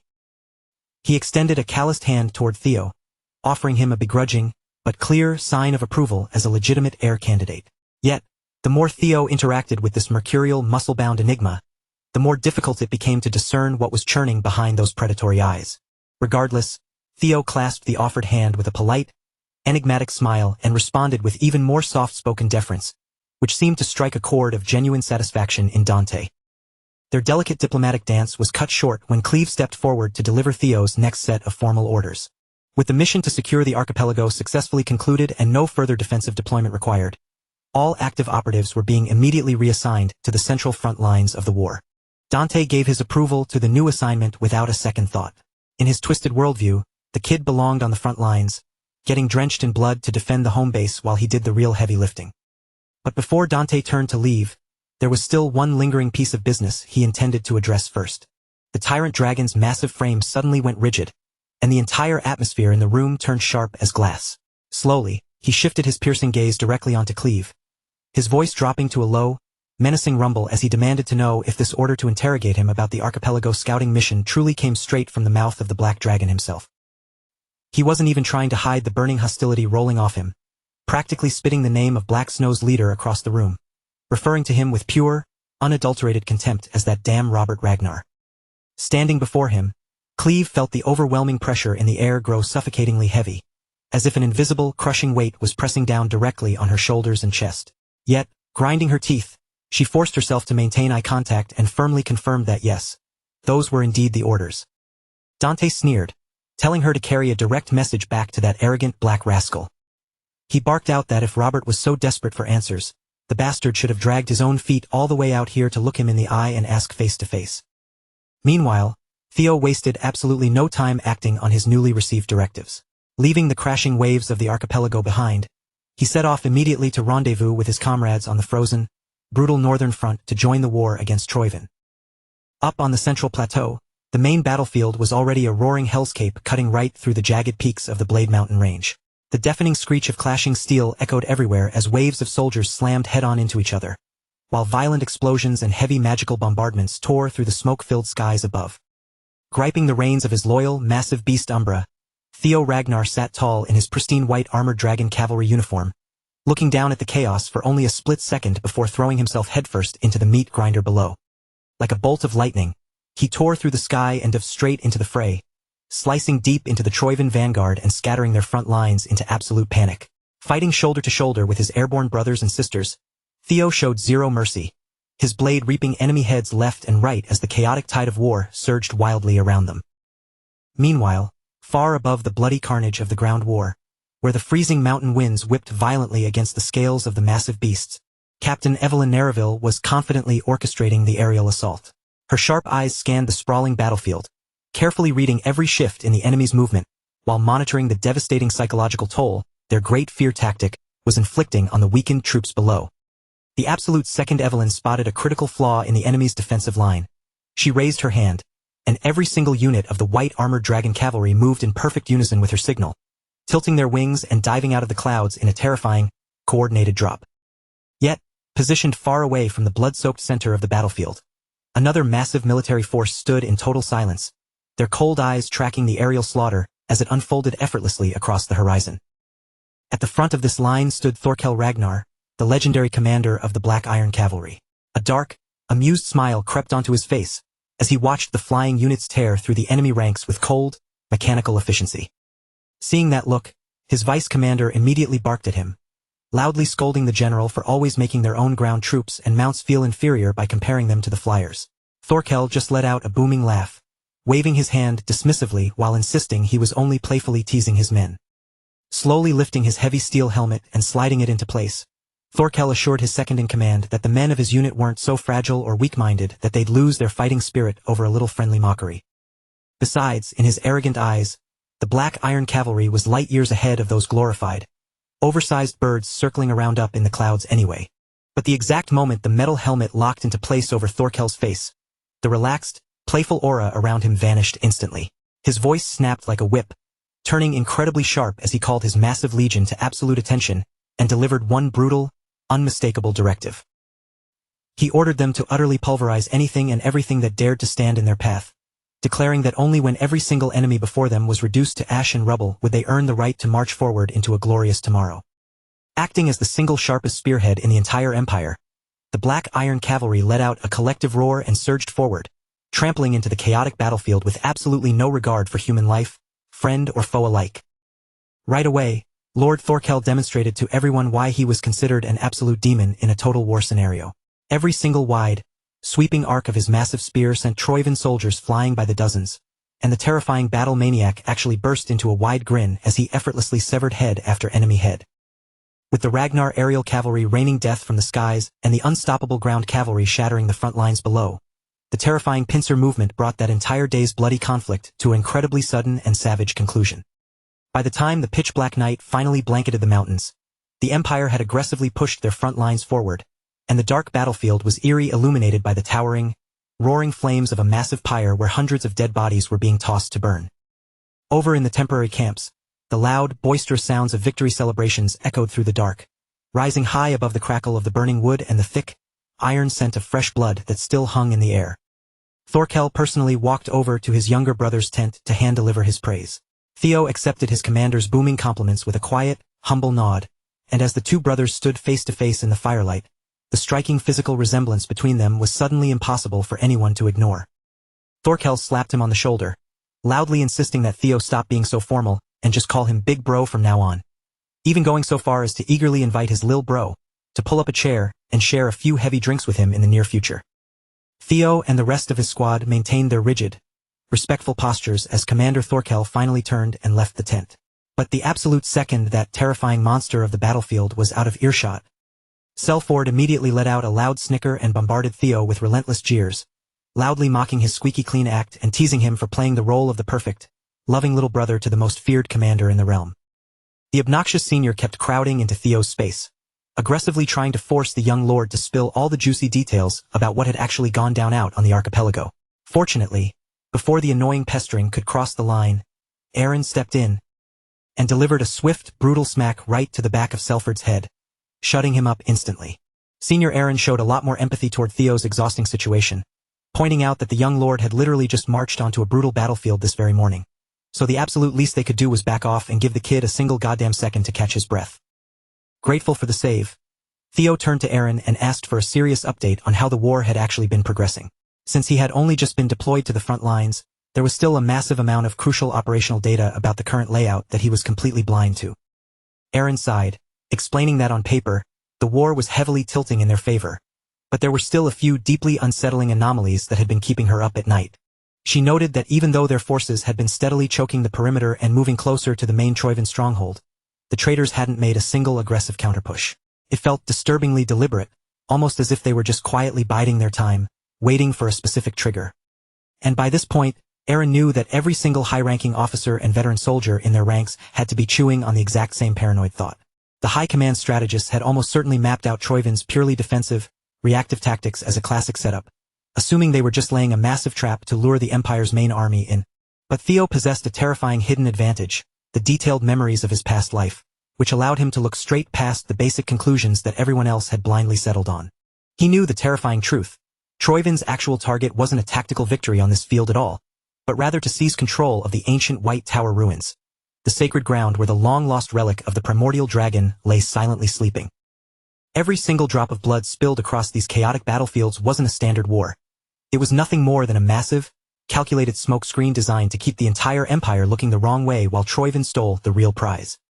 And speaking of calculated bloodshed, under the heavy cover of the pitch-black night, a shadowy, lone figure was currently slipping through the perimeter of a completely separate Troyvan encampment, silently and effortlessly slitting the throats of unsuspecting guards one after another without making a sound.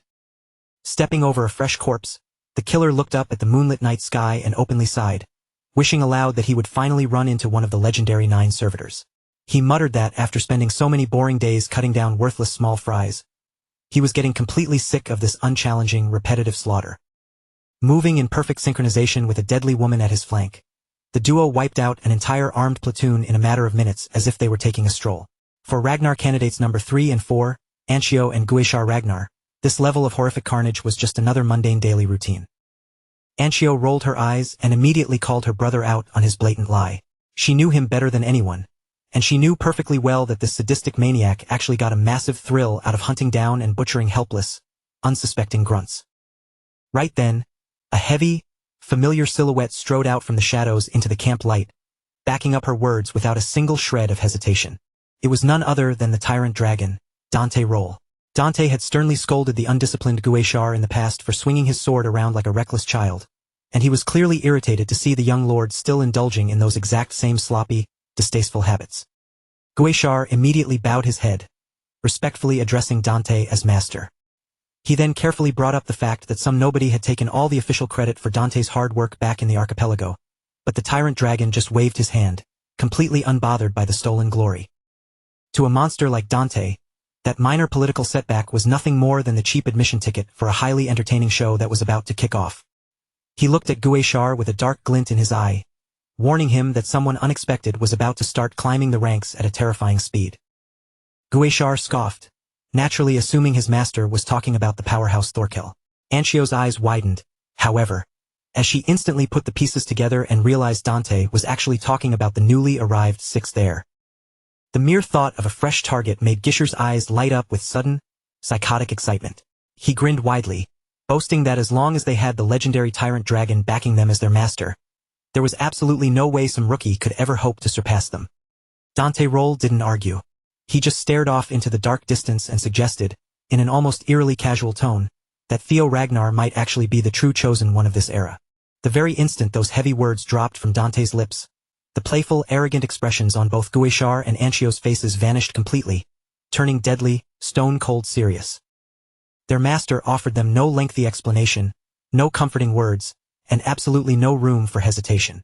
He simply left them with a cold, direct mandate to stay sharp and remain ready, because the chaotic days ahead would demand immediate, ruthless action. And when the perfect window of opportunity finally presented itself, their ultimate objective was crystal clear.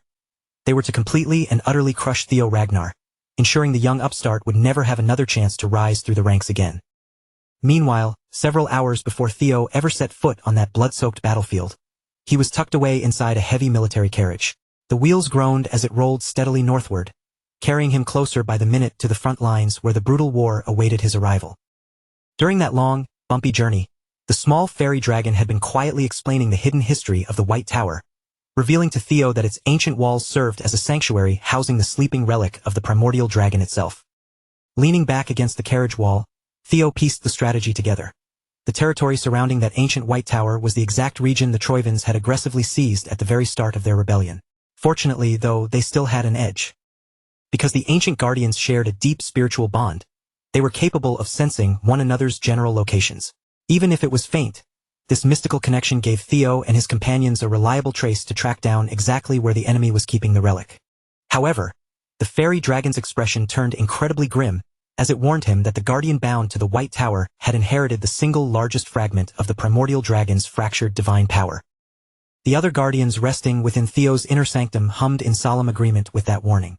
Though every relic shared the exact same divine origin, it didn't mean they were created equal in strength or purpose. Each individual guardian relic had been forged to fulfill a specific, unique role in the world, and with those distinct duties came vastly different types of attributes, mystical traits, and raw power. Some of these ancient entities had been blessed with destructive capabilities far exceeding the others, but that terrifying strength also meant they carried responsibilities that were just as staggering. And out of every relic scattered across the land, the mighty guardian of the White Tower stood as the most extreme, terrifying example of that lopsided power dynamic.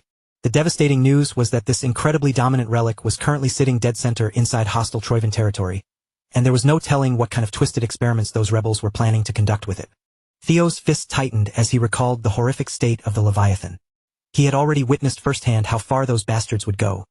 They possessed a vile, unnatural method to poison the guardians, forcefully bleeding out the primordial dragon's raw power for their own selfish gain. No matter the cost or the danger, they absolutely had to breach the perimeter of the White Tower before the Troivans could finalize their preparations. They had to strike hard and fast before those greedy, treacherous hands could fully grasp the most powerful relic in existence and corrupt its pure energy for their own dark schemes. Fast forward back to the present on the war-torn Central Plateau. Theo quietly marched straight into the Demon Dragon's command tent. Stepping forward, he formally requested permission to break away from the main force to personally scout the rugged Rocky Mountains, pointing out that the enemy troops were bottlenecking there in a highly suspicious, dense formation. However, Theo couldn't just openly blurt out the secret knowledge he possessed from his past life. Because he had to keep his sources hidden, his strategic explanation came across as far too vague and speculative, prompting Julius Ragnar to cross his arms and instantly shoot down the proposal. The Demon Dragon made it clear that he couldn't just allow one of his most lethal frontline assets to abandon the vanguard for some sketchy, unverified personal hunch.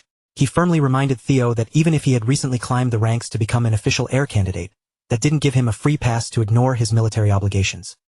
Theo opened his mouth to press the issue, his eyes burning with determination. From his perspective, he wasn't trying to dodge his duties at all. In fact, he was fully prepared to double his combat output to make up for any time he spent away from the main camp. Watching the young lord's jaw tighten as visible frustration washed over his face, Julius didn't get angry. Instead, a sharp, amused smirk tugged at the corner of his lips. In reality, the seasoned commander was just pulling the kid's leg to see how he'd react. Theo had already proven his absolute loyalty and lethal competence time and time again, showing he was more than capable of handling highly sensitive missions on his own. The general chuckled and promised to personally handle the paperwork and cover his absence so Theo could slip away without worrying about a court-martial. After all, the legendary white armored dragon cavalry wasn't so pathetic that they'd crumble just because a single soldier went off-grid. Even so, Julius's eyes turned dead serious as he leveled a final gaze at the young man, warning him that he wasn't allowed to show his face back at this camp empty-handed. Theo felt a surge of genuine gratitude for the immense trust his commander was placing in him. Bowing his head, he gave his word that he would rather die than let those heavy expectations down. Without letting a single second go to waste, Theo vaulted onto Umbra's broad back. With a powerful leap, the shadow beast took to the sky, quietly gliding through the dark clouds toward the distant white tower, which was now completely swarming with hostile Troivan battalions. As they drew closer, Theo peered down to see the valleys surrounding the tower completely choked with enemy tents and campfires. It was a massive military blockade, and he knew that if they kept flying through the open sky, the lookouts would spot them in an instant. To avoid detection, Theo commanded his mount to dive low, weaving through the jagged peaks and using the massive mountain ranges as a physical shield to obscure their approach while his eyes scanned the rocky terrain for a blind spot to land. Even in such a high-stress situation, Theo couldn't help but marvel at Umbra's incredible stealth capabilities. The unique, pitch-black traits of an evil shadow dragon blended seamlessly with his toxic viper blood, making him virtually invisible as they melted into the midnight shadows. Riding on the back of those dark traits, they managed to penetrate deep behind the enemy's front lines in record time. But looking at the heavy patrol patterns ahead, Theo knew that from this point forward, a massive dragon would only draw attention. He had to move on foot. Leaning in close, he gave Umbra a quiet command to wheel around and head back to the safety of the Imperial base camp, leaving Theo standing alone in the darkness, ready to brave the rest of the path on his own 2 feet. Muting his footsteps until he didn't make so much as a whisper against the dirt, Theo began fluidly parkouring down the treacherous, crumbling cliffs, expertly using the jagged terrain and uneven rocks to mask his descent. He kept his presence completely suppressed, ensuring not a single drop of his aura leaked out, and he had even checked over his specialized spy equipment to guarantee he could slip past the heavy surveillance undetected. Crouching low at the base of the mountain to survey the entrance of the tower, he realized the security layout was just as brutal and airtight as his worst-case scenarios had predicted. Even though Theo was still a considerable distance away from the main perimeter, the sheer paranoia of the elite patrolling guards was next level. A few of them suddenly paused, their eyes darting toward the exact ridge where he was hiding, having sensed the microscopic shift in the air currents. One guard frowned, a heavy wave of unease washing over him as he unclipped his torch and decided to personally investigate the cluster of massive rocks Theo was currently using as a visual shield. The sentry advanced with agonizingly slow, calculated steps, circling the ordinary-looking boulder with his eyes locked on the shadows, his knuckles turning white around the hilt of his sword as he gradually slid the sharp blade from its scabbard. Taking a deep breath, the soldier suddenly lunged forward, leaning his upper body around the heavy stone pillar to catch the intruder red-handed. But as he stared into the empty space, his eyes blinked in confusion. There was absolutely nothing there but dust and cold wind. Sweeping his blade through the empty air a few more times to be absolutely certain, the patrolman finally let out a frustrated sigh, sheathing his weapon and letting his shoulders drop as he cursed himself for letting his mind play tricks on him. That drop in vigilance was the last mistake he would ever make. While his entire focus had been glued to checking behind that boulder, his partner who had been standing guard just a few paces back had already been silently neutralized by a shadow slipping through the dark. The guard's instincts suddenly screamed that something was horribly wrong. Snapping his head around, he opened his mouth to follow basic emergency protocol, drawing in a breath to scream a warning to the rest of the camp. But Theo was already moving at a terrifying speed. Before a single syllable could escape the man's throat, Theo closed the distance like a ghost, striking him with a brutal, crushing blow that sent the soldier crashing silently into the dirt alongside his partner.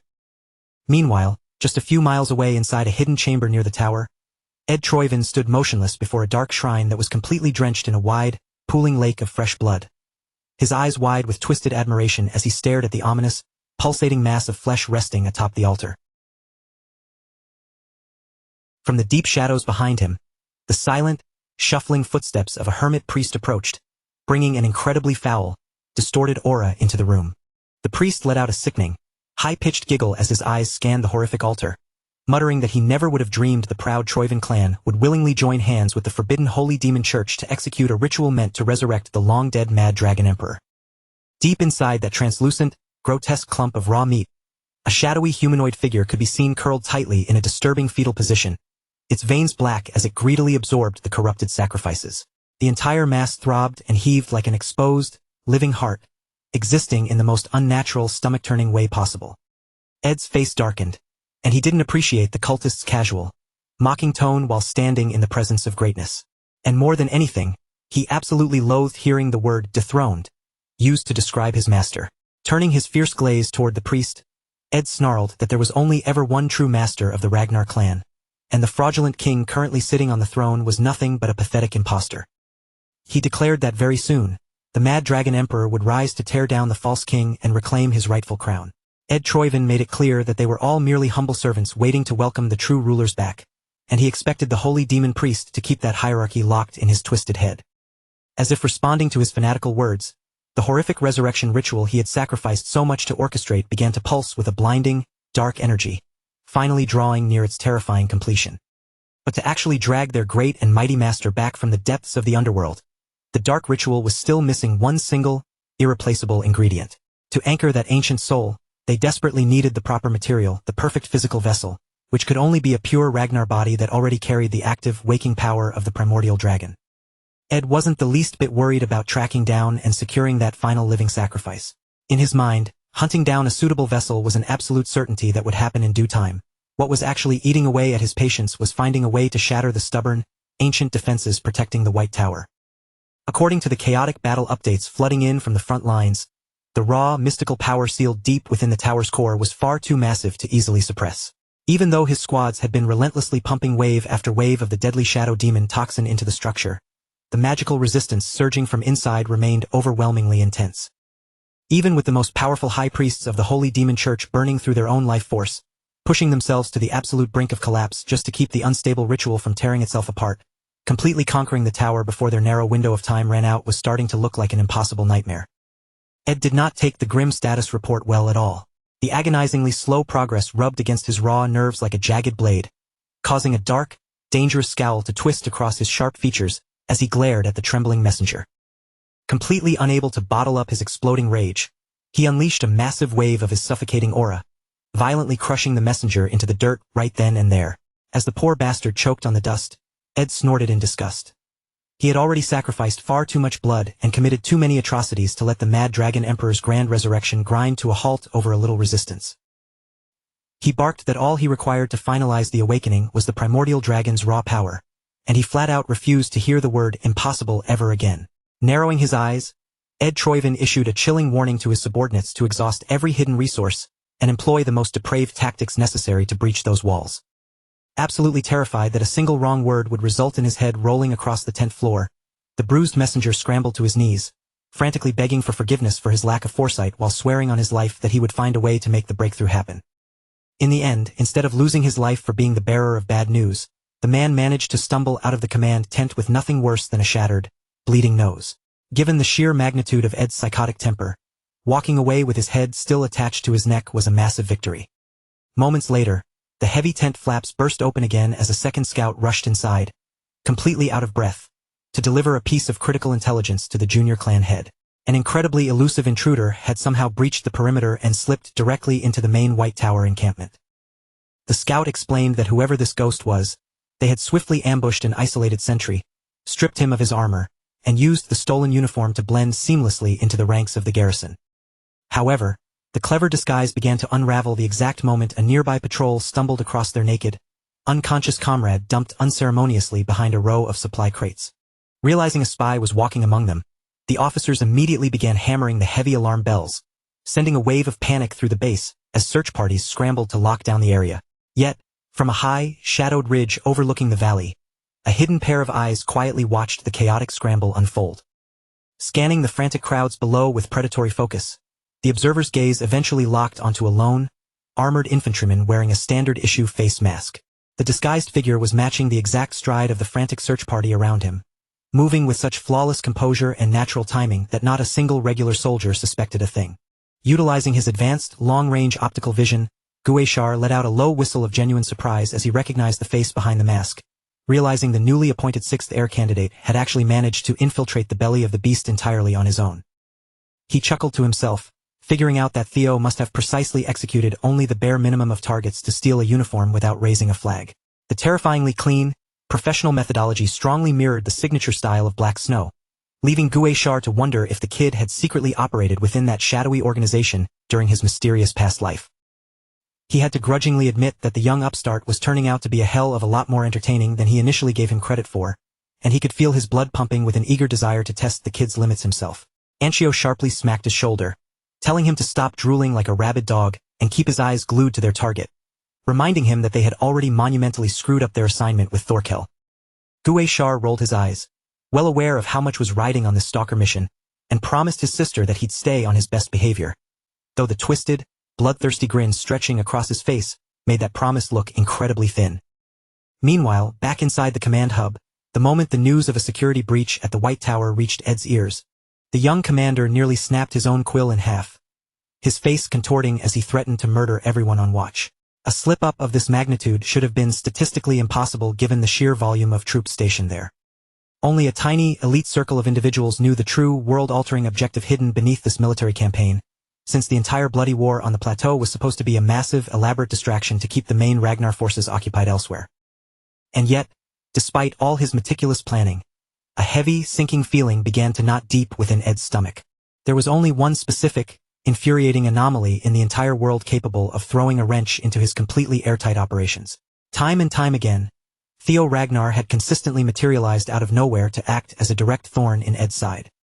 But just as his explosive rage threatened to completely cloud his judgment, the chilling, calculating intellect of Ed Troyvin forced its way back to the surface, instantly freezing his emotions.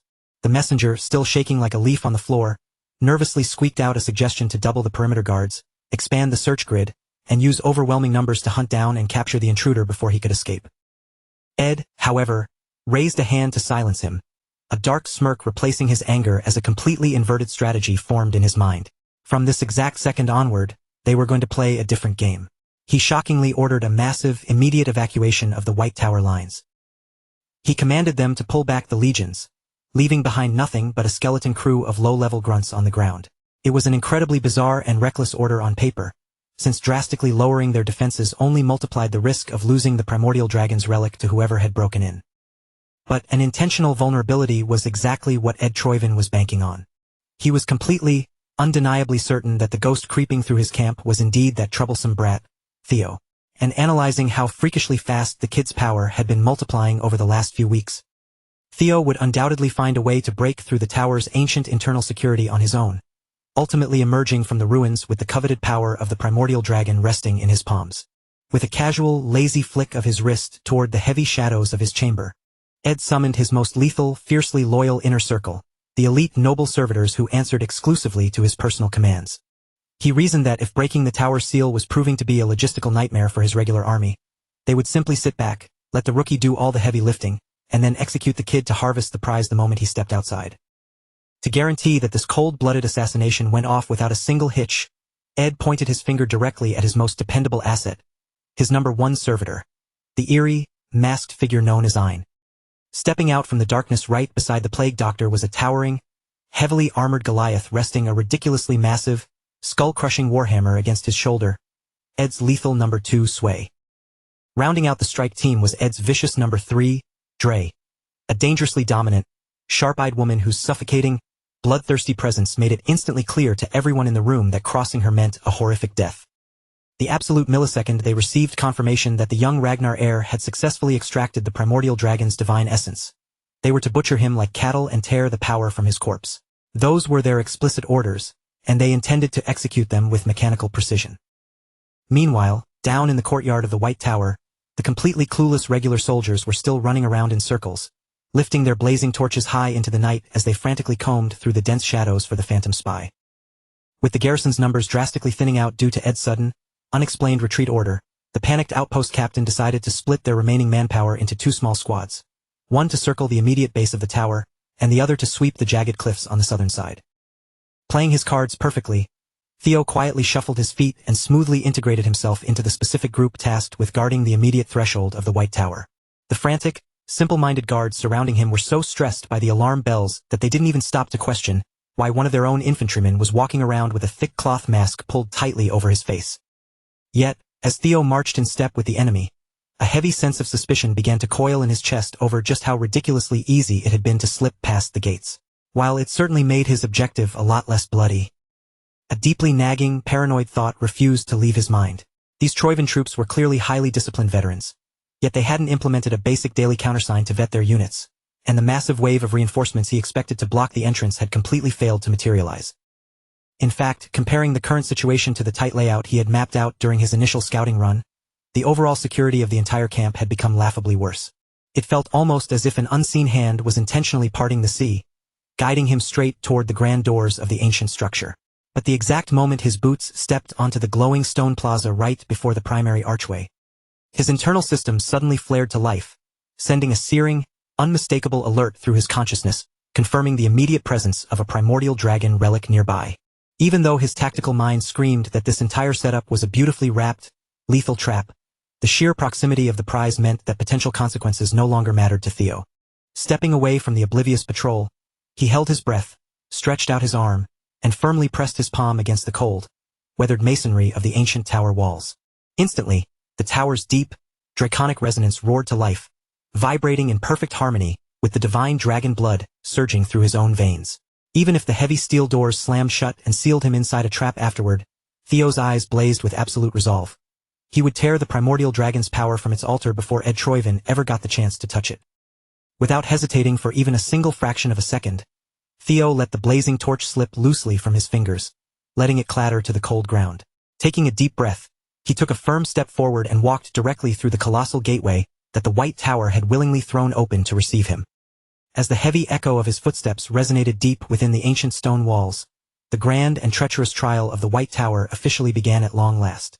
Meanwhile, just outside the towering perimeter, the ruthless hunters who had been tracking his every move from the deep shadows of the jagged cliffs finally broke their silence and began to make their move, closing in like wolves on a lone prey. Even though their master had already briefed them extensively about the legends of the White Tower, Gizhar had never truly believed they would stumble across a genuine, active primordial dragon relic hidden away in such a desolate, remote wasteland. Seeing it now, the puzzle pieces clicked, and he finally understood exactly why the tyrant dragon had been so deeply entangled with the rebel Troivan clan lately. The absolute second Gizhar witnessed the so-called Chosen One effortlessly pass through the barrier and enter the tower, he threw his head back and burst into a crazed, ecstatic laugh, his bloodthirsty excitement spilling out into the cold night air completely without restraint. Anchio rolled her eyes, begrudgingly admitting that being hailed as the Chosen One was certainly a title grand enough to make anyone envious. But in her cold, calculating eyes, fancy titles meant absolutely nothing the moment someone allowed themselves to be cornered inside an inescapable lethal trap.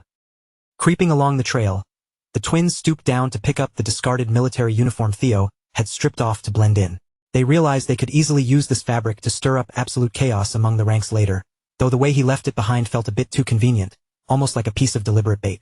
Still, shaking her head, Anchio knew that whether it was a trap or not, it didn't change the absolute finality of what they had to execute. She insisted that, for the time being, they needed to fall back, construct a proper perimeter, and thoroughly prepare the execution stage before the Chosen One could find a way back out of the tower. But Gizhar dug his heels in, having absolutely no intention of retreating to the rear lines. He crossed his arms, stubbornly declaring his desire to camp out right here at the threshold to ambush Theo the second he stepped outside. A reckless decision that instantly caused a deep, vein-popping look of pure irritation to flash across Anchio's face. That unhinged battle maniac was simply driven by an insatiable, twisted curiosity. He desperately wanted to see firsthand what kind of despairing, broken expression the golden boy would make when his life was violently snuffed out by the blade of a fellow Ragnar candidate. Meanwhile, the moment Theo crossed the threshold and firmly planted his boots inside the legendary White Tower, the blinding, ethereal aura of light that had completely engulfed his vision slowly began to recede and fade away. Theo blinked rapidly, his eyes gradually adapting to the shifting brightness, and when he finally opened them fully, he found himself standing in the center of a breathtaking, colossal superstructure crafted entirely from pristine white materials, with endless rows of massive pillars and winding chambers stretching out into the distance as far as the eye could see. Well aware that the ancient architecture itself could harbor traps designed to end his life, Theo didn't lower his guard for a second. He immediately gripped the hilt of the white moonlight blade, drawing the brilliant weapon and holding it tightly in a defensive stance. Knowing from the legends that the guardian of this sacred sanctuary had inherited the single largest portion of the primordial dragon's raw power, Theo tensed up, fully expecting some massive, bloodthirsty beast to lunge from the shadows at any given moment. Right on cue, a sudden draconic silhouette with two glowing, fiercely burning red eyes materialized from the dark archway of one of the many surrounding doors. Theo's knuckles turned white as he tightened his grip around the hilt of his sword, every single muscle in his body coiling like a spring, fully prepared to unleash his absolute maximum combat strength the moment the creature made a hostile motion. So imagine the sheer, jaw-dropping shock that washed over him when the fearsome guardian of the White Tower finally stepped fully into the light, only to reveal himself to be a tiny, pint-sized little creature with perfectly round, ridiculously cute, beady black eyes. The miniature guardian was already throwing a massive tantrum, tears welling up in his big eyes as he bitterly grumbled about the wave of strange, uninvited people who had been trying to break into his sacred domain and infect his pure body with that nasty demon shadow toxin. He huffed and puffed, whining that stopping their infiltration had been an unbelievably exhausting and annoying chore. Theo stood frozen, seriously wondering if some invisible deity was playing an elaborate, cosmic joke on him. Completely stripped of his speech, he just lowered his blade slightly and stared blankly at the flailing, crying little lizard, genuinely questioning whether he had somehow made a wrong turn and entered the completely wrong tower by mistake. Desperate for answers, he internally summoned his other contracted guardians to verify if this tiny reptile was truly the terrifying powerhouse they had all spent weeks warning him about. Within his mind, the fairy dragon quickly cleared its throat, urgently advising him not to make the foolish mistake of judging the apex guardian solely by his cute, non-threatening appearance.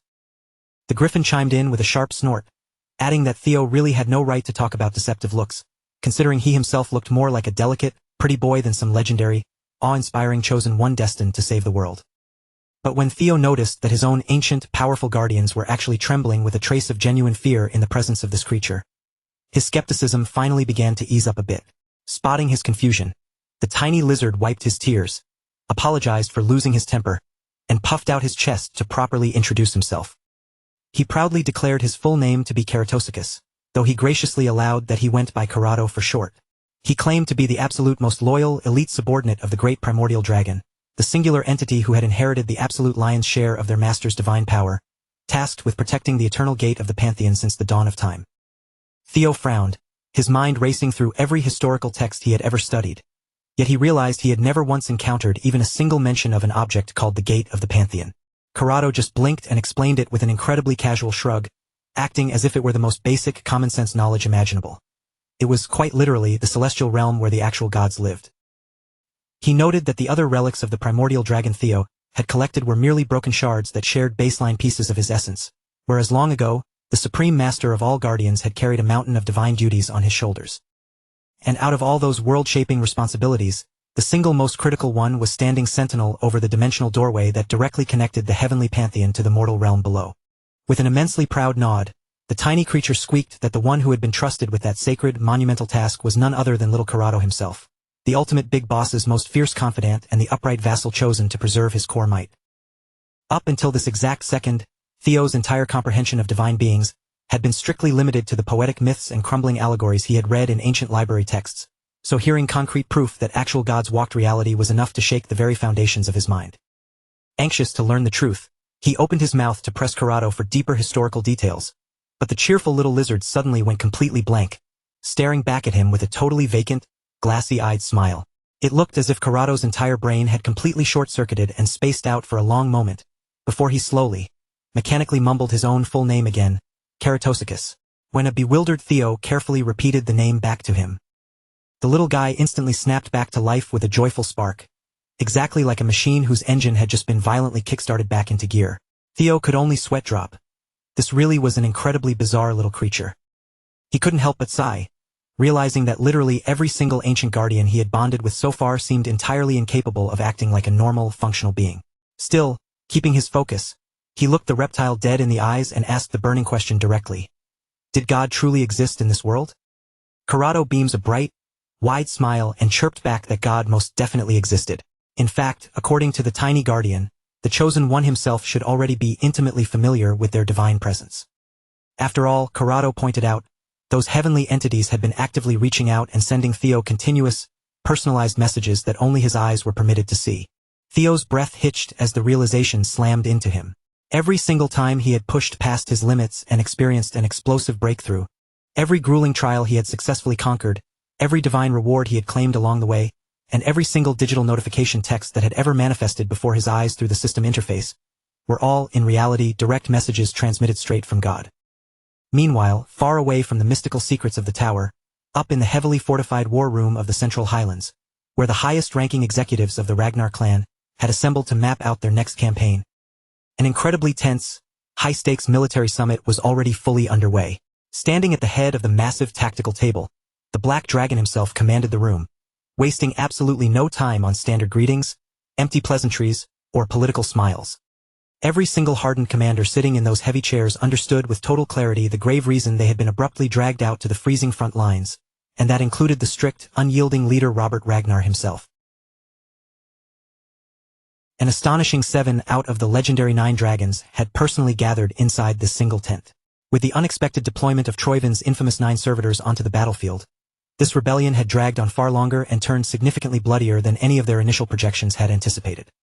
That critical escalation was the exact reason the Council of the 9 Dragons had been called upon to abandon their safe offices and personally mobilize for direct combat.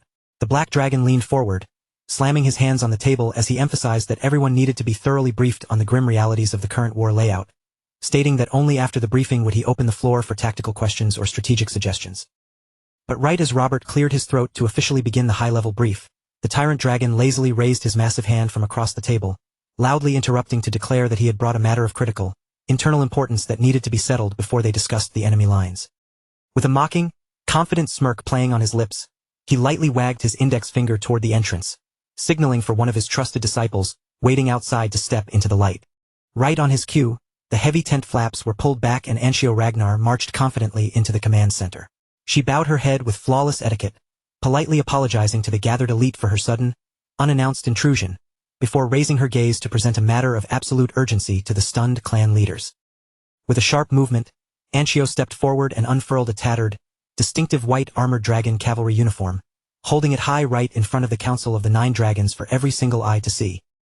Fixing her gaze directly on the high command, she spoke in a clear, cold voice, boldly claiming that she had personally stood witness to Theo Ragnar's shocking acts of high treason and betrayal against the Empire. And the stained, official uniform she held dramatically in her hands was, according to her vicious testimony, the single piece of undeniable, smoking gun evidence that made the young heir's betrayal completely impossible for anyone to defend. Just as everyone had anticipated, the opportunistic Elder Dragon immediately seized the opening the very instant it presented itself. He practically bit down on the golden chance to drag the young heir candidate's pristine reputation through the absolute mud. Before any of the other leaders could even begin to process the situation or settle on a measured response, he was already thrusting an accusing finger forward, loudly proclaiming to the room that discarding an official Ragnar uniform wasn't just some minor tactical blunder, but an explicit, unmistakable act of high treason against the bloodline. The rest of the assembled dragons, however, did not mirror his aggressive eagerness. Instead of instantly jumping into the fray to echo his accusations, they deliberately held themselves back in their seats, narrowing their eyes and observing the unfolding political theater with a far greater degree of caution and calculated restraint. This sudden divide left the demon dragon caught in an immensely awkward, suffocating position, forcing him to silently weigh the volatile situation from every conceivable angle before daring to speak. Frowning deeply, he attempted to read between the lines of Theo's bizarre behavior, racketing his brain to figure out what kind of desperate or calculated thought process could have driven the boy to cast away his official uniform in enemy territory. Yet, while the clan higher-ups remained locked in their fierce debate over how to severely punish or handle the rogue candidate, the very person sitting at the absolute epicenter of their grand discussion was somewhere else entirely, quietly sinking into a profound existential crisis that threatened to completely shatter the foundation of everything he thought he understood about reality. If he was interpreting Corrado's words correctly, then that glowing blue status window that had consistently guided his steps and given him strength all this time wasn't just some bizarre, mechanical system glitch. It meant that the literal gods of the universe had engineered a direct, personal method to speak into his mind. The pint-sized guardian didn't offer a dramatic explanation. He simply lifted his tiny shoulders in a casual, nonchalant shrug, his relaxed expression making it abundantly clear that there was no room for skepticism. To a being like him, this reality was as plain and obvious as the sky itself. Still desperately trying to piece his reality back together, Theo stared down at the creature and asked whether every single person chosen by fate was gifted with the exact same kind of ethereal message window. But Corrado immediately shook his head and shut that theory down, explicitly making it clear that Theo's spiritual architecture was fundamentally different. Whatever cosmic anomaly was happening within his soul, it was an exclusive anomaly, absolutely not something shared by the rest of the chosen ones. Then, just as the miniature guardian opened his mouth to explain the deeper reason behind this mystery, a horrific, high-pitched screeching sound tore through Theo's ears. The deafening vibration slammed into his eardrums with such agonizing, localized force that his vision blurred and his balance nearly gave out on the spot. Corrado winced and scratched the side of his scaled head, looking genuinely troubled and annoyed by the sudden interference. It appeared the Chosen One was strictly forbidden from hearing that forbidden data yet, and some omnipotent higher power was actively, forcefully censoring the audio stream before it could register in his brain. Shaking off the dizziness, a desperate Theo pressed forward anyway, demanding a clearer answer. At his stubborn insistence, Corrado's cute, childish smile gradually morphed into something far more eerie, suspicious, and entirely unreadable. He looked at the boy with ancient eyes, remembering that he had been waiting in this lonely solitude for an eternity just to finally execute the grand duty entrusted to him. Then, without a single word of warning, the fabric of reality directly in front of Theo began to warp and tear, and a monolithic stone doorway rose majestically from the floor, materializing out of thin air like a summoned fortress gate. Looking up at the imposing structure, the strange little guardian warned him that if he truly possessed the hunger to uncover the dark truths controlling this world, he couldn't expect the answers to be handed to him on a silver platter. If he wanted enlightenment, he would have to bleed and earn it himself. He revealed that one of his ultimate, sacred responsibilities as the gatekeeper was to test the worthy and grant the designated Chosen One official access into the trial of the Pantheon. Theo stared at the monolithic portal, his mind completely blank regarding what the so-called trial of the Pantheon actually entailed, let alone what kind of lethal traps, monsters, or psychological horrors might be lurking on the other side. Corrado's voice echoed slightly as he explained that the trial was specifically designed to force a challenger to peer into the absolute deepest, darkest layers of their own soul, demanding they search within themselves until they stripped away all illusions and discovered what they truly were at their core. By stepping through that threshold, Theo would essentially be diving headfirst into the deep currents of his subconscious, tracing the buried remnants of his past lives. But he warned him that the subconscious was no harmless, peaceful dreamscape. It was a volatile, hyper-real ecosystem hidden inside the ego, a dangerous domain that the vast majority of mortals live and die without ever daring to touch. He ominously pointed out that if a challenger lost their nerve, failed to overcome the trial, or allowed themselves to wander too deeply into the illusions of their inner psyche, their physical brain would permanently shut down from the trauma. Once that happened, their soul would remain trapped for eternity, wandering the endless, silent expanse of their own dead mind. However, for the rare soul who managed to conquer the gauntlet, they would be officially recognized as an enlightened entity qualified to confront the ultimate truth of existence, and they would even earn the unthinkable right to stand face to face before the gods themselves. By this point, every single trace of Corrado's playful, childish charm had utterly vanished from his face. His voice turned razor-sharp and dead serious as he informed Theo that the Grand Gauntlet contained 12 brutal tiers in total. That was all the information he was permitted to share. Whether he took the leap or turned back to live a lie was entirely his own choice. Right on cue, a familiar blue text box manifested in the air, once again placing the weight of destiny squarely on Theo's shoulders, coldly asking him to choose. Would he enter the first tier of the Pantheon trial, or would he walk away? Theo's knuckles turned white as he clamped his hand around the leather grip of his sword, his fingers locking into place with terrifying force as the last remnants of his internal hesitation hardened into unbreakable resolve. More than anything in this life or the last, he was absolutely starving for answers. Without allowing his mind even a fraction of a second to second-guess the danger, Theo raised his hand and decisively struck the yes option floating on the glowing message window. Taking a deep, steadying breath, he strode forward, crossing the threshold and stepping boldly into the pitch-black, unknown path waiting just beyond the ancient stone door. He knew that whatever cosmic mechanism dictated the laws of this world was locked securely behind the gateway Corrado had summoned. As his boots clicked against the stone, a relentless torrent of heavy questions raced through his mind at a mile a minute. He desperately needed to find out if the catastrophic global war he vividly remembered from his past life was fated to repeat itself in this timeline as well. Furthermore, he needed to unearth the deeper reason why he, out of all the millions of souls across the continent, had been singled out and deemed worthy of becoming the Chosen One. Fueled by pure, unyielding conviction, Theo extended his hands and violently shoved Karado's massive door open, allowing the blinding, mysterious torrent of light pouring from the other side to swallow his entire body whole. The very instant Theo crossed into the first tier of the pantheon, the light vanished, pulling him into a surreal dimension completely unlike anything he had ever witnessed. He found himself standing in the center of what looked like a colossal, ruined Colosseum, shattered, ancient, and drifting entirely alone in the infinite, star-speckled void of deep outer space. As he spun around, he watched Karado's stone doorway dissolve into thin particles of light until absolutely nothing remained behind him. Theo scanned the cosmic horizon in dead silence, realizing that wherever this impossible realm was, it definitely didn't belong inside the physical layout of the White Tower anymore. Suddenly, a system notification flashed before his eyes, coldly informing him that in order to properly synchronize with and enter the subconscious realm, he would need to actively suppress his own conscious ego and allow the internal gateway within his soul to open. Only a few moments after the text faded, Theo's combat senses flared as he felt a bizarre, unsettling vibration stirring directly beneath his boots, as though the very stone floor of the Colosseum had begun to violently boil. A dense, unnatural puddle of jet-black goo began to bubble up and sizzle across the white masonry, aggressively spreading outward in a wide circle as it slowly gathered its mass together, rising up and taking shape right before his stunned eyes.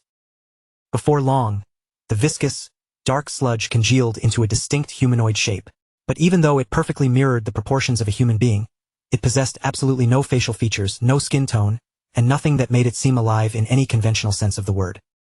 According to a fresh system alert, this introductory trial was bound entirely to Theo's own mind. At first glance, the faceless, silent humanoid didn't seem to radiate the kind of apocalyptic danger that Karado's grim warnings had implied. However, that momentary wave of relief vanished in a heartbeat when the liquid humanoid suddenly exploded into motion, launching a lethal attack without a single millisecond of telegraph or warning. With terrifying speed, it whipped its arm forward, sending a familiar, spinning throwing blade slicing straight toward Theo's throat. He barely managed to react, violently twisting his torso out of the trajectory at the last possible second, but the razor-sharp edge still managed to graze his cheek, leaving a thin, bleeding line in its wake. Feeling the sting of blood on his face, Theo immediately dropped his weight, resetting his combat stance and locking his focus entirely onto the entity.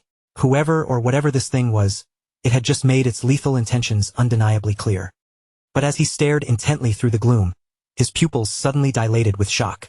The black sludge covering the entity began to rapidly crystallize and clarify, and he finally recognized exactly whose form it was copying. The ancient guardian standing sentinel before the deepest layers of his subconscious was none other than a mirror of himself. The psychological entity known simply as I stood fully formed before him. Right on cue, the merciless system box popped up with a single, brutal objective line: eliminate the target. In every conceivable way, the entity named I was a flawless mirror image copy of Theo, meticulously replicated down to the finest hair strand and armor buckle. The chosen one and the living manifestation of his own ego stood perfectly still in the cosmic Colosseum, locked in a silent, suffocating stare-down. Initially, Theo felt a deep, instinctive knot of unease twist in his gut at the bizarre prospect of having to murder his own likeness. But as his tactical mind took over, he wondered if this weird setup might actually play right into his hands. After all, compared to fighting some alien entity with unpredictable magic, wouldn't it be infinitely easier to dismantle an opponent whose every move, thought, and habit he understood better than anyone else in existence? It seemed like a perfectly logical, comforting piece of strategy. But the exact instant the copy unleashed its hidden power, sending a deafening, thunderous aura of golden lightning exploding across the entire Colosseum, Theo's confidence instantly evaporated. Without a single micro-inch of wasted motion, I raised his hand into the air and began rapidly charging. His throwing daggers with a flawless execution of the Thunder Dragon breathing style, preparing to launch a high-tier thunder stab with a terrifying, unmistakable wave of raw killing intent rippling through every spark of energy. In all his years of combat, Theo had never once experienced what it actually felt like to be on the receiving end of his own lethal god-tier techniques. His eyes darted frantically, tracking the incoming blur of weapons as his brain hyperanalyzed the familiar trajectory and precise timing. With a desperate roar, he swung the white moonlight blade into a defensive arc, the metal clashing violently as he deflected the bulk of the lightning-infused barrage, while twisting his body to narrowly slip past the blades that were flying at angles too awkward or dangerous to parry head-on. But by the time the dust finally settled and Theo managed to slide his boots into a steady footing again, a cold sweat broke out across his neck. He realized that in just a single exchange, The copy's overwhelming pressure had driven him all the way back to the very precipice of the Colosseum, leaving him with absolutely no room left to maneuver. Before Theo could even fully reclaim his footing or scramble away from the treacherous ledge, the air violently hissed once more. Another vicious storm of throwing blades came screaming through the vacuum. Each projectile was heavily reinforced with the crackling energy of a thunder stab, slicing forward with such a savage, piercing sharpness that the very atmosphere felt like it was being ripped to shreds before his eyes. But Theo had absolutely no intention of letting himself be pushed around by the exact same tactical routine twice in a row. This time, his gaze locked on with razor-sharp focus, his stance anchored firmly to the trembling ground, and his entire body coiled, ready to answer the assault the exact millisecond it reached his striking zone. The very instant those incoming blades crossed the invisible line into his lethal melee range where he could forcefully retaliate, Theo unleashed his quintuple dragon's claw with an absolute explosion of raw power. The five-pronged kinetic strike tore violently across the arena, utterly shredding the stone floor beneath his boots and smashing directly into the incoming barrage, shattering the throwing blades until they lost all forward momentum and clattered uselessly away. The shockwaves and violent aftermath of that massive counterattack ripped through what little remained of the already crumbling floating stage, carving deep, jagged scars into the face of the ruined Colosseum surrounding them. Theo finally exhaled, letting out a small, heavy sigh of relief, though the intense tension never truly left his face. His opponent's aggressive assault had been far too powerful for comfort, and simply blocking it a single time was a harsh reminder of just how perilous this life-or-death struggle really was. Narrowing his eyes, he looked back across the dust toward his perfect, mirror-image copy. Despite the suffocating pressure weighing down on the arena, a faint, dry laugh slipped from his lips, born from a strange sense of dark amusement. In truth, Theo had secretly hoped that his quintuple dragon's claw would serve a double purpose, perfectly shielding his own body while simultaneously tearing through the defense of his opponent. But looking at the unscathed clone, it was clear that such a hope had been entirely too optimistic. If this entity truly was a flawless, metric-for-metric replication of Theo as a combatant, then the young lord had no choice but to admit a startling reality. Somewhere along his grueling journey, he had grown exponentially stronger and more formidable than he had ever realized. With terrifying, mechanical precision, the clone shifted its stance once again, dropping its center of gravity and lowering its body like a predatory beast waiting for the slightest twitch to pounce on its prey. Clutched tightly in its grip was an exact, manifestation copy of the white moonlight blade. The doppelganger's dull, lifeless eyes remained locked dead onto Theo, devoid of even a single flicker of human emotion or hesitation. This time, the copycat didn't wait to react. It took the initiative and struck first, launching a supercharged, high-velocity quintuple dragon's claw straight toward Theo with blinding, terrifying speed. Theo counterattacked without a moment's delay, executing a precise dragon flash. He drove his own blade forward with a fierce thrust, meeting the incoming five-pronged assault dead-on to forcibly deflect the trajectory of the blows. The two identical techniques collided with a deafening roar of equal force.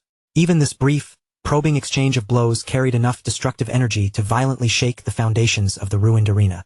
But as the chaotic energies finally dispersed and the thick smoke cleared, Theo's eyes widened in sudden shock. His copy had completely vanished from his line of sight. The imposter had quite literally gotten the jump on him, utilizing the chaotic crossfire to vanish entirely. Exploiting Theo's natural blind spot with terrifying tactical awareness, the shadow-like copy launched a brutal follow-up attack from directly above, plummeting down from the sky like a meteor before Theo could even reset his defensive guard. Theo only sensed the lethal threat at the absolute last second, looking up to see the copycat already manifesting yet another massive quintuple dragon's claw overhead. To make matters worse, the entity had cleverly layered two separate instances of the exact same high-tier technique right on top of each other, unleashing the unrestricted brutality of the combined moves all at once. The concentrated force crashed downward like a mythical dragon driving its talons into helpless prey, sending 10 devastating claws descending straight for Theo's head and leaving him with only a split second to react. In that desperate heartbeat, Theo relied entirely on his blistering, ungodly reflex speed, pushing his physical limits to force his body to twist away just fast enough to narrowly escape the fatal epicenter of the impact zone. Even with his rapid evasion, he didn't escape the blast radius entirely unscathed. The residual shockwave tore brutally into him, dealing a heavy physical blow and shredding his clothes into ragged, blood-stained strips. Refusing to back down, Theo immediately retaliated by charging straight at the expressionless imposter, closing the distance between them in a desperate, high-speed rush. Their blades slammed together in a deafening parry, and since both combatants possessed the exact same physical parameters and raw power, Neither side yielded even a single fraction of an inch. Theo aggressively took the offensive, swinging his sword in rapid, relentless successions as brilliant showers of sparks exploded from every violent collision of their steel. Yet, no matter what complex sword path or deceptive maneuver Theo attempted, the copycat answered instantly with the flawless textbook countermove. Every single exchange felt exactly like staring into a twisted, perfect mirror, leaving neither fighter capable of securing a clean opening. Neither held the upper hand, and neither showed the slightest hint of structural fatigue. The only tangible result of their fierce, high-speed duel so far was the rapid acceleration of the floating arena's total collapse, pushing the ancient stone closer to complete annihilation. Even the replicated white moonlight blade wielded by the clone was shockingly durable, matching the immense cutting power and resilience of the original artifact so perfectly that it was genuinely impossible to distinguish the fake from the real thing. Trading blows with himself, Theo was truly beginning to comprehend just how incredibly troublesome and dangerous an opponent he could be. Their fundamental sword paths were utterly identical, down to the most microscopic habits and weight shifts. The clone slipped away from his fiercest strikes with effortless grace, acting as if it knew exactly what Theo was going to do before the thought even fully formed in his mind, neutralizing every signature technique with an identical countermeasure.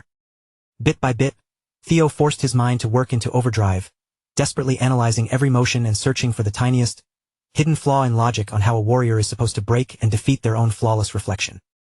By every standard metric of combat, this flawless stalemate could have dragged on into eternity. However, there was one fatal catch. Unlike Theo, whose physical body was actively burning through stamina and straining muscles with every heavy clash, the magical copycat seemed to possess absolutely no physical limits whatsoever, moving and executing high-level arts as if its stamina reserves and mana pool were completely bottomless. Realizing that a prolonged battle of attrition would inevitably end in his own defeat once his fatigue set in, Theo's mind raced. He knew he had to find a creative anomaly, a completely unorthodox method to shatter this ridiculous deadlock wide open. While fluidly dodging yet another lightning-infused strike from his double, his battle-hardened body continued to move purely on muscle memory, freeing his mind to work at a frantic pace to devise a strategy to bring down this artificial twin. The clone, however, had no intention of giving him the breathing room to formulate a plan. Theo had always known that his own relentless, suffocating pressure was a nightmare to deal with, but actually experiencing that unending aggression from the receiving end was a terrifying wake-up call. Because the doppelganger was backed by an apparently infinite reservoir of magical energy, it simply continued to spam massive, destructive area of effect techniques one after another without a single moment of hesitation or cooldown. As a direct consequence of this endless bombardment, the grand coliseum around them wasn't just heavily damaged anymore. It had been transformed into a complete wasteland, utterly shattered and pulverized by continuous waves of cataclysmic force. Instead of foolishly trying to match his opponent's unfair magical output head-on, Theo abruptly shifted his tactics, opting for a smaller, highly deceptive maneuver. For the very first time since their duel began, he caught the clone off guard by suddenly throwing his primary sword directly at its face at a completely unnatural, erratic tempo. For a microscopic fraction of a second, the lifeless copycat visibly hesitated. Its calculated programming was briefly unable to comprehend why a master swordsman like Theo would commit the tactical heresy of throwing away his main weapon. But that calculation error lasted only a brief instant. The clone quickly recalculated, raising its blade to effortlessly swat the flying weapon out of the air without any major difficulty. But that tiny window was exactly what Theo was counting on. He finally understood the secret to winning. He had to execute an action so wild and unorthodox that even he himself wouldn't expect it. Casting aside his main weapon for a seemingly useless throw was the perfect bait, and that split-second lapse in the clone's processing gave Theo all the time he needed to close the gap and draw his hidden dragon-slaying sword. After all, no logical fighter would ever expect someone to discard a priceless, rare weapon as a mere distraction, not even a perfect replica of himself. This was a desperate, unconventional combat trick he had retained from the depths of his past life. With the copycat's flank completely exposed and its guard momentarily displaced, Theo lunged forward with explosive speed, driving the dragon-slaying blade straight through the center of his off-colored clone's chest. The imposter's body immediately began to destabilize and fall apart piece by piece. The eerie black sludge that formed its core rapidly lost its structural integrity, completely unable to hold its form together after suffering such a devastating, fatal puncture wound. Watching the entity dissolve, Theo let out a weary breath, silently admitting to himself that it had been an incredibly profound match, especially since he had just quite literally conquered what was, in essence, the pinnacle of his past self.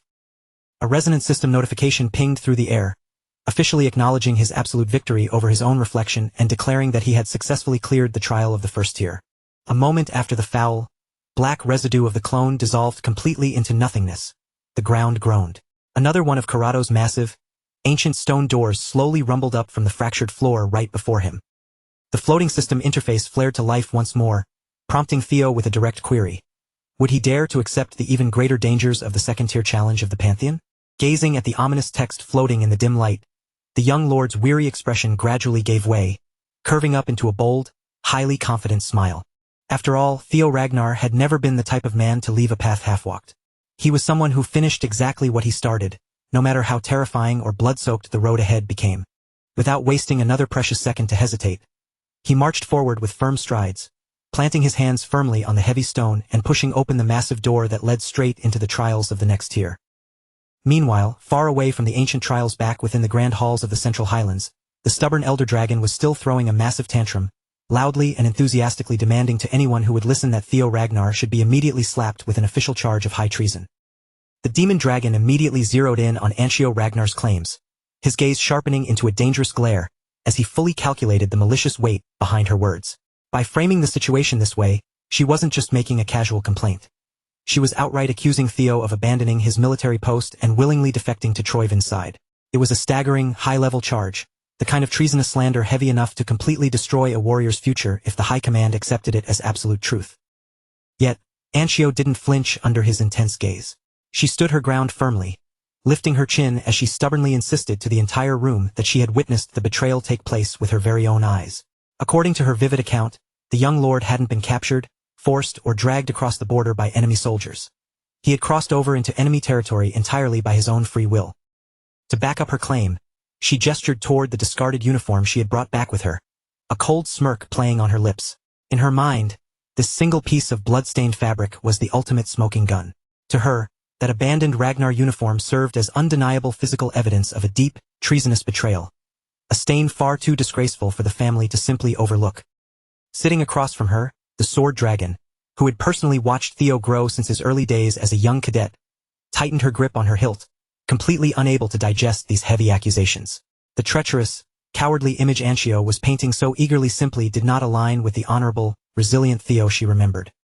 Refusing to let her doubts show to the entire room, she subtly leaned back and quietly initiated a private mental transmission with Julius. She kept her voice tightly masked, trying to extract a straight, honest answer from him regarding what was really going on without alerting the rest of the council.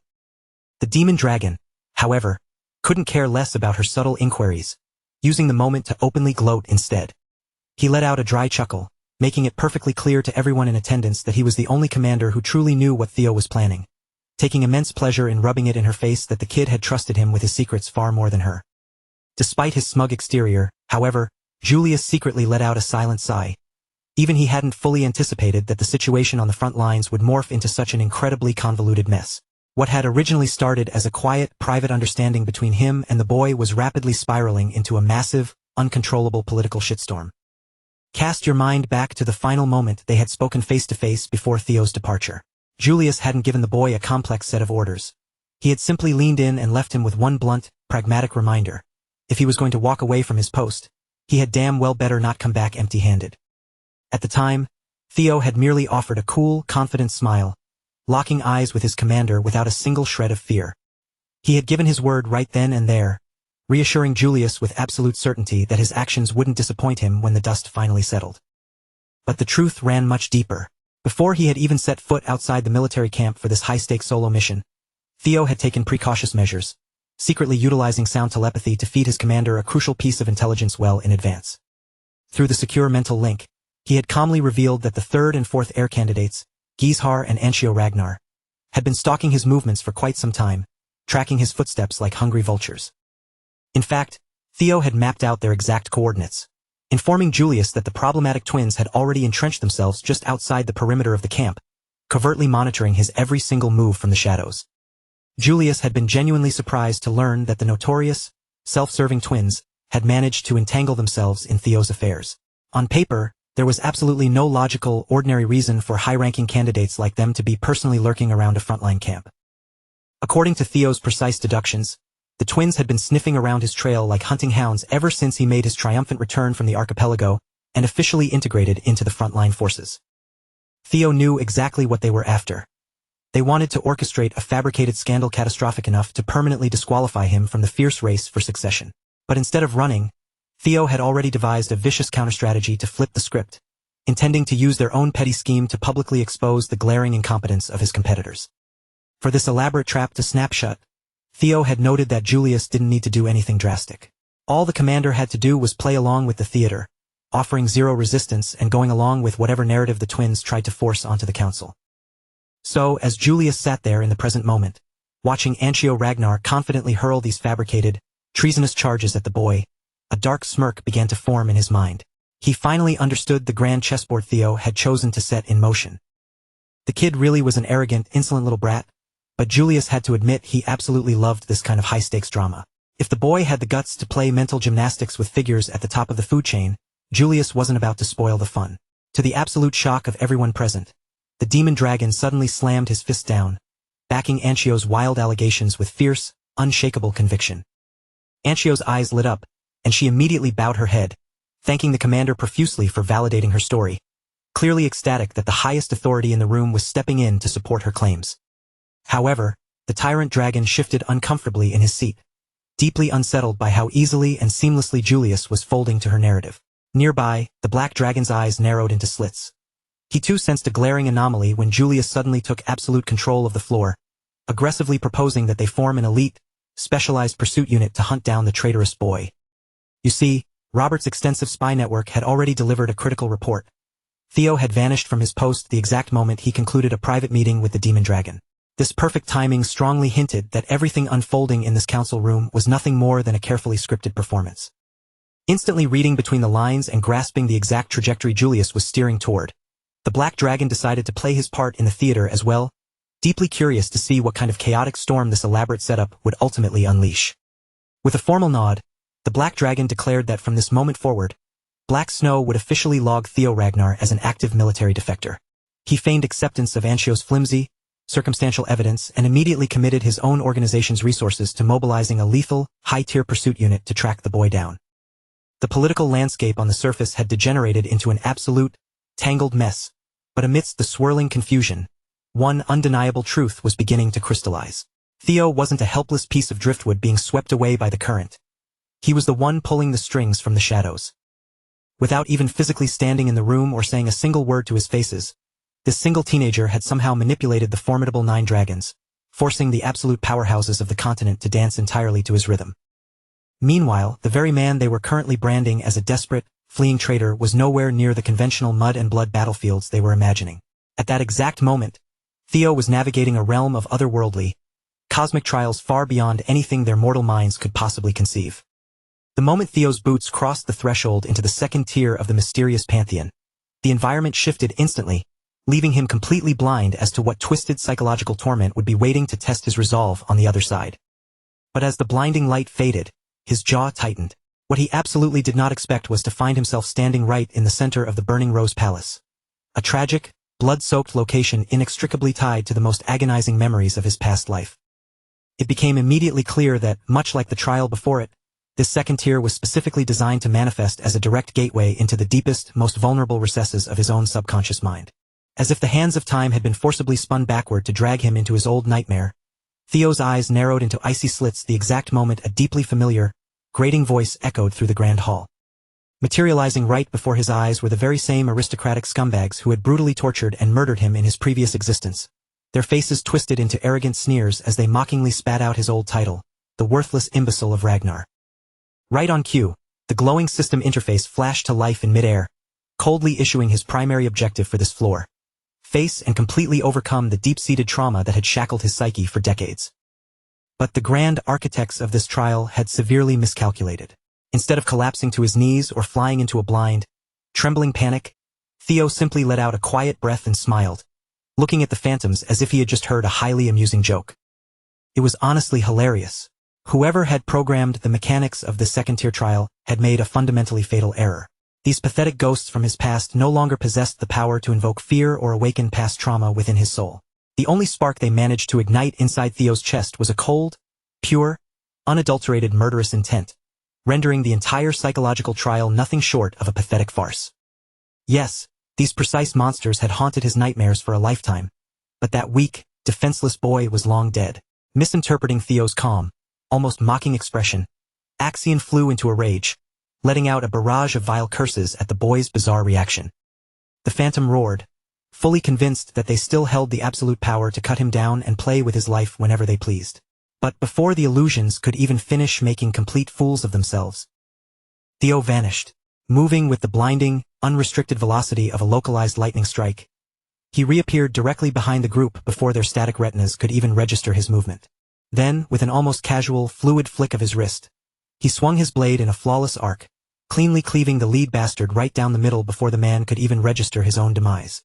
After all, the real-world Theo had already hunted down and thoroughly slaughtered his corrupt instructor once before in reality. To cut down a mere psychological projection a second time felt like absolute child's play.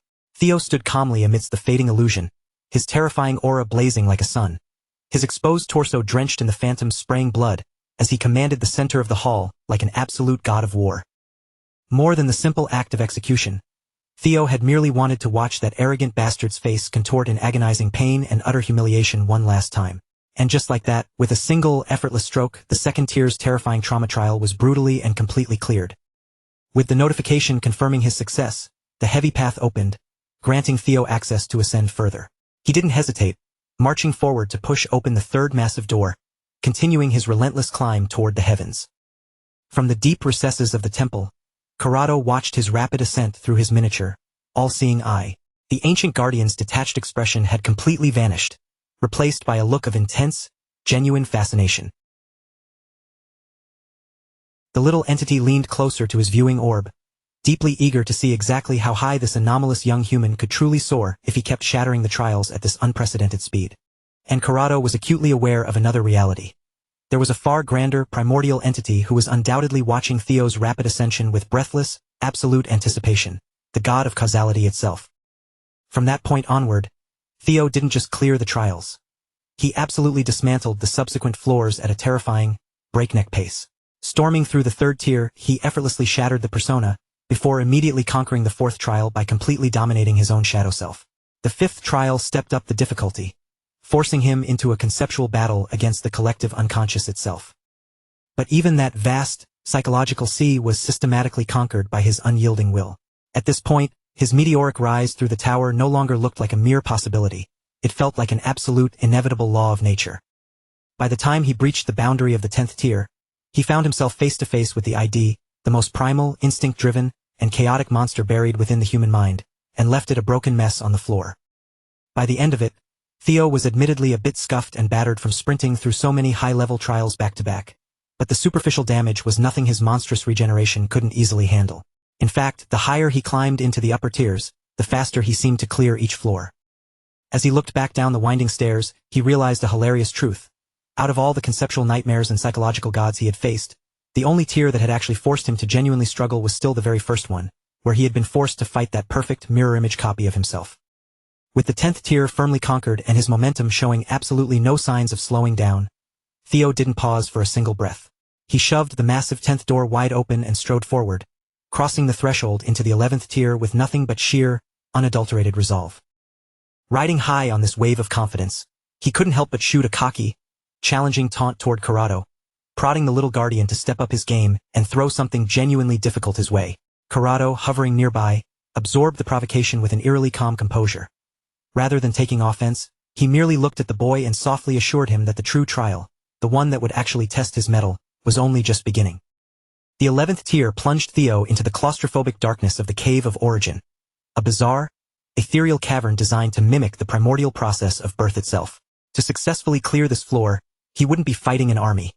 Instead, he would have to embark on a grueling climb, forcing himself to move directly against the very currents of life.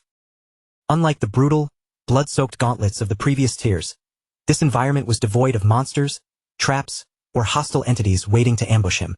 On the surface, the objective appeared deceptively simple. He just needed to navigate his way through the winding, silent passage. Yet, the moment he stepped deeper into the cavern, the ambient atmosphere felt fundamentally wrong, far heavier, suffocatingly quiet, and unsettling in a way that made his skin crawl more than any battle ever had. A cryptic, ethereal message from the system echoed in his mind, delivering a haunting instruction. To reach the absolute source of his being, he was required to regress and return to the empty void that existed before his own birth.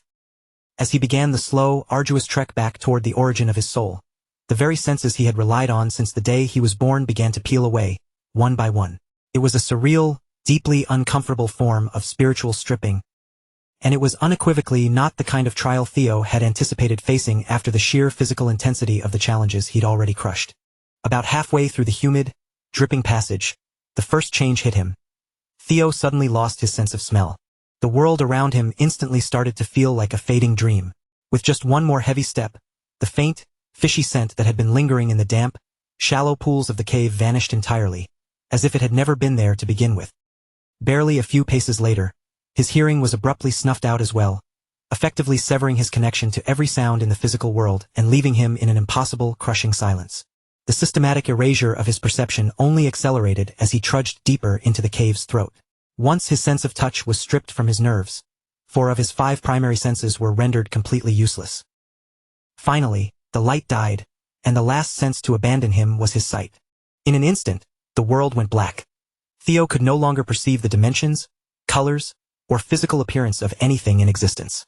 As if that existential isolation wasn't torture enough, the moment all 5 physical senses were locked away, his internal connection to mana was severed as well. Theo was caught completely off guard by the abrupt, terrifying silence of his own power.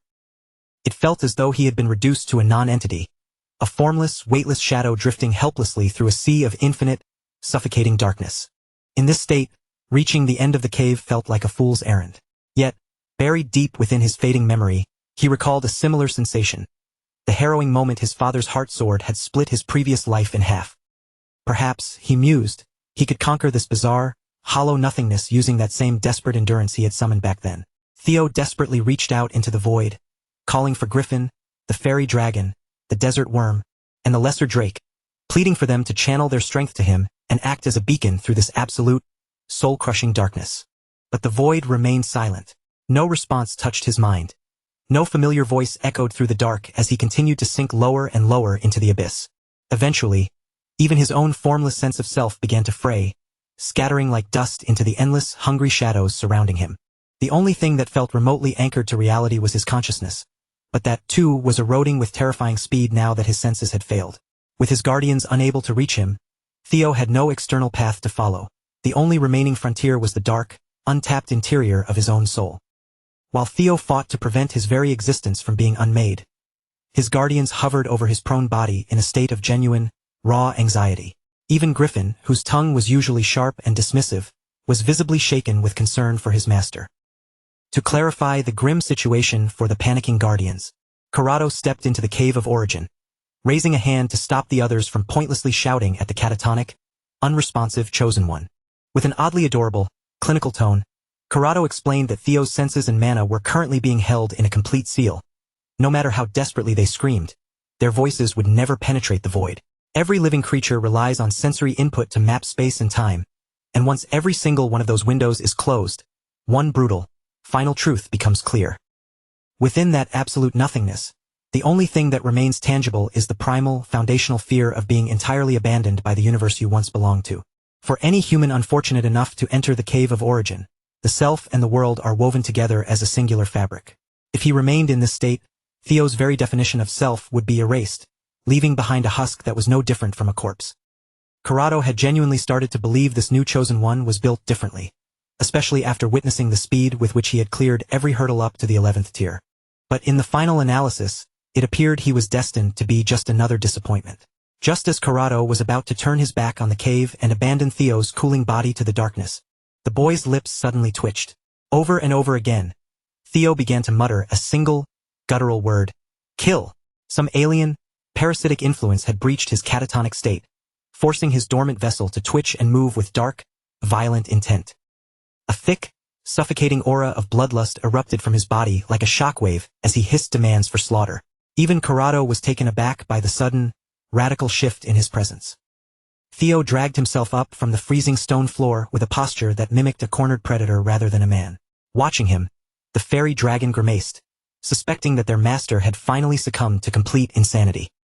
The remaining, dormant ego of the Mad Dragon Emperor, the dark legacy planted by the Ragnar Patriarch, had seized the keys to the chosen one's body.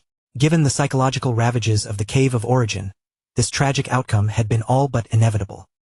Yet, instead of displaying disgust or fear at the sight of the boy's descent, Corrado found himself utterly enthralled. Theo was stitching together the broken fragments of his fading consciousness through the sheer fire of madness, a desperate, unorthodox method that piqued the Guardian's curiosity. Deep within the void, the remnants of Theo's fraying sanity were being tempted, lured in by the oily, persuasive presence of the Mad Dragon Emperor. In exchange for granting Theo the power to brute force his way through the trial, the old monster made a demand that Theo must steal, violate, and burn every living thing in the Emperor's name. All Theo had to do was extend his hand, accept the pact, and surrender his entire existence to the tiny, parasitic wisp of ego sleeping inside his own soul. But instead of opting for the easy, dark path, Theo's iron willpower surged, utterly rejecting the parasite's intrusion. With a cold, arrogant smirk, he forcefully crushed the Mad Dragon Emperor's influence into the dust. The old monster felt completely robbed and humiliated. After all, Theo's sudden revival was only possible because of the remnant energy the Emperor had already woven into him. No matter how frantically the Emperor's ego shrieked in protest, Theo simply scraped the wisp out of his mind. He even gathered every last drop of that monstrous, stolen energy and shoved it back into the Mad Dragon Emperor, almost like a cruel, mocking act of grandfatherly kindness, before obliterating him completely. Theo coldly told the old demon to mark that small bit of assistance as a final act of charity from grandson to grandfather. The Mad Dragon Emperor let out a manic, booming laugh in the darkness at his defiant, insolent grandson, but even through his laughter he issued a chilling warning. He would remember this betrayal, and he would be waiting. With a surge of renewed clarity, Theo finally shattered the suffocating grip of the void. His five senses, which had been so callously stripped away, flooded back in a tidal wave of perception, and the dormant mana that had been severed from his circulation once again roared through his veins with renewed vigor. Simultaneously, a profound shift occurred deep within his consciousness. A change so fundamental that words struggle to capture its weight. His self-awareness hadn't just bounced back to its baseline. It had expanded, deepening into something significantly more refined and resilient than it had ever been before. As his sanity anchored itself firmly back into reality, the notification chimed. The 11th tier of the Pantheon was officially cleared. A flicker of uncertainty crossed his mind. Was he going to face future retribution for seizing the Mad Dragon Emperor's forbidden power, only to mock the old monster immediately afterward? He shook the thought away as quickly as it had arrived. That wasn't a problem for the present. If that ancient, spiteful entity ever decided to exact his revenge, his future self could deal with the fallout. Before he could spiral further into those hypothetical worries, the frantic, relieved cries of his relic guardians cut through the air, dragging his focus sharply back to the present. The little relic creatures were absolutely ecstatic to see their master conscious and vertical again. They swarmed him with unbridled energy, crowding him from every possible angle until their combined, frantic weight actually forced him to stumble and crash back down to the floor. The desert worm and the lesser drake wore their hearts on their sleeves, clinging to him without a shred of restraint. Meanwhile, Griffin and the fairy dragon tried to maintain a facade of detached nonchalance, pretending they hadn't been worried sick, though their teary, shaky reactions gave their true feelings away instantly. As Theo grappled with the task of peeling the small, clingy creatures off his person and fighting his way out of their enthusiastic, pile-up embrace, the massive door leading to the next trial began to hum with a brilliant, golden radiance behind him. At this juncture, all that remained to complete this final stretch of the Cave of Origin was to march toward that resplendent, beckoning light. Recognizing that the immediate threat had passed, Theo took a moment to sit down, letting the refreshing, restorative glow wash over his exhausted, battered body. Once he felt the strength returning to his limbs, Theo rose, steeled his nerves, and crossed the threshold into the 12th tier of the Pantheon. The moment he opened his eyes, he was struck by a disorienting shock. He was inhabiting a body that felt completely alien to him. He gingerly slid out from beneath the soft, plush bedding, and as his bare feet made contact with the frigid wooden planks, the sudden chill made the bizarre, unfamiliar room feel unsettlingly real. Scattered across the bed were several stuffed toys, and curiously, each one was a perfect, tiny likeness of one of his relic guardians. Theo scanned the room, finding nothing he could identify, yet a strange, haunting sense of familiarity tugged at his gut, as if some hidden layer of his memory knew this place, despite him having never stepped foot inside it. Driven by a sudden, urgent need to understand his physical state, Theo moved toward a nearby mirror to get a look at himself. The reflection staring back was the same man he had encountered in those persistent, elusive dreams. Theo remained baffled as to why this specific stranger kept manifesting in his consciousness.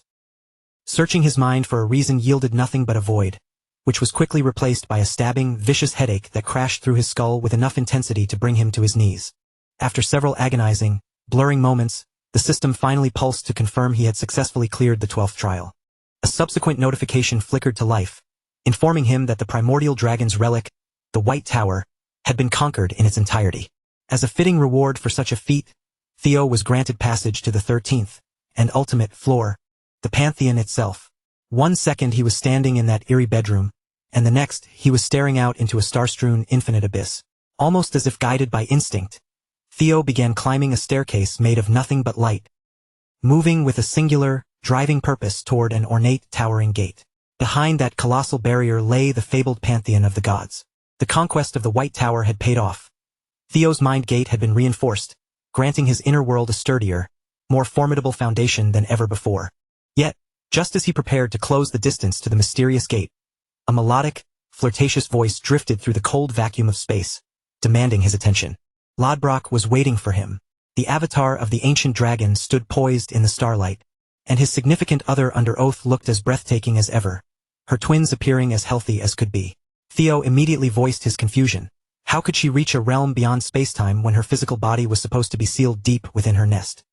Lodbrok offered a knowing smile, explaining that her true form remained safely in her lair. What Theo was witnessing was merely a manifestation of her residual thoughts and willpower. Because Theo's mind gate had undergone such significant expansion, she was now able to wander beyond her prison through that lingering consciousness, utilizing the young lord himself as her conduit. This evolution had deepened their spiritual connection, ensuring that Theo could reach out to her at any time, regardless of the distance between them. The strengthening of his mental gates had clearly elevated his rank, yet Lodbrok admitted she hadn't expected him to storm the peak of the Pantheon with such staggering speed. More than anyone, she was intimately aware of the grueling sacrifices Theo had made to ascend to these impossible heights. Theo, ever humble, brushed off the praise, remarking that his actions were merely standard procedure. He was simply honoring his duty as her significant other. Lodbrok seemed genuinely struck by his boldness, finding it charming that he could deliver such sweet sentiments without a trace of hesitation. In her eyes, he remained as fearlessly brazen as the day they first collided. With a gentle movement, Lodbrok reached out, resting her hand against the gate that led into the heart of the Pantheon, her expression clouding with complex, somber emotions as she stared into the threshold. She was certain of it. Beyond this plane, Sigurd was waiting. But the expected path of radiant light never materialized. Instead, the gate shuddered violently under her touch, and from the jagged fissures splitting its surface, that same vile, black sludge Theo had battled in the first tier began to leak out. The reaction was instantaneous. Lodbrok barely managed to retreat, snapping a protective barrier into existence and screaming for the young Ragnar to stay glued to her side, regardless of what happened. Within heartbeats, the sludge surged, swelling and twisting into a nightmarish form that defied all human comprehension. The nameless sovereign had arrived, its body a mass of countless, piercing eyes that seemed to tear through the very veil of reality. The eldritch entity emitted a low, grating groan, ranting about the injustice of its torment and swearing with a chilling, hollow conviction that it would erase existence itself to satisfy its rage. Every instinctual alarm bell in Theo's body went off at once. There was nothing more dangerous than the nameless sovereign, yet he couldn't shake the sensation that something was fundamentally wrong with this encounter. Lodbrok's voice was grim as she identified the creature. It was one of the outer gods. She had no margin to elaborate on the terrifying lore behind the name. Her priority was keeping Theo alive, and she deemed an immediate retreat the only rational course of action. But then, without warning, a blinding explosion of brilliant light tore through the void. Lodbrok watched in stunned silence as the manifestation of the outer god was instantly blasted backward and vaporized into nothingness. The all-consuming, holy radiance spilled out from the now open gate, flooding the area, yet it miraculously left Theo and the dragon-turned human standing beside him completely untouched. A man emerged from the 13th gate of the Pantheon, greeting Lodbrok with the weight of an eternity of separation behind his words. The instant the sound of his voice reached her, Lodbrok slowly tilted her head upward, her eyes locking onto the man she had been cursed to never forget. The figure finally stepped into the light, and the sight was enough to make one's breath hitch. He possessed a physique forged by divine hands, and his features were a haunting, sharpened reflection of Theo's own, as if time and countless wars had chiseled the boy into this perfected form. There stood the legend, the progenitor of the entire bloodline, Sigurd Ragnar. Theo didn't throw himself forward with reckless abandon. Instead, he forced himself to stay grounded, keeping a measured, defensive distance while his eyes locked onto every subtle movement of the man standing before him. Sigurd Ragnar was spoken of in the oldest chronicles as the absolute dawn of the Ragnar clan, the prime ancestor from whom their entire lineage had sprouted. Yet, looking at him, the weight of eons didn't show his frailty. He was far from some withered, ancient relic. His presence was vibrant and sharp, possessing a flawless, otherworldly elegance that made him look less like a ghost of history and more like a celestial masterpiece. The nameless sovereign, meanwhile, was undergoing a grotesque transformation. Even after being shredded into nothingness by the light, the creature began to stitch itself back together, atom by agonizing atom. The aura it radiated was no longer merely hostile. It was frantic and obsessive, driven by a singular, deranged urge to reach Sigurd and strike him down once more. The outer god lashed out, its newly regenerated tendrils whipping through the void like jagged, fleshy whips, each one radiating a purely murderous, chaotic intent. Sigurd remained completely unmoved. He didn't even blink. With an air of serene detachment, he simply raised his hand and executed a clean, downward chop, a strike that, to the naked eye, seemed to move with a lazy grace, yet simultaneously possessed an impossible, blurring speed. Whether it was slow or fast, the sheer physics of the strike were horrifying. That simple, disciplined motion carved through the writhing mass of the outer god with surgical precision, cleaving its eldritch bulk clean in two. The nameless sovereign let out a shrill, distorted wail that seemed to tear at the fabric of the air itself. Sigurd's blow hadn't just inflicted damage, it had crippled the beast, sabotaging its ability to reconstitute its form. Ignoring the shattered, drifting remains of the outer god above them, Sigurd pivoted his attention toward Theo, his voice taking on a tone that was unexpectedly warm and welcoming. Almost immediately, more figures materialized from the gateway, each one radiating a divine, overwhelming aura that commanded silence.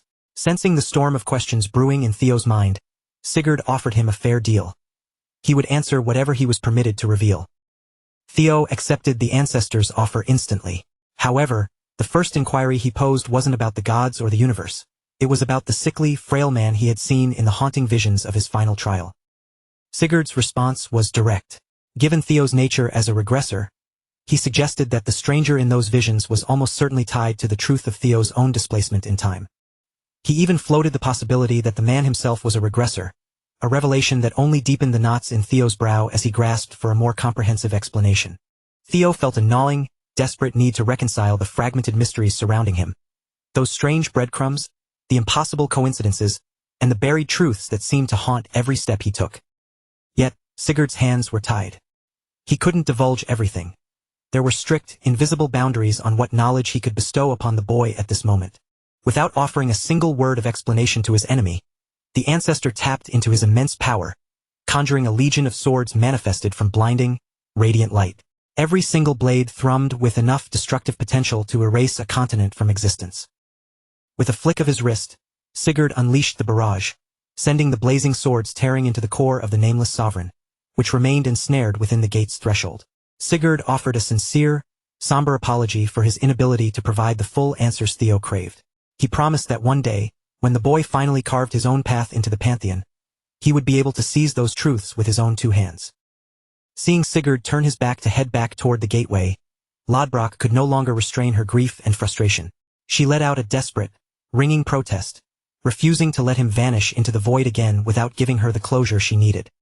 The dragon lunged forward, desperate to catch the contractor she had been bound to for so long, but before she could make contact, an unfathomable divine presence stepped into her path, acting as an impassable wall.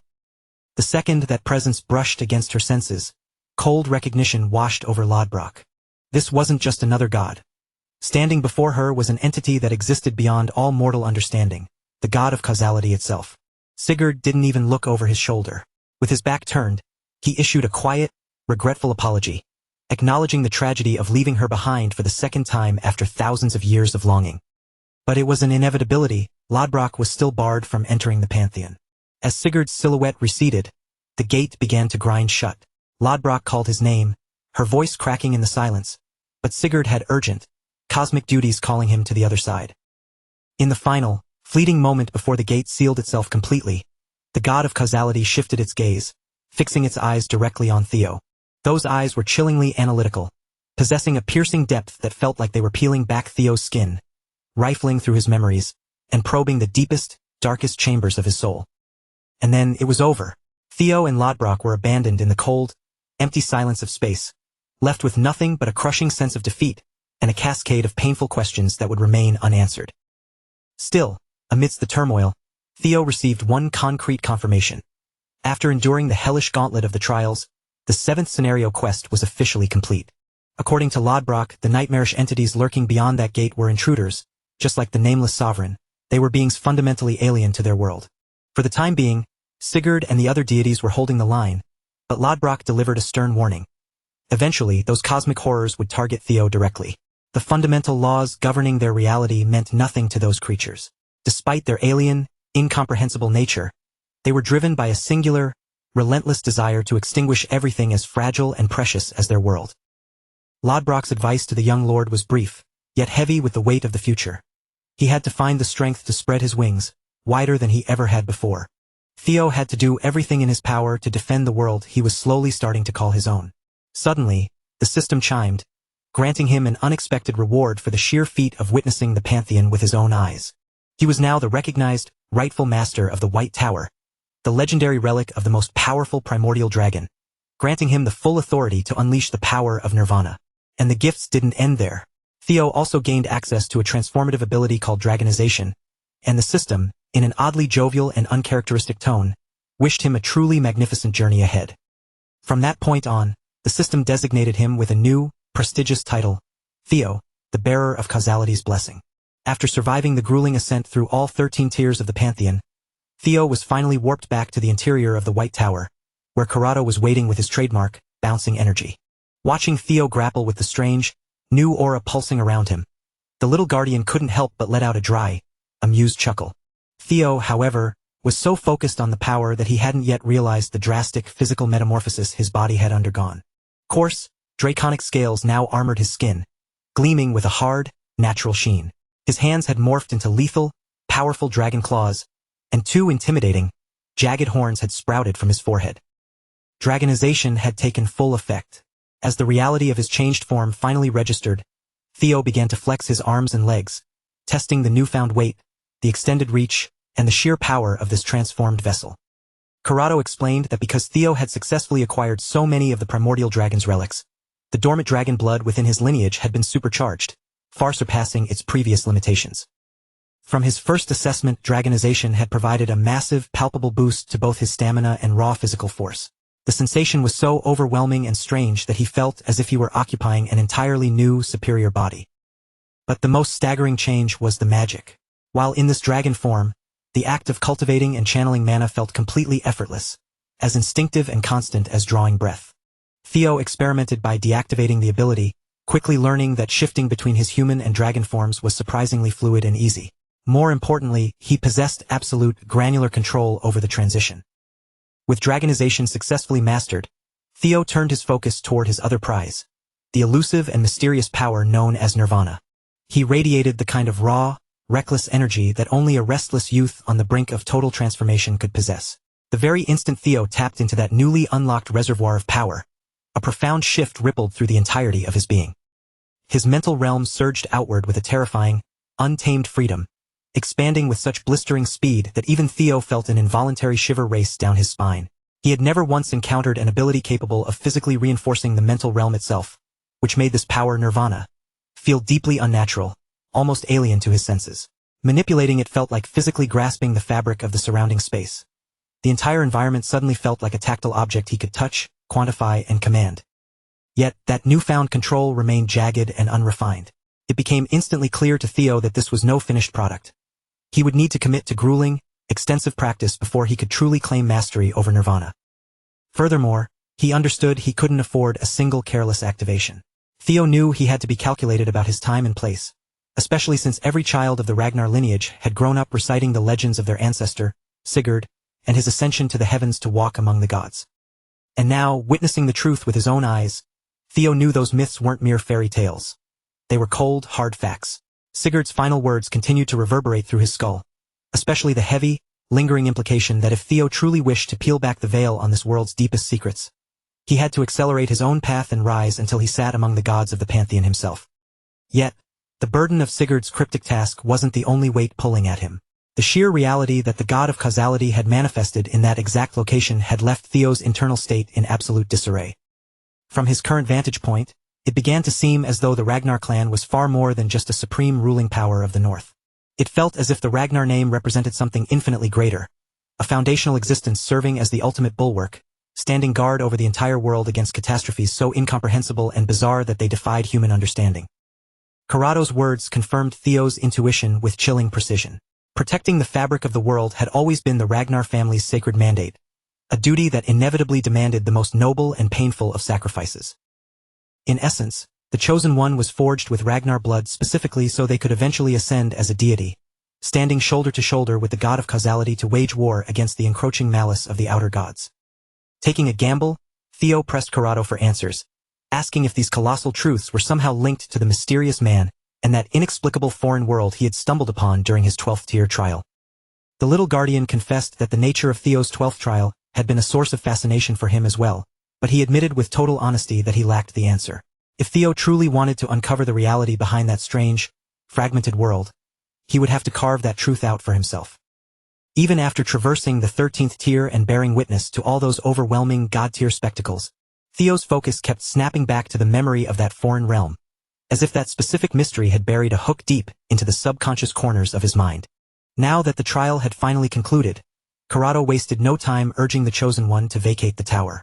But just before the process of returning him to his point of origin began, Karado offered one final, pointed warning. A dangerous, uninvited guest was already lying in wait for him on the outside. The moment the words registered, a sharp, cold smirk tugged at the corners of Theo's mouth. The bait had performed exactly as intended, and since some unwelcome visitor had gone to the trouble of waiting, it would be downright impolite to keep them standing around any longer. With that thought, Theo cracked his knuckles, the sound echoing with anticipation. In a heartbeat, the transfer process triggered, and one of the massive entrances to the White Tower erupted in a blinding vertical pillar of light. Theo materialized at the base of the structure, standing amidst the biting chill of the falling snow. White flakes dusted his bare skin, yet he didn't even register the freezing temperature. He felt nothing but a cool, focused clarity. He didn't bother scanning the horizon to locate the guest Karado had mentioned. Heir was already closing the distance, stalking across the open field toward him with a twisted, unsettling brand of enthusiasm. The maniac immediately began his tirade, sneering that younger brothers had no business making their older brothers wait around for such an excruciating amount of time. In Gisher's warped, predatory worldview, it was Theo who should have been standing in the cold, dutifully waiting for his arrival. He tightened his grip on his pair of bizarre, double-headed scythes, dropping into a low, aggressive combat stance that left absolutely no room for misinterpretation. His malicious intent was practically radiating off him. He kept harping on the title little bro, clearly hoping the condescending jab would get under the Chosen One's skin and force him into a sloppy, emotional retaliation. But Theo didn't take the bait. Instead, he dipped his head just slightly in a gesture of fake humility, calmly apologizing for having so carelessly acted rudely toward his big brother Heir. Heir continued to play his part as the sharp-edged, intimidating brute, insisting that only a tiny, elite fraction of the living could even link his name to his face. And to be fair, Theo wouldn't have recognized the man at all if he hadn't crossed paths with him once before in his previous life. Back then, he had only managed to catch a fleeting, distant glimpse of this absolute freak at a friendly, high-stakes sparring tournament intended for prominent Heir candidates. At that time, Theo had been operating as a deep-cover operative, blending into the background of the crowd, while every single eye in the arena was locked onto the main stage. On that day, the entire audience had learned a brutal lesson. Not all Heir candidates were created equal. Heir had been ecstatic to hear that a new, promising Heir candidate was climbing the ranks. But when it came time to spar with Axion, he didn't even bother drawing his weapon to humiliate his so-called little brother. The sight of him crushing Axion Ragnar with nothing but his bare hands had been a terrifying display of raw power. But today, history had veered off onto a completely different track. Theo maintained an easygoing, carefree smile while engaging Heir in casual chatter, and he even managed to leave the man completely speechless by cordially thanking him for traveling to such a desolate, remote region just to come save him. Heir froze dead in his tracks, his mind momentarily derailed by the sheer absurdity of Theo's response. Then, as the weight of Theo's mocking innocence fully sank in, Heir erupted into a fit of crazed, manic laughter, the sound of a man who found the entire situation to be hilariously, delightfully wrong. Unlike that tiresome, predictable Thorkel, this newcomer clearly had no concept of how the real world operated. After laughing until he had purged the madness from his lungs, Heir vanished in a blurred, violent flash. His speed was inhumanly brutal, and the refined malice behind his blade was enough to make the very air shiver with dread. As the serrated edge of the scythe whistled toward Theo's neck, Gisher's true, lethal objective was laid bare. He had come here to execute a rival before that threat could fully mature. Theo calmly raised his shimmering, moonlit blade to intercept the strike, instantly shedding his facade of innocence. He countered with a cold question, asking Heir if he and the twins had truly been naive enough to fall for the trail he had specifically laid out for them to find. According to Theo's careful calculations, the full force of the Troivan military would be swarming the tower at any moment. Those hounds were undoubtedly foaming at the mouth for the chance to capture the one who had finally conquered the White Tower. Theo had realized well in advance that attempting to escape that inevitable pincer movement on his own would be a logistical nightmare. So, he had effectively turned the twins into pawns on his own chessboard, intentionally discarding his uniform where he knew they would find it, knowing full well it would provoke them into calling for a full-scale pursuit squad. Gisher's expression betrayed him. He clearly realized in that moment that the discovery of the uniform had been far too convenient. Even though his sister had bought the lie, he felt a flicker of grim satisfaction that his own instincts had spotted the deception. Throughout this exchange, Theo remained fluid, parrying every frantic strike Heir launched, their weapons colliding in a rhythmic, violent symphony of steel and showering sparks. As mounting frustration began to cloud his focus, the maniac channeled even more raw, chaotic strength into his next swing, and the sheer weight of the blow forced his little brother to stumble back several paces. Before Theo could even readjust his stance or regain his footing, Heir lunged forward again, moving with the relentless intensity of a hunting dog tearing after wounded prey. Heir processed Theo's grand plan and, as much as it burned him to admit it, he had to concede that the scheme was undeniably brilliant. But that respect didn't change a thing. He had absolutely no intention of lowering his weapon. If Heir could manage to sever Theo's head from his shoulders before the Troivan pursuit squad arrived to claim the prize, he felt certain the outcome would be perfectly aligned with his own selfish desires. For his part, Theo had never harbored any grand illusions that diplomatic words or rational conversation would penetrate the thick, chaotic skull of a lunatic like Heir. In Theo's estimation, Thorkel was likely the only individual within the succession line who possessed anything resembling a normal psyche. Among these competitive heirs, raw strength was the only language that mattered, and each of them carried a stubborn, unshakable conviction that refused to bend. Since Theo had officially joined their ranks as a potential successor, he was forced to abide by that same brutal, uncompromising code. Recognizing this, Theo finally abandoned his strictly defensive posture.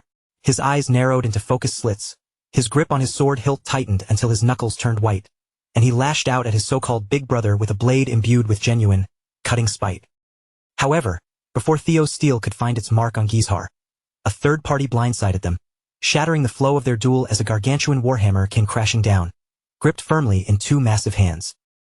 The moment that heavy hammer made contact with the earth, the impact tore through the ground with the devastating power of a localized earthquake, sending a shockwave of pressurized air and debris hurtling outward. Anticipating the fallout, both Theo and Heir reacted with reflexive precision, vaulting away from the epicenter of the strike before the devastating impact could consume them. Even in the throes of his signature madness, Heir possessed enough tactical sense to recognize that this was hardly the opportune moment to keep bickering with his little brother. Zwei, the wielder of the hammer, clicked his tongue in a show of blatant frustration, clearly annoyed that his perfectly calculated attempt to land a dual kill had come up short.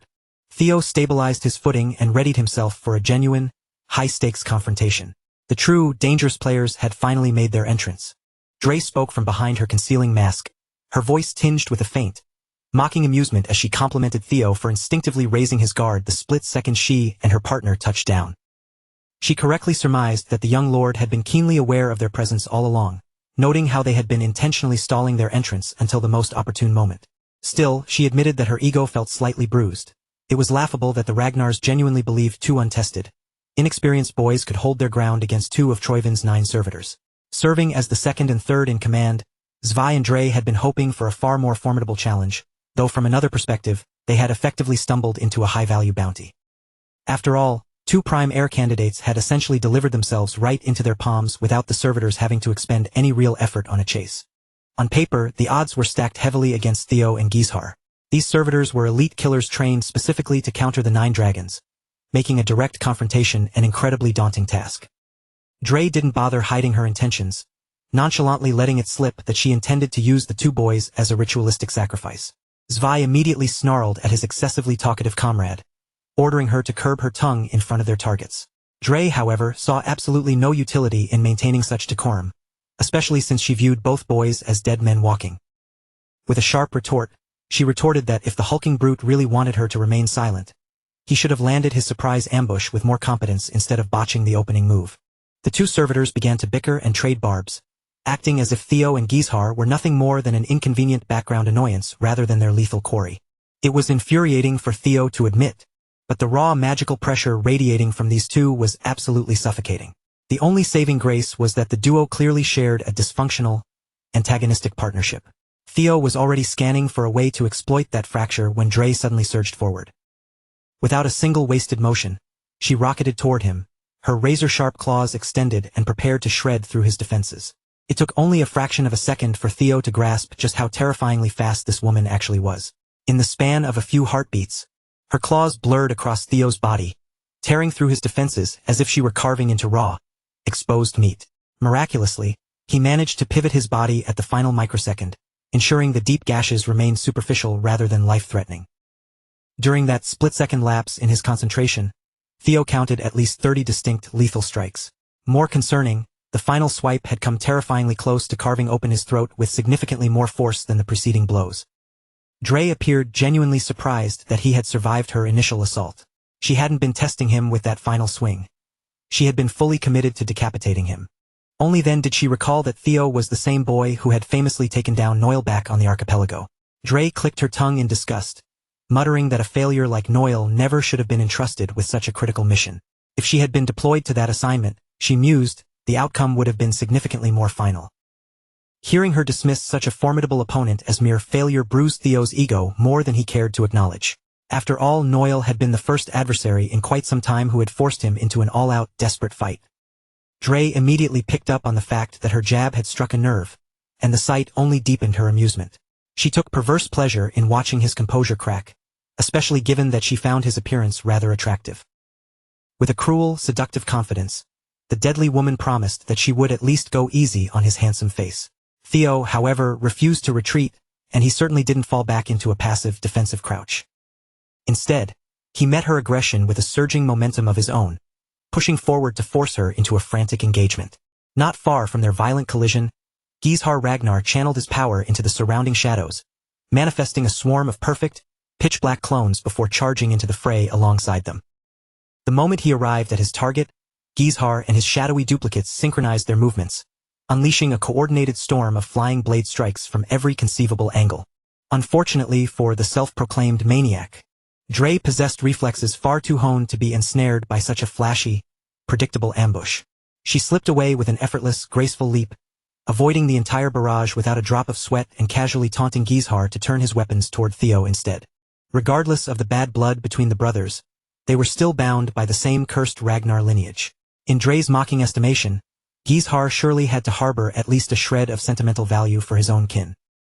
Gizhar fixed her with a murderous, bloodshot glare, warning the woman to hold her tongue and stop trying to steal the prey he had already marked for death. Dre remained completely unfazed by his sharp-edged threats. She had zero interest in inserting herself into their twisted, familial drama. She only wanted some uninterrupted, private time with her darling Theo. As for the other brat, she couldn't care less.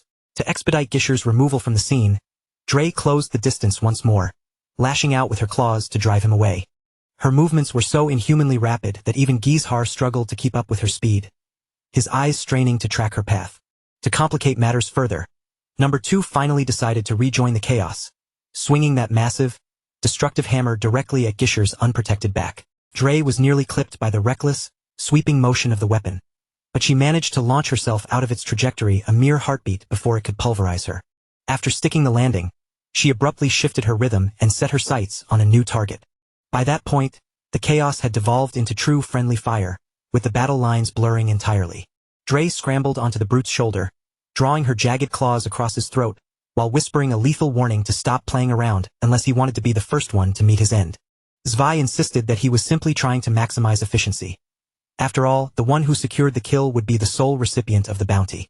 Dre clearly loathed her partner's existence, but for the moment, she could only spit curses and unleash a barrage of venomous insults his way.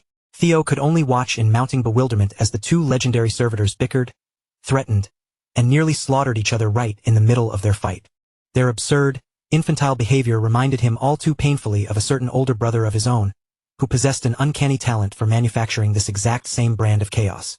The fact that his own kin had been dead set on decapitating him just a few minutes ago made this entire spectacle feel uncomfortably, almost mockingly familiar. Fortunately for Theo, the sheer, murderous intensity that had been directed at him evaporated, entirely redirected toward the servitors instead. Without wasting a single second, Heir tapped into the forbidden depths of the Shadow Sword's killing arts, unleashing a swarm of thousand ink daggers that surged forward like a suffocating, pitch-black tempest. Heir's eyes burned with genuine malice as he claimed the larger target for himself, having mentally staked his claim on Zwei as his personal prey. Observing from a safe distance, Dre let out a teasing, melodic warning, cautioning the hulking brute to watch out for the enraged Ragnar brat closing in on him. Simultaneously, she effectively pinned him in place, maneuvering to ensure that the massive wall of muscle became the perfect, stationary target for Heir's onslaught. As soon as Heir moved into range to unleash the full, devastating force of his thousand ink daggers, Dre gracefully vaulted away with a playful, light-footed leap, abandoning Zwei to navigate the deadly hail of blades entirely on his own. She giggled to herself, clearly delighted that the clutter of battle had been stripped away, finally granting her the opportunity to face the handsome young lord in a one-on-one duel. Everything reset to the moment their initial skirmish had been interrupted, leaving them with nothing to do but let their steel and claws finish the conversation. Theo had already mentally recalibrated his combat style to account for Dre's unnatural, blurring speed. When she surged toward him with a direct, lethal strike, he raised his blade with perfect timing, successfully parrying both of her vicious claws in a single, synchronized block. That fleeting exchange drove home a harsh reality for Theo. Surviving a high-speed duel like this required a level of focus that made a simple contest of brute force look like child's play. In a conflict unfolding at this velocity, one miscalculation, a single poorly timed blink, or the tiniest flicker of hesitation would be the difference between life and being reduced to ribbons. Theo could say with absolute certainty that this woman was faster than Naven, yet even at those breakneck speeds, she maintained the chilling precision to aim for his vital arteries every single time. It was in that dire moment that Theo formulated a strategy so reckless, it just might be his only path to victory. He intentionally left a critical weak point wide open, crafting an opening so tempting that even a seasoned killer like her couldn't possibly resist the bait. Exactly as Theo had predicted, Dre's reactions were governed by pure, predatory instinct. She lunged straight for the trap, overextending her reach and plunging deep into his kill zone. With her right where he wanted her, he locked his grip onto his sword hilt and surged, pumping his mana through his veins with reckless abandon. Theo executed a fusion of his two most devastating techniques, Dragon's Claw and Dark Thunder, drastically augmenting both the reach and the sheer destructive impact of his strike. Regrettably, even that violent torrent of slashes was just a fraction of a second too slow to land a clean hit on Dre. Even so, she didn't escape unscathed. The residual, crackling energy of his Dark Thunder managed to graze her, leaving its mark. With that brief physical contact, the secret was out. Dre now knew for certain that Theo possessed the ability to weave lightning attribute energy into his sword strikes. While her evasive maneuvers had been technically perfect, the numbing, paralyzing shock still managed to seep into her nerves. As the final wave of his sword energy whistled past her, Dre finally grasped the true intent behind Theo's previous movements. The boy had remained ice-cold under pressure, intentionally shredding the terrain around them to hinder her mobility. She had to tip her hat to him. It looked like a desperate, last-ditch effort, but it was a surprisingly clever tactical maneuver. The only shame was that broken, rugged ground wouldn't be nearly enough to stifle the sheer, raw velocity she possessed. Whether the surface beneath her feet was perfectly flat or littered with jagged debris, Dre's ability to leverage her agility remained at peak efficiency. In fact, she turned the tables, using the protruding rocks as impromptu platforms, ricocheting from surface to surface in a way that made her trajectory even more erratic and impossible to predict. Watching from a high-altitude vantage point, the third servitor observing the mission offered a nod of approval for Dre's performance. She might have been an imperfect specimen, but she still manifested 30% of the Black Dragon's innate capabilities. Ein furiously scribbled his observations into his ledger, viewing the life-or-death struggle below not as a tragedy, but as a fascinating, data-rich scientific experiment. What genuinely shocked the number one servitor was that Theo Ragnar had managed to intercept and counter Dre, however briefly. Ein kept his eyes glued to the chaos as the young lord gathered his energy for yet another unpredictable maneuver. Ein sensed that the next few minutes would be nothing short of exhilarating. Dre was currently accelerating her tempo, weaving in and out of striking distance while purposefully telegraphing openings to lure Theo into a trap. She was attempting to ensnare him using the exact same tactic he had deployed against her only moments prior. But Theo refused to take the bait. He stayed disciplined, concealing his presence within the roiling cloud of dust and pulverized stone, while Dre continued to mock him, demanding he show his face. She complained that she had no patience for men who made women wait, so Theo replied with the courtesy of a gentleman. He summoned his draconic construct, Nibelung, and launched it forward with the singular intent of snapping her neck. Even with no solid ground beneath her, Dre contorted her body with supernatural flexibility, pivoting away from the lethal reach of the construct at the very last microsecond. Then, as the swirling dust began to dissipate, she caught sight of Theo's transformed figure and froze, completely blindsided. Their master had warned them this might occur. The boy possessed the capacity for dragonization. Theo had clearly intended to catch her off guard while she was airborne. Even though the strike didn't land, it was an undeniably sharp play. Dre stared at his draconic form, and to her own surprise, a faint flush crept up her cheeks as she took in this primal, wilder side of his nature. In his current, enhanced state, Theo no longer struggled to match her absurd speed. As the tempo of their combat continued to escalate toward a fever pitch, Dre teased him, jokingly accusing him of dabbling in the same shady, dragon-themed experiments that the servitors themselves were products of. She then openly confessed that she found this version of him far more appealing than his standard human form. In this state, he felt much more like her kind of person. Theo countered with a warning. The intensity of their battle was only just beginning to ramp up. He saturated his blade with a far greater density of dark thunder, and combined with the massive speed boost he had just attained, Dre suddenly found herself pushed onto the back foot. Theo rained down a relentless flurry of slashes, forcing the lightning-fast servitor to absorb the full, crushing brunt of his assault. His draconic eyes tracked her every micro-movement while a cold, mocking smirk played across his lips. And for the very first time since their dance of death began, Theo finally drew blood from Dre.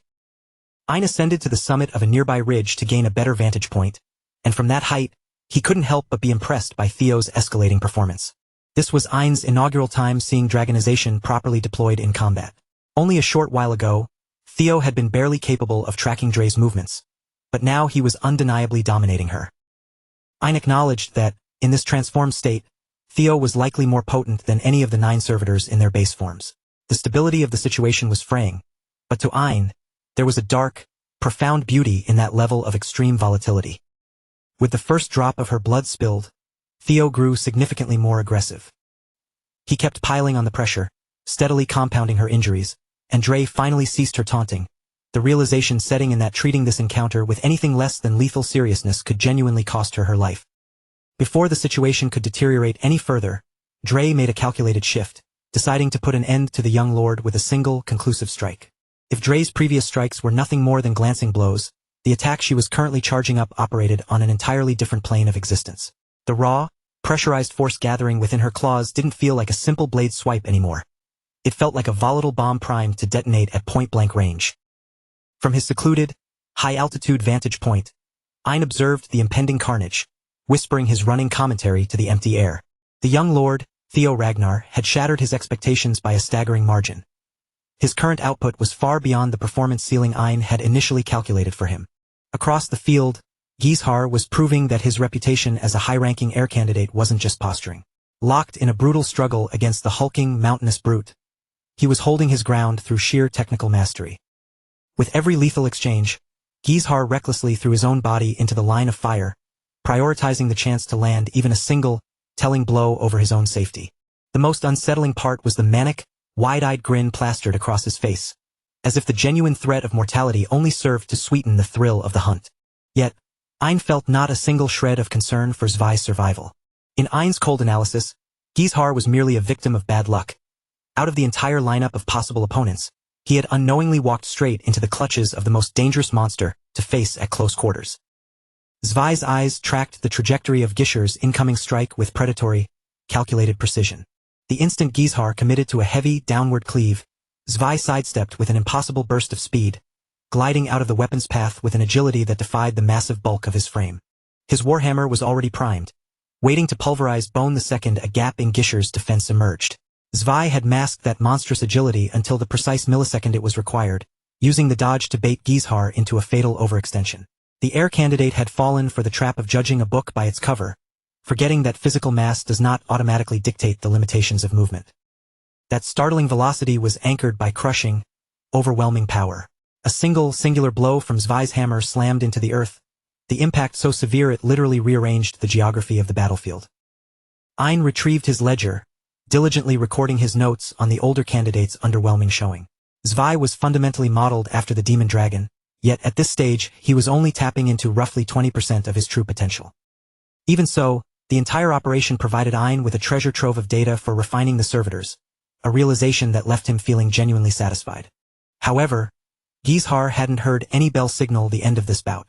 He remained firmly in the arena, though even he was forced to acknowledge that his earlier bravado had been dangerously premature.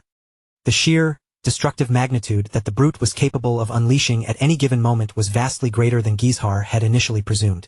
According to the most recent intelligence, the Ragnar clan was already aware that these servitors were synthetic counterfeits, specifically engineered to stalemate the 9 dragons. Despite knowing this, Heir recoiled at the prospect of a reality where he lacked the strength to dismantle a cheap artificial imitation. The gnawing suspicion that this might actually be his current limit forced his ego into a sudden, painful retreat. If his raw power wasn't enough, he would have to dig into his arsenal and reveal every hidden card he had been hoarding.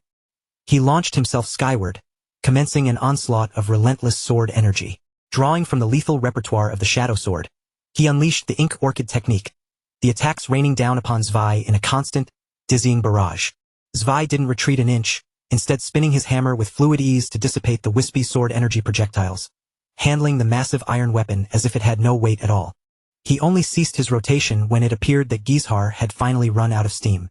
Zwei scoffed, calling the Heir candidate pathetic, while openly goading him to dig deeper, reveal more tricks, and keep the fight alive. Heir looked entirely unruffled. In fact, the true offense was only just igniting.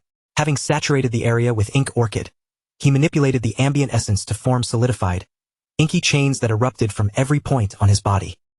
Those chains were tethered by sharpened, dark blades, each one driving deep into the bedrock to anchor the formation in place. The intricate web wove tightly around Zwei, binding him to the exact spot where he stood.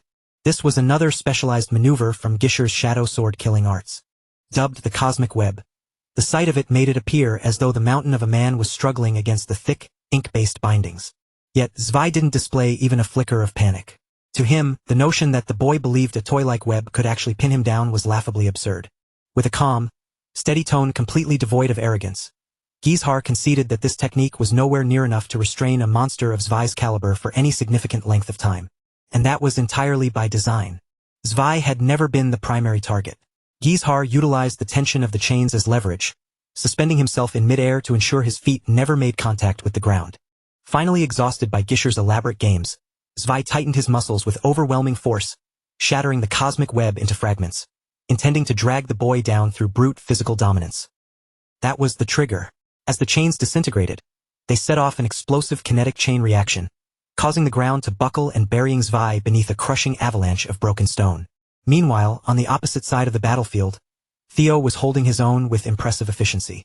Having fully adapted his reflexes to the heightened state of dragonization, he dismantled the high-speed servitor with surprising ease. With Dre's arms effectively neutralized, binding her to the wreckage was child's play. Theo chose to keep her alive, promising her that he would present his commander with a very special souvenir. A living servitor prisoner would be a fitting trophy for the demon dragon. Dre's cold, synthetic heart skipped a beat. Even though Theo's words weren't born of genuine affection, the lethal blend of his raw power and calculated restraint made her infatuation deepen instantly. Theo pivoted his attention across the battlefield, curious to see how his brother was faring in his own duel. By that point, Zwei had already clawed his way out from the suffocating heap of debris. Before he could even compose his next move, Heir plummeted from the sky, appearing out of the blind spot at the perfect trajectory for a crushing follow-up. Zwei's instincts shrieked a warning, alerting him to the incoming assault just in time. Heir denied the brute even a second to catch his breath, pressing the advantage to force him into a desperate high-intensity melee. Against all odds, Heir's relentless, suffocating pressure began carving significant wounds into the behemoth's hide. Even so, Heir hissed in frustration. He had poured his entire reservoir of energy into that final sequence, yet it had barely managed to dent Zwei's god-tier defenses. Witnessing his elder brother struggling against such a lopsided, unfair adversary, Theo decided to tilt the scales in the opposite direction, intervening to turn the tide. The atmosphere around him crackled with ozone. With the legendary blade Bameng in his grip and the white moonlight blade in his other hand, Theo, his eyes glowing with the intensity of the dragon, resembled a walking catastrophe. He gave his insane brother a smirk, offering his hand in a silent declaration that he had arrived to finish this. Heir looked uncharacteristically humbled, his mouth opening to reflexively curse at the arrogant kid, but as his gaze caught the terrifying manifestation of Theo's dragonization, every shred of doubt regarding Theo's status as the true chosen one vanished into thin air. Heir offered a mocking, shamelessly blunt warning to his younger brother. The very moment this servitor was dealt with, their own private bloodbath would resume exactly where they had left off. Theo didn't flinch or pull away. He met Gisher's aggressive challenge head-on, wearing a cool, confident smile that signaled he was more than ready to accept whatever outcome was coming their way. Before they could turn their blades on each other and spill precious Ragnar blood, there was the far more pressing matter of the traitors standing in their way. Heir had the audacity to label Theo as complacent, taunting him with the idea that such casual carelessness would ultimately be his undoing. Gisher's assessment was instant. Zwei was operating on a vastly higher plane of combat than the woman Theo had already dismantled into an armless, broken heap. Theo didn't try to debate him. He knew the brute was right, and he offered a silent, total agreement. Meanwhile, far removed from the dust and violence of Theo's battlefield, the commander of the Black Iron Cavalry moved to the front of his line, facing his soldiers with a somber expression. Thorkel Ragnar galvanized the Black Iron Cavalry with a grim, formal declaration. Citing the sacred, unyielding laws of the Ragnar clan, he announced they had been officially mobilized to detain Theo Ragnar on charges of high treason. Yet, deep beneath that stoic, duty-bound exterior, Big Bro didn't truly believe for a second that Theo was capable of casting aside his bloodline or betraying the Ragnar name. For Theo to commit such an act would be tantamount to spitting on the patriarch himself, a notion that seemed fundamentally impossible to reconcile with the man he knew. Even so, the mandate was absolute. If the suspect chose to offer any resistance to his arrest, then, in accordance with the strict provisions of Ragnar's martial law, they were fully authorized to execute him on the spot. As those lethal orders echoed across the ranks, the Black Iron Cavalry surged forward in full, terrifying motion, their tight formation rolling toward the horizon like an unstoppable wall of tempered steel. When news of Theo's alleged betrayal filtered down to his comrades in the white-armored dragon cavalry, a wave of palpable confusion rippled through the ranks, and every eye reflexively darted toward Evelyn, desperate for some kind of clarity. Before the frantic questioning could escalate into a full-blown panic, Commander Julius shattered the tension with a stern, final command, forcing the unit to fall into line and mobilize without another word. Captain Evelyn fought the order with every fiber of her being, unable to stomach the idea of marching out to capture one of their own. But the demon dragon leaned in, reassuring her that their unit wasn't concerned with the messy, petty machinations of high politics. They only had to adhere to the core rule, trusting their comrades as they always had. With that clarity, Evelyn extinguished her hesitation and fell into step behind the commander. She ascended into the sky, trailing directly behind him, and the entire squad mirrored the movement, their synchronized formation cutting a path through the clouds. Observing from a distance, the tyrant dragon watched the wyvern soar into the distance, and the sight sparked a strange, clawing sense of unease within his chest. It wasn't merely a nuisance. He was genuinely, deeply, and violently irritated. After all, the man piloting those wyverns was someone who had broken an ancient dragon's limb just to spare a subordinate. Julius Ragnar wasn't the type of man to accept a discarded uniform as proof of treason, let alone lead a personal hunting party against Ragnar's rising star. To the tyrant dragon, the reality was blindingly obvious. Those meddlesome little insects were clearly playing a deeper game. His rage bubbled over, and he clawed at the cliffside with such savage intensity that the stone buckled and crumbled beneath his grip. Every instinct screamed for him to dive headfirst into the unfolding chaos and rip his way into the situation with his own two hands. Back on the battlefield, Theo and Heir Ragnar were locked in a tense, involuntary partnership. Heir shot a glance at his younger brother, warning him to keep his guard up at all times. This massive adversary was cut from a different cloth than the woman Theo had previously handled. To treat this fight with the same strategy would be a fatal, unforgivable mistake. Theo attempted to propose a coordinated plan, but his unhinged older brother immediately shut him down, refusing to entertain a single word of it. Heir simply detested being issued orders, especially when those orders were coming from Theo. Honestly, he would have been perfectly content to dismantle this servitor alone, only to turn around and finish off Theo the moment the dust settled. Recognizing the mood, Lil Bro wisely took a step back. There were certain invisible lines one simply didn't cross, and trampling on the fragile, volatile pride of a succession candidate was right at the top of that list. Heir snapped his focus back to the enemy, his muscles coiling tight as the rhythm of the battle pulled him back into the zone. Essence surged around him, and in a heartbeat, he propelled himself forward with such blistering speed that he seemed to vanish into thin air. When Heir reappeared, his dark assassination technique was in full bloom, transforming the battlefield into a blurring, lethal display of shadow-drenched precision. Heavenly daggers composed of pure darkness manifested around Zwei, boxing the servitor in from every angle and systematically closing off every conceivable escape route. Each of the jagged, troublesome blades detonated upon contact, sending shockwaves of concussive force through the air as the trap tightened. Even amidst the constant barrage of explosions, Zwei didn't flinch. The massive servitor planted his feet and swatted away every dagger that dared to drift into his reach. As soon as the onslaught finally waned, Zwei transitioned seamlessly from a defensive posture into a devastating offensive charge. Heir was suddenly faced with an explosive turn of speed that simply shouldn't have been physically possible, especially coming from such a massive frame. Fighting Zwei felt like going up against a superstar athlete moving at peak intensity with zero warning. Taking that Warhammer strike head-on would have been a one-way ticket to the afterlife. Heir's defensive techniques kept him breathing, but only just barely. He could deflect the incoming blows for a while, but playing the defensive game forever was a losing proposition. So he maintained his focus, tracking every shift in Zwei's posture, patiently hunting for that one fleeting, critical opening in his stance.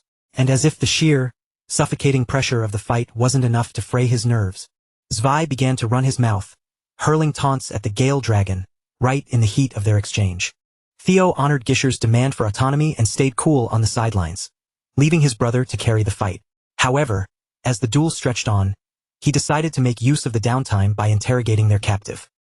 Standing before the restrained, defeated woman was the plague doctor herself, Ian, the primary of the 9 servitors. Ian was practically salivating over Theo's chain and dagger mechanism, praising the exquisite engineering and the flawless functionality of the design. But Theo couldn't shake the unsettling sensation radiating from her. He had never in his life sensed mana that was so fundamentally ominous, so alien, and so deeply unsettlingly wrong. Ian conceded that even 30% of the Black Dragon's power proved insufficient to overcome the threshold of dragonization. The dark reality was that the 9 Servitors project had been launched to surgically modify human subjects into biological weapons, forged to challenge the 9 dragons of Ragnar on equal footing. Each test subject was catalogued by a numerical designation reflecting their power output.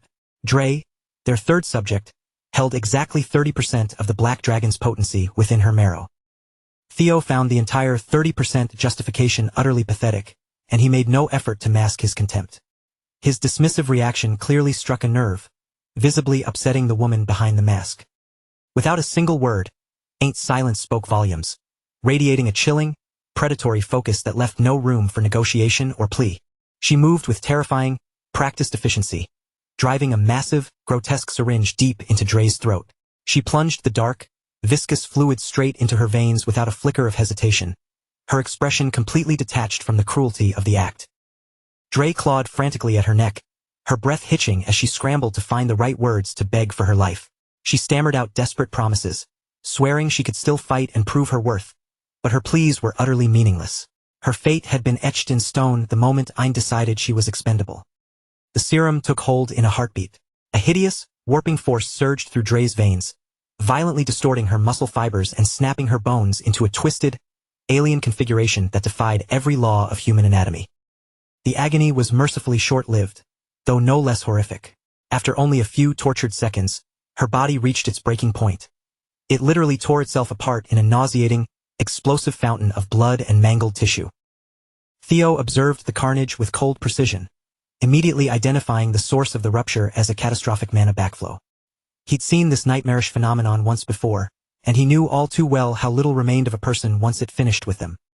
Ein, unfazed by the gore she had just orchestrated, wore a faint, serene smile.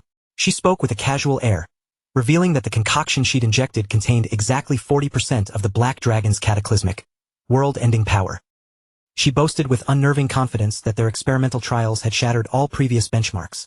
They had successfully synthesized a replica of that dragon's strength that could go toe-to-toe with the genuine article.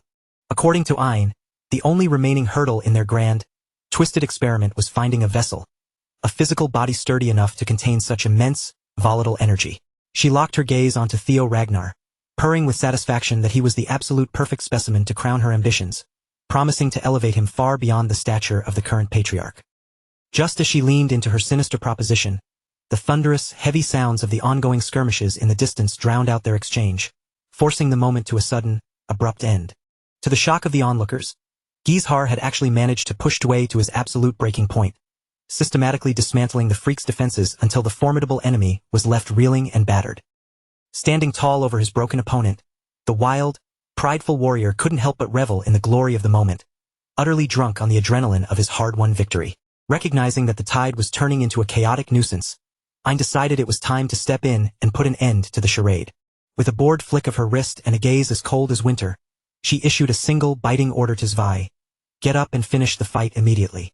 Despite the brutal, bone-shattering punishment he had absorbed throughout the duration of the duel, the second servitor began to haul himself back to his feet. He moved with a stiff, unnatural cadence, mimicking the hollow, rhythmic motion of a reanimated corpse. Heir was completely blindsided by the impossible recovery, his concentration faltering for just one fatal, split second. That sliver of distraction was all Zwei needed. He condensed his dark, swirling energy into a razor-edged spike and drove it straight through the warrior in a single, lightning-fast strike. Ein silently processed the outcome. While her core mission remained the elimination of Theo and the capture of the ancient dragon's power, she decided she was perfectly fine with retreating for now, taking a different, captive candidate as a consolation prize. The sheer, jarring speed at which the situation had collapsed into chaos left even the battle-hardened Theo stunned. His body locked in a moment of paralyzing shock. Sensing the approach of overwhelming reinforcements, Ein began to phase into the shadows. As she vanished, she left behind a chilling, whispered promise that her offer was still on the table. Thorkel was the first to tear through the clearing, having tracked the isolated Theo with the relentless precision of a predator. He launched a ferocious, high-velocity assault that almost succeeded in severing the spatial threads of Ein's emergency teleportation magic, 5574.CB84FC. But even with his terrifying strength, the tip of his spear failed to connect by a mere hair's breadth before she dissolved into nothingness. But his spear was a tad too late. The raw, kinetic energy of Thorkel's charge slammed into the ground with such force that it left a massive, scorched crater where the enemies had stood only moments before. Theo moved quickly, intending to demand a tracking unit to hunt down the retreating assassins, but Thorkel silenced him with a look that could cut stone. Instead of cooperation, Thorkel leveled his spear at his brother's chest, solemnly announcing that Theo was under immediate arrest on suspicion of committing high treason. Almost on cue, the rhythmic, thunderous drumming of hooves echoed across the battlefield, announcing that the rest of the elite black iron cavalry had arrived, flanking their commander in a perfect, intimidating formation that left no route of escape. At the exact same time, Julius and his own gleaming white armored dragon cavalry swept into the arena from the opposite flank, setting the two rival forces on an inevitable collision course. With two powerful succession candidates standing their ground, the atmosphere grew suffocating. The tension was so thick and sharp that the surrounding soldiers could barely draw a full breath. The situation spiraled into true volatility when the crushing aura of the tyrant dragon heralded the arrival of Dante Roll, trailed by a frantic, wide-eyed Anshio Ragnar.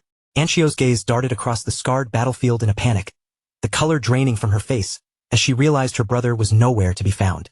Gripping her weapon, she rapidly pieced together the scene. The arrival of the 9 servitors had clearly turned the entire operation into a death trap. A cold, creeping dread washed over her as she realized the most likely outcome.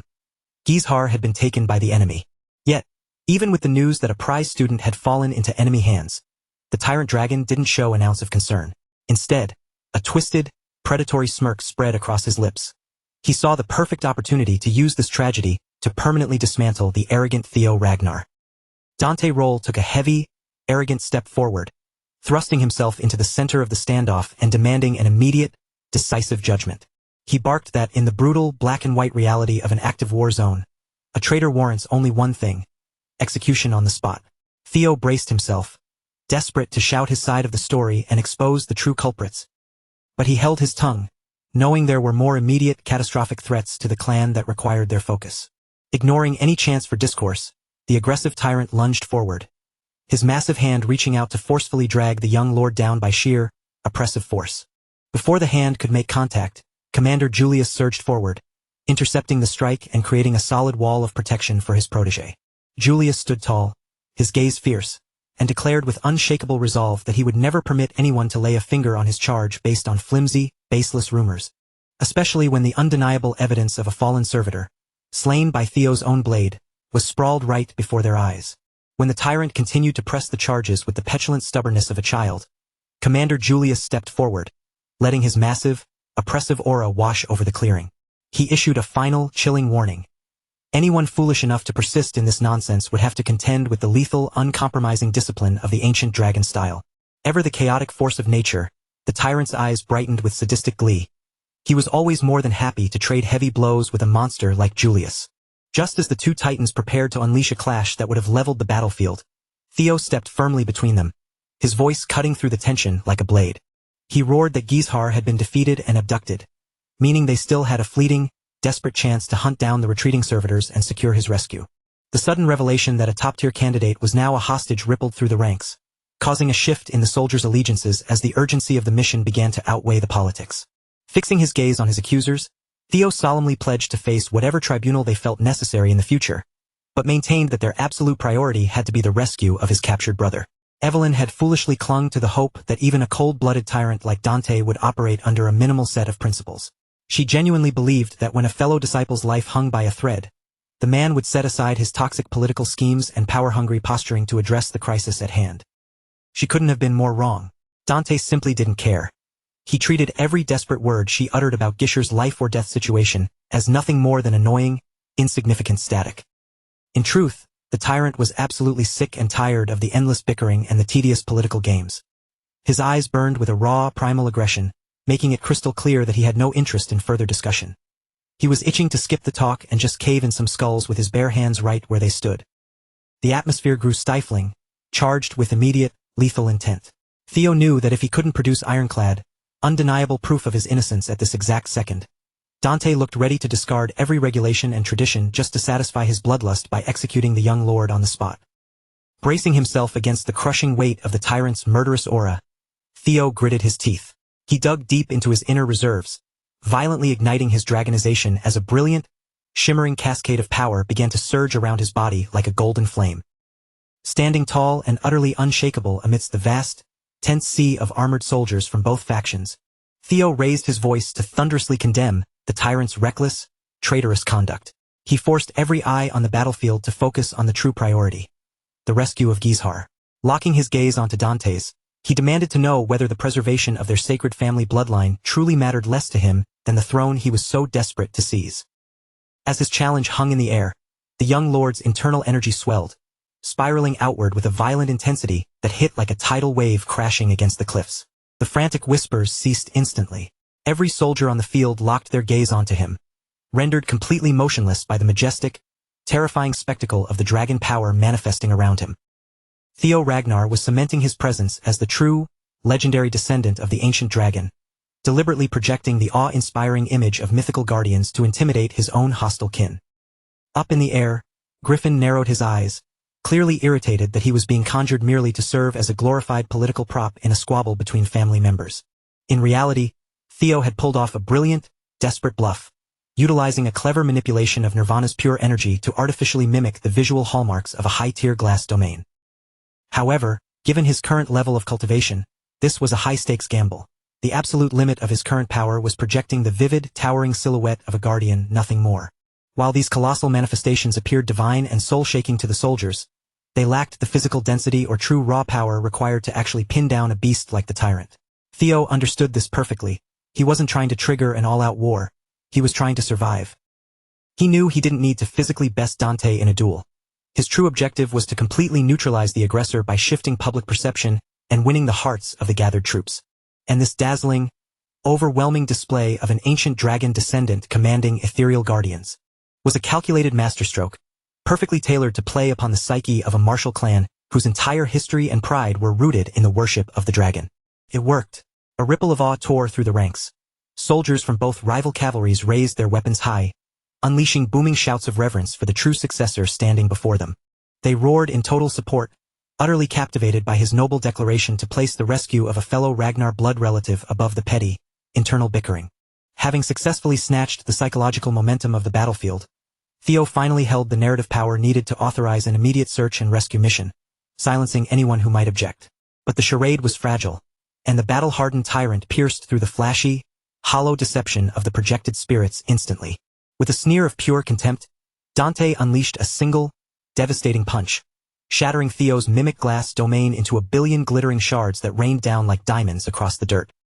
As the foundation of the technique crumbled, the grand, imposing figures of the Dragon Guardians warped, distorted, and finally melted away into nothingness, leaving the trick exposed for all to see. Standing amidst the settling dust, the tyrant intentionally cranked his voice to a booming shout, ensuring every soldier heard him loudly ridicule Theo and mock those fading, imaginary beasts. Adrenaline-fueled and blinded by rage, he spiraled into a bizarre, aggressive rant, howling that the family had grown weak, filled with blind worms, who still clung to fairy tales and were easily swayed by amateur stage magic. Dante was so consumed by his own arrogance that by the time he realized he was babbling nonsense, the damage was already done. He couldn't retract his words. He had just insulted his own men, labeling the loyal soldiers as stupid and easily duped. A thick, suffocating silence blanketed the area, and every man present stared at the tyrant with visible disgust, looking at him as if he had finally lost his mind and completely disgraced himself. Even the highly traditional elder dragon felt a surge of profound, icy offense at the sheer insolence of Dante calling their most sacred ancestral symbols lizards. Witnessing the tables turn so beautifully, Theo wisely held his tongue, remaining perfectly still while letting the hot-headed fool continue to dig his own grave with his careless, arrogant mouth. Without Theo having to lift a single finger, the tyrant's gargantuan ego had handed him a massive tactical victory. Dante Roll's toxic, disrespectful true colors were now laid bare before the entire clan, and the sacred ancestral symbols he had so flippantly dismissed might just be the very things that lead to his downfall. Sensing the sudden shift in the atmosphere but far too prideful to yield in front of his peers, the tyrant decided to double down on his aggression, opting to plow through the public backlash with sheer, overwhelming intimidation. He let out a harsh, mocking laugh, loudly scoffing that if these ancient bloodlines were meant to be so incredibly magnificent, then surely, a pathetic little brat masquerading as the inheritor should have absolutely no issue surviving a single real strike from his fist. Theo's eyes narrowed. He realized he had slightly underestimated just how unhinged and detached from reality this man truly was. Yet, just as Dante propelled himself forward, right in the middle of his illegal, blatant charge, the entire world seemed to grind to a violent, jarring halt. An unimaginably heavy, suffocating aura descended upon the battlefield, sending a shockwave of dread down everyone's spines and locking every soldier in their tracks. A single figure descended from the heavens, landing on the earth with effortless, terrifying grace. In a calm, bone-chilling tone, he asked why his elite soldiers were bickering like children instead of bringing him the severed heads of their enemies. As he spoke, the battlefield seemed to blaze with a blinding radiance, completely overwhelmed by the crushing pressure of his presence. Kyle Ragnar, the supreme ruler and patriarch of the clan, had arrived. Surveying the chaos, he couldn't help but wonder how he could ever entrust the empire's borders to a bunch of short-sighted, bickering children. The moment the armored ranks registered that unmistakable, legendary presence, the tension snapped, and every soldier simultaneously fell to their knees in a synchronized, perfectly formal greeting to their absolute lord. Julius bowed his head in respectful, deathly silence, while Dante, breaking into a cold sweat, began stammering out a frantic, desperate justification, insisting he was merely attempting to purge a traitor. He pointed a shaking, accusing finger at Theo, citing the fact that the boy was wearing their enemy's attire, a visual affront that was dragging the Ragnar name through the mud. Using this small detail as his entire defense, Dante looked up at the ruler, begging for the patriarch's official authorization to execute the boy immediately. Kyle didn't even bother glancing at him, thinking to himself that his lapdog had clearly forgotten its place, barking far too loudly and out of turn today. A vicious hound that thinks it can snap at whoever it pleases, especially while its master is standing right there, is a beast that needs to be broken and taught a severe, lasting lesson in obedience. With a mere twitch of Kyle's intent, the gravitational pressure in the air multiplied instantly. Dante's knees buckled with a sickening crack, and he was forced to fold and crash heavily into the dirt. Completely ignoring the groveling tyrant, Kyle turned his cold, predatory gaze toward the standing commanders, demanding a clear, concise report on the real tactical situation. Commander Thorkel Ragnar, one of the few warriors capable of even breathing under the patriarch's pressure, stepped forward. He clearly laid out the grim news. The fourth successor, Gishar Ragnar, had been ambushed and abducted by Troivan forces. Fully echoing the logic Theo had presented moments before, Thorkel firmly proposed the immediate formation of an elite pursuit squad to hunt down the enemy, rather than wasting another second on petty, internal political squabbles. Kyle's gaze swung away from the rest of the room, locking onto Thorkel with an intensity that made the entire hall feel suddenly empty, as if everyone else had simply ceased to exist. Within that chilling, immovable stare, he forced his son to confront a brutal, fundamental truth, one that no member of the Ragnar bloodline was ever permitted to forget. The very foundation of the Ragnar family was built upon a single, merciless law. Strength is the only currency that matters. In their ruthless world, the losers possessed absolutely no right to voice complaints, no claim to mercy, and certainly no right to continue breathing. Despite the complicated, messy history he shared with Gizhar, Thorkel found himself unable to stomach the cold directive to simply discard his own brother. If they were capable of casting aside a sibling with such callous ease, then what possible moral ground did any of them stand on to boast about their clan's supposed greatness? Once again, the patriarch cut right through that sentiment, dismissing his son's hesitation without a second thought, his voice dripping with the heavy, undeniable authority of a man who commands life and death. He made it clear that the Ragnar estate was never intended to be some cozy, sentimental home where they could huddle together and play pretend as a happy, loving family. It was a crucible, a place designed specifically for weakness to be unmasked, scrutinized, and ultimately crushed into dust. Even so, Theo stepped forward, shifting the focus of the argument entirely. He didn't try to tug at their heartstrings or appeal to brotherhood. Instead, he pivoted to something that held significantly more weight in the eyes of the Ragnars. Theo argued that if they simply abandoned Gizhar to his fate, the damage would extend far beyond the loss of a single successor. The real casualty would be the terrifying reputation, the honor, and the suffocating gravity that the very name Ragnar commanded across the realm. The Ragnars were expected to etch a fear into the souls of their enemies that ran deeper than death itself. A visceral, soul-shaking terror that would cause even the most veteran warriors to freeze, paralyzed, before they even considered raising a weapon against them. This was more critical now than it had ever been before. Any individual foolhardy enough to lay a finger on a Ragnar warrior had to be met with such a catastrophic, overwhelming response that it would serve as a permanent warning to everyone else. For Theo, this brand of absolute terror was the only effective shield against being treated with contempt.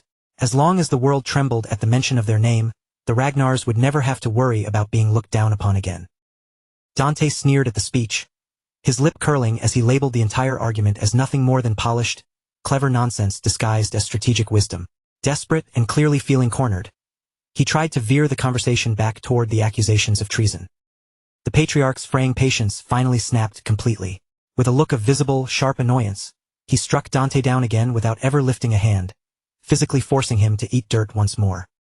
Observing the entire exchange from the sidelines, Cal couldn't help but feel a flicker of genuine respect. Theo's tongue proved to be far deadlier than any steel, and he possessed a frighteningly accurate intuition for exactly where to land his verbal strikes. The boy spoke of Ragnar honor with such unwavering conviction and polish that, for a split second, it was almost as if he were already standing at the pinnacle of the family, issuing the orders himself. It was an ingenious justification, a masterfully crafted narrative, delivered at the perfect moment, all orchestrated with the clear intention of nudging reality toward the specific outcome Theo desired. And because of that calculated brilliance, Cal decided it was worth his time to indulge him, at least for the duration of this current situation. With a sharp, decisive command, the patriarch immediately began shuffling the people in the room into rescue squads, ordering them to mobilize instantly to recover Gizhar before it was too late. As the soldiers began to scramble, the sound of clattering armor filled the hall and units snapped into formation. The atmosphere pivoted abruptly from a heated ideological debate into the cold, sharp focus of a military operation. Kyle then turned his attention back to his son, instructing Theo to hang back for a moment, mentioning that there were a few specific matters he wanted to discuss while just the two of them were present. Thorkel caught the way their father singled out Theo, focusing on him with an intensity and a specific kind of attention that was notably absent when it came to the rest of them. For a fleeting moment, Thorkel's face tightened as he processed a whirlwind of complicated, bitter emotions, but he choked them back down, bowing his head silently before turning to fall in with his unit. Meanwhile, far removed from the Ragnar encampment, the first servitor, Ein, was currently facing the full, terrifying brunt of her superior's fury. Ed Troyvin gripped her by the throat, hoisting her off the ground as if she were made of nothing but air, his rage bubbling over as he unleashed a scathing verbal assault on her failure. He was absolutely livid. He had demanded that Theo be captured and the relic brought to him, yet here she was, standing before him empty-handed. His primary servant had dared to return breathing, offering nothing more than a pathetic consolation prize. Ein scrambled to deflect the blame, citing the sudden, overwhelming intervention of the Ragnar main force as the reason for her failure. But the truth was far more nuanced. She had simply found Theo Ragnar far too intriguing to dispose of so easily, and she had made the quiet, internal decision to allow that curiosity to linger for a while longer. After landing a few more punishing blows, Ed Troyvin finally resigned himself to the failure with a bitter, sour expression. He knew that without the ancient dragon's relic, the entire resurrection ritual was functionally impossible. The priest standing nearby, sensing the tension, tentatively stepped forward to suggest an alternative, proposing that they utilize the dragon sword as a substitute for the missing relic. Among the rare and formidable weapon-type relics in existence, the dragon sword sat near the very top of the hierarchy, possessing more than enough raw power to serve as a viable replacement. However, there was a glaring issue. The Mad Dragon Emperor required an asset of that caliber to stand a chance against someone like Kyle, meaning the dragon sword couldn't simply be discarded as a mere offering to the ritual. As if Troyvin's situation wasn't already precarious enough, the Ragnar main force finally initiated their full-scale assault in earnest. They tore through the vanguard lines with unprecedented speed, pushing forward with a terrifying, unstoppable momentum, loudly proclaiming that they had arrived for no other reason than to secure their successor. Ed knew Kyle well enough to recognize how fundamentally out of character this was. The patriarch was, by nature, a man who would typically shrug off the loss of a successor, citing the very law of the strong he preached to everyone else. Deep within the facility, Gizhar finally clawed his way back to consciousness, using the last of his fading strength to provoke Ed Troyvin with a series of biting, mocking insults.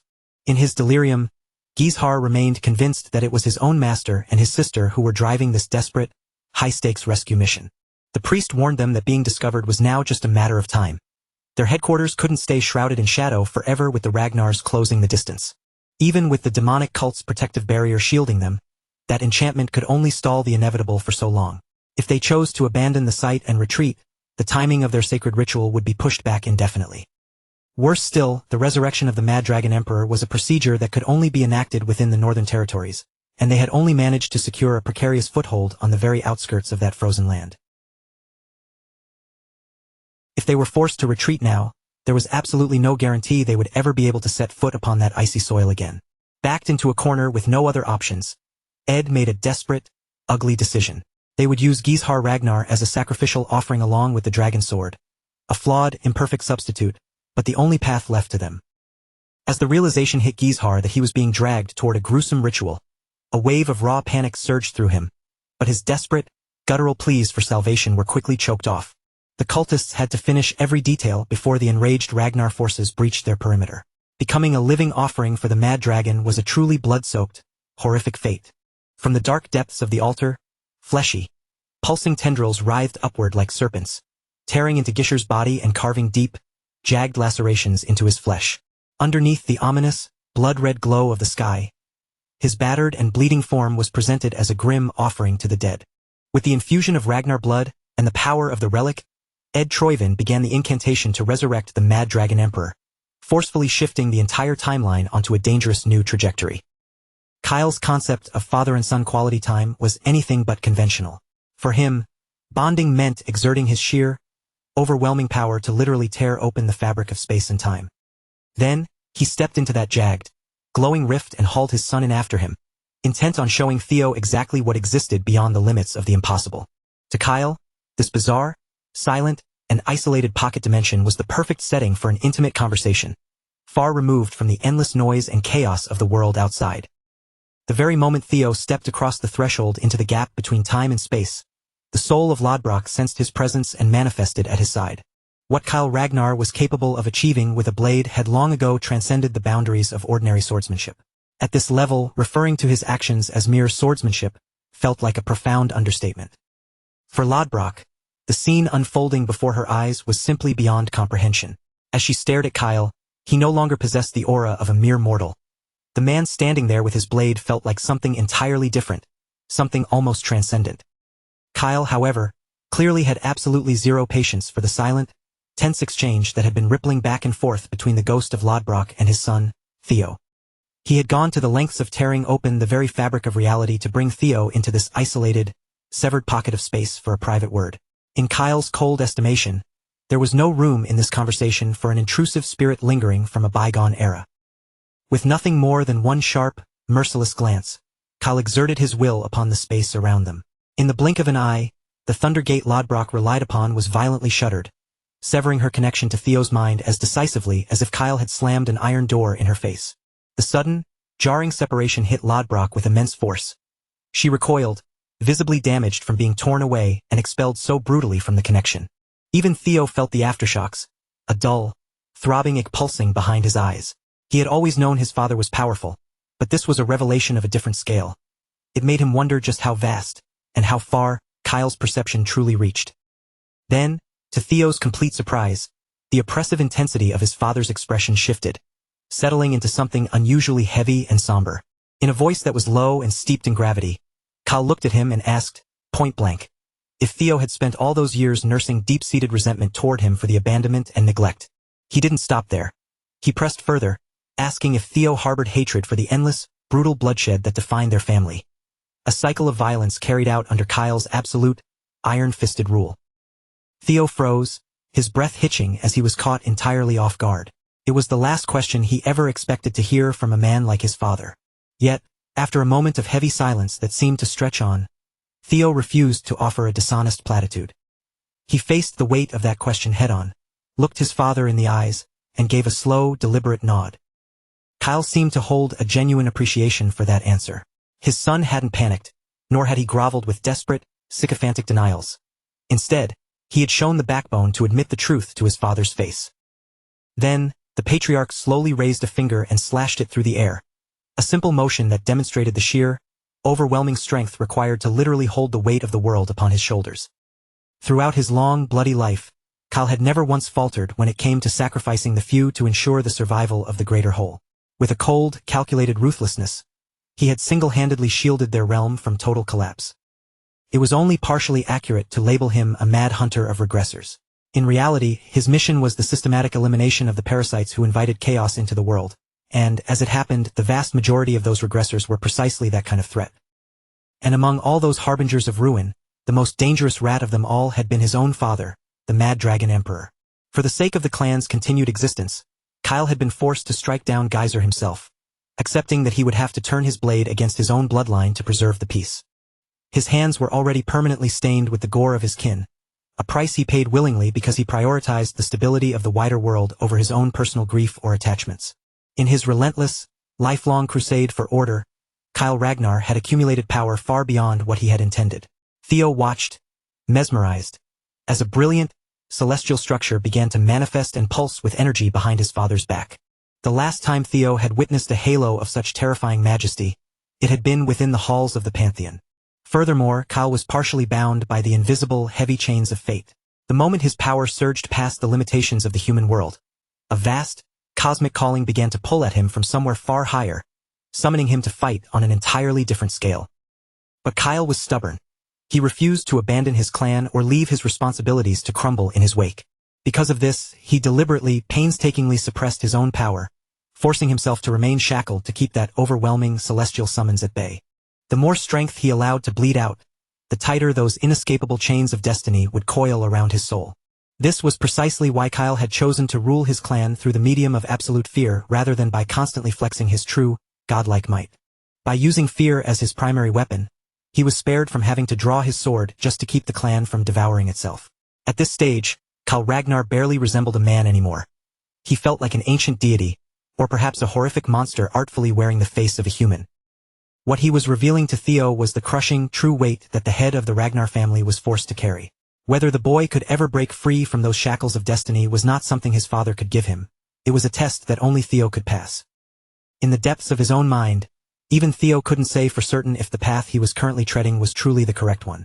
With that uncertainty, he activated Nirvana, flooding his mind with focus and expanding his mental awareness for one fleeting, powerful moment, pushing his cognition past all normal human limits. As his consciousness surged into that heightened, transcendental state, the space around them shuddered in response. With unshakable, absolute conviction, Theo declared that when the time finally came, he would take the clan, the calling, and the fate of the realm itself into his own hands. After all, his ambition was never just to sit on the throne as the family head. He fully intended to rise above his father, to eclipse him, and to surpass him in every conceivable way. Kyle couldn't help but be charmed by that level of audacity. The boy's arrogance was borderline ridiculous, but it was also chillingly familiar. Theo was, without a shadow of a doubt, his father's son. With that declaration, Kyle found one final, potent reason to remain anchored in this world, defying the cosmic call and holding the line just a little bit longer. Now the burden shifted to Theo. He had to prove that his grand confidence was more than just empty, arrogant noise. Kyle would be watching him, scrutinizing every single step he took. It was an unspoken, direct challenge from the man who sat at the very pinnacle of the world, demanding that Theo prove himself worthy to inherit the mantle of the true successor. Back in the physical realm, Thorkel and his unit had been methodically circling the perimeter, casting their net wider and wider beyond the boundaries originally marked on their maps. Yet, a lingering sense of unease gnawed at him. No matter how much ground they covered or how far they pushed into the wilderness, they hadn't encountered a single living soul for miles. Thorkel finally grasped the truth, though it was agonizingly late. A wave of bitter frustration washed over him as the reality of what had been happening around them finally clicked into place. In the empty, stagnant air just a few paces ahead, he sensed a subtle, unnatural ripple, a disturbance in the weave of the world. Without a second of hesitation, Thorkel surged forward and thrust his spear with lethal intent, as if he were attempting to impale the invisible air itself. That singular, piercing strike confirmed his worst fears. They had been effectively running in circles, trapped inside a sophisticated mirage barrier orchestrated by the demonic cult. The commander didn't hold back, tearing through the illusion by force. The false scenery was ripped away like a veil, exposing the grisly, hidden horror beneath. At the heart of the exposed headquarters, the altar crafted from raw, pulsating flesh looked as though it had violently exploded from within. Splattered, tainted blood coated every surface, painting the entire hideout in a sickening, deep, and unnatural shade of red. The Ragnars immediately mobilized, fanning out across the gore-soaked site, their eyes darting into every dark corner and crevice to hunt for clues about what had transpired. The confirmation arrived all too soon. They discovered the withered, discarded remains of Lord Gizhar Ragnar, a corpse that was completely lifeless, drained of all vitality, and barely recognizable as the man he once was. When Anchio heard news so horrifyingly absurd, she didn't wait for permission. She shoved her way forward toward the remains of the flesh altar, heedless of anyone attempting to stand in her way. Her fury was a living thing, so sharp and dangerous that she openly threatened to kill any man foolish enough to try and block her path. The Black Snow investigators delivered their report, their voices thick with the crushing tension of people standing in the epicenter of a nightmare, surrounded by nothing but blood, ruin, and the debris of a ritual that had spiraled into total catastrophe. The air was thick with a heavy, stifling silence, providing Anchio with the solitary space she desperately required to begin mourning the brother she had just seen stripped from her life. Anchio Ragnar was completely devastated, shaken to her very core by the senseless, brutal death of her reckless brother. Gishar's life had been snuffed out in an instant, and for her, the emotional wound was still agonizingly fresh. Standing nearby, Thorkel was trapped in his own personal purgatory, unable to stop tormenting himself with the haunting, repetitive thought that if he had only uncovered that hidden location a mere heartbeat sooner, he might have been able to drag his brother back from the brink of death. Thankfully, Julius remained a steadfast presence by his side, silently offering him the quiet companionship he needed to weather the aftermath. Every corner of the scene was littered with the grotesque, chilling remnants of the demonic cult's vile rituals. Between the hollowed-out corpse of their kin and the lingering, sickly residue of energy left behind by the relic, the grim reality of what had transpired here was painfully, undeniably clear.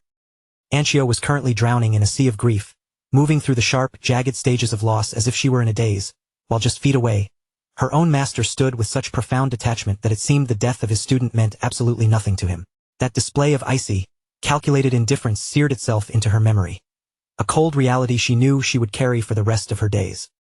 The tyrant showed no interest in checking on his remaining student or offering even a shred of comfort to ensure she wasn't shattering under the weight of her trauma. Instead, his gaze was fixed elsewhere. He was far more concerned with analyzing, and perhaps even admiring, the audacious, high-stakes move that Ed Troyven had managed to pull off right under their noses. By this time, Kyle and Theo had emerged from the shimmering, unstable rift in space and time, successfully returning from the isolated, ethereal realm where they had held their secret discussion. The very moment they stepped back into the physical world, they were both struck by a familiar, foul, and unmistakably rotten stench permeating the atmosphere. Kyle didn't flinch, instead offering a remark laced with a dark, twisted sense of humor, as if the prospect of cutting off his own father's head all over again was little more than an amusing chore. An intuitive chill settled over the landscape. The atmosphere seemed to thicken and grow heavier, signaling that something seismic in the natural order had just shifted.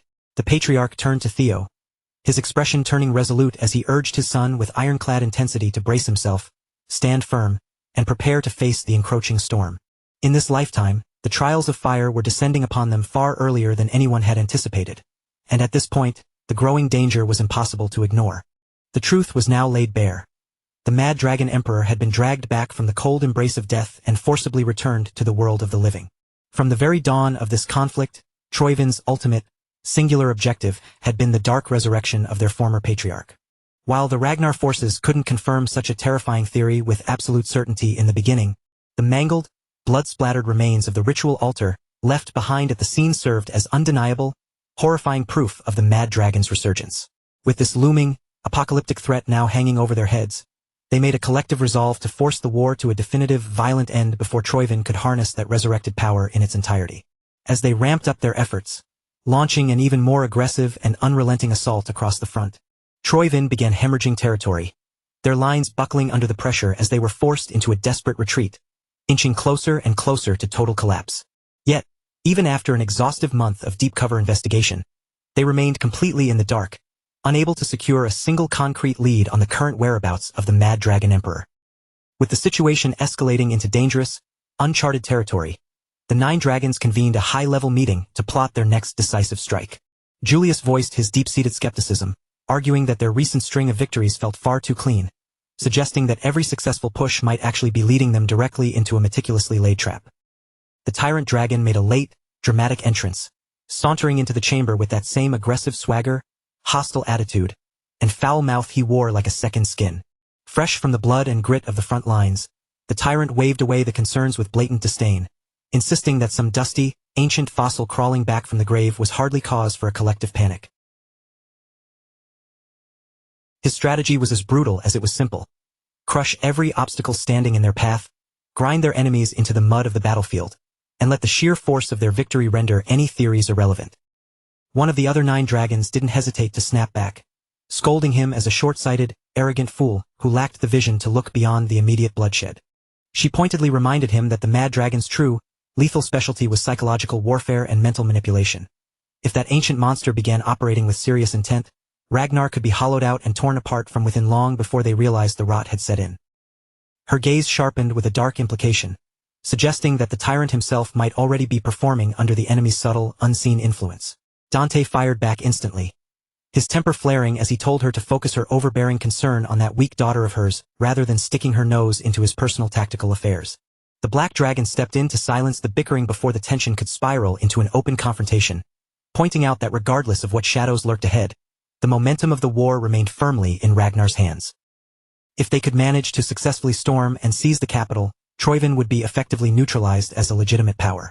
Holding fast to the strategic goal the Black Dragon had just laid out on the table, Dante pressed the others to greenlight his proposal, demanding authorization to lead his forces against the Troivin capital and crush their resistance once and for all. 3 days prior to the final, all-out assault, the white-armored dragon cavalry was already deep in the final throes of preparation, the air humming with the frantic, brittle tension of soldiers standing on the precipice of the war's concluding battle. By that stage, a shared, weary exhaustion had settled over the camp. Every soldier and commander harbored the same simple, burning wish, for this endless, brutal war to finally reach its finish line. Selford, ever the instigator, teased Erin by suggesting she should make an appearance in that odd, distinct dress of hers for the upcoming victory ceremony.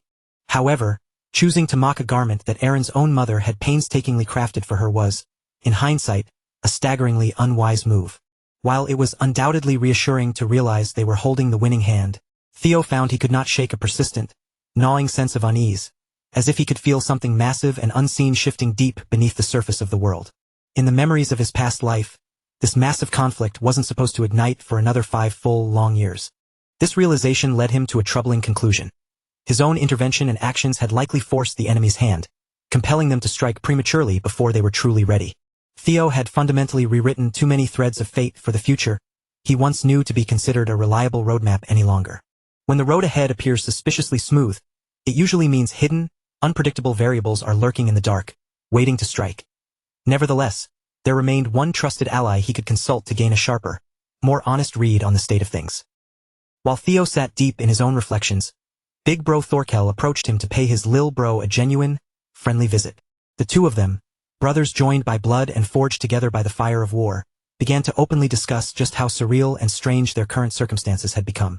Thorkel jokingly poked fun at his little brother for carrying the weight of the enemy's potential strategies entirely on his own shoulders, laughing off his concerns and claiming he sounded more like a worried traitor than a hero, though he quickly brushed it off as mere banter. Yet, amidst that comfortable back and forth, Theo was struck by the sudden, guilty realization that he had never found the right moment to properly thank Thorkel for his help during the last ordeal. Even though the shadow of their fallen brother, Gishar, loomed large after his tragic and agonizing end, the prestige and dominance of the Ragnar name would continue to tower over everyone else. Commander Thorkel held an unwavering, absolute belief that the strength of the bonds tying them together inside Ragnar would be the decisive force that carried them through the fire and into final victory. The playful light in Thorkel's eyes slowly dimmed, his demeanor shifting into something far more serious and grounded. Fixing his gaze directly on his younger brother, he asked one simple, heavy question. What kind of legacy did Theo truly envision for the Ragnar name in the years to come? Theo didn't hesitate.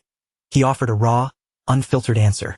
The vision he held for the future of their clan wasn't one built solely upon the cold, brutal law of the strong, that relic of the past that governed everything they knew. He was keenly aware that to many in their circle, such a perspective might sound remarkably naive, or perhaps like the idealistic rambling of a child who didn't understand the harsh realities of their world. Even so, Theo remained firm.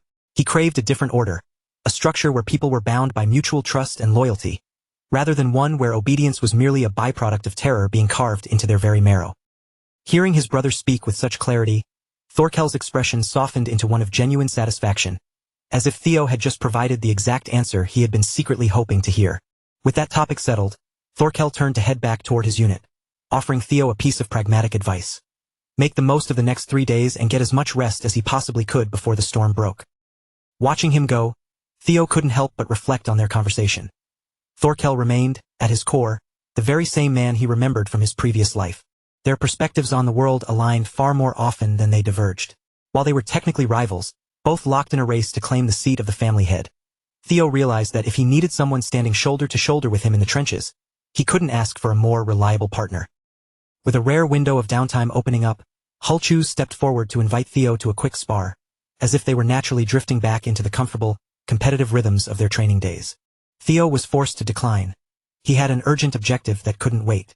Without losing a second, he signaled for his partner, Umbra, and with a fluid motion, he vaulted onto the beast's back, preparing to take to the skies to investigate the uncertainties of the future for himself. Left alone in the sudden silence of the camp, Commander Thorkel spent the quiet moments replaying Theo's words over and over in his head. He felt a deep, sincere sense of pride in his brother, pride in the man Theo was becoming, which only reinforced the fact that he could never truly view such a person as an enemy. As Thorkel lingered, taking a much-needed breath of fresh air, his attention was caught by a strange sight, an elderly man appearing out of nowhere, struggling desperately to traverse a wild, turbulent river. The old man's legs suddenly buckled under the immense pressure of the surging current, and for a terrifying second, it seemed certain that the roiling water would drag him under and sweep him away. Acting on instinct, Thorkel surged forward, closing the distance in an instant to haul the man from the water before the river could claim him. The commander urged him to take a safer path, suggesting he follow the bank to the bridge, even if it meant a much longer trek. But the desperation etched into the old man's face made it clear that time was a luxury he didn't have. He couldn't afford the delay. Hidden safely within his pack were rare medicinal herbs, destined for his gravely ill grandson who lay waiting on the far bank. Thorkel, ever guided by his innate sense of honor and kindness, didn't hesitate. He simply turned, knelt slightly, and offered the man his back. With the old man clinging to him, the commander plunged into the churning torrent, wading through the treacherous water while engaging in casual, easygoing conversation, as if they were merely strolling down a quiet country lane. As the old man began sharing stories about his own family, he gently turned the tables, asking Thorkel about his own lineage. But in reality, Thorkel had never felt a true, warm connection to his father. Kyle Ragnar had been brutally clear. Their clan was not a sanctuary for those who wanted to play pretend at being a normal, loving family. That simple question hit a raw nerve, leaving Thorkel feeling a sudden, unexpected wave of melancholy. As the far shore came into view, the old man extended a warm invitation for Thorkel to come to his home and break bread with him. The commander politely declined, but the old man clearly had no intention of accepting a refusal. In that split second, the atmosphere curdled, and the grip the old man held on Thorkel's back tightened into a painful, suffocating hold. Thorkel realized too late that he had made a fatal error. He had exposed a chink in his emotional armor to the one entity he should have kept at a distance at all costs. The old man dissected him with clinical, terrifying accuracy, speaking aloud the very vulnerabilities and secret longings Thorkel had been hiding deep within his heart. Once Thorkel's mind was snared in the old man's psychological web, the Mad Dragon Emperor dropped the guise, revealing his true self and extending a chilling invitation for Thorkel to walk into the darkness. While his brother was being systematically ensnared by the grandfather's sinister, creeping influence, Theo was busy cutting through the night sky, soaring near the boundary forest of the Demon Sea, just north of the sprawling Ragnar territory. His target was the Ghost Castle, a legendary, hidden stronghold protected by a barrier of immense, ancient power. The estate only unveiled itself to the mortal world during the deepest hour of midnight, when the potency of the seal flickered and waned. This elusive sanctuary belonged to none other than the formidable Hilda Ragnar, the family head who had reigned 2 generations before them. Umbra and Theo arrived at the perfect, calculated moment to slip through the perimeter. Contrary to the eerie moniker of Ghost Castle, the grounds were immaculate, orderly, and clearly maintained with extreme care. As Theo stepped across the threshold of the gates, he felt a surprising flicker of genuine excitement at the prospect of conversing with such a cryptic woman. Since Hilda had shown him a measure of goodwill and fascination during the nomination ceremony, he reasoned that she likely wouldn't attempt to strike him down the moment he entered her domain. Even so, he was no fool. Theo had already mapped out a potential escape path, just in case the meeting turned hostile. With his guard up, he ventured deeper into the Ghost Castle, navigating the hauntingly quiet corridors. Before long, the walls began to shimmer, revealing ethereal projections of a woman locked in a process of painful, relentless, and self-sacrificing training. The images were intangible, mere phantoms he could perceive but never physically touch, which suggested that what he was witnessing were remnants of the past manifested through high-level illusion magic. It was clear that Hilda herself had orchestrated these visions, choosing to peel back the curtain of her history and show Theo these intimate fragments of her life. As he pressed forward, the depictions of grueling martial training began to shift and warp, bleeding into jagged, chaotic visions of war, where the very atmosphere seemed to thicken with violence and malice. In an instant, the scenery dissolved, and Theo found himself standing in the epicenter of a raging battlefield, surrounded by the raw, suffocating chaos of total war. The sheer, crushing weight of the aura radiating from the woman before him was so intense that Theo's body reacted defensively before his conscious mind could even process the threat, and his muscles coiled tight, his instincts screaming for battle, even though the woman standing in front of him was nothing more than a masterfully crafted illusion. For reasons that remained shrouded in mystery, the Grand Matriarch began to pull Theo into the fractured remnants of her own history, effectively peeling back the layers of her life and allowing those long-buried, traumatic memories to unfold in visceral detail before him. Before Theo had the chance to even collect his thoughts, the world shifted violently. In a heartbeat, he was no longer standing in a hallway. He had been transported directly into the heart of Hilda's grand throne room, as if he had been physically dragged through the veil of time itself. Throughout the vast, echoing chamber, rows of Hilda Ragnar's most loyal soldiers stood in rigid, perfect formation, their gazes cast downward in absolute, solemn reverence. The sheer atmospheric weight confirmed that this was yet another piece of a forgotten past, resurrected and forced into the present for Theo to witness. Theo realized with sudden clarity that he wasn't just observing a random collection of events. He was being forced to view one specific, recurring iteration of Hilda's turbulent existence. In this particular life, Hilda's journey met its gruesome conclusion within the walls of her own sanctuary, as she collapsed amidst a tidal wave of carnage and a bloody, soul-crushing nightmare that consumed everything she had ever built. For Theo, watching a figure of such immense, overwhelming power be brought to her knees was a jarring, almost impossible concept to wrap his head around. The scene of her demise, played out in such a graphic, grotesque, and unceremonious fashion, felt so surreal that it left a lingering, icy dread hanging in the air of the vision. Then, with a jarring snap, the memory fractured and looped back, dragging Theo once again into the cycle of Hilda training with a level of ferocity and focus that bordered on madness. As these layered visions continued to cascade over one another, the meaning of their first meeting finally clicked into place. With only a singular, piercing glance, Hilda had looked past his defenses and immediately identified him for what he was, a fellow regressor. Hilda didn't bother with deception or modesty. She confirmed the truth openly. She was indeed a regressor, walking the same lonely path as Theo, though she had reached a terrifying milestone. Her allotted number of lives had been completely exhausted. Whenever a regressor falls, the end is never final. They do not fade into the afterlife. Instead, they are violently yanked back to a predetermined point in time, forced to endure the struggle all over again from the starting line. The illusions flickered like a dying candle, showcasing Hilda's evolution through cycle after cycle, each iteration pushing her boundaries further and hardening her spirit more than the last. In one of these timelines, she abandoned all pretense of diplomacy, seizing control through an absolute, brutal display of violence. She decapitated her rivals and mounted their severed heads on pikes surrounding her castle, a gruesome, unwavering warning to any who dared to oppose her. In that era, Hilda stood as an untouchable force of nature, a goddess of war whom no enemy could hope to topple, regardless of how desperate their efforts were. Yet, her ultimate downfall didn't come from a battlefield opponent. It came from the man she loved. In a moment of cold betrayal from behind the throne, he drove a blade through her heart, passing judgment on her for the mountain of sins she had amassed. To his eyes, Hilda had devolved into a wretched monstrosity, a creature so repulsive and terrifying that he could no longer bear the simple act of looking at her. However, as the steel pierced her chest, Hilda wasn't consumed by the typical pathetic tears of regret or sorrow. Instead, her soul was set ablaze with a pure, concentrated fury. Fury directed at herself for having overlooked such a fatal, pathetic blind spot. With her final, jagged breath, she uttered a venomous vow. In her next life, she would not just defeat him, she would grind him beneath the weight of a terror so vast it would leave him broken. If he was physically incapable of enduring the sight of her, she would accept that reality without a single moment of hesitation. Following that memory, the visions dissolved into an unrelenting, endless stream of slaughter, compelling Theo to watch an exhausting, merciless record of blood that seemed to have no end. Though Hilda perished repeatedly, the body count she left in her wake inflated with every new cycle, until the dying screams, the wreckage of empires, and the spray of blood began to meld into one agonizing blur. From the panoramic view of her history, Theo realized with a sinking heart that no matter how many times Hilda restarted her journey, she had never once succeeded in escaping that identical, hollow tragedy at the finish line. At this point, it was nearly impossible to discern what exact trauma had pushed her spirit over the precipice of sanity. Was it the grinding, repetitive nature of these lives that slowly corroded her mind?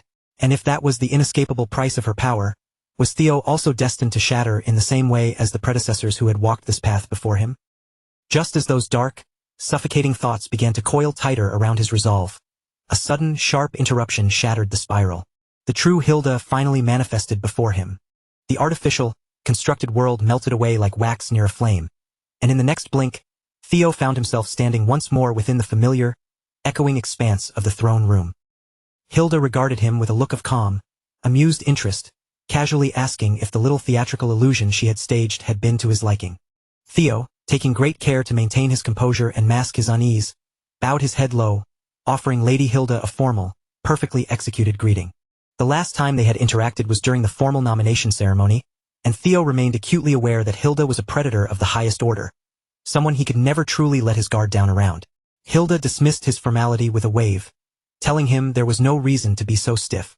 After all, the two of them shared secrets that ran far deeper than anything ordinary mortals could ever hope to comprehend. Then, with a casual, almost dismissive flick of her finger, the very fabric of reality seemed to bow to her whims, and the entire room began to contort and shift around them. The cavernous, desolate throne room dissolved, fading from existence as if it were nothing more than a trick of the light, and in its wake appeared an intimate, warm dining hall, perfectly staged so that they might sit, share a meal, and speak with far greater comfort. However, what truly caused Theo's heart to skip a beat wasn't the sudden change in scenery.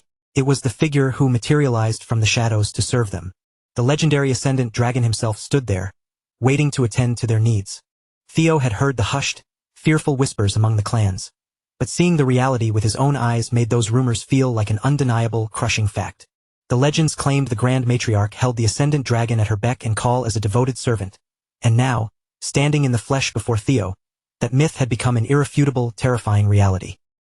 Who could have dared to dream that a being of such celestial, world-ending power would be reduced to personally pouring wine and serving steak to Theo at a dinner table? Hilda caught the flicker of guarded shock on Theo's face and provided a calm, chilling assurance. The Ascendant Dragon was entirely trustworthy, having remained anchored by her side through an endless succession of lifetimes. Yet, even for a woman like Hilda, the limits of her power were tightening. Her ability to trigger these regressions had finally reached its absolute, hard-coded limit. She confessed that she lacked any formal method to calculate exactly how many cycles remained in her reserve. In her own case, It had transitioned into a hollow, internal sensation, a gut-level awareness that told her exactly how many lives she had left to burn. It wasn't a calculation or a number. It was an abstract, creeping instinct that silently tracked the dwindling store of her reincarnations. One glaring discrepancy remained. Hilda was completely ignorant of the system window that governed Theo's life. Unlike her vague, internal intuition, the system provided Theo with precise, data-driven feedback at every turn. Theo steered the conversation toward his father, the current patriarch, to see what reaction he could bait out of her. He recounted his recent interaction with Kyle, specifically detailing the moment when the patriarch shed his human facade and unveiled his true, ascendant state. The very moment the word ascension left Theo's lips, Hilda's expression soured, her features sharpening as the air in the room plummeted in temperature. She turned her gaze onto Theo, her eyes cold as winter, and asked if he had already looked upon the face of the Pantheon with his own 2 eyes. Hilda found the very notion completely impossible to swallow. To her eyes, the idea that a mere brat, someone still navigating the turbulent waters of his very first regression cycle, could have possibly pushed himself to such a height was simply laughable. It was borderline absurd. Noticing the dark storm clouds gathering in her expression, the ascendant dragon felt compelled to intervene, stepping forward with a calm, measured demeanor to soothe Hilda before her mounting irritation could fully boil over into an explosive temper. Surprisingly, his diplomatic intervention proved remarkably effective. Even though Hilda's gaze remained sharp, cold, and piercing, as if she were merely a single, jagged breath away from lashing out to tear Theo to pieces, she visibly reined in her hostility. Following a heavy, suffocating silence that stretched between them, Hilda finally relented, conceding that whenever the conversation veered toward the volatile subject of ascension, she had a bit of a blind spot, proving herself far too sensitive and reactive. With that tension momentarily diffused, she pulled back the curtain on the truth regarding Kyle Ragnar. At this very moment, Kyle wasn't relying on anything other than sheer, unadulterated willpower to stave off the persistent tug of the Pantheon and force his physical form to linger in the mortal realm. It was clear, Kyle wouldn't be ascending at this exact second, but the clock was ticking. If he persisted in sticking his nose into the complex machinations of the world, those metaphysical restraints would only constrict further, tightening until the irresistible call of the Pantheon became impossible to ignore. That, right there, was the cold, calculated reason the patriarch had chosen to hover on the periphery like a detached, useless spectator, watching his own kin tear one another apart without feeling the need to intervene. Hilda didn't feel the need to sugarcoat a single word. She laid the reality out with brutal, cutting precision. If anything, her tone carried a dangerous, taunting edge, as if she were actively challenging the patriarch to step up and strike down his own grandmother before he finally surrendered his hold on the mortal plane for good. For Theo, that revelation was the missing piece he had been hunting for. The answer hit home with devastating clarity. He finally held the confirmation he needed regarding the secret circumstances behind his father's impending ascension. With that vital detail locked into place, Kyle Ragnar's sudden, puzzling decision to retreat into seclusion just before the chaos of the Great War in Theo's previous life now clicked into focus, finally making perfect sense. Even so, Theo hadn't undertaken this arduous journey just to sit back and collect crumbs of information he had already half-deduced on his own. He had sampled enough of the appetizer. He was starving for the main course. Hilda, possessing the keen instincts of a seasoned regressor, read him like an open book and didn't seem the least bit shocked by his demand. Back in the grueling days when he had operated within the Black Snow organization, Theo had managed to scavenge bits and pieces of lore tied to the legend of Hilda. In those hushed stories, Hilda was revered with almost godlike status, primarily because of her legendary parchments, prophetic records of the future, granted exclusively to those who could offer enough profit or unwavering loyalty to earn them. Essentially, those ancient parchments were nothing less than divine foresight, captured and sealed within fragile scrolls. Once Theo grasped that Hilda had lived through the cycle of life and death time and time again, the terrifying accuracy of those prophetic documents became infinitely easier to accept. After all, she had undoubtedly spent an eternity accumulating a staggering wealth of knowledge from one lifetime to the next, hoarding secrets across more incarnations than any mortal mind could reasonably comprehend. Now, with the chilling threat of the Mad Dragon Emperor's resurrection looming like a guillotine over the entire clan, Theo felt a desperate, gnawing need to get his hands on one of Hilda's parchments, no matter how steep the price of admission might be. Hilda made it abundantly clear that these scrolls were not your run-of-the-mill treasures. They were forged by burning away fragments of her own existence, sacrificing pieces of her own life force to record the future. And today, the specific records she had chosen to lay upon the table were intrinsically linked to the rise of the future magical empress, Cassandra. Naturally, information of that staggering caliber was never going to be gifted away out of the goodness of her heart. Hilda leaned in, offering him a proposition with the knowing tone of one regressor addressing another. She promised a fair, transparent exchange for a brief, flickering glimpse into what was to come. The price was simple but steep. Theo was to pledge himself as her personal disciple and surrender every single, intimate detail about his own regression cycle. Theo didn't even grant her the courtesy of finishing her pitch. He cut her off immediately with a flat, cold rejection. Hilda's features sharpened instantly, a flicker of genuine irritation crossing her face. It was blatantly obvious she hadn't been turned down, or spoken to with such defiance, in a very, very long time. Theo didn't mince words, making it clear that he had absolutely zero intention of becoming a pawn in her meticulously crafted, long-standing political games. Even though decades had slipped by since Hilda formally abdicated her position as head of the family, there remained one incredibly effective, albeit subtle, avenue for her to manipulate Kyle's era. She could easily position herself as the invisible, iron-fisted power lurking in the shadows behind the next family head. In that moment, the realization hit Theo. Hilda had only dangled those memories of her past lives before him to manufacture a false sense of solidarity, but for him, it achieved the exact opposite effect. Those glimpses into her history didn't make him trust her. Instead, they laid bare her obsession with power, revealing that it wasn't all that different from the twisted madness that drove the Mad Dragon Emperor. At that realization, the air around Hilda turned frigid, her aura plunging to sub-zero temperatures. She finally understood that trying to approach this young man with a velvet glove had been a fundamental strategic error. Within the brutal hierarchy of this family, gentle persuasion and kindness were nothing more than empty gestures. In the end, the ironclad rule of the strong was the only law that mattered. The very air surrounding Theo began to warp and groan, pressing in on him with a crushing, suffocating weight as reality itself buckled under the sheer force of Hilda's domain. Without a second to process the change, Theo was violently yanked from his surroundings and cast headlong into the heart of her lethal, illusory domain. Once inside, Hilda offered him one final, ultimatum-style chance. The door to negotiation was officially slammed shut. He could either choose to be spared, bowing his head to become the Grand Matriarch's disciple, or face the grim, agonizing punishment awaiting those who dared to defy her. Trapped within that disorienting domain, Theo found himself suddenly surrounded by enchanting, spectral apparitions that closed in from the darkness, narrowing the distance from every possible angle. They gripped him with ethereal strength, pinning him firmly in place, their presence bearing down on him like a physical weight as they began the slow, agonizing process of dismantling his will. The Grand Matriarch showed no mercy, immediately unleashing her eerie, crystalline domain with full force, the kind of overwhelming, terrifying display that would have forced anyone else to drop to their knees and beg for surrender. Hilda had lived for too long and tasted victory too many times to entertain the possibility of failure today. Whatever it was she set her sights on, she would have it, even if she had to grind it into nothing but dust and jagged pieces first to make it her own. In her mind, a rookie regressor like Theo shouldn't have been any different from the countless others she had dominated throughout her long, storied history. According to Farrell's assessment, exactly 60 seconds had ticked by on the outside. That was the entirety of the time that had passed since Hilda snatched the young lord away and pulled him into her trap. But inside the distorted time of her domain, Theo had already been locked in a grueling, hour-long struggle. By all rights, his spirit should have been frayed, shattered, and utterly broken by now. Instead, the first thing to shatter under the pressure wasn't Theo's iron resolve, but the very foundation of Hilda's domain. With his dragonization surged to its peak and his nirvana state fully ignited, Theo began to force his way out, shattering the suffocating pressure that was designed to grind him into oblivion. Inside the suffocating, crushing weight of the domain, Theo's sheer willpower and physical endurance hit an entirely new peak.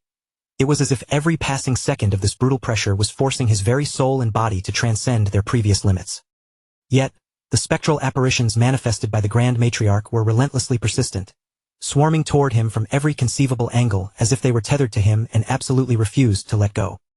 No matter how many of these ghostly phantoms Theo managed to slice through or shatter with his blade, their numbers only seemed to multiply, swelling in strength as if the very fabric of the domain was churning them out endlessly. With no other options left, Theo was forced to dig deep and exhaust every final reserve of his energy, pushing his muscles and spirit far beyond the safety margins of what his body should have been capable of withstanding. After an grueling, unbroken hour of this relentless, life-or-death struggle, the impossible finally happened. He managed to create a fracture in the restrictive domain surrounding him. It was a tiny, jagged splinter of an opening, barely a hairline crack in the oppressive space, but for a combatant as sharp as Theo, that microscopic window was exactly what he needed before the barrier could knit itself back together. Even as Hilda's terrifying domain continued to bear down on him, relentless in its intent to crush his spirit and force him into total submission. Theo concentrated, pulling a slithering, dark shadow from the deepest recesses of his own internal power. With a focused gesture, he pointed directly at the fissure and released Umbra in its covert, stealthy form, launching the tiny shadow dragon toward that fragile, shimmering gap. Umbra clearly understood the gravity of the situation and the precise nature of Theo's intent. Without a moment of hesitation, he darted toward the crack like a bolt of dark lightning, as if he had been waiting for that exact command. It was an incredibly narrow escape, but Umbra ghosted through the gap at the final split second, successfully slipping out just before the shimmering barrier sealed itself shut once more. On the outside of the domain, Hilda's sharp instincts immediately picked up on the disturbance. Her eyes narrowed as she watched the small, dark shadow entity snake its way out through the crack. It moved with such calculated silence, yet it was never going to truly escape her piercing gaze. Hilda was already well aware of the nature of Theo's demonic shadow dragon, and when Farrell cautiously asked if he should pursue the creature, she coldly dismissed the suggestion, remarking that there was absolutely no reason to waste her time or effort chasing down a beast that had supposedly abandoned its master to run. In reality, she was far more preoccupied with the startling fact that Theo had actually managed to fracture her glass domain. Even Robert, the formidable black dragon himself, had required over 3 minutes of intense effort to break free the first time he encountered this technique. Because Theo had shattered that long-standing record, Hilda decided that her game wasn't over yet. She wanted to keep him trapped and continue tormenting him for a while longer. Farrell offered a quick, obedient word of praise, hailing her decision as a brilliant move, maintaining the exact level of sycophantic devotion expected of him. But beneath that mask of loyalty, a seed of unease was growing, as he began to worry that one of Hilda's most dangerous and ancient habits was beginning to resurface. Whether or not Theo was a legitimate successor candidate, he was still ultimately just a young swordsman, and from Farrell's perspective, Hilda was clearly crossing a line by pushing the boy this far. Hilda's current life cycle had already spanned a staggering 150 years, and when one added up the endless, repeating sequences of all her past lives, no living person could truly fathom the true depth of her age or experience. Farrell despised the thought of seeing such a rare, promising talent wither away before reaching his full potential, but his commitment to the Grand Matriarch remained absolute and unbreakable. Hilda's cold demeanor finally shifted, but only because she sensed an uninvited guest crashing into her domain. She gestured for Farrell to stand down, her expression suggesting she had anticipated this dramatic arrival all along. And just as she expected, the intruder made a thunderous entrance, shattering through the ceiling with enough raw power to shake the very foundations of the room. Standing there, radiating authority, was none other than Robert Ragnar, the Black Dragon. Robert's gaze locked onto the glass-like domain, and the sight clearly evoked painful, vivid memories of the times he had been subjected to that exact same, suffocating torture during his own youth. Then, with nothing more than a casual, sharp flick of his finger from the outside, he shattered the entire construct as if it were nothing more than fragile, worthless shards of glass. Robert had never had any patience for Hilda's sadistic, twisted games, especially not when the life of Theo Ragnar was hanging precariously in the balance. Moments later, the air was filled with the sound of Theo coughing violently, expelling a thick, repulsive black substance before he finally managed to peel his eyes open. Umbra had truly come through for him. That little shadow dragon had successfully delivered the message and brought the help Theo had been desperate for. Theo had suspected that Robert had been shadowing his movements ever since his private conversation with the Patriarch. It wasn't exactly a secret, given that the Black Dragon had dropped more than a few hints about his proximity during their recent encounters. In all likelihood, Robert had been dispatched by Theo's father to keep a watchful eye on him from the shadows. Yet, in Theo's eyes, Robert had always felt less like a cold, calculating spy and more like a silent, steadfast guardian lurking nearby just in case things turned lethal. Even though Theo attempted to play it cool and act as if he had no idea Robert knew better, he was all too aware of how sharp, cunning, and calculating the young man actually was. Regardless, Theo offered a sincere word of thanks to the Black Dragon for intervening, while clearly signaling that from this point forward, he was capable of managing his own escape. Of course, Hilda had no intention of allowing them to walk away unscathed.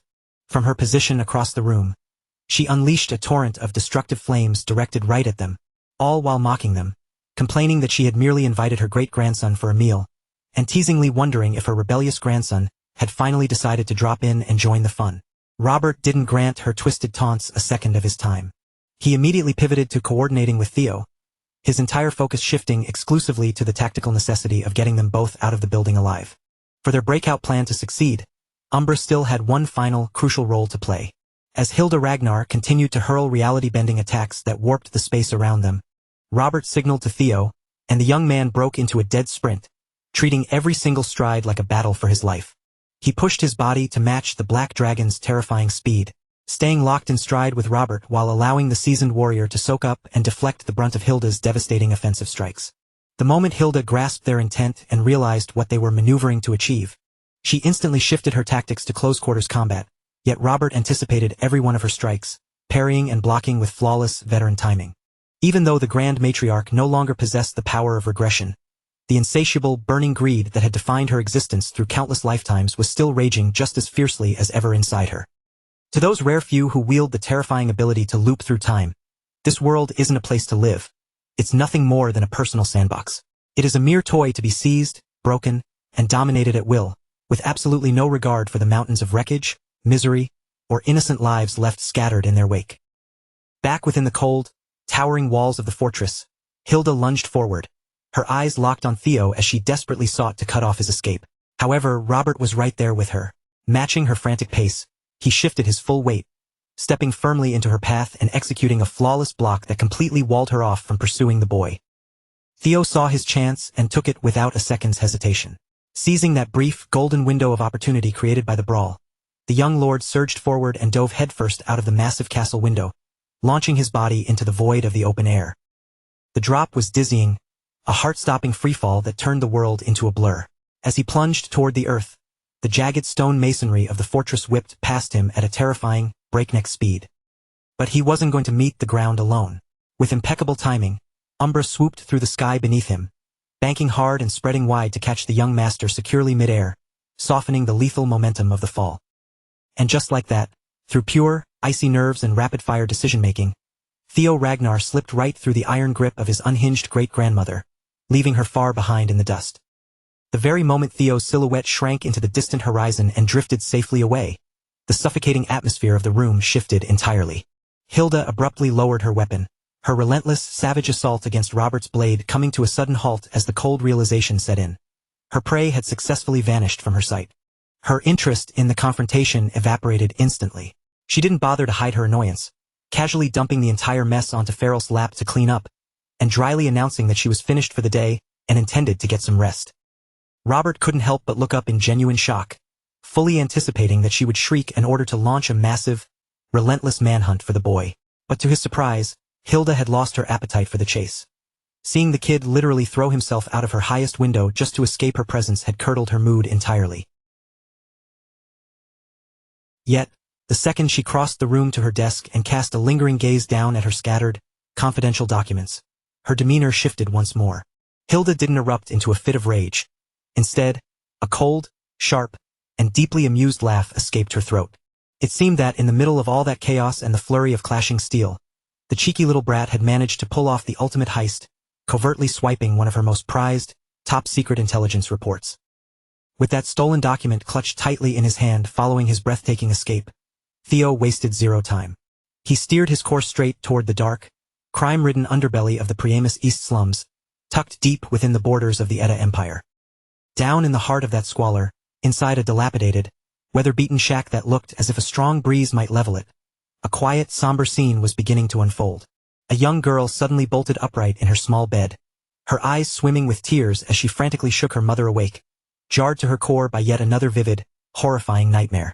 Exhausted but deeply tender, her mother pulled her into a protective embrace, stroking her hair with gentle hands and whispering soothing reassurances that it was only a dream, a fleeting trick of her overactive mind. But the girl's chest heaved as she sobbed out the grim details, describing how faceless, cruel monsters had broken into their home and slaughtered her mother right in front of her eyes. Unnerved and chilled to the marrow by the raw, genuine terror radiating from her daughter, the mother felt a cold, jagged shiver trace its way down her spine. Struggling to keep her own voice from trembling, the mother cupped the girl's face, softly asking if those nightmarish figures had done anything to hurt little Cassandra herself in the dream. The girl shook her head weakly, swallowing a sob as she explained that they hadn't touched her. Instead, they had bound her in place, forcing her to watch in paralyzed, helpless silence as her mother's life drained away. Heartbroken, the mother tightened her hold, enveloping little Cassandra in a fierce, protective hug and promising her, over and over again, that everything would be all right, desperately trying to calm her shivering frame. As she tucked the terrified child back beneath the thin, threadbare blankets, the mother locked eyes with her, desperately trying to instill a vital truth. She told Cassandra that even if these dark visions somehow bled into reality, it would never, ever be her fault. No matter what encroaching darkness sought them out, they would stand as one, fiercely protecting each other against the cruelty of the outside world. Tragically, this was the very night those monsters from her dreams arrived at their doorstep. The horrific vision wasn't a warning of something far off. It was a window into their immediate, inevitable reality. Meanwhile, Theo hadn't even found a single breath of time to change out of his travel-worn clothes. He had flown non-stop across the vast reaches of the land, pushing himself to the absolute limit by following the secret, handwritten coordinates from Hilda's stolen parchment. It was truly mind-boggling to think that the future, legitimate heir to the highest throne of the land, the legendary figure who would one day be feared and revered across the entire continent as the peerless magic empress, Cassandra Edda, was currently spending her childhood living in absolute, wretched squalor deep within the slums. To put this into context, the entire Ragnar clan operated under the direct thumb of the greatest, most dominant superpower on the continent, the mighty, sprawling Edda Empire. Centuries ago, the esteemed imperial rulers, the founding bloodline of the Edda clan, established their iron-fisted dominance over the entire world. They had managed to unify the fractured, warring continent under a single banner, a feat achieved almost entirely by exploiting their rare, bloodline-exclusive gift, the terrifying, divine talent of absolute future foresight. However, as countless generations came and went, the number of descendants who actually inherited this legendary foresight dwindled to near extinction. It felt as though the heavens themselves had cursed them for over-relying on that divine power, leaving the current imperial family as nothing more than a hollow, fragile shell of their ancient, glorious past. At this specific moment in history, young Cassandra stood as the lone individual left in the entire empire who truly possessed the pure, unadulterated gift of prophecy. Theo understood that if he could track her down and shield her from harm before anyone else caught wind of her existence, she would undoubtedly become the single most invaluable, powerful ally for all his grand plans moving forward. The catch was that the girl herself wouldn't even recognize her own royal heritage or the extent of her power for years, not until the desperate imperial family finally stumbled upon her. Until that day came, the labyrinthine network of the slums kept her existence perfectly buried from the rest of the world. As Theo stealthily approached the dilapidated shack marked on his stolen map, his senses sharpened, every nerve on high alert. Suddenly, his nose caught a scent, a sharp, unmistakable metallic tang of fresh blood drifting through the freezing night air. Pressing his back flush against the exterior wall, he cautiously slipped through the front door and scanned the darkness, but to his slight surprise, there was no ambush waiting for him at the threshold. Instead, from the upper floor, the rowdy, obnoxious shouting of several men echoed down, completely unconcerned with their surroundings as they carelessly slammed down cards in a heated, drunken game. Moving like a silent phantom, Theo crept up the creaking, rotting stairs, pressing himself deep into the shadows of the second floor to get a clear, unobstructed view of the room's interior. A brutal gang of hooded criminals had clearly taken over the space, turning the small home into their own makeshift, violent hideout. Over in the dim corner, tied up like mere cargo inside a rough, coarse burlap sack, lay the terrified young princess Cassandra Edda, and right there on the floor in front of her was her mother, collapsed in a sickeningly large, spreading pool of crimson, her body completely still and devoid of life. Theo's mind raced, briefly considering the possibility that this might be some twisted undercover operation orchestrated by the imperial family, but he quickly dismissed it. The timeline didn't align. It was far too early for them to have located her. Realizing he needed immediate answers to understand exactly what was transpiring, he decided his best move was a sudden, overwhelming strike, intending to neutralize the group and thoroughly interrogate the heavily scarred thug who seemed to be calling the shots. Positioning himself flawlessly just behind the door frame, Theo began quietly channeling his energy, spinning up a deadly, concentrated crackle of electrical power. The sudden, sharp hum of the gathering lightning was so faint that only the battle-hardened senses of the scarred leader managed to pick up on the imminent, lethal danger. The leader's eyes went wide with pure panic as he shrieked at his subordinates, frantically screaming for them to drop their cards and draw their weapons for a fight. But his warnings were entirely too late. Before his men could even wrap their fingers around their hilts, a blinding electric flash tore through the room, slaughtering them all in a fraction of a second. Desperate and seeing his entire squad wiped out in an instant, the scarred leader lunged forward, trying to break through the residual smoke. But he didn't make it 2 steps before Theo's crackling, lightning-infused daggers slammed directly into him, pinning him ruthlessly to the floor under a massive, surging wave of agonizing paralysis. Pinned helplessly against the wooden floorboards, the scarred thug grits his teeth, his face twisted in a mixture of pain and defiance. Even now, he pulls the classic move of a desperate man, puffing out his chest and glaring up at his captor with an arrogant, "Do you have any idea who you're dealing with?" look, hoping to intimidate the man standing over him. But that hollow, blustering threat plays right into Theo's hands. It's the perfect scenario, honestly. Theo knows that by letting the loudmouth puff himself up, the thug will almost certainly spill every single secret he's holding on to just to prove his own supposed importance. And just like clockwork, the scarred man's eyes go wide with sudden, sharp recognition. He stares up at the young lord, his voice shaking as he demands to know why someone of Theo's stature, a man who should be deep in the trenches of the front lines, is standing here in this slum. He clearly knows far more about Theo's identity and the precarious state of the current war effort than he has any right to. It becomes blindingly obvious in an instant. This thug is nothing more than a puppet, a direct subordinate answering to Troyvin. The criminal himself seems completely baffled, unable to grasp how exactly their paths managed to collide so catastrophically inside this rundown shack. But Theo sees right through him. This isn't just some random grunt. This is October, the notorious 8th servitor serving directly under Troyvin's command, a fanatic whose loyalty to his master borders on religious obsession. The realization sparks a surge of adrenaline in October. Recognizing the legendary target standing before him, his eyes burn with a lethal intensity. He decides that this is his moment to shine, desperately planning to lunge forward and tear Theo's head from his shoulders, convinced that delivering such a prize will grant him eternal glory in his master's eyes. He pours every last drop of his remaining strength and resolve into a frantic, desperate attempt to grapple with the formidable young Ragnar. He prepares for an explosive charge, his muscles coiled, but that surge of movement is snuffed out before it can even begin.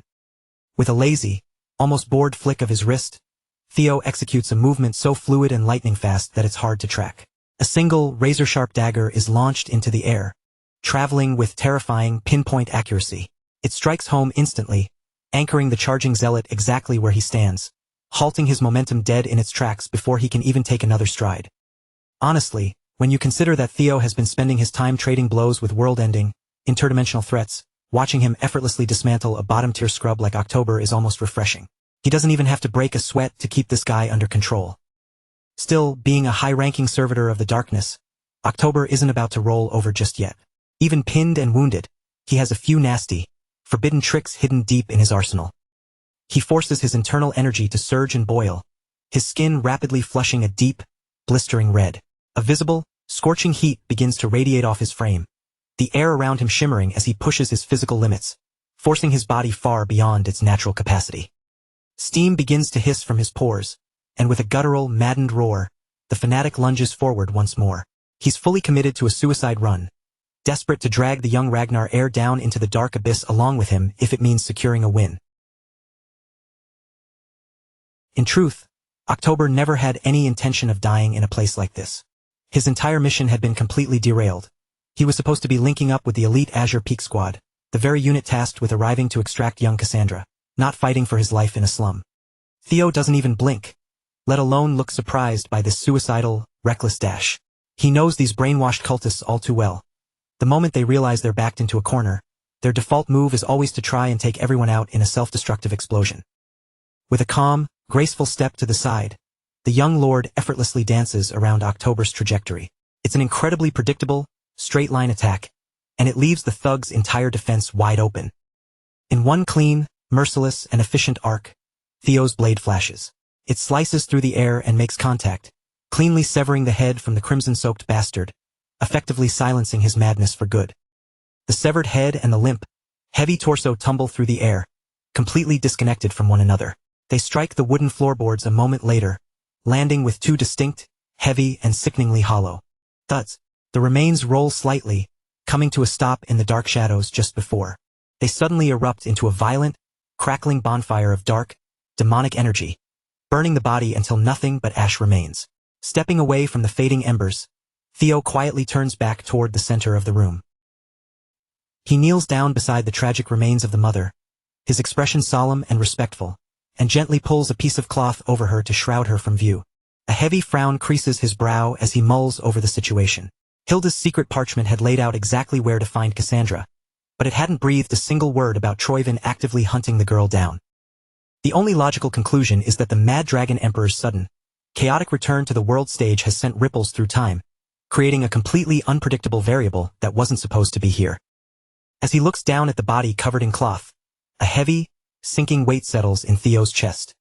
He can't help but feel a degree of responsibility for this woman's untimely death, knowing his own interference with the timeline has likely set this tragedy in motion.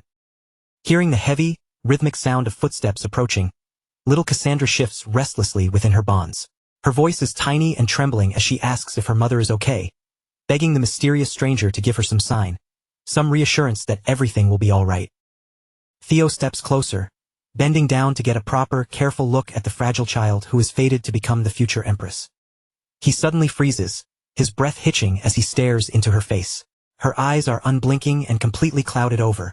The girl is entirely, hopelessly blind. It's an incredibly cruel, gut-wrenching irony. The one child in the world gifted with the supreme power to perceive the distant future is fundamentally unable to see the physical world standing right before her. He hesitates, his mind racing as he tries to figure out how to break the devastating news about her mother to her. But before he can find the words, the perceptive girl's shoulders simply slump. She doesn't need to be told. She has already intuited, with a heartbreaking calmness, that the woman who raised her is no longer with them. She speaks softly, explaining that she already saw this horrific night unfold in her dreams. She knows better than anyone that every vision she receives inevitably manifests in reality, exactly the way she saw it in her nightmares. But as she tilts her head upward toward him, a subtle change crosses her face. She notes that, for the first time, the pattern has been broken. In every single one of her visions, she was destined to be dragged away into a life of captivity by those cruel men.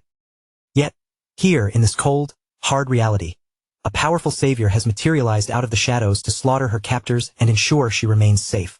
A faint, flickering light of hope ignites within her as she realizes that perhaps this mysterious older brother standing before her possesses the unique, overwhelming strength required to finally rewrite her dark and predetermined destiny. At that precise moment, a familiar, ethereal blue glow catches his attention. A system notification materializes in his field of vision. The 5th scenario quest has officially begun. The objective is clear: locate and protect the future empress at all costs. Morning slowly breaks over the frozen slums, washing the silent settlement in a pale and solemn glow. In the middle of the snow lies a newly dug grave, marked only by a plain wooden cross. At its base rests the fragile glass vase of red flowers once kept inside the cabin, now offered as one final, heartbreaking farewell to a mother who gave everything to protect her child. Theo stands quietly before the modest memorial, his hand wrapped gently around little Cassandra's trembling fingers. Several steps behind them, his enormous white dragon mount waits without complaint in the cutting winter wind, its powerful body ready to carry the young Ragnar heir and the newly orphaned princess far away from the place where her world had fallen apart. Cassandra keeps her tear-filled eyes fixed on the snow covering her mother's grave, squeezing Theo's hand as though it is the only thing keeping her upright. Then, in a voice crushed by grief, she asks the question that tears straight through him. If he truly possessed the power to change the future, why couldn't he have come just a little sooner and saved her mother? Theo lowers his gaze toward the devastated child beside him, and the moment he sees her broken expression, a dark weight of guilt settles heavily across his face. In a low, bitter voice, he apologizes to the weeping princess. Theo admits that he never anticipated the enemy would interfere with the original timeline, much less launch their attack with such terrifying speed. At last, they turn away from the lonely grave and prepare to leave the tragedy behind. But the unbearable strain of the morning finally overwhelms Cassandra. Without the slightest warning, all strength disappears from her frail legs, and her small body suddenly pitches backward toward the hard, freezing snow. Theo reacts in the same instant. Lunging forward with incredible speed, he catches the tiny princess in both arms a heartbeat before her head can strike the frozen ground. Real panic flashes across Theo's face as Cassandra hangs completely limp against him. Holding her tightly, he urgently calls her name and begs her to open her eyes. His gaze races across her pale body, searching for a concealed wound, a trace of poison, or any lingering sign of the assassin's attack. Yet nothing he sees explains why she has suddenly collapsed. The more carefully Theo examines her, the more confused he becomes. There is no cut, no bruise, and no visible injury anywhere on Cassandra's body that could possibly account for such a frightening loss of consciousness. Just then, a faint blue glow gathers beside them, and a tiny mystical guardian dragon materializes above the snow. The creature calmly studies Cassandra while Theo watches in desperate concern. After a brief examination, it explains that the princess has simply exhausted every last bit of her physical strength. The horror of the assassination attempt, combined with the devastating shock of losing her mother, had pushed her mind beyond its limit until it finally shut itself down. Hovering lightly in the icy air, the little guardian dragon beats its luminous wings and sharply scolds Theo for hesitating. It warns him that he must act at once, reminding him that young lives are exceptionally delicate and can deteriorate with frightening speed. The seriousness in its voice makes Theo's eyes widen as the full danger of Cassandra's condition finally sinks in. Theo refuses to waste even one more second. Pulling the unconscious princess securely against his chest, he springs onto the broad back of his massive white dragon. With Cassandra cradled protectively in his arms, he shouts in alarm, "Move, Umbra! We have to hurry. She's seriously ill." Umbra answers with a thunderous sweep of its enormous wings and surges violently into the winter sky. The grave and its solitary wooden cross rapidly shrink beneath them, disappearing into the endless white landscape as Theo abandons his original route and changes his plans in the middle of their escape. Theo looks down at the pale girl shivering weakly in his arms, and one glance is enough to make the decision clear. Cassandra is in no condition to endure the long journey back home, and they cannot afford to waste that much time. Lifting his eyes toward the distant horizon, Theo forcefully guides Umbra toward the nearest Ragnar military base. His only concern is getting Cassandra somewhere safe, and he trusts that the forces stationed there will immediately understand the urgency of the situation once they arrive. Their desperate flight eventually brings them to a breathtaking sanctuary, hidden beneath towering mountains. Across the sheltered valley stretches an immense field of glowing purple flowers, their soft radiance spreading through the landscape like a peaceful sea of violet light. This secluded refuge is known as the Tulip Garden, a heavily protected territory placed directly under the absolute authority and protection of the Ragnar family. Inside one of the sanctuary's warm and quiet cabins, the strain of the escape has finally caught up with Cassandra. The exhausted princess lies tucked into a soft bed, breathing peacefully while a cool, damp compress rests across her feverish forehead. A gentle caretaker leans over the sleeping child and carefully draws the thick blanket higher around her shoulders. With patient hands, she makes certain Cassandra is completely covered, warm, and secure while her weakened body recovers from the severe emotional shock it has endured. Once she is satisfied that her tiny patient is resting safely, the healer straightens beside the bed and casts a quiet, observant glance back over her shoulder. Beyond the cabin walls, Theo remains stationed on the wooden balcony, standing guard in complete silence with the unwavering focus of someone determined not to let another threat reach Cassandra. With his arms folded tightly against the freezing wind, Theo stares across the snowy grounds until the creak of the cabin door abruptly breaks the silence. He turns at once and sees the healer stepping onto the balcony. Unable to hide his anxiety, the young heir immediately asks how Cassandra is doing and whether the fragile princess is finally out of danger. The caretaker quickly eases his worst fears, assuring Theo that there is no longer any reason to panic. After receiving strong medicine for her fever, Cassandra has settled into a deep and peaceful sleep. Theo releases the breath he has been holding, and the tension finally begins to leave his shoulders. Unfortunately, that brief moment of relief does not last. With a sudden thud, the fierce caretaker plants one heavy boot on top of a wooden crate. Leaning forward with unmistakable authority, she loudly demands that Theo start answering a few questions of her own. The woman is Aude Lemaire, the formidable and thoroughly no-nonsense head of the Tulip Garden Cooperative. Fixing Theo with a hard stare, she begins interrogating him without restraint, demanding to know exactly who this mysterious little girl is and why a Ragnar heir is making such an enormous fuss over her. Theo looks faintly uncomfortable beneath her scrutiny and offers a sincere apology for dragging Aude and her people into such a dangerous situation.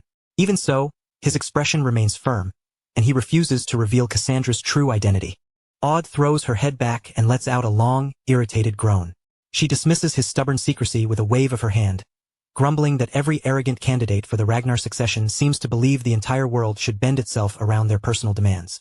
Raising a long brass spyglass to one eye, Aude scans the vast, glowing fields and shifts her attention to the far more immediate danger.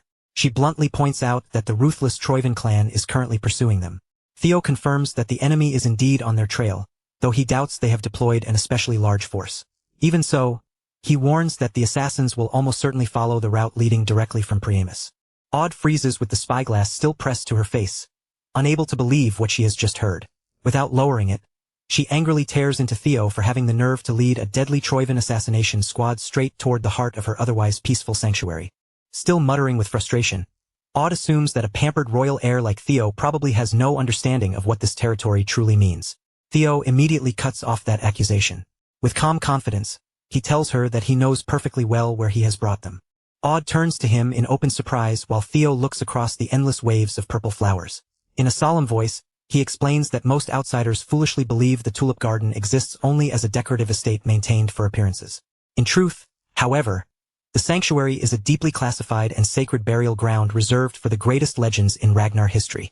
It is here that the most revered heroes and honored figures of the Ragnar clan have been laid to rest. Hearing Theo speak so confidently about the garden's hidden purpose, Odd falls silent for a moment, visibly stunned that he knows its true sacred nature. Her surprise lasts only briefly before her temper flares all over again. Odd sharply points out that if Theo understood how holy this land was, then deliberately drawing Troivan assassins toward it makes his reckless decision even more unforgivable. Yet almost as quickly as her anger rises, it begins to drain away.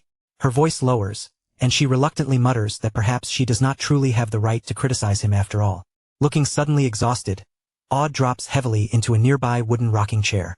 With a dismissive wave, she tells Theo to stop hovering anxiously and assures him that he no longer needs to worry so much about his mysterious little companion.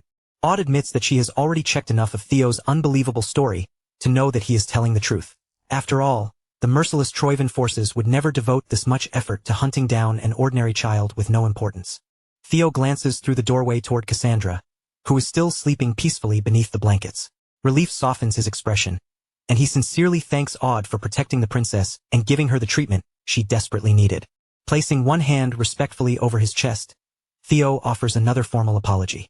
He acknowledges that his sudden arrival has violently disturbed the peace surrounding one of the Ragnar clan's most sacred resting places. Odd reaches up and tips back the brim of her heavy hat, a crooked and unexpectedly approving smile spreading across her face. Despite herself, she is genuinely impressed by the young heir's respectful behavior. She remarks that meeting an heir candidate with real manners is surprisingly refreshing. Then, with obvious bitterness, Odd complains about another arrogant royal who recently stormed into the sanctuary without permission while claiming to be on some urgent mission. Theo's eyes immediately widen. Startled by the revelation, he quickly asks whether another person is currently hiding somewhere within the garden. Odd turns her gaze back across the seemingly endless field of purple flowers before revealing the truth. The rude and uninvited guest is not merely another noble. It is another officially recognized candidate for the Ragnar succession, someone standing in exactly the same position as Theo. A tense realization spreads across Theo's face. His mind begins racing through the list of dangerous rivals within his family as he tries to determine which one of them could have secretly come to the sanctuary before him. Before he can reach an answer, a deafening impact shatters the tense conversation. A figure crashes violently onto the snow-covered cabin roof, landing with an enormous and terrifying scythe in hand. From above, an imposing woman peers down at Theo, a fierce and confident smirk curling across her lips. The newcomer is none other than the Black Reaper herself, Rhys Ragnar, the fearsome second heir candidate of the Sword Clan. Rhys casually greets Theo as her little brother, as though dropping onto the roof with a gigantic weapon were perfectly ordinary. Looking him over with open interest, she remarks that he appears to be a genuinely capable fighter now that she is finally seeing him in person. The sudden appearance of yet another monstrous Ragnar heir completely destroys Odd's remaining courage. Her tough expression vanishes, and she hurriedly retreats through the cabin door. Trembling, she declares that she will stay inside and protect the child while Theo deals with the madness of his own family outside. Theo remains perfectly calm beneath the freezing wind. Raising his eyes toward Rhys on the roof, he confidently assumes that his elder sister has already been listening to their entire conversation. Theo's fearless response sends a thrill through Rhys. Her eyes begin to shine with wild, bloodthirsty excitement, and a manic laugh escapes her lips. With savage delight, she tells him that he should already understand exactly how members of the ruthless Ragnar family greet one another. Rhys does not hesitate for even a heartbeat. She launches herself high into the air, lifts the massive scythe above her head, and then swings it downward toward Theo with overwhelming force. The strike unleashes a colossal burst of blazing energy. In an instant, a blinding explosion tears violently through the snow-covered ground, swallowing the area beneath a roaring wave of fire and destructive power. As the devastating shockwave finally begins to fade, shattered chunks of stone rain down across the battlefield. Yet Theo remains firmly planted amid the destruction, his blade raised before him as he effortlessly stops the overwhelming strike. Without losing his composure, he warns his deranged sister that attacks of this scale will inevitably drag innocent bystanders into their fight. Rhys pauses for a moment, lifting one hand to her mouth with an exaggerated look of playful surprise. She casually admits that she may have gone a little too far, brushing the danger aside by claiming she was simply far too excited about finally fighting him. However, that brief display of restraint disappears almost as quickly as it came. A wicked, bloodthirsty grin spreads across the Black Reaper's face. Tightening her grip on the weapon, she twists her body and violently sends her enormous scythe sweeping through the air once again. The next instant, a colossal whirlwind explodes around them with a deafening roar. Fierce energy spirals upward alongside countless purple petals, swallowing the surrounding garden in a raging vortex. From within the storm, Reese maliciously declares that they should continue their battle at the very place where Theo originally fell. Trapped directly in the heart of the violent vortex, Theo braces his feet and crosses his sword in front of his body, struggling against the crushing pressure surging from every direction. Gritting his teeth, he silently curses the second Heir. Somehow, she is proving herself even more recklessly insane than every terrifying rumor had made her sound. Just as the chaotic whirlwind seems ready to consume him completely, a glowing blue window abruptly flashes into existence before Theo's eyes. Its radiant message cuts through the storm, officially confirming that he has discovered a relic belonging to a primordial dragon. Beneath that confirmation, the relic's ominous name appears in clear, unmistakable letters: the Grim Reaper. Far away from the swirling chaos inside the tulip garden, an entirely different landscape stretches beneath a bitter winter sky. Deep among the frozen mountains stands an enormous military encampment, packed with countless armored tents and heavily fortified positions. This occupied territory marks Ragnar's front line across the vast and merciless Frisia Great Snowfield. Deep within the freezing encampment on the Frisia Great Snowfield, what begins as nothing more than a petty dispute turns deadly within a matter of seconds. A rugged soldier angrily shoves a passing stranger and demands that he watch where he is going. The stranger does not stumble or show the slightest fear. Instead, he slowly turns his head, revealing one eye pulsing with an eerie red glow, and coldly mocks the soldier for apparently being unable to see properly. The insult sends the soldier into a trembling rage.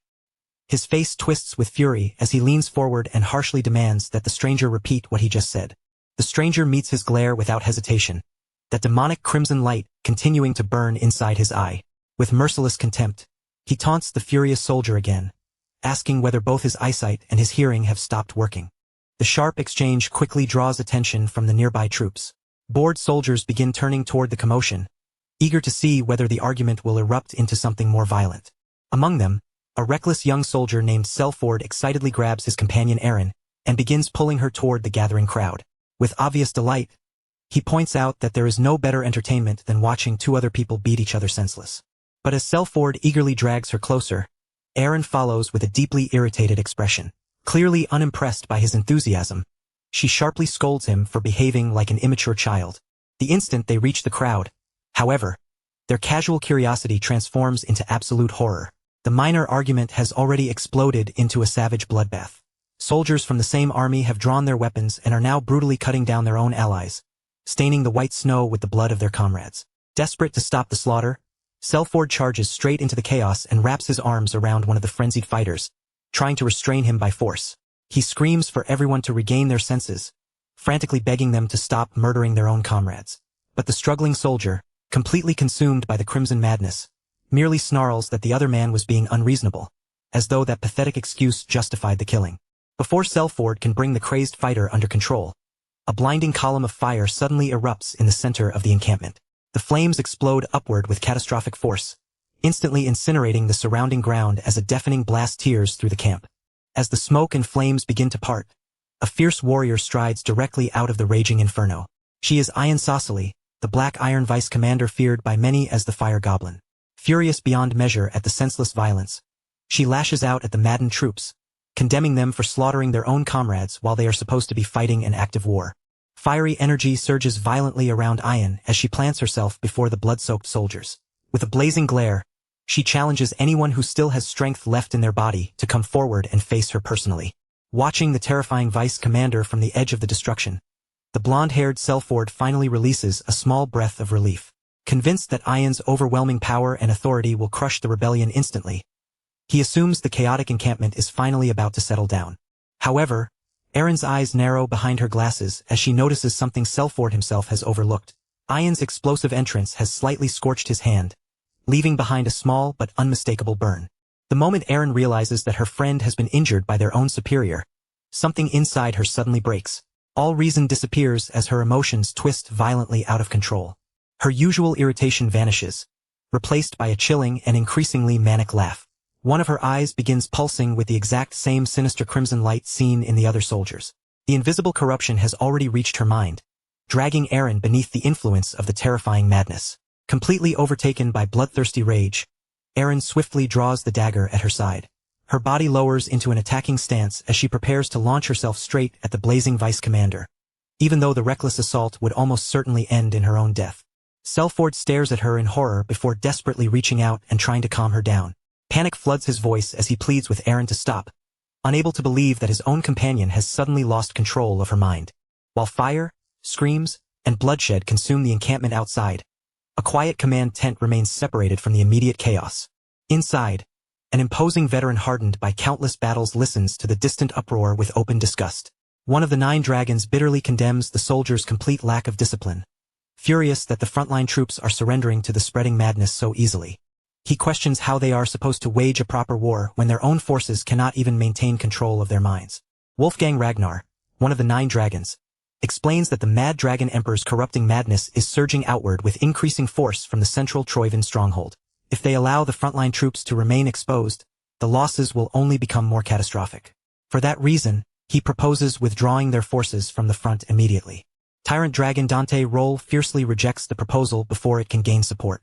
Their massive offensive is scheduled to begin in only 2 days, and he refuses to abandon it now. In his eyes, this is the greatest opportunity they may ever receive to destroy the Troivan faction once and for all. Before the disagreement can escalate further, Black Dragon Robert Ragnar cuts through the tension with a firm strategic order. Only the strongest elite warriors, those capable of resisting the psychological corruption, are to remain stationed at the front. Every high-ranking swordsman and all lower-tier troops must withdraw immediately, giving the leadership time to reassess an operation that has already been dangerously compromised. Ice Dragon Neil grimly accepts that there is no safer alternative, but she warns the others not to place too much faith in their elites. Even warriors of exceptional strength will not endure this overwhelming pressure forever. She then reminds the council of a grim event from the past. Even the legendary Wind Baron eventually fell victim to this very same madness. Demon Dragon Julius Ragnar falls silent, his expression revealing absolute disbelief at the scale of the disaster unfolding before them. Beyond the command tent and the vulnerable encampments, the true source of the horror rises across the frozen horizon, the immense Troivan stronghold. The towering fortress is completely engulfed by vast currents of sinister crimson energy, the corrupted power twisting around its walls like a living storm. Its ominous red glow spreads across the frozen land, looming over Ragnar's exposed encampments below. And as that darkness continues to intensify, one terrible truth becomes unavoidable. By the time Theo finally returns to the front lines, the entire course of this deadly war will have already turned with brutal and irreversible force. The new chapter wastes no time, throwing us straight back into the explosive confrontation tearing through the heart of the Tulip Garden. Amid shattered stone, splintered earth, and debris whipping violently through the air, Theo plants his feet and catches the devastating sideways blow cleanly against his blade. Even under that crushing pressure, Theo remains completely composed. Without taking his eyes off his unstable sister, he warns her that attacks this enormous could easily drag innocent bystanders into their deadly crossfire. Reese finally pauses her relentless assault, though only for a brief second. Lifting one hand to her mouth in exaggerated surprise, she playfully admits she may have gone a little too far, casually blaming it on how excited she was for their long-awaited reunion. That tiny trace of restraint disappears almost immediately. Ree's lips curl upward, and a vicious, bloodthirsty smile spreads across her face. Without another word, the Black Reaper grips her enormous weapon and swings it with savage force once again. A colossal vortex erupts around the siblings, roaring with violent energy as countless purple petals spiral through the air.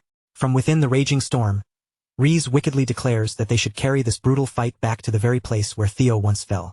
Trapped directly at the center of the enormous purple cyclone, Theo lowers his stance and braces himself, resisting the crushing wind and swirling pressure battering him from every direction. As he studies the terrifying opponent before him, Theo quickly measures her abilities. The Black Reaper's speed is easily comparable to Gisher's, yet her destructive power belongs in an entirely different realm. Then an even colder realization strikes him. The massive blow she unleashed earlier had not even been close to her full strength. Through the storm of energy and petals, Reese catches sight of Theo's fierce, unwavering stare, and the intensity in his eyes only makes her more excited. Laughing at the fighting spirit burning across his face, his bloodthirsty sister dives from the sky. With both hands driving the motion, she brings her colossal scythe crashing downward with terrifying momentum. Theo refuses to retreat and meets the deadly attack head-on. The instant their weapons collide, a blinding burst of raw energy detonates between them, sending violent shockwaves ripping through the air. Neither sibling gives an inch as their locked blades grind together beneath a dazzling storm of sparks. For a moment, the two siblings strain against one another, each pouring immense strength into the deadlock. They finally spring apart, but the distance lasts only an instant before both rush forward again, trading deadly blows at lightning speed. Every collision tears another shockwave across the garden, while clouds of purple petals scatter and whirl violently around their flashing weapons. Theo keeps pace with his sister's relentless assault, reading each movement as it comes. Just as her massive scythe tears toward him, he launches into a smooth backward flip, escaping a fraction of a second before the blade pulverizes the stone beneath his former position. Seeing him evade so cleanly, Ri's eyes light up with excitement, and an even more dangerous grin slowly spreads across her face. With unmistakable delight, she admits that the wild stories surrounding Theo's sudden rise in strength were not exaggerated after all. Deciding that their violent reunion has only just begun, the Black Reaper stops holding back and starts gathering a terrifying amount of blazing aura around her body. A vast ring of concentrated flame bursts into existence around Ri's, roaring fiercely as the heat and pressure build for her next devastating attack. With a fierce challenge for her brother to survive what comes next, Ri's explodes forward. Her weapon tears through the air, releasing a colossal hurricane of blazing destruction that races straight toward Theo. As the storm of flaming projectiles closes in from the front, Theo rapidly deflects one deadly strike after another. Yet while his blade moves without pause, a chilling realization suddenly settles over him. The fiery sickles he knocked aside are not fading, breaking apart, or disappearing as they should. Instead, every deflected blade curves back through the air like a boomerang. Within seconds, the burning sickles are circling Theo from all sides, sealing off every possible route of escape. With her brother trapped inside a glowing ring of lethal fire, the Black Reaper recognizes the perfect opening. Ri's launches high above the swirling inferno, raises her colossal scythe over her head, and fixes Theo with a merciless, bloodthirsty stare. Mocking him for realizing the true nature of her trap a fraction too late, Ri's tightens her grip and drives the enormous weapon down toward the imprisoned swordsman. The descending scythe carries such overwhelming force that the very world beneath it seems ready to split apart. Theo's eyes widen just before the ground beneath him erupts. A towering tornado of roaring flame bursts upward from directly under his feet, swallowing the young heir inside a deafening pillar of blinding, apocalyptic destruction.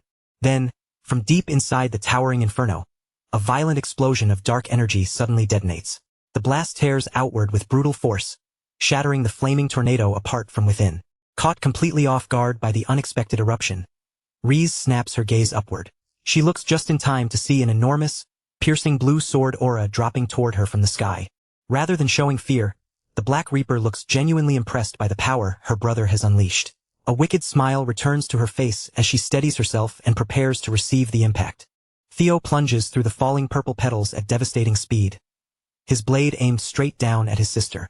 As he descends, he firmly declares that the time has finally come for him to take the offensive.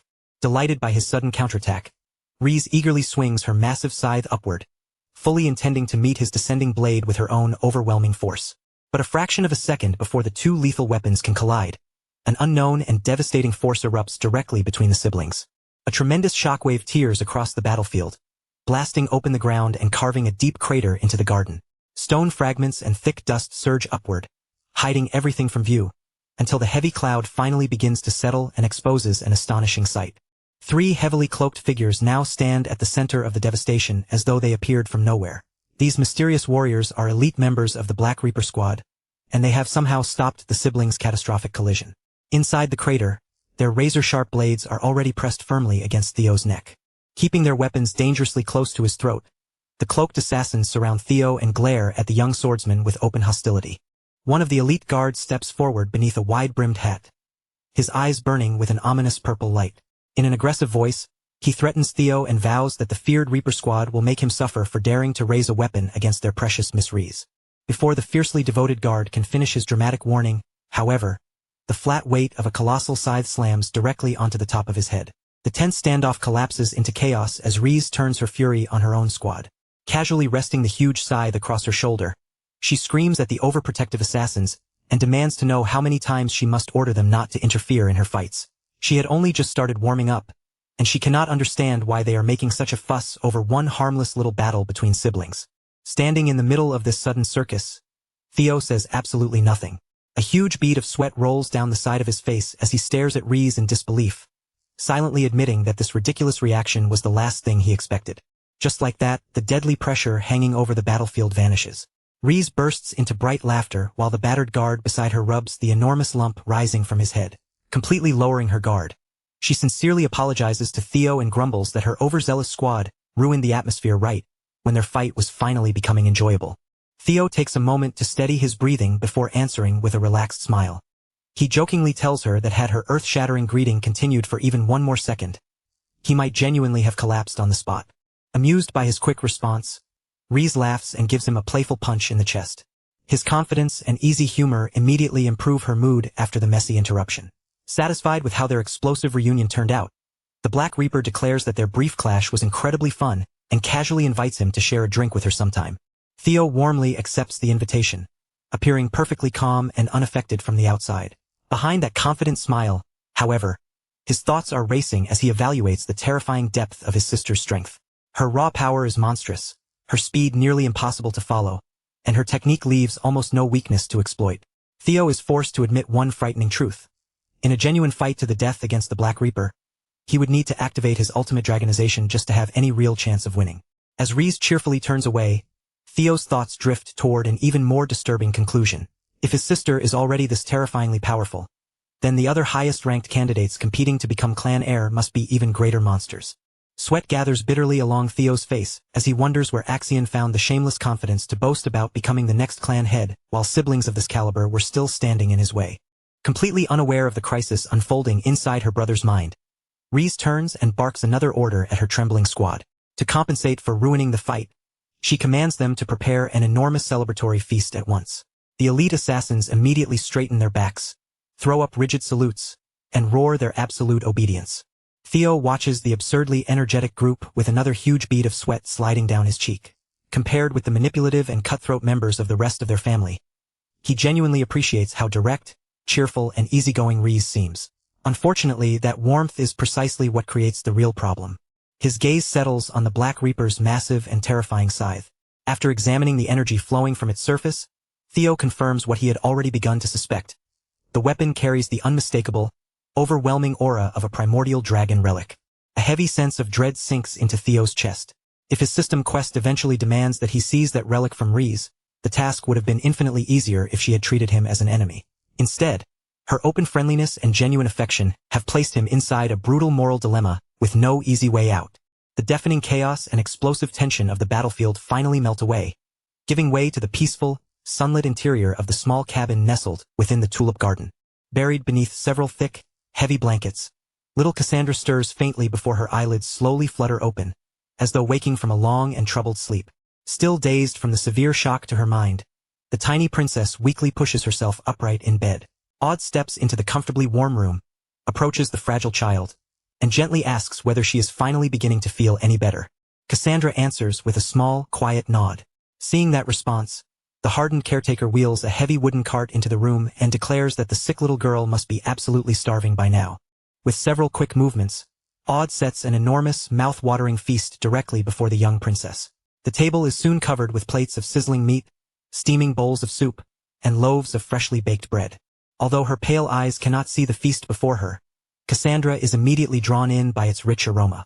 She breathes deeply, and a faint spark of hope brightens her weary face as she whispers that the food smells unbelievably delicious.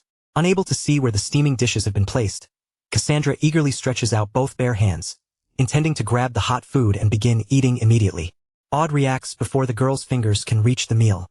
She sharply taps Cassandra's hand aside and loudly scolds the little princess for displaying such terrible manners at the table. However, the instant Odd notices Cassandra's pale, unfocused eyes, guilt cuts through her hardened expression.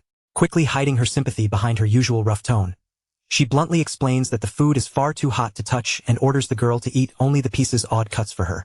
Taking on the role of a surprisingly patient caretaker, Odd sits beside Cassandra, carefully slices the meat into manageable pieces, and gently feeds each bite directly to the little girl. Cassandra happily accepts the food and begins chewing. While continuing to feed her, Odd casually mentions that once the meal is finished, they will need to change her clothes so the torn garments can be properly patched up. Then, revealing an unexpected tenderness beneath her gruff exterior, Odd quietly observes that Cassandra's mother must have made those precious clothes herself. The moment Cassandra hears those gentle words, tears immediately gather in her sightless eyes. With her voice trembling softly, Cassandra offers Odd a heartfelt thank you. Odd responds with an affectionate, teasing smirk and lightly calls the emotional little princess a crybaby. Suddenly remembering that she forgot to bring anything to drink, Odd rises from her seat. Before leaving, she sternly warns Cassandra not to use her hands again, then quickly steps out of the room to retrieve the drinks. Yet the very moment Cassandra is left alone inside the silent cabin, the warmth and comfort that had filled the room seemed to disappear without a trace. Her small fingers tighten around the fabric of her clothes as a crushing wave of anxiety surges through her chest. With growing dread, the young prophet realizes that something about the situation is terribly, unmistakably wrong. Panic spreads through Cassandra's thoughts. For some time now, her dreams have failed to reveal the future, while everything unfolding around her directly contradicts the visions she previously witnessed. Never before has she experienced such complete and terrifying blindness. Even so, as she remains alone in the dimly lit cabin, Cassandra desperately holds on to one fragile thread of hope within this uncertain, seemingly broken timeline. After all, every future she had seen before was filled with nothing but unbearable sorrow and tragedy. Cassandra remains seated in the silent room, trapped within her frightening thoughts, until the sharp creak of the cabin door suddenly slices through the stillness and interrupts her inner turmoil. The sound of heavy boots presses against the wooden floorboards. Hearing someone enter, the blind little princess brightens slightly and assumes that her stern caretaker has returned with the forgotten drinks. But as those ominous footsteps continue moving closer, Cassandra's hopeful expression quickly fades, and a cold, horrifying realization settles over her. The slow, calculated rhythm of those heavy steps belongs to no one she recognizes. Beginning to tremble with fear, the young prophet nervously asks the stranger to identify themselves, innocently addressing the terrifying intruder as an auntie. A towering figure stands threateningly in the doorway, armed from head to toe and carrying the unmistakable presence of a deadly archer. It is Sex, number 6 among Troivin's elite group of 9 servitors. Rather than being amused by the child's innocent mistake, Sex takes immediate offense. The ruthless assassin scoffs angrily at Cassandra's lack of manners, and harshly demands that the girl address her as an older sister instead. Without displaying the slightest hint of restraint or mercy, Sex swings her hand across Cassandra's face, viciously backhanding the helpless little princess. The brutal impact sends Cassandra hurtling forward, her face crashing directly into the warm meal. Plates scatter as her small body tumbles from the bed and strikes the cold wooden floor below. Sex looks down at the motionless princess with arrogant satisfaction. Seeing no resistance at all, she mocks how laughably simple and pathetic this kidnapping assignment has turned out to be. The overconfident assassin grabs Cassandra by the fabric of her clothes and prepares to carry the frail child away. Certain that the mission is already complete, Sex carelessly lowers her guard. Just as Sex lifts the unconscious girl by the collar, the dark shadows spread across the cabin floor suddenly begin to writhe. In an instant, they twist violently, swelling outward as though something enormous is forcing its way through them. From the churning darkness behind the unsuspecting assassin, a colossal nightmare erupts into the cabin, its jagged teeth glowing within a monstrous grin. It is Umbra, Theo's enormous dragon, rising directly from the shadows and looming over Sex with overwhelming, murderous bloodlust.